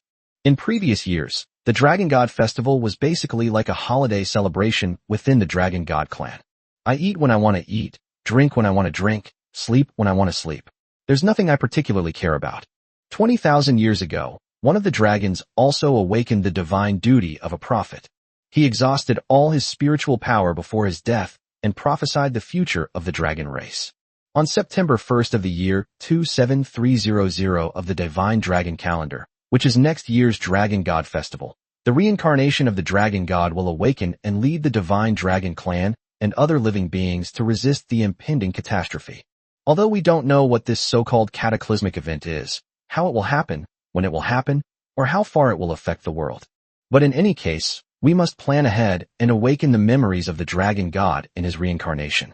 After generations of tireless efforts by the Dragon clan, they finally identified the reincarnation of the Dragon God, who was none other than the eldest princess of the Dragon clan, Long Luo'er. Therefore, Long Luo'er was pampered from a young age, enjoying all sorts of rare cultivation resources, countless delicacies, and a life where everything was done for her without her having to lift a finger. Long Luo'er had everything from birth. However, she also lost her freedom and became a dragon girl kept in captivity. The reason for doing this is to awaken the Dragon God, so that after descending, he can possess the most perfect body, become the empress of the Dragon clan, and lead all living beings to resist this cataclysmic calamity. The reason why the Dragon clan fought to the death against Europa's 30 years ago was to seize his secret treasure, the Kunlun Mirror. The Kunlun Mirror can reflect the forgotten memories deep within the soul of a reincarnated person, allowing them to successfully awaken. It is a necessary treasure for Long Luo'er to awaken as the Dragon God, and she is willing to sacrifice many powerful members of the Dragon clan for it. No wonder Long Yang and Long Liener suddenly flew into a rage when they saw Su Chen and Long Luo'er hugging and kissing and doing intimate things. If the Dragon God successfully awakens and discovers that his body was once used by a human male, the consequences are unimaginable. The rage of a God Emperor realm expert might even surpass that of a so-called cataclysmic calamity. What's most infuriating is that those beasts from the Dragon clan actually wanted the Dragon God to awaken in Long Luo'er. Does that mean the girl named Long Luo'er will completely disappear from this world? Is it acceptable to sacrifice an innocent girl just so that one can survive? What dragon race? What number race below the gods? But they're just a bunch of cowards who are afraid of death. I don't care about dragon gods. I don't care about world-ending calamities. I don't care about the common people. As long as Su Chen is alive, he will not allow anyone to harm the girl named Long Luo'er. Su Chen walked forward and came to Long Luo'er's side, gently patting her head. Luo, don't argue with him. If it's inconvenient for you to take action, leave this to me. But don't worry, I know what I'm doing. Su Chen turned to look at Long Yang, completely disregarding him. Human, let me give you a piece of advice. Mind your own business. Long Yang's face was filled with malice. If it weren't for Long Luo'er being there, he probably would have rushed forward and torn Su Chen to pieces. However, Su Chen remained unmoved, slowly walked up to Long Yang, and muttered, "Get lost." Great. Very good. You think you're so great just because Luo'er is backing you up. However, before Long Yang could finish speaking, Su Chen switched to Godslayer. With the presence of the original god Ming Wu Jie, his strength suddenly surged. Even Long Yang, who had already reached the epic realm, was nothing more than an ant in his eyes. With lightning speed, Su Chen struck out with a palm towards his left cheek. Smack! A loud bang followed. Long Yang coughed up blood and was sent flying hundreds of meters away, rolling dozens of times on the ground before finally stopping. Cough, cough. But that's not all. Su Chen took a step and instantly arrived at Long Yang's location. A spinning kick landed squarely on his face, sending him crashing down right in front of Long Liener. Su Chen then followed, arriving at the same spot again and stepping on him. With power approaching the peak of the Saint Realm stepping on him, even Long Yang, the pride of the Divine Dragon clan, had no chance to fight back. They could only lie prostrate on the ground, their faces showing disbelief. As for Long Liener, Her charm was removed after Su Chun switched to Godslayer. However, she still remembers clearly the memory of being bewitched. She was actually being extremely respectful to a human male and even revealing everything she knew. Instantly, an unnamed rage surged into his heart. She had to kill Su Chun, otherwise this part of her history would definitely become a stain on her reputation. However, when she saw Long Yang being trampled in front of her, all her thoughts vanished instantly. She knew that, given the strength Su Chun had displayed, killing her would be an easy task. He had just been kidnapped, yet he still maintained a calm and composed expression, clearly indicating that he was very confident in his abilities. Being bewitched actually saved him from a beating. In retrospect, it was incredibly lucky. Long Liener, after all, you look a lot like my Luo, so I'm a little hesitant to do it. But that's only if it doesn't interfere with me. You know what I mean. Su Chin kept his foot on Long Yang and murmured coldly. The murderous intent revealed in her words made even Long Liener, an assassin, tremble. I didn't mean to get in your way. That's good. So Long Yang, what about you?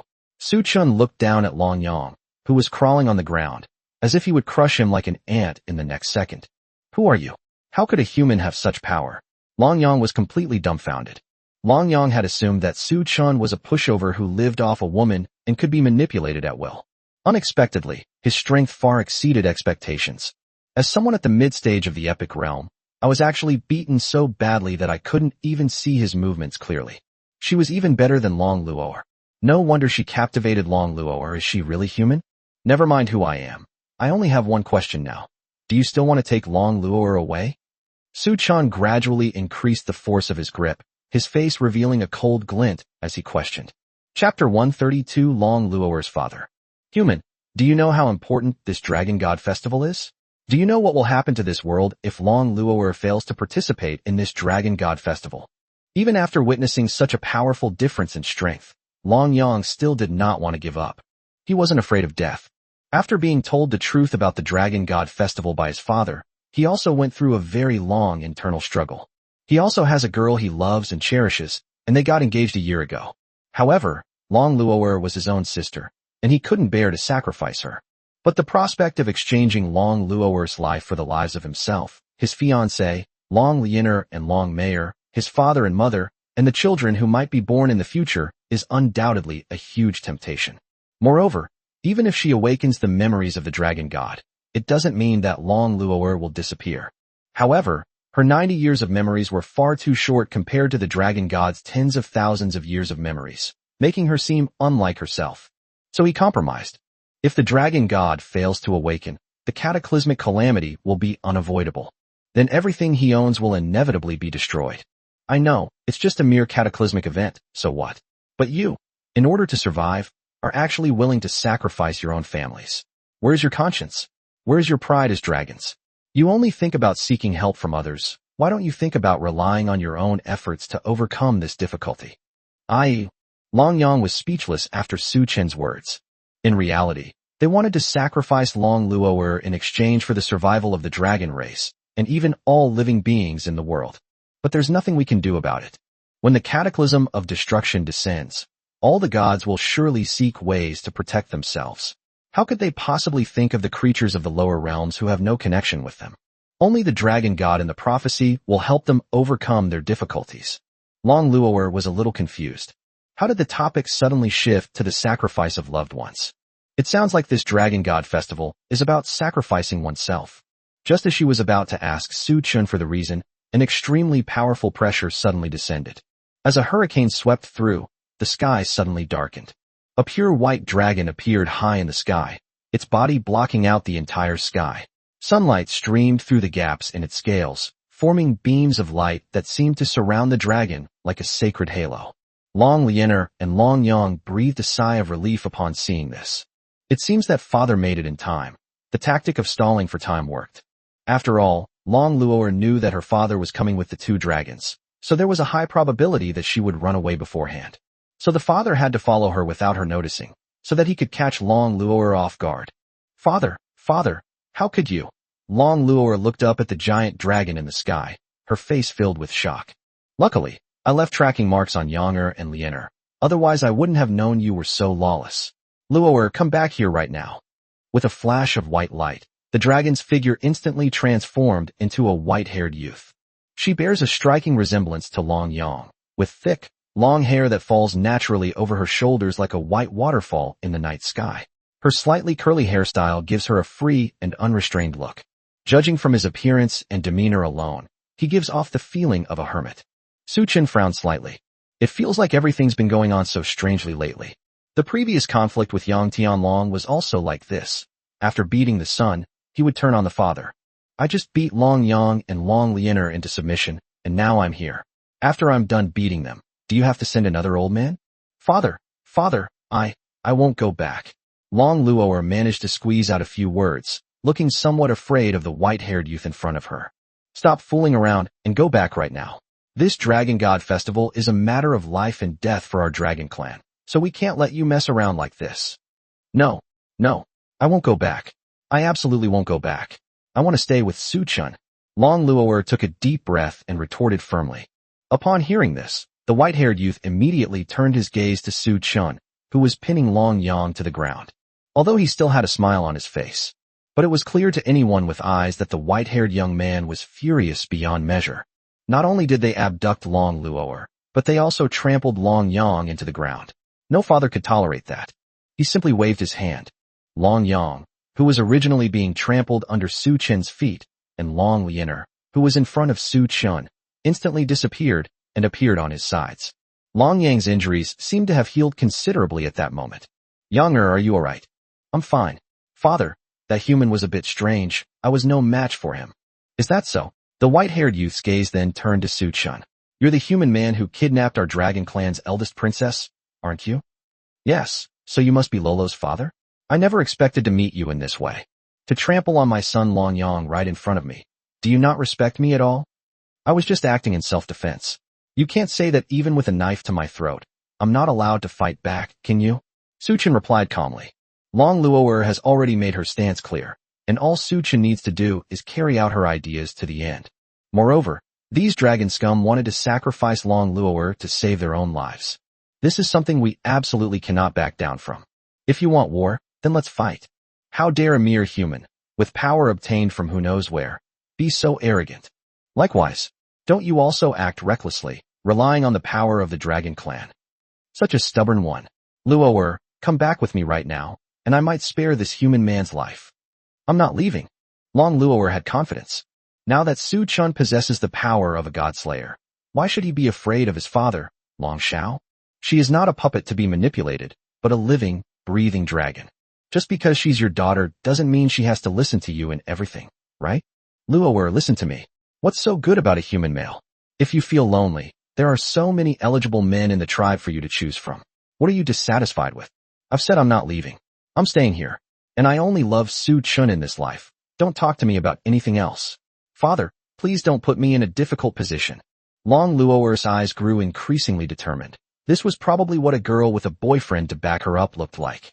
Long Shao was so angry, he almost exploded. I never expected to have such a rebellious daughter. I've fed and cared for you since you were a baby, and now you're actually going to rebel against your own father for the sake of a human man? Did he take his father's teachings to heart? That's utterly outrageous. This is absolutely incomprehensible. You are such a filial daughter. Chapter 133 Exposed. Luoer, listen to me. You are a dragon, and he is just a human. When he gets old, will you still love him as much as you do now? When he dies, how will you live your life? Will you die with him? Even if you are a princess of our divine dragon clan, a dragon who once married a human will be looked down upon by other dragons. Don't let momentary feelings blind you. In this world, have you ever heard of a dragon and a human living together forever? With your achievements, your future is definitely beyond the realm of saints and rulers. Why would you ruin your future in the hands of a human male? Luoer, wake up. The long-cherished wish of our dragon clan for more than 20,000 years is all on this dragon god festival. Can you really bear to see our efforts of more than 20,000 years vanish into nothing? If you are worried about that human man's future, I can assure you that I can give him wealth that he can never spend in a lifetime, and countless rare cultivation resources right now. In addition, I will send a divine dragon to guard him at all times, reporting his condition to you until he passes away peacefully. What exactly are you dissatisfied with? Long Shao reasoned with him and appealed to his emotions, almost to the point of tears. He portrayed the image of a father so vividly that it seemed as if he truly cared for Long Luo'er. However, Suchin almost burst out laughing when he heard this. That's so well said, he almost believed it. If Suchun hadn't already learned the truth about the Dragon God Festival from Long Lianer, he might not have been able to bear delaying Long Luo'er's future and would have chosen to let it go. That makes so much sense, yet you still want to die peacefully in your sleep. I'm afraid that as soon as Long Luo'er returns, he will die due to some kind of accident. Before Long Luo'er could refute, Suchin spoke first, saying, well said. Indeed, Long Luo'er's future achievements will definitely not be limited to the sovereign realm, but that is on the premise that she is not possessed by that so-called dragon god. Upon hearing this, the entire room fell into a deathly silence. Long Luo'er was stunned. Long Xiao was stunned. Long Lianer lowered her head in shame, her gaze becoming unfocused. She knew it was her fault for revealing the truth about the Dragon God Festival. But there was nothing she could do. She was under a charm spell and couldn't resist. She could only pray that Su Chun would be killed by her father. Su Chun, what do you mean? Possession? Is the dragon god going to possess me? Long Luo'er was a little confused and seemed a little nervous. Yes, your good brother and sister and your good father actually want to sacrifice you to awaken the dragon god in order to save their lives. Su Chun replied, while staring coldly at Long Xiao. Upon hearing this, Long Luo'er was stunned once again. Considering their insistence on her participation in the Dragon God Festival, she instantly understood everything. But at the same time, she also broke down. So, all that kindness they showed me, all those cultivation resources they gave me, was just to prepare a superior body for the dragon god? 90 years of kinship, is it really worth less than a god I've never even met? What was I born for? As for Long Xiao, when he came to his senses, he immediately glared at Long Yang and Long Lianer. I was so angry I almost spat out a mouthful of blood. In this situation, even a fool would understand who exposed the truth about this Dragon God Festival. He told Long Yang and Long Lianer his purpose was to make them understand the importance of Long Luo'er. Don't cover for Long Luo'er just because of brotherly affection. He followed behind her, partly to prevent Long Luo'er from running away again after hearing that he was there. Secondly, it was to prevent Long Yang and Long Lianer from being unable to bring back Long Luo'er and to suppress her with force. Now look what's happened. He's been suppressed by a human and even revealed this most crucial secret. This is truly a case of being more trouble than they're worth. Oh well, I didn't intend for him to live anyway. Since reasoning won't work, let's resort to force to suppress them. Long Zhao's gaze turned utterly cold in that instant. His originally surging and powerful aura vanished without a trace in an instant. He looked just like a young human in the mortal realm, standing proudly above the sea of grass, without the slightest bit of pressure emanating from him. The next second, Long Xiao slowly extended his right hand and flicked his fingertips lightly. When the first point is made, all things fall silent. Everything around us seemed to have been muted. No sound could be heard. A fierce gust of wind tore through space and rushed straight towards Su Chun. Seeing this, Su Chun remained calm. He simply summoned the god-slaying golden book, which transformed into a shield, and used it to protect himself and Long Luo'er. Clang! The golden shield emitted a deep, resonant sound, like a great bell being struck, which lingered for a long time. The gale collided with the shield, instantly creating several shockwaves that spread outwards. In an instant, it felt as if a magnitude 12 earthquake had struck, and the earth began to churn. The entire Yuatai area began to shake violently. While regaining their balance, Wu Jie and Long Lianer immediately pressed down on their skirts to prevent others from seeing anything they shouldn't see. Half a minute later, Su Chun, Long Luo'er, and Long Xiao gradually revealed themselves amidst the endless energy storm. None of the three appeared to be injured. Clearly, this time, Su Chun and Long Xiao were just testing the waters, engaging in probing attacks and defenses, and did not unleash their true strength. Su Chun, are you alright? Long Luo'er seemed to have recovered from the battle just now and asked with a worried expression. With your father's strength, how could anything possibly happen to him? Su Chun, I don't want to disappear like this. I don't want to become the shell of the dragon god. Long Luo'er immediately hugged Su Chun and burst into tears. Although Long Luo'er is already 90 years old, and although her cultivation level has reached the mid-stage of the transcendent realm, but in Su Chun's eyes, she was still just a teenage girl. Naive, willful, mischievous, self-centered, prone to tantrums. But Su Chun just liked Long Luo'er like that. Lolo, don't worry. Do you remember what I said? No matter what, I will protect you. even if it means facing the whole world. Su Chun. Wow. Seeing this, Long Zhao's gaze grew even colder. How dare a mere human lay a finger on the body of the dragon god? No matter how you acquired your power, or how exceptionally talented you are, you will not survive this day.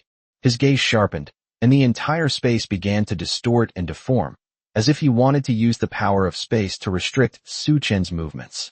However, he was overthinking it. Su Chen picked up the petite Long Luo'er with one hand, and held his sword horizontally in front of him. If we want to make Long Xiao back down, we must show our strongest power. So powerful it will terrify you and chill you to the bone. I'll make you so strong that you won't dare to mess with Long Luo'er again. Little Jean, what's the highest level I can reach in terms of enhancement? Master, with your current physical condition, you can spend a maximum of 4,000 ability points to temporarily strengthen yourself to the peak of the Emperor realm. Then let's strengthen it. Receive. As a warm current flowed through his body, Su Chen's original cultivation level instantly surged, directly reaching the peak of the Emperor realm. With the added power of the God-Slayer, his strength has probably reached almost the level of a celestial god. Although it's a bit strange to use the power of a God-Slayer to fight a dragon, the current situation doesn't allow for much thought. Su Chen raised his golden longsword and slashed out. The distorted space around them was instantly torn apart, creating a void rift hundreds of meters long. The mere gust of wind from the sword strike sent Long Xiao flying hundreds of meters away, spitting out a mouthful of bright red blood. Chapter 134 Divine Realm Experts. Long Xiao felt an invincible force that instantly tore apart all his spatial power, destroyed his defensive barrier, and even broke through his physical defenses. He was stunned on the spot. How is this possible? This power, could it be the divine realm? How is this possible? How could such an outrageous thing happen? The so-called divine realm refers to the collective name for the three realms of heavenly god realm, true god realm, and divine emperor realm. In the lower realm, it is said that only during the era of gods 27,000 years ago were there any geniuses who could reach the divine realm with a mortal body. After Ragnarok, the highest level of existence below the gods was the sovereign realm, and no one has ever reached the god realm again. Are those beings who can become gods in their physical bodies really just ordinary humans? However, Su Chen had no intention of stopping. With a wave of his arm, a terrifying sword intent shot straight into the sky, almost draining all the spiritual energy in this area. The terrifying sword light alone cleaved the earth in two, leaving a sword marked several kilometers long and about 100 meters deep. After the smoke and dust cleared, only a pale-faced Long Xiao remained kneeling on the ground. He stared blankly at Su Chen, completely losing the will to continue fighting. How do we fight this? What are you talking about? Su Chen sheathed his sword, picked up Long Luo'er, and slowly walked to Long Xiao. With his absolute strength, he made it impossible for anyone to even have the desire to run away. All that remains is an insurmountable fear. Do you have anything to say? Su Chen's gaze was icy, staring at Long Xiao in front of him like the Grim Reaper. Long Xiao had completely lost his arrogance and knelt on the ground like a defeated man. I want to say something, but I can't bring myself to say it. There was once a god named Europas who wanted to harm me, Lolo. He's dead now, and I doubt we'll even find his body. There was once a human named Yang Tianlong who wanted to possess my Luo, but he died, and now there's no one left to burn paper money for him. Now, a dragon wants to use my Lolo as a body to resurrect the dragon god. What will be his fate? Can you answer this question? Su Chen's tone was very calm, as if he were talking about something very ordinary. Even such an ordinary conversation made Long Xiao, a renowned figure within the divine dragon clan, tremble uncontrollably. Back then, the entire clan mobilized its strength, sacrificing dozens of powerful members of the dragon clan, and only managed to barely defeat Europas by relying on the suppressive power of the dragon clan's secret treasure. Now, the man in front of me is talking about the great feat of killing Europas in such a nonchalant way. Just how powerful is it? Or is it that the 72 demon gods are nothing more than ordinary flies to him, which he can easily swat away? Who exactly is he? Wait. Long Xiao immediately spoke up. Although I don't know who you are, do you really think this is okay? If the dragon god fails to awaken, who will stop the catastrophe that will destroy the world? You might survive, but what about Luo? Her talent is unparalleled, but her time is running out. She can't possibly break through to the divine realm before the cataclysmic destruction. She will inevitably perish in it. After the dragon god awakens her memories, although her 90 years of memories will be diluted, there's still a possibility she'll remember you. You might still be able to continue knowing, falling in love with, and staying with the dragon god. Rather than letting her perish in the cataclysmic destruction, wouldn't it be better to let her live on in her original form, becoming a powerful and beautiful dragon god? Is he truly a cunning and shrewd old man? If you can't beat someone, you resort to empty talk. Aren't you ashamed? Do you think you're the protagonist of some ninja manga? Can a few words really sway an opponent? What are you thinking about? So what? What are you trying to say? Su-chin remained unmoved. All that nonsense boils down to nothing more than being afraid of death, right? All that nonsense is based on the condition of sacrificing Long Luo'er. Don't you really care about all living beings? Are you really so selfish that you would abandon all living beings in the lower realm for your own selfish desires? Luo'er carries the hopes of our dragon clan, and the hopes of all living beings in the lower realm. Upon hearing this, Su-chin merely gave a cold laugh. He recalled the conditions he had set when he joined the Night Watch.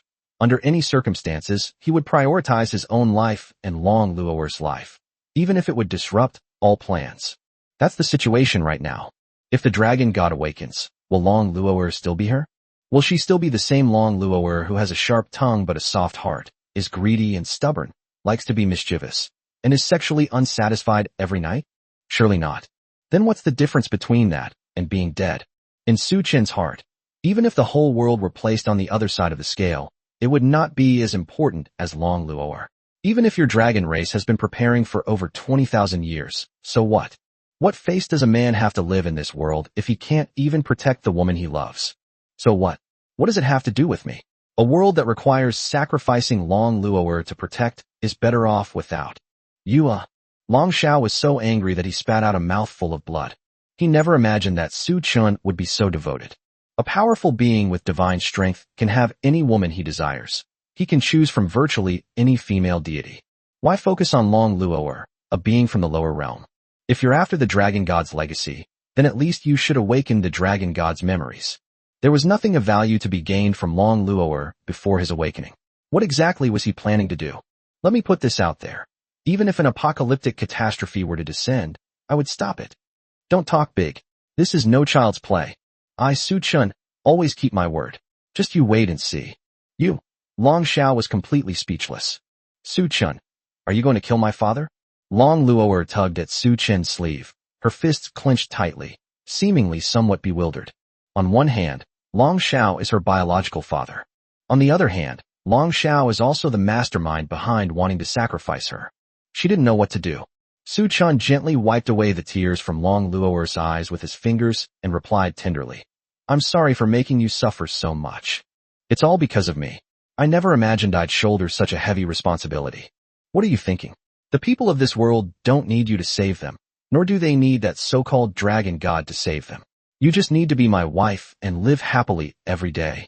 But what if the cataclysmic disaster really does come? Su-chin quickly interrupted her wild thoughts. Don't think so much. You're just an ordinary dragon girl. There's no need to think so much. If you feel like you're overthinking things, why don't you think about our baby's name instead? Chapter 135 The Dragon God's Invitation. Baby's name. I'm sorry, Su-chin, I was just talking nonsense. I'm not pregnant. Long Luo'er apologized with a guilty look, appearing extremely cute. Su-chin raised his right hand and gently flicked Long Luo'er's forehead, saying, Silly girl. Even if it's just nonsense, it will definitely happen in the future. Although the name you chose is really hard to describe, I think you'll definitely be able to choose a good name this time. What do you mean, silly girl? What do you mean it's hard to explain? I thought it sounded pretty good. Seeing that Long Luo'er's expression had finally returned to normal, Su-chin breathed a sigh of relief. After all, only when Long Luo'er has a smile on her face is she truly Long Luo'er. As for whether or not to kill Long Xiao, Su-chin had already made a decision. Since Long Luo'er asked this question, it means that she is still hesitant. There's no need for me to do anything that would make her dislike me. Su-chin looked down at Long Xiao, who was kneeling on the ground, and said, Your worthless life, as well as the lives of Long Yang and Long Liener, were all given to you by my Luo. Do you understand? Since you wanted the dragon god to awaken so you could survive, now that my Lolo is yours, I hope you understand that. If you want to hurt my only true love in this world, I won't hesitate to destroy your only world. After Su-chin finished speaking, he carried Long Luo'er and left Long Zhao's place without looking back, arriving in front of Wu Jie, who had been watching the battle from the back. Wu Jia, are you alright? Previously, Xiao Jin had told Su Chun that the Godslayer would strip away the power of the gods, which made Su Chun a little apprehensive. I was afraid that Wu Jia would just disappear like that, and that would really be a bit unfair to her. Fortunately, she didn't seem to be affected much. I'm fine. Thank you for your concern, Lord Su Chun. Well, I really have to thank you this time. Looking back now, it was all thanks to Lan Bingyue's 2 sword feathers. If I hadn't met Wu Jia, things might not have been so easy to handle when Long Xiao attacked. Is this also part of a prophecy? It's truly terrifying. Su Chun, thank you for sparing my father. What are you saying, silly girl? But if you want to thank me, could you give me a little reward? Ugh. Why do you think about these things all the time? How annoying. Lolo, you're so cute. At this moment, Ji Linglan also noticed what was happening here and opened a portal to arrive at Su Chun's side. Su Chun, you've gone a bit too far. Ji Linglan glanced at the trench that Su Chun had just carved out, feeling like she was dreaming. Well, how is it? Is it spectacular enough? Su Chun dodged the question. After all, this is Chinese territory. It is only natural that they should be held accountable for causing such extensive damage and creating such a long crack. However, they had neither money nor the power to give his life, so they could only try to fool him. What kind of look is that?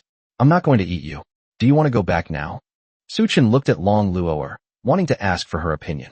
However, at this moment, Long Luo'er's gaze was unfocused, and she looked dazed. Luo, what's wrong? Su Chun gently tapped Long Luo'er's head with a chopstick, trying to wake her up. Even so, she still did not react. Xiao Jin, do you know what's going on? The golden fairy appeared instantly, shaking its head repeatedly as it looked at Long Luo'er's condition. Lady Long Luo'er has not been affected by any magic, and her vital signs are all normal.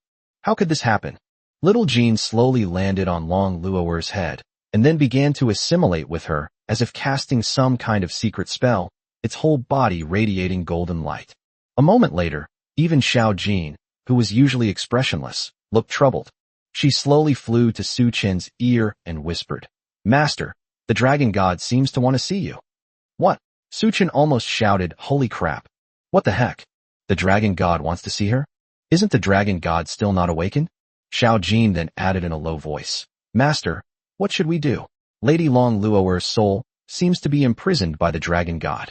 She insists on seeing you. Su Chun frowned slightly. Little Jean, I remember back in the crystal chamber, we could use ability points to resolve some difficult problems, right? Can we still use them now? It's possible, but the dragon god's power is too great. Releasing her soul from its imprisonment would require at least 200,000 ability points, and Master doesn't have enough. How much? Xiao Jin, you're not trying to raise the price, are you? Master, you've wronged little gold. Su Chen sighed, looked at Long Luo'er with a blank stare, and shook his head helplessly. Never mind. How am I supposed to talk to her? Master, just place your forehead close to Lady Long Luo'er's forehead, and I will use magic to allow you to enter her soul sea. All right, I understand. Your Highness, could you please escort us to our rooms first? Okay. After returning to his room, Su Chen immediately followed Xiao Jin's instructions and entered Long Luo'er's soul sea. Long Luo'er's sea of consciousness was not like Yu Gongfei's sea of consciousness before, which was like a hell, covered in bloodstains. This is a sunny garden where all kinds of flowers are in full bloom, colorful and fragrant. Red roses, pink carnations, yellow sunflowers, white jasmine, purple lavender. These flowers shimmered in the sunlight, each displaying its unique charm. Strolling through this garden, you can feel the fragrance carried by the breeze through the flowers, just like the scent that Long Luo'er exudes with every breath. At the same time, the garden is also beautifully designed. It features winding paths, clear streams, exquisite pavilions, and well-arranged artificial hills. These landscapes, complemented by various flowers, create a beautiful picture. Is Lolo's soul sea of consciousness this beautiful? Of course. Don't you even know whose sea of consciousness it is? Su Chen muttered to himself in a low voice, startled by the sudden reply. Looking in the direction of the sound, one could see a pavilion in the center of the garden, where 2 identical little girls were sitting, enjoying the peaceful afternoon. A pot of tea sat before them, its aroma filling the air, and a gentle breeze carried its fragrance, soothing their souls. They sipped their tea, chatted, and occasionally looked down to smell the flowers in their hands, their faces beaming with happy smiles. They seemed to be getting along very well. Suchin took a closer look and was immediately stunned. Lolo? Wait, why are there two Lolos? Guess which one is your Lolo. If you guess wrong, you'll be punished. The two girls asked the question in unison, both showing faint smiles. Chapter 136-2 Long Luo. The two girls are exactly the same in appearance, clothing, voice, expression, and even their micro-movements. It's impossible to tell them apart. It was like a mirror, reflecting Long Luo's adorable appearance. No, Lolo, when did you learn the clone technique? This isn't a clone. Guess which one is your Lolo. If you guess wrong, you'll be punished tonight. The two girls asked in unison again, while hugging Suchin's arms. Is this a dream? Two Long Luo, double the happiness. Accept punishment? Could it be that both Long Luo are attacking at the same time? Holy crap. Just thinking about it is thrilling. However, the kidneys are definitely going to be ruined. I wish I could stay here forever, with two Lolos keeping me company in this beautiful garden. However, one of them is definitely fake. Although I enjoy being held by the two Long Luoers, I don't have much time to mess around now. As for how to tell which one is your Long Luoer, that's very simple. Suchin grinned crookedly, stroking each of Long Luo's pure white dragon horns with his left and right hands respectively. Luo, your dragon horns are so nice to hold. These words were spoken. Long Luo on the left momentarily showed a shy expression, but quickly returned to normal. Although her expression changed very quickly, Suchin still managed to catch it keenly. As for Long Luo on the right, she was a little confused and obviously didn't know what the sentence meant. The answer is then quite clear. Suchin picked up Long Luo on the left and kissed her, almost making Long Luo on the right lose her composure. Suchin, you kissed the wrong dragon.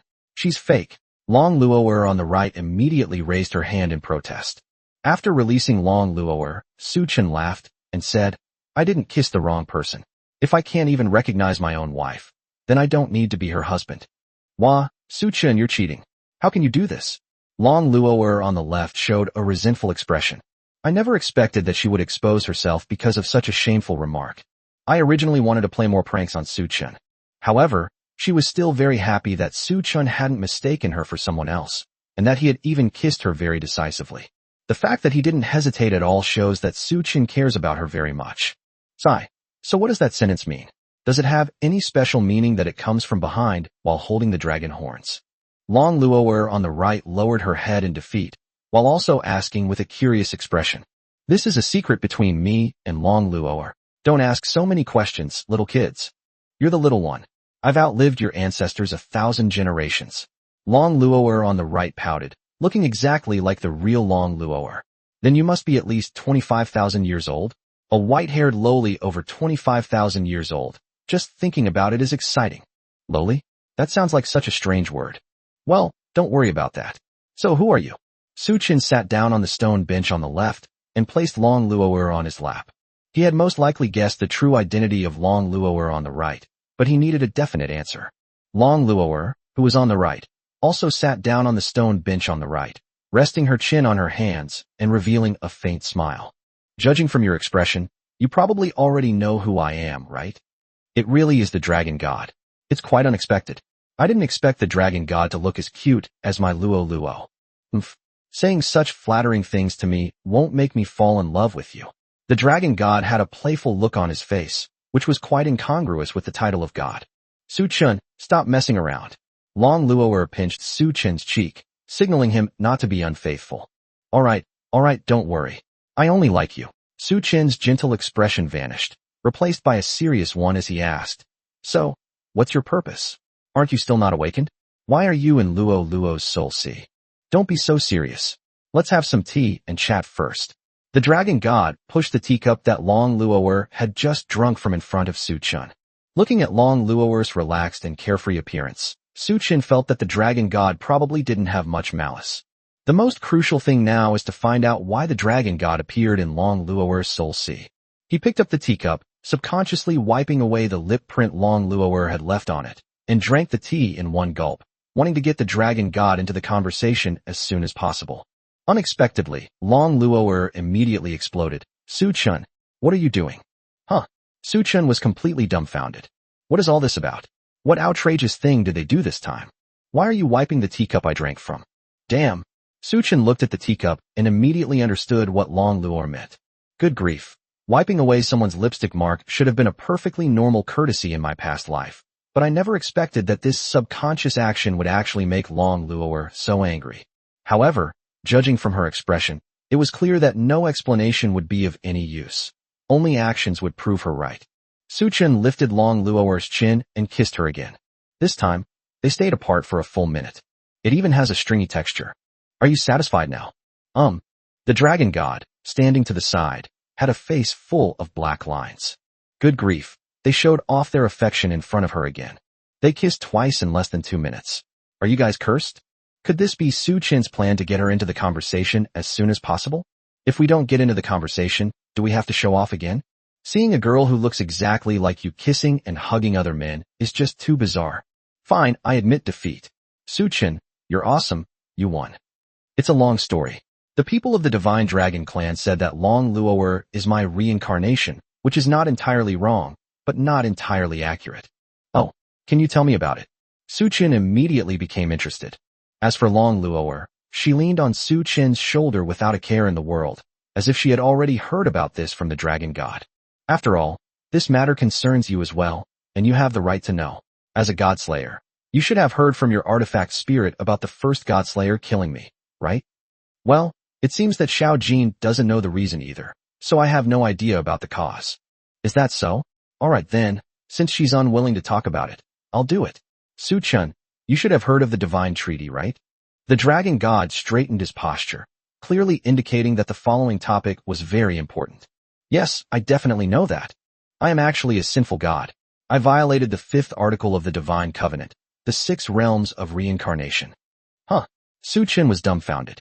He had no hatred for the dragon god, so how did he become a sinful god? So he immediately opened the golden book of God's layers and found information about the dragon god. Name, Long Shuer. Number, 00075. Realm, early stage of God Emperor realm. Criminal charge, violation of the 6 paths of reincarnation treaty. Status, unknown. Is the dragon god's realm really that high? She reached the God Emperor realm 27,000 years ago. Isn't that even stronger than Astaroth? And why is her condition listed as unknown? The dragon god smiled and took a sip of tea. Judging from your expression, the information I recorded in the golden book of godslaying is puzzling to you, isn't it? That's right. Could it be that the first godslayer killed you because you were a sinful god? The dragon god shook his head and explained, the cause and effect are reversed. I asked him to kill me, which is why he violated the divine covenant. Chapter 137 The Past. Suchun's mind went completely blank. Long Luo'er smiled and tapped Suchun on the head, quite pleased to see the shocked expression on his face. She was also stunned by these words after hearing the dragon god recount his experiences. Fortunately, Suchun didn't see it, otherwise he would definitely have teased him a bit. Then, the dragon god slowly stood up, gently swayed her skirt, and began to recount the events of the past. At that time, I was in a cooperative relationship with the Godslayer. I asked him to help me deal with some of my hostile forces, and in return, I would provide him with all the information about the divine court, as well as the whereabouts of some of the sinful gods. This relationship lasted for hundreds of years, but in the end, we still had some disagreements. At that time, the alliance of god-killers was at its peak, aiming to conquer the divine court and kill Satan, the leader of the sinful gods. However, I offered the opposite opinion, believing that this matter needed to be considered more carefully. Because the sinful gods can never be completely eradicated. Even if you kill this Satan, another Satan will surely appear. We have already slain thousands of sinful gods, giving them enough deterrence to ensure that they will not act recklessly for the next few thousand years. However, it turned out that he was right, and I was wrong. Unexpectedly, Satan was secretly plotting to sacrifice all living beings in the world in order to allow him to break through to the realm of God Emperor. Fortunately, the Godslayer did not heed my advice, stormed the divine court, successfully killed Satan, stopped the conspiracy, and the world returned to a brief period of peace. However, this brief peace lasted less than 100 years before a new sinful god appeared, Belial. He somehow won over thousands of gods who, despite having committed no sins, were willing to fall into hell and stand on his side. After the previous battle, the members of the Godslayer Alliance returned to their hometowns, which caught them off guard, and the world was plunged into war once again. As a collaborator of the Godslayer, I will naturally face resistance from Belial's faction. Fortunately, although I was besieged by hundreds of gods and seriously injured, I still managed to escape. However, when I killed the god again, he had already lost everything. He failed, utterly and completely. His failure to destroy the entire divine court was the biggest blunder of his life. I know that the world has lost its foundation for me to stand, so I asked him to kill me so that I could use a soul technique to split my soul in two. One part retains the memories, bearing the sin of violating the divine covenant, and is hidden within the other half of the soul, which is me now. Another pure and innocent soul has transformed into a girl named Long Luoer to meet you. Su-chan was increasingly shocked as he listened. It's truly unexpected that the first god slayer and the dragon god had such a past. Fortunately, it's not some deep-seated hatred. Long Luoer possesses half of the dragon god's soul, and she herself is a god slayer. If I were to break up with Long Luoer because of something like this, it would truly be a lifelong regret. Belial? Is he still alive? After processing all the information the dragon god had given him, Su-chun asked in return. I know nothing about the world now, and I don't know either if you ask me. Alright, Su-chun glanced at Long Luoer and continued to press. Then let's get back to the main point. From what you're saying, since you've already split your soul in two, why are you hiding it in Long Luoer's sea of consciousness? The dragon god sat down again, took a sip of tea, and asked in return, you should already know the truth about this dragon god festival, right? Those people from the dragon clan want me to successfully awaken and then lead them to resist the coming cataclysmic calamity, right? I know that. Although it's very unfriendly to you, I will not allow Long Luoer to disappear from this world. Su-chan said decisively, even when facing a powerful expert at the God Emperor level. Long Luoer seemed to have heard sweet words and lowered her head shyly. Haha, what an interesting couple. But don't worry, I won't possess Long Luoer's body, and I don't need to awaken. I've been sleeping inside Long Luoer's soul until just now. Hearing the dragon god's definite answer, Su-chun breathed a sigh of relief. After all, he didn't care about things like the cataclysmic disaster. All he cared about was Long Luoer's safety. So, even if they successfully hold the Dragon God Festival, Long Luoer will be fine, right? The Dragon God shook his head. Su-chun, I don't know if the cataclysmic calamity is real, but you must protect Long Luoer no matter what.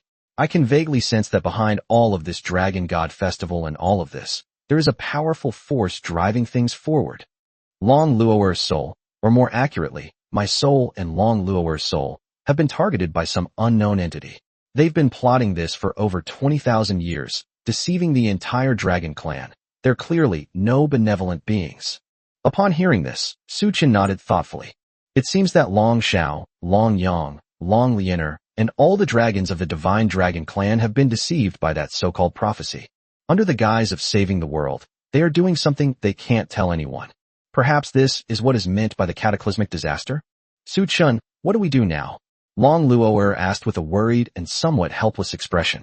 Su-chun simply stroked her head gently without saying a word, wanting to show through his actions that he would handle everything. After pondering for a while, he looked at the dragon god and asked, according to you, this unknown being is most likely a god. After all, it has lived for more than 20,000 years. Yes, only a god could accomplish such an earth-shattering feat. Dragon god, I don't know exactly how fast gods cultivate, but I want to ask you a question. If I gave you 20,000 years and the power of faith of a race, what realm could you break through from the mortal realm to? Upon hearing this, the dragon god paused for a moment, somewhat confused by Su-chen's meaning. However, judging from his expression, he was clearly serious. After thinking for a while, she said, when I became a god, I was already in the transcendent realm. It took me about 25,000 years to reach the early stage of the God Emperor realm. If I only had 20,000 years, I would probably only be able to reach the late stage to the peak of the true God realm. Peak of the true God realm. This is very strange. 3 months ago, Eurobus attacked Tianhe City, intending to kill Long Luoer. If Su-chun hadn't awakened the God Slayer, Long Luoer would have died at the hands of Europus. Her soul would have been annihilated, and their plan would have been ruined. Chapter 138, The Contract with the Dragon God. The more I thought about it, the more unsettling it became. It was truly terrifying to contemplate. If it were a deity, they would surely be watching Long Luoer's every move and would never allow her to fall into such a dangerous situation. Su-chun is a time traveler, and the prophecy foretells that one cannot see any future for time travelers. If one were to cultivate for 20,000 years and reach the peak of the true God realm, They should be able to rescue Long Luo'er from Europa's clutches. Even if they lack talent and skill, they will do everything in their power to save Long Luo'er, instead of letting her fend for herself. After more than 20,000 years of preparation, would it be so easy for Long Luo'er to escape control? This can't just be described as bizarre, it's downright outrageous. It seems we need to be careful. This matter is definitely not as simple as we imagine. Is there a problem? The dragon god asked with concern when he saw Su Chen deep in thought. It's nothing. By the way, you probably asked me to come here for more than just this, right? Of course, it's not just these. The dragon god stood up, slowly walked to Su Chen, and bowed his head. I hope you can help me find the primordial dragon jade, a magical artifact I left behind. Of course, I won't treat you unfairly. Ancient dragon jade? What is that? As long as the primordial dragon jade exists, I can reshape my body. When I reincarnated, I left myself a contingency plan, but I never expected that this slumber would last for 27,000 years, and the mark I left on that jade would have completely disappeared. The dragon god showed a guilty expression. After all, if we had used more spiritual power to leave a mark back then, things wouldn't be so troublesome now. It still has to be hidden inside Long Luo'er's body, which will definitely affect Long Luo'er and Su Chen's daily life. Long Luo'er tugged at Su Chen's sleeve at this moment.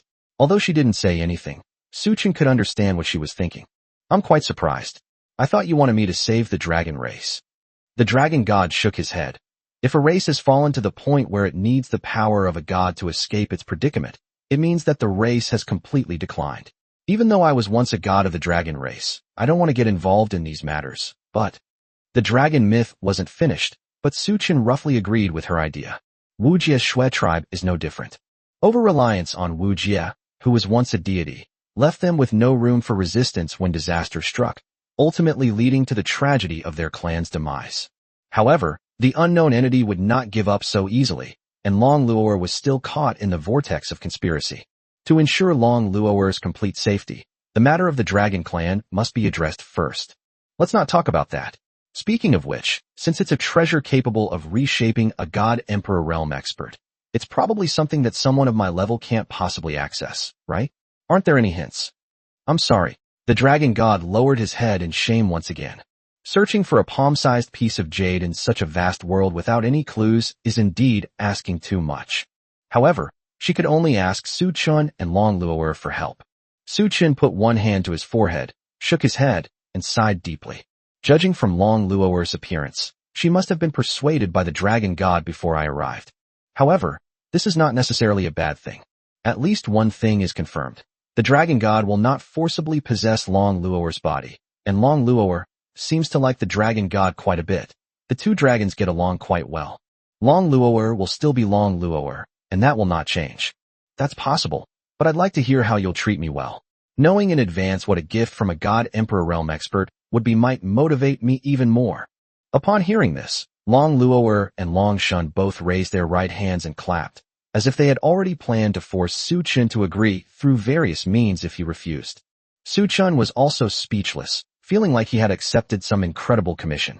With a gentle tap of her small hand, the dragon god conjured up something that looked like parchment in front of her. Then, she gathered her spiritual power and began to write something on it. I, Long Shuer, hereby declare that I, Long Shuer, hereby entrust everything to Su Chen and Long Luo'er, including but not limited to power, knowledge, insights, laws, and all the treasures left over from my previous life. Second, after I, Long Shuer, successfully condense a physical body, I will also belong to Su Chen, and I am willing to be included in the God-slaying Golden Book and serve the God-slayer. Third, I, Long Shuer, have the obligation to ensure Long Luo'er's safety, cultivation progress, and guidance in her cultivation techniques, and will serve as her mentor to guide her progress. Fourth, I, Long Shuer, am obligated to answer any questions from Su Chen and Long Luo'er. For matters that are unclear or unknown, I may choose not to answer. Fifth, if I, Long Shuer, breach this contract, I will be annihilated, body and soul, and never be reborn. 6. Su Chen and Long Luo'er need to find the primordial dragon jade and give it to Long Shuer to help her condense her physical body. If Long Shuer needs any other assistance, Su Chen and Long Luo'er need to help her. 7. After the contract is signed, neither party may renege on it and must abide by all contents of the contract at all times. Alright, Su Chen, take a look. The dragon god handed the parchment to Su Chun, looking expectant as he awaited Su Chen's reply. After carefully reviewing each clause, Su Chun frowned slightly. It was less of a contract and more of a contract of servitude for Long Shuer. Every clause was advantageous to Su Chun. It was a contract that benefited him entirely. It covers almost every aspect, and there are no loopholes to be found. Most importantly, the contract did not specify the consequences of Su Chen's breach of contract, nor did it specify the time frame for Su Chun to help him find the primordial dragon jade. By signing a contract, one can obtain everything a God Emperor realm expert possesses, without paying any price. Is this really something a god who has lived for tens of thousands of years would write down? Something just doesn't feel right. But judging from the dragon god's sincere attitude, it doesn't seem like she's lying. What is she thinking? So you just sold yourself out like that? Su Chun, how is it? Long Shuer looked up at Su Chun and asked anxiously. Can I ask you a question? What is this parchment? And how is it guaranteed that both parties will abide by the terms after the contract is signed?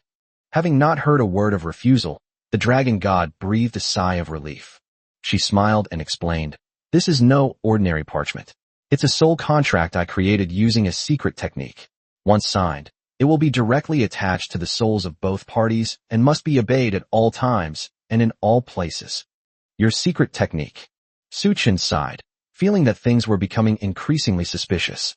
Chapter 139 Long Shuer, full of mischief. According to the dragon god's logic, this is equivalent to gambling with a gambler, and then using all the props provided by him. Whether she loses, and how badly she loses, depends entirely on her conscience. If only I could read minds right now. Wait, I seem to have a sage's calling. Maybe I can learn her secret techniques too.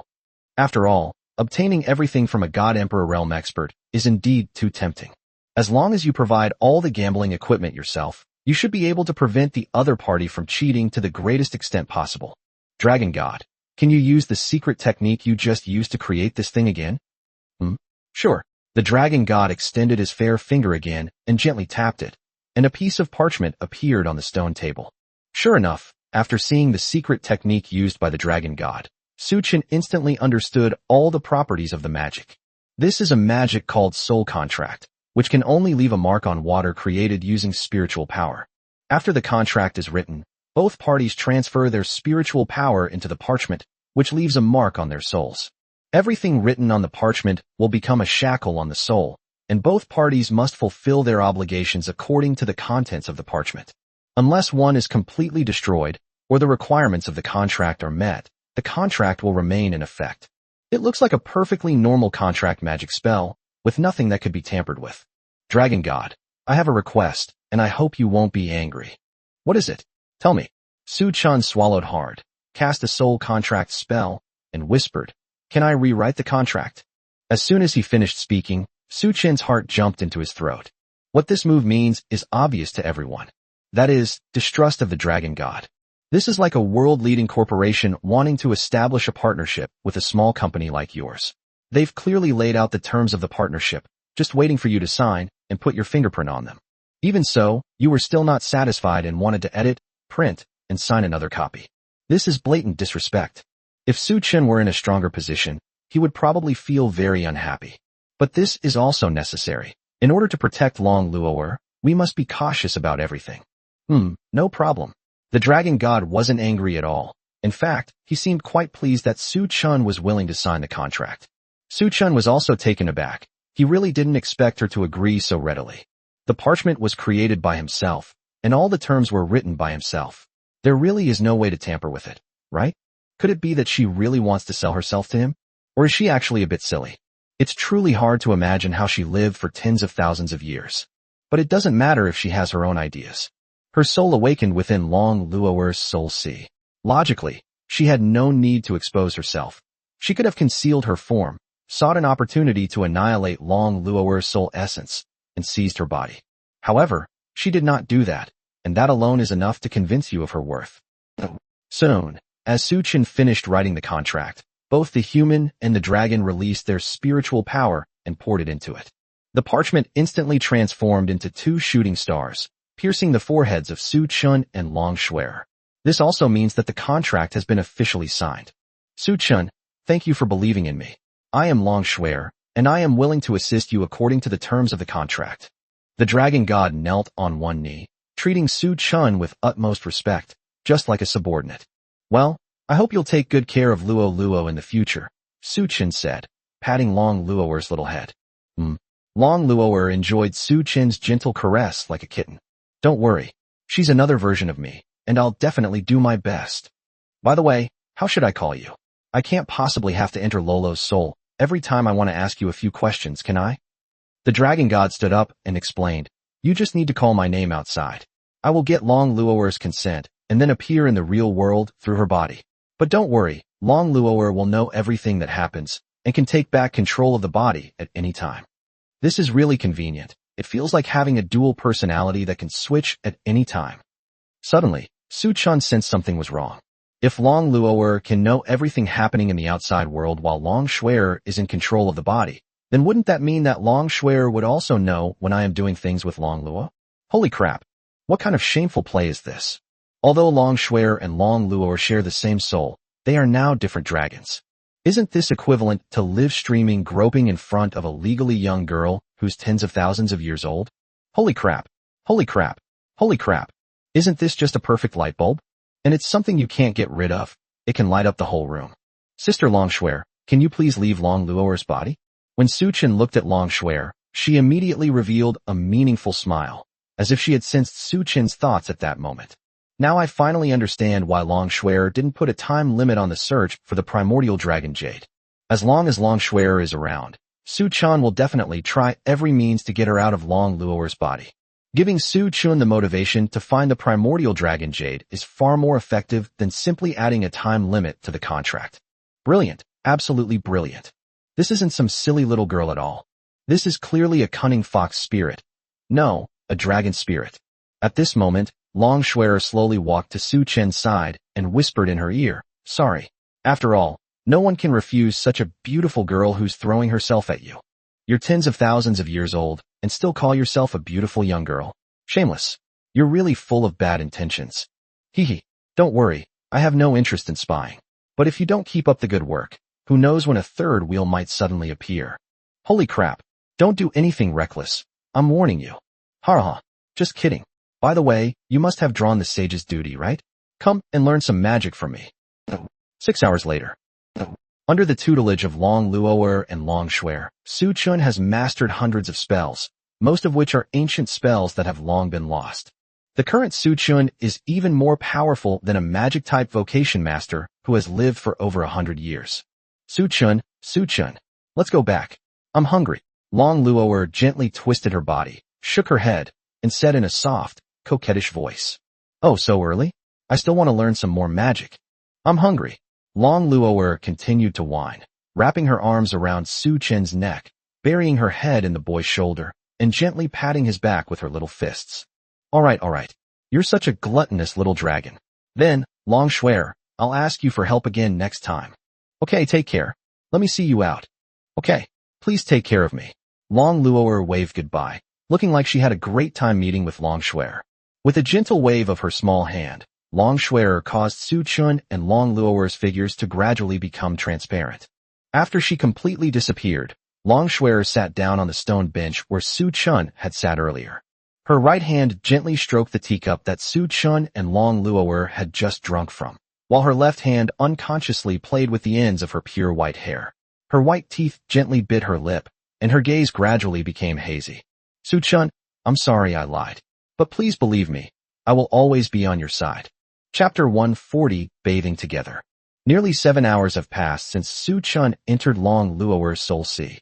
There wasn't a single sound during that time, and Wu Jie and Ji Linglan in the real world were practically tearing their hair out, fearing that something might happen to Su Chun. Fortunately, they finally woke up. Su Chun and Long Luoer slowly opened their eyes, rubbed them, stretched, and yawned, looking as if they hadn't slept enough and were still sleepy. Their movements are 90% identical, making one marvel at how well they resemble a married couple. Lord Su Chun, Lord Shenlong, you've finally woken up.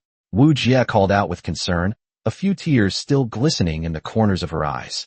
Ji Linglan didn't speak, but let out a long sigh and picked up her phone as if she were sending a message to someone.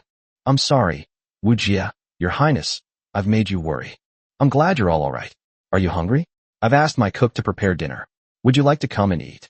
Ji Linglan waved her phone and asked, looking down at her phone. Yes, I want to eat. Long Luo'er perked up immediately when she heard there was food. Okay, you two go take a shower first. It'll probably take a while before you're ready. Thank you, Your Highness. Su Chen realized that he and Long Luo'er were soaked in sweat and had lost most of their spiritual energy. It seems that infiltrating someone else's soul and consciousness is a tough job. Su Chen, it's your turn to scrub my back this time. All right, you little lazy dragon. Perhaps because she had experienced betrayal by her closest relatives, or perhaps because she had learned about her origins, Long Luo'er simply sat quietly with Su Chen in the bathtub without saying a word. It was as if he was contemplating his future life as a dragon. Su Chen didn't know how to comfort her, so he could only hug her silently from behind, hoping to make her feel at ease. As the steam in the bathroom grew thicker and the fragrance of the toiletries gradually faded, Long Luo'er finally began to stir. To prevent her hair from getting wet, she tied it into a bun and leaned it on Su Chen's shoulder, seemingly wanting to feel more of the warmth Su Chen brought her. Su Chen, it seems I'm homeless. Su Chen gently tapped her head with the back of his hand. You little dummy, isn't your home right here? Not only that, but you also have your home in Tiana City and the room assigned to me by the Night Watch headquarters. All of these are your homes. But I'm afraid I'll never be able to go back to Shenlong Valley. Su Chen smiled and pinched Long Luo'er's little cheek. Why is this little white-haired girl so clueless? Despite being very intelligent, she always gets stuck on trivial details. Have you forgotten what you said yourself? Did I say that? You little idiot. Didn't you swear to your brother that when our child grows up and becomes successful, we'll return to Shenlong Valley in glory? Have you forgotten already? Upon hearing this, Long Luo'er immediately blushed and submerged her head in the bathtub, making gurgling sounds from time to time. That sentence was clearly meant for Long Yang, to make him back down. But Su Chen remembered it so clearly, it was so embarrassing. What's wrong, you silly girl? You remember now. Su Chen teased when Long Luo'er didn't speak. Don't call me a little dummy. It sounds weird. Hey, little silly dragon. Little goofball. Little Loli. Ouch, ouch, ouch, don't bite me. Su Chen looked at the small teeth mark on his right hand and couldn't help but laugh and cry. It's such a cute nickname. So why doesn't Long Luo'er like it? I'm not stupid. Okay, you're not stupid. You're not stupid. Anyway, Su Chen, what should we do next? I know my father quite well. He definitely won't let this go easily. Plus, there's that mastermind that Sister Schwer mentioned. The road ahead is probably going to be very difficult. I don't think this is too difficult, but I do have an unrealistic idea to lure out the so-called mastermind. An impractical solution? Yes, listen to me. As Su Chen explained his plan in detail, Long Luo'er's eyes widened as if she couldn't believe her ears. She opened her mouth, but said nothing, as if she were completely stunned. Su Chen looked at her astonished expression, feeling a mix of emotions. He knew this method might be difficult for Long Luo'er to accept, but as long as it succeeded, he would definitely be able to lure out the mastermind behind it, and even completely eliminate him. Using the world as a chessboard and the gods as chess pieces, by entering the game and taking control of the universe, one might actually be able to defeat heaven by half a move. It really is thanks to Tianba's 3,000 years of experience that she could come up with such a crazy plan. Long Luo'er remained silent for a long time, her heart filled with intense struggle. Su Chen, do you really want to do this? It's all up to you. I'll do whatever my wife says. But the time isn't right yet. Everything will be clear at the Dragon God Festival a year from now. Long Luo'er closed her eyes, pondered for a moment, and then slowly said, Su Chen, I have only one request. You must survive. Of course, I'm really looking forward to seeing how cute our child will be. After all, my wife is so adorable. Let's not talk about that nonsense. It seems like he can't continue the conversation. He was clearly praising her for being cute. It's normal for this to happen when taking a bath with your lovely wife. Not now. Tonight is the only time. I know. After dinner, Ji Linglan also made a private appointment with Su Chen. Su Chen understood immediately. Since it was a private meeting with him, rather than a meeting with him and Long Luo'er, there is only one possibility. The prophet Lan Bingyue has something important to discuss with him. However, even if Ji Linglan didn't approach him, Su Chen would still bring up this issue himself. The prophet's abilities are a bit too strong. We might be able to get some information about unknown entities from her. Furthermore, the arrival time of Long Luo'er and her brother and sister was several hours earlier than previously predicted. Since Su Chun did not interfere with them in any way, it was impossible for it to affect their arrival time. As always, Su Chun arrived at Ji Linglin's bedroom. And as always, he used the teleportation portal to reach the Underground Research Institute in Yanjing. And as always, he entered the room, filled with monitors. Su Chun, you're here. How's the matter with Long Luo'er going? As always, a female voice, sounding like a synthesized speech, came from inside the room. Chapter 141 Strange Things and Jealousy. Didn't you see what happened this afternoon? Su Chun asked, puzzled. Logically, if the future is changed, the prophet should know immediately. However, judging from her appearance, she seemed to know nothing about what had happened today, and was even unaware that Long Luo'er's family would arrive early. I can't see. The recent events are too bizarre. The future of you and those connected to you is shrouded in mystery. But people who have no connection to you can appear very clearly in my field of vision, as if a powerful being has forcibly blocked my view. How could this happen? The first person that came to Su Chen's mind was Astaroth. I'm afraid only she would do something so pointless. Her ability to manipulate time and space is truly mysterious, and it's impossible to know what she's thinking. The only thing that can be confirmed is that she at least won't kill him or need him to help her accomplish something.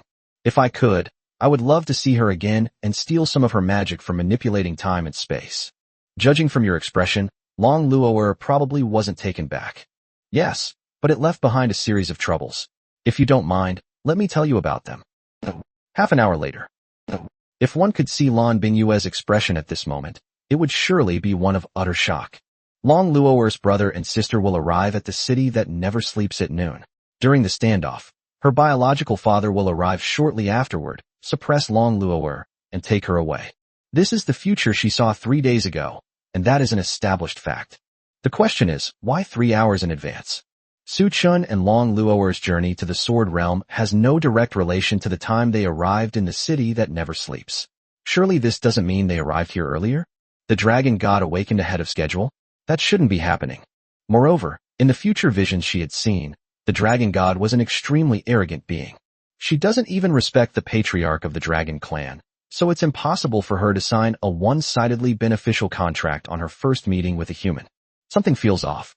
Su Chun, you're not under an illusion, are you? I had my doubts about this before, so after I switched to Dragon Tamer, I used my magic immunity to reconfirm what happened.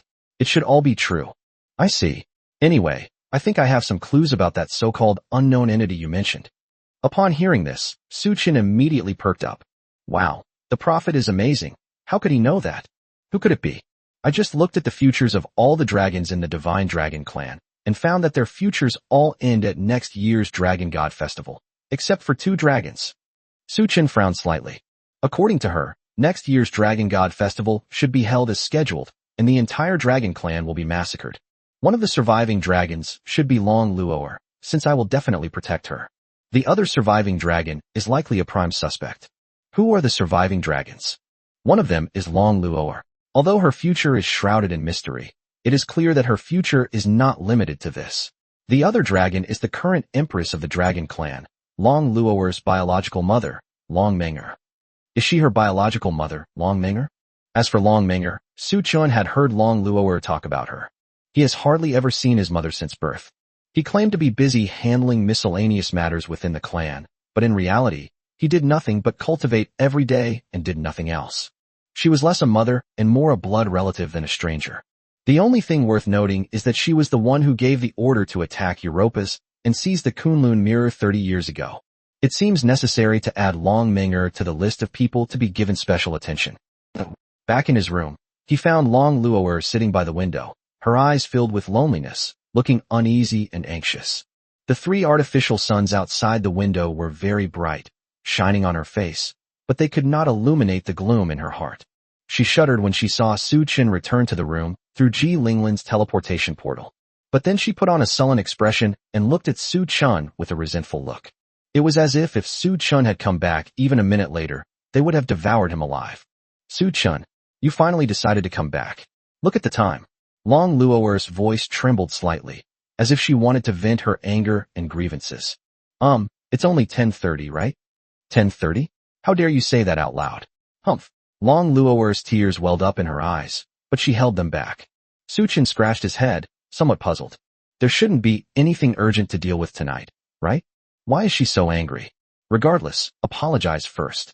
I'm sorry, Lolo. I had something very important to do just now. Umph. Your Highness is very beautiful, isn't she? I'm afraid that prophet named Lan Bingwe must be quite good-looking too, right? Long Luo'er tried her best to make her voice sound calm, but her expression completely betrayed her. Seeing this, Su Qin immediately understood that Long Luo'er was jealous. They didn't react this strongly during their last private meeting with Lan Bingwe and Jiling Lan. That makes sense. I was betrayed by a family member at noon today, and now I'm feeling a bit anxious and uncertain. Right now, I'm probably the only person Long Luo'er can trust. Su Qin sat down next to Long Luo'er and gently stroked her hair. Luo, do you know? In this world, you are the one I like the most. No matter how beautiful or well-built other people are, I won't be interested in them. Long Luo'er realized that her behavior just now seemed a bit excessive.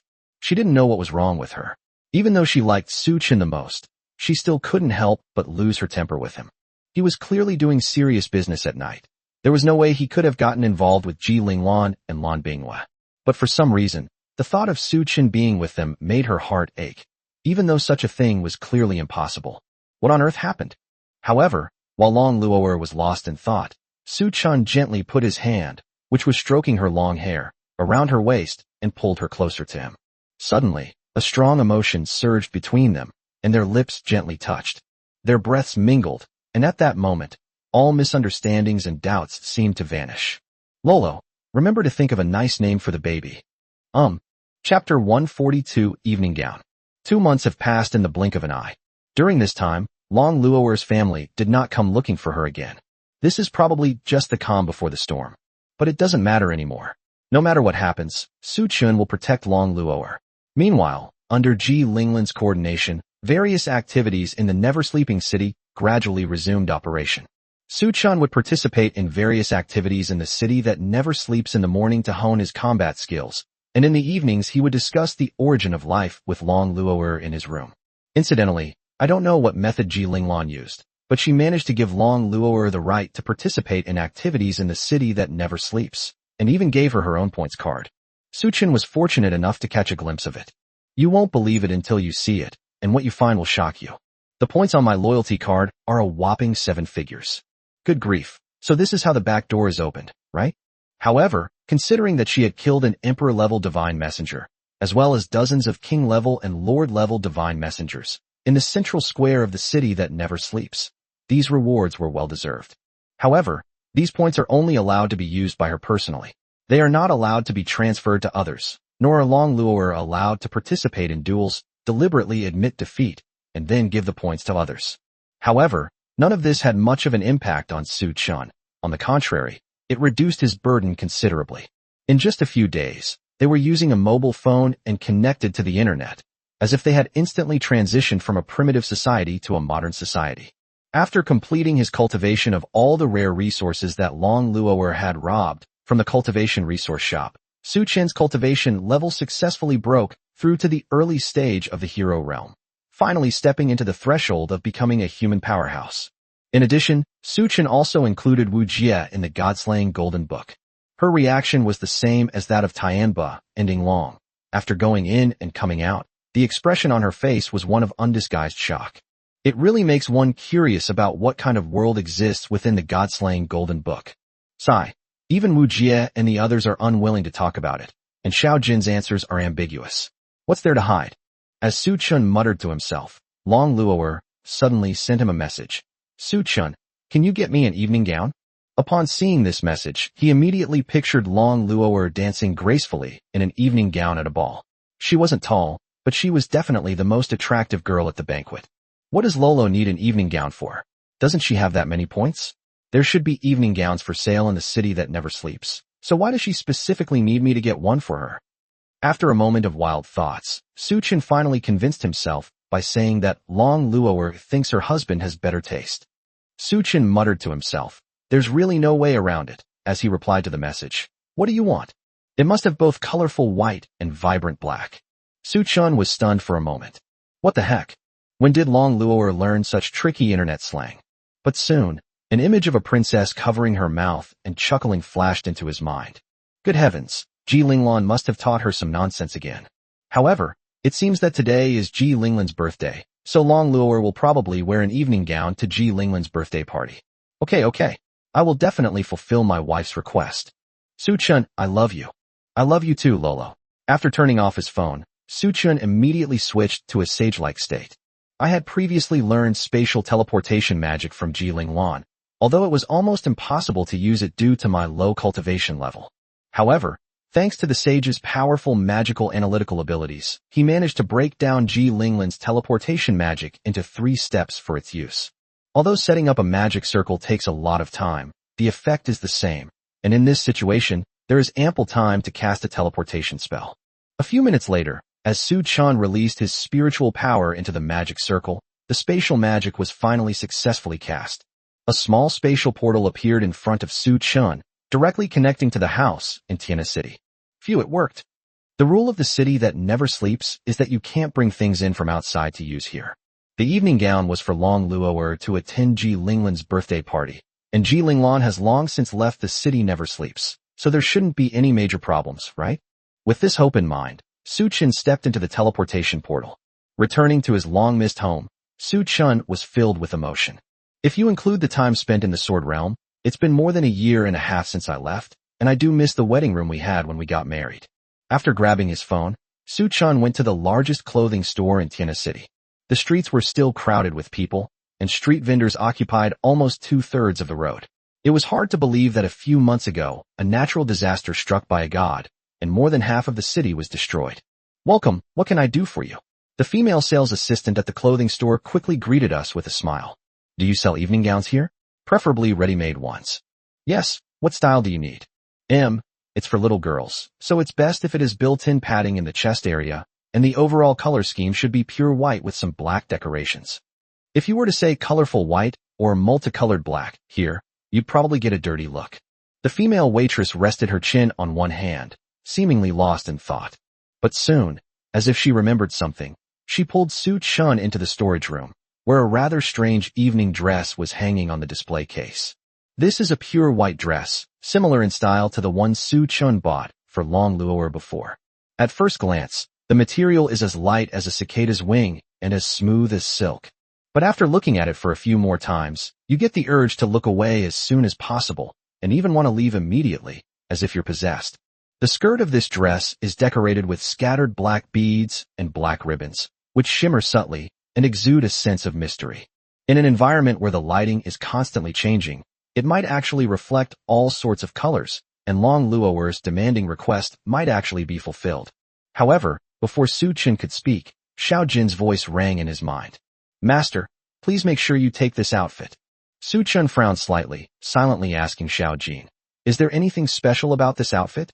Master, this garment is the 9-colored emerald robe, a supreme treasure left over from the time of the ancient gods. Its power is immense, and we must obtain it. Su-chun didn't react for a moment. What the heck? 9-colored emerald robe? It sounds so high-end and sophisticated. Wait a minute, isn't this the kind of clothing store that ordinary people frequent? How could such a treasure exist? Seeing Su-chun's puzzled expression, Xiao Jin continued to explain.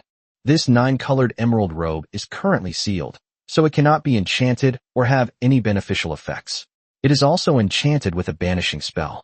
It was probably sold to a clothing store by someone who didn't know its value, thinking it was a supernatural item. Chapter 143 9-Colored Emerald Robe. Su-chun was completely stunned. Wow, he came all the way to Tiana City just to buy his wife a dress she liked. I randomly walked into a clothing store, casually asked a salesperson a question, and then randomly went into a storage room. And then I actually stumbled upon this treasure? That doesn't make sense, does it? Was this orchestrated, or was it just pure luck? After regaining his composure, Su-chun asked the sales clerk with feigned calmness, I feel like there's something off about this dress. Do you have any other options? Upon hearing this, the female waitress also sighed. This garment was sold to the store by a couple for 1 million Chinese yuan the day after the attack on Tiana City. She complained to her fellow saleswoman that the dress was worth at most 100,000 yuan and would take a very long time to sell. After all, this world doesn't pay much attention to appearances. Most people buy clothes based on practicality rather than style. Aside from being pretty and having a few valuable black gemstones, this dress has nothing particularly special about it. However, the clothing store owner seemed to be possessed, ignoring everyone's advice and insisting on buying the garment for 1 million Chinese yuan. The item was displayed outside the clothing store for 2 million yuan for several months without any takers, and even after the price was lowered to 500,000 yuan, no one wanted it. Many passers-by even felt that the clothes had a strange aura, and they didn't even want to enter the store after seeing the clothes, which caused the turnover to plummet during that period and wages to be reduced by more than half. Finally, with no other choice, I had to put it back in the storage room. She thought Su Chin's clothes and demeanor didn't suggest he was an ordinary person, which is why she recommended this outfit. However, judging from the result, he was still very disappointed with the clothes.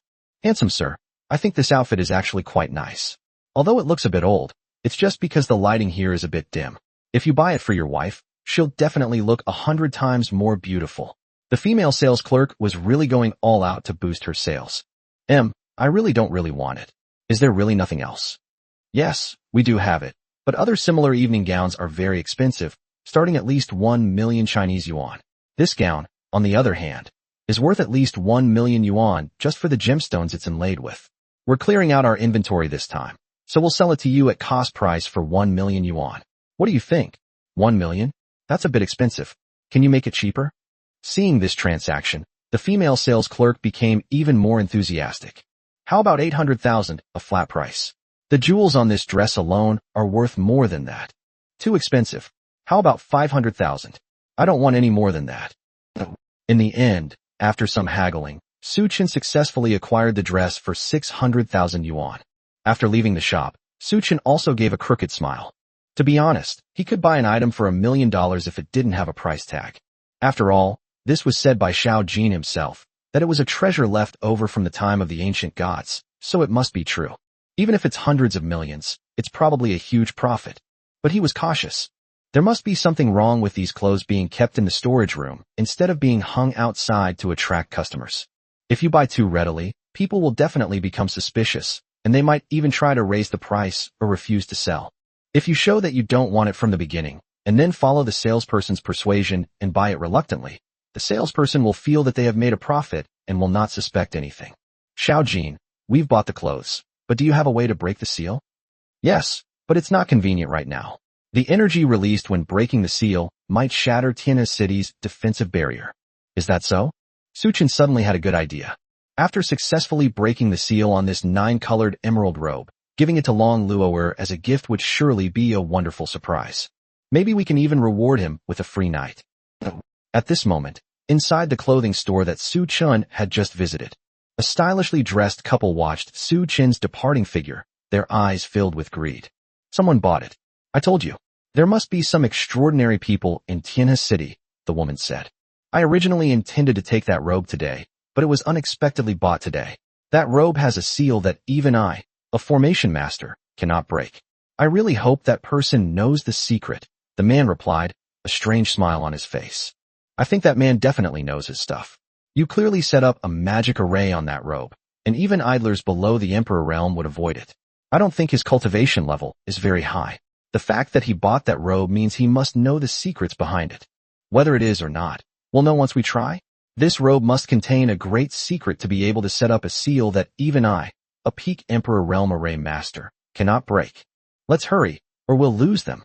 As several girls walked past this spot together, the couple vanished instantly. It was as if they had never been there at all. No one noticed anything unusual about the place. Using the teleportation array consumes too much spiritual energy. If it's used again, there won't be enough spiritual energy to return to the city that never sleeps. Therefore, Su Chin decided to take a taxi to the west gate, remove the seal outside the city, and then bring it back to the city never sleeps to give to Long Luo'er. After a half-hour trek, Su Chin finally arrived at a cave far from the town. "Little Jean, can we break the seal now?" "Yes, master. I will help you break the seal on it right away." Little Gold slowly floated onto the 9-colored emerald dress. Its wings were as thin as cicada wings, shimmering with golden light. Each flap of its wings caused the dress to tremble gently. The sunlight streaming into the cave seemed to be drawn in, casting its rays upon the pure white dress. Snap! Suddenly, the sound of shattering glass rang out. Golden light poured out of the cave, illuminating the entire sky. A powerful energy wave instantly spread out, shaking the surrounding air, as if even the heavens and earth were trembling. With a deafening roar, the mountain erupted with dazzling golden light, and a golden pillar of light shot into the sky, piercing straight into the clouds. The surrounding clouds were pierced by the golden light, as if they were ignited, turning into a golden sea of fire. It was as if time itself had frozen at that moment, leaving only the endless light emanating from that treasure. The ceiling barrier that had been condensed on the dress shattered in a visible manner until it was completely dispelled. Master, the seal on the 9-colored emerald robe has been successfully broken. I'm sure Lady Long Luoer will love it. Chapter 144 Study Materials. Su Chun gently stroked the white dress. Its texture was incredibly delicate and soft, as if it possessed a life of its own. The 9-colored emerald robe trembled slightly under his fingers, as if responding to his caress. What a wonderful gift. I wonder what Lolo's expression will be when she sees it. Madame Long Luoer will definitely reward you, Master. Xiao Jin chimed in. Haha, Xiao Jin really has to thank you this time. However, at that moment, a man and a woman suddenly walked in from outside the cave, their eyes revealing a hint of greed. The man held a spherical magical artifact and wore a long black robe inlaid with intricate silver runes. These runes shimmered faintly in the darkness, seemingly containing powerful magic. The woman held 2 talismans, one blue and one red, in her hands. She wore a white robe and a string of peculiar magic stones around her neck, each stone radiating a different light, as if containing different magical powers. Su Chun frowned slightly upon seeing this scene. It feels like this has happened before. Could it be that these two are also called hunters? Or perhaps they were treasure hunters who came to seize the treasure after witnessing this extraordinary phenomenon. The couple stopped 3 meters in front of Su Chun, and the atmosphere instantly became tense. Is there something you need? Su Chun asked expressionlessly. The man's spherical magical artifact instantly emitted a pure white light, and a barrier instantly covered the entire cave. Even without the sage's eye, one can tell that this is a ceiling barrier frequently used by the Night's Watch to prevent anyone from entering or leaving. Judging from their appearance, they don't seem to have good intentions. He then replied dismissively. Do you think you're the only one who can see the extraordinary nature of this robe? We obtained this robe during our exploration of the secret realm and have kept it for decades, but we've never been able to break the seal. Although we don't know exactly what this robe is, a robe that could inspire such a powerful being to place such a seal upon it is certainly no ordinary object. That robe, are you going to obediently hand it over, or will we kill you and take it from you? The woman chimed in. If we hadn't deliberately sold the robe to a clothing store in a large shopping mall to confirm the existence of a truly extraordinary person who understands its value, do you think you could have bought such a treasure for a few $100,000? Su Chun frowned slightly, feeling that something was amiss. Would a normal person sell such a rare item to a mall in a small city and wait for someone destined to help them break the seal? That's obviously impossible. Moreover, both the man and woman had reached the Emperor realm, making them outstanding individuals among humans. They were also able to explore secret realms and plunder treasures, which must have given them a considerable network of connections. Why not seek out a more professional appraisal shop to break the seal, instead of searching for that almost impossible existence in the vast sea of people? Unless you are certain that someone will buy the clothes in a clothing store in Tiana City, you can break the seal and then steal it. Good grief, I feel like I've been tricked again. So that's how it is. Then I really thank you. I'll accept your so-called treasure as a gift for my wife, Su Chun said, putting the 9-colored emerald robe into his spatial ring, clearly not taking the couple seriously.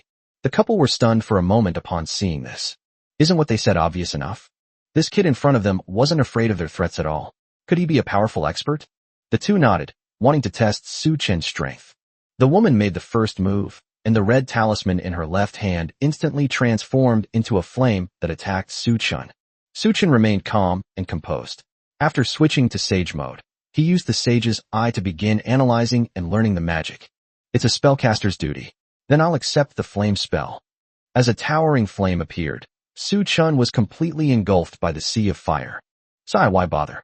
I thought he was a master. The woman clicked her tongue. You went a bit too far. It would be better to keep the people who can break that seal. Who knew he was so bad? Oh well, let's reclaim that robe first. However, when the flames subsided, Su Chun appeared before the two of them completely unharmed, with not even a trace of burning on his clothes. Phew, it's a bit hot, you two. Let's use any other moves you have soon. Oh, looks like you're not just an ordinary weakling. Well then, take this, Explosion Talisman. Mystic Ice Talisman. The woman's fighting spirit seemed to be ignited, and she unleashed even more powerful moves towards Su Chun. However, Su Chun just smiled crookedly. This is a rare opportunity to learn magic.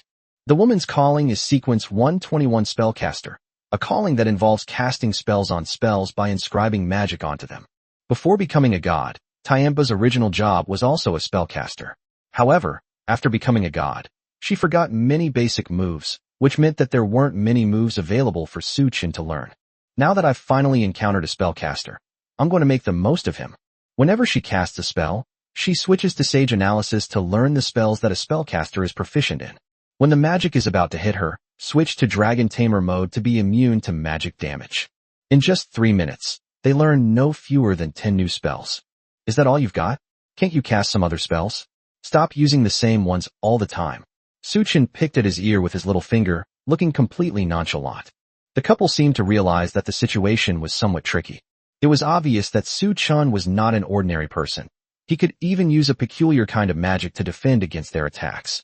However, his delay in launching an attack clearly indicates a lack of offensive capabilities. They wanted to scare the two of them away with this method. However, judging from the aura emanating from Su Chun, his cultivation level was definitely no higher than that of an emperor. This is the source of their confidence to continue fighting. Thinking you can be so arrogant just because you know a few tricks. Thunder Talisman. Storm Talisman. Take this. Soul-devouring array. As soon as the man finished speaking, an array instantly appeared beneath Su Chun's feet. While the woman was attacking Su Chun, he wasn't idle either. He was secretly setting up a magic array. So what if you have the unique ability to negate other people's magic? You can't possibly do it without spiritual power. The soul-devouring array can devour a large amount of the opponent's spiritual power and turn it into its own.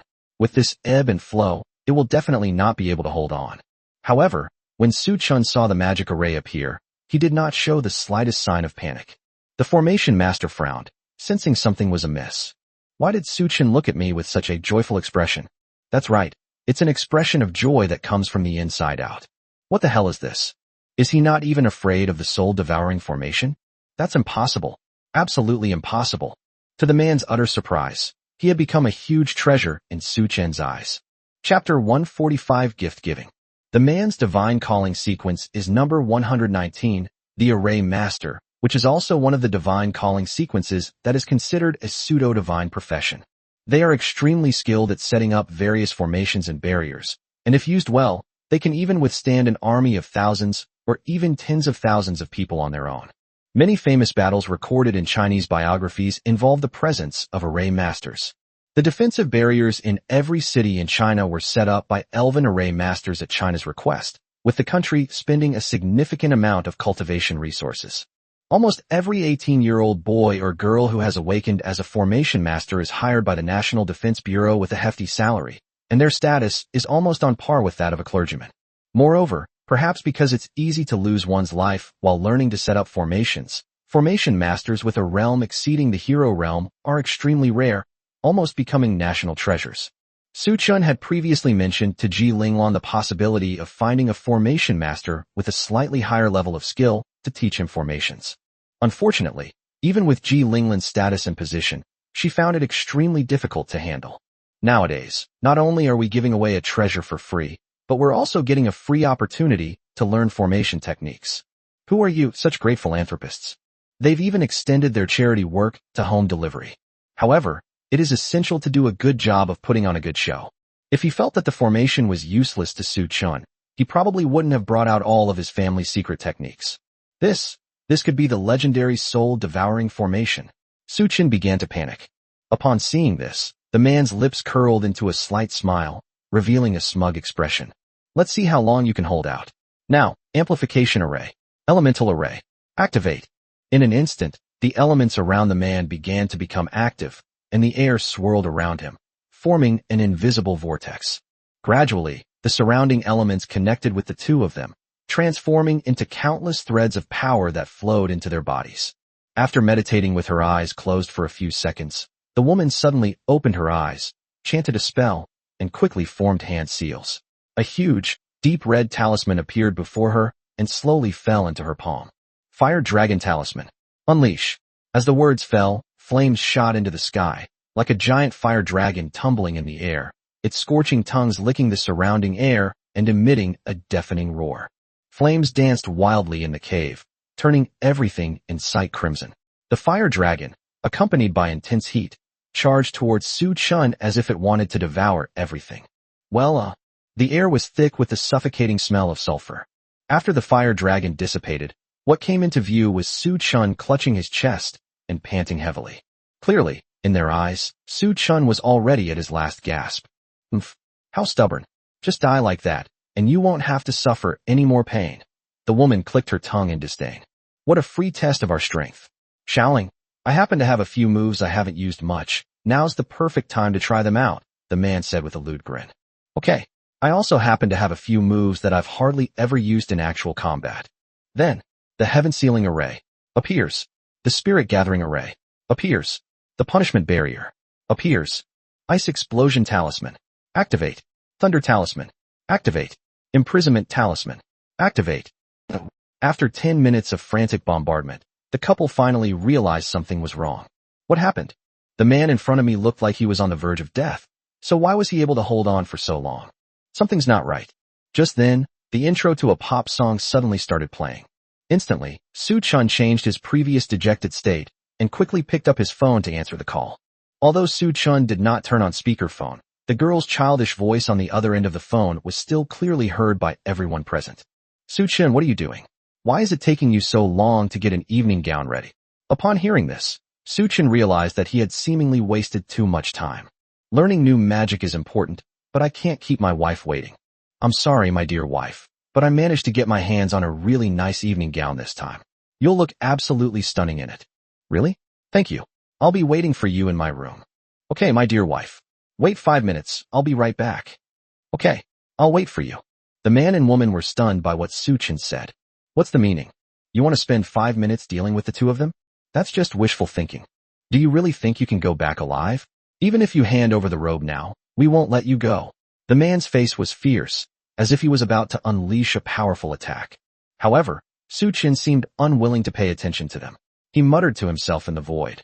Wu Jia, please, it would be best if you could help dispose of the corpse as well. Yes, Lord Su Chun. With Su Chun's command, a stunningly beautiful woman appeared out of thin air in front of him, exuding no aura of power whatsoever.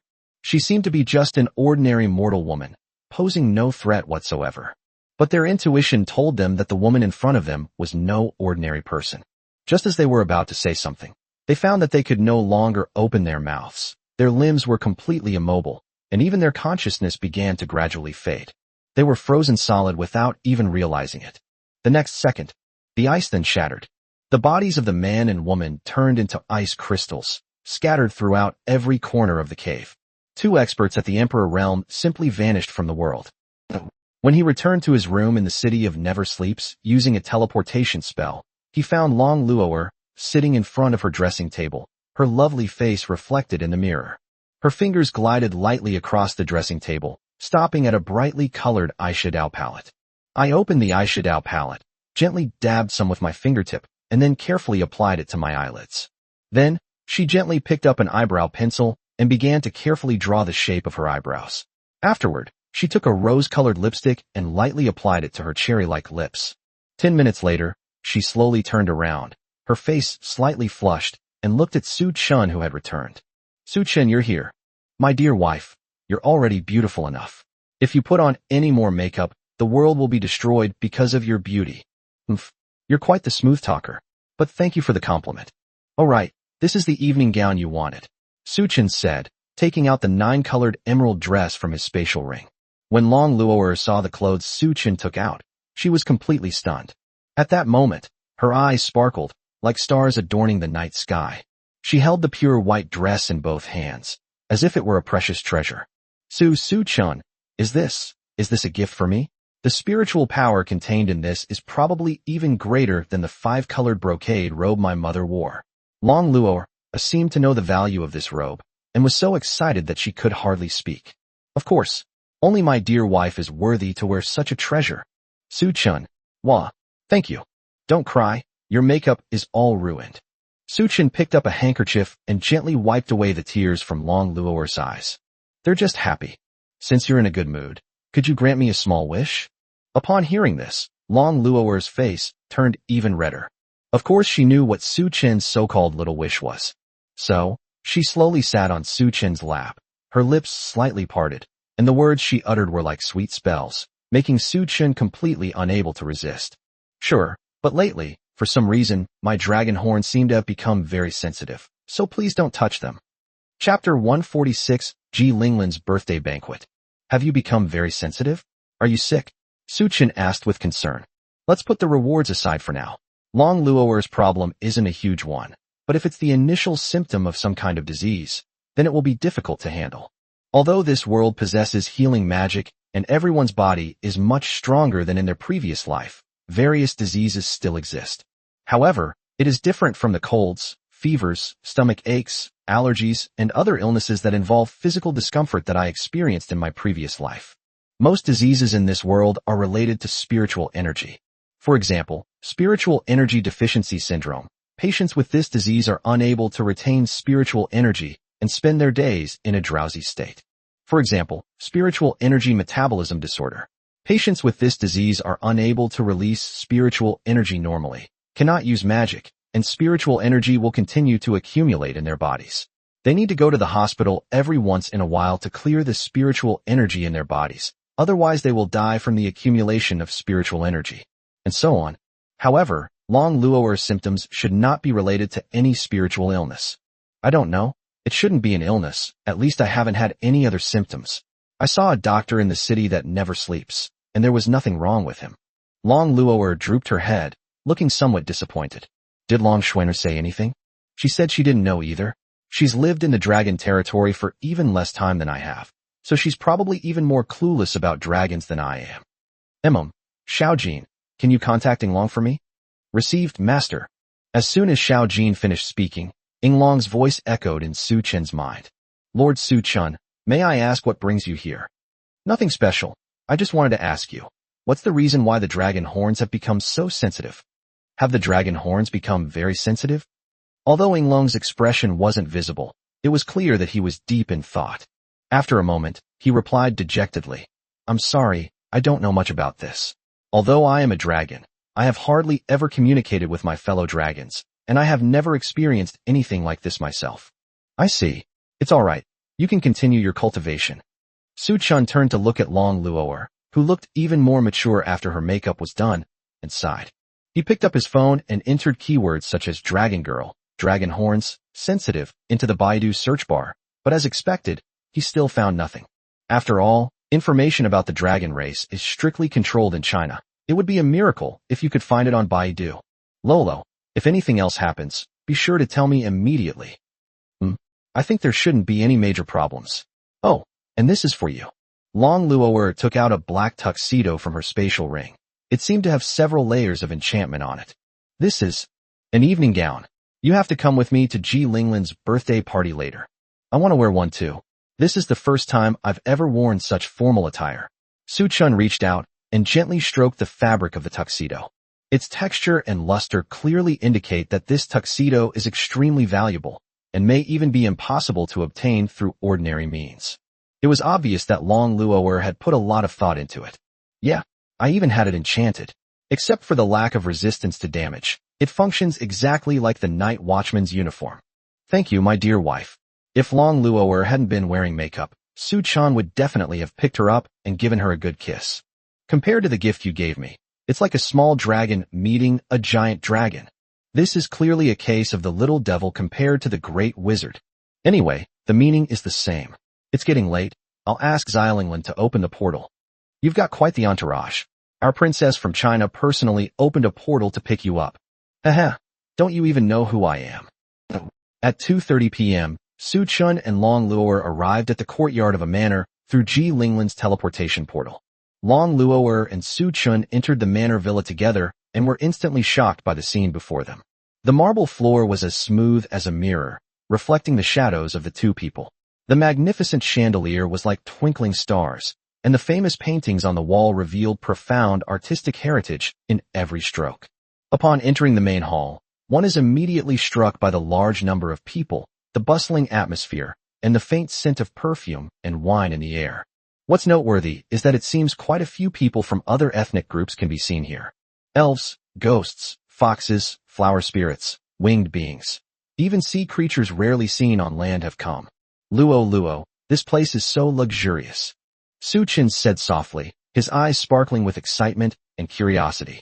Having been a country boy in his previous life, and having no one to rely on after transmigrating here, Su Chen had naturally never seen such a scene before. Yes, as expected of Little Lily of the Valley, it's almost half as luxurious as my home in Dragon Valley. Long Luoer replied proudly. Is that a compliment? But Shenlong Valley. Su Chen recalled the warnings from the Dragon God and Lan Binghua. 10 months later, the Dragon God Festival will be held in Shenlong Valley. At that time, the Shenlong clan will be removed from the world, and the consequences are unknown. To be honest, Su Chen really didn't want to get involved in this mess.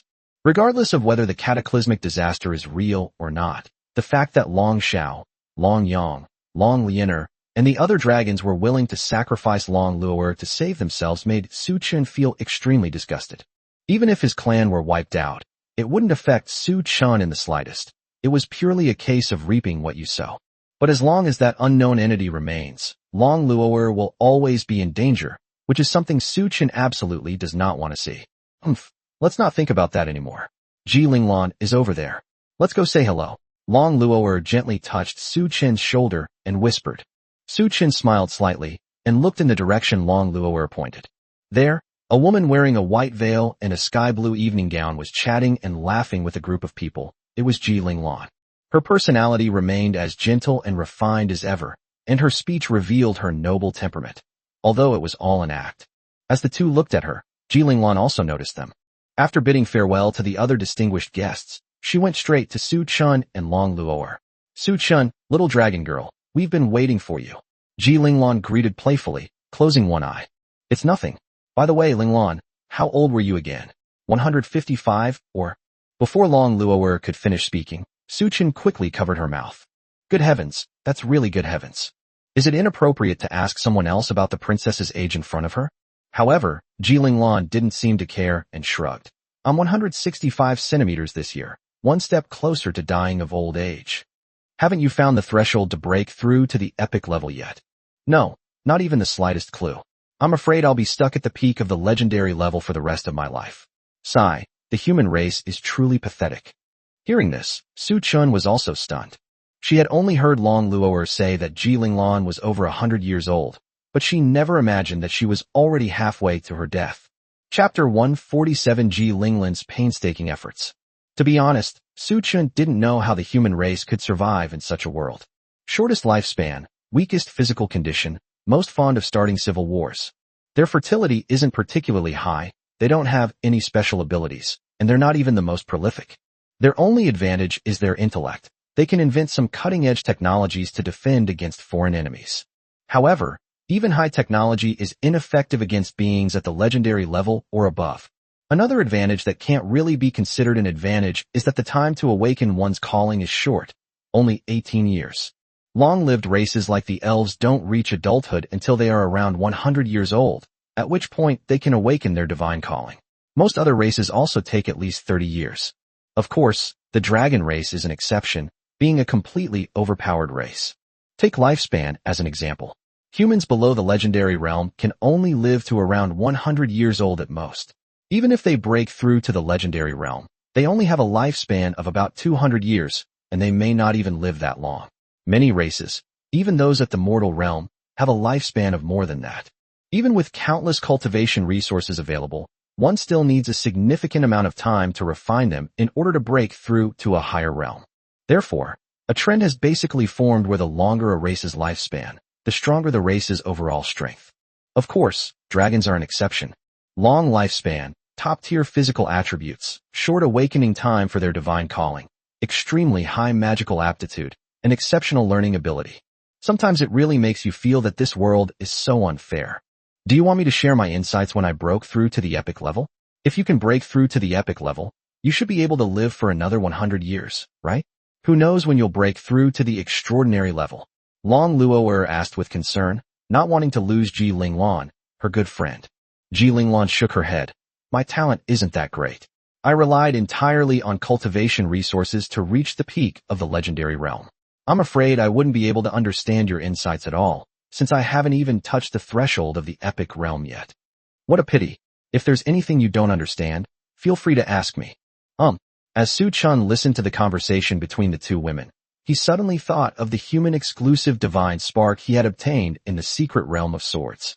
He asked Xiao Jin in his mind, Xiao Jin, can Ji Linglan use the divine essence refined by Yu Gongfei?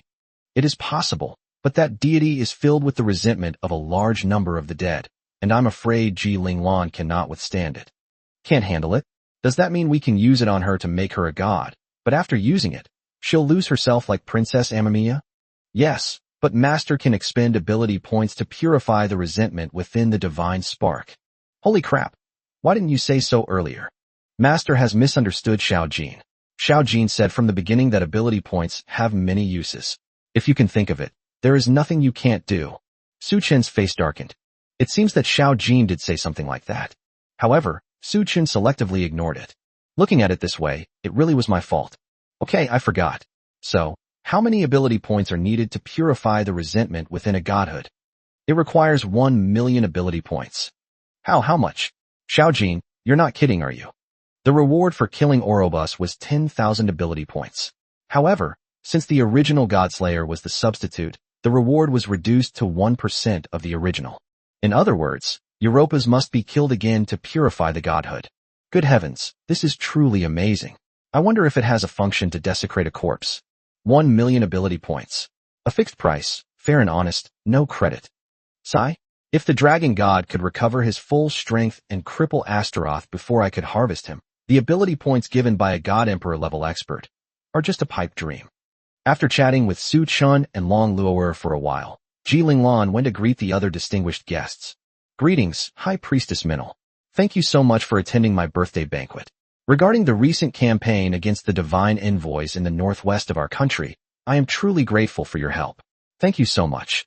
Your Highness, thank you for taking the time to attend today's banquet.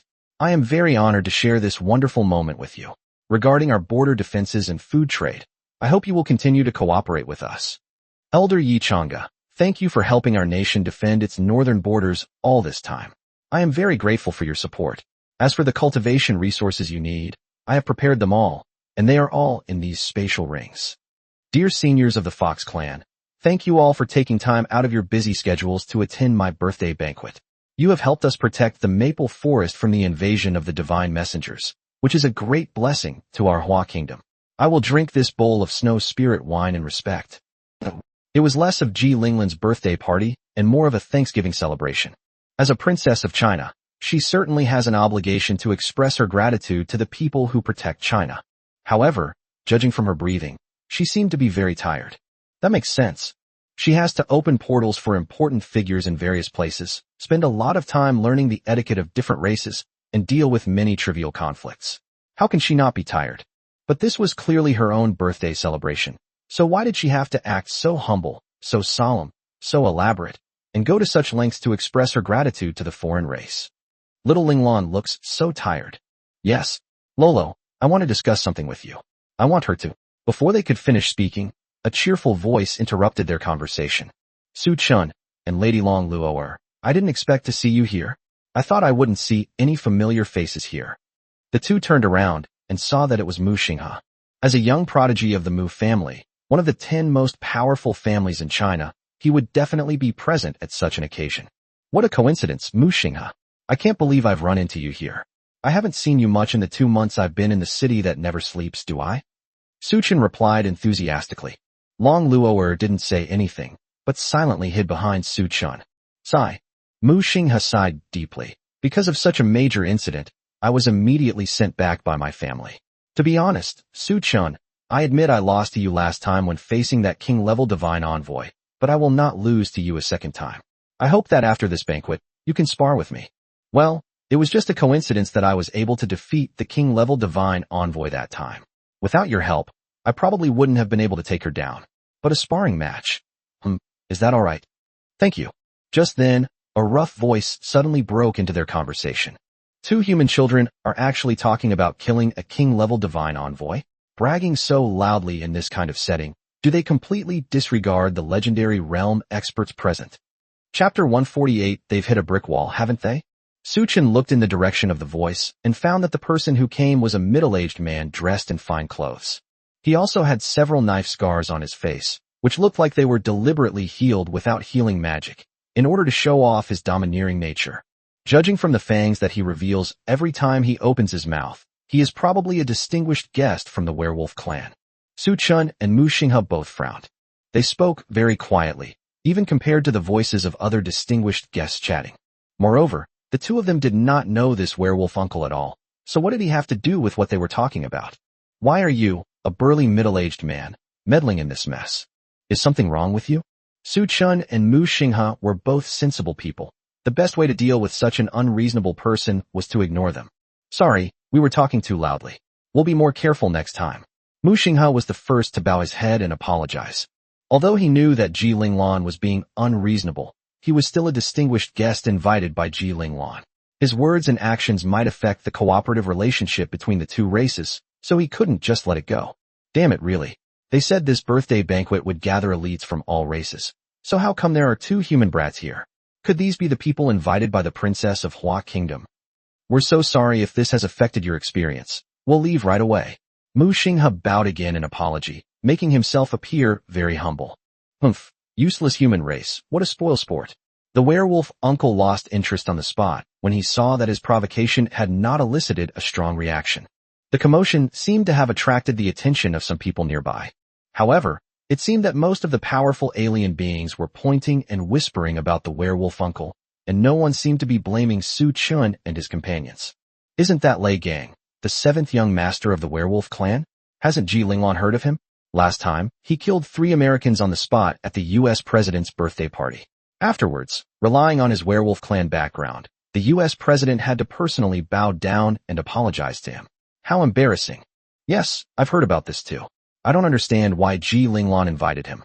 But fortunately, those 2 human children seemed to be quite flexible and didn't give him an excuse to attack. I just overheard those 2 human children talking. They seemed to be discussing the killing of the king-level divine envoy. I suspect Lei Gang is a bit too self-conscious and thinks they're talking about that. That incident. It was when Lei Gang, at the late stage of the legendary realm, challenged a king-level divine envoy alone, only to be utterly defeated and completely powerless, until his father arrived and rescued him. Sure, keep your voice down. Werewolves have excellent hearing. Don't let him hear us. What's there to be afraid of?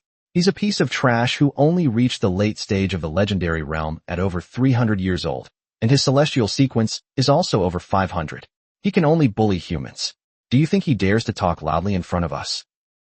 Listening to the discussions of the powerful figures around him, Su Chun immediately realized that this werewolf uncle was deliberately looking for trouble. At the same time, Su Chun also felt that Long Luo'er seemed to have increased the strength of her grip on his hand, probably to suppress her anger. Lolo, calm down. There's no need to take that kind of thing seriously.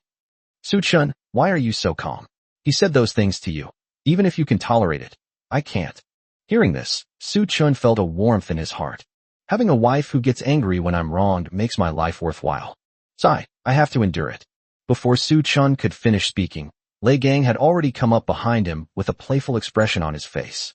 The full pressure of his mid-stage legendary realm aura made it difficult for the lower-level human leaders around him to breathe. Human, you really know how to talk big, don't you? You actually said on that kind of thing? Well, very well. You have a lot of courage. Then, Lei Gang suddenly let out a wolf howl, immediately drawing everyone's attention. Everyone. This human brat is arrogant and doesn't even respect us werewolves. So, on behalf of our werewolves, I will execute him on the spot. I'm sure everyone has no objections. These words caused an uproar in the audience. Mu Xinghe shook his head, rubbing his forehead with one hand. Things had still developed this way. It was indeed difficult to handle. He wasn't worried about Su Chun's life, but rather whether Lei Gang would be killed because of it. He had witnessed Long Luo'er's strength when he was in the city that never sleeps. But at first he didn't know who she was. It wasn't until after he was repatriated that he finally learned Long Luo'er's true identity through some connections. Good heavens, with a peak epic realm expert from the Divine Dragon clan backing Su Chun up, he can basically roam the world with impunity. Most of the distinguished guests who come here know Lei Gang's character. They are bloodthirsty and enjoy bullying the weak. It's likely that Su Chan was targeted by Lei Gang for some trivial reason, and this was just a lie he made up to satisfy his murderous desires. At this moment, many people sighed. After all, under such circumstances, the human race would never offend the werewolf race for the sake of an unknown child. The only fate awaiting Su Chun would probably be to be ravaged and then left to rot in the wilderness. However, only a few people realized the truth, and they all showed expressions that said, "There's going to be a good show soon." They didn't favor Su Chun, but rather Long Luo'er, who was by his side. Although Long Luo'er wore a ring that concealed her dragon characteristics, the subtle yet undeniable aura emanating from her was unmistakable. As the #1 prodigy of the dragon clan throughout history, the fact that she is so close to a human male suggests that what happens next will definitely make this trip worthwhile. Really? You said you wanted to execute someone on the spot. Long Luo'er couldn't hold back any longer. She wanted to kill her beloved husband right in front of her. Even if Su Chun could tolerate it, she couldn't. It is said that dragons have scales that cannot be touched, and those who touch them will be killed. Long Luo'er's Achilles' heel is Su Chun. She immediately removed the ring, instantly revealing a pair of pure white dragon horns to everyone.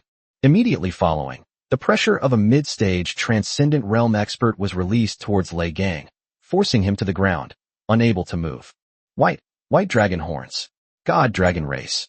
How is that possible? Lei Gang was dumbfounded. Why would a girl from the dragon race stand up and meddle in the bullying of a weak human? Moreover, this pressure was far greater than that released by his father, who was at the peak of the epic realm. Could it be a transcendent realm expert? Lei Gang dared not think any further. If a powerful dragon from the transcendent realm were to become enraged, wiping out the entire werewolf clan wouldn't be a problem. Could this human be someone important? This time they really kicked a hornet's nest. I'm asking you a question. Who were you just about to execute on the spot? Are they mute? Long Luo'er's tone was icy, like the whisper of death, making everyone present afraid to utter a sound. Chapter 149, Martial God Sacrifice.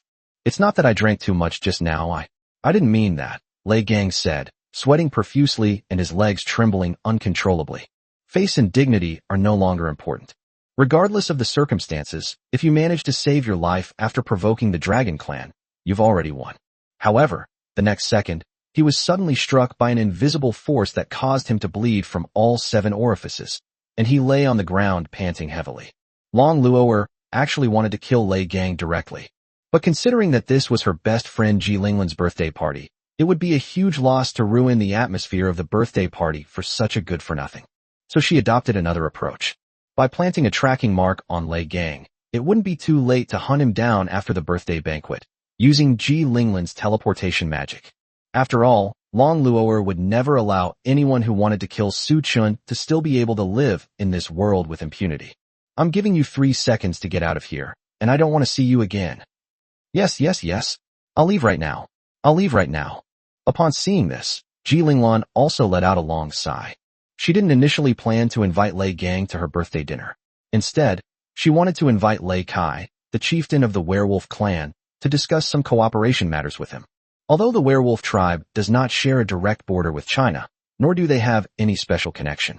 However, 10 years ago, when Ji Linglan's younger brother, Ji Shuangyue, went out to train, he sparred with a young man from the werewolf clan in their territory and gained a glimpse into the realm of cultivation, thus successfully breaking through to the legendary realm. After training in the sword realm, he reached the late stage of the legendary realm in just a few months, his strength almost overpowering the most outstanding talents of his generation. Now he is a renowned general who protects the country. Although Ji Shuanyue's growth doesn't seem to have any direct connection to the werewolf race, as the weakest of humans, it would be great to have more allies. Therefore, Ji Linglan, as the eldest princess of Huagua, used her ability to teleport to the territory of the werewolf tribe multiple times in an attempt to establish a good cooperative relationship. To everyone's surprise, the werewolf clan was completely ungrateful, looked down on humans, and even despised Ji Linglan, who was at the peak of the legendary realm, and treated her with disdain. However, Ji Linglan did not give up. After years of continuous gift-giving and lobbying, while constantly demonstrating his peak legendary strength, he finally managed to get the werewolf clan to show a slight willingness to cooperate. Today, we were so happy to finally have a representative from the werewolf clan present, but then this happened. It seems our hopes for cooperation with the werewolf clan are now completely dashed. Just as Lei Gang was about to slip away, an elven girl stepped out from the surrounding crowd of onlookers. This woman has clear, bright eyes, fair and delicate skin, and a face as exquisite as finely crafted porcelain, giving her an elegant yet proud air. Its ears weren't as long as other elves. They were more like those of an ordinary human. Her golden hair shimmered under the light, swaying gently even though there was no wind. She wore a gorgeous long dress meticulously sewn with blue jade and white pearls, each gemstone shining like a star in the night sky, radiating a soft glow. She was petite and even shorter than Long Luoer. In other words, she was a blonde little girl. Most striking are the pair of transparent wings on her back, which shimmer with a soft light like pure snowflakes. Ji Linglan had spoken with her before. She was Mine, the high priestess of the White Knight Fairy clan. She seemed to be wearing some kind of secret treasure to conceal her aura, making it impossible to tell how high her cultivation level was. However, the White Knight Fairy has a well-known habit. The higher the status, the more fairy flower petals she wears behind her ears. Minal's fairy flower had 17 petals, while the other White Knight fairies who accompanied her only had about 5 or 6 petals each. In addition, the title of High Priest sounds very prestigious, so one can hardly imagine his status and realm. With an expression that suggested she was enjoying the drama, she said in a mocking tone, "Hey, are we just going to let him off like that? Publicly provoking the human race on human territory, do you think you can just walk away like that?" Upon hearing this, the entire room fell into a deathly silence. Minal spoke flippantly in her childish voice, which sounded very awkward, but no one dared to refute her. Suchin closed his eyes, feeling somewhat sorry for Ji Linglan. It was supposed to be her birthday party, but it had turned into an unpleasant affair over such a trivial matter. He was truly ashamed to face her later. Long Luoer adopted an indifferent attitude. Neither the White Knight Fairy nor the Black Knight Fairy mattered to her. Lei Gang was stunned and stood there. He really didn't understand why so many powerful races would stand up and speak out tonight. Normally, he wouldn't even bother to look at such things, but tonight they all seemed to be possessed, as if they didn't want things to get bigger.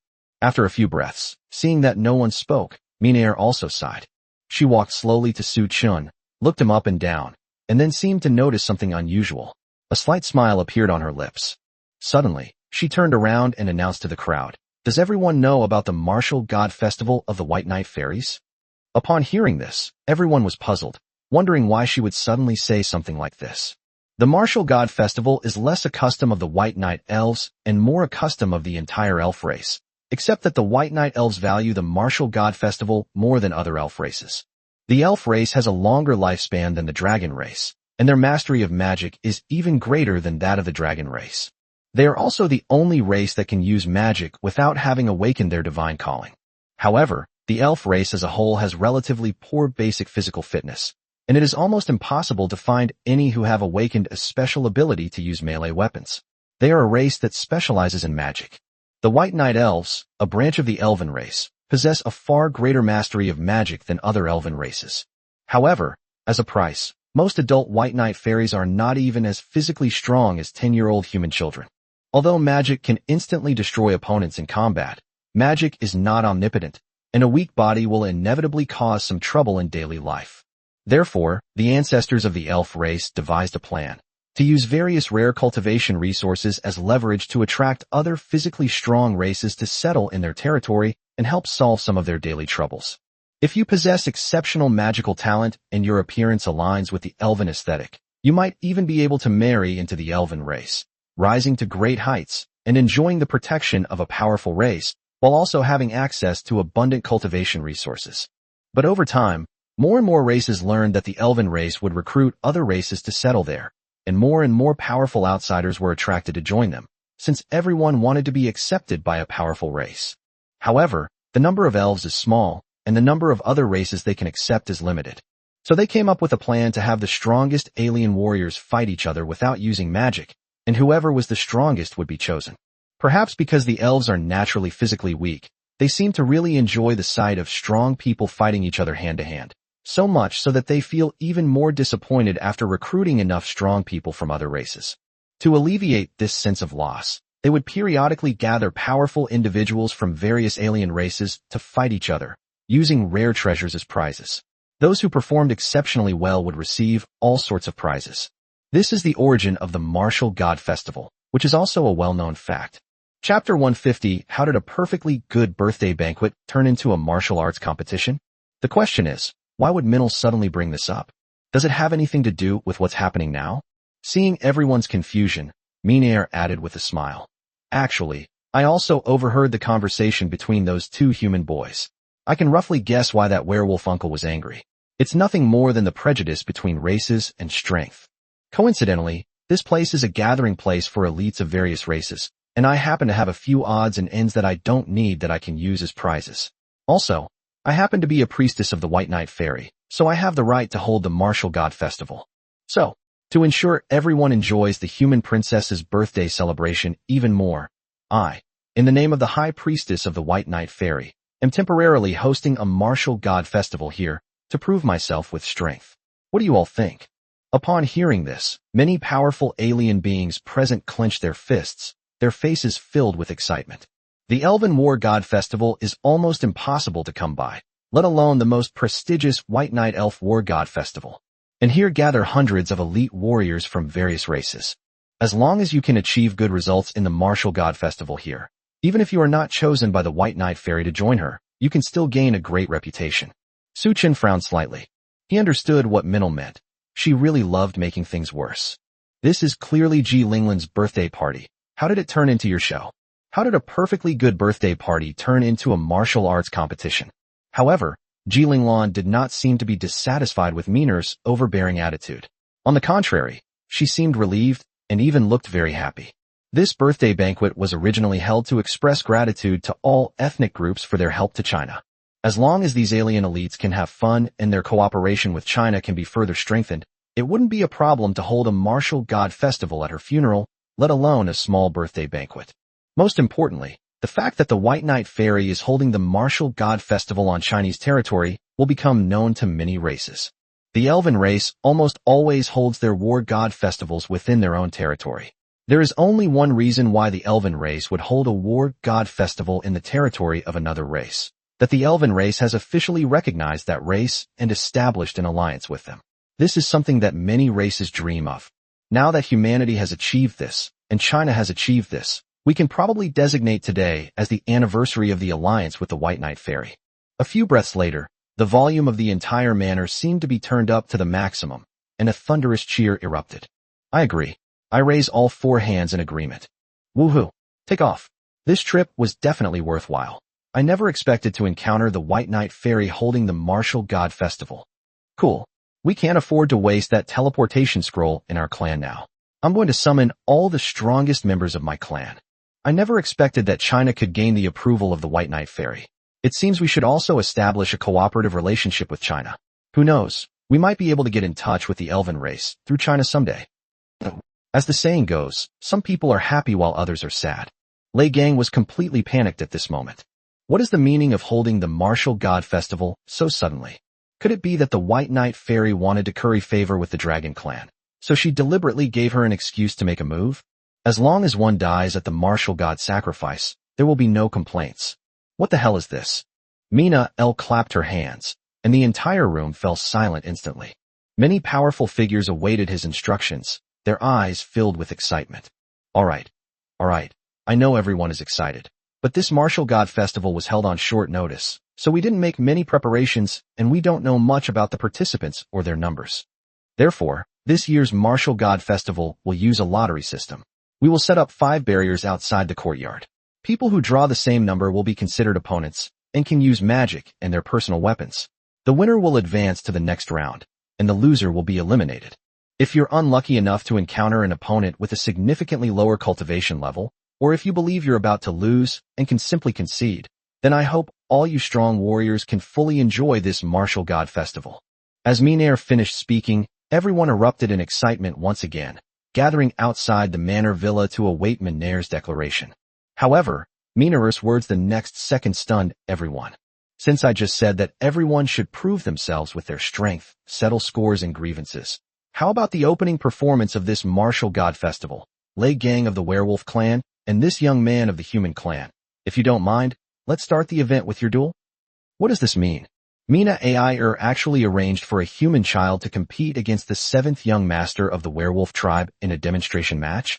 The saying goes, Revenge is the best revenge. So shouldn't we be letting that dragon girl vent her anger?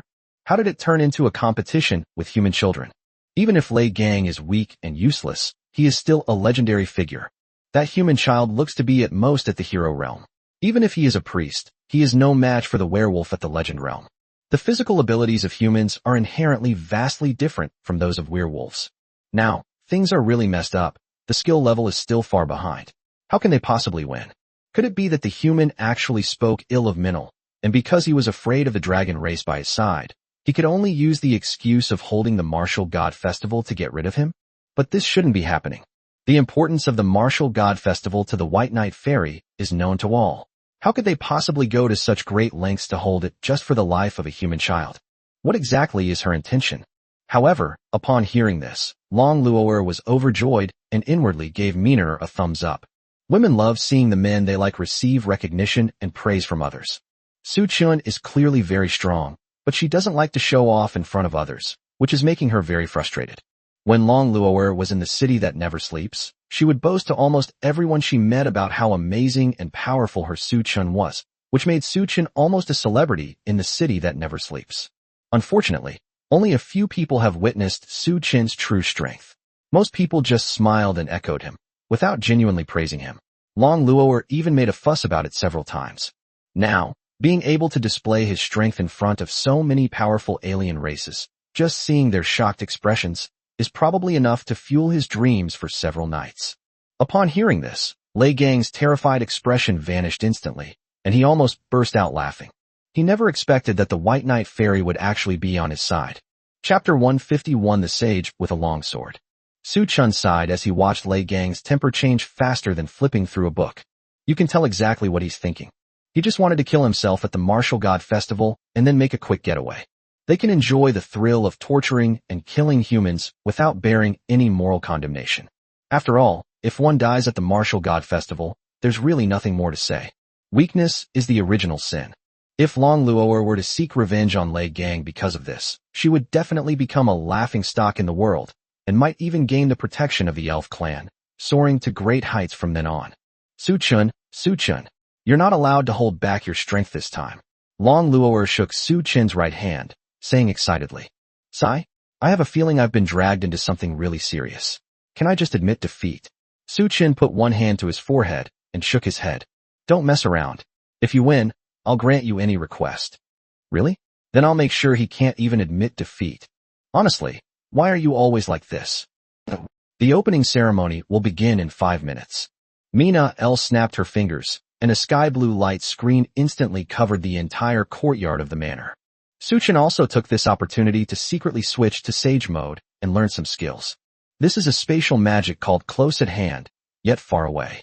The barrier created by this magic will greatly extend the space inside it.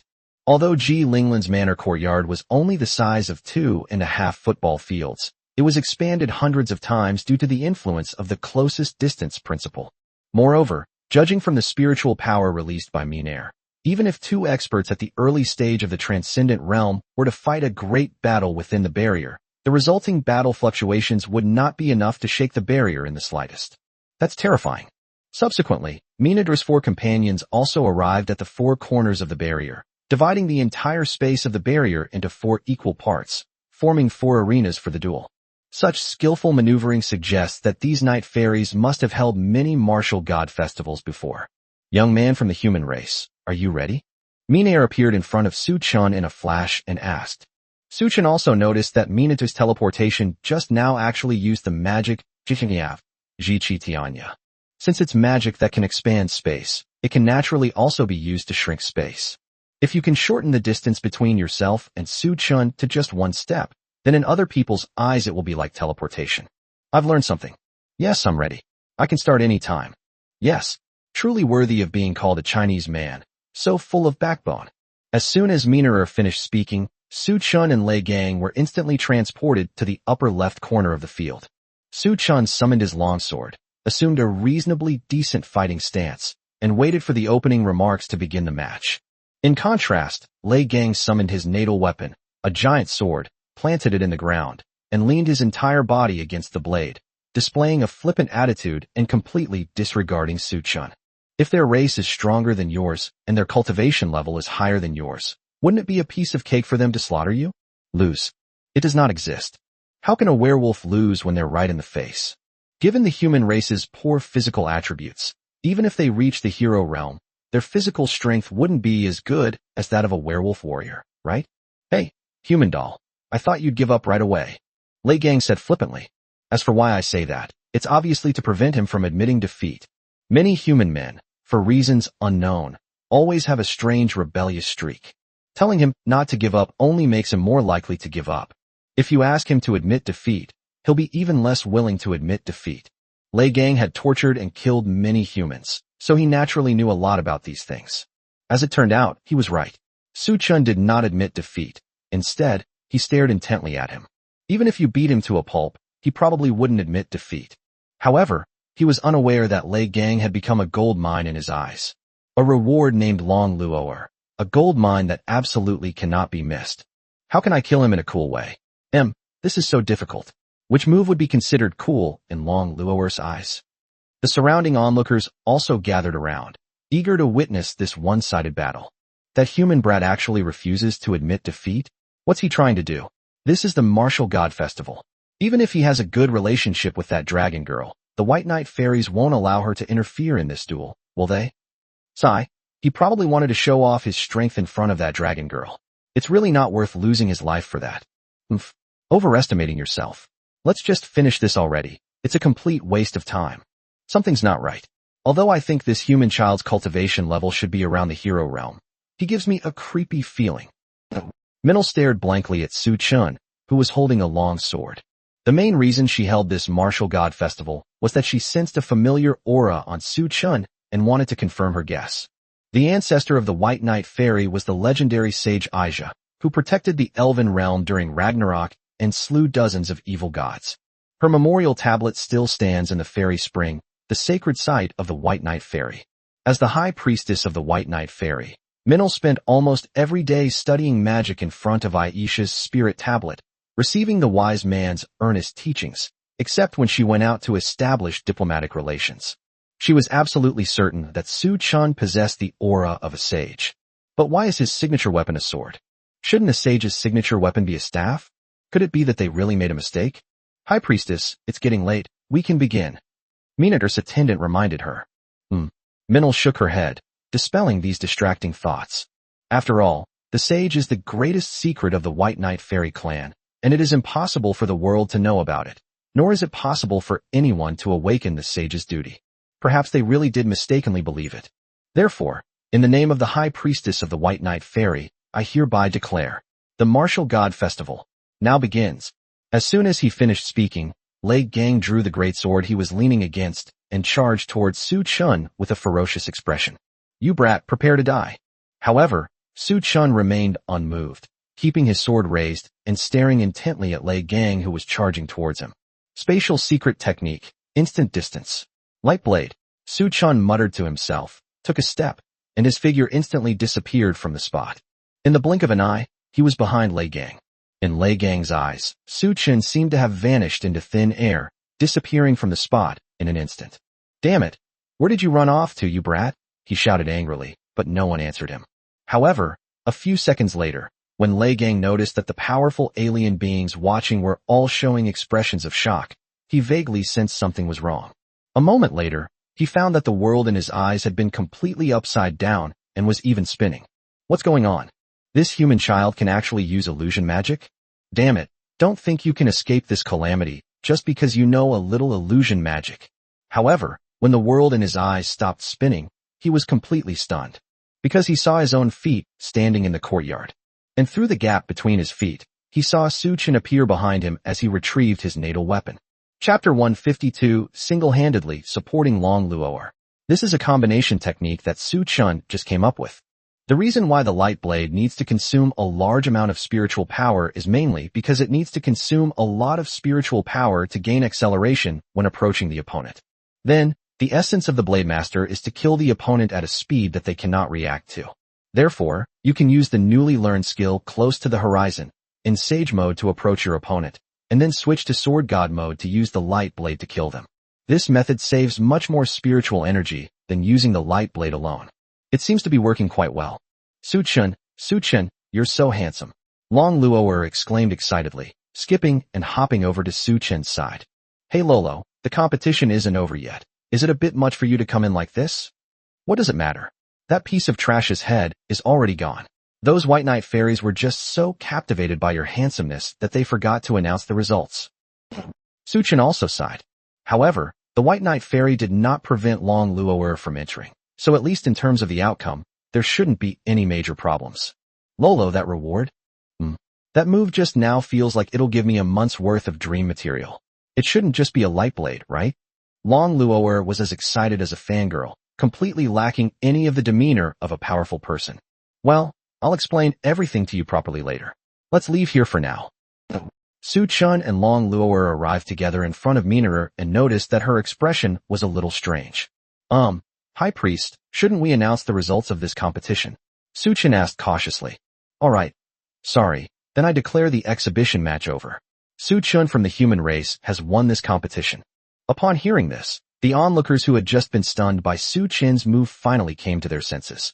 They all stared at Su-chun, their faces filled with disbelief. I originally thought this would be a battle with a huge disparity in strength. In fact, it was a battle where the odds were heavily against each other. However, what no one expected was that the stronger one was Su-chun from the human race. That one sword strike was enough to kill Lei Gang, who was capable of killing a legendary-level opponent. That's terrifying. In a short time, many powerful figures from other races were filled with awe and respect. No matter your race or age, if you're strong enough, you're the boss. Just as I expected, this human doll has indeed been hiding its strength. Although I can crush Lei Gang, I can't guarantee a fatal blow. It's too strong. Truly, heroes emerge from among the young. By the way, can anyone see clearly what that human doll is doing? I certainly can't. Is it really human? We were just discussing whether that human doll could contend with a king-level divine envoy. Now it seems we were short-sighted. No wonder he was valued by that dragon girl. He killed someone from a race stronger than himself across 2 realms. He's also good-looking. Any woman of any race would probably like such a young prodigy. It seems we misunderstood the White Knight fairy. We didn't expect Lady Minel to see through this from the very beginning. As an opening ceremony exhibition match, it was certainly quite enjoyable. In fact, Minerer, the organizer of this martial arts festival, was completely stunned. Su-chen's light blade was indeed very powerful, but for someone who had broken through to the Saint Realm, whether it could break through her defenses was a big question. That's not the point. Why is Su-chen so close yet so far? Minel's vocation sequence is number 25, the Magic Weaver, and she is the only clergy member among the White Knight fairies. Besides being proficient in all magic, this special calling allows one to actively create and modify magic, making it arguably the most powerful magic-based calling besides that of a sage. Near the edge of the world is a unique magic she created by expending nearly 100 years of effort and combining 17 kinds of magic from 4 basic elements. She had considered teaching this magic to her people, but because the principles behind it were too complex, even the top students in the Magic Academy couldn't grasp its essence, so she had to give up. Who would have thought that his own unique magic, close to the world, would be used by a human, and judging from his mastery of it, he was probably even more proficient than he was. How is that possible? The sage's aura could be mistaken, but how do you explain Su-chen's ability to use the unique magic of reaching the ends of the earth within reach? From another perspective, if Su-chen is indeed a sage, then everything makes sense, as only a sage could instantly learn her unique magic. No, I have to confirm this. Minerer shook her head, clearing her mind of all distractions, and looked in Su-chen's direction. Su-chen, can you pretend I didn't mention the challenge I just challenged you to a duel? Muxingha quickly went up to greet Su-chen as he came out of the arena. You're admitting defeat way too quickly. Last time you defeated a king-level divine envoy, I could still convince myself that the fire dragon was already seriously injured. I didn't expect that this time you could kill a genuine legendary alien with a single blow. Isn't my Su-chen amazing? Long Luo'er praised proudly, as if she were the one showing off her skills in front of everyone, but she really could do it. Sigh? I overestimated myself. I even called myself the youngest prodigy in China. Now it seems I'm going to be laughed at. Muxingha said with a wry smile. He was proud of being the strongest of the younger generation, and in fact, he lived up to that title. Unexpectedly, there was such a freak as Su-chen. Having only recently awakened his divine duty, he was able to punch a king-level divine messenger and kick a legendary-level expert. Is this guy some kind of alien race mixed in with humans? Good to know. My Su Chun is the most powerful. Lolo, your praise is making me a little embarrassed. What's wrong with that? I'm just telling the truth. Anyone who dares to disagree, I'll beat them to a pulp. Long Luoer said, waving her little fists at the air, looking both cute and fierce. You're acting like a total fanatic idol fan right now. Su Chen, you're my star. I'll be Su Chen's fan for life. I feel embarrassed by what you're saying. At this moment, with the conclusion of the exhibition match, the Martial God Festival was officially announced to have begun. Several powerful figures from China whom Su Chen knew, including Princess Ji Linglan, Wang Hongtao, the commander of the garrison in the northwest, and Chao Rang, the top expert of the Night Watchman headquarters in Yanjing, all participated in this Martial God Festival. Not for profit, but for honing skills. The master of ceremonies was still the White Knight Fairy, but this time it was replaced by Minal's attendant. As for Minal herself, she asked Ji Linglan to teleport her back to the White Knight Fairy's territory, where she arrived at the fairy spring. She had something she needed to confirm. Chapter 153, First Battle. Alright, let's begin the main competition. Anyone who wants to participate in the Martial God Festival can come and draw lots to register.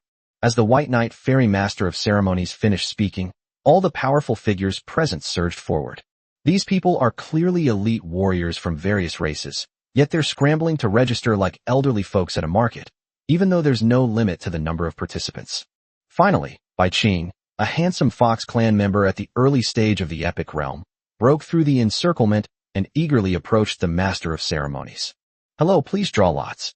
I really wanted to see the disappointed look on other people's faces when they drew me as their opponent, the handsome Fox muttered to himself, while reaching into the tiny world he had created with magic. This tiny world contains numbered cards numbered 1 to 50, 2 of each. Challengers who draw the same number card are considered opponents. If there are more than 100 participants, the draw will start again, which is somewhat like dividing the competition into two halves. Its interior is somewhat similar to the storage space of a spatial ring, but it is less than 1 cubic meter. It can block all magical detection and prevent anyone from using magic to tamper with things inside. If anyone violates the rules, the White Knight Fairy will know immediately, truly ensuring fairness and impartiality. As the handsome Fox spirit withdrew his hand from the microcosm, a sign bearing the number 25 was revealed. He then sat down on a chair to the side, crossed his legs, and waited for some unlucky guy to be matched with him as his opponent. Many strong men also began to pray that they wouldn't draw number 25. Putting aside the fact that his realm has reached the epic realm, making him almost the top-tier challenger in terms of realm. Most importantly, it is his race, the Fox clan. The Fox clan is a branch of the Beastman race. This race is quite unique. The men are handsome and the women are graceful and beautiful, all of whom fit the aesthetic standards of their respective races. Moreover, they are all bisexual. If they spend an unforgettable night with someone from another race, they will steal a portion of the other's cultivation to enhance themselves. This is also their main method of cultivation. However, the Fox clan has an unwritten rule known to other races. If you lose a duel to the Fox clan in a formal setting, you must spend the night with them. It's likely that the powerful figures from the Fox clan participated in this Martial God Festival with this very thought in mind. Winning is a huge bonus, but losing isn't a big deal. If you don't agree, they will kidnap you whenever they have the chance, using you as a cultivation resource for their entire race, until they squeeze out every last drop of value from you. Therefore, a one-on-one fight with the Fox clan is basically the last thing any race wants to encounter. If Bai Qing were a great beauty, or if his opponent were a woman, it would be fine. He could just treat it as a rather expensive fast food experience, and afterwards spend a little more money to buy some cultivation resources to improve himself, and then pretend nothing happened. But you're a man, and a peak epic realm male at that. Even if you admit defeat, by the time a night is over, your anus will be ruined, if not rotten. Next, the second person to draw a lot was a male ghost at the peak of the legendary realm, and his number was 13. The third person was a winged clan woman in the late stage of the legendary realm. Her number was 27. The fourth person was a male winged race in the early stages of the epic realm. He and the third person, a female winged race, were a couple. He drew number 49. The fifth person to draw lots was Princess Doris of the Sea Clan. Although her realm was only at the peak of the legendary realm, she was the only priest of the Sea Clan, and her true strength was probably close to the epic realm. Her number was 1. Until the 36th draw, no one had drawn the same number, and the atmosphere became somewhat awkward. The 37th person to be drawn was Ji Linglan. Her purpose in participating in the Martial God Festival was simple: to demonstrate the strength of the human race and strive to gain the cooperation of more races. Ji Linglan reached out, her fingers trembling slightly as she picked up a number plate. Her hand paused in midair for a moment, as if feeling the weight of the number plate, before slowly unfolding it. The surroundings were completely silent, with only Ji Linglan's breathing echoing in the air. When she saw the numbers on the number plate, her eyes froze instantly. Surprisingly, it was number 25. Ji Linglan's opponent was officially confirmed as Bai Qing, an early-stage epic realm expert from the Fox clan. Upon seeing that his opponent had been identified as Princess Ji Linglan of China, Bai Qing immediately perked up and, with a light tap of his toes, arrived in front of Ji Linglan, who was more than 100 meters away. I never expected my opponent to be you, Princess Ji Linglan. The people of China all say that you are still unmarried and have never dated any men. You are the perfect goddess for all Chinese men, and also the closest to the epic realm among humans. I really look forward to spending a wonderful evening with you on your birthday. Bai Qing spoke in a vulgar tone, making sarcastic remarks that seemed to foreshadow Ji Linglan's fate. They were utterly defeated by his subordinates, and then became his exclusive cultivation resources. This seemed to be an established fact. Upon hearing this, all the high-ranking Chinese officials around clenched their fists. Ji Linglan is the face of China and one of its strongest figures. If it were rumored that Ji Linglan was defiled after losing to a male fox, how would other human nations view China? How will other ethnic groups view China? Will Ji Linglan be so distraught that China loses a legendary peak-level existence? Unfortunately, they dared not speak out against their anger. No human has ever broken through to the epic realm, and this is the Martial God Festival held by the White Knight Fairy, with many powerful alien races around. If you really break the rules, you will definitely become the target of everyone's criticism. The outcome they will face will likely be even more tragic than Ji Linglan's defeat to Bai Qing. All we can do now is pray that Ji Linglan wins. Su Chun frowned slightly upon seeing this. He naturally knew what kind of situation Ji Linglan would face if she lost. Lola, what do we do now? What if Her Highness loses? Before Su Chun could finish speaking, Long Luo'er immediately interrupted him. Don't underestimate Xiao Linglan. Decades ago, when I had just broken through to the early stage of the epic realm, I defeated her once. Huh? You actually lose sometimes. Su Chun found it hard to believe. Long Luo'er is always hailed as an unparalleled genius, no matter when or where. How could she possibly lose to a human whose cultivation level is lower than hers? That's not scientific, is it? Yes, but only once. Don't underestimate the combat ability of a time-space mage. Her moves are basically first-time kills.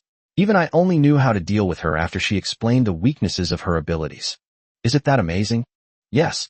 So just wait quietly. And even if she loses, I won't allow her to become that fox's cultivation resource. Hearing you say that puts my mind at ease. Chapter 154 First Encounter Kill.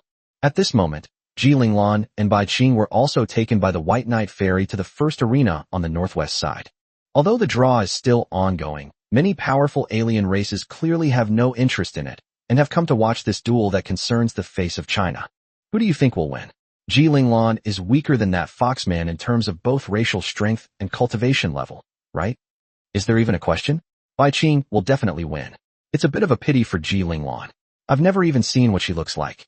I heard she's incredibly beautiful, and this is her first time. And now that Bai Qing has gotten her so easily. Sigh, you can't say that. Have you forgotten the battle between that human child and Lei Gang? Although you couldn't see her expression because of the magic veil, I always felt that she didn't seem to have given up on her fate. I refuse to believe I can guess wrong again. This time, I'm betting a moonlight pearl on Bai Qing to win. Anyone dare to bet with me? Fine, I'll just treat this as a bit of fun. I'll bet 1 red jade on Ji Linglan to win. I'll bet 2. I'm betting on Bai Qing. This is a blood jade pill. Its rarity is definitely no less than that of the moonlight pearl and the red jade. Interesting, I'll bet on Bai Qing too. This is a kilogram of angelica flowers. I'm betting on Bai Qing's 3 sword heart lotuses. The situation seems to be getting a little strange. The Martial God Festival, hosted by the dignified White Knight Fairy, has unexpectedly turned into a gambling den for powerful alien races. Ji Linglan and Bai Qing, who were at the center of the incident, were not affected at all by the atmosphere of watching the powerful figures. Hey, princess, say something. You were so enthusiastic towards our Fox clan at the event. Why have you suddenly become so silent? Even if you lose, it's not shameful, is it? Your cultivation level is lower than mine, and you're still a weak human. Isn't it normal to lose? Spending one night with me isn't a big deal. Maybe you can even conceive my child and add a powerful general to your human race in the future. Hey, don't be as cold as an ice cube.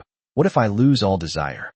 Bai Qing kept spouting vulgar language, seemingly trying to provoke Ji Linglan's competitive spirit. Unfortunately, Ji Linglan remained silent, without making the slightest movement. Seriously, never mind, White Knight fairies, hurry up and call start. Upon hearing Bai Qing's words, Bai Yi Fairy's master of ceremonies also sighed. Just half an hour ago, the high priest announced the establishment of friendly relations with the human race, and now he's about to embarrass the Princess of China. Unbelievable. However, the Martial God Festival is not a game. It must be carried out thoroughly no matter what happens. Then, the first match of the Martial God Festival shall now begin. As soon as he finished speaking, Bai Qing's fingernails instantly grew 30 centimeters longer, gleaming with a sharp, cold light. Although his cultivation level was higher than Ji Linglan's and his race was stronger, even a lion uses its full strength to hunt a rabbit. Ji Linglan's cultivation level was not low either, and she was a priest. He couldn't afford to capsize in a ditch. Just as Bai Qing rushed toward Ji Linglan, she finally made a move. The secret of time, hundredfold slowdown. As soon as Ji Linglan finished speaking, Bai Qing's movements slowed down instantly, becoming as slow as a 3-year-old child crawling on the ground. However, this is not the end. The mystery of time, the cage of time. In an instant, a dark curtain enveloped Bai Qing, forming shackles around him. What the hell is this? Bai Qing tried to break free, but found himself trapped in the quagmire of time. Every movement I made seemed to be delayed by several seconds, completely out of my control. After that, Ji Linglan began to gather her strength. The surrounding spiritual energy seemed to be drawn to her palm, frantically converging into her hand and forming pale blue threads. The flow of time around her seemed to slow down, and spatial discontinuities began to appear, clearly indicating the use of powerful magic. Damn it, they're just playing these petty tricks.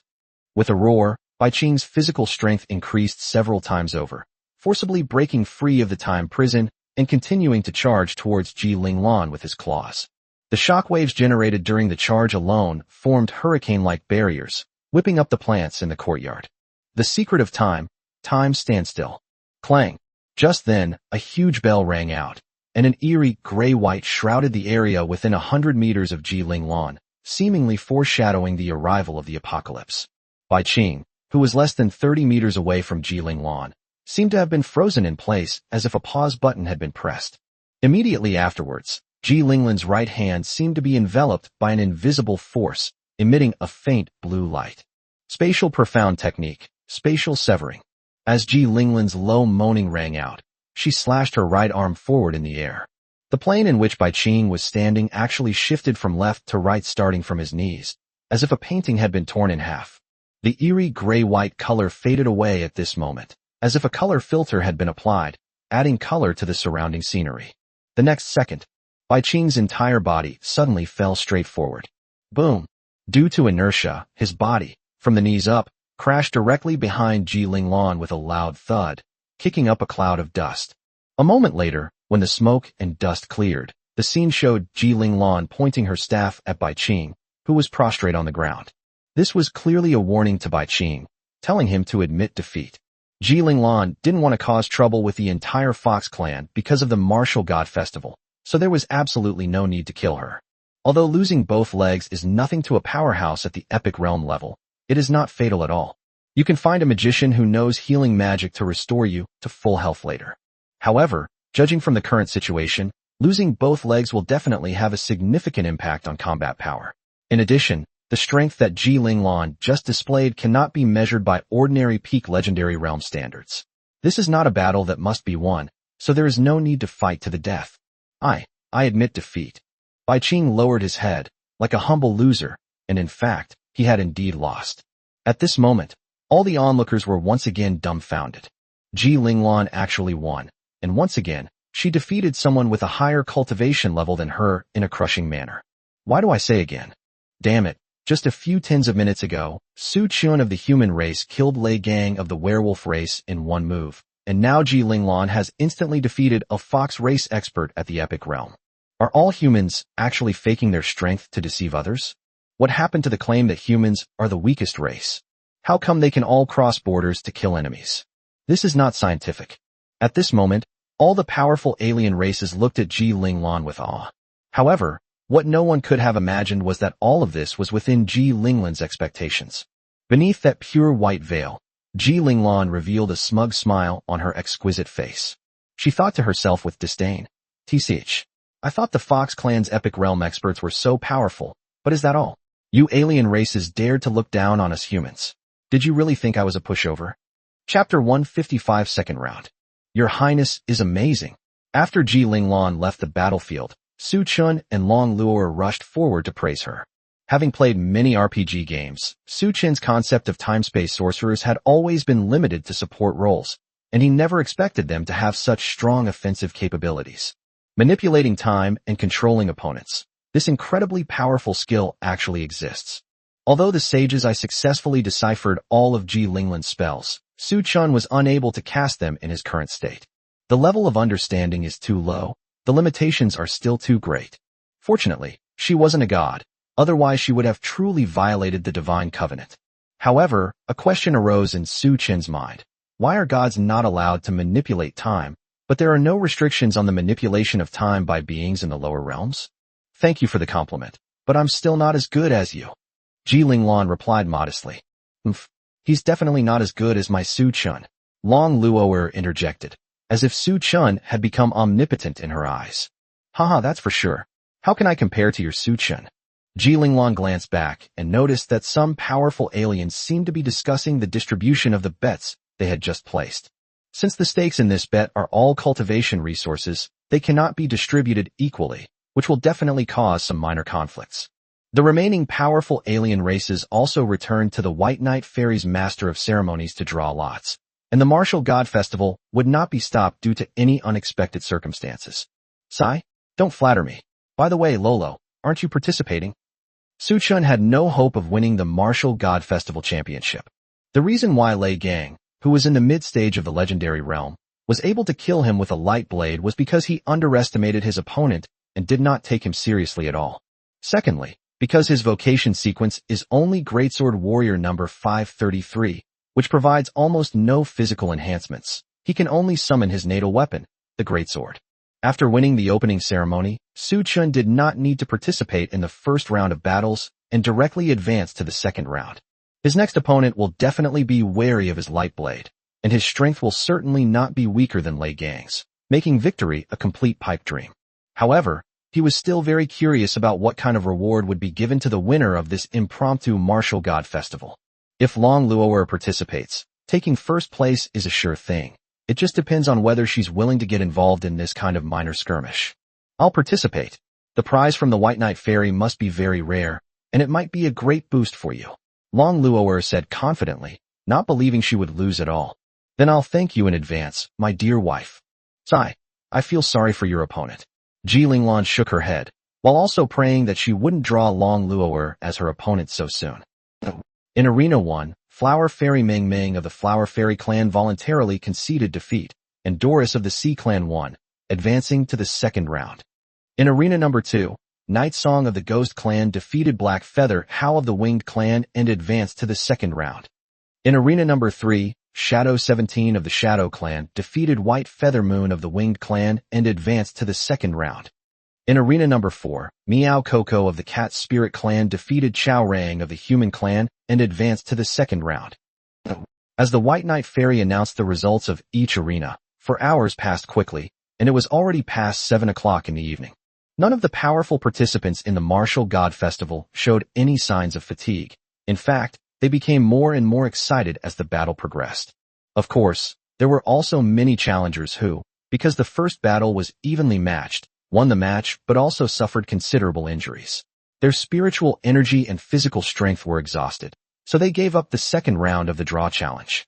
Incidentally, Mu Xinghe also bid farewell to the second round of the competition in this way. His opponent was a lizard man at the late Emperor realm, and he didn't even appear in the arena in human form. Its scales are very smooth and hard, and its natural duty is to be a guardian skilled in defense, which is why Mu Xinghe was unable to break through it despite several strong attacks. In the end, they could only win the match by deliberately creating openings to lure the powerful lizard men into attacking. However, because he tried too hard to expose his weaknesses, they seemed to become real weaknesses, and he was severely damaged by the counterattack of the lizard men. As a result, only 79 strong individuals successfully advanced to the second round of the competition, and the second round of the draw began. At the same time, the number plates in the smiling world were changed to 1 to 40. Ji Linglan sat in a chair, holding a notebook and a ballpoint pen, watching the alien powerhouses who had begun drawing lots, and they all started taking notes. After all, being at a double disadvantage in terms of both realm and race, knowing oneself and one's enemy is the key to winning the game. As for Long Luo'er, she remained indifferent, lying in the rocking chair like an old dragon. Her first opponent was a human general from the kingdom of Fa. The moment she learned that her opponent was Long Luo'er, she immediately surrendered without the slightest hesitation, making her a prime example of the fastest surrender. 25 pairs of powerful alien races have already drawn lots and started their battles. The remaining ones all seem to be at a pretty high level. I don't think I need to continue participating. Su Chen glanced at Long Luo'er, wanting to ask for her opinion. Don't be like that. Let's keep fighting. If we can't win, we can just admit defeat. Long Luo'er sat up from the rocking chair and pleaded with Su Chen with bright eyes. Honey, I'm only at the early stage of the hero realm. I feel like the few Emperor realm experts among the alien powerhouses who have entered the second round have already determined their opponents. It seems like the only opponents left for me to draw lots against are those in the legendary and epic realms. Why are you like this again? Why are you so insecure? Long Luo'er grabbed Su Chen's sleeve and started to whine, feeling that Su Chen was doing it on purpose. Upon hearing this, Su Chen sighed. He couldn't stand Long Luo'er's coquettishness the most. All right, I'll try my best for the reward. Hey. In the end, Su Chen drew number 17, and his opponent was Hua Roashi, a flower spirit at the early stage of the legendary realm. Judging from her appearance, she is a mature and sophisticated woman. But Su Chen knew that the flower spirit race had no fixed appearance or gender. Their true form was simply a plant. The reason she has such a mature and elegant appearance is because this flower spirit once ate the corpse of the original owner of this appearance, which is why she turned into this. However, the flower spirits are generally very docile and get along well with every other race. They are also willing to exchange some resources with other races for corpses to change their appearance. According to Ji Linglan, the original owner of this appearance was Lin Shiyun, a night watchman from China, who unfortunately died in a battle with a divine messenger. She loved all kinds of flowers and plants, so her family gave her body to the flower spirit, hoping that the flower spirit could live on in her appearance. Hua Roashi, who used her body, did not disappoint her family. Not only did she break through to the legendary realm, but she also frequently helped China eliminate the divine messengers who attacked, thus fulfilling her dream from her lifetime. Chapter 156, Formidable Enemy. Hello, young prodigy of China. It is a pleasure to fight you. Hua Roashi curtsied and greeted him very respectfully. Me too. Please give me your guidance, and I hope you can go easy on me. Su Chen replied respectfully. That won't do. As a martial artist, you must go all out under any circumstances. Hua Roashi summoned her natal weapons, twin short swords, with her right hand, while a token appeared in her left hand. The spiritual energy surged around it, making it look like a force to be reckoned with. Su Chen frowned. It seems that this time the opponent is not a piece of trash like Lei Gang, but a genuine legendary expert, who is 2 whole major realms higher than him. With a short sword in her right hand and a token in her left, it's easy to tell that her vocation sequence is a trap master with a rank of 195. They are skilled at designing various traps to ambush opponents and can also use a small amount of magic, but their own combat ability is not particularly strong. If you are well prepared and lure your prey into the traps area to fight, crossing the border to kill the enemy is as easy as taking candy from a baby. Unfortunately, under these circumstances, Su Chen would not give her the opportunity to set a trap. I have to win for my wife's reward. As the master of ceremonies announced the official start of the competition, the earth suddenly began to tremble. Suddenly, hundreds of trees burst forth from the earth and grew wildly at a visible rate. Sorry, I think you're a formidable opponent, so I have to use the trick I saved from the first round now. Holy crap. Suchin immediately understood what Huaruashi meant. Good heavens, her opponent in the first round of the competition seems to be a powerful expert in the late stage of the Emperor realm. With her strength, she should have been able to win easily. The reason it took so long was because they were secretly setting a trap. He even waited until the fourth arena was free before sparring with Suchun. It turns out that was for this purpose. Holy crap! Isn't this cheating? As the trees grew faster and faster, their roots almost completely covered the southwest corner of the arena, leaving less than 1/10 of the original foothold. Seeing this, Suchun also planned to use the close encounters technique to get to the flower spirit and use his light blade to sever her arms, which would basically secure his victory in this competition. However, Huaruashi seemed to have seen through the true nature of the light blade. That slash didn't have much offensive power, but it was simply impossible to counter or react to. Since they can't react, let's ignore it and just send someone fully armed. With a thought, Huaruashi felt the surrounding trees rushing towards her, their sturdy vines completely enveloping her. Clang! A loud bang followed. Although it was unclear why the collision between the tree and the sword produced a metallic clanging sound, it was obvious that Suchin's light blade could not break through her defense. It's so hard, my hands are numb.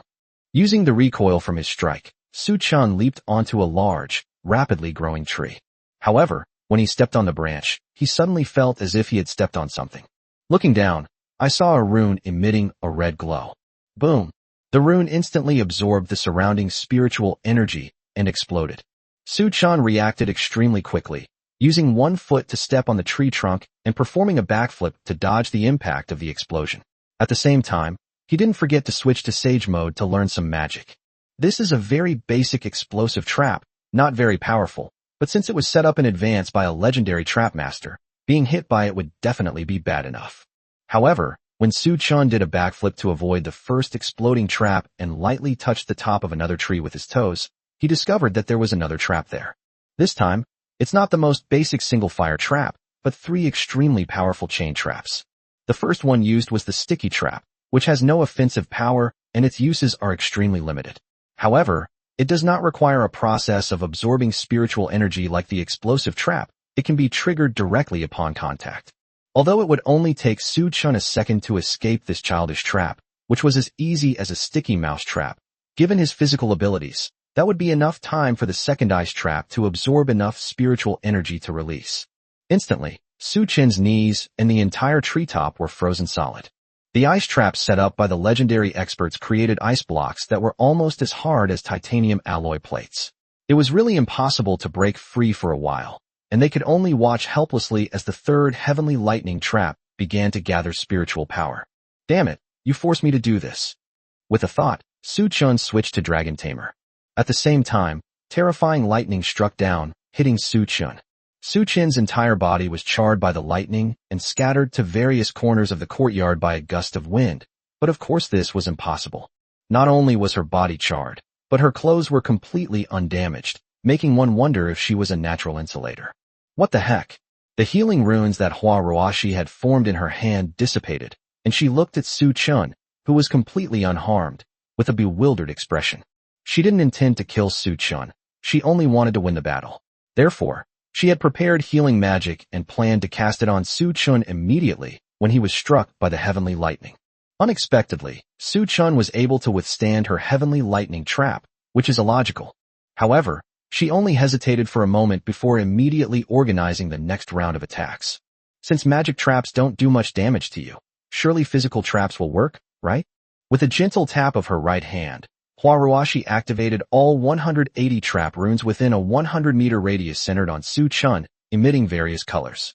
Whoosh, whoosh, whoosh, clang, clang, clang, splash, splash, splash. Hundreds of arrows, thousands of sharp stones, tens of thousands of fine needles.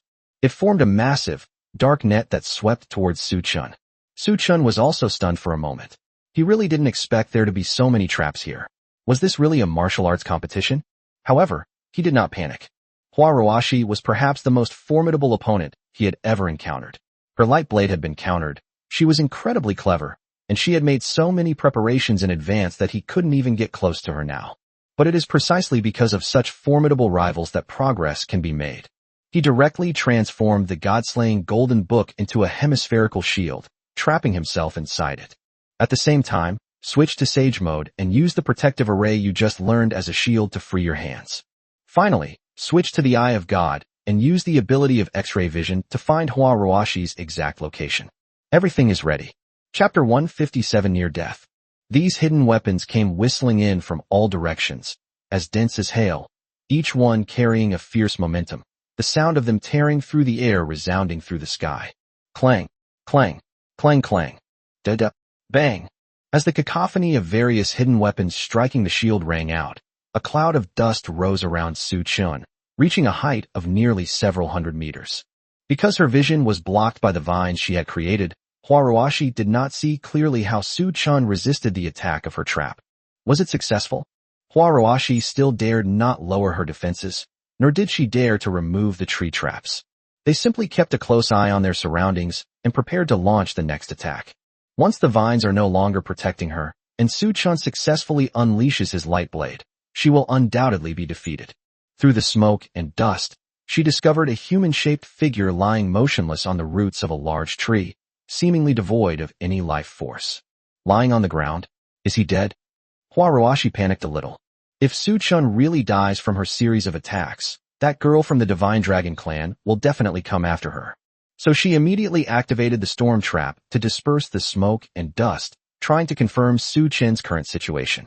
However, when the smoke cleared, what remained was a fake body made of piled stones. How is that possible? When did he leave? And these stones seem to have been created with magic. A mage who wields a sword. Could he be a magic swordsman or a sword demon? Just as Hua Ruashi was in shock, Su Chun suddenly appeared behind her, holding a golden longbow in his hand. Let me try to use the Eye of God's ability to locate the enemy and see if I can hit Hua Ruashi's true form directly. Su Chun muttered to himself as he shot out the golden arrow in his hand. The arrow streaked across the afterglow of the setting sun, flying straight toward the location of Hua Ruashi's true form. The arrow wasn't traveling too fast, so it wasn't too late for Hua Ruashi to realize this. She manipulated the rock-hard vines of the tree roots to form a large net, preparing to block the attack. However, the golden arrow seemed to have a life of its own, bypassing her defenses and flying straight into the ground. How can this arrow curve? Is it some kind of telekinetic ability? Oh no, is this arrow going to? Hua Ruashi immediately thought of the worst-case scenario. She leaped high into the air, manipulating the vines to wrap around her feet, forming a sphere that hung in midair. Sure enough, half a second later, a clang sound came from the vines beneath her feet, and the arrow flew out from the ground directly below her. If she hadn't covered herself up completely, she would have been shot. This doesn't make sense. That's very scientific. Su Chun also confirmed the power of the Eye of God. Initially, using X-ray vision, it was discovered that Hua Ruashi's defensive shield did not protect her foothold. If the Eye of God's power is to fight until death, then it will inevitably find a direction from which to attack. Sure enough, the arrows he shot did indeed bend over as he expected, launching an attack from the ground. However, it was still blocked. What exactly is your divine calling? Why can you use a sword and a bow, and also have telekinesis and magic? Hua Ruashi was almost dumbfounded. You guess. That's why I asked you. It's so weird. Hua Ruashi reorganized the attack, having completely convinced herself that Su Chun was definitely not a human in the hero realm. How could a human at the hero realm use moves that even a legend realm expert couldn't react to? How could a human in the hero realm move freely in the home field of a legend realm expert, and even launch a counterattack? What kind of international joke is this, targeting which race? Right now, we must go all out on the attack. If we hold back any longer, we will surely lose. With a thought, all the traps set up in the fourth arena were triggered, totaling over 1,000 trap runes. It's truly hard to imagine how she managed to set up so many traps. In an instant, the entire interior of the barrier trembled violently. Spatial secret technique. In the boundless realm. Float. In an instant, Su Chun moved from a tree several hundred meters away from Hua Ruashi to a point in the sky parallel to her. Flames, ice, electric nets, arrows, poisonous miasma, sharp stones, chaotic waves. All kinds of hidden weapons and magic are frantically converging on Su Chun. You don't actually think I'd get hurt by my own moves, do you? Hua Ruashi didn't seem to lose her composure, as if she had anticipated that Su Chun would use this tactic. Of course I don't think so. Then what do you want to do? Hua Ruashi made a hand seal. Identify the talisman. As she asked the question, She began to cast a recognition spell to avoid being accidentally injured by her own trap, but unexpectedly, she played right into Su Chen's hands.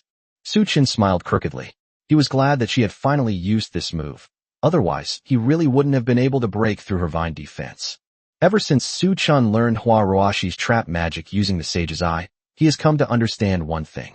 These traps can be forcibly triggered by spiritual power, but they will be triggered directly no matter who steps on them, even the person who set them. Therefore, a trap master will definitely use some kind of magic to avoid being hurt by their own traps. Once she successfully uses this trick, things will be much easier. Exorcising Demon, Identification Talisman. Hua Ruashi thought victory was assured, but in the next second, the identification mark she was about to form immediately disappeared, and she could not use it again no matter what. What the heck? Hua Ruashi was completely dumbfounded. This is the ancient magic of exorcism that Su Chen learned from Long Shuer. Knowing the composition of the opponent's magic allows one to directly break any magic the opponent is casting by releasing spiritual power, making it a perfect match for the sage's abilities. If her tree traps hadn't already been successfully deployed, Su Chen would have broken through her vine shield long ago and ended the battle with a single light blade strike. However, this did not affect the outcome. Identify the seal. Su Chen made a hand seal, and the combined attack of all the traps seemed to come alive, changing direction again and heading straight for Hua Ruashi below him. At this moment, she had been forced into midair by Su Chen and was unable to move. If she were to deactivate the vine defense shield at this moment, Su Chen could use his light blade to pursue her during her freefall and secure victory. If it is not removed, it is destined to become a target of its own trap. The outcome was already predetermined. Awesome. I lose, I'll take it. As Hua Ruashi finished speaking, all the magic and hidden weapons froze in midair, then turned into blue spiritual energy and dissipated into the night sky. Thank you for admitting defeat. What's there to thank me for? If I can't beat you, I can't beat you. Your moves are too strange. Hua Ruashi looked disappointed. She thought she could make a good reputation, but she didn't expect to lose like this. Thank you for the compliment, Su Chen said with a smile, but at the same time he sensed something was amiss. Normally, if Long Luo'er saw that she had defeated a legendary expert, she would rush over to congratulate her immediately. But why is there no sound at all now? Moreover, not only that, but there didn't seem to be any other powerful alien beings around, and even the White Knight Fairy who announced the results didn't appear. What's wrong? It's nothing. I'll take my leave now. What's going on? Am I under an illusion? That can't be. Even switching to Dragon Tamer didn't work. Just as Su Chen returned to the central area to look for Long Luo'er, he found that the area around the second arena in the northeast corner was already crowded with people. All the White Knight Fairies and powerful beings from various races gathered there, assuming a fighting stance. However, it seems that because the opponent is too strong, they are hesitant to make a move and are still in a stalemate. Su Chen vaguely sensed that something was wrong, so he quickly used his close encounters technique to get into the crowd of onlookers. The scene that came into view made Su Chen gasp. Long Luo'er caught the crystal sword that the tall, thin man in front of her was swinging between her two fingers, her eyes fixed on the scene ahead with icy coldness. The pressure from the mid-stage transcendent realm was almost fully released, and even though Su Chen was several hundred meters away, he almost couldn't breathe. Behind Long Luo'er lay Ji Linglan, who was lying in a pool of blood, her face pale. Chapter 158 Sage Aisha. Let's move a little further back in time. Sunlight streamed through the dense forest, filtering through layers of leaves and illuminating a mysterious place. Here lies a place favored by nature, a sacred land of the White Knight Fairies, a place perpetually shrouded in daylight and white night, known as the Fairy Spring. The Fairy Spring is no ordinary spring. Its water is crystal clear, tranquil, and deep, with rich spiritual energy gathering here and rippling with a faint blue light. Around the spring, all kinds of exotic flowers and herbs grow, their fragrance mingling in the air. Each one is a top-quality cultivation material that is hard to come by in decades. In the center of the spring, there is a small island, and on the island stands a stone tablet that emits a faint blue light. It is the spirit tablet of the ancestor of the White Knight Fairy, the Sage Aisha, who is known as the strongest magician in the lower realm. Minil was seen kneeling respectfully alone before the memorial tablet, seemingly praying for something, or perhaps waiting for someone's response. 2 hours have passed since she stepped into Ji Linglan's portal and returned to her hometown. He remained kneeling there the entire time, motionless, like a statue. Perhaps this is what they mean by sincerity bringing results. Finally, after a moment, a woman's voice, as melodious as a nightingale's song, came from the void. Oh, is that Mina? Weren't you going to a human's birthday party? Why are you back so soon? Minal also excitedly opened her eyes. It's been decades since I've heard Aisha's voice. She hadn't had high hopes this time, but to her surprise, Aisha actually responded to her. Lady Aisha, you've finally responded to me. Mina's excited words made it seem to anyone who didn't know better that some female hooligan had finally been noticed by her crush. I've been listening to what you've said. It's just that I have very little power left, so I'm in a state of slumber most of the time. Lady Aisha, actually, I have something very important to report to you. Minal's expression changed instantly from that of a hooligan to a serious one. Okay, go ahead and say it. I'm listening. It's like this.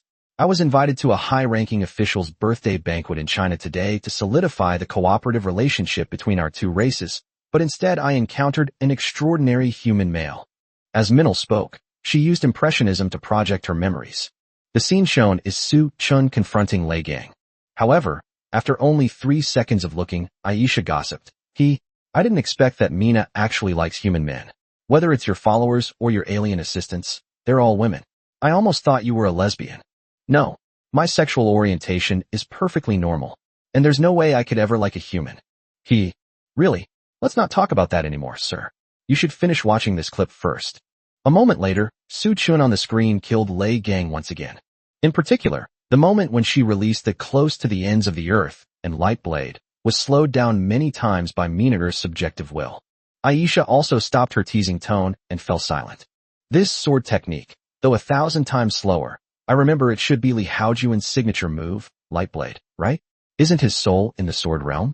How can someone awaken the sword god's duty? And how can that human use Mina's close encounters? Could it be? Aisha seemed to have thought of an incredibly shocking possibility.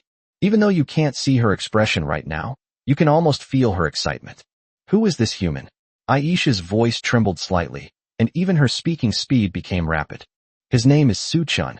I just used the River of Time magic to investigate him, and found that his past is all shrouded in mystery. It is likely that a powerful expert forcibly covered up everything about him. Therefore, I had my entourage infiltrate the upper echelons of China to investigate his past, but due to the urgency of the situation, we haven't been able to compile his activities from birth to the present. However, one thing is worth noting. His activities began 3 years ago, and no birth information was found. Furthermore, his marriage partner in China was none other than Long Luo'er, a prodigy of the Divine Dragon clan. Minal came in droves. It was hard to imagine that her public identity was actually the High Priestess of the White Knight Fairies, whose status was almost equivalent to that of the White Knight Fairies' king. Who is Long Luo'er? There are still dragons living in this world. Aisha found it unbelievable and quickly interrupted her to ask. Yes, the Dragon clan is now the strongest race in the lower realm. She is Long Luo. Mina enlarged the image from the impression spell and fixed it on the silver-haired little girl cheering for Su Chun. Dragon god. No, wasn't she long ago? How could she still be alive? But she looks so much like one. She's practically a dragon, pure white dragon horns. She really is a dragon god. How come she didn't perish? Aisha muttered to herself, seemingly lost in thought. A few minutes later, a transparent figure slowly emerged from the spirit tablet. She looks about 70% like Minal, but is more mature, taller, and has a bust size of D or higher. Her demeanor exudes an air of nobility. Her face was beautiful and dignified, and her brows exuded an air of authority that commanded respect without anger. The two White Knight fairies standing together could easily be mistaken for mother and daughter. Lady Aisha, what is this? Minair was greatly shocked by Aisha's appearance. For over 20,000 years, there has never been any record of Aisha revealing her true form. She remained hidden within the spirit tablet, guarding the peace of the White Knight fairy. Therefore, there is an old saying among the White Knight fairies. When Aisha reveals her true form, it will be a sign of impending chaos in the world, and it must be taken seriously. It seems this world is about to fall into chaos again. Mina, listen carefully, you must bring Su Chun to the fairy spring. Bring him to me. Aisha said with a serious expression. Bringing humans to the fairy spring? That's a bit. Minair even doubted that she had misheard. The fairy spring is the sacred ground of the White Knight fairies. Even the White Knight fairy king cannot enter it without Aisha's permission. Ordinary White Knight fairies are never allowed to set foot in the fairy spring in their entire lives. Those who violate the rules will be executed on the spot. I don't think I need to explain what this means, right? Now, we're actually bringing a human here. Isn't that a bit inappropriate? Mina, this is my request. No, my order. Bring him here by any means necessary. Chapter 159, The Created Race. But, Lady Aisha, wouldn't bringing a human here cause resentment among the other White Knight elves? After all, even their own kind find it difficult to set foot here, yet they've brought a human male here. Minair had no idea whether she should obey Aisha's orders. For her, Aisha was her second mother and her guiding light.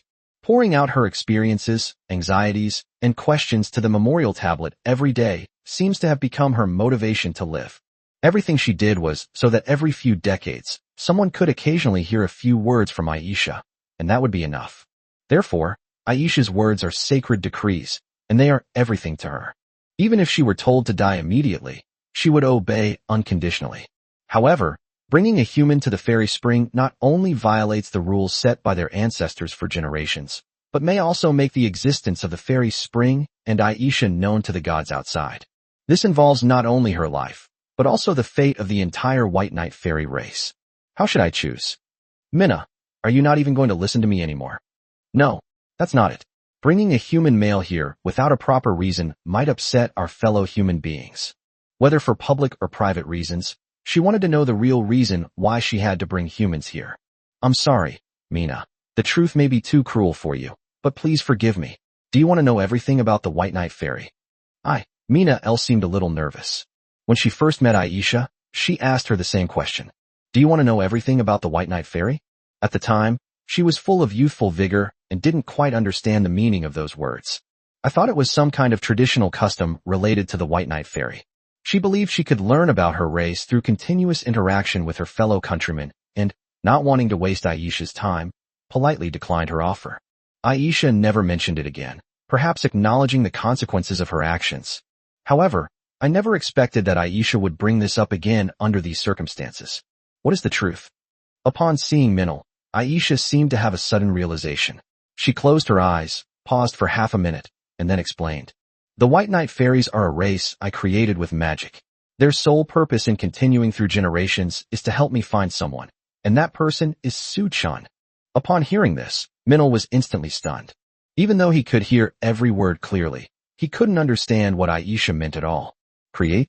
To create a race? How is that possible? I was actually a created life form?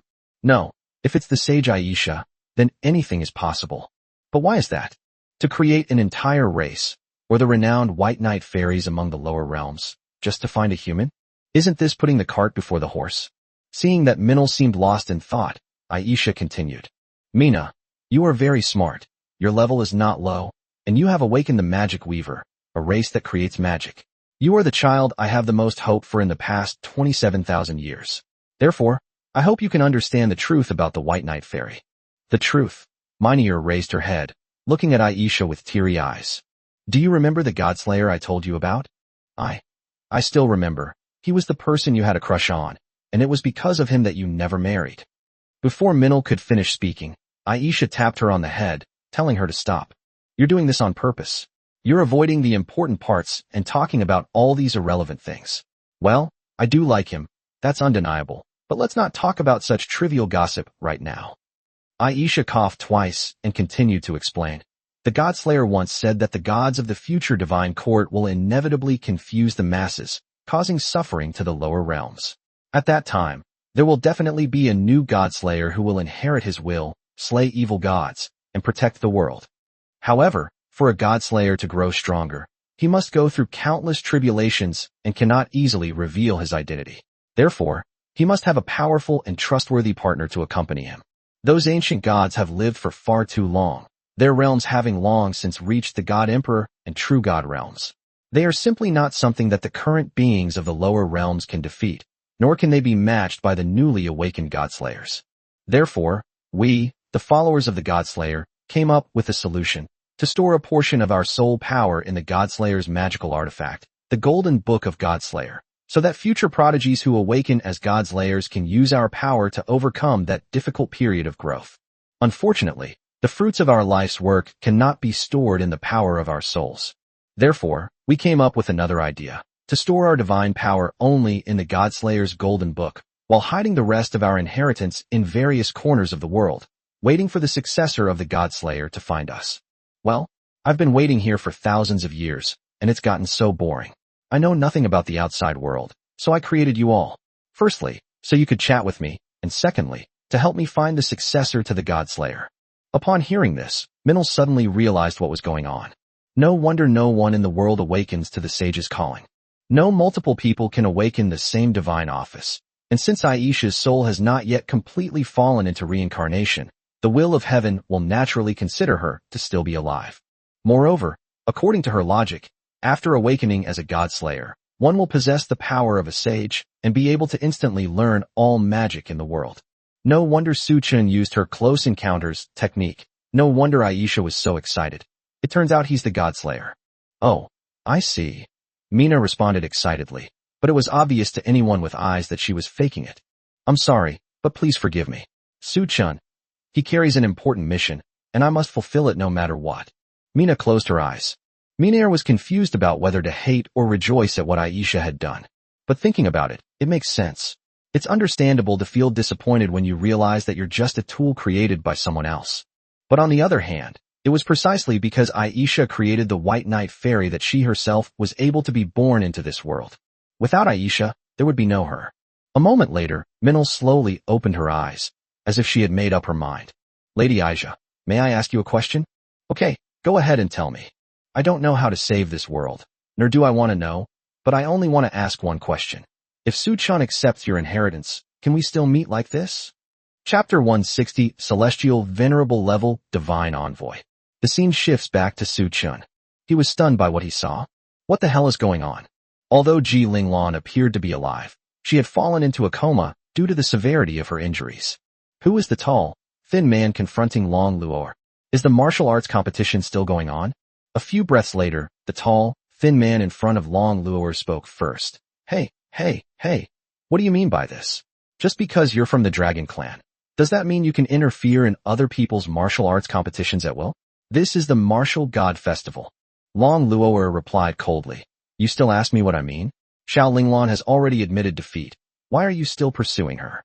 The tall, thin man sneered and shouted. Hey, you White Knight fairies, did you hear that human woman utter a word of surrender? And you powerful figures, did you hear that? Upon hearing this, everyone fell silent, still staring intently at what was happening before their eyes. Obviously, no one has heard Ji Linglan admit defeat. Don't think I don't know. You put a soundproof barrier on Xiao Linglan from the beginning and created a spatial barrier to prevent her from escaping. How are you going to let her voice reach the ears of the White Knight Fairy?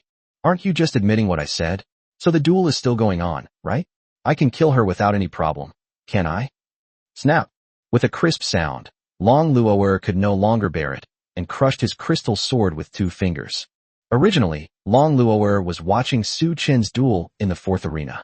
When she saw Su Chun win the match, she wanted to go up and give him a hug as a reward, but suddenly felt something was wrong. The protective talisman she left on Ji Linglan was showing faint signs of breaking. What followed was a huge explosion. Long Luoer, with her sharp ears and eyes, turned around and looked towards the 2nd arena, only to discover a shocking scene. Ji Linglan was tortured beyond recognition by a Shadow Clan expert at the Epic Realm, and was almost on the verge of death. Moreover, through the observation of the Dragon Eye, she discovered that soundproofing and spatial barriers had been set up around Ji Linglan. Even if Ji Linglan wanted to admit defeat and escape this place using spatial magic, she couldn't. At this moment, the Shadow Clan expert had already raised his crystal sword, preparing to deliver the final blow to Ji Linglan. Upon seeing this, Long Luoer stepped forward and blocked Ji Linglan's path, preventing the Shadow Clan expert from making any further moves. The scene then returned to the one Su Chun had just witnessed. You bastard! Long Luoer clenched her fists. She really didn't expect there to be such a despicable and shameless person. Ji Linglan held a birthday banquet, providing transportation for you alien races, and you actually wanted to kill her? Why not even give her a chance to admit defeat? What is your intention? Hey, you White Knight fairies, aren't you going to do anything about this dragon? This is the Martial God Festival, you know. The tall, thin man grumbled with a hint of mockery, seemingly not taking Long Luoer seriously at all. The remaining White Knight fairies seemed to want to make a move, but they hesitated to step forward due to the pressure from the Transcendent Realm expert. However, the next second, the tall, thin man flashed, transforming into a shadow that bypassed Long Luo'er and arrived in front of Ji Linglan, intending to kill her directly. Just as the tall, thin man's blade was about to touch Ji Linglan's neck, Ji Linglan suddenly disappeared before his eyes, leaving him completely bewildered. Who exactly are you? Long Luo'er summoned the pure white dragon sword and questioned. Behind her stood a human man. The person he was carrying on his shoulder was Ji Linglan, who had fallen into a coma. Long Luo'er's gaze sharpened, and a fierce sword aura shot directly towards the tall, thin man. At first, I thought this man was a scumbag like Lei Gang from the werewolf clan who liked to play with human lives. But after what she just witnessed, she knew she was wrong. Even scum would value their own life and would not forcibly kill Ji Linglan if I intervened. Fortunately, he had just exchanged glances with Su Chun, and Su Chun understood what he meant. Ji Linglan was rescued before the tall, thin man could have made a move. Otherwise, it could have caused irreparable consequences. It's truly a miracle that humans can achieve such speed. The tall, thin man casually created another crystal sword, looking at Long Luo'er and Su Chun with disdain. At this moment, even the most foolish person could see that this matter was not simple. This tall, thin man clearly intended to kill Ji Linglan regardless of the consequences. What was his purpose? Wait, something strange. Elder Yi Chang'e of the Ghost Clan was the first to notice the anomaly. The Ghost Clan possesses an extremely powerful ability to perceive souls. They can even sense a state of soul enslavement that the eye of the dragon cannot see through. At first, his attention was entirely focused on Long Luo'er, so he didn't notice anything unusual about the Shadow Clan expert. Only now did he finally sense that something was wrong. This tall, thin man from the Shadow Clan was actually a dead man. However, before Yi Chang'e could explain, the tall, thin man confessed first. I messed up. I don't know if I'll be punished, but oh well, none of you here can stop me. Before anyone could understand what the tall, thin man meant, a deep red light burst forth from behind him, its intense radiance illuminating the entire night sky. Then, a pair of wings made of flames appeared before everyone. The air within the barrier seemed to be ignited by the scorching heat, turning into wisps of blue smoke that rose up, filling the surrounding area with the smell of gunpowder. His aura also changed abruptly, and the pressure approaching that of a saint instantly swept across the entire barrier. Weak creatures of the lower realms, let me show you the power bestowed upon you by our Lord. The tall, thin man gently flapped his fiery wings, and thousands of sparks instantly filled the entire second arena. The Mars expanded rapidly, turning into clusters of orange-red flames in less than a second. These flames then quickly expanded, transforming into firebirds roughly the size of an adult human, emitting clear, melodious phoenix cries. Su Chun frowned slightly. Just as he was about to ask Long Luo'er what to do next, Long Luo'er grabbed Su Chun's hand and turned to run away without the slightest hesitation. Luo, Su Chun asked, somewhat puzzled. While it's highly likely that Long Luo'er was thinking about her own safety, running away before the fight even started is indeed not in line with her personality. With so many people there providing cover, they shouldn't have been able to slip away so easily. However, what Long Luo'er said next made Su Chun gasp in shock. Su Chun, at first, I thought my dragon I was mistaken, until he unfurled those fiery wings. After swallowing hard, Long Luo'er continued to explain in a trembling voice that Shadow Clan man was not an ordinary strongman, but a celestial-level divine messenger resurrected by the 37th pillared demon god, Phoenix. Chapter 161 Ji Linglan, the target. Huh? A celestial venerable level divine envoy. At that moment, thunder rumbled and lightning ripped through the night sky, illuminating Su Chun's astonished expression. Su Chun was completely stunned, and at the same time stopped running away. He remembered every word Long Luo'er said, yet he still couldn't understand what she meant. The tall, thin man had no wounds, no signs of decay, and did not emit any rotten smell. Even if someone is resurrected by a god as a divine messenger immediately after death, there should still be some unusual aura about them. Judging from his appearance, he was perfectly fine. So how did he become a divine messenger? Moreover, among the powerful alien beings present were members of the Ghost Clan and Flower Spirits. The Oni race has an extremely keen perception of souls, and they are even deified as each Oni possesses the eye of the dragon, so no one's disguise can escape their keen eyes.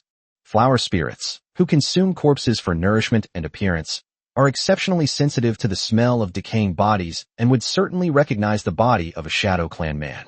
These powerful beings from other races are no ordinary people. If there really was a divine messenger mixed in, it's impossible that they wouldn't be unaware. But Long Luo'er shouldn't joke about something like this, so what's going on? Just then, Long Luo'er seemed to transform into a different person. She stared at Su Chun with a serious expression and said in a melodious voice, Long Luo'er might not be able to explain it clearly, so let me explain it to you. Are you Long Shui? I didn't call you, did I? Why did you suddenly appear? In the past 2.5 months, Long Shui has used Long Luo'er's body several times to teach Su Chun magic and knowledge from the ancient times, so Su Chun was not surprised that Long Shui took over Long Luo'er's body. However, this is the first time Long Shui has shown herself without Su Chen's call, and the situation is probably very urgent now. I'm sorry, I explained the situation to Long Luo'er before she let me out. Enough of this nonsense. You should leave this place as soon as possible. You'd better give up on that woman on your shoulder. She's being watched. Long Shui said expressionlessly. Give up Jilingwan. What does it mean to be targeted? She's just a celestial venerable level divine envoy. There's no need to go to such lengths, is there? Su Chen's mind was a bit foggy, and he felt that the more Long Shui explained, the more confused he became. The combat strength of a celestial venerable level divine messenger is difficult to measure. The main reason is that the messengers of this class all retain their self-awareness, as well as their memories and techniques from their previous lives, and the gods who resurrected them even personally bestow power upon them. The nature of the power will change qualitatively depending on the original owner's strength and realm in life, as well as the magnitude of the power bestowed by the gods. At the very least, they can unleash the power of the transcendent realm, and it wouldn't be surprising if they reach the peak of the transcendent realm or even the saint realm. Even so, this is not a major problem. Although Long Shui was unable to recover her peak strength at the God Emperor realm. However, with her tens of thousands of years of combat experience and ancient powerful magic, suppressing the heavenly venerable level divine envoy with the help of Long Luo'er's body was no problem at all. Furthermore, whether the tall, thin man was indeed a divine messenger remains to be investigated. I'm sorry, I may not have explained it clearly. Long Shui paused for a moment. You saw those fiery wings too, right?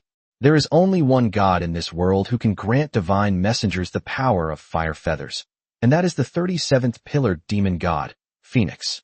Moreover, the divine messengers she resurrects will be exactly the same as they were in life in terms of appearance, aura, and vital signs, and their strength will far exceed that of other celestial level divine messengers resurrected by other gods. However, compared to other gods, her resurrected messengers also have other fatal flaws. Only when Phoenix herself is nearby can her messengers unleash their full power. Upon hearing this, Su Chen instantly realized what was going on. Good heavens, that's really good heavens. Following Europa's and Astaroth, yet another demon of the 72 pillars has appeared once again. According to Long Shui, all 72 demon gods are ancient monsters who have lived for more than 20,000 years, and their realms are all above the true god realm. Each demon god is a veteran of countless battles and was once a chosen one among billions. Cross-realm battles are as simple as eating and drinking for them. Even the 72nd demon god Andromedus, who was the very last one, was able to overpower thousands of gods in the divine court on his own. As for Phoenix, the 37th pillar, Long Shui speculated that he should have already reached the early stage of the god emperor realm, making him almost on par with Astaroth. Now that the tall, thin man has used the power bestowed upon him by Phoenix, according to Long Shui, his true form must be nearby, and may even be hiding among the guests at the birthday party. Even if we could kill the tall, thin man now, so what? The next enemy will be Phoenix himself. Thinking of this, Su Chen suddenly felt a chill run down his spine. What the hell? Is Phoenix coming for me? How did she find out about me? Could it be that Astaroth filed the complaint? No, that's impossible. After all, Astaroth still needs me to help her achieve a certain goal, so naturally, she can't let other demons kill me. Moreover, if Phoenix really knew my identity, he probably would have killed me long ago, instead of leisurely letting his divine messenger do such a terrible thing to Jilingwan. So what exactly is Phoenix's purpose? Could it be another Astaroth, hoping I'll help her achieve some goal? Or perhaps it's Jilingwan. Is there something about her that would interest the demon god? Su Chen's mind was about to explode, but he still couldn't figure out why Phoenix had suddenly appeared. Seeing Su Chen deep in thought, Long Shui sighed. She patted Jilingwan on Su Chen's shoulder and explained, This human woman has been poisoned by fire, and there are tracking marks on the fire poison. She can't possibly survive. I'm afraid Phoenix's goal this time is to turn her into his divine messenger. After all, beings capable of using teleportation and time magic are extremely rare in this world. Even among the 72 demon gods, only a handful can use teleportation and time magic. Moreover, once she becomes a divine messenger, Phoenix will learn that you are a god slayer, and you will then face endless pursuit from demons and other gods. You are still very weak and have no means to deal with the 72 demon gods.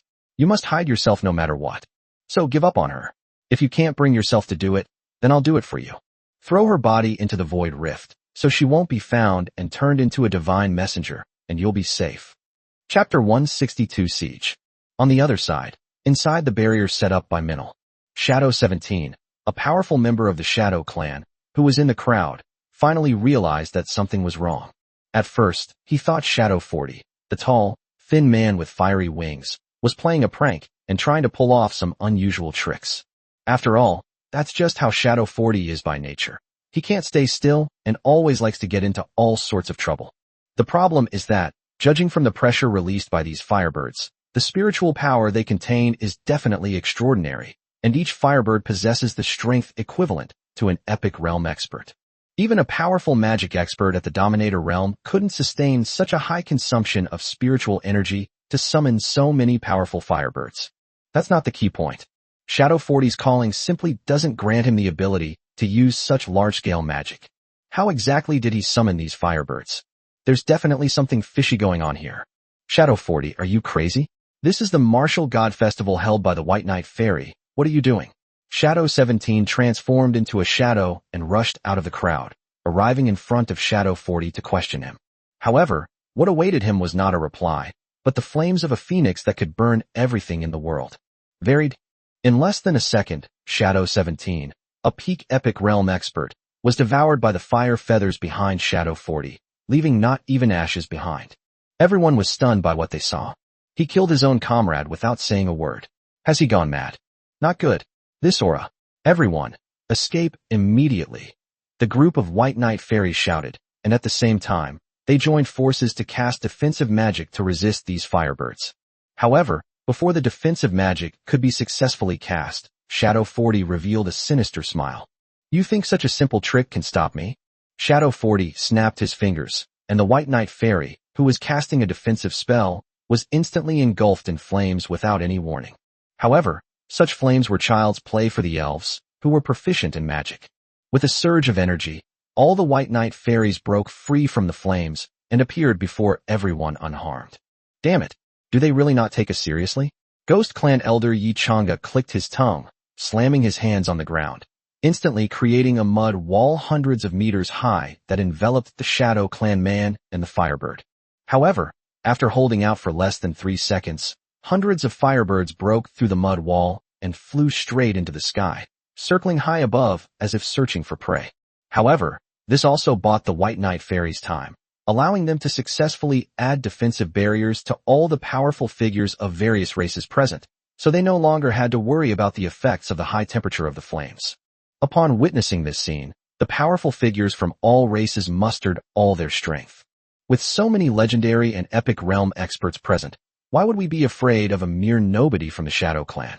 Although it is unknown why he is able to use such large-scale summoning magic. But it doesn't matter. There are so many powerful people here. Each of them can finish him off with a single blow. What's there to be afraid of? It would be better to have a winning streak, earn some good reputation, and then brag about it when you get back. Damn it. How dare a mere Shadow Clan member ruin my plans to marry into the Elven Clan? Nine Heavens Reincarnation / Prepare to die. What's the use of summoning so many firebirds? We can just kill the summoner himself. Tide Song one finger. Count me in. Freeze. Cover me. You guys keep your distance too. I'm about to unleash my ultimate move. Soul Suppression Technique. Damn it. Soul Spirit. Rain Summoning. Seeing that the other alien powerhouses had not fled either, but stayed behind to attack the Shadow Clan man, the Sea Clan Princess Doris, who had originally intended to make a run for it, was not to be outdone and unleashed her ultimate move. As she finished speaking, a mysterious power emanated from Doris, mingling with the energy of heaven and earth. Suddenly, a muffled clap of thunder sounded in the sky, as if in response to Doris's prayer. Immediately afterwards, large raindrops fell from the sky, making a crisp sound as they hit the ground. The rain grew heavier and heavier, turning into a torrential downpour, trying to annihilate these firebirds made of flames. These raindrops contain immense purifying power, making them particularly lethal to summoned creatures. However, this is contingent on being able to encounter these firebirds. The firebird emitted intense heat that distorted the surrounding light, making it seem as if space itself was warped. Before Doris's rain could even touch the firebird, it was almost completely evaporated. Moreover, the combined attack of many powerful figures only managed to kill about 100 firebirds. As for all the powerful figures who directly attacked Shadow 40's main body, they were all annihilated by his fire feathers. In their first encounter, the powerful figures from each race were surprisingly defeated. A few breaths later, the firebirds were completely enraged. As if they had pre-assigned their hunting targets, they charged towards the powerful beings of various races on the ground in groups of 2 to dozens. As a deafening phoenix cry resounded throughout the barrier, hundreds of fiery red figures swooped down from the sky, their wings radiating a scorching light, like a meteor shower falling from the heavens. Seeing this, Minador's 10 attendants nodded to each other, seemingly having made their decision. One of them, a white knight fairy, used a secret technique to instantly conceal her form, and no one knew where they went. The second white knight fairy immediately crouched down, inserting a talisman into the ground, while seemingly chanting some incantation. No one knew what she intended to do. As for the remaining 8 white knight demons, with a thought, they flashed to the grassland 1 kilometer away from here, standing in 8 different directions. Then, a huge array instantly formed with the white knight fairy at its center, shimmering with a mysterious blue light under the night sky. The God-slaying formation. Appear. As the 9 white knight fairies shouted, a powerful energy burst forth from the formation, shooting straight into the sky. This energy was so powerful that it instantly destroyed everything around it, even causing the earth to tremble. In just a moment, hundreds of firebirds in the sky were completely annihilated. Although the firebirds outside the edge of the formation managed to escape, at that moment, it seemed as if an invisible force was pulling them into the center of the formation. The light of the formation gradually dimmed until all the firebirds were annihilated, until it disappeared completely. However, this is not the end. The firebirds that were annihilated by the God-slaying array all became the source of spiritual power for the next step of the array, gathering on the white knight fairy located at the 9 array eyes. A pale blue spiritual energy covered her body, like a light veil reflecting the white knight fairy's pitiful appearance. The next second, these seemingly veil-like streams of spiritual energy began to contract, expand, and take shape rapidly, eventually forming heroic warriors identical to the 9 white knight fairies after 10 seconds. Holding a long sword, he charged towards Shadow 40. Chapter 163, Victory? No one would have imagined that the great array of the gods was not yet over. The wide area destruction magic, formed by gathering the spiritual power of multiple white knight fairies, is only the first step. The slain enemies will all be transformed into spiritual energy, which will combine with the remaining spiritual energy of the formation. Using the white knight fairy at the core of the formation as their main body, they will form heroic warriors to continue hunting down the surviving enemies. Of course, this is only the smallest of the god-slaying arrays. It is said that thousands of years ago, the white knight fairy gathered their entire race and used the god-slaying array to directly annihilate a god at the peak of the heavenly god realm, leaving not even ashes behind. Moreover, the god-slaying array absorbed the remaining spiritual power of the deceased god, which transformed into a heroic warrior, and remained there for a full 1,000 years before completely exhausting its spiritual power and dissipating from the world. This god-slaying formation is one of the trump cards that allows the White Knight Fairy clan to stand among the world's top races. The 9 White Knight Fairy warriors instantly engaged Shadow 40 in battle. Although these 9 heroic warriors were all very short and thin, as if they could be blown away by the wind, they exuded a terrifying aura. Even the arrogant and unruly Shadow 40 seemed to frown. Holding longswords, they moved nimbly, forming a circle around Shadow 40, launching a continuous joint attack. Despite Shadow 40's desperate flapping of his fiery wings and chanting various spells given to him by Phoenix, attempting to annihilate the heroic warriors with his fiery vortex, it was all in vain. However, these 9 heroic warriors are not ordinary life forms. They do not feel pain, and any injuries they suffer can be healed immediately as long as they still have spiritual energy stored in them. They're practically indestructible. He tried to summon the Firebird again, but each time he was interrupted by the heroic warriors, making it impossible for him to do so. Moreover, after seeing the White Knight Fairy unleash such powerful magic, the powerful warriors from various races followed closely behind, using ranged attacks to cover the 9 heroic spirit warriors. The situation was turned around in an instant. Damn it! Where are the other companions? Why aren't they making a move yet? Shadow 40 was also being ganged up on and forced to retreat, constantly clicking his tongue in disbelief, while Ji Linglan and Long Luo, who were the targets, seemed to have already left. If this continues, he'll be killed by this bunch of trash before Phoenix even gets to kill him. He absolutely did not want to bear such infamy and die a miserable death at the hands of others. As for why he became Phoenix's messenger, the story begins 2.5 hours earlier. At that time, the first round of the Martial God Festival was still underway. He was very lucky, and his opponent was a fox girl in the early stage of the legendary realm. With a youthful face, large breasts, white hair, red eyes, and skin as smooth as jade, she had broken through to the legendary realm at only 100 years old. She was simply the most perfect and beautiful alien girl he had ever seen in his life. So he took a liking to this fox girl at first sight. However, he was also caught in a dilemma. Should they simply admit defeat to the Fox clan and sacrifice some of their cultivation for a night of pleasure? But as a Shadow Clan powerhouse in the mid-epic realm, wouldn't it be a bit embarrassing to lose to a Fox clan girl in the early legend realm? However, before he could figure out what to do, the Fox girl actually gave up first. To his surprise, the Fox girl actually approached him after admitting defeat and asked in a sweet voice if he wanted to have a fast food meal. How could I possibly refuse? Who wouldn't love the gentle embrace of a fox girl who can both preserve her reputation and be a dashing playboy? However, just as the two of them returned to their room, preparing to discuss the mysteries of life, the fox girl suddenly pierced his chest with her hand like a sword. Normally, a Shadow Clan expert at the mid-epic realm would not die even if their heart was pierced, their head severed, or their body was frozen for 300 years before being thawed. A minor wound like a puncture to the chest was nothing to him. It was a trivial matter. But the next second, the fox girl's hand suddenly bloomed with a red lotus, instantly burning his entire body to ashes. When he woke up again, he found that he had an extra memory in his mind. He was already dead.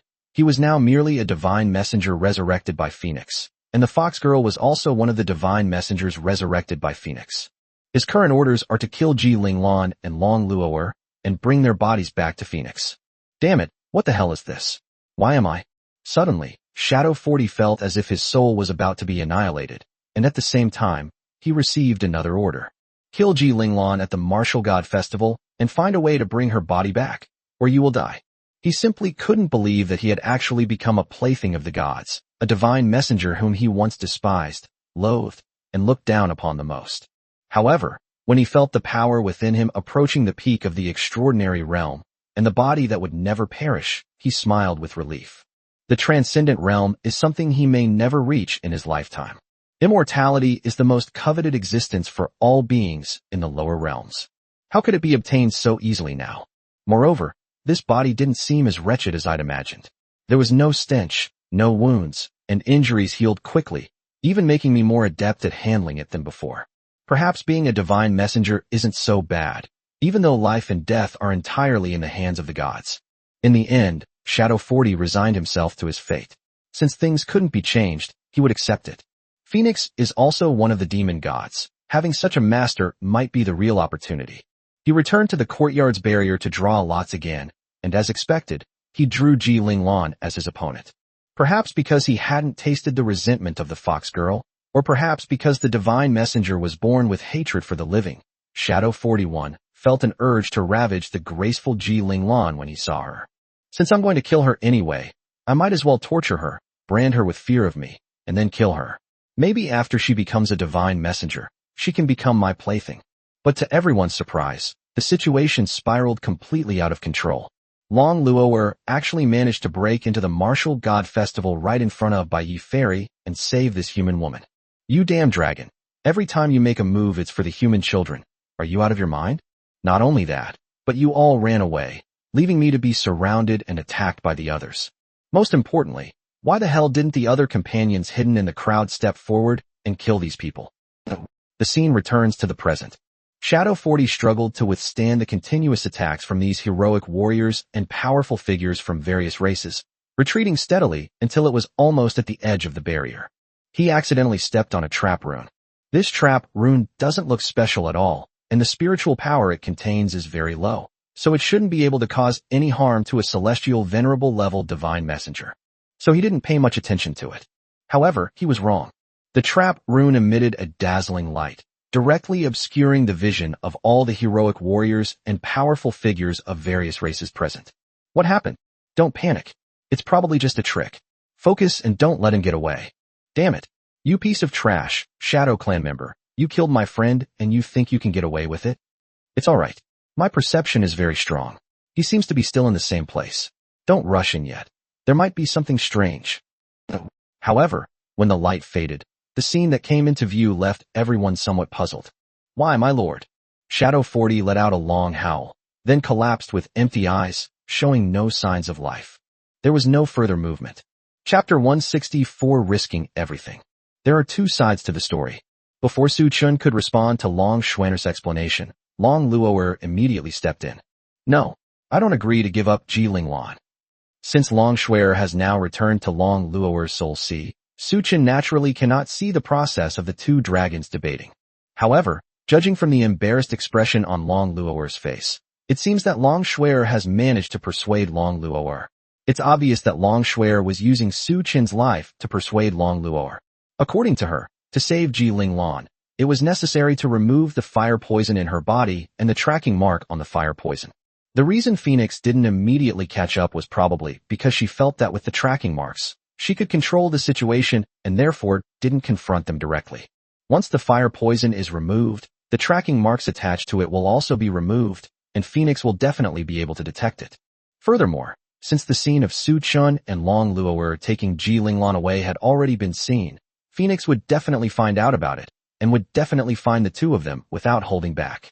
Su Chun's identity as a godslayer will inevitably be exposed at that time. Seeing Long Luo'er's painful struggle, Su Chun felt extremely sad. After all, Ji Linglan had lived with her for several years, longer than she had lived with herself. Moreover, Long Luo'er is a loyal and righteous dragon. She will definitely repay anyone who has been kind to her, so naturally she would never abandon Ji Linglan. Xiaojin, I want to ask you something. Master, please speak. Upon hearing Su Chun's question, even the ever-mischievous Xiaojin couldn't help but widen his eyes. I really didn't expect Su Chun to have such a crazy plan. Master, are you sure you want to do this? It's feasible, but it's nothing. It's okay, as long as it works. Su Chun breathed a sigh of relief upon receiving Xiaojin's affirmative reply. The worst thing is not being able to do it or needing an exorbitant amount of ability points. That's when you're truly doomed. Luo, don't worry. I won't abandon Ji Linglan either.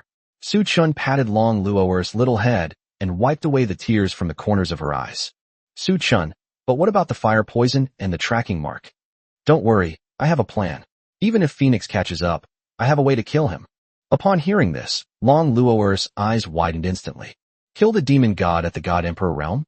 How is that possible? Lowering the God Emperor realm to the godly realm was something Su Chun had tested before using Long Schwetter's name. Lowering just one small realm required 50,000 ability points, and now he only had 30,600 ability points left, which was simply unaffordable. However, Long Schwer was unable to unleash her full strength. With Su Chun's current strength, even with the realm amplification from the God-slaying Golden Book, he would never be a match for Phoenix. So how exactly should we kill him? We can't exactly summon the original Godslayer to fight again. Looking at Long Luo'er's incredulous expression, Su Chun sighed. To be honest, this method has a success rate of over 90%, but it's definitely not 100%. Long Luo'er's life is more important than anything else. Ji Linglan is at most a benefactor to both of them, and cannot be compared to Long Luo'er on the same scale. Even if there was only a 1% chance of failure, Su Chun was too afraid to take the gamble. However, seeing Long Luo'er's struggling expression, Su Chun also felt a pang of heartache, a piercing pain. But since we have to make choices anyway, let's leave it to ourselves. Su Chun, you're not kidding, are you? Is there really a way to kill Phoenix? Long Luo'er's eyes were filled with anticipation, wanting to get a positive answer from Su Chun. Of course. When have I ever lied to you? Really? Thank you, Su Chun, for saving Ji Linglan. Leave it to me.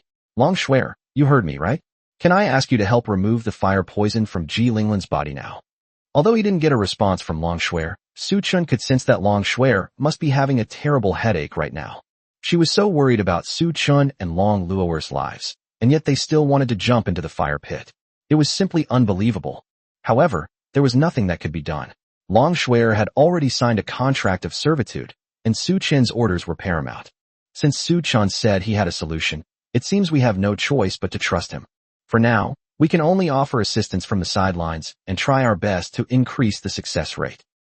Through a series of complex magical operations, Long Shuer finally removed the fire poison and tracking mark from Ji Linglan's body. Is she really worthy of being called an old Loli who has lived for tens of thousands of years? Even though Su Chun had learned all of Long Shuer's magic using the Sage's Eye, he was still a complete novice when it came to actually using it. It's as if Su Chun has memorized all the medical pharmacopoeias from ancient and modern times, both Chinese and foreign, and even knows what's written on which page. However, in practice, combining and implementing these methods is still very difficult. Diseases that are recorded in the pharmacopoeia are usually easier to treat. We can simply follow the instructions and treat them accordingly. But if a disease not recorded in this pharmacopoeia were to appear, Su Chun would be completely baffled. In summary, modern college students have mastered theoretical knowledge to the extreme, but have never practiced it in practice. It seems I still need to learn magic from Long Shuer a few more times, but that means I'll miss out on time with Luo Luo. Sigh, it's such a difficult decision. I wonder if there's a place that specializes in teaching magic. Su Chun, the human girl has been healed. I'm still using a little spiritual power to maintain her tracking mark, but Phoenix will probably notice soon. We need to leave here as soon as possible. Furthermore, her spiritual power has been completely refined by the fire poison, and she won't wake up for a while, but she's no longer in mortal danger. Long Shuer's forehead was covered with fine beads of sweat, indicating that even with Long Luo'er's extraordinary body, it would be extremely difficult to remove the fire poison bestowed by Phoenix. It can still maintain its tracking mark? That's amazing. It won't last more than a few minutes. It's up to you now. If you need anything else, just let me know, and I'll bring Long Luo'er out. As soon as she finished speaking, Long Luo'er's expression immediately softened, and she breathed a long sigh of relief. A complex emotion welled up inside her, a mixture of worry and joy. Her eyes were a little moist, and her tightly clenched hands were sweaty. On the one hand, she was worried that her desire to save Ji Linglan might put Su Chun in a difficult situation. On the other hand, Ji Linglan was successfully rescued. At least she didn't have to die or be abandoned, which is definitely something to be happy about. She knew that Su Chun was forcing himself. Even if the Godslayer's power is immense, it couldn't possibly possess the strength to kill Phoenix. Su Chun, what should we do next? Long Luo'er bit her lip, looking somewhat worried. However, Su Chun simply pulled Long Luo'er into his arms, his gaze fixed on the woman behind her. Hua Roashi, why are you here? Chapter 165 Surrounded. Me? I just saw you guys running this way, so I followed. The battle inside the barrier is something a mere early-stage legendary realm cultivator like me can't get involved in, so? Hua Roashi was trembling with fear, stammering, and unable to understand what she was trying to say. Long Luo'er was also taken aback. She knew about Hua Roashi, a flower spirit at the early stage of the legendary realm, since Su Chen's opponent in the second round of the competition was her. However, Long Luo'er had no idea when Hua Roashi had arrived. Even when Su Chen mentioned Hua Roashi's name, she was completely confused and couldn't understand why the name Hua Roashi would appear. Moreover, judging from Su Chen's expression, he had never made any agreement with Hua Roashi to meet outside. He was quite surprised that Hua Roashi would come here. Who are you? Why are you following us? As Su Chen questioned him, he summoned his golden longsword and assumed a stance ready to use the light blade. Clearly, Su Chun did not believe Hua Roashi's explanation at all. Su Chun, please don't do anything, Before Hua Roashi could finish speaking, Long Luo'er raised her hand and launched an extremely cold dragon flame. It was clearly a fire dragon burning with blue flames, yet it exuded a terrifying chill. Hua Roashi was completely caught off guard. Her entire body below the neck was frozen solid. As for why their heads weren't frozen as well, it was naturally to extract information through interrogation. Long Luo'er had just used the eye of the divine dragon to investigate. Although Hua Roashi was disguised very well, her life force was even stronger than that of ordinary people. But a dead flower spirit is a dead flower spirit, and there is absolutely no mistake about that. The feeling Hua Roashi gave the dragon was exactly the same as the feeling the Shadow Clan man inside the barrier gave him. Hua Roashi is also a divine messenger. However, her strength seems to be only around the legendary realm, at most a king-level divine messenger, not a troublesome opponent.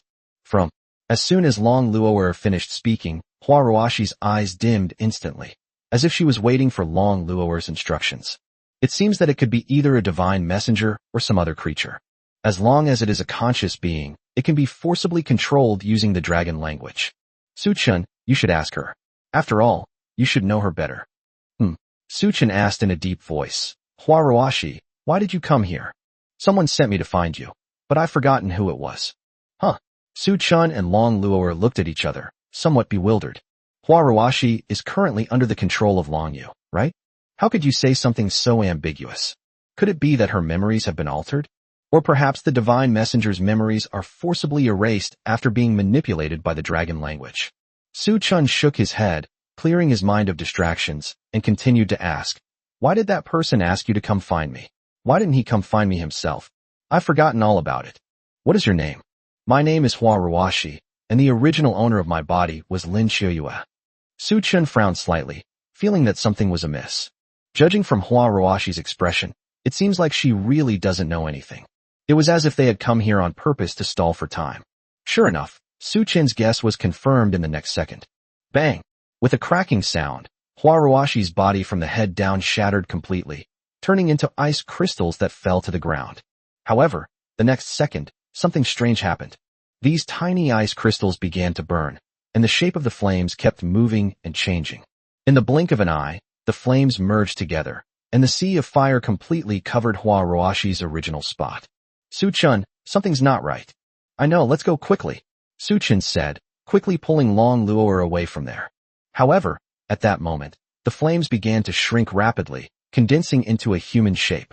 The color of the flames gradually faded, changing from a bright orange red to a soft gold, and then slowly faded away until it disappeared completely. As the flames subsided, a woman's figure appeared before Su-chun and Long Luo'er. Hua Roashi has been resurrected. Just then, streaks of crimson light quietly arrived from the horizon, each streak representing a different race at the hero realm or higher. No, that's not right. They are all divine messengers of the rank of leader or above. These divine messengers landed around Su-chun and Long Luo'er, surrounding the three of them silently, seemingly waiting for their companions to arrive. In a short time, hundreds of divine messengers of Lord level or above had gathered here. Moreover, each of the divine messengers looks exactly like a living person, and when compared with the living, there is no difference whatsoever. If it weren't for Long Luo'er possessing the eye of the dragon and the pair of wings burning with blazing flames behind these divine envoys, she would never have recognized the identities of these alien divine envoys. What's most astonishing is that these divine messengers all possess self-awareness, unlike the divine messengers we've seen before who attacked the living purely on instinct. They all stood silently in place, without making any movement. I'm so sorry, I'm so sorry. Before Hua Roashi could finish her intermittent words, her eyes dimmed instantly, and she lowered her head, as if a mechanical doll had run out of power. But the next second, she suddenly raised her head. His expression was no longer timid. Instead, he wore a strange, sinister smile, as if he had become a completely different person. I never expected that someone in this era could still remove my fire poison. It seems I haven't been to the mortal realm for too long. My fire poison. Has it been too long since I've been to the mortal realm? Based on Hua Roashi's identity as a divine messenger, Su-chun had roughly guessed who the woman in front of him was. It's likely that Phoenix is manipulating a divine messenger named Hua Roashi to communicate with them. Those powerful beings around us with fiery wings must also be divine messengers resurrected by Phoenix. We've really underestimated them. It seems Phoenix thinks her minions are enough to kill us. She hasn't even shown up herself. Human, your name is Su-chun, right? I see you as a peerless genius with extraordinary future achievements. You might be of some use to me. I'm giving you two choices. Obey me and gain greater power and eternal life, or die here. Hua Roashi spoke calmly, unconsciously playing with the ends of her hair, her eyes revealing an expression that seemed to see through everything. It seemed that she didn't care what Su-chun chose. Hearing this, Su-chun breathed a sigh of relief. The fact that he could ask such a question means he made the right bet. Phoenix is still unaware of his identity as a godslayer. Then things will be much easier. Sorry, I refuse. I don't want to live like a corpse. Well, as Hua Roashi's sigh faded, the divine messengers surrounding Su Chun, Long Luo'er, and Ji Linglan unleashed a torrent of killing intent. Chapter 166 Phoenix's Extreme Cunning. One of the reasons Phoenix created so many divine messengers was to kill Ji Linglan and Long Luo'er, and make them his divine messengers. Ji Linglan's calling is that of a time-space mage, capable of using teleportation and time magic, which would be much more convenient as a means of transportation. The main purpose of turning Long Luo'er into a divine messenger was that she wanted to know what happened after the Eurobus attacked Tiana City. Secondly, she feared the power of the God Killer. Several months ago, Phoenix, Baimon, and Astaroth received orders that the God Slayer might have appeared and killed Eurobus, and that they should keep a close watch on China's every move. The three demon gods then began to discuss countermeasures. Ultimately, Astaroth suggested that they should not alert the enemy, but rather divide the entire country into 3 parts and monitor them, so as to conceal themselves as much as possible while ascertaining the current strength of the God Slayer. Baimon was responsible for monitoring all of China's western territories, while Astaroth was responsible for monitoring all the territories south of Tiana City, where the incident occurred, and Phoenix was responsible for monitoring the remaining areas of China. Baimon has thousands of clones, making it easy for him to monitor every corner of the entire western territory. Astaroth can manipulate time and space. She can know everything if there is any movement in her territory. That is why she was asked to monitor the area around Tiana City, which is the most suspected location. The resurrected messenger of Phoenix will be exactly the same as in life, so much so that even top experts would have difficulty distinguishing them. They can serve as her eyes, monitoring everything that happens in her territory. If Eurobus was indeed killed by the Godslayer, then it is highly likely that this Godslayer has grown to a level comparable to the first Godslayer. Even a god at the early stage of the God Emperor realm would definitely not be a match for a Godslayer. Her secret method of rebirth from the ashes will surely be cracked. The longer a god lives, the more afraid he is of death, and Phoenix is no exception. She didn't want to die, but she had to do the surveillance work. Otherwise, she would definitely be in deep trouble if her superiors blamed her. Therefore, in order to survive, Phoenix took the concept of survival of the fittest to the extreme. She feared the power of the God Killer and never dared to conceal her presence, not even daring to enter any human town. After all, it is said that human information technology is now very advanced, and it is rumored that as long as an unregistered person suddenly appears in a city, they will be closely monitored. Although she could easily destroy a human city, she would surely die because she had summoned the Godslayer. Therefore, after several days of anxious surveillance and investigation, she finally identified Hua Roashi, a powerful member of the Flower Spirit clan, whose background was clean, whose relationship with humans was close, and who could not possibly be related to the Godslayer. Afterwards, Phoenix seized an opportunity to kill her and resurrect her as his divine messenger, allowing her to continue secretly killing powerful figures from various races. After being resurrected as a divine messenger again, she continued to kill other powerful figures. By doing so, they greatly expanded their power. He then concealed his divine nature and physical body, hiding within Hua Roashi's soul and consciousness. The reason for doing this was to prevent the God-slaying Golden Book from recognizing her true form, and to prevent the God-slaying One from recognizing her through hatred. After Hua Roashi is resurrected as a divine messenger, if she uses the power she was given, her strength will far exceed that of an ordinary king-level divine messenger, enough to make her roam freely in human territory. Moreover, even if she were to encounter a God-slayer, she could quickly withdraw from Hua Roashi's soul sea of consciousness, thus saving her life, truly achieving the ultimate in survival. 3.5 months passed quickly. Phoenix's power gradually increased, and soon he had more than 1,000 chieftains and above, all of whom were hidden in human cities, exactly the same as when they were alive. No chieftain was found to be anything amiss. However, she also discovered a problem. The lack of spatial teleportation was indeed too troublesome. Constantly traveling between different cities would inevitably arouse suspicion sooner or later. Therefore, she set her sights on Ji Linglan, who possessed the divine calling of a time-space sorcerer. Although the risk of exposure is high, it is necessary. Perhaps Lady Luck will favor every demon who strives to survive. Just as Phoenix set this goal, Huarawashi received an invitation to Ji Linglan's birthday party. That's great. It saves us the trouble of luring her out separately. However, Phoenix did not expect that Long Luo'er would also come to Ji Linglan's birthday party. According to her previous investigation, Long Luo'er also appeared in Tian's city on the day Orobus disappeared, and Orobus had a conflict with the Dragon Clan, so it was highly likely that he went there to seek revenge. Now that Long Luo'er is still alive, she may know some of the inside story of that night, and may even know who the Godslayer really is. Therefore, it is necessary to make her one of our divine messengers. Therefore, this time the target was increased by one more person.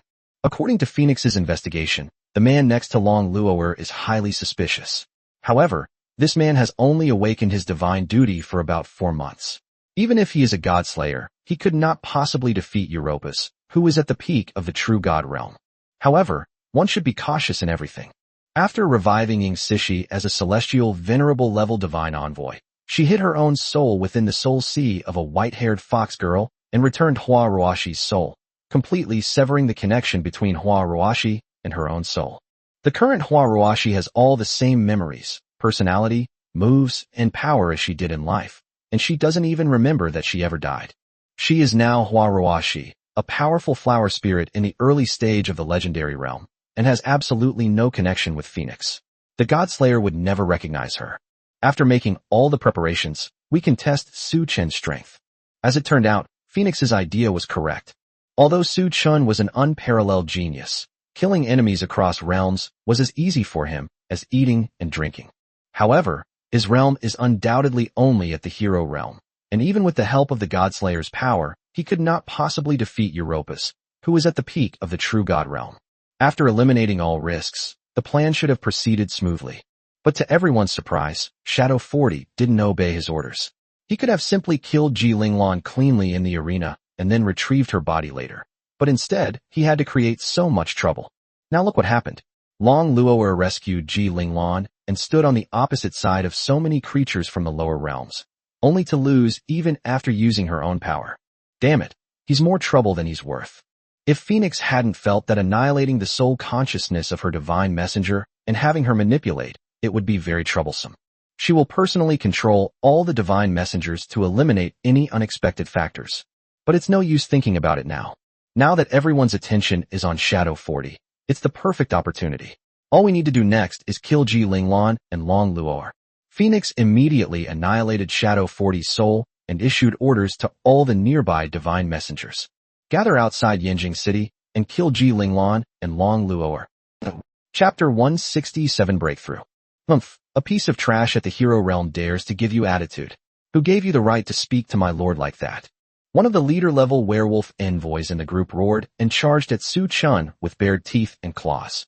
In his previous life, he was just a nobody at the peak of the warrior realm, but unexpectedly he was able to encounter such a great opportunity as Phoenix. Although I felt a little uncomfortable at first about her becoming a divine messenger, the power she gave me was so much that I quickly became enamored with it within 10 seconds. 2 months have passed, and he has accomplished nothing, nor has he received any further rewards from Fix. The main reason is that in Phoenix's Divine Envoy Legion, the chief divine envoys are really not up to par and can only do menial tasks. Now that I've finally encountered a piece of trash I can easily manipulate, I must make a good impression. Who knows, I might even gain more power. However, Su Chen simply held Long Luo'er's hand and switched to Dragon Knight. He gently swung the golden spear. The terrifying wind blades it created directly cut the leader-level divine envoy in half at the waist. Even the Lord-level and leader-level divine envoys behind him were also affected and flew out together, creating a gap. Su Chen wasn't idle either. Taking advantage of the moment when the surrounding divine messengers were stunned, he hoisted Ji Linglan onto his shoulder, took Long Luo'er's hand, and prepared to break through the encirclement. Spatial secret technique, a world within reach. As soon as the words were spoken, the three of them disappeared from the encirclement and arrived a kilometer away. While Drichurtiav, Zakidianya, is very useful as a displacement spell, it still has a huge problem. The essence of this magic is changing the distance between points, not actual teleportation. If there are obstacles between the starting point and the destination, or if the details of the destination cannot be seen, there is no way to cross them, which is a huge disadvantage. Fortunately, that leader-level divine messenger created an opening, otherwise I really wouldn't know how to break through. At this moment, one of the divine messengers finally reacted, unfurled his fiery wings, and charged towards Su-chun. Don't even think about running. Oh no, we can't let him get away. Damn it, the ice wall. It's out. This is unbelievable. How can a human at the hero realm be so powerful? Su-chun almost died laughing. You think you can just stop running because I say so? Do you think you can make your words law?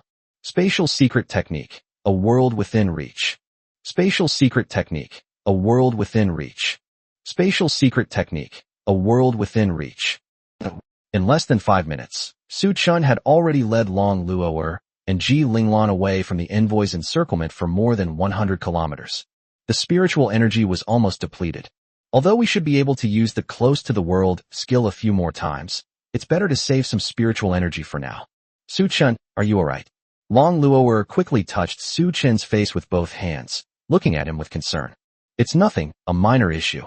That's good. But is your method just to keep running away? If Phoenix himself comes, he probably won't be able to escape either. Don't worry, just trust your husband. As long as Phoenix doesn't know I'm the God Slayer, and once I find her true form, I'm very confident I can kill her. Upon hearing this, Long Luo'er immediately showed a shy expression. She leaned against Su-chun's chest, wanting to enjoy this moment of peace. Of course I believe you. I believe whatever you say. Really? Well, I've heard that it's more comfortable for girls when the guy is on top. Ugh, why are you still bringing this up at a time like this? Anyway, what do we do next? Are we just going to stay here? Okay, let's rest for a while. Su-chun nodded thoughtfully and began to organize his next plan. Now that it has been confirmed that Phoenix is unaware that he is the God Killer, the plan is already more than half successful. All that's left is to find Phoenix's true form. The reason I used the breakthrough technique was actually to confirm whether Phoenix's true form was among the surrounding divine messengers. Several minutes have passed, and she still hasn't caught up, so her true form is probably not nearby. The task is arduous, and the road ahead is long. Su-chun opened the panel information of the God-slaying Golden Book. I didn't even notice whether I gained any ability points from killing that Lord-level divine messenger when I was running away. Now it seems that there was indeed no increase at all. Those high-ranking divine messengers, like Hua Ruashi, were the same. They resurrected just seconds after being killed. Could it be that all the divine messengers of Phoenix possessed the ability to resurrect? Unkillable? This is too much of a bug. Just then, Su-chun's phone rang, almost startling the two of them. As soon as I answered the phone, I heard a frantic voice on the other end. Su-chun, are you alright? I'm fine. Mu-shingha, you almost scared my wife and me to death. You have to pay me back. Hearing that Su-chun was alright, Mu-shingha breathed a sigh of relief. I'm glad you're alright. But listen to me, you might be in danger. Danger? Su-chun thought about it and realized it was indeed quite dangerous. How could it not be dangerous to be besieged by so many divine messengers, and even with the demon god Phoenix involved? But Mu-shing has stayed in the courtyard the whole time. How did he know? It seems you're alright. Let me finish. Actually, after you took the princess away. In Ji Linglan's courtyard, after everyone finished dealing with Shadow 40, they all breathed a sigh of relief. They had intended to tally the casualties, but suddenly several powerful alien warriors began attacking them, as if they had gone mad. Although these alien powerhouses were not of high cultivation level, their sneak attack resulted in the deaths of several of them, and they were eventually subdued. But that's not the key point. According to Elder Yi Chang'e of the Ghost Clan, these people, like Shadow 40, were originally the dead.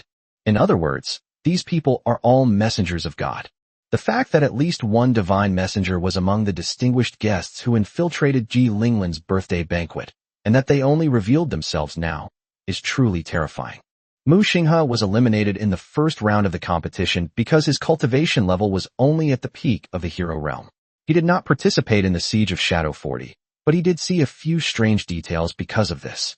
Tu Shanru, Tu Shanrao, Bai Ying, Bai Qing, and Bai Jun, the 5 visitors from the Fox clan, have been continuously inviting powerful individuals from various other races to their rooms since the first stage of the competition. I initially thought these foxes were just continuing their cultivation as usual, so I didn't pay much attention. However, Mu-shingha discovered that these 5 Fox clansmen would come out a few minutes after entering the room each time. The people they invited usually didn't come out for another half hour. This is really not right.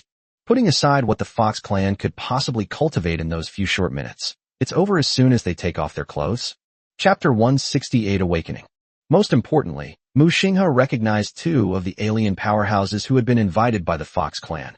They were the divine messengers who had caused a ruckus in the courtyard before being suppressed. If the alien race sharing a room with the Fox clan is a divine messenger, then what exactly is the Fox clan? This was beyond Mu Xinghe's comprehension. He dared not think about it any further. However, this is not the end. Just as Mu Xinghe was about to explain the strangeness of the Fox clan to Elder Yi Chang'e of the Ghost clan and ask him to identify what exactly the Fox clan was, he discovered that all the Fox clan members except two Shanru had left. They even took away several members of other races who had shared rooms with them. He immediately sensed something was wrong and found the White Knight fairies, asking them to use magic to investigate the direction the Fox clan had left in. Sure enough, they followed the direction Su Chun and the others had gone. Moreover, behind these foxes, there was also a pair of wings made of flames. After listening to Mu Xinghe's explanation, Su Chun fell into deep thought. He had been running so fast that he hadn't even noticed who the divine messengers surrounding him were. Su Chun, I noticed the divine messengers surrounding us, and Bai Qing is among them. Long Luo'er seemed to have the same thought as Su Chun, and after thinking for a moment, she interjected. After all, Bai Qing was Ji Linglan's opponent in the first round of the competition, so it would be hard for her not to remember him. Is that so? Good heavens, that's really good heavens. Mu Xinghe really came to our aid in our time of need. I was just thinking about how to find Phoenix's original body. Now it seems that the Fox clan member named Tu Shanru who stayed at the banquet is highly suspicious. After all the other divine messengers have been mobilized, so why are you, a mere lackey, still stuck there? Moreover, Phoenix's divine messenger needs the soul of the original body nearby to exert its power.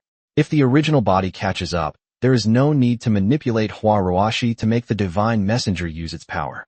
No matter how I think about it, something just doesn't feel right. Mu Xinghe, thank you so much. Hey, I'm glad you're all alright. I'll hang up now. I need to get out of here as soon as possible. The atmosphere in the courtyard is very strange right now. Many powerful alien races have started to suspect each other about whether they are divine messengers. Some alien races have even started fighting each other. Yes, you should leave as soon as possible. That place will soon become a battlefield. After hanging up the phone, Long Luo'er's eyes immediately filled with worry again. She didn't know the full picture of Su Chun's plan. She only knew that Su Chun needed to find Phoenix's true form. Based on Mu Xinghe's statement, it's easy to conclude that Tu Shanru, who remained at the meeting, is a prime suspect. After all the other Fox clans came to besiege her, and she was the only one left in the venue, so she must be acting as the commander. Su Chun, are you going to go find Phoenix now? Yes, but don't worry, Lolo. As long as I can create a situation where Phoenix and I are alone together, I'm confident I can win. Promise me you won't hurt yourself. Yes, you can rest assured. I'm really looking forward to tonight's reward time. Honestly, can you please stop thinking about those things all the time? Long Luo'er pouted, striking a sullen pose. That's because you're so cute. In the midst of their tender moment, the two kissed again. 3 minutes later, an awkward cough interrupted their verbal sparring. Cough cough. Do you two really like showing off your love in front of others? I'm almost dying from the sun, Ji Linglan muttered, startling Su Chun and Long Luo'er into immediately separating. Cough cough. Su Chun turned his face away shyly. Although there had been a verbal battle in front of Long Yang and the others before. But I did it on purpose that time, knowing it was for others to see, so I was mentally prepared. This time, it's because there's a lack of capable people around. Little Linglan, you're finally awake. Long Luo'er didn't seem to find anything wrong with it. Instead, she exclaimed with a joyful expression. Yes, but it seems you're the ones who saved me. Thank you. You're welcome. By the way, I wanted to ask, did you just wake up? I woke up when you were saying it's more comfortable for guys to be on top. So, is a demon god really attacking? Ji Linglan seemed to realize that the situation was critical and this was not the time for comforting words. She immediately got straight to the point, wanting to see if there was anything she could do to help. However, Su Chen's face turned even redder. If others overheard these dirty jokes between lovers, it would be like an execution. As for Long Luo'er, she remained calm and composed, seemingly unaffected by Ji Linglan's words. It even looks like there's a hint of triumph. Could it be that showing off her affection for Su Chun and revealing Ji Linglan to Long Luo'er is something she's very proud of? Phoenix, one of the 72 pillar demon gods, is estimated to be at the early stage of the God Emperor realm. Long Luo'er described the attacking demon god in a casual manner, as if the 72 pillar demon gods were nothing special. After all, Su-chun said he was confident he could kill him, so he definitely could. Phoenix? So her target is you, Su-chun. Ji Linglan threw the question at Su-chun. Your Highness, her target is you. Su-chun replied helplessly. Huh? Me? I didn't provoke the demon god. Ji Linglan was completely bewildered. She had absolutely no idea why she was being targeted. Moreover, it is said that Phoenix, this demon goddess, has not been seen in the mortal realm for tens of thousands of years. All information about her is left behind in the ancient books of various races, and it is difficult to distinguish between truth and falsehood. I was living a peaceful and stable life. How did I suddenly become the target of a demon? Could it be because Phoenix is a female deity and has certain tendencies that she was chosen to be a divine messenger and personal maid? If Su-chun hadn't looked so serious, she would have thought he was joking. To be honest, I also find it very strange. I have no idea what Phoenix is thinking. What Su-chun couldn't understand was that, as a powerful expert at the early stage of the God-Emperor realm, he was reluctant to show himself even though he already knew Ji Linglan's whereabouts. Moreover, it's rather bizarre that a dignified demon god would descend to the mortal realm just to find a divine messenger who can provide teleportation services. Let's set aside the question of whether a portal created by Ji Linglan at her current level could actually transport someone at the God-Emperor level. Phoenix, an ancient god who has lived for tens of thousands of years, must have some kind of teleportation artifact. Why does he have to make Ji Linglan his divine messenger? These demons are definitely insane. Can you tell me about the current situation? Sai, that's how it is. Su-chun spent about a minute giving a rough overview of Phoenix's strategy. Regarding some unknown details, Su-chun added his own speculations to make Phoenix's actions more reasonable. However, there are still many areas where the reason cannot be explained. Chapter 169, they were discovered after all. After hearing Su-chun's speculation, even Ji Linglan, who was older and more experienced than Su-chun and Long Luo'er combined, frowned. Based on the current situation, the target is indeed his own teleportation magic. But there is one more crucial element. Phoenix is a god at the early stage of the God-Emperor realm. Even if Ji Linglan exhausted all her spiritual power, she would not be able to create a portal to teleport to her. At most, she can only teleport the divine messengers under her command. Surely a demon god wouldn't go to such lengths to get a vehicle for his subordinates? Phoenix, according to ancient human records, is a deity of the Phoenix clan. It is said that after becoming a god, she has never descended to the mortal realm for tens of thousands of years. Even the Phoenix clan seems to have almost forgotten what she looks like. Why would such a deity descend to the mortal realm at this time? Su-chun also awakened as a god-slayer 4 months ago. Could this be a coincidence? Moreover, for a god of this level, they have essentially mastered the faith of an entire race and have no shortage of the faith power to resurrect those hundreds of divine messengers. Moreover, given Phoenix's early-stage God-Emperor realm, it's impossible for him to personally appear for that little bit of faith power. As a Phoenix deity, did she revive those divine messengers just to play house with her? Could it be? Su-chun, could it be that Phoenix is afraid of you? Huh. Su-chun and Long Luo'er stared at each other, completely surprised that Ji Linglan would suddenly come up with such a hypothesis. A powerful early-stage god-emperor, a veteran demon god with tens of thousands of years of fame, would actually be afraid of a mere trash in the hero realm? Are you kidding me? Well, that's just my guess. It's not really true. Are you afraid of me? Su-chun muttered to himself, as if that might actually be the case. Otherwise, there's no way to explain why a deity would be so cautious. However, it shouldn't be that it's afraid of the current me, but rather the original Godslayer who killed Europus. If that's the case, then everything will become clear. It is precisely because they fear the power of the first Godslayer that they are so cautious. However, she was unaware that the power of the first Godslayer could only be used once, nor did she know that I was the true Godslayer, or even where the Godslayer was. That's why she remained behind the scenes, manipulating everything like a chess player. Su-chun smiled crookedly. Knowing Phoenix is a coward, why should we be cowards? Let's not talk about that now, Linglan. Can you use a teleportation portal? We're still being chased. Let's use your portal to escape quickly. Long Luo'er looked at Ji Linglan expectantly, hoping for a positive answer. However, Ji Linglan simply shook her head. This afternoon I used a lot of my spiritual energy to receive those alien guests, and I was just poisoned by that strange poison. So now I have almost no spiritual energy left. If I were to teleport, I'm afraid I could only teleport one person. Just then, several streaks of fiery red light flashed across the night sky, like shooting stars streaking across the heavens. Following closely behind were hundreds of powerful pressures that assaulted Su Chun and the others. Good heavens, they caught up with us after just over 100 kilometers? Su Chun thought he had run far enough, but he didn't expect to be caught up. It's only been a dozen minutes, right? Can't they even let people take a break? You're really good at running, but do you think you can escape? Whatever our Lord needs, we will definitely get it. Ha! I've never tasted the flesh and blood of a dragon before. I wonder if I could have a taste before killing it? Anyway, we'll be companions after resurrection. Slurp. Ji Ling Lan. Ji Ling Lan. Do you know that I fell in love with you the moment I heard your voice? But you never even glance at me. But don't worry, once you become a divine messenger, we will definitely be together. Damn it. What tricks did that human scoundrel play? How come he's so strong at the hero realm, and yet runs so fast? I definitely won't let you get away with this. Phoenix's messengers descended to the ground, flapping their fiery wings, resembling a falling meteor.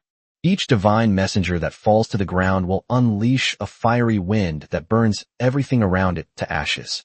In just a few breaths, the plains within a radius of several kilometers had been completely turned into a sea of fire, surrounding Su Chun and the others.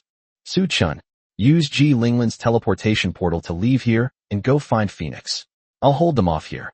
Long Luo'er immediately shielded Su Chun behind her and said, No, I said we'd stay together no matter what. Listen to me. Su Chun, I believe in everything you do. I believe you can beat Phoenix, so please believe in me too. I will definitely survive. Long Luo'er's eyes were filled with determination, as if she could not imagine that Su Chun would lose. Stop with the sentimental act. None of you will escape. You'll all die. As always, the leader of the werewolf clan's divine messenger charged ahead, relying on his immortal body to try and achieve even greater merit. The sky has cleared, the rain has stopped, and now you think you're all set? Without even looking, Long Luo'er flicked her fair fingers, and an invisible wind blade shattered his body. However, despite this, the next second, as flames rose up, his body was rebuilt, and he continued to charge towards Su Chun as if nothing had happened. Not only that, this time even the other divine messengers began to swarm forward. After all, Phoenix's goal was to turn Long Luo'er and Ji Ling Lan into divine messengers. As long as their bodies weren't completely destroyed, they could be resurrected. Moreover, Long Luo'er is a transcendent realm expert. Without overwhelming numbers, it would be difficult to suppress her.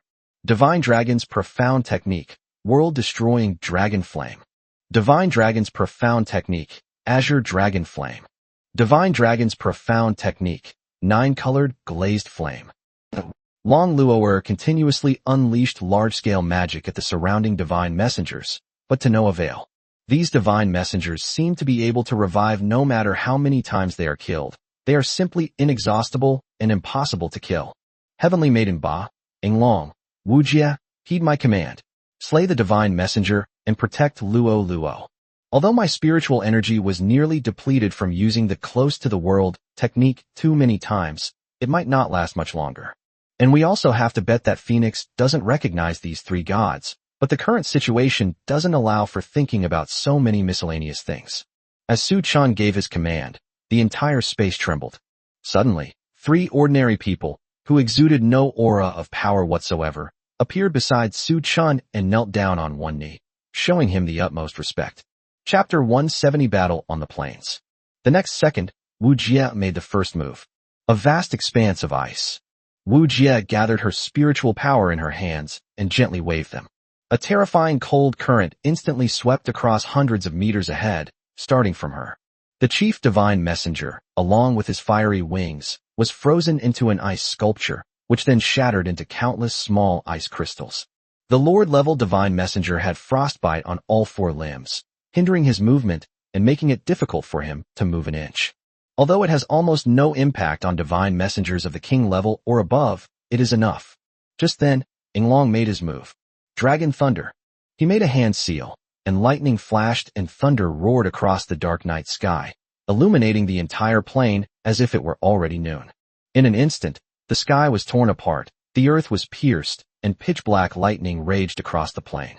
The moment the dragon lightning touched the Lord-level divine messenger, he was instantly reduced to charcoal. Even a king-level divine messenger must immediately cast healing magic to stabilize himself the moment he is struck by dragon lightning. Otherwise his entire body will be devoured by the dragon lightning. At this moment, the heavenly maiden Ba finally finished charging up her power. All spirits unite as one, and all souls perish. With a wave of her small hand, she summoned a talisman that was even larger than herself. The surrounding spiritual energy began to surge and converge on the talisman. When the talisman appears, all things fall silent. A pure white light curtain spread outwards directly from the talisman. At this moment, all sounds on the plain have disappeared. The shouts, wails, and disdainful cries of the divine messengers vanished in that instant. At that moment, Suchin finally heard Xiao Jin's voice in his mind. Congratulations, Master, for defeating the boss-level divine envoy. You have gained 200 ability points.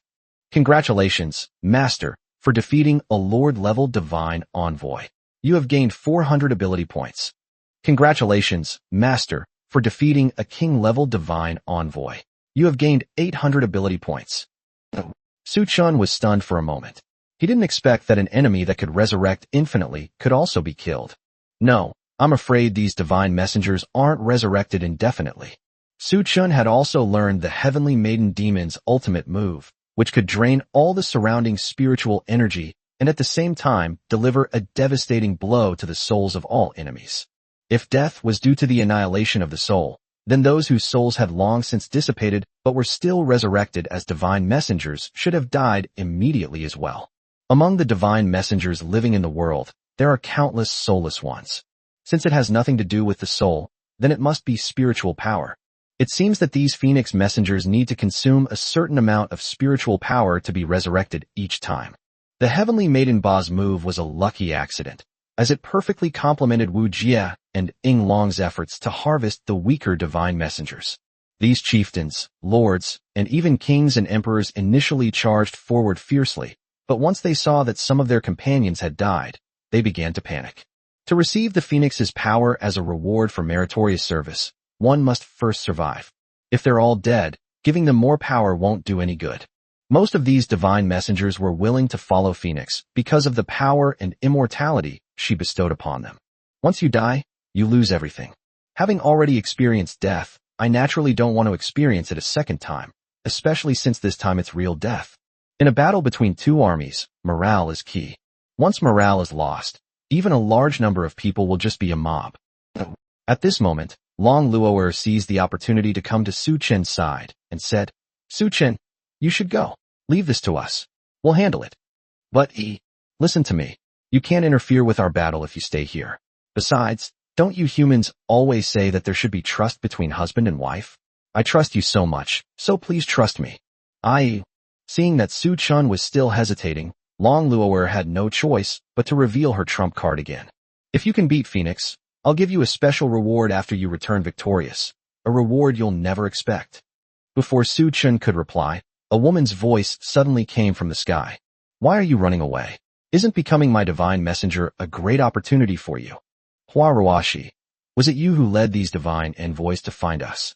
Su Chun was stunned for a moment, and then questioned Hua Ruashi, who was still slowly descending from the sky. You guessed correctly. Then I will reward the three of you by making you my divine messengers, to serve me for life. As Hua Ruashi spoke, the fiery wings behind her suddenly trembled, and tens of thousands of sparks of all sizes instantly filled the entire sky. In an instant, these sparks began to expand, transforming into giant nets of flames that rapidly contracted towards Su Chun and the others, attempting to trap them inside and burn them alive. However, at that moment, Tiamba flashed and appeared directly in front of Hua Ruashi. Don't even think about harming Lord Su Chun. Take this. The Heavenly Maiden Ba uses the Purple Heaven Divine Thunder Talisman in her left hand and the True Flame Talisman in her right. The next second, a bolt of purple lightning instantly turned Hua Ruashi into ashes. No, it should be said that even ashes ceased to exist. The talisman on Tiamba's right hand transformed into a fireball, which flew around the giant net of flames and began to devour Hua Ruashi's flames. In less than 10 seconds, the entire giant net of flames was completely devoured and vanished. At this moment, Hua Ruashi was also resurrected, looking at the Heavenly Maiden Ba in front of her with a shocked expression. She was somewhat surprised that Su Chin summoned 3 creatures. But it wasn't that they recognized them as gods. Rather, they felt that Su Chin's abilities were simply too overwhelming. It is indeed somewhat strange that a human in the hero realm could command a being in the transcendent realm. This kid definitely has a secret. It seems we must make Su-chun a divine messenger and obtain all his information. Huarashi simply waved her hand casually. The demoralized divine messengers lowered their heads, just like Huarashi before them, staring blankly at the ground. A few seconds later, they seemed to have become different people and charged towards Su-chun and the others without any regard for their own safety. Even if their companions died beside them, they were not afraid. As for the two celestial venerable-level divine envoys who had been observing from the sidelines, they finally began to take action. Seeing this, Long Luo'er gritted her teeth and shouted to Ji Linglan, "Little Linglan, don't hesitate." "I see." As soon as Ji Linglan finished speaking, a teleportation portal opened directly behind Su-chun.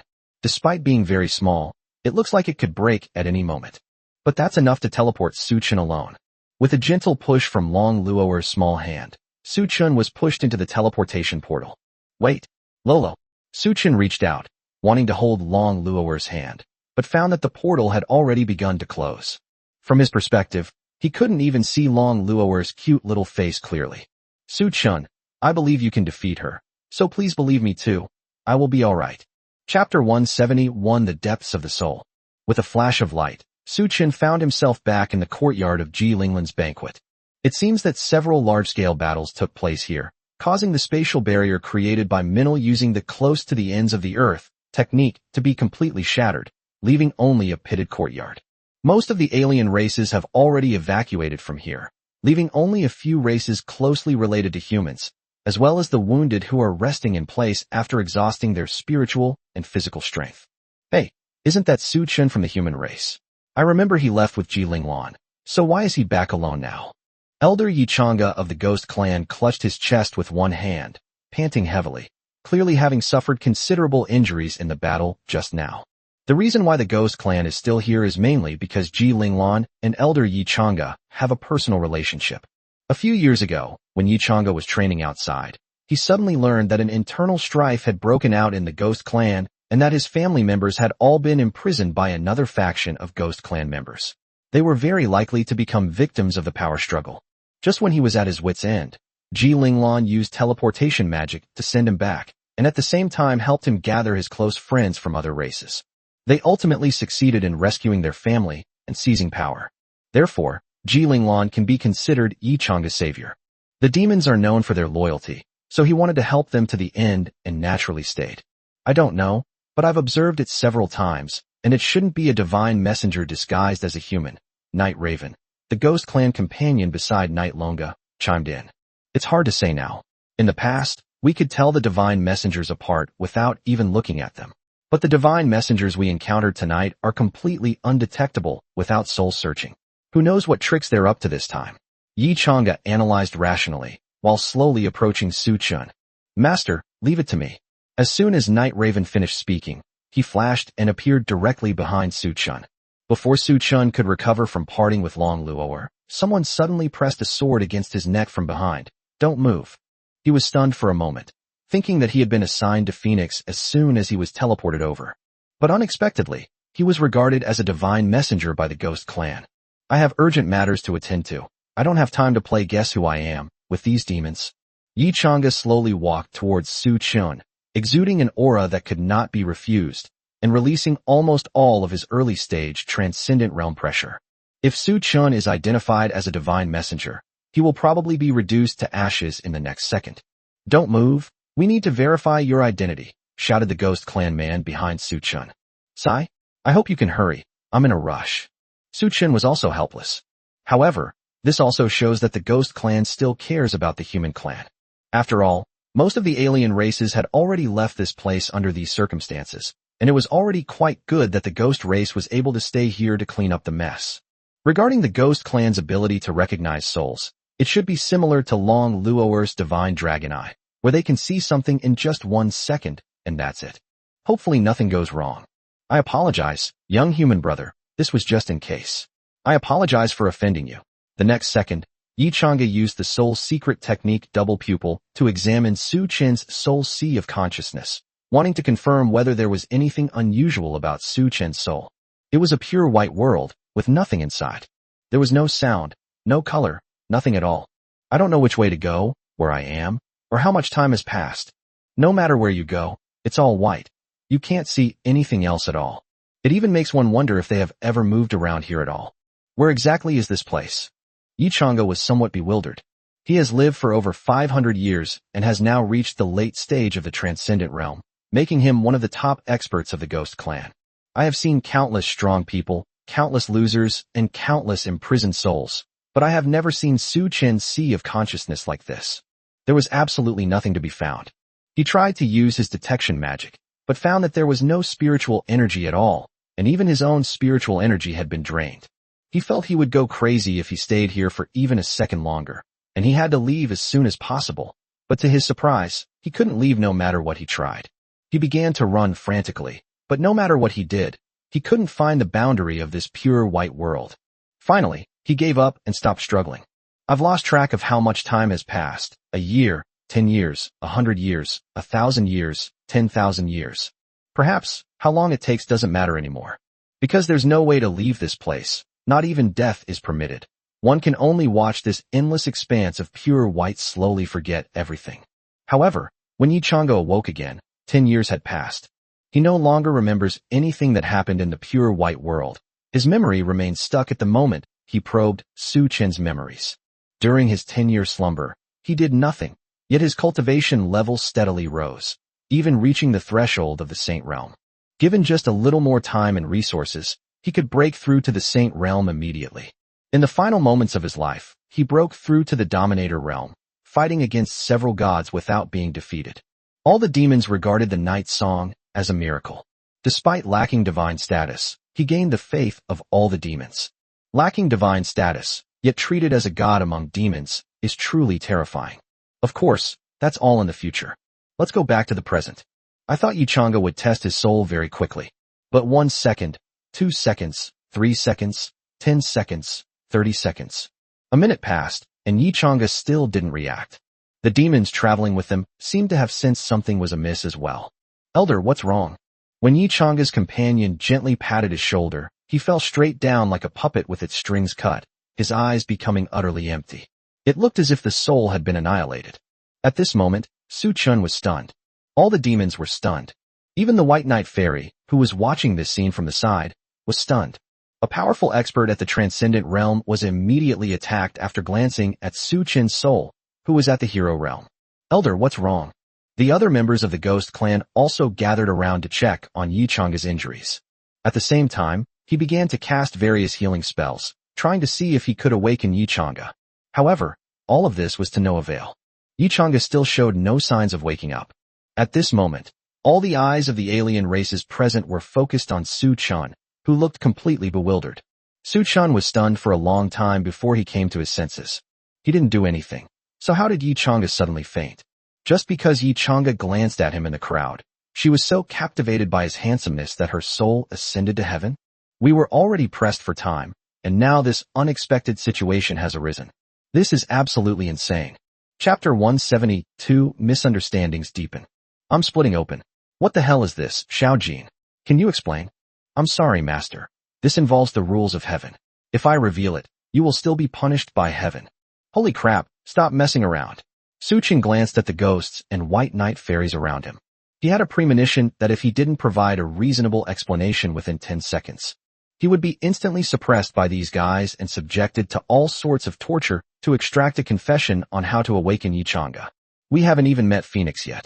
Are we going to fail before we even get started? The problem is, he has no idea what's going on either. At this moment, the atmosphere was so oppressive it was suffocating. All the alien races in the courtyard, and even some of the human high-ranking members watching from afar, held their breath, their hearts pounding in their throats, as if they were facing the calm before the storm. Su Chen's mind raced as he tried to find a way to break the deadlock. This is absolutely toxic. Even though Long Luo'er and the others are still fighting hard and waiting for him to kill Phoenix. But I never expected to encounter such an unexpected situation. Moreover, they currently have no trump cards left. Long Luo'er is not by their side, and Wu Jie, Tian Ba, and Ying Long have all been summoned. Their physical and spiritual energy is also almost depleted. If a fight breaks out, death is certain. Could you please let me say a few words? Su Chen quickly explained. However, What awaited him was the raven's scimitar sweeping straight at his neck. They probably already believe that Su Chun must be a divine messenger. It's just not normal to do it in front of them. We must suppress Su Chun as soon as possible and force him to hand over the method to awaken Yi Chang'e. Otherwise there will be endless troubles in the future. Su Chun reacted extremely quickly, dodging the attack with a backflip. However, this is only the beginning. The remaining demons also stepped forward to meet the attack, and the dense chain of attacks almost formed a huge, dark net. Fortunately, apart from Yi Chang'e, all the visitors from the Ghost Clan this time were his disciples, and their cultivation levels were all around the Emperor realm. Even with outnumbered forces, and despite the Ghost Clan's exceptional physical strength, Su Chun was still able to manage. However, it would be much more difficult to turn the tables. And now we need to find a chance to slip away. However, after Su Chun dodged these attacks, what awaited him was the combined magic of the White Knight Fairy. Before Su Chun could regain his footing, a magic circle suddenly appeared beneath his feet. Through the sage's eye, it can be learned that this magic imitates the process by which gods resurrect humans as divine messengers, and is a high-level magic called White Knight Cage composed of 23 basic magics. Once caught in the trap, the very source of the soul will be bound, turning it into a puppet of the array guide, forever becoming a servant of the White Knight Fairy. It seems they want to control Su Chun through this formation and make him sing through the night. It sounds terrifying, but it's completely useless against Su Chun. The Dragon Tamer's magic immunity alone is enough to make all the experts of the entire White Knight Fairy race kneel down and call him father. As the magic circle was fully formed, a white light enveloped Su Chun. Seeing this, the White Knight Fairies breathed a sigh of relief. Success. Yes, it felt like it hit the mark. Luckily, I still have enough spiritual energy left to use this move. Ghost Clan, we are transferring control of Su Chun to you. See if you can find a way to awaken Elder Yi Chang'e from him. Thank you. As Yi Chang'e's most valued disciple, Yi was the first to thank the White Knight Fairies. If Yi Chang'e were to fall into eternal sleep because of this, it would be an absolutely devastating blow to the Ghost Clan. His possession of the early stage of the Transcendent Realm is one aspect, but the most crucial point is that his prestige among the Ghost Clan is almost unmatched by the Ghost King. He has numerous disciples under his command, and together with the families of his disciples, they form a huge faction that occupies a dominant position within the Ghost Clan. This faction advocates peaceful coexistence with humans and other races, and it is precisely because of this advocacy that the entire Oni race has achieved unprecedented prosperity over the past few centuries. The other faction, the pro-war faction, believe that resources should be seized from other races and that coexistence with weaker races was not advisable. However, it was precisely because of this idea that before Yi Chang'e appeared, the Ghost Clan was always besieged by other races. Coupled with the attacks from the divine messengers, the Ghost Clan, whose cultivation level was low, was often attacked from both sides and suffered greatly. Those high-level demons continued to live a life of luxury, and when faced with attacks from other races, they would flee immediately. They took most of the resources they plundered, but completely ignored the lives of the lower-level demons, which resulted in most of the new forces being cut off in their nascent stage.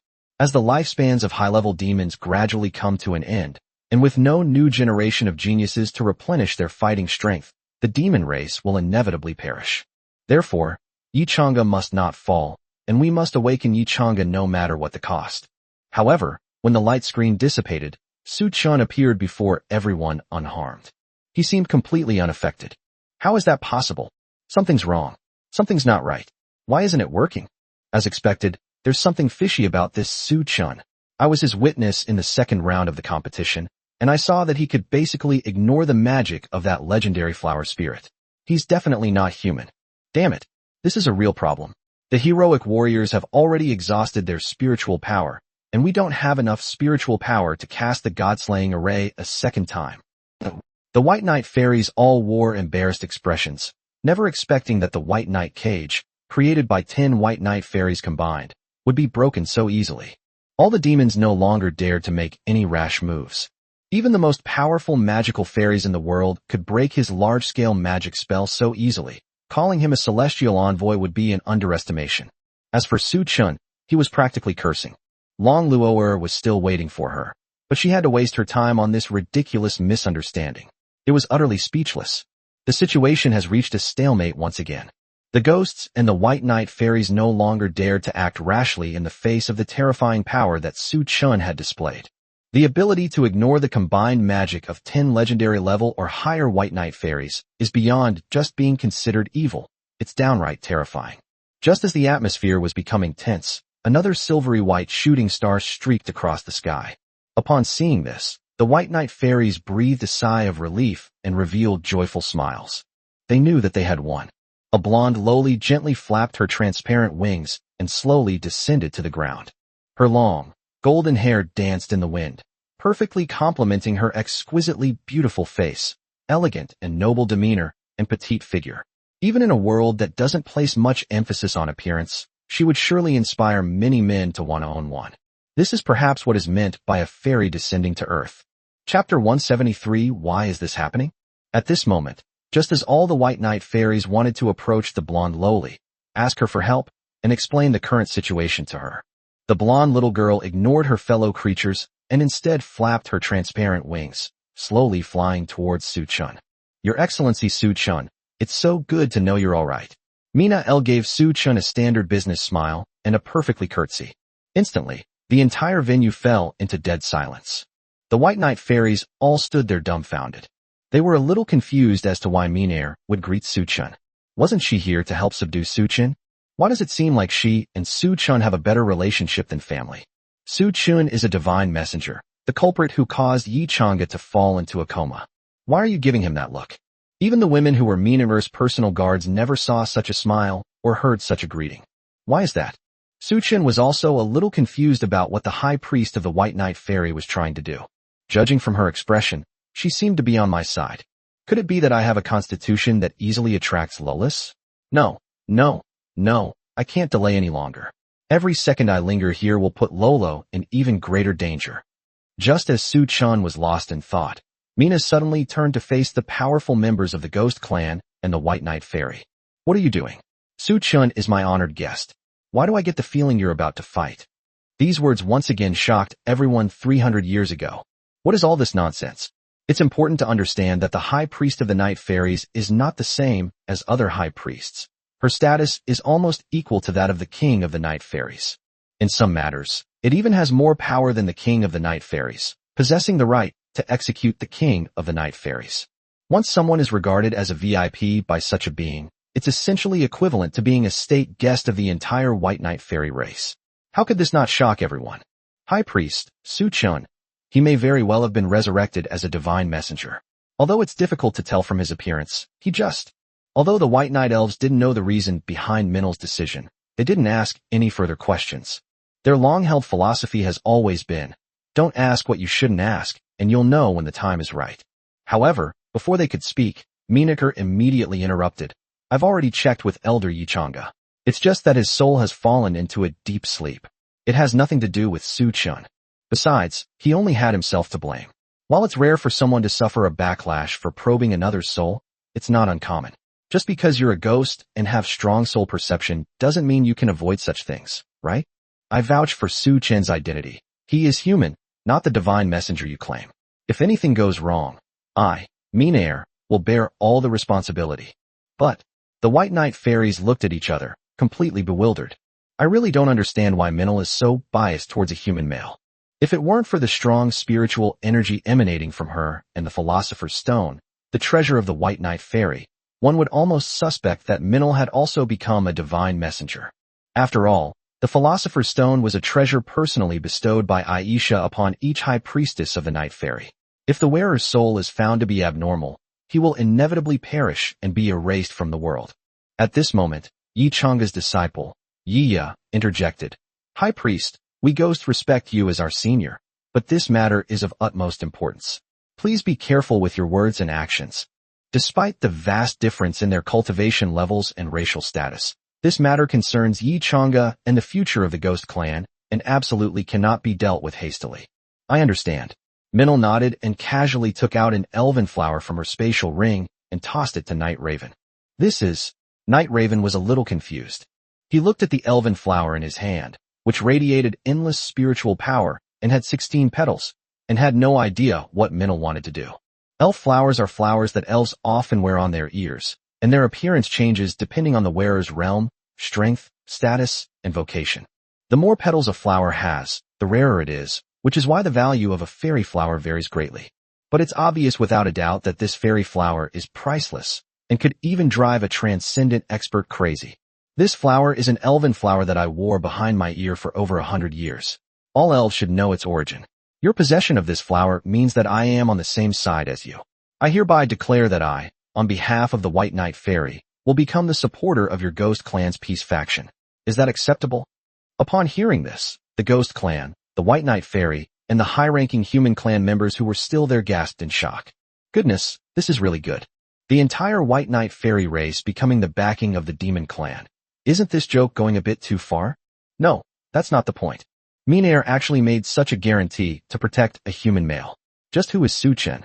He could get a girl from the Dragon Clan to stand up for him and put on a pitiful act. The entire race of White Knight Fairies could be mobilized for him, just to protect his identity.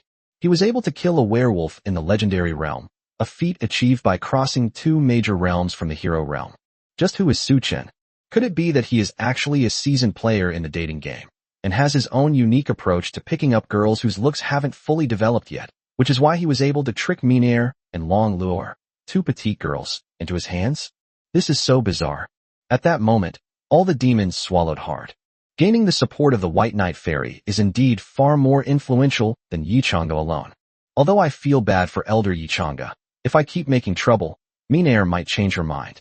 High Priest, you're not joking, are you? Night Raven asked tremulously, wanting another affirmative answer. Yes, but you are not allowed to cause trouble for Su Chen again in the future, otherwise the cooperation will be null and void, and I will consider your Ghost Clan as the enemy of our White Knight Fairy. As for the reason why Yichanga fell into a coma, I will investigate it thoroughly later and try my best to help you find a way to wake him up. As Minair spoke, she didn't forget to pluck the 17-petaled fairy flower from behind her ear and place it in Su Chen's hand. The meaning is clear. She will also be Su Chen's support, and that will not change. Chapter 174. Su Chen has a little fangirl? Okay. The Ghost Clan member reluctantly agreed, seeing this, and decided to stop while they were ahead. After all, Minair was determined to protect Su Chen, and the remaining members of the Ghost Clan were not as strong or powerful as her, so they certainly couldn't harm Su Chen anymore. Having the support of the White Knight Fairy is already the best possible outcome. Seeing that the Ghost Clan had finally left, Su Chen breathed a sigh of relief. Almost 10 minutes have already been wasted since I arrived here. Although I don't know why Minil helped me, now is not the time to ask questions. We need to resolve the Phoenix issue as soon as possible. Thank you for helping me out of this predicament, High Priest. However, I have urgent business to attend to right now. I will definitely prepare a generous gift and personally visit you to express my gratitude when I have time. Su Chen said, then used his close to the ends of the earth technique to slip away, afraid of getting involved in trouble again. Nothing is more important than finding Phoenix right now. However, Minair immediately used her close encounters technique to catch up with Su Chen and blocked his way. They even used a spatial isolation barrier to prevent Su Chen from escaping again. Su Chen was also speechless. I knew it wouldn't be that simple to finish. Am I lucky or unlucky? At such a crucial time, troubles keep piling up. High Priest, what is this? Su Chen revealed a typical businessman's face, hoping that Minil could offset the favor he had just received with a material transaction. But what kind of gift could possibly repay the favor owed to the High Priestess of the White Knight Fairy? Could it be a peach from the immortals that are 3,000 years old? Here, this is for you, Mina said, handing Su Chen 2 teleportation scrolls. Su Chen knew about this thing. It had been successfully auctioned in Tianhe City for 300 million Chinese yuan. Depending on the user's spiritual power, they can be teleported to any location within a certain range at any time. If a powerful being like Minil were to use a teleportation scroll, she could probably return to the fairy spring, which is 100,000 kilometers away, in an instant.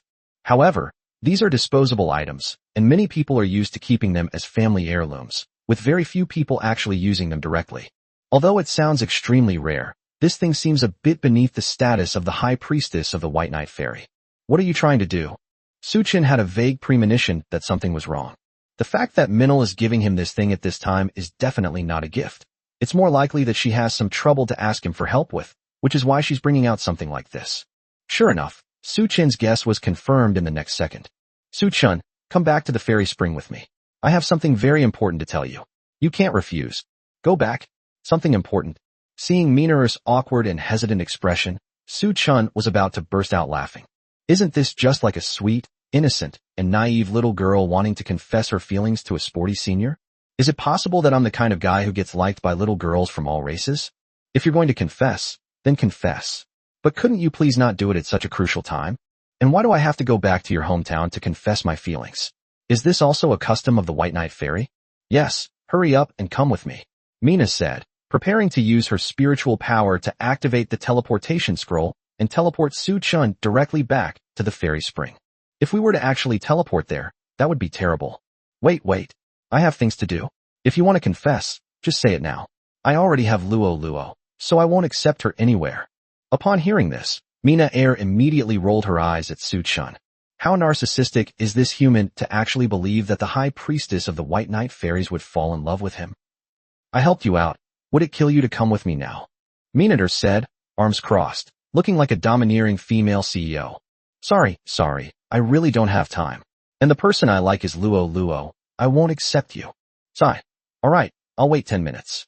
If you don't resolve this, I'll have to take you away by force.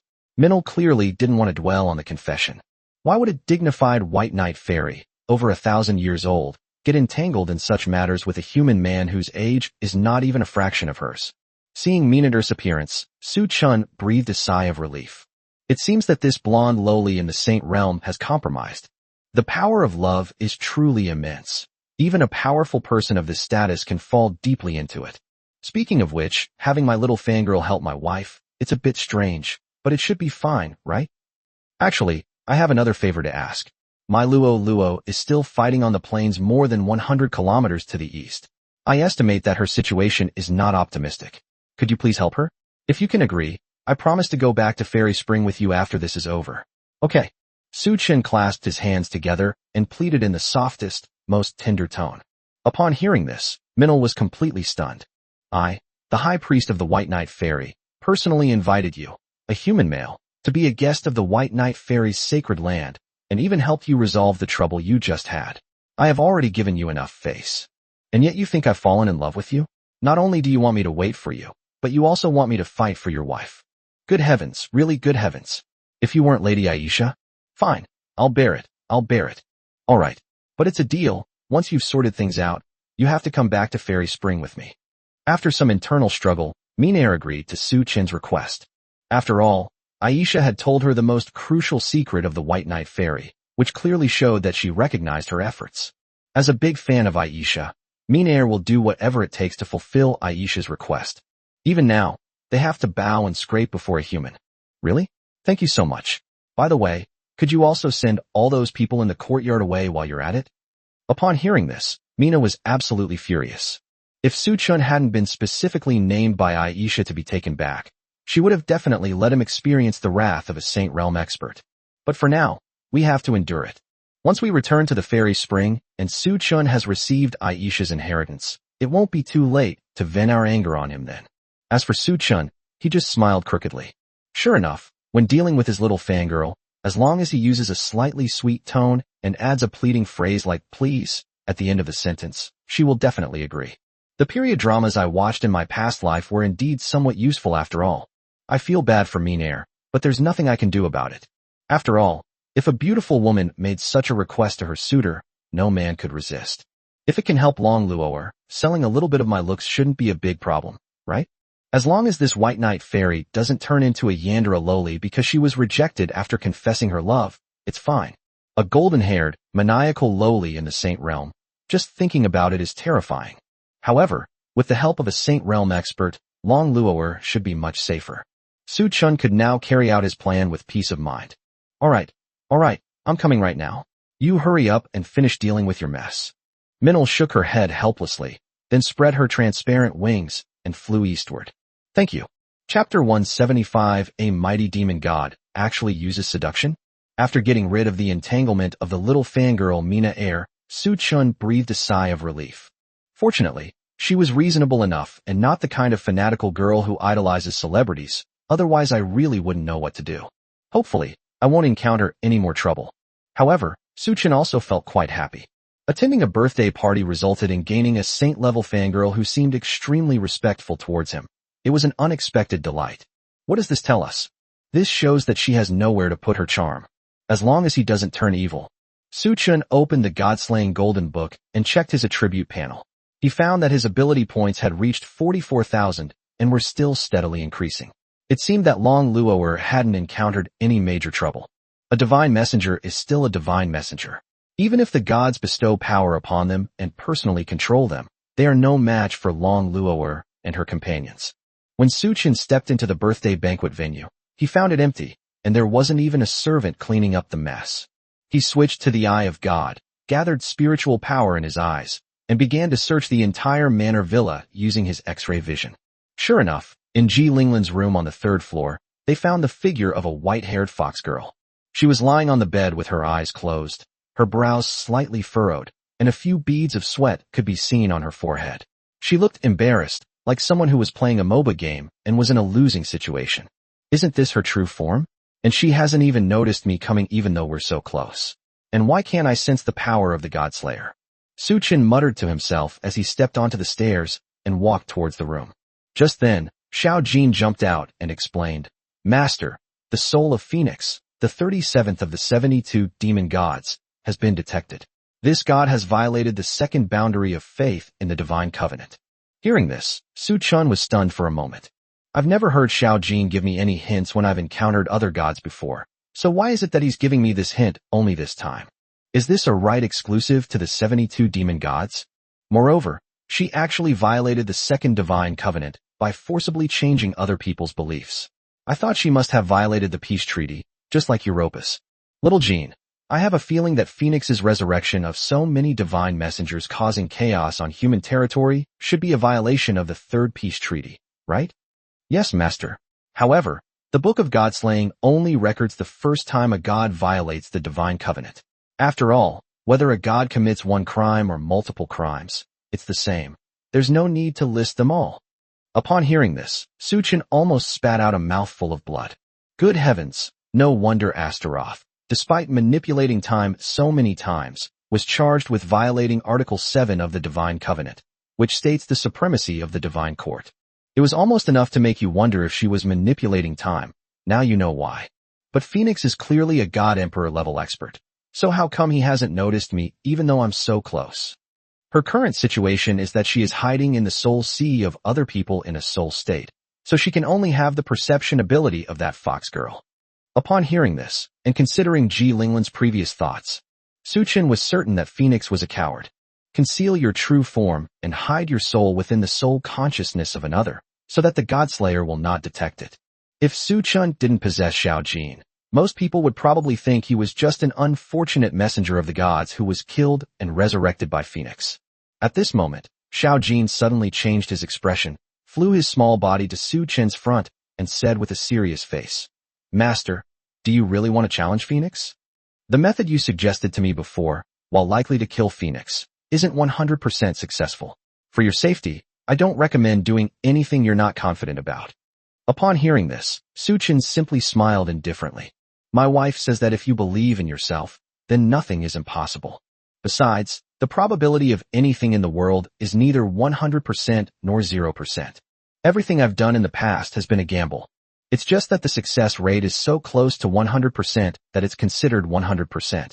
Don't worry, Xiao Jin. Since you said that method works, then there's no problem. I'll make sure the scales of victory tip in my favor as much as possible. But Xiao Jin, why are you acting like a mother hen today, worrying about this and that? The arrow is on the bowstring and must be released. Besides, I don't just have this one trump card. I have another super trump card. I definitely won't lose. Upon hearing this, Xiao Jin had no choice but to shut up. After all, she was just a spirit, and all she could do was to assist Su-chun as much as possible. Pushing open the door to Ji Linglan's bedroom, one is greeted by the astonished expression of the white-haired fox girl. She originally thought Su-chun had escaped the battlefield alone and wanted to seek help from the powerful force behind him. For this reason, she even took the time to issue orders, instructing all the divine messengers from other cities to begin searching for Su-chun's whereabouts. But to everyone's surprise, Su-chun actually returned to the banquet hall and even found her. Wait, what's he doing here? Logically speaking, Su Chun and the owner of this body should have no connection whatsoever. Could it be that they came to Ji Linglin's room to retrieve something? Why did his expression not show fear, but rather an air of confidence? There's definitely something fishy about Su Chun. It's best to be careful. Your name is Su Chun, right? I am Tu Shanru from the Fox clan. I just turned 100 years old this year. I watched your martial arts competition. You are so amazing, Tu Shanru said in a sweet and gentle voice. At the same time, he unbuttoned his shirt and slowly approached Su Chun. It is my greatest honor to receive your praise. Is that so? Actually, I have a bit of a crush on brother Su Chun. If you don't mind, would you like to come and have some fun? I won't absorb your cultivation. I just want to create a memory with this future prodigy. At this moment, Tu Shanru's shirt was completely open, revealing a woman with a near E-cup bust who wasn't wearing a bra. Coupled with her delicate expression, most men would probably fall for her. However, Su Chun almost burst out laughing. Phoenix, you, a dignified demon of the 72 pillars, actually resort to seduction? If word gets out, you'll be laughed to death. By the way, have you had enough of your acting? Huh. Tu Shanru was suddenly stunned. The hands that were about to hug Su Chun stopped at that moment, not quite understanding what Su Chun meant. Have you had enough of acting? What does that mean? Isn't it said that humans would instantly fall in love with a fox girl? Moreover, Tu Shanru's appearance and figure are absolutely top-notch. How could she not attract a human man? Why is Su Chun so calm? Something's not right. Sai, it seems you'll keep acting if I don't expose you. So, should I call you Tu Shanru, or Phoenix? Your Highness the 37th Pillar Demon God. Chapter 176 The Method to Defeat Phoenix. Upon hearing this, Tu Shanru's gaze sharpened, and her originally delicate expression instantly turned fierce. She instantly unleashed her fiery feathers, and the terrifying phoenix flames reduced the entire building and everything within a radius of several kilometers to ashes. If Su Chun hadn't anticipated this and switched to Dragon Tamer in advance, he probably would have turned into charcoal as well. Phoenix's thinking is really simple-minded. He summoned his true form with just a casual remark, even though he still had a chance to escape. Fortunately, this place is in a remote location, and everyone else in the courtyard should have been driven away by Minil. Otherwise, they would have been wiped out in one fell swoop. However, it must be said that the Dragon Tamer's magic immunity is indeed too useful. No matter how high the opponent's level is, as long as it is magic, it can be immune to everything, which is truly terrifying. A few breaths later, a clear phoenix cry rang out, and all the flames vanished instantly. What came into view was a giant bird, the phoenix, with its body engulfed in golden flames and magnificent tail feathers. Who are you? Phoenix seemed to be observing, not daring to make any rash moves. Although Su Chun's cultivation level was only at the hero realm, that was definitely a disguise. Although it was just a phoenix flame that was used randomly in a moment of desperation, its power was enough to instantly kill all ants below the Saint realm. Now she's actually telling her that Su Chun blocked her phoenix flame with his hero realm cultivation level? Even if the sky were to fall, that wouldn't be as funny. Su Chun had no intention of explaining. He immediately switched to Godslayer mode, and sure enough, his power began to rise rapidly. However, it was still worlds apart from Phoenix's true strength. He shouted to Xiao Jin, "Xiao Jin, temporarily elevate me to the peak of the Emperor realm." Received, Master. This enhancement has consumed 4,000 ability points. In an instant, a powerful aura swept across the entire barren land. Despite appearing to possess only the strength of a celestial god, he sent chills down the spine of Phoenix, who was at the early stage of the God-Emperor realm. Su Chun summoned a golden longsword, pointing it horizontally at Phoenix. Phoenix, as the 37th of the 72 demon gods, you have used your resurrection power for tens of thousands of years to forcibly plunder the faith power of other gods' believers, violating the second article of the Divine Covenant. I will, as the Godslayer, slay you here. Upon hearing this, Phoenix was stunned. God-killer? How is that possible? No, this oppressive aura. It really is him. That's a memory Phoenix could never forget. 27,000 years ago, she was forced by a young man to destroy her own soul, leaving only a mini version of herself to survive in the world. Her strength also plummeted to below the legendary realm, making her worse than a pig or a dog. Fortunately, many divine messengers had been left behind, which could help her collect a lot of faith power and rare resources. So much so that after 7,000 years, he finally rebuilt his physical body and returned to his peak. So even now, she still lives in the shadow of that memory. She was extremely careful with every step she took, resurrecting numerous divine messengers as her eyes, and even having to adapt to the lifestyle of humans, beings of the lower realm, all to ensure that she would not encounter a godslayer to the greatest extent possible. But now, they actually want to turn Su Chun, who is a godslayer, into a divine messenger, and even actively cause trouble for him. In the end, they even expose the object to which their soul is attached. That's a joke. This is truly a terrible tragedy. Escape. We must escape immediately. Once she returns to the divine court and reports this matter to the other demon gods, she will be free from any further trouble. However, Suchin would not give her that chance. Xiao Jin, as we discussed before, forcibly implant Princess Amamiya's divine essence into Phoenix's soul sea. Received Master. A blue spider lily appeared directly from Xiao Jin's body. It looked like it would shatter at the slightest touch, yet it exuded an extremely terrifying aura. The next second, she darted away from Su Chun and appeared in front of Phoenix. Her tiny figure, compared to Phoenix's enormous body, is like the difference between the earth and the sun. Phoenix had absolutely no idea what this little imp was up to. But she had no doubt that there was something strange about this blue spider lily. With a resounding Phoenix cry echoing through the heavens and earth, Phoenix unleashed Flame Whirl in an attempt to destroy Little Gold and the Divine Spark. Its terrifying power turned almost the entire sky crimson. However, how could Xiao Jin, the spirit of the god-slaying Golden Book, and the divine essence formed by the strengthening of the souls of tens of thousands of swordsmen, be so easily destroyed? After Yin Xian disappeared, what came into view was a beautiful woman with long hair that reached her waist, her hair a mix of red and gold, and a pair of colorful wings on her back. The huge phoenix form had completely disappeared. This must be the true form of Phoenix. What did you do? Ugh. Phoenix was seen clutching his head with both hands, emitting painful howls. Its body fell from the sky to the ground, kicking up dust hundreds of meters high. Her expression contorted, and her colorful wings fluttered wildly behind her, raising the surrounding temperature to hundreds of degrees Celsius. This scene is so vivid that it could easily be described as hell.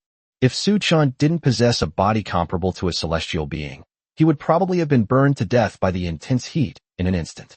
Those who have reached the divine realm are almost immune to pain. Even if their chest is pierced or their limbs are severed, they will not feel much pain, let alone a powerful being at the divine emperor realm. This clearly shows the kind of torment she is suffering at this moment. They didn't do anything special, just took over someone else's place. The divine beings created by Princess Amamiya were filled with a great deal of resentment. Whether human or deity, once the divine essence begins to merge with the soul, every memory of the tens of thousands of people who died tragically will become the memories of the merged individual. Princess Amamiya lost herself and became a complete monster because she couldn't bear the pain and the merging of too many memories. Phoenix didn't actually have a headache. Rather, too many memories of the tragic deaths of swordsmen flooded her mind, making her believe they were real events, creating an indelible phantom pain. Although Phoenix has lived for tens of thousands of years, the memories of those swordsmen should hardly replace her real memories.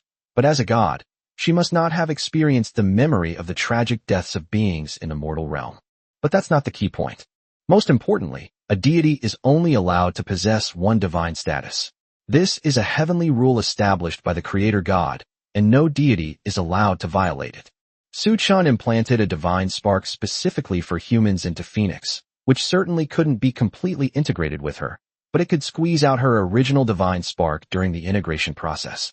Although she may eventually disappear completely due to the depletion of her divine power, her original divine status will be returned to its rightful owner.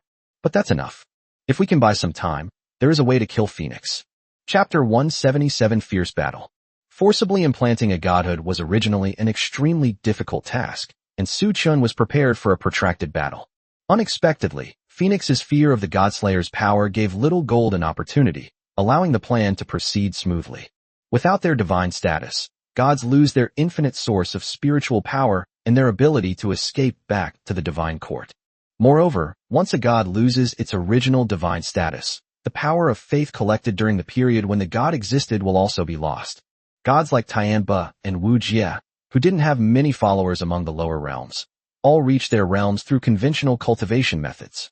Even if they were stripped of their divine status, they didn't actually lose much of their faith power, and their realms wouldn't drop much. But it's different for a god like Phoenix who has entered the realm of divinity.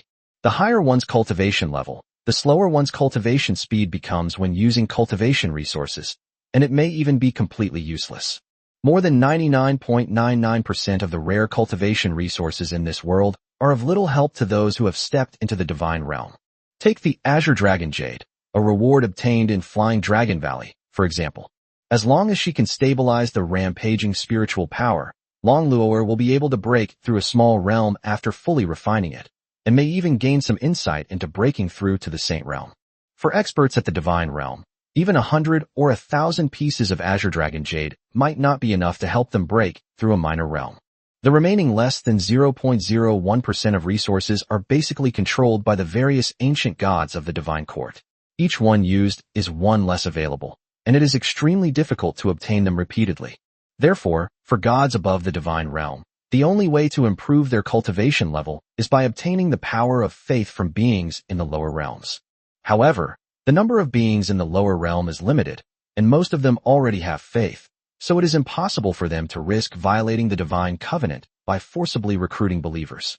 Therefore, most gods stagnate the moment they step into the divine realm.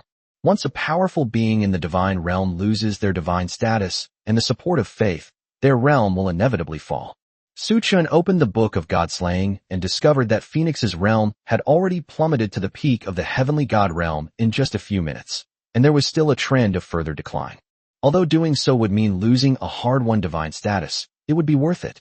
It's all worth it to spare Long Luoer from having to make a choice. Seeing that Phoenix's realm had fallen to the mid-stage of the celestial god realm, it seemed that the rate of decline had slowed down considerably.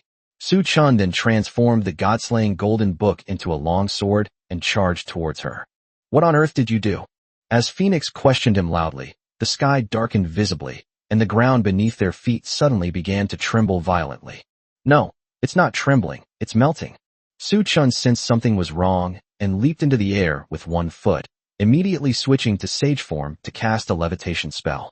The ruins of the banquet hall, the gravel, the soil of the courtyard, and the broken steel all began to deform and melt, turning into pools of lava within seconds.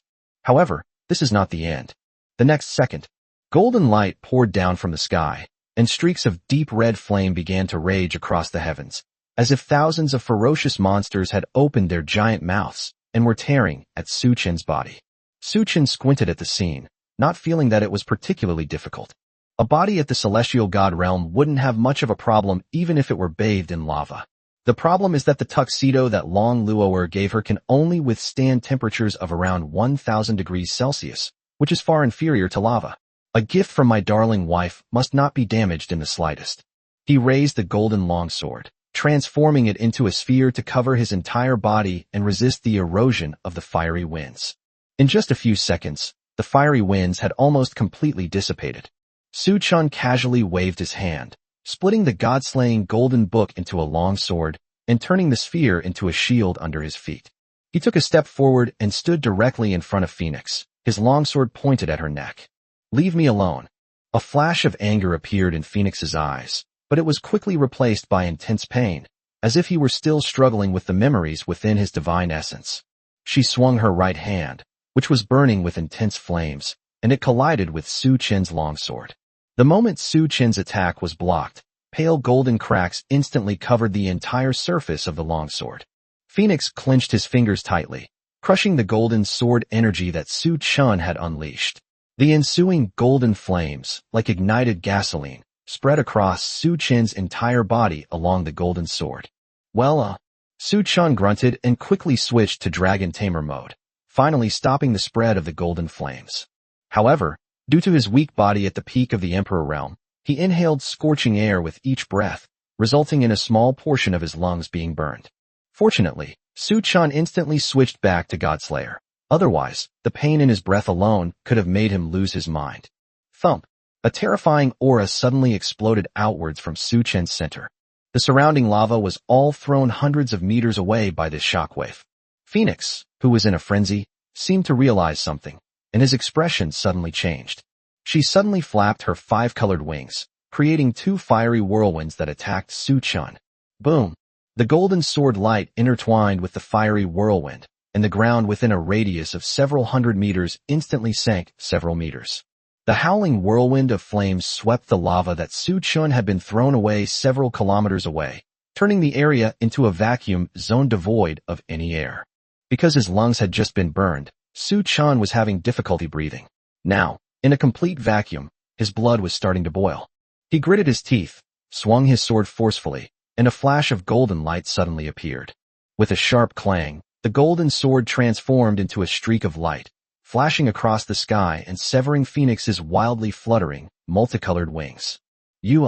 Phoenix roared in pain and quickly distanced himself from Su Chun.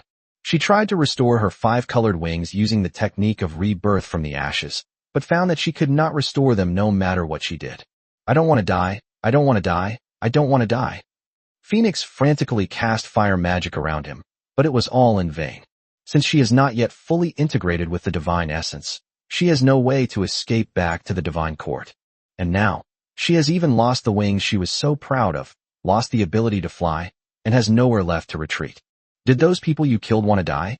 Su Chun questioned her sharply, gripping his sword in one hand, and slowly walked towards her.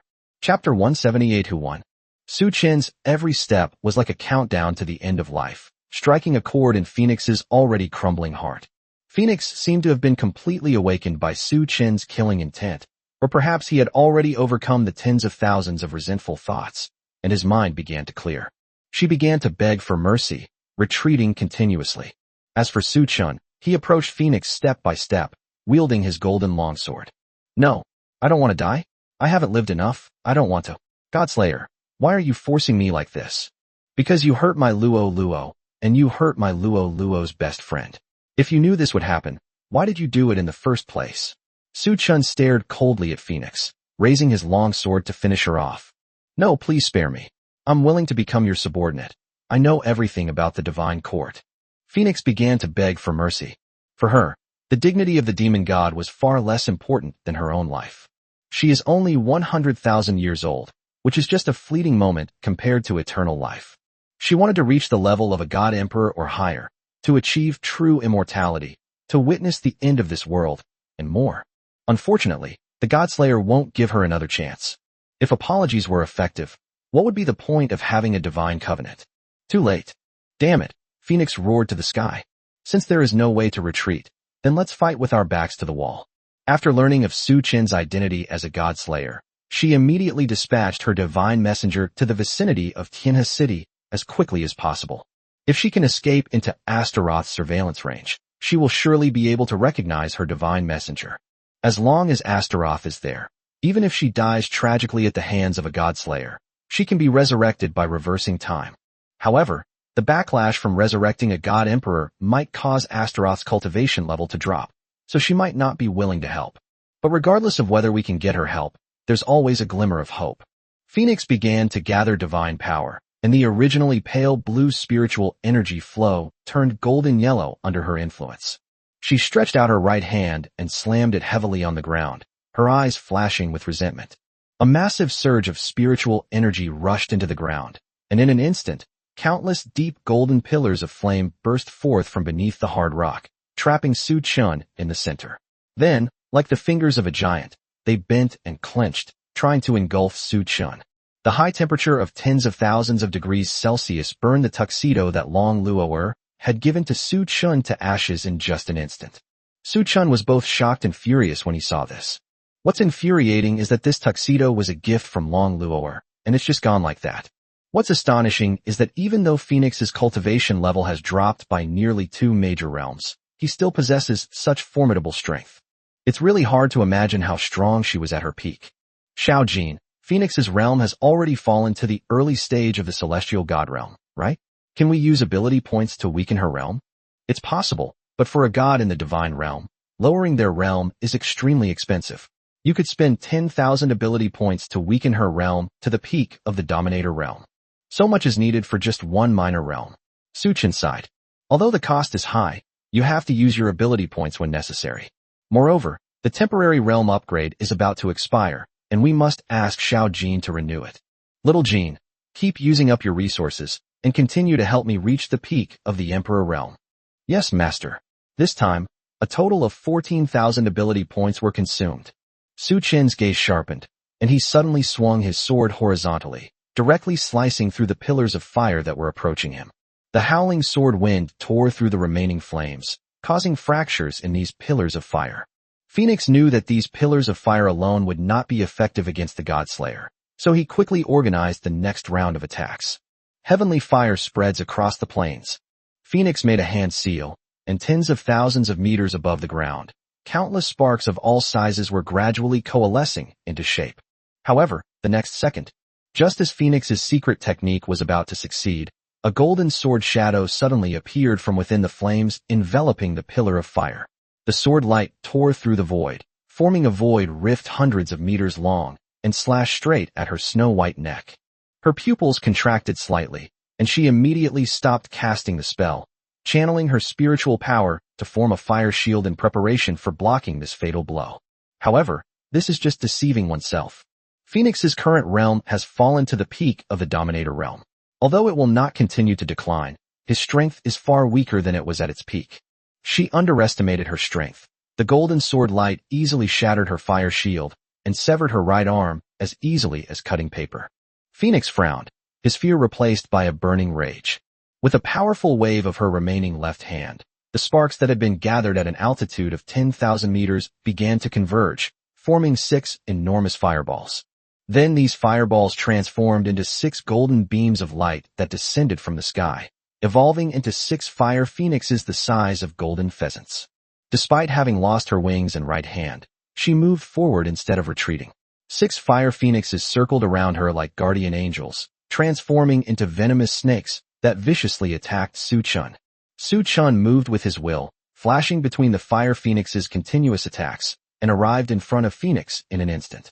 The next moment, a sharp sword light slashed out, once again aimed directly at Phoenix's neck. At such close range, even with Phoenix's 100,000 years of combat experience and the reflexes of a former god emperor, she didn't have time to dodge. However, because Su Chun had to be wary of the fire phoenix's continuous attacks, this attack was a little shallow and did not completely sever Phoenix's head. However, her current state is essentially the same as death. Phoenix's pupils dilated, and he staggered back several steps. The phoenix hovering beside her transformed into a healing flame, attempting to heal Phoenix's injuries. However, the damage that the god-slaying golden book caused to the sinful gods can never be undone, and what awaits her is inevitable annihilation. Still alive? I must say, as expected of a god of the Phoenix clan, their vitality is truly tenacious. Phoenix's fiery red lips parted slightly, as if she wanted to say something, but because Su Chun had severed 3/4 of her neck, she had completely lost the ability to speak. However, Su Chun had a feeling that Phoenix seemed to be smiling. The change in her mouth shape also reveals what she wants to express. Those weren't words of resignation, nor were they words of pleading, nor were they attempts to vent one's resentment towards Su Chun. Instead, it was the 3 words, I won. Chapter 179, The Reclusive Master. Beneath the sky, stained crimson by flames. At this moment, the spiritual energy around Phoenix began to surge and converge on her frantically. A strange smile appeared on her face, and a flame filled with the laws of destruction suddenly appeared on her chest, spreading rapidly outwards along her skin. The surrounding temperature suddenly soared, reaching over 2,000 degrees Celsius in less than 3 seconds, and was still rising. Su Chun sensed something was wrong and took a step back, retreating hundreds of meters away. At the same time, he split the god-slaying golden book into 3 spherical protective shields, enveloping himself within them. However, it was too late. The next second, Phoenix smiled slightly, and her body exploded. White flames instantly swept across the land for tens of kilometers around her, and a towering pillar of fire spread from her original position to the surrounding sky. Everything around them evaporated instantly. Even the foundation itself vanished hundreds of meters into thin air. As for the 3 layers of golden spheres that enveloped Su Chun, they were completely shattered by the raging flames, turning into starlight and dissipating into the void. Phoenix, she actually exposed herself. After an unknown amount of time, Su Chun finally slowly opened his eyes. What comes into view is Xiao Jin's petite body. Master, are you alright? Xiao Jin asked hurriedly. I'm fine. Su Chun found himself lying in a thatched hut. The burns on his lungs seemed to have healed, and he no longer felt pain when breathing. He was wearing a set of bluish-gray linen clothes, which looked to be hand-woven. The spatial ring on his finger was still intact. It seemed that the spatial ring given to him by Senior Li Haojuan and Esjin was so sturdy that even the self-destruction of a god-level expert could not destroy it. The power of the Godslayer had completely vanished. Suchin quickly opened the Godslayer's golden book and saw the word dead on Phoenix's status before he finally felt relieved. However, recalling Phoenix's self-destruction, Suchun felt a wave of fear. Hey Jean, didn't you say that the weapons conjured by the God-slaying golden book could never be destroyed? How come Phoenix shattered them with just a casual swing of his palm? Master, you have too many distracting thoughts. The strength of the God-slaying golden book is related to your inner beliefs. Your beliefs are wavering, so the God-slaying golden book will also become fragile. Upon hearing this, Suchun was stunned. How could he possibly waver? Although I lost out because of Phoenix's self-destruction and didn't get her ability points, which was a huge loss, I still beat her, so there's nothing to be ashamed of, right? Suddenly, something slid down his chest and landed on the bed. It was a pure white crystal. It should have emitted a faint white light, a white light that could still be discerned even under the midday sun. But now it is utterly dim. You can even see several deep cracks. Upon seeing the pure white crystal, Suchun paused for a moment, recalling what Long Luo'er had once said. Suchun, this is for you. The crystal of life can withstand one fatal injury. It's just insurance. What are you thinking? Do you think I care about you?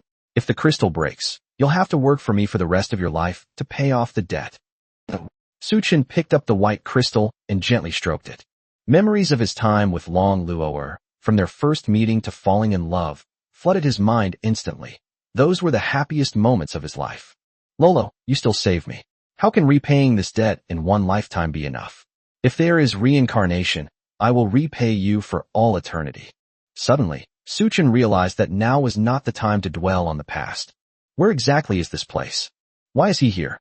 How much time has passed? How is Long Luo? Xiao Jin seemed to sense Suchun's doubts and quickly explained. Master, you were knocked unconscious for half an hour after Phoenix's self-destruction. Just now, an elderly human happened to pass by and rescued you. This place is located on Wuya Mountain, 30 kilometers north of Yanjing. An old man? Wuya Mountain. Suchun was a little confused. His battle with Phoenix was so powerful that it swept across the surrounding area for dozens of kilometers. Even if someone were lucky enough to catch a glimpse of the aftermath of the battle from a distance, no normal species would bother to approach this place. Wouldn't that be courting death? And most importantly, Suchun didn't know many powerful human beings. Jiling Lan is one of them. Although she is old by age, she still uses time magic to preserve her figure and appearance. Xiao Jin would definitely not mistake her. As for the others, Suchun really couldn't imagine what kind of human powerhouse would inexplicably come here to save him. Just then, the door of the thatched hut slowly opened, and an old man with white hair walked in. Xiao Jin also instantly hid in the God-slaying golden book. The old man was tall and had an extraordinary bearing. His long, silvery white hair fluttered in the wind, as if it contained the spirit of heaven and earth. His eyes were as deep as the sea, and through those crystal-like eyes, one could glimpse the traces of the passage of time and the vicissitudes of life. His steps were calm and steady, and as he walked between heaven and earth, he seemed to be the master of the world. His face was gentle yet dignified, and he wore a green robe that seemed to be woven from the green bamboo of the mountains and the clouds of the sky. He appeared both ethereal and otherworldly, yet dignified and elegant, just like a hermit sage. Are you awake? The old man asked first. Yes, thank you so much for saving me. Suchun stood up and bowed slowly. It's good that you're all right. You can go now. Judging from your appearance, it seems like someone is waiting for you. Suchun frowned slightly. He had tried his best to remain calm and had never shown any sign of being anxious. How did he know? Was he eavesdropping the whole time? But I didn't notice anything. To be honest, yes, my wife is still waiting for me. Really? Then let's hurry. Time waits for no one. Thank you, Senior. May I ask your honorable title? Suchun said, while taking out a white pearl from his spatial ring. This is a luminous pearl, which is extremely beneficial to the cultivation of experts above the legendary realm. Its value is estimated to be around 500 million Chinese yuan. Despite its considerable value, Suchun is a person who repays kindness. It is a necessary act of gratitude to repay someone who has saved you. Seeing this, the old man's lips curled up slightly, seemingly quite satisfied with Suchun's behavior. I'm just an old man with one foot in the grave. I don't have any honorary title. You younger generations should keep the luminous pearl for yourselves. After saying that, The old man put his hands behind his back and disappeared instantly, leaving Su Chun completely bewildered. He used the sage's eye to analyze the old man's teleportation and discovered that it was not magic, but something purer. The power of returning to simplicity. Su Chun muttered to himself, his gaze lingering on the spot where the old man had disappeared. Chapter 180, The Other Battlefield. Let's move a little further back in time. On a plain 100 kilometers east of Yanjing, Senior Tianpa, Senior Inglong. I feel that Lord Su Chin's spiritual power is almost exhausted. I feel that in another half hour, he will be forcibly recalled. Wu Jie condensed an ice sword, fighting against the two king-level divine envoys while using telepathic magic to explain the current situation. At this point, about an hour had passed since Su Chin stepped into Ji Linglan's teleportation portal. Most of the divine messengers below the lord level had been eliminated, and those remaining were mostly divine messengers of the king level or above. After Tianpa, Long Luo'er, and Wu Jie unleashed several rounds of large-scale magic, their spiritual and physical strength were almost completely exhausted. They now primarily use low-level magic to enhance their bodies, and then engage in melee combat with the remaining divine messengers using weapons. Furthermore, since the Heavenly Maiden Ba no longer has enough spiritual power to cast the magic of devouring spiritual power, these divine messengers would have to be killed at least dozens of times before they would finally die. The overall speed of annihilating the enemy was also greatly reduced. As for Inglong, he still retains his divine essence and possesses an unlimited supply of spiritual power, allowing him to use large-scale magic without restriction. However, this also makes him a target of the Emperor-level and Celestial-level divine messengers controlled by Phoenix, preventing him from fully unleashing his power. The situation suddenly became serious. Trust Lord Su Chun, we just need to stall for time. Once Phoenix is killed, all of this will be over. Tianba used her remaining spiritual power to set up a small spirit-gathering array for Long Luo'er, Wu Jie, and Ji Linglan. Although the effect of this magic array in gathering spiritual energy is negligible, it's better to have something than nothing. Just then, a devastating aura came from the west. The entire sky was dyed a rosy hue by the scorching heat wave, and even the temperature here rose by more than 10 degrees. What exactly is this? Long Luo'er murmured to herself, gazing westward. Suddenly, all the divine messengers froze in place as if robots had lost their commands, including Hua Ruashi herself. One of the Emperor-level Feather Clan envoys was casting an extraordinary lightning spell when he suddenly interrupted the spell. The condensed lightning energy exploded instantly, radiating outwards from him. The surrounding divine messengers were all blasted hundreds of meters away, scattered across the plain in the form of chunks of flesh. Surprisingly, these divine messengers could no longer be resurrected, and even the power of the fire feathers disappeared. Their strength plummeted, gradually falling back to the level they had before their deaths. No, it's even weaker. Because Phoenix's fire feather power is actually a forced overdraft of life force. Originally, the immortality granted by Phoenix could offset the life force consumed by the power of the fire feather, thus allowing for the unlimited use of this extraordinary power. But now it seems that Phoenix has withdrawn its power for some reason, causing all the divine messengers whose souls were not annihilated to suffer a backlash from the power of life. All the strength and vitality are being drained away little by little. Within a minute, hundreds of fearsome divine messengers were reduced to mummies. Only a few Emperor-level and Heavenly Venerable-level divine envoys with strong foundations survived here. No, they shouldn't be called divine envoys anymore. They are just epic-level corpses. Why is this happening? Didn't Ro say that I could live forever and have power that surpasses everything? My face, my hands. Bai Qing was completely dumbfounded and had no idea why this was happening. Damn it, what's going on? My power. The Tiger Clan expert at the Epic Realm roared angrily as he looked at his extremely thin arms. Phoenix, you fucking lied to me. I'm not done with you. A Snake Man King roared in resentment. Because he believed Phoenix's words, the entire village was now suffering. My immortality, my future. A high-ranking official of the Sea Tribe knelt down, covering his face and weeping. Long Luo'er and her group of 5 also gathered together, and seeing this scene, they seemed to have already foreseen what had happened. It's Su Chun. It seems Su Chun has found Phoenix's true form. Long Luo'er jumped up excitedly, appearing very lively. Phoenix seems to have taken back all the power he was given.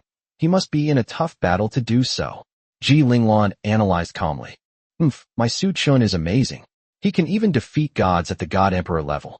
Long Luo'er puffed out her chest, as if she were the one fighting Phoenix. Alright, we all know your Su Chun is amazing. But what about now? We probably can't go there either. The battles there are beyond our reach. Of course not. Let's clean up this mess first. Long Luo'er rolled up her sleeves, her fighting spirit growing stronger. Just then, a silver-white shooting star streaked across the sky, and a blonde Loli descended from the sky and landed in front of Long Luo'er.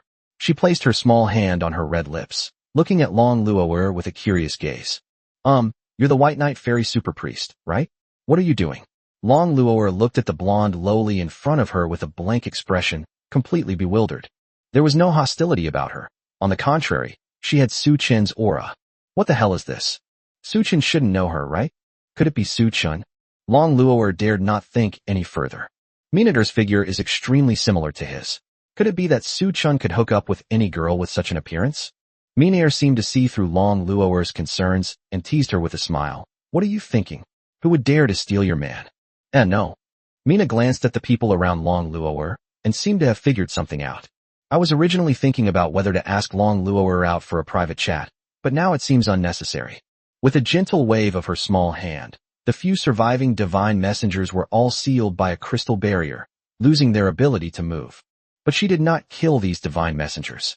After all, having already learned some of the Godslayer's abilities from Aisha, they naturally knew that the Godslayer herself and her followers could increase her power by killing the God Messenger.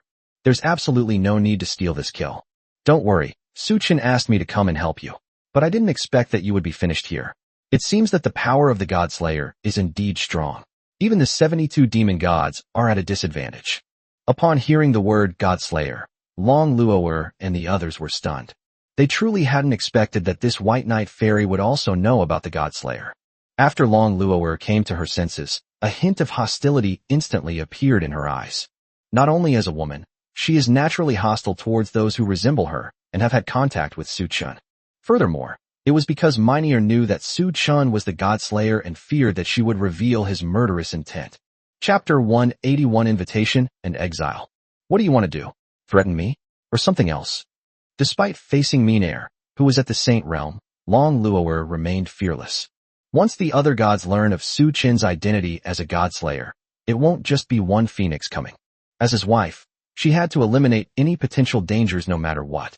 Even if the other party's level is higher than one's own, it's the same. Sigh. I already told you. I'm here to help you. Minier sighed.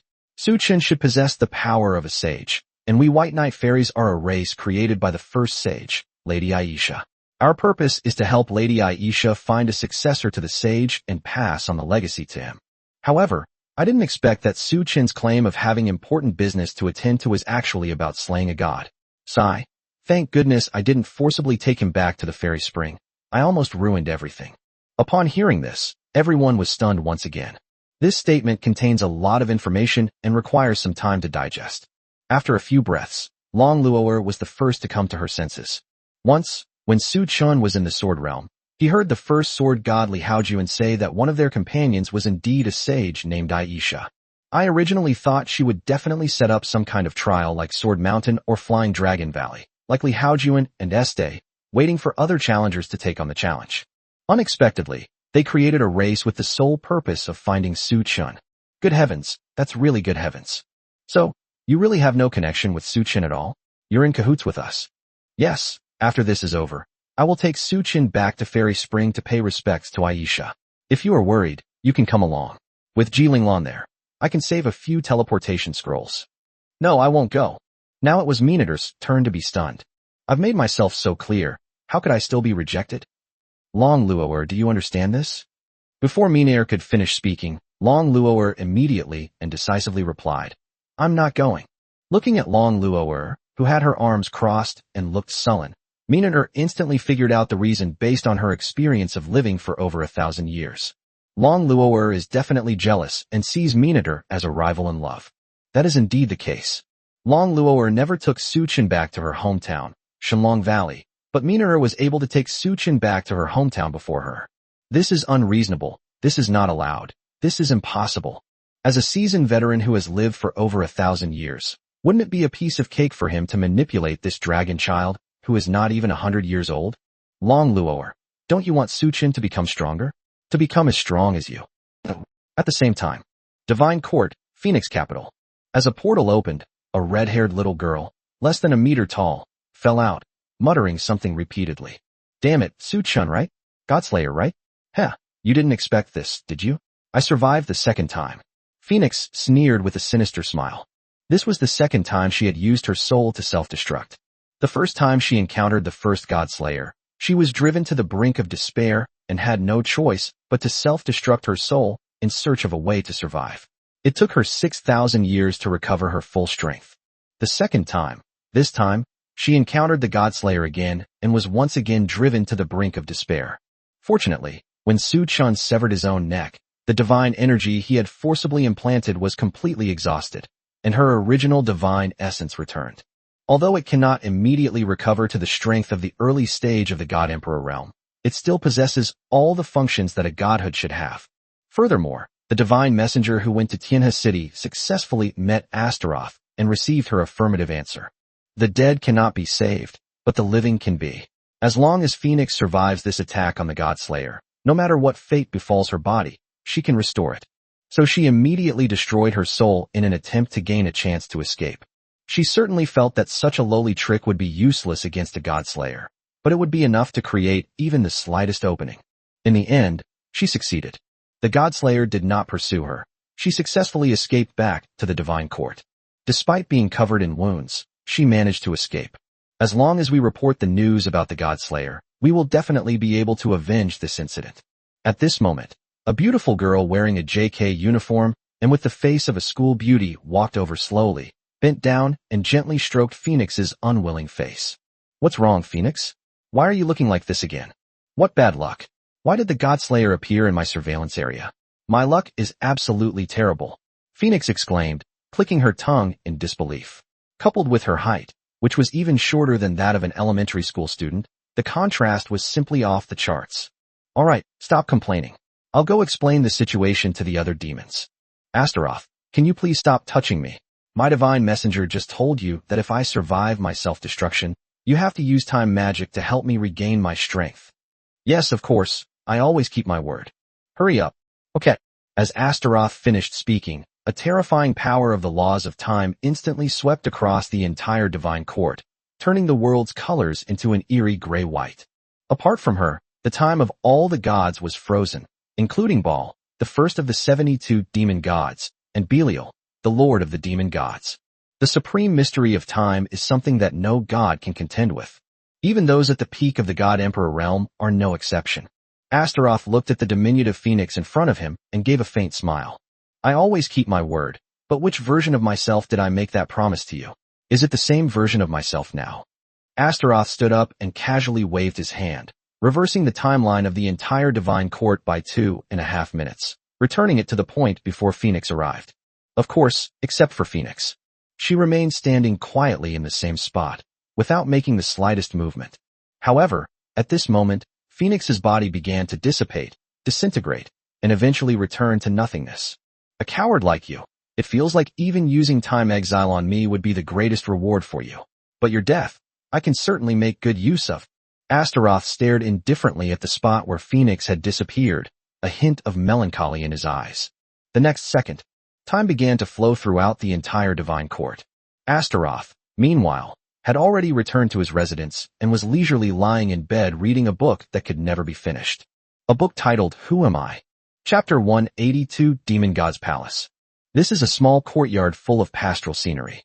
The courtyard is surrounded by a low earthen wall, with a few golden sunflowers occasionally peeking out from the top. Inside the courtyard, a lush green lawn extends to the front of a simple wooden house, while in the corner stands a huge heavenly tree. It's hard to imagine that the mighty 29th demon god, Astaroth, would live in such a humble abode. Knock, knock, knock.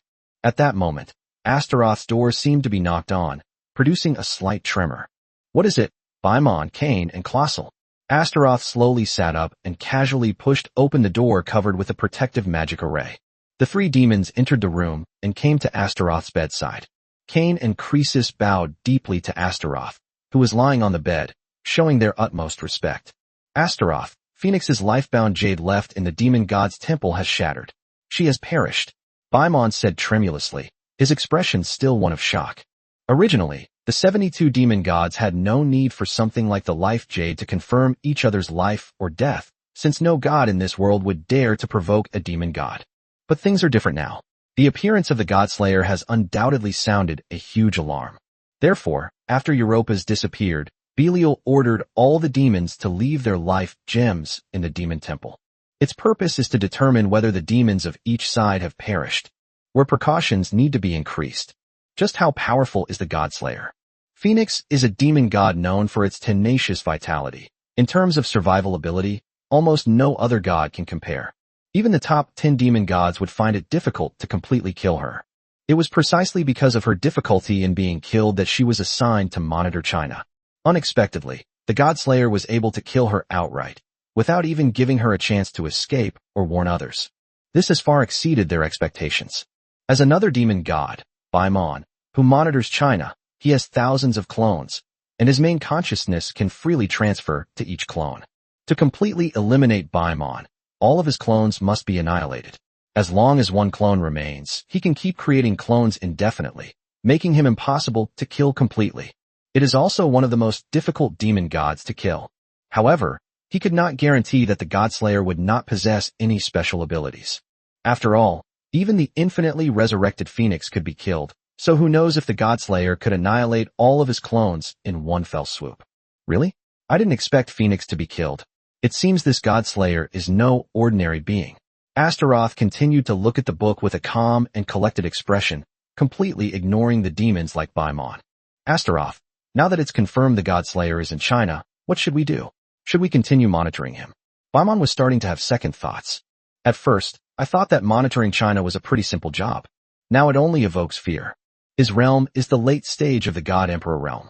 Although he is 2 realms higher than Phoenix, due to the nature of his ability, his own strength will be greatly reduced after he creates a clone.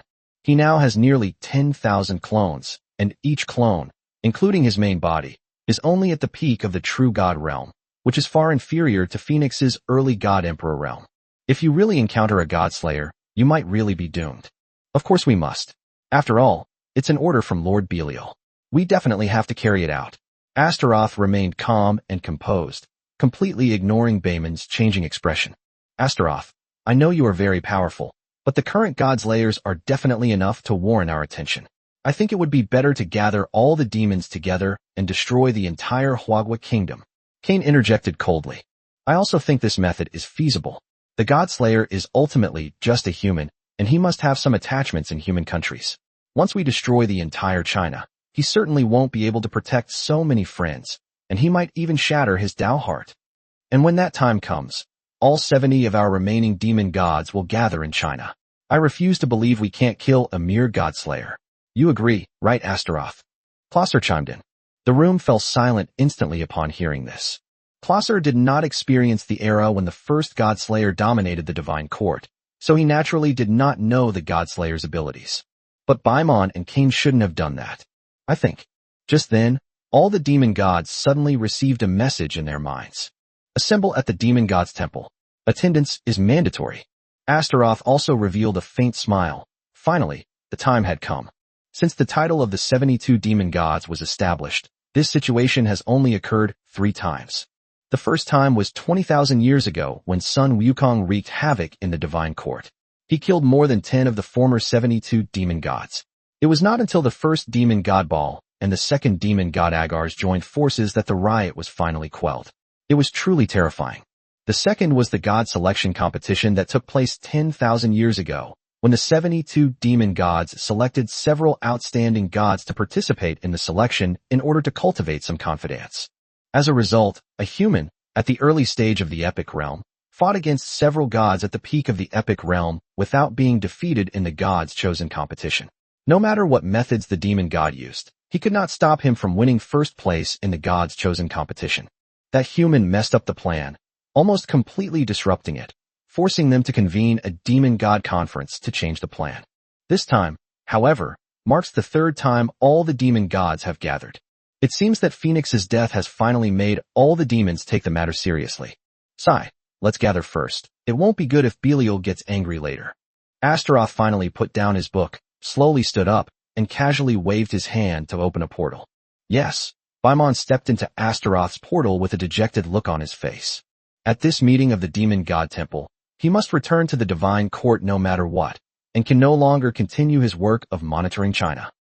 In the dark and deep night, a towering black castle stands majestically, stretching as far as the eye can see. The outline of the city wall was faintly visible in the night, exuding a chilling mystery. On either side of the city gate stood two towering stone statues, their faces ferocious and their eyes sharp, as if ready to pounce on any enemy who dared to approach. The pressure they exuded made all the gods below the divine realm tremble with fear. This is the Demon God Temple, the origin of the 72 demon gods. The three demon gods, Baimon, Cain, and Colossal, also followed Astaroth's teleportation portal, hitching a ride through the portal to arrive here and enter the Demon God Temple's meeting hall. Chapter 183: The Meeting of the Demon God. Upon entering the hall, a solemn atmosphere immediately enveloped me. The 70 demons sat down in a circle at their seats, their faces all showing grim expressions. Even the demons who were close to Phoenix all had tense faces and remained silent. The atmosphere in the conference hall was oppressive and suffocating. The entire room was deathly silent. Astaroth circled around and finally found the seat marked with 29 pillars. Adopting an attitude of indifference, he crossed his legs and sat down, seemingly unaffected by the oppressive atmosphere. A moment later, a man with 6 black wings on his back slowly stepped into the conference hall. All the demons immediately stood up and watched him take his seat at the head of the table. After he took his seat and picked up the meeting minutes carved from divine crystal, the other demon gods returned to their original seats. So, do you have anything to say? Belial, sitting at the top, spoke slowly. The pressure emanating from his words alone was enough to make all beings below the divine realm prostrate themselves on the ground. Silence, a deathly silence. Now all the demons know about Phoenix's fall. However, whether she was instantly killed, or was killed after a long standoff with the Godslayer, or died because she fell into the Godslayer's trap, none of the demon gods knew. A moment later, the 9th pillar demon god, Baimon, stood up, bowed to Belial, and said, "Lord Belial, we deeply regret the fall of Phoenix, but now is not the time for mourning. The disappearance of Ouroboros can be explained by his discovery of a secret realm where time flows more rapidly, and his forgetfulness in the realm as he forgot to return to the demon god's temple to show himself. But now that Phoenix's life jade has shattered, it can be proven that the Godslayer really exists. With Phoenix's power of being reborn from the ashes and her early God Emperor realm, there are very few gods who can defeat her, let alone kill her completely. Therefore, I propose abandoning surveillance of China and adopting a more radical approach, such as directly summoning all the demons to destroy the entire country." These words caused an instant uproar in the conference hall. Many demons began to whisper among themselves, seemingly agreeing that the method was indeed feasible. Can a Godslayer kill one demon god, but can he withstand a combined attack from many demon gods? The answer is no. Moreover, the current rules of the heavenly Tao cannot allow the existence of transcendent beings who surpass the peak of the God Emperor realm.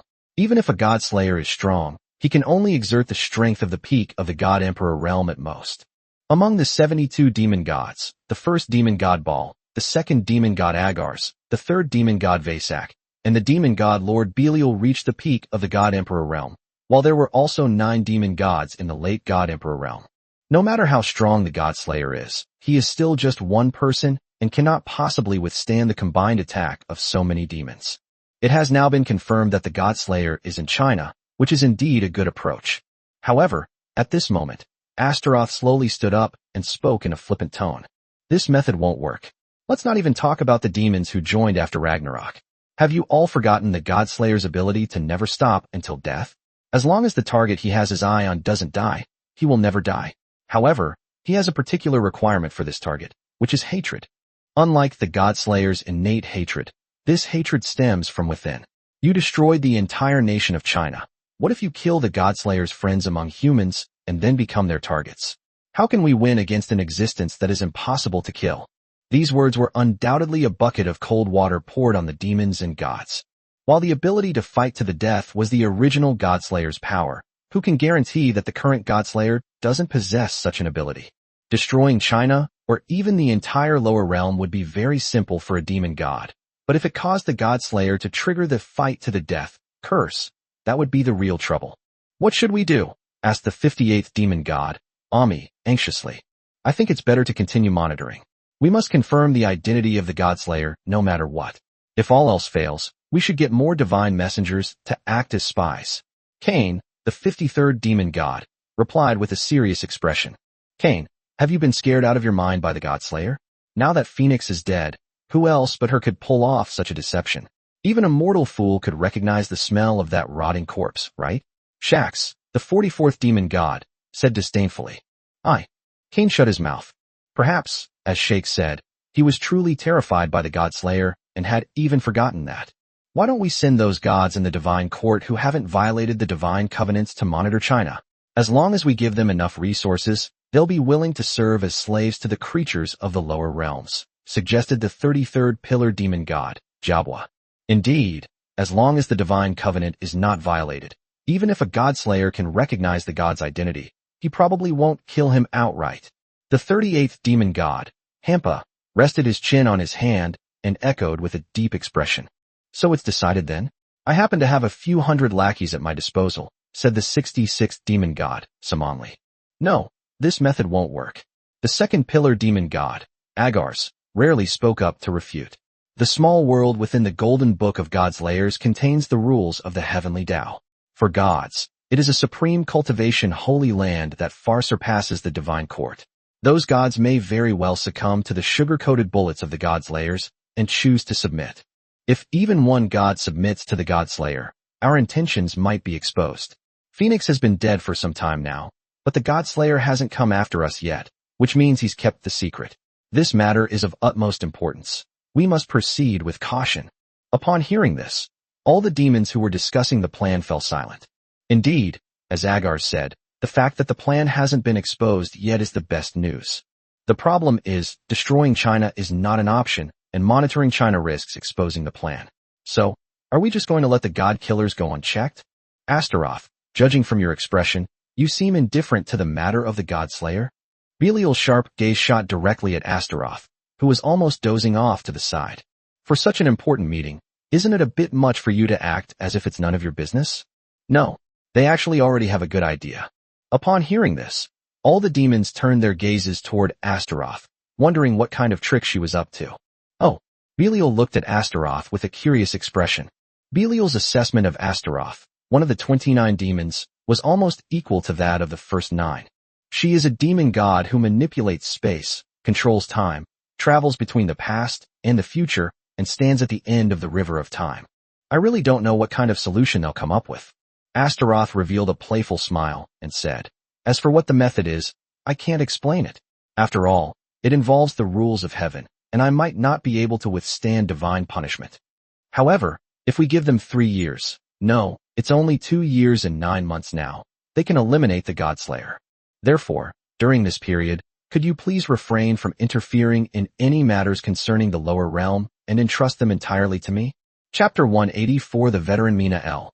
Moving slightly forward in time, the scene returns to the plains. Upon hearing Minader's words, Long Luower finally showed a hint of hesitation, but it quickly disappeared, and she continued to maintain an unyielding stance. Seeing that it had some effect, Minair continued to embellish the story like a seasoned veteran. Long Luower, wouldn't you be happy if Suchin became stronger? Although I don't know what the sage's inheritance is, it will definitely make Suchin several times stronger than he is now. Then you can proudly tell others that Suchin is your husband, and you are the strongest couple in the world. Wouldn't that be wonderful? Sure enough, this statement had an immediate effect. Long Luower gently bit her lip with her snow-white teeth, her purple eyes darting from side to side unconsciously, as if she were making a decision. She didn't want to admit that she had lost to Minair, but Suchin's plan to become stronger had to be implemented precisely. This is indeed very difficult to handle. Mina smiled and continued to persuade. I heard that you and Suchin have been married for more than 4 months, but it seems you haven't had a honeymoon yet. Fairy Spring has abundant spiritual energy and a beautiful environment, which is perfect as a first honeymoon destination, isn't it? Long Luower did not reply. Her inner defenses seemed to be on the verge of collapsing at the last straw.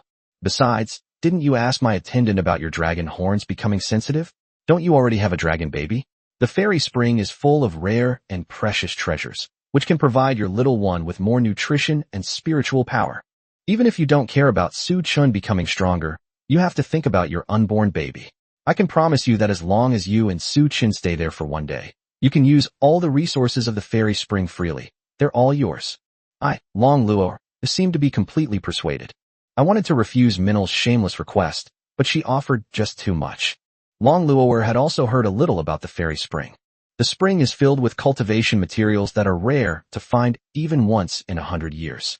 The 5,000 magic crystals on her body are nothing compared to the cultivation resources of this fairy spring. Not only that, but the spring water itself is a life-giving water that can heal all injuries, and even some gods above the legendary realm are crazy about it. If these resources could be used freely, it would be an incredibly great opportunity. So, are you willing to come? And that little human girl, are you coming too? Minair turned to Ji Linglan and asked with a smile. Huh? Me? I can go to the fairy spring too. Ji Linglan was clearly incredulous. It's truly unimaginable that a mere human like her would go to the fairy spring, a sacred place, to cultivate. Yes. How about it, Long Luo? Aren't the terms I've given you generous enough? In fact, when Long Luoer heard that Minaer wanted to take Su Chun to the fairy spring to receive the inheritance, she was overjoyed and couldn't wait to go and receive the inheritance immediately. Moreover, Minaer added so many generous conditions, it's practically a free bargain. But there's always been a lingering resentment in my heart that I can't swallow. Alright, don't worry, I have no feelings for Su Chun. Even if he is a peak god emperor, I will not fall in love with him. Don't worry. I'll let you in on a little secret. I like you even more than a human male like Su Chun, so I won't steal your Su Chun away, don't worry. Be good. This is a dragon pearl. I originally intended to give it out as a prize for this martial god festival, but something like this happened, so I'm giving it to you. Give your sister a smile. Minaer took out a pale gold bead from her spatial ring and handed it to Long Luoer, while gently wiping away the dirt from Long Luoer's hair with a cleaning spell. This scene looks exactly like an elderly mother comforting her child. In reality, it was just a blonde Loli coaxing a white-haired Loli who was slightly taller than her. The three deities, Wu Jie, Tian Ba, and Ying Long, tactfully stepped aside, leaving the two little girls alone. Sigh, Long Luoer should be fine now. Let's go deal with those divine messengers, Tianba suggested. Alright, let's go. This time we'll finally have a chance to show our skills. Ying Long took Tianba's hand and walked straight towards the divine messenger who was imprisoned by Minaer. Stop abusing the dogs, okay? Wu Jie sighed and followed along. Seeing that she had finally managed to deal with Long Luoer, Minaer breathed a sigh of relief. She was a little tired, but thankfully she finally completed the task that Aisha had given her. As for Long Luoer and Ji Linglan being able to come together and use all the resources of the fairy spring at will, it was actually Aisha who suggested it herself, not that she added it on her own. She didn't have the power, much less the right, to give them so many generous conditions for no reason. If all these conditions were put forward from the beginning and then rejected by Long Luoer, and then you wanted to persuade her to take Su Chun back to the fairy spring, you would probably have to spend your own money, which she would not do. At first, deliberately lower the stakes, and then gradually raise Long Luoer's expectations, making it easier for her to accept. He really is a seasoned veteran. However, at the same time, she also wanted to curse. That couple, Su Chun and Long Luoer, is absolutely toxic. Long Luoer was somewhat better off. It was normal for her to be rejected after suddenly making such a request. After all, they didn't know each other at all, and she would definitely be suspicious if she suddenly asked you to come to her house as a guest. But Su Chun is simply poisonous, extremely poisonous. Damn it, just how narcissistic does she have to be to think she's her little fangirl? I am the high priest of the White Knight Fairy, an early-stage Saint Realm being, and the only clergyman of the White Knight Fairy. Over the past 1,000 years, I have created thousands of spells, and every country treats me as an honored guest. You actually think I'm your little fangirl? If it weren't for getting you back to the fairy spring to complete the task Aisha assigned, the ghost wouldn't have followed your instructions. If you dare to publicize this recklessly. Just then, a spatial portal suddenly opened beside Long Luoer, and a man walked out from it. It was Su Chun. Su Chun, I've missed you so much. Upon seeing this, Long Luoer immediately hugged him and cuddled against Su Chun's chest, completely disregarding the fact that Minaer was right next to her. Or rather, it was necessary to do this in front of Minal. Declaring sovereignty is a required course for every jealous girl. Sorry, Phoenix was a little troublesome and took a bit of time. Su Chun gently stroked Long Luoer's silver-white hair, showing great affection. It's alright. We just finished our battle not long ago. Is that so? Su Chen's gaze shifted to Mina, who was tossing her blonde hair. Thank you for coming to help. I didn't help much, this is where I am. Mina continued to play with her hair, which she had tied into a bow, with an indifferent expression. By the way, Lolo, there's something I need to apologize to you for. What's wrong? Long Luoer looked at Su Chun with a blank expression, not knowing what Su Chun had done to offend her. Su Chun gently scratched his cheek with his index finger and whispered in her ear with an embarrassed look. Actually, Mina is my little fangirl. I said some cheesy things to get her to help you. I hope you don't mind. Chapter 185 You're going to be a dad. Long Luoer almost burst out laughing when she heard that Mina was actually a big fan of Su Chun. Although he was still a little jealous, this was enough to prove that Su Chen's charm was no longer limited to humans. He had even captured the Saint Realm expert of the White Knight Fairy. What girl doesn't wish that the man she loves isn't a heartthrob? And being able to stand out among thousands of people and stand beside him, that's the real way to show off. A few seconds later, she asked in a low voice, Really? Mina is actually your little fangirl. Yeah, it seems she wants to take me back to Fairy Spring to confess her feelings. I guess it's a custom of the White Knight Fairies that confessions have to be done in their hometown. Tell me more. Well, I clearly rejected her in the courtyard, but she still insisted that I go back with her. I guess she's the kind of person who won't give up. But she just helped me solve a lot of trouble in the courtyard, so I feel like she won't give up without going through the motions. So I'm sorry, Lolo. I didn't expect to gain a little fangirl just by showing off in the arena. But I'll always love Lolo, and that will never change. Long Luoer couldn't help but burst out laughing. Although it's unclear why Minil confessed to Su Chun, it's still remarkable that the High Priestess of the White Knight Fairy was rejected after confessing to a human, and even more so that she insisted on having Su Chun return to her hometown to confess again. If word gets out, the entire White Knight Fairy will be utterly disgraced. They finally got hold of that blonde Loli's weakness. As for Mina, her senses were excellent, and even though Su Chun had tried his best to lower his voice, she still heard him. She was absolutely furious. Do you really think the White Knight Fairy is just a moth fluttering in the wind if she doesn't show her power? No. We must endure it. We absolutely have to endure it. Before completing the task assigned by Aisha, and before bringing Su Chun back to the Fairy Spring, we must be patient. Tolerate. After calming herself down, Mina took a deep breath and approached Su Chun with a bright smile. Su Chun, now that you've finished your business, why don't you head to the Fairy Spring now? Ji Lan is here too, so it'll be much easier to just use her teleportation portal. Could we wait until tomorrow? It's getting late, and Ji Lan probably still has a lot of things to take care of. Also, if I leave the city that never sleeps, I might have to go back and report. Tomorrow. Minier looked up at the moon hanging high in the sky and sighed. What Su Chun said makes a lot of sense. Today is supposed to be Ji Linglan's birthday party, but so many things have happened. Even the manor villa where the party was held has been destroyed in the aftermath of the battle. There's bound to be a lot of trouble. Yes. How about tomorrow? Su Chen's voice was so sweet, it almost sent a chill down Minir's spine. Sigh? Tomorrow it is then, but I have to go with you guys. No, you can't come with us. Long Luoer resolutely refused. After everything that's happened today, I'm going to have some fun tonight. What are you doing following me, my little fangirl? Do you have some special interest or something? Or are you going to generate your own electricity? Ugh, what a filthy White Knight Fairy. No way. What if you run away? Mina argued firmly, insisting that it was absolutely impossible to let Su Chun and Long Luoer escape. No, I don't want you to come. We meant what we said, we'll go. No, I must keep you in my sight at all times. No, if you come along, what we just said is off. Su Chun watched the two little girls arguing, and the corners of his mouth unconsciously turned up slightly. The scene looked exactly like two kittens fighting. If Phoenix hadn't just burned my phone, I would definitely have filmed it. After a moment, Long Luoer seemed unable to resist Mina and finally compromised. Su Chun and Long Luoer are going back to the city that never sleeps, so Mina will follow, but Ji Linglan will arrange for her to stay in a VIP room. As for Ji Linglan herself, she needs to return to the Yanjing headquarters to report on the incident. Although the battle between Su Chun and Phoenix took place in the suburbs, its scale was so large that it was witnessed by Yanjing and other surrounding cities. Without a reasonable explanation, the entire country of China may fall into panic. However, figuring out how to explain it is another big problem.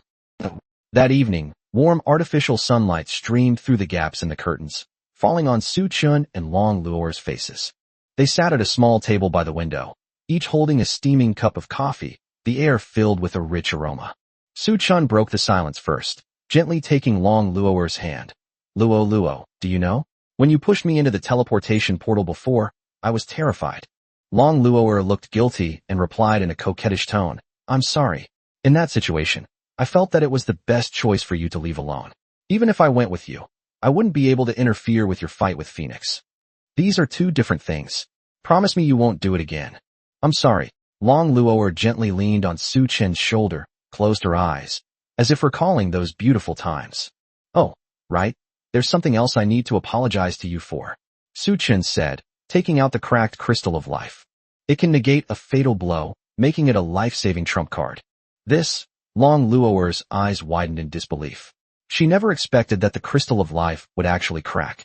That doesn't mean that the battle between Su Chun and Phoenix wasn't as easy as it seemed. If one move is wrong, it could mean the end of life. That was incredibly dangerous. However, Long Luo'er was secretly relieved. Fortunately, she had given Su Chun the life crystal as a trump card to save his life. She didn't expect it to actually save his life. Lolo, I will keep my promise and spend my whole life paying off your debt. Upon hearing this, Long Luo'er smiled slightly, her eyes sparkling with happiness. Being alive is better than anything else. Besides, you were always mine, and everything you have is mine. Yes. They're all yours. What do you mean by this perfunctory attitude? Humph. The two embraced again and engaged in a verbal battle until they separated 10 minutes later. Su Chun, I told you before, if you can beat Phoenix and survive, I will give you a special surprise. A special surprise?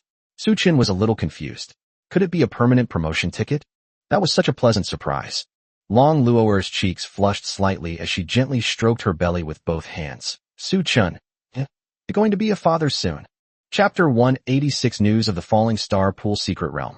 Upon hearing this, Su Chen's mind went completely blank. Dad? Be a dad? Could it be that Long Luo'er is pregnant? Wait a minute. Aren't dragons supposed to have a hard time getting pregnant? According to Long Luo'er, her mother was very unhappy that Long Yang was a boy after giving birth to him, so she asked her father to work day and night, and finally, after 50 years, Long Luo'er was born. And now, less than 3 months after that night, he and Long Luo'er are already pregnant? Could it be that Long Luo'er's strength is really too high? After all, it takes several hours every night to satisfy them. For humans, it would probably take less than a week. Should I be happy or sad? But do dragons lay eggs? Or do they give birth to babies like humans? I'm completely unprepared for this. Seeing Su Chen's expression, Long Luo'er covered her mouth and chuckled. She had expected Su Chun to be very surprised, but he looked so cute right now. Su Chun, don't think so much. It's still early. It's probably not even a month yet. It'll be almost 10 months after the baby is born. 10 months. Su Chun was stunned for a moment. Are the gestation periods for dragons the same as for humans? Both involve 10 months of pregnancy.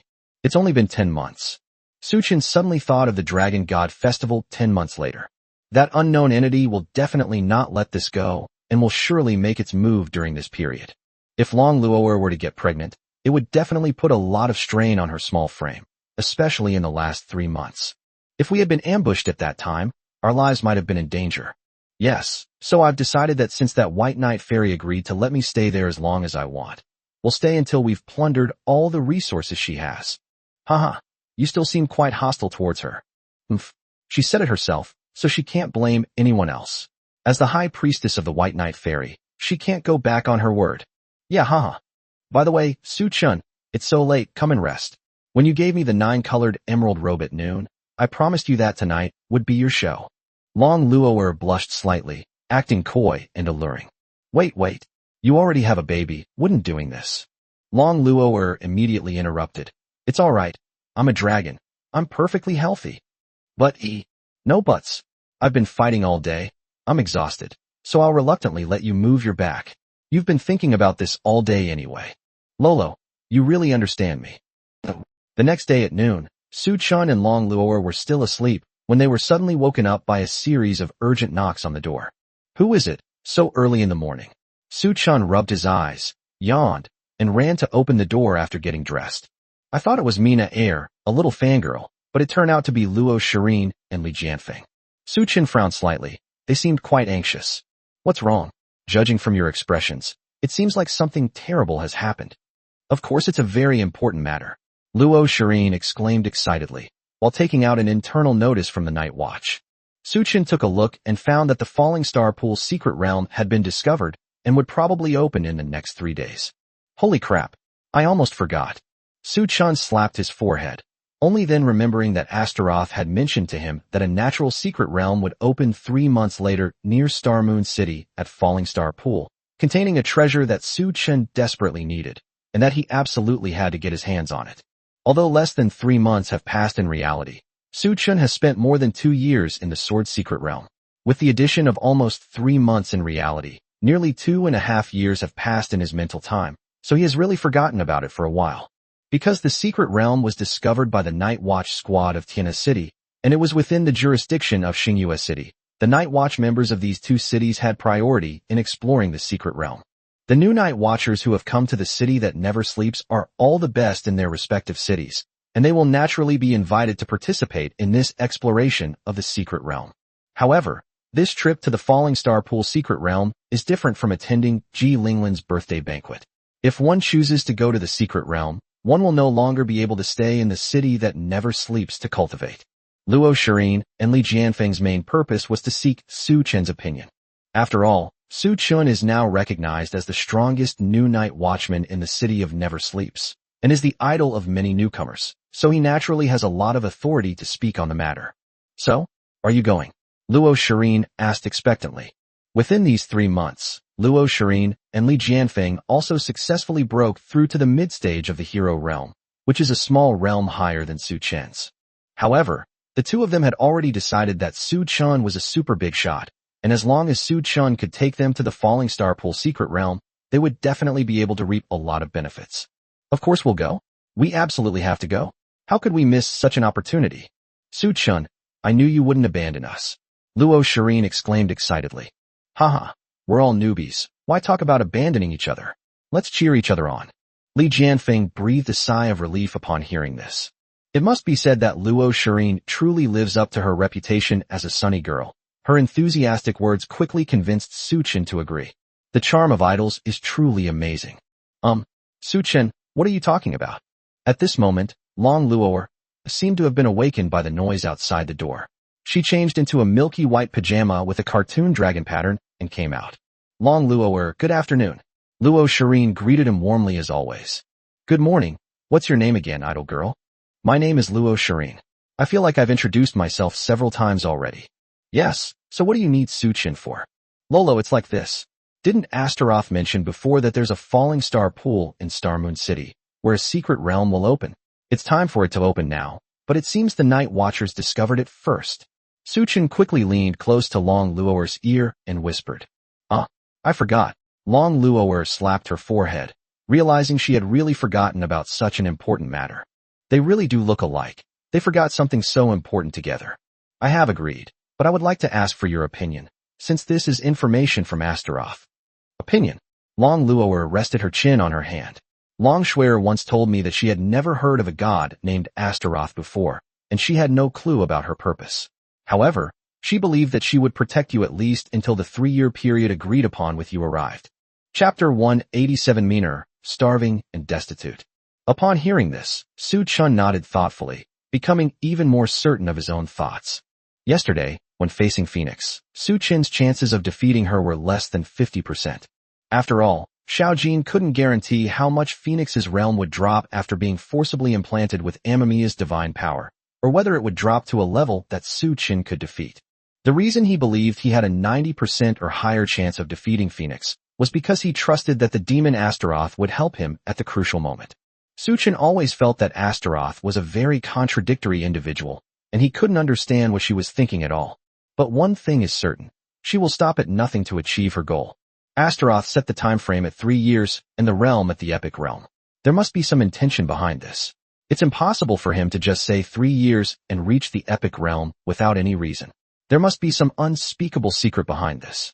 The most likely scenario at present is that some special situation similar to the Sword Realm or the Dragon God Festival should occur in 3 years, which we will tentatively classify as X. This X must be closely related to Astaroth's ultimate goal, and the existence of the God Slayer is one of the necessary conditions for her to achieve her goal. As for why reaching the epic realm is required, it's probably because this X requires at least the epic realm to participate, or rather, only epic realm God Slayers have the power to fight. Therefore, at least within these 3 years, before that X arrives, Astaroth will do everything in his power to protect Su Chun, even at the cost of becoming an enemy of other demon gods. This is Su Chen's biggest trump card in daring to challenge Phoenix. However, it seems that they defeated Phoenix without even using this trump card. I don't know whether to be happy or sad. It's alright. Although Astaroth is a bit crazy, I don't think she'll harm me, at least not until the appointed day arrives. Okay, I'll do as you say. If you go, I'll go. If you don't go, I won't go. Then it's decided. Just then, Li Jianfeng stepped forward and handed Su Chun a shopping cart. Su Chun, I'm here. I told you before I left that my wife was pregnant and staying at home. My baby was just born, a healthy boy. To be honest, I am very grateful to you. After all, if it weren't for you, I might have died at the Night's Watch meeting and might never have seen my children again. I feel that you can get all the cultivation resources I can get, and I don't know what to give you to thank you for a while. But I suddenly remembered that you often complain to us that you can't afford to support Lord Long Luoer. It just so happens that my family owns a chain of department stores, with branches in Tianhe City and surrounding cities, such as Xingyue City and Longqing. This shopping card is our department store's VIP card, containing 50 million Chinese yuan. Furthermore, with this card, you can enjoy discounts on all goods purchased from our department store. Consider it a small token of my appreciation. Upon hearing this, Su Chen's eyes almost lit up with golden light. Goodness, I never expected Li Jianfeng to be a rich second generation. I've been spending all my time in the city that never sleeps, using my points to make purchases, and I've almost forgotten that I don't have much money left in my pocket. Although there are many rare cultivation resources available for sale, there is still the 3-year agreement with Astaroth, and I must break through to the epic realm as soon as possible. Every bit of cultivation resource is precious and cannot be wasted. Although Long Luoer is now completely obedient to Su Chun, she still uses the guise of nurturing Su Chun to make him cover his basic living expenses. As for some expensive resources that require money to purchase, she will pay for them. Now that Li Jianfeng can actually help solve life's problems, is he some kind of angel? Really? Is this gift card really for me? Yes, actually this can be considered our investment in you. After all, your future is definitely extraordinary, and I certainly can't catch up with it. So I hope that if my family encounters difficulties in the future, we can get your help. Li Jianfeng dodged the question and stated his purpose in a teasing tone. No problem. I'll help with anything. Even if the gods attack, I'll kill them for you. Haha, it's not that serious. If a god really attacked, I would definitely make you run away the moment you arrived.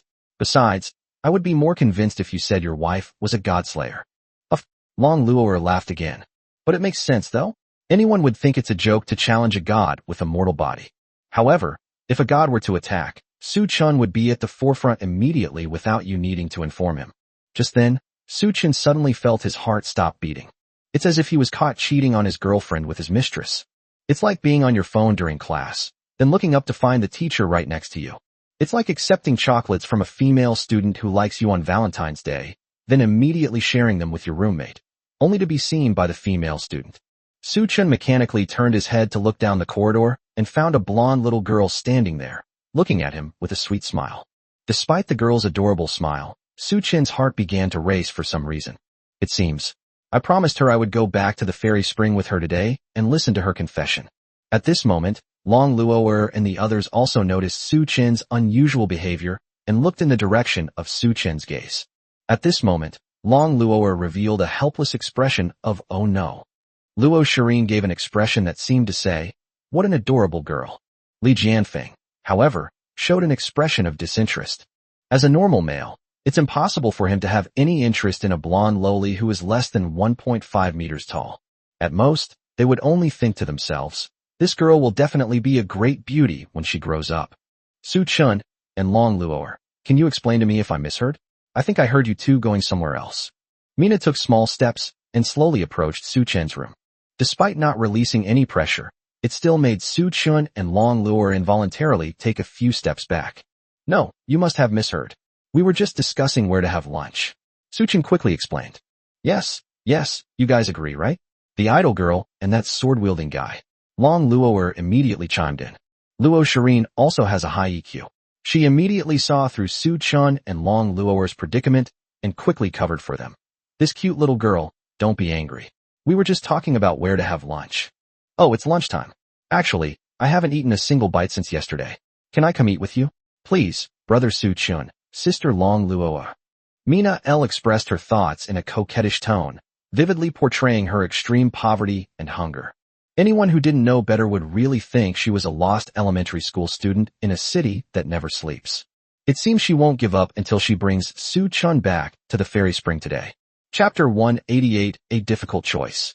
It was 1 p.m. in a private dining room at the cafeteria of the city that never sleeps. Su Chun was speechless when he saw the mountain of dishes piled up around Long Luoer and Mina. Now that he has broken through to the early stage of the hero realm, his physical fitness has improved a lot. As for his appetite, he can barely eat 5 large bowls of ramen. But the gap between them and bottomless pits like Long Luoer and Mina is just too big. The 2 little girls in front of me, one in white and one in gold, are clearly beautiful and look well-behaved and shy. You can also tell from their eating habits that they have received some etiquette education. It looked like a painting, a feast for the eyes. Her cherry-like lips hadn't moved much, and she hadn't even shown her teeth. But the speed at which this food is consumed. In just 1 hour, they had consumed over 30,000 points, equivalent to more than 1,000 dishes. If it weren't for Long Luoer taking the initiative to pay the bill this time, Su Chun would probably have had to sell his underwear to afford it. It's understandable that Long Luoer is a dragon, but what about you, Minato? Aren't you the White Knight Fairy? Isn't she the frail White Knight Fairy? Isn't the White Knight Fairy the one with the worst physical attributes among all races? Where exactly did you put the food you ate? Even though I might be leaving the city that never sleeps today, this isn't how you eat. Only 510 plates. Even the Dragon Clan's prodigy, Long Luoer, is nothing special. Mina put down the half-eaten chicken leg in her right hand, let out a cute burp, and looked like she was already stuffed. You only 500 plates, how dare you say that about me? And I can still keep eating. Long Luoer picked up another plate full of beef and finished the meal in less than 10 seconds. We White Knight Fairies are naturally weak. How can we compare with the noble Dragon Clan? Being a little behind doesn't mean we've lost, right, Su Chun? Mina immediately threw the topic to Su Chun, finally waking him from his daze. Hey, no, I'm thinking about something. Isn't eating supposed to solve the problem of food and clothing? How come it's turned into a competition of who can eat the most here? Su Chun, forget about that blonde Loli. Praise me for winning. Long Luoer immediately pressed her body against Su Chen's chest, wanting to receive Su Chen's praise. Who are you calling a golden-haired Loli? You white-haired Loli. Minil sat in the chair, arms crossed, looking sullen. As for the word Loli, it was Su Chun who first used it to describe Long Luoer. It's a perfectly normal word, but for some reason, Long Luoer thought it was used to insult people, so she used it directly on Mina. Mina, being a seasoned veteran, quickly realized that Long Luoer was insulting her and retorted without hesitation with the word Loli, which led to this situation. Hey you blonde Loli, can you stop following Su Chun around like a stalker? He's married. Can't you have some self-respect? Upon hearing this, Luo Shireen and Li Jianfeng both looked at Mina with awkward expressions. Who would have thought that this seemingly cute blonde girl actually wanted to be a mistress? As for Mina, she immediately took a deep breath and tried to calm herself down. At this time, you must be patient, patient, patient. Why should I tolerate it? Who the hell could tolerate this? The dignified high priestess of the White Knight Fairy was actually seen as a mistress trying to break up human families. This is absolutely poisonous. You white-haired Loli dare to fight me? If you lose, you two will come back with me right now. Minil stood up, her posture brooking no refusal. Why should I fight you? Your cultivation level is higher than mine, and you've lived longer than me. Aren't you just bullying an honest dragon? Besides, I need to recuperate right now, and I don't want to participate in this pointless fighting. Long Luoer continued to snuggle in Su Chen's arms, comfortably closing her eyes. You rascal. Didn't we agree yesterday that you'd go back as soon as you arrived today? How can you go back on your word? Besides, you need to recuperate. Wouldn't it be better if you came to my place? I had something urgent to attend to, but it'll be over once I'm done with it. Su Chun frowned slightly, feeling as if he had missed some important information. Go to Minair's to recuperate. What the heck?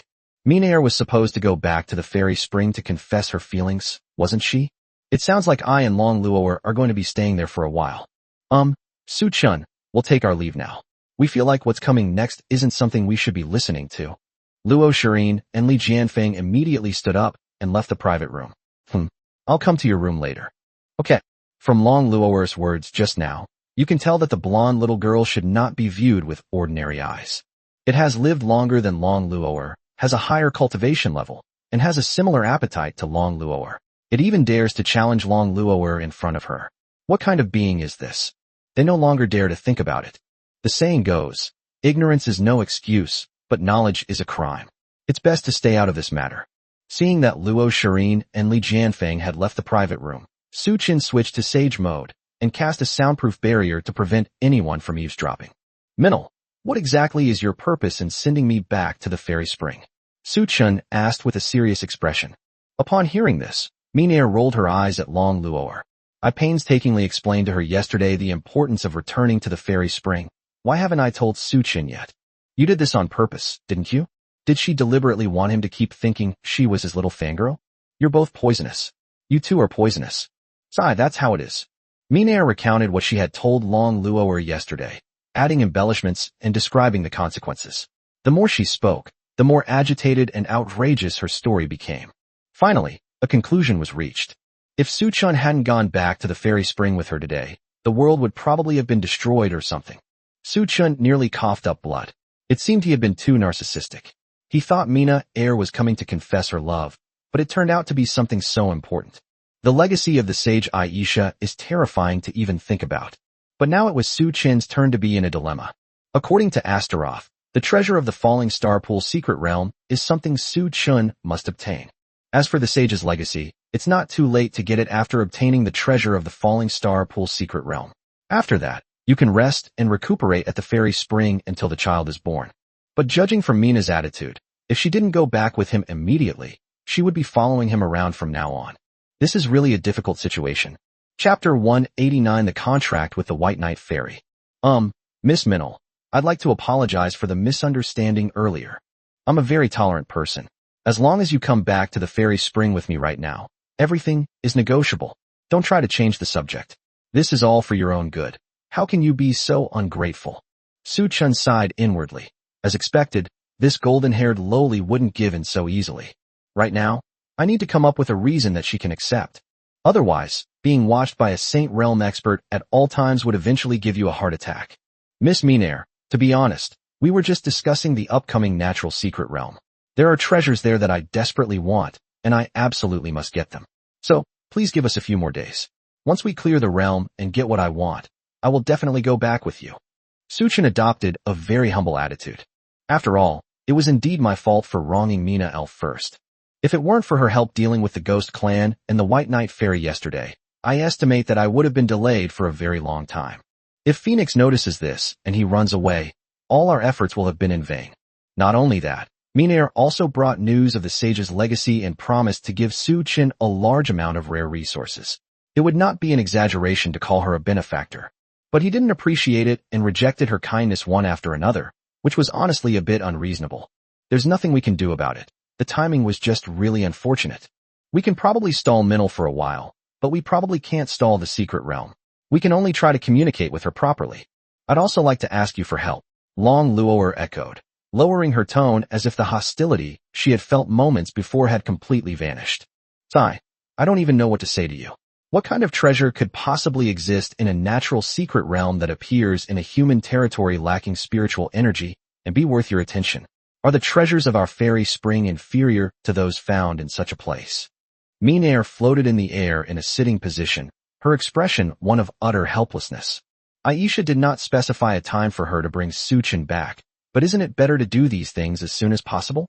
Let alone humans. Even powerful members of other dragon races would be eager to set off immediately upon hearing that they could be invited to the fairy spring to receive the inheritance. Why does it become so fussy and indecisive when it comes to Su Qin? Sorry. Sigh. Never mind. I won't be in a rush for a few more days, but I need a definite guarantee. Minair finally softened. After all, once Su Qin received Aisha's inheritance, his status should be equivalent to Aisha's personal disciple. In terms of seniority, I will become her senior sister, so there's no need to have too much of a falling out with my future junior brother. Moreover, he also possesses the power of a sage. With his help in the future, creating magic will be much simpler, and he will also be able to learn the fruits of his life's work, so he can be considered to have a successor. The saying, love me, love my dog, probably applies here. Ensure. Yes, I need you to give me a guarantee. After all, what if this situation happens again? Even if you are the godslayer named by Lady Aisha, you are not Aisha herself. I also have my own emotions. I will listen to her, but that doesn't mean I can always give in to you. Suchin nodded thoughtfully. He immediately switched to his sage form and casually created a parchment scroll with a wave of his hand. This is a soul contract magic learned from Long Shuer.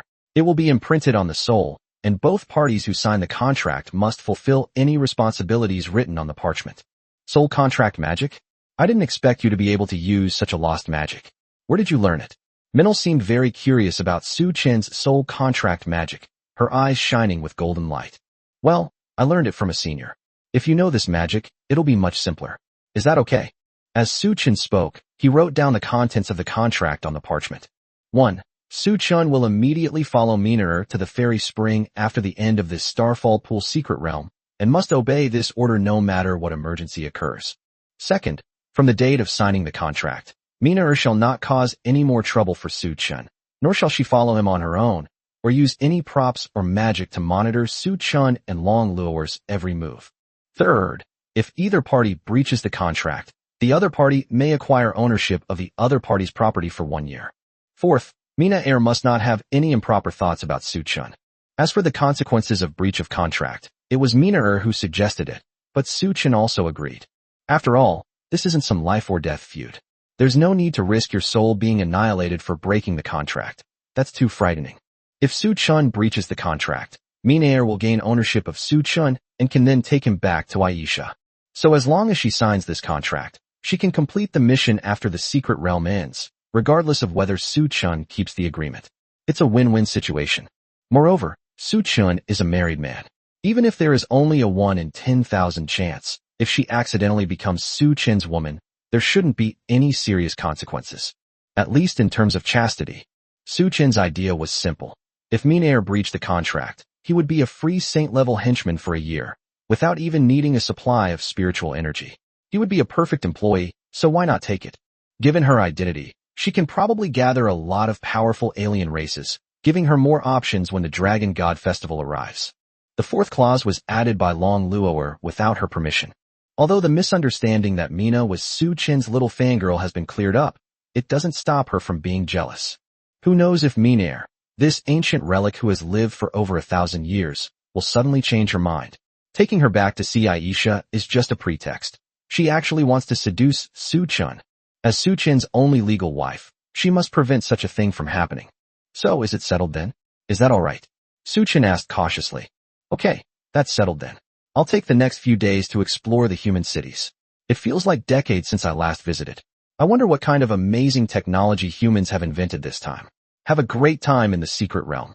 After signing the contract, Minaer breathed a sigh of relief. She had finally completed the task that Aisha had given her, even though it was a few days late. Thank you for your magnanimity. All right, stop flattering me. Remember this. If you break your promise, I might do something shady, like that magic I developed that turns a man into a little girl for life. Don't do anything reckless. Long Luo'er immediately retorted. Just kidding. What would she do if Suchin turned into a little girl? From now on, will I only be able to live a life of widowhood or grind tofu every night? This is not allowed. That depends on how you perform. Okay, I'm leaving. After Minaer finished speaking, she immediately picked up her phone and contacted Ji Linglan, asking her to open a portal to take her to another city. This is such a useful tool. No, a reliable clergyman. Chapter 190, The Secret Realm opens. 3 days pass quickly. Suchun, Long Luo'er, Luo Shireen, and Li Jianfeng had already arrived at Falling Star Pool on the first day in the Night Watcher's armored vehicle. The so-called Falling Star Pool is said to be where 2 powerful alien warriors fought hundreds of years ago. The scene of their battle was as if stars were falling from the sky, which was spectacular and chilling to the bone. Its power almost completely altered the surrounding terrain, creating a giant crater. Over hundreds of years, wind and rain eroded it, gradually forming a pond, hence the name Falling Star Pool. The pool water here is as clear as a sapphire, reflecting the azure sky and fluffy white clouds. Sunlight filters through the treetops, dappling the surface of the pond, and creating layers of golden ripples. The lush green trees around the pond swayed gently, their branches and leaves intertwining to form a dense canopy. Even Long Luoer, who was used to seeing beautiful scenery, couldn't help but exclaim, "How beautiful!" Here, Suchin saw at least 200 night watchmen dressed in black, most of whom were veterans who had carried out dozens of missions, far superior to the rookies in the city that never sleeps. Moreover, there are many other young people dressed in various styles here. Some cultivators have come here through back channels, hoping to train themselves in the secret realm.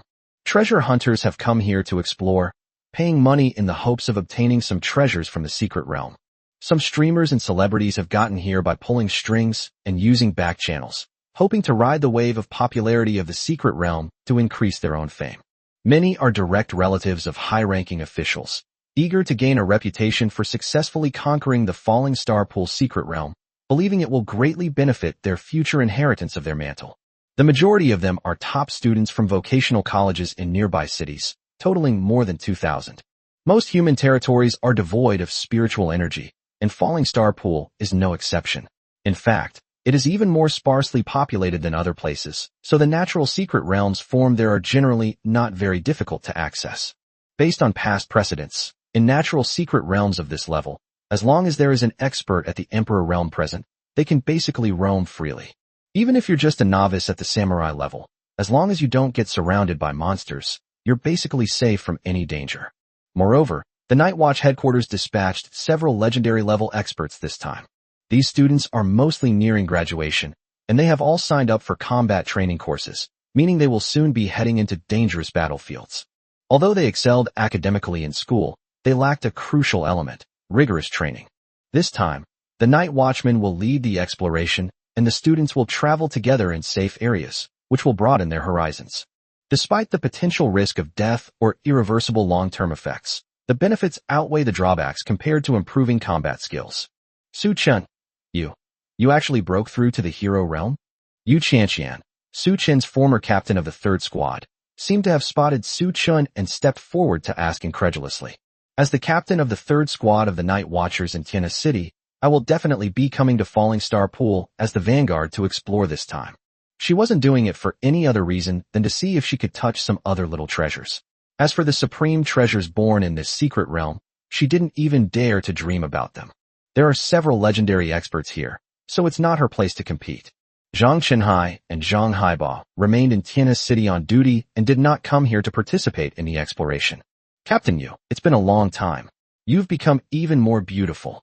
Your words are still as sweet as ever. By the way, how did you break through so quickly? It's only been 3 months, right? You've already broken through 2 major realms. Su Chen scratched his head, looking embarrassed, and explained, "Well, I had some strange encounters in the city that never sleeps."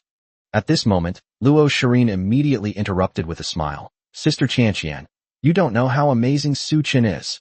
He's the strongest newcomer in Nevernight City right now, and even Mu Xinghe can't beat him."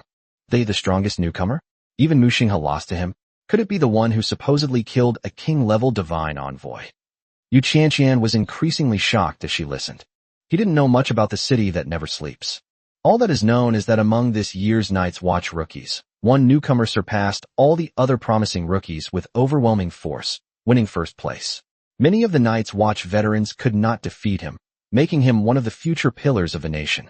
She had always thought that this legendary prodigy must be Mu Xinghe, because only Mu Xinghe could achieve such an amazing feat. I never imagined that this seemingly outrageous person was actually Su Chun. Is this something a newcomer who entered the city of Never Sleeps at the Samurai Realm could do? This joke has gone a bit too far. Yes, Su Chun is now the idol of all the newcomers in the city that never sleeps. Luo Shireen continued to praise. As for Long Luoer, she puffed out her chest with great satisfaction, closed her eyes, and looked as if she were the one being praised. "Su Chun, are you cheating?" This was Yu Chanqian's first reaction, as she often played games after get-off work. It would be really unreasonable if he wasn't cheating. Isn't slightly transparent considered transparent? Can't you be serious for once? Joking aside, Su Chun and the others waited almost from morning till night, but the secret realm still showed no signs of opening. The night watchmen responsible for guarding the area have killed no fewer than 100 divine messengers, and have taken at least 10 baths and changed clothes.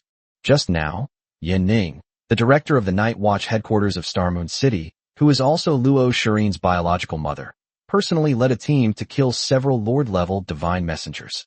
Their filthy bloodstains almost tainted the clear falling star pool with a foul stench. It feels like if the secret realm doesn't open soon, this gathering of so many night watchers will just turn into a simple operation to defeat the divine messengers. By the way, isn't she your mother? Aren't you going to go up and say hello? Su-chan whispered in Luo Shirin's ear. Sai, forget it. She clearly saw me just now, but she pretended not to. She probably thinks someone like me isn't worthy of being her daughter. Don't you deserve it? Su-chan glanced at Yan Ning thoughtfully and noticed that her gaze had actually been fixed on them the whole time. No, it should be said that they were all staring at Luo Shirin. Although no words were spoken, Su-chan could clearly sense the worry in Yan Ning's expression. Sai, what mother doesn't love her own child? Looking at Yan Ning and Luo Shirin, I remembered what Lan Binghua had once said. Long Luoer's mother, Long Ming'er, is very likely the mastermind behind this Dragon God festival. But I still feel there's something fishy about it. Could his indifference towards his daughter be a way of protecting her? After all, given the strength of Long Luoer's family, how could they possibly have allowed Long Luoer to escape from Shenlong Valley so many times? Just then, a thick fog suddenly rose above the falling star pool and gradually spread outwards. Within the faint white mist, a spatial portal quietly opened. What was bound to happen has finally happened. The falling star pool secret realm has finally opened. Chapter 191, The Secret Realm of Falling Star Pool. Everyone present was on edge, as if a formidable enemy was about to strike, and the atmosphere instantly became oppressive. These dense fogs contain the purest spiritual energy. However, because they are so pure, people with low cultivation levels who directly absorb this spiritual energy for cultivation will damage their foundation. Therefore, most of the people exploring the secret realm put on the spiritual energy protective masks they had prepared in advance, waiting for the overall person in charge of this exploration operation, Zui Yuming, a legendary peak expert known as the 100 God Slayer, who is now one of the chief instructors of the Chinese Night Watchmen, to give orders. As for the origin of the title 100 God Slayer, it is because during a divine attack, he single-handedly faced over 100 divine messengers of the leader level or above, killed them all, and managed to escape unscathed.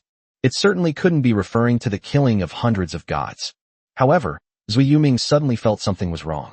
He stared intently at the scene in front of him, and after observing it carefully for a moment, his brows furrowed. This hidden realm looks extremely dangerous and is definitely not as simple as a so-called natural secret realm. He immediately shouted to the people around him. Everyone, get away from here immediately. This secret realm is very abnormal. Upon hearing this, all the Night's Watchmen were instantly dumbfounded. What's going on? Haven't we finally waited for the secret realm to open? Why were they suddenly ordered to evacuate? Confused as they were, these Night's Watchmen were all seasoned veterans who would unconditionally obey orders. Since they were ordered to retreat, they had to retreat without questioning any reasons. However, at that moment, the mist emanating from that spatial portal began to spread rapidly, engulfing everything around it like a giant wave. Although the Night Watchmen led the crowd to retreat very quickly, they were still swallowed up by the thick fog. Su Chun, Long Luoer, Luo Shirin, and Li Jianfeng were no exception, disappearing into the fog together.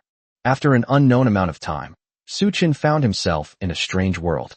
The surrounding scenery instantly became desolate and mysterious, and the air was filled with rich spiritual energy, which was even better than the sword's secret realm. This is a huge valley, somewhat similar to the Flying Dragon Valley I once challenged, but much more desolate.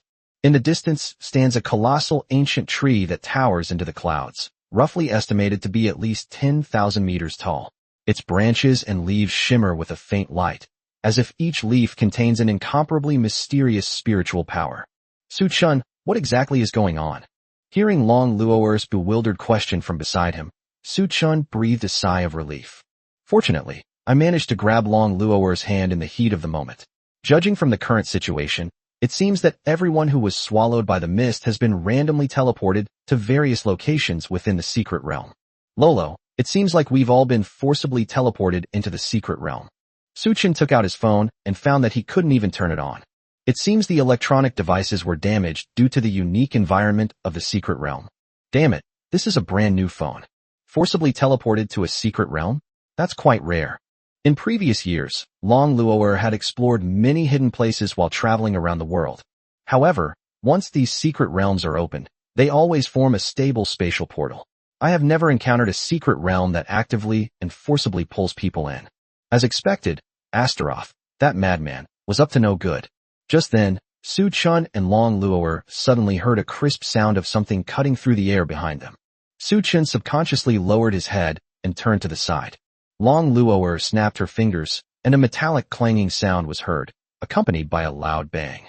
Su Chun was stunned for a moment, then quickly turned around and looked back, remaining frozen for a while. Behind him was a skeletal monster wielding a giant sword, but it was now completely embedded in the mountainside, its bones almost shattered, and it appeared to have completely lost its ability to fight. Skull. Su Chun, this thing seems to be the same as the puppet we encountered in the sword's secret realm before. It's just a creation, not a living being. A creation? Then it seems this must be the guardian of this secret realm. Although Su Chun had never explored such natural secret realms before, his teacher had taught him in high school that most natural secret realms had some kind of guardian. However, these guards are usually well-made armored cavalry, mechanical monsters, savage beasts, or a certain well-known slime blob, etc. Such shabby guards as skeleton soldiers are basically unheard of. As for Su Chun, a transmigrator, being afraid of skeleton soldiers, that's impossible. Putting aside their strength, in terms of sheer terror, skeleton soldiers are actually quite cute compared to many divine messengers, so there's absolutely no need to be afraid of them. The guardian, his strength is too weak. I feel that the skeleton soldier just now was only around the hero realm, not worth mentioning at all. Su Chun rubbed Long Luo'er's little head and laughed. For a transcendent realm expert like you, this is definitely nothing to mention, but you should know that among humans, those who can reach the hero realm are basically 1 in 100. I understand, but I don't mean to belittle the hero realm. I just wonder what kind of treasure you absolutely need to obtain in this kind of natural secret realm where only the hero realm is guarded. Well, let's take it one step at a time. That crazy woman shouldn't lie about something so trivial. Su Chun looked around and saw that within a kilometer radius, there was not a single person in sight except for the desolate yellow earth plains. There were nearly 3,000 people gathered around the falling star pool at the time, yet not a single person could be seen nearby. Was it just him and Long Luo'er who were forcibly dragged into the secret realm, or was this secret realm truly so vast it defied comprehension? Just then, the ground beneath the feet of the man and the dragon began to tremble, as if something was trying to break through the soil. Su Chun, be careful. I sense a lot of skeleton monsters in the ground. No way. Shouldn't zombies be emerging from the ground? How did they turn into skeleton monsters? Just as Su Chun was lost in thought, a skeletal hand suddenly emerged from the ground. Fortunately, Su Chun reacted quickly enough, dodging the skeleton's attack with a backflip, almost letting the hand grab his ankle. I wonder if these skeleton monsters are like those endlessly reinforcing minions in a game that have no experience. Long Luo'er complained, while stomping on a skeleton monster that had just poked its head out. Probably. After all, there's no reward, and it feels like a waste to expend stamina and spiritual energy on these monsters. Su Chun switched to Sage mode and cast a solidification spell to harden the ground beneath his feet, preventing the skeleton monsters from continuing to rush out. The effect is also very significant. Even the vibration sensation has been noticeably reduced. After all, skeletons in games and movies are usually depicted as having unlimited stamina, while humans and dragons get tired.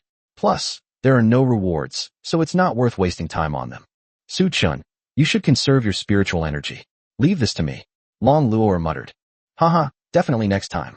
Chapter 192 The Strange Flow of Time. As Su Chun and Long Luo'er left, the tremors of the earth abruptly ceased. It seems these skeleton monsters are regular minions that spawn in this area. Once you leave their targeting range, they won't continue attacking, just like in the game. After walking for about half an hour, the man and the dragon heard the sounds of fighting coming from ahead. After crossing a small hill, they discovered a squad of 7 night watchmen fighting against a dozen skeleton soldiers wielding giant axes in the distance. No, it can't be called a battle. It should be said that they are covering each other's retreat. These night watchers are mostly at the hero realm level and have a certain sense of teamwork, so it shouldn't be this difficult to deal with these hero realm skeletons. It looks like it's about to crash. Su Chun, shall we go? Go? After all, they are heroes who protect China. It would be such a waste for them to die like this. At this moment, several of the night watchmen also spotted Su Chun and Long Luo'er. He was a member of the Star Moon City Night Watch branch and was completely unfamiliar with Su Chun and Long Luo'er, having no idea of their strength. Judging from their appearance, they must be students visiting and learning here. What are you doing? Run. It's dangerous here, one of the watchmen shouted. In the blink of an eye, the night watchman seemed to have been distracted by Su Chun and Long Luo'er, and he accidentally twisted his ankle and fell to the ground. Meanwhile, his companions were busy fighting other skeleton soldiers and had no time to pay attention to others. Just as the skeleton soldier's giant axe was about to fall, Su Chun immediately switched to Dragon Knight and kicked the skeleton soldier with lightning speed. Bang! A loud bang followed. The skeleton soldier was kicked dozens of meters away by Su Chun, and the 3 skeleton soldiers that followed behind were also knocked away, with bone fragments flying everywhere, and they instantly lost their ability to move. Long Luo'er wasn't idle either. With a gentle wave of her fair hand, thousands of times the force of gravity pressed precisely onto each skeleton soldier. It took less than 3 seconds. These skeleton soldiers were eroded by gravity until their bodies fell apart and turned into dust. After regaining his balance, the night's watchman stared blankly at the scene, feeling as if he were dreaming. The skeleton soldiers that had once been so formidable were easily defeated by these 2 students. Are these really students from Tianji University? Why is it so strong? With that power, speed, and magical manipulation ability, it wouldn't be an exaggeration to say that a powerful emperor-level expert had arrived. With that kind of strength, he could probably even be a squad leader in the Night's Watch headquarters. Are you alright, senior? Su Chun turned to ask the night watchman senior, who had just sprained his ankle. No, it's nothing. My calling is to be a monk, and I know a little healing magic. This little injury is nothing. It's good that you're alright. Su Chun looked around and found that the other night watchmen had also suffered some injuries. It seems that this secret realm is indeed extraordinary. If the skeleton soldiers here are all of this caliber, capable of putting the night watchman in a difficult position, then he and Long Luo'er are fine. But what about the rest of them? Leaving aside the cultivators and treasure hunters who already possess considerable strength, what about the 2,000 students? Even top graduates who have just graduated are generally at the late stage or peak of the warrior realm, and they are no match for these skeleton soldiers. It seems necessary to obtain the treasure as soon as possible and close this secret realm. You too are very powerful. Would you be interested in joining us? We want to find as many students and companions as possible. One of the watchmen, who looked like a squad leader, stepped forward and asked. More students? Su Chun asked, puzzled. The implication of that statement is that there are other people with them. But there are only 7 watchmen here, so where did the students come from? Oh, I see. We have found dozens of students who were caught in the secret realm. It is a pity that some students died due to their severe injuries, but we will save as many as we can. Every stronger person we save will be a greater asset. Upon hearing this, Su Chun and Long Luo'er were immediately stunned. Did they save dozens of students? What is that? It's only been about half an hour. Where did they find so many students? Did they all get teleported together? I'd like to ask, how long have you been here? Upon hearing this, the night watchmen exchanged glances, somewhat puzzled by Su Chun's meaning. How long have you been here? It's been a whole day already. Even though all the electronic devices have stopped working since we got here, at least there's still day and night, isn't there? Huh? One day. Su Chun almost spat out a mouthful of blood. Why do strange things always happen when I enter other dimensions? Previously, after entering Ji Linglan's small world, he was teleported to the wilderness of Jizhou 2,000 years ago and forced to fight Chiyu. Upon entering the Sword Realm, it happened that there, Princess Amamiya was planning to sacrifice all the living beings in the Sword Realm to refine her divine essence. This time, entering the secret realm of Falling Star Pool, almost a whole day was inexplicably wasted. It's poisonous, absolutely poisonous. The guardian of this secret realm is far too powerful. It's simply beyond the capabilities of someone like us at the Hero Realm. Therefore, we have established a temporary base in the Eastern Valley to protect the students and other victims caught up in the secret realm until a powerful expert obtains the treasure and the secret realm ends. Is that so? Yes. That's why I hope that strong individuals like you can join us and join the search for our comrades and the victims. Su Chun lowered his head, pretending to be deep in thought, but in reality, he had already made up his mind. This Falling Star Pool secret realm is like a dungeon instance in a single-player game, and these skeleton soldiers are the lowest level mobs in this instance. Even the lowest ranking grunts are at the hero realm level. Above them, there are definitely elite guards, treasure guardians, guard leaders, and the final boss. It feels like even a legendary-level expert might not be able to clear the game. While protecting students in batches may be effective, it doesn't address the root cause of the problem. Furthermore, the treasures in this secret realm are likely to be extremely important to Su Chun, and are treasures he absolutely must obtain. Whether due to Astaroth's warning or to save these students, Su Chun must seize the treasure as soon as possible. I'm sorry, we're not actually students. I'm Su Chun, a night watchman from Tiana City, and she's my wife. We've received orders from our superiors to investigate the cause of this strange event in the secret realm as soon as possible. So I'm sorry, we can't travel with you. Chapter 193, An Unexpected Discovery. Upon hearing this, the captain of the night watch also sighed. To be honest, among their temporary strongholds, he was the strongest, having reached the mid-stage of the Emperor realm. Although they could barely put up a fight against 1 or 2 skeleton soldiers, they were simply unable to cope if they had to protect the students and cover their comrades at the same time. In fact, just hours earlier, a fellow soldier had been killed while rescuing students, as he had fallen into an encirclement of skeleton soldiers due to his poor cover. Although it is heartbreaking to see a fellow student die, the work of saving students must continue. It's a pity that experts like Su Chun and Long Luo'er can't join them. Otherwise, it would greatly increase the chances of saving the students. Oh, I see. What a pity. Feel sorry. After Su Chun and Long Luo'er left, they found themselves in an extremely perplexing predicament. That is, not knowing the direction. No one knows where the treasure is hidden. The land here is full of ravines and cliffs. In addition, the monsters here are not divine messengers, but summoned creatures without any life force. No matter how strong your perception is, you can't tell what's inside these ravines without getting close. Moreover, according to those night watchmen, this secret realm also has a distinction between day and night. The word, night, often represents a time when ghosts and monsters are prevalent. No one knows if there are any other types of guardians here besides skeletons. Strength is secondary. Most importantly, the sudden appearance of a demon or monster in the middle of the night can really scare people half to death, regardless of whether they have any power. Su Chun, did Xiao Jing give you any hints? No, I'm afraid the treasures of this secret realm have nothing to do with gods. It seems that Xiao Jing can only point out things related to gods, such as divine essence or the soul of a god. This is a headache. I just asked Long Shuer, and she doesn't know anything either. Well, after all, he is a dragon god, and he doesn't have much time to come to the lower realm to explore secret realms, so it's normal that he doesn't know about these kinds of things. Speaking of which, Lolo, should we go take a look at that tree? Su Chun looked in the direction of the huge, ancient tree, thinking it would be better to at least decide on a direction to explore first. I'll listen to you, but it's getting dark now. Let's find a place to rest first. Su Chun nodded, his gaze settling on a small hill nestled against a cliff. With no obstacles around, the view is very open, and from this vantage point, one can always keep an eye on the surrounding activity.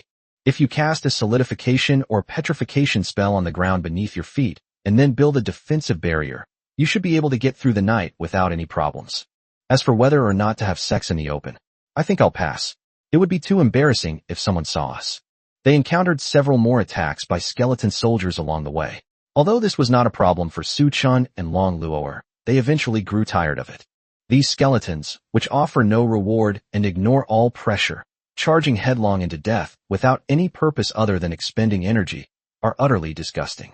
Along the way, you can still see scattered human corpses, their bodies still warm, indicating they had just died. Su Chun then gently closed their still open eyes. It was the only thing he could do at the moment. Just then, Long Luo'er noticed that a golden light seemed to be shooting into the sky from the ravine not far in front of her. The spiritual energy emanating from it was extremely dense. Even Su Chun, who had switched to the sage form, would probably find it difficult to release. The scene was just like the birth of a priceless treasure. Su Chun, look over there. Yeah, I saw it too. It's probably some kind of treasure. After killing so many skeletons, the reward has finally arrived. Long Luo'er immediately quickened her pace, taking a single step to reach the edge of the ravine. However, what was in the ravine was not some rare treasure, but a young man dressed in a Night's Watch uniform. Long Luo'er and the young man stared at each other, both completely bewildered. The treasure is a Night's Watchman. That's impossible. That golden light was clearly the magic cast by the young man, but what he intended to do remained a mystery. A moment later, Su Chun followed, his brows furrowed. Who are you? Su Chun broke the silence and spoke first. A flicker of panic crossed the young man's face, but he quickly regained his composure. I'm Zhang Shan, a member of the 3rd Squadron of the Night Watchers in Tiana City. Actually, I got separated from my companions. That golden light just now was a spell I cast. I thought my companions would come looking for me after seeing it. This time, it was Su Chen's turn to be dumbfounded. His previous Night Watch squad was the 3rd Squad of Tiana City, but he had never heard of anyone named Zhang Shan. Yu Qianqian also said that there were very few night watchmen from Tiana City who came here to explore the secret realm this time. Even Zhao Shanha, the captain of the 4th team who often likes to join in the fun, did not come. How come there is a person named Zhang Shan inexplicably? Even if there really is a night watchman named Zhang Shan, even if you really got separated from your companions, would you need to use so much spiritual power to launch a spell similar to a signal flare? Do you think your spiritual power is free? Or do you possess limitless spiritual power, like a god? This person is strange. Honestly, releasing a signal spell takes so much spiritual power. I thought some kind of treasure had been born. Long Luo'er complained, pouting. They were already somewhat annoyed by the constant attacks from the skeleton soldiers. She had finally seen signs of the treasure's birth, only to be told it was just a signal spell cast by a night's watchman. What a disappointment. The greater the expectation, the greater the disappointment. Perhaps this describes the current situation perfectly. Sorry, I just learned signal magic, and I accidentally lost control of my spiritual energy consumption. Huh. The young man tried to brush it off. Alright, what a waste of your excitement. Su Chun, let's go. Long Luo'er lost all interest, feeling that if Su Chun didn't serve her well tonight, he might turn into a wicked dragon. I'm sorry. I didn't know that the signal magic I released would be regarded as a treasure. The young man humbled himself, looking every bit like a well-educated night's watchman. My dear wife, don't be upset. Look at Zhang Shan. He's already apologized to you. Su Chen comforted her, while winking at Long Luo'er, hoping she would understand what he meant. Long Luo'er was stunned for a moment at first, but after recalling the details of the conversation, she quickly understood. She immediately used her dragon eye to examine the young man's true form. You won't believe it until you see it, and what you find will shock you. This young man, who claimed to be from the 3rd Squad of the Night Watchers in Tiana City, was actually a demon who had reached the peak of the legendary realm. Chapter 194 Demon Race. The so-called demon race has the same physique and appearance as humans, and without the dragon eye, it is almost impossible to perceive the difference between them and humans. However, unlike humans, demons have long lifespans, excellent physical qualities, and extremely strong learning abilities.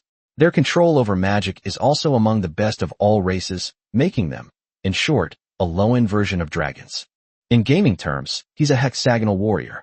However, when it comes to the demon race, whether it is the dragon race, the elf race, the ghost race, the human race, all races hate them with a vengeance. As for why the demon race aroused the indignation of all races in the lower realm, we have to go back to 10,000 years ago.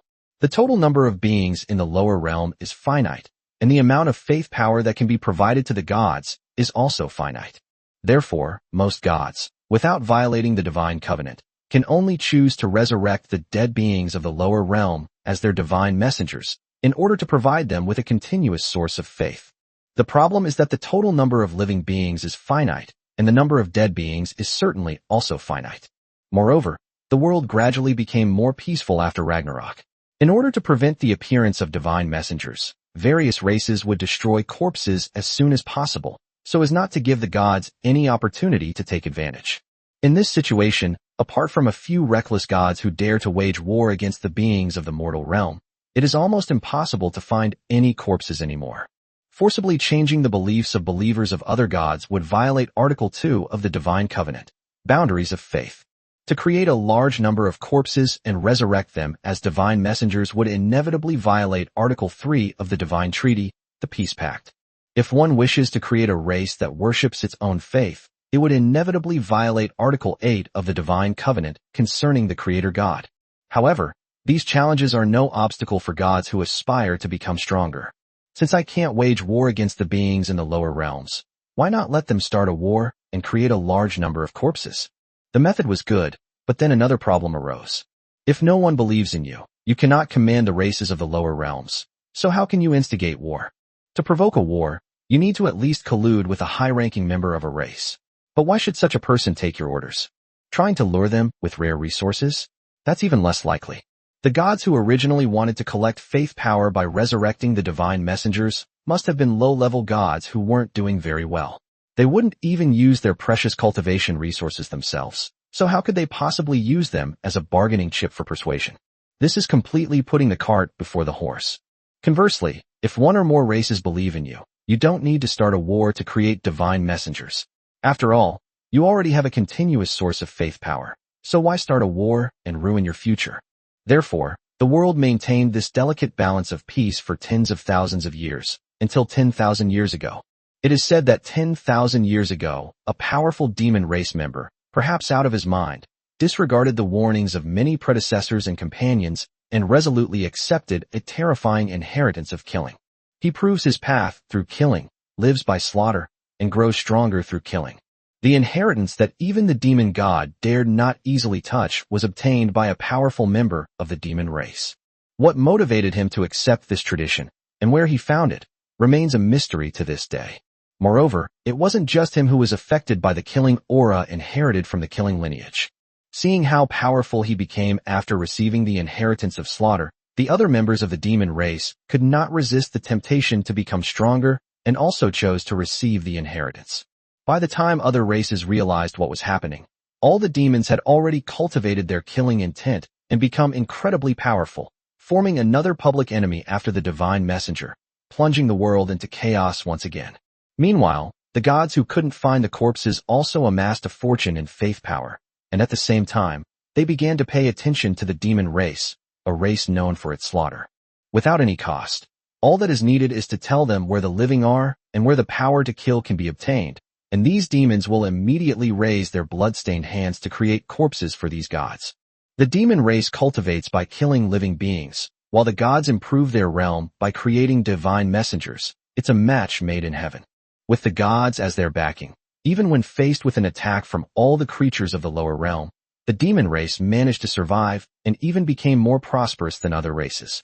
Moreover, after thousands of years of evolution, the surviving demon race gradually learned to suppress their bloodlust, no longer blindly charging forward, but understanding how to be patient, how to strategize, and how to use tactics to kill.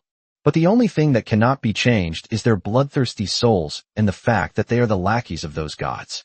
Over thousands of years, numerous battles, large and small, have taken place, and the vast majority of them bear the traces of being instigated by the demon race. The beings in the lower realms were already scratching their heads in the face of the invasions by divine messengers and gods, and now you're stirring up a civil war, and a civil war from multiple angles at that. Isn't that just ridiculous? Therefore, all living beings in the lower realm have basically reached a consensus. Once the demon race is discovered, they must be killed no matter the cost. Wherever the demon race exists, a bloody storm is bound to rage. The appearance of a demon in the Falling Star Pool secret realm is definitely not a good sign. Su Qin saw Long Luo'er's wide eyes and knew without her saying anything that Zhang Shan was up to something. They might even be plotting some unspeakable secret. I'm so sorry, beautiful lady. I didn't expect my signal magic to cause you so much trouble. How about this? These 2 white spirit orbs are what I just found during my exploration. If you don't mind, consider them my apology gift. As Zhang Shan spoke, he took out 2 white beads from his pocket. When Long Luo'er saw this scene, she almost couldn't help but laugh. I thought the demon race had become wiser over the past few thousand years, but I didn't expect them to be unable to hide their murderous aura so quickly. The white spirit orb was real, but it had been enchanted with several spells. As soon as someone cultivates the white spirit pearl, the magic attached to it will be activated instantly, directly destroying all the spiritual energy channels in the cultivator's body, causing them to die instantly due to the rampage of spiritual energy. Moreover, these spells are very well hidden. Even a magic-type vocation master who has reached the peak of the legendary realm would probably find it difficult to detect any difference between this white spirit orb and the normal one. However, the white spirit pearl is extremely helpful to Su Qin's cultivation, so why not take it? As for how to break the spell, well, you just have to kill him. It saves time and effort. After all, it's no big deal if all the demons die. The spiritual energy gradually began to surge. Long Luo'er's world-destroying dragon flames are gathering power. Chapter 195 Blood Moon. However, at that moment, Su Qin suddenly intervened and stopped Long Luo'er. At the same time, he smiled at Zhang Shan and said, "Really? Are these two white spirit pearls really for us?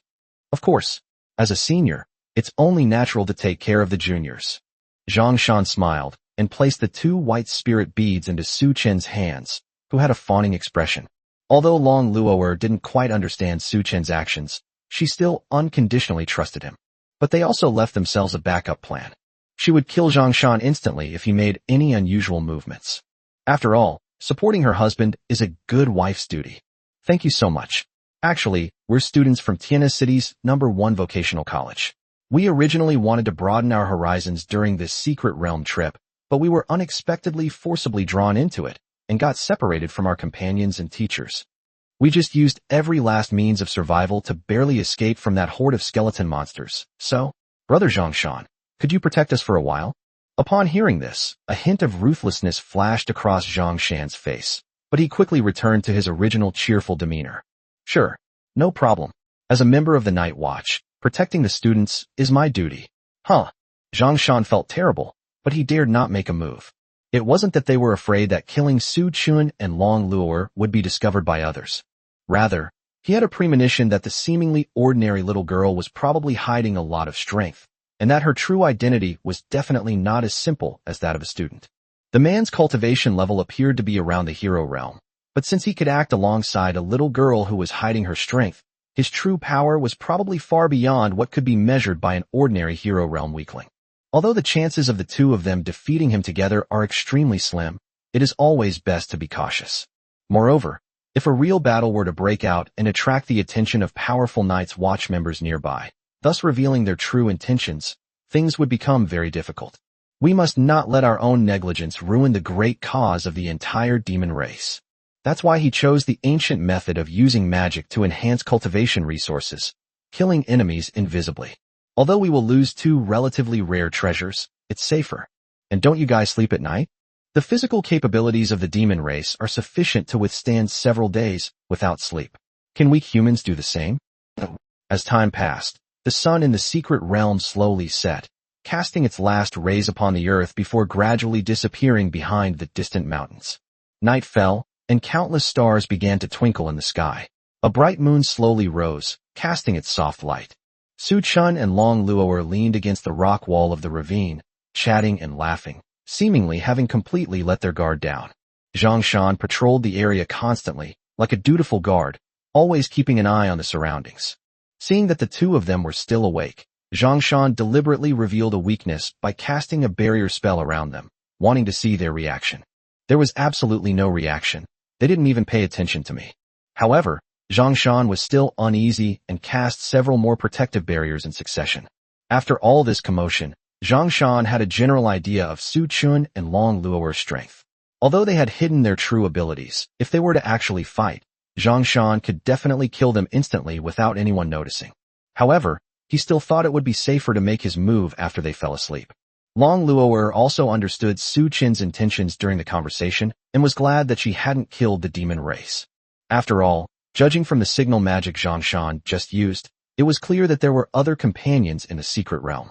For races that are so well hidden, there must generally be ways for members of the same race to confirm each other's life or death and to communicate with each other. If we really kill him, it will alert the rest of the demon race, and we'll be doomed. We still don't know what tricks the demons are up to, or how many there are. It's best to wait and see, although tonight's rest time is definitely cancelled. As for why they didn't use dragon language to directly control Zhang Shan and make him confess everything, it was mainly because he was wearing a talisman similar to Long Luo'er's that prevented mental control. This amulet can break free from mind control the moment it is activated and maintains immunity to mind control for a period of time. Even though the dragon language is incredibly profound, its effect is still mind control, and it cannot escape being immune to. Judging from the looks of it, this demon race is definitely plotting some unspeakable secret, as they have taken such solid precautions against mind control. Just then, the entire ground began to shake. Hundreds of small mounds suddenly sprang up from the ground in the gully, making the situation far more terrifying than what had just occurred. Su Chen looked up at the sky and found that the originally pure white moon had turned blood red and terrifying, as if it had been stained with blood, exuding a sinister aura. He suddenly remembered that in many RPG games, undead creatures would gain a significant power boost at night, So perhaps this also applied to these skeleton-shaped guardians. It's often said that art imitates life, and it's certainly true. Zhang Shan was also stunned when he saw this scene, seemingly not expecting such a change to happen in this secret realm. However, after a moment's thought, he suddenly looked at Su Chun and Long Luo'er and grinned. Aren't you supposed to be hiding your strength? This will be a good opportunity to see just how strong you really are. I refuse to believe you can hide your strength under these circumstances. Zhang Shan shouted loudly to Su Chun and Long Luo'er. You too run. It's dangerous here. Senior Zhang Shan, help me. Senior Zhang Shan, don't leave us behind. This place looks terrifying. Come with me quickly. I know a place without skeletons. As soon as he finished speaking, Zhang Shan turned around without a word, leaped up, and jumped across the ravine. All the movements were performed in one smooth motion, without the slightest hesitation, and in just 3 seconds, they disappeared from the two people's sight. At that moment, all the skeleton soldiers burst out of the ground, a vast expanse of white bones, a scene that could only be described as a living hell. This time, they weren't like the previous skeleton soldiers, so shabby they didn't even have overalls. They were covered in silver-white armor from head to toe, holding a 1-meter-long square shield in their left hand and a 2-meter-long silver-white spear in their right. Some skeletal warhorses even broke through the ground and became the mounts of these skeletal monsters. Majestic and imposing, with extraordinary domineering presence. If it weren't for his skull-like face, he would look like an invincible general. If I had to use one word to describe this type of skeleton, it would probably be Skeleton Knight. Chapter 196 The Broken Clue. Long Luo'er also winked at Su Chun, asking about the next steps. Defeating these skeleton knights would only require chanting a few incantations, but revealing one's strength in the process would be problematic. After thousands of years of lessons, the demon race has become extremely cautious. Once they see a powerful figure who can disrupt their plans, they will take it seriously and may even temporarily change or abandon their plans altogether. If these demons possess some means of internal communication, things could easily escalate in completely unpredictable directions. This poses a huge risk to both seizing the treasures of the secret realm and annihilating these demon races to stop their plans. Zhang Shan's intention to dig a pit is blatantly obvious. It's just a matter of whether you jump in or not. Dying under the siege of skeletons would certainly be the best outcome. If they manage to break through this group of skeleton knights, they will definitely reveal some of their strength, making it much harder for Zhang Shan to slip up again. It must be said that although it is simple and crude, it is very effective. Su Chen also sighed inwardly, never expecting that the demon race, known as the slaughter race, would have such meticulous thoughts. Lolo, I just remembered something. What's wrong? Why don't we just snatch Zhang Shan's amulet and then use dragon language to control him? This. Long Luo'er's face suddenly turned red, looking a little embarrassed. Because Long Luo'er used to wear such a talisman, Su Chen only took it off every night and never touched it again. Therefore, I subconsciously thought that Zhang Shan's amulet could not be taken away, and I could only force him in other ways. Looking back now, it was truly a case of idiocy. Neither of them seemed to realize it. Lolo, I'll create an opportunity for you to get close to him. You time it right to snatch the amulet and use the dragon language to subdue him at the same time. Okay. Su Chun immediately switched to Dragon Knight, carrying Long Luo'er as he leaped high into the air, landing on the ravine in one step, startling Zhang Shan. This ravine is over 50 meters deep. Even a peak legendary realm expert would have to jump several steps to get up here. How did you, a hero realm expert, manage to jump up in one step? However, Long Luo'er didn't give him time to be stunned. The moment he landed, he took a step and arrived in front of Zhang Shan, snatching the amulet from his chest. You despicable. Zhang Shan gritted his teeth, really wanting to curse. He never expected that Su Chun and Long Luo'er would have the strength of a legendary realm or higher, and were even on par with him. He is now certain that the student-looking man and woman are not human. They must have received some information and come to the Falling Star Pool secret realm to capture the demon race. Otherwise, how could two people with strength no less than his suddenly appear in this ordinary secret realm? He was confident he could easily defeat Zui Yuming, the chief instructor of the Night Watch, but there was no need for him to. We must contact our other companions as soon as possible. This plan must be changed. So, Zhang Shan jumped back and instantly widened the distance between himself and Long Luo'er. He gritted his teeth and a light green rune suddenly appeared in his mouth.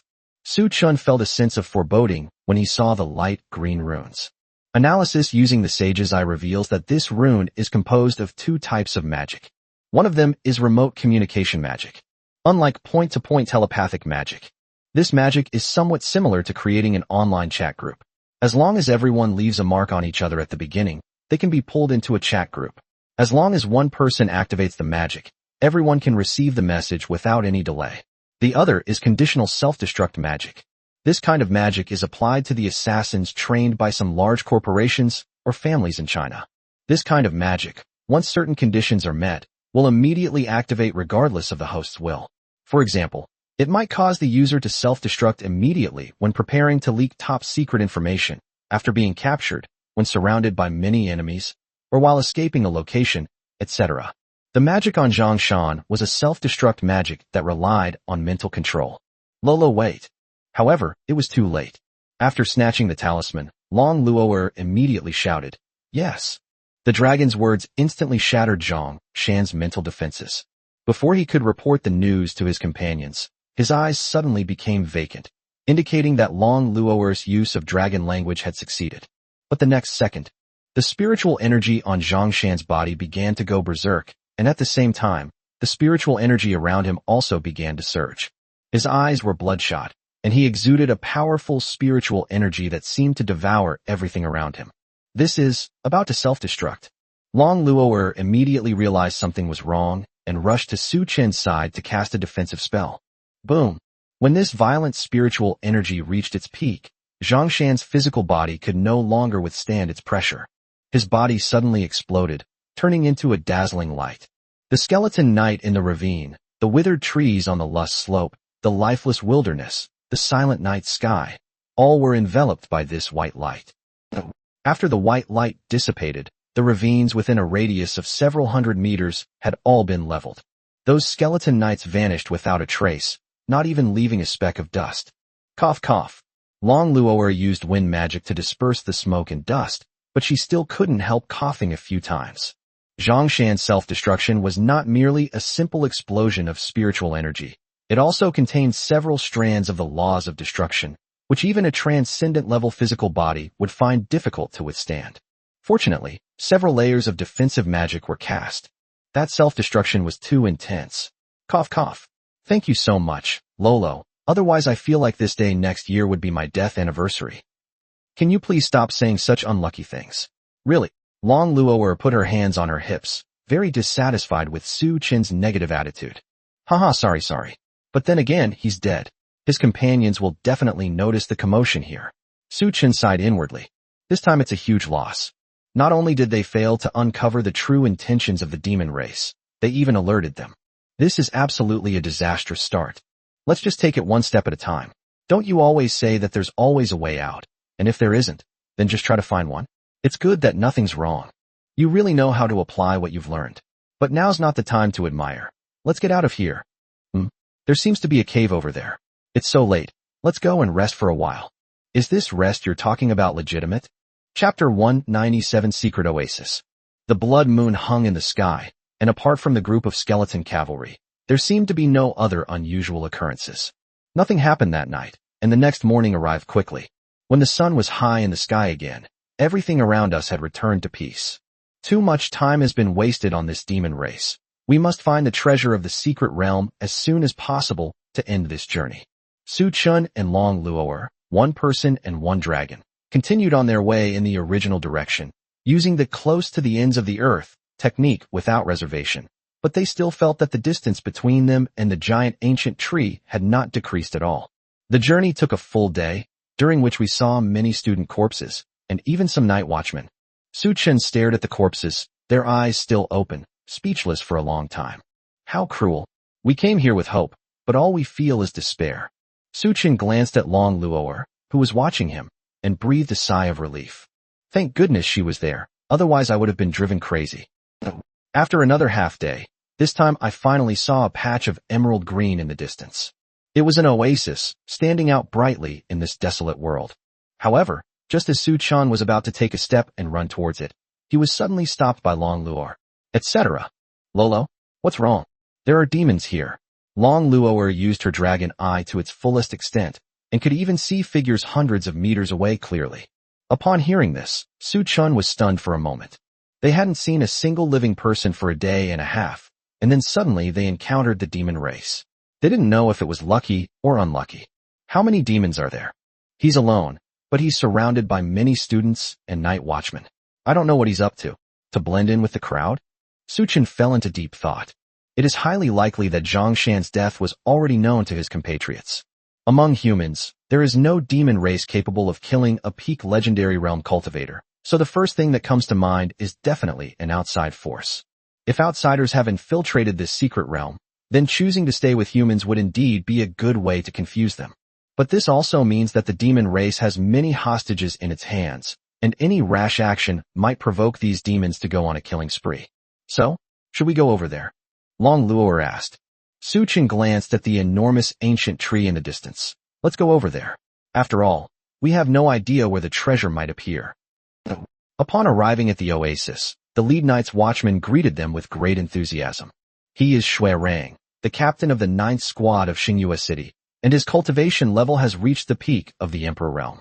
While one couldn't roam freely in this secret realm, using the oasis as a base and gradually expanding outwards to search for surviving students and companions was no problem at all. Are you students? Are you alright? Shui Rang half-heartedly invited Su Chun and Long Luo into the oasis and handed them some fruit. I wasn't injured, and I was lucky I didn't encounter any skeleton monsters. After giving Long Luo a few green fruits, Su Chun also took one out and started eating. For the past day and a half, all I've eaten has been compressed biscuits from my spatial ring. I feel like I'm about to throw up. Finally, we can have some fresh fruit to eat. Thank God, we've finally found survivors again. Shui Rang's weathered eyes revealed a deep sense of helplessness. No one could imagine what he had gone through these past few days. Captain Shui, a female night watchwoman, whispered in Shui Rang's ear. I think these two people are very suspicious. They're probably not students. Upon hearing this, Shui Rang's expression instantly turned serious. What do you mean? Is that so? Captain, do you remember the direction they came from? Direction? Shui Rang looked northeast. Isn't that the right direction? Yes. Lilan and I just came from there this morning. I should have reported to you that there are at least 1,000 skeletons buried in that land. Even we had a lot of trouble to get back. How did they get through that area? Upon hearing this, Shui Rang's brows furrowed immediately. Because of the sudden change in the secret realm, he was preoccupied with many things and didn't really think about this matter for the time being. He carefully examined Su Chun and Long Luo not far away and found that their clothes were incredibly clean, although there was water magic to wash their clothes. Was this the time to leisurely waste spiritual energy? Moreover, even with his peak Emperor realm cultivation, leading several subordinates ranging from Hero realm to Emperor realm to search for companions and students, he was bound to sustain some injuries. These two people traveled from the northeast region, where there are many skeletons, yet they have no injuries on their bodies, and even seem to have plenty of physical and spiritual energy reserves left. Is that possible? That's impossible. If they can clear a place overrun by skeletons without taking any damage, what level of strength do they possess? Considering the safety of the students and subordinates gathered here, Shui Rang swallowed hard and approached Su Chun, who was munching on fruit, once again. Excuse me, may I ask you something? What's wrong? Su Chun put down the fruit he was eating halfway through. Excuse me, which university are you from? University? Sorry, I forgot to introduce myself. I'm Su Chun from the 3rd Detachment of the Night Watchers headquarters in Tiana City. She's my wife. Is there a problem with that? The Night Watch. Shui Rang's eyes widened immediately. Because Su Chun wasn't wearing the Night's Watch uniform, but rather a normal white shirt and sweatpants, and looked to be under 20 years old, it was truly unexpected that he would be a member of the Night's Watch. Yes, but we got separated from our companions, so we wanted to rest here for a while. However, I didn't bring my ID, and my phone doesn't work. I don't know how to prove my identity. Is that so? No, for the safety of the students, I will not allow you to join us. The female night watchman followed and shouted loudly, pointing at Su Chun. However, Su Chun and Long Luo were secretly overjoyed, finally managing to hook this demon.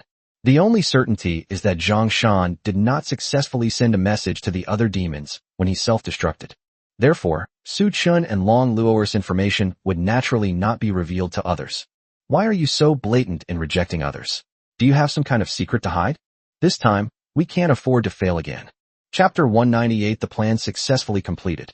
Instantly, everyone inside the Oasis outpost was drawn to the commotion. At a glance, Almost everyone's face was full of worry, and there were quite a few people sighing. Many people's clothes were covered in bloodstains, indicating that they had all been attacked by the skeleton monster. What happened? What is Sister Xiaorong doing? I don't know, I only heard the gist of it. It seems that some night watchmen from Tianhe City wanted to stay here, but Sister Xiaorong refused. Who are those two people? Does anyone know them? They look younger than us. I don't know her, but ever since the night before last, Sister Xiaorong seems to have become a bit neurotic. Just now, Captain Xue finally brought back a surviving female student from the south, and she kept asking all sorts of questions. Sigh, it doesn't really concern me. I'll be grateful if I can just get out of here alive.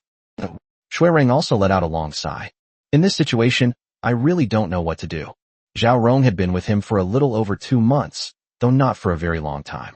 They are very capable and intelligent, and they always manage to complete their missions successfully. Moreover, his special duty is to be a Qigong master, which can help others recover from injuries and restore their spiritual power quickly, making him a very good subordinate. In this manual, she was the first to gather several night watch companions, and she was also the one who discovered this oasis. She found the most survivors, so it's no exaggeration to call her a hero of the secret realm. Her advice is indeed of great value. Moreover, the couple in front of us are so young that it's hard not to suspect their true identities. Sorry, if we stay here, we'll cause you trouble. We'll leave now. Su Chun pulled Long Luo'er to her feet, making it clear that they were preparing to leave. Wait. Xuerang suddenly called out to Su Chun. I'm really sorry, we had no choice. It's nothing, we just want to stay for a while, and then leave. Su Chun waved his hand, seemingly not caring at all. And it seems like there's a sense of excitement about it. I'm so sorry. After Su Chun and Long Luo'er left, the surrounding students also returned to their respective resting places, as if the farce that had just happened was not worth mentioning at all. However, Xiaorong's face turned even more ashen. She noticed something. The array barrier she had set up in the oasis had been tampered with. No, it can't be said that it was tampered with. Rather, the array's core, located at the bottom of the oasis lake, was inadvertently shifted, causing the entire array to move 2 kilometers to the northeast. What exactly is going on? Did anyone just touch the core of the formation? Could they be the 2 people who just arrived? No, those 2 never left my sight. They didn't have time to touch my array's core. Moreover, the formation hadn't even been activated yet. So how did they know that the formation's core was at the bottom of the lake? Could it be the work of someone who was originally here? Damn it, Zhang Shan is dead. We're one less person to set up the formation. The primordial demon sealing formation can't afford any more mishaps. Although the traitor who moved the array's core hasn't been found yet, Zhao Rong can't worry about that now. She'll focus on getting the core back in place before considering anything else. Zhao Rong, what's wrong? You don't look well, Xuerang asked, puzzled. No, it's nothing. I'm going back to rest. I have a mission tonight. It's all right. If you're tired, just get some rest. There probably aren't any survivors around here. I understand. Zhao Rong arrived at the lakeside of the oasis. After confirming that no one was following her, she instantly dived into the lakebed and discovered that the core of her formation had been moved. Not only that, even a small part of the foundation of the formation was destroyed. It seems that there wasn't enough time to completely destroy it, leaving behind such a mess. Could it really be those 2 people? No, I still need to contact other tribesmen. After Zhao Rong bit down on the talisman in her back molar, she intended to contact her compatriots to tell them what had happened here. However, the next second, she was suddenly suppressed by a powerful magic, and countless streams of spiritual energy stirred the water in the lake, forming water chains that bound Zhao Rong's entire body. He was completely unable to move his entire body, and couldn't even make a sound. What's going on? Who is it? Damn it. Then, a portal suddenly appeared behind her. Ugh. No matter how much Zhao Rong struggled or released her spiritual power, she couldn't break free from the restraints. She could only let the chains formed by the flowing water pull her into the spatial portal. After Su Chun and Long Luo'er left the oasis, they breathed a sigh of relief. It seems the plan has succeeded. Su Chun, have you learned some kind of precognitive magic? Long Luo'er asked excitedly. How could that be? I asked Lan Bingyue for advice before, but the divination spells cast by prophets aren't magic at all, and you can't learn them even if you want to. But how come that demon's actions are exactly as you guessed? I didn't expect that just showing up once would actually lure her out. Don't be obsessed with me. I'm just a legend. Su Chun struck what he thought was a pretty cool pose, even though it looked incredibly childish. Be serious. Long Luoer tapped Su Chun on the head. Well, now it's up to Tiampa. The man and the dragon found a ridge far from the oasis and waited for good news from the heavenly maiden Ba. Let's move a little further back in time. As Su Chun approached the oasis, he discovered that it was covered by a strange array. This formation is called the Primordial Demon Ceiling Formation. It has no special effect when set up alone. It only works when combined with several other Primordial Demon Ceiling formations. As for the effects of the Primordial Demon Ceiling Array, even the sages I cannot analyze it through a single array. One must see the entire array as a whole to understand its effects. Of course, there's no need to even think about it. It must be the work of the demon race. Fortunately, after witnessing Zhang Shan's remote communication magic, Su Chun understood its structure and effects. Even if it is successfully activated, as long as the sound cannot be heard, other demon races that have left their marks will also be unable to hear the communication. Moreover, each successful activation only lasts for 10 seconds. Once those 10 seconds are up, it requires approximately 6 hours of charging time, during which time it cannot be used again. This gives us a lot more room to maneuver.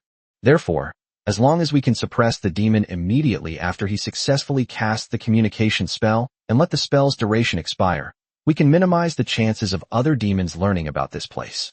As for who could suppress a peak legendary realm expert without anyone noticing, it would of course be Tiampa. Chapter 199 Dihua. After being summoned, the heavenly maiden Ba immediately concealed her presence and sneaked into the oasis. The transcendent realm expert wanted to conceal his aura, which was impossible for the legendary realm demons to detect. Naturally, he arrived at the oasis without any surprise. Su Chun and Long Luoer swaggered into the oasis, the more conspicuous the better, determined to lure out that demon. The plan then proceeded very smoothly. Su Chun hadn't said much at all when the demon race suddenly jumped out on its own, even shouting that it would kick Su Chun out, which almost made Su Chun burst out laughing. At first, Su Chun was still considering what excuse to use to leave, but unexpectedly, Zhao Rong provided a divine assist. Su Chun would naturally oblige to provide the thoughtful service of such a good teammate, including pick-up and drop-off.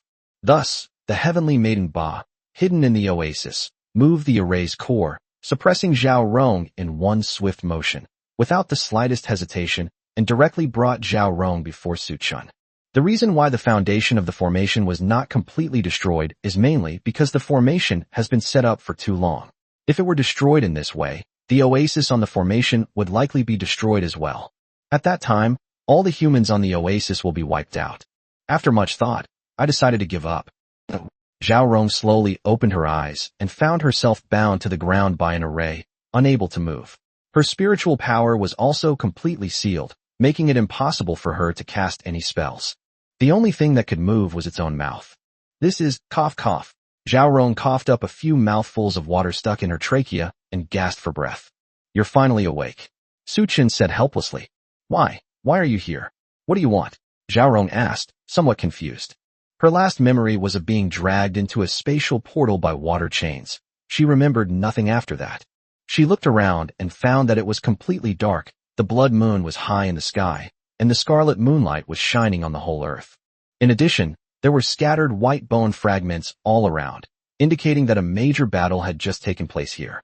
No, it shouldn't be called a major battle. It should be described as a one-sided crushing defeat. You're asking me what I want to do? Shouldn't you be asking what your demon race wants to do? What? You want to start a war again? Upon hearing this, Zhao Rong was stunned. She recalled what had happened the night before and instantly pieced together the whole story. Why was there no sound after Zhang Shan cast the communication magic? Why did the life marks Zhang Shan left on all the demons suddenly disappear? Why would this man and woman be walking from the northeast? It turns out that Zhang Shan was killed by them. This man and woman must be powerful beings from another race. They knew months ago that a peerless treasure would be born in the falling star pool. They knew the demon race would come to compete for it. They knew exactly how many demon race members had arrived, and they knew the demon race's secrets. That's why they lurked among humans, starting from the outermost edge of the primordial demon ceiling array, which was also the initial starting point of the array, Zhang Shan, waiting for an opportunity to approach and kill him instantly without giving him any time to react. To this day, none of the demon race members know who killed Zhang Shan. How exactly did he die? What is the attacker's strength, and how much do we know about them? I know nothing about any of these. Now, as the second barrier of the primordial demon ceiling array, Isn't it only natural that I would become the target of these alien races?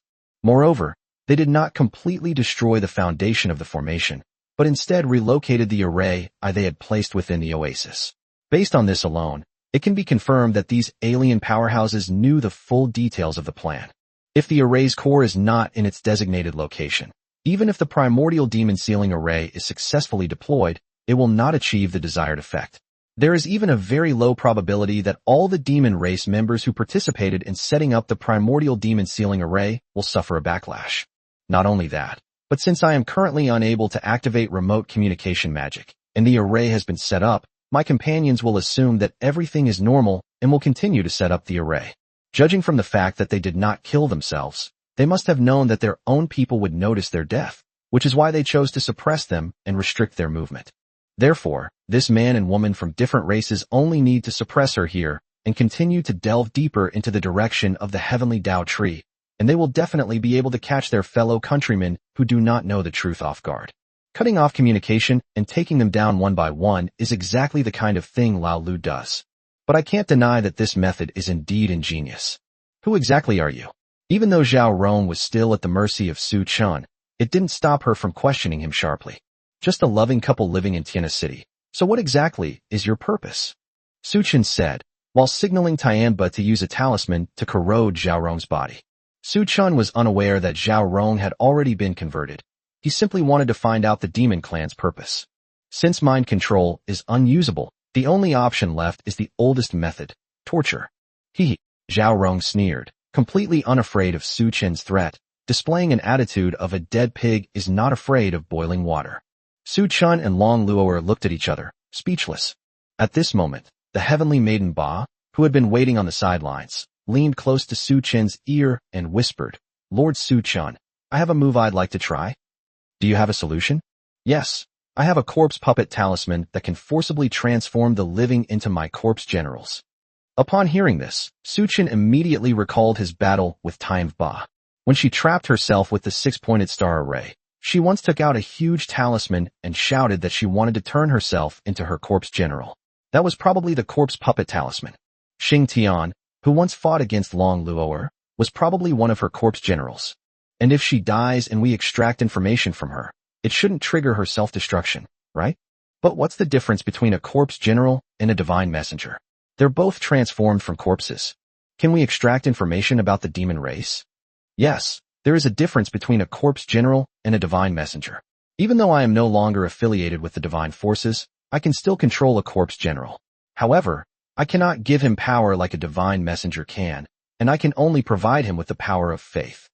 Great! Heavenly Maiden Ba, use this move. Long Luo'er exclaimed excitedly. Yes, madam, I'll take care of it right away. The Heavenly Maiden slowly raised her hands, her fingertips trembling slightly. The surrounding spiritual energy seemed to become heavier, and a huge talisman appeared above Zhao Rong's head. Accompanied by a deep incantation, dozens of dark purple spiritual energy threads slowly emerged from the talisman, piercing straight through every inch of Zhao Rong's skin. Ugh, what do you guys want to do?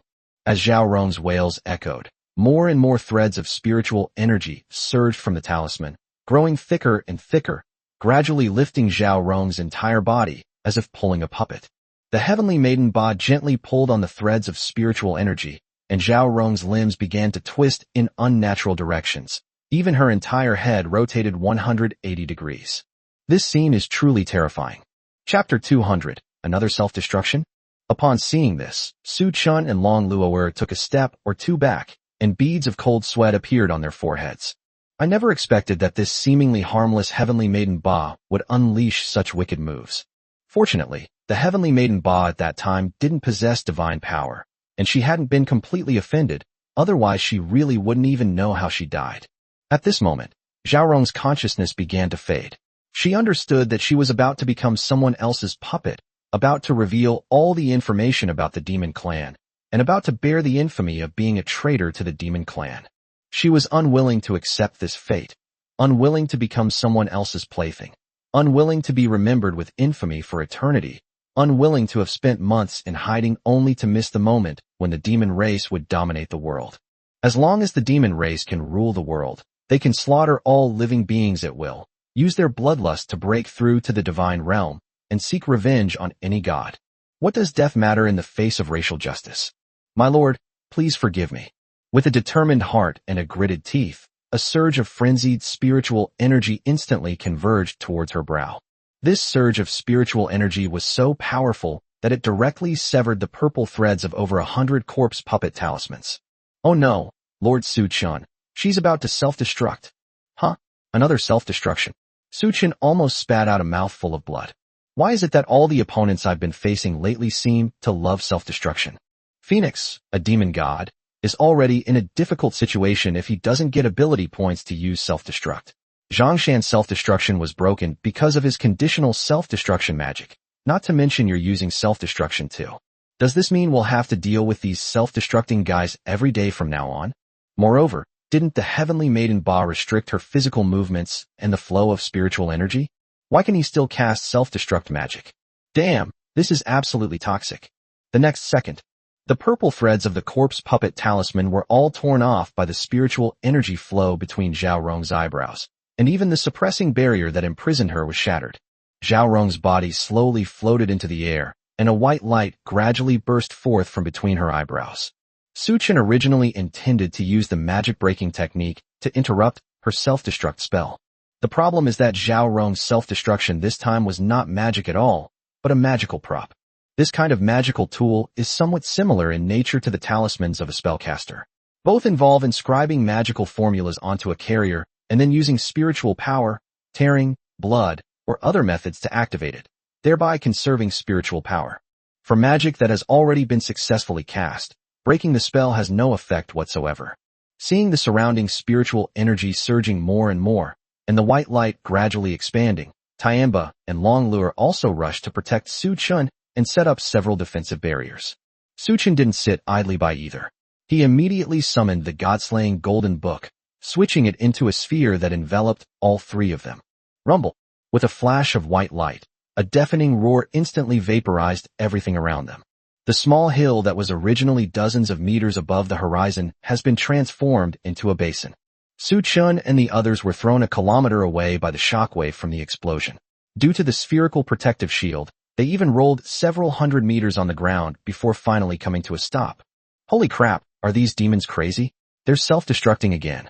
And the power of these self-destructions is just too strong. Su-chun's face darkened after removing the protective shield. They didn't get any information and were tricked by the demons again. It was incredibly vicious. Cough cough. Long Luoer waved her fair little hand to fan away the dust that was floating in front of her, and occasionally sneezed a few times. Lolo, how are you? It's nothing, just a bit of a sore nose. The self-destruction of these demons contains the law of destruction, which is too damaging to our dragon race. I'm sorry, it's all because my plan was too immature. I really didn't expect these demons to be so stubborn. Su-chun was also quite helpless.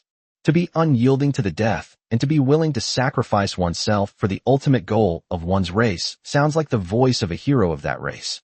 The problem is, this is the demon race, a race filled with bloodshed and violence, a race that only knows how to kill. Can this good character be used for the right thing? It seems that the demon race's ultimate goal is definitely not simple, as each demon race member has left so many backup plans. Long Luoer dusted off her clothes and analyzed calmly. Indeed, they have amulets to prevent mind control, remote communication magic, and even a self-destruct device after being mind-controlled. Now they even have a self-destructing magic item. They're being far too cautious. What should we do now? Should we keep walking towards that tree? Long Luoer glanced at the huge, ancient tree a few times, feeling a little undecided. Exploring aimlessly is too inefficient, and now Zhao Rong's death will surely be known to the other demons. 2 demons have died in just 2 days. It's hard not to take it seriously. Moreover, they had been traveling for 2 days, during which Su-chun had used the close at hand skill many times. But he felt that the distance between him and that giant ancient tree had not decreased at all. Just how far was it? Well, we definitely need to keep going. Having a goal is better than having none. But it's getting late. Let's find a place to rest first. The next morning, deep within the embrace of mountains, there is a lush, steep mountain peak, tightly surrounded by dense shrubs. On that mountain peak, a group of people moved stealthily through the bushes like professionally trained spies. Each of them wore a ghillie suit made of leaves, and it was impossible to spot them unless you looked closely. Several mountain ranges stretched endlessly, like a giant dragon winding its way across the land, towering majestically and piercing the clouds. Of course, none of these are the key points. At the junction of these mountain peaks, hundreds of skeleton knights are currently on guard and patrol. Each skeleton knight was fully armed and ready for battle, seemingly poised to charge at any target at any moment. "Are we going to be trapped here?" one of the young men in his 20s with black hair asked dejectedly. "We don't know what's going on yet, but I think staying here isn't a bad idea. These skeleton knights' patrol routes don't seem to include this area." A blonde woman in a night watch uniform replied helplessly as she lurked behind the bushes, carefully observing the skeleton knight's movements below the mountain. "If I had known, I would have held on to Su Chun tightly when the fog came. Then we wouldn't have gotten separated." A pretty girl with a pure and lovely appearance complained. "I don't know if the secret realm was intentionally set up this way, or if it was just luck." Yu Chanqian, Luo Shirin, Li Jianfeng, and all the night watchmen of Tianhe City were not scattered by the random teleportation in the secret realm. They were all teleported together. Although they were all trapped on the mountain,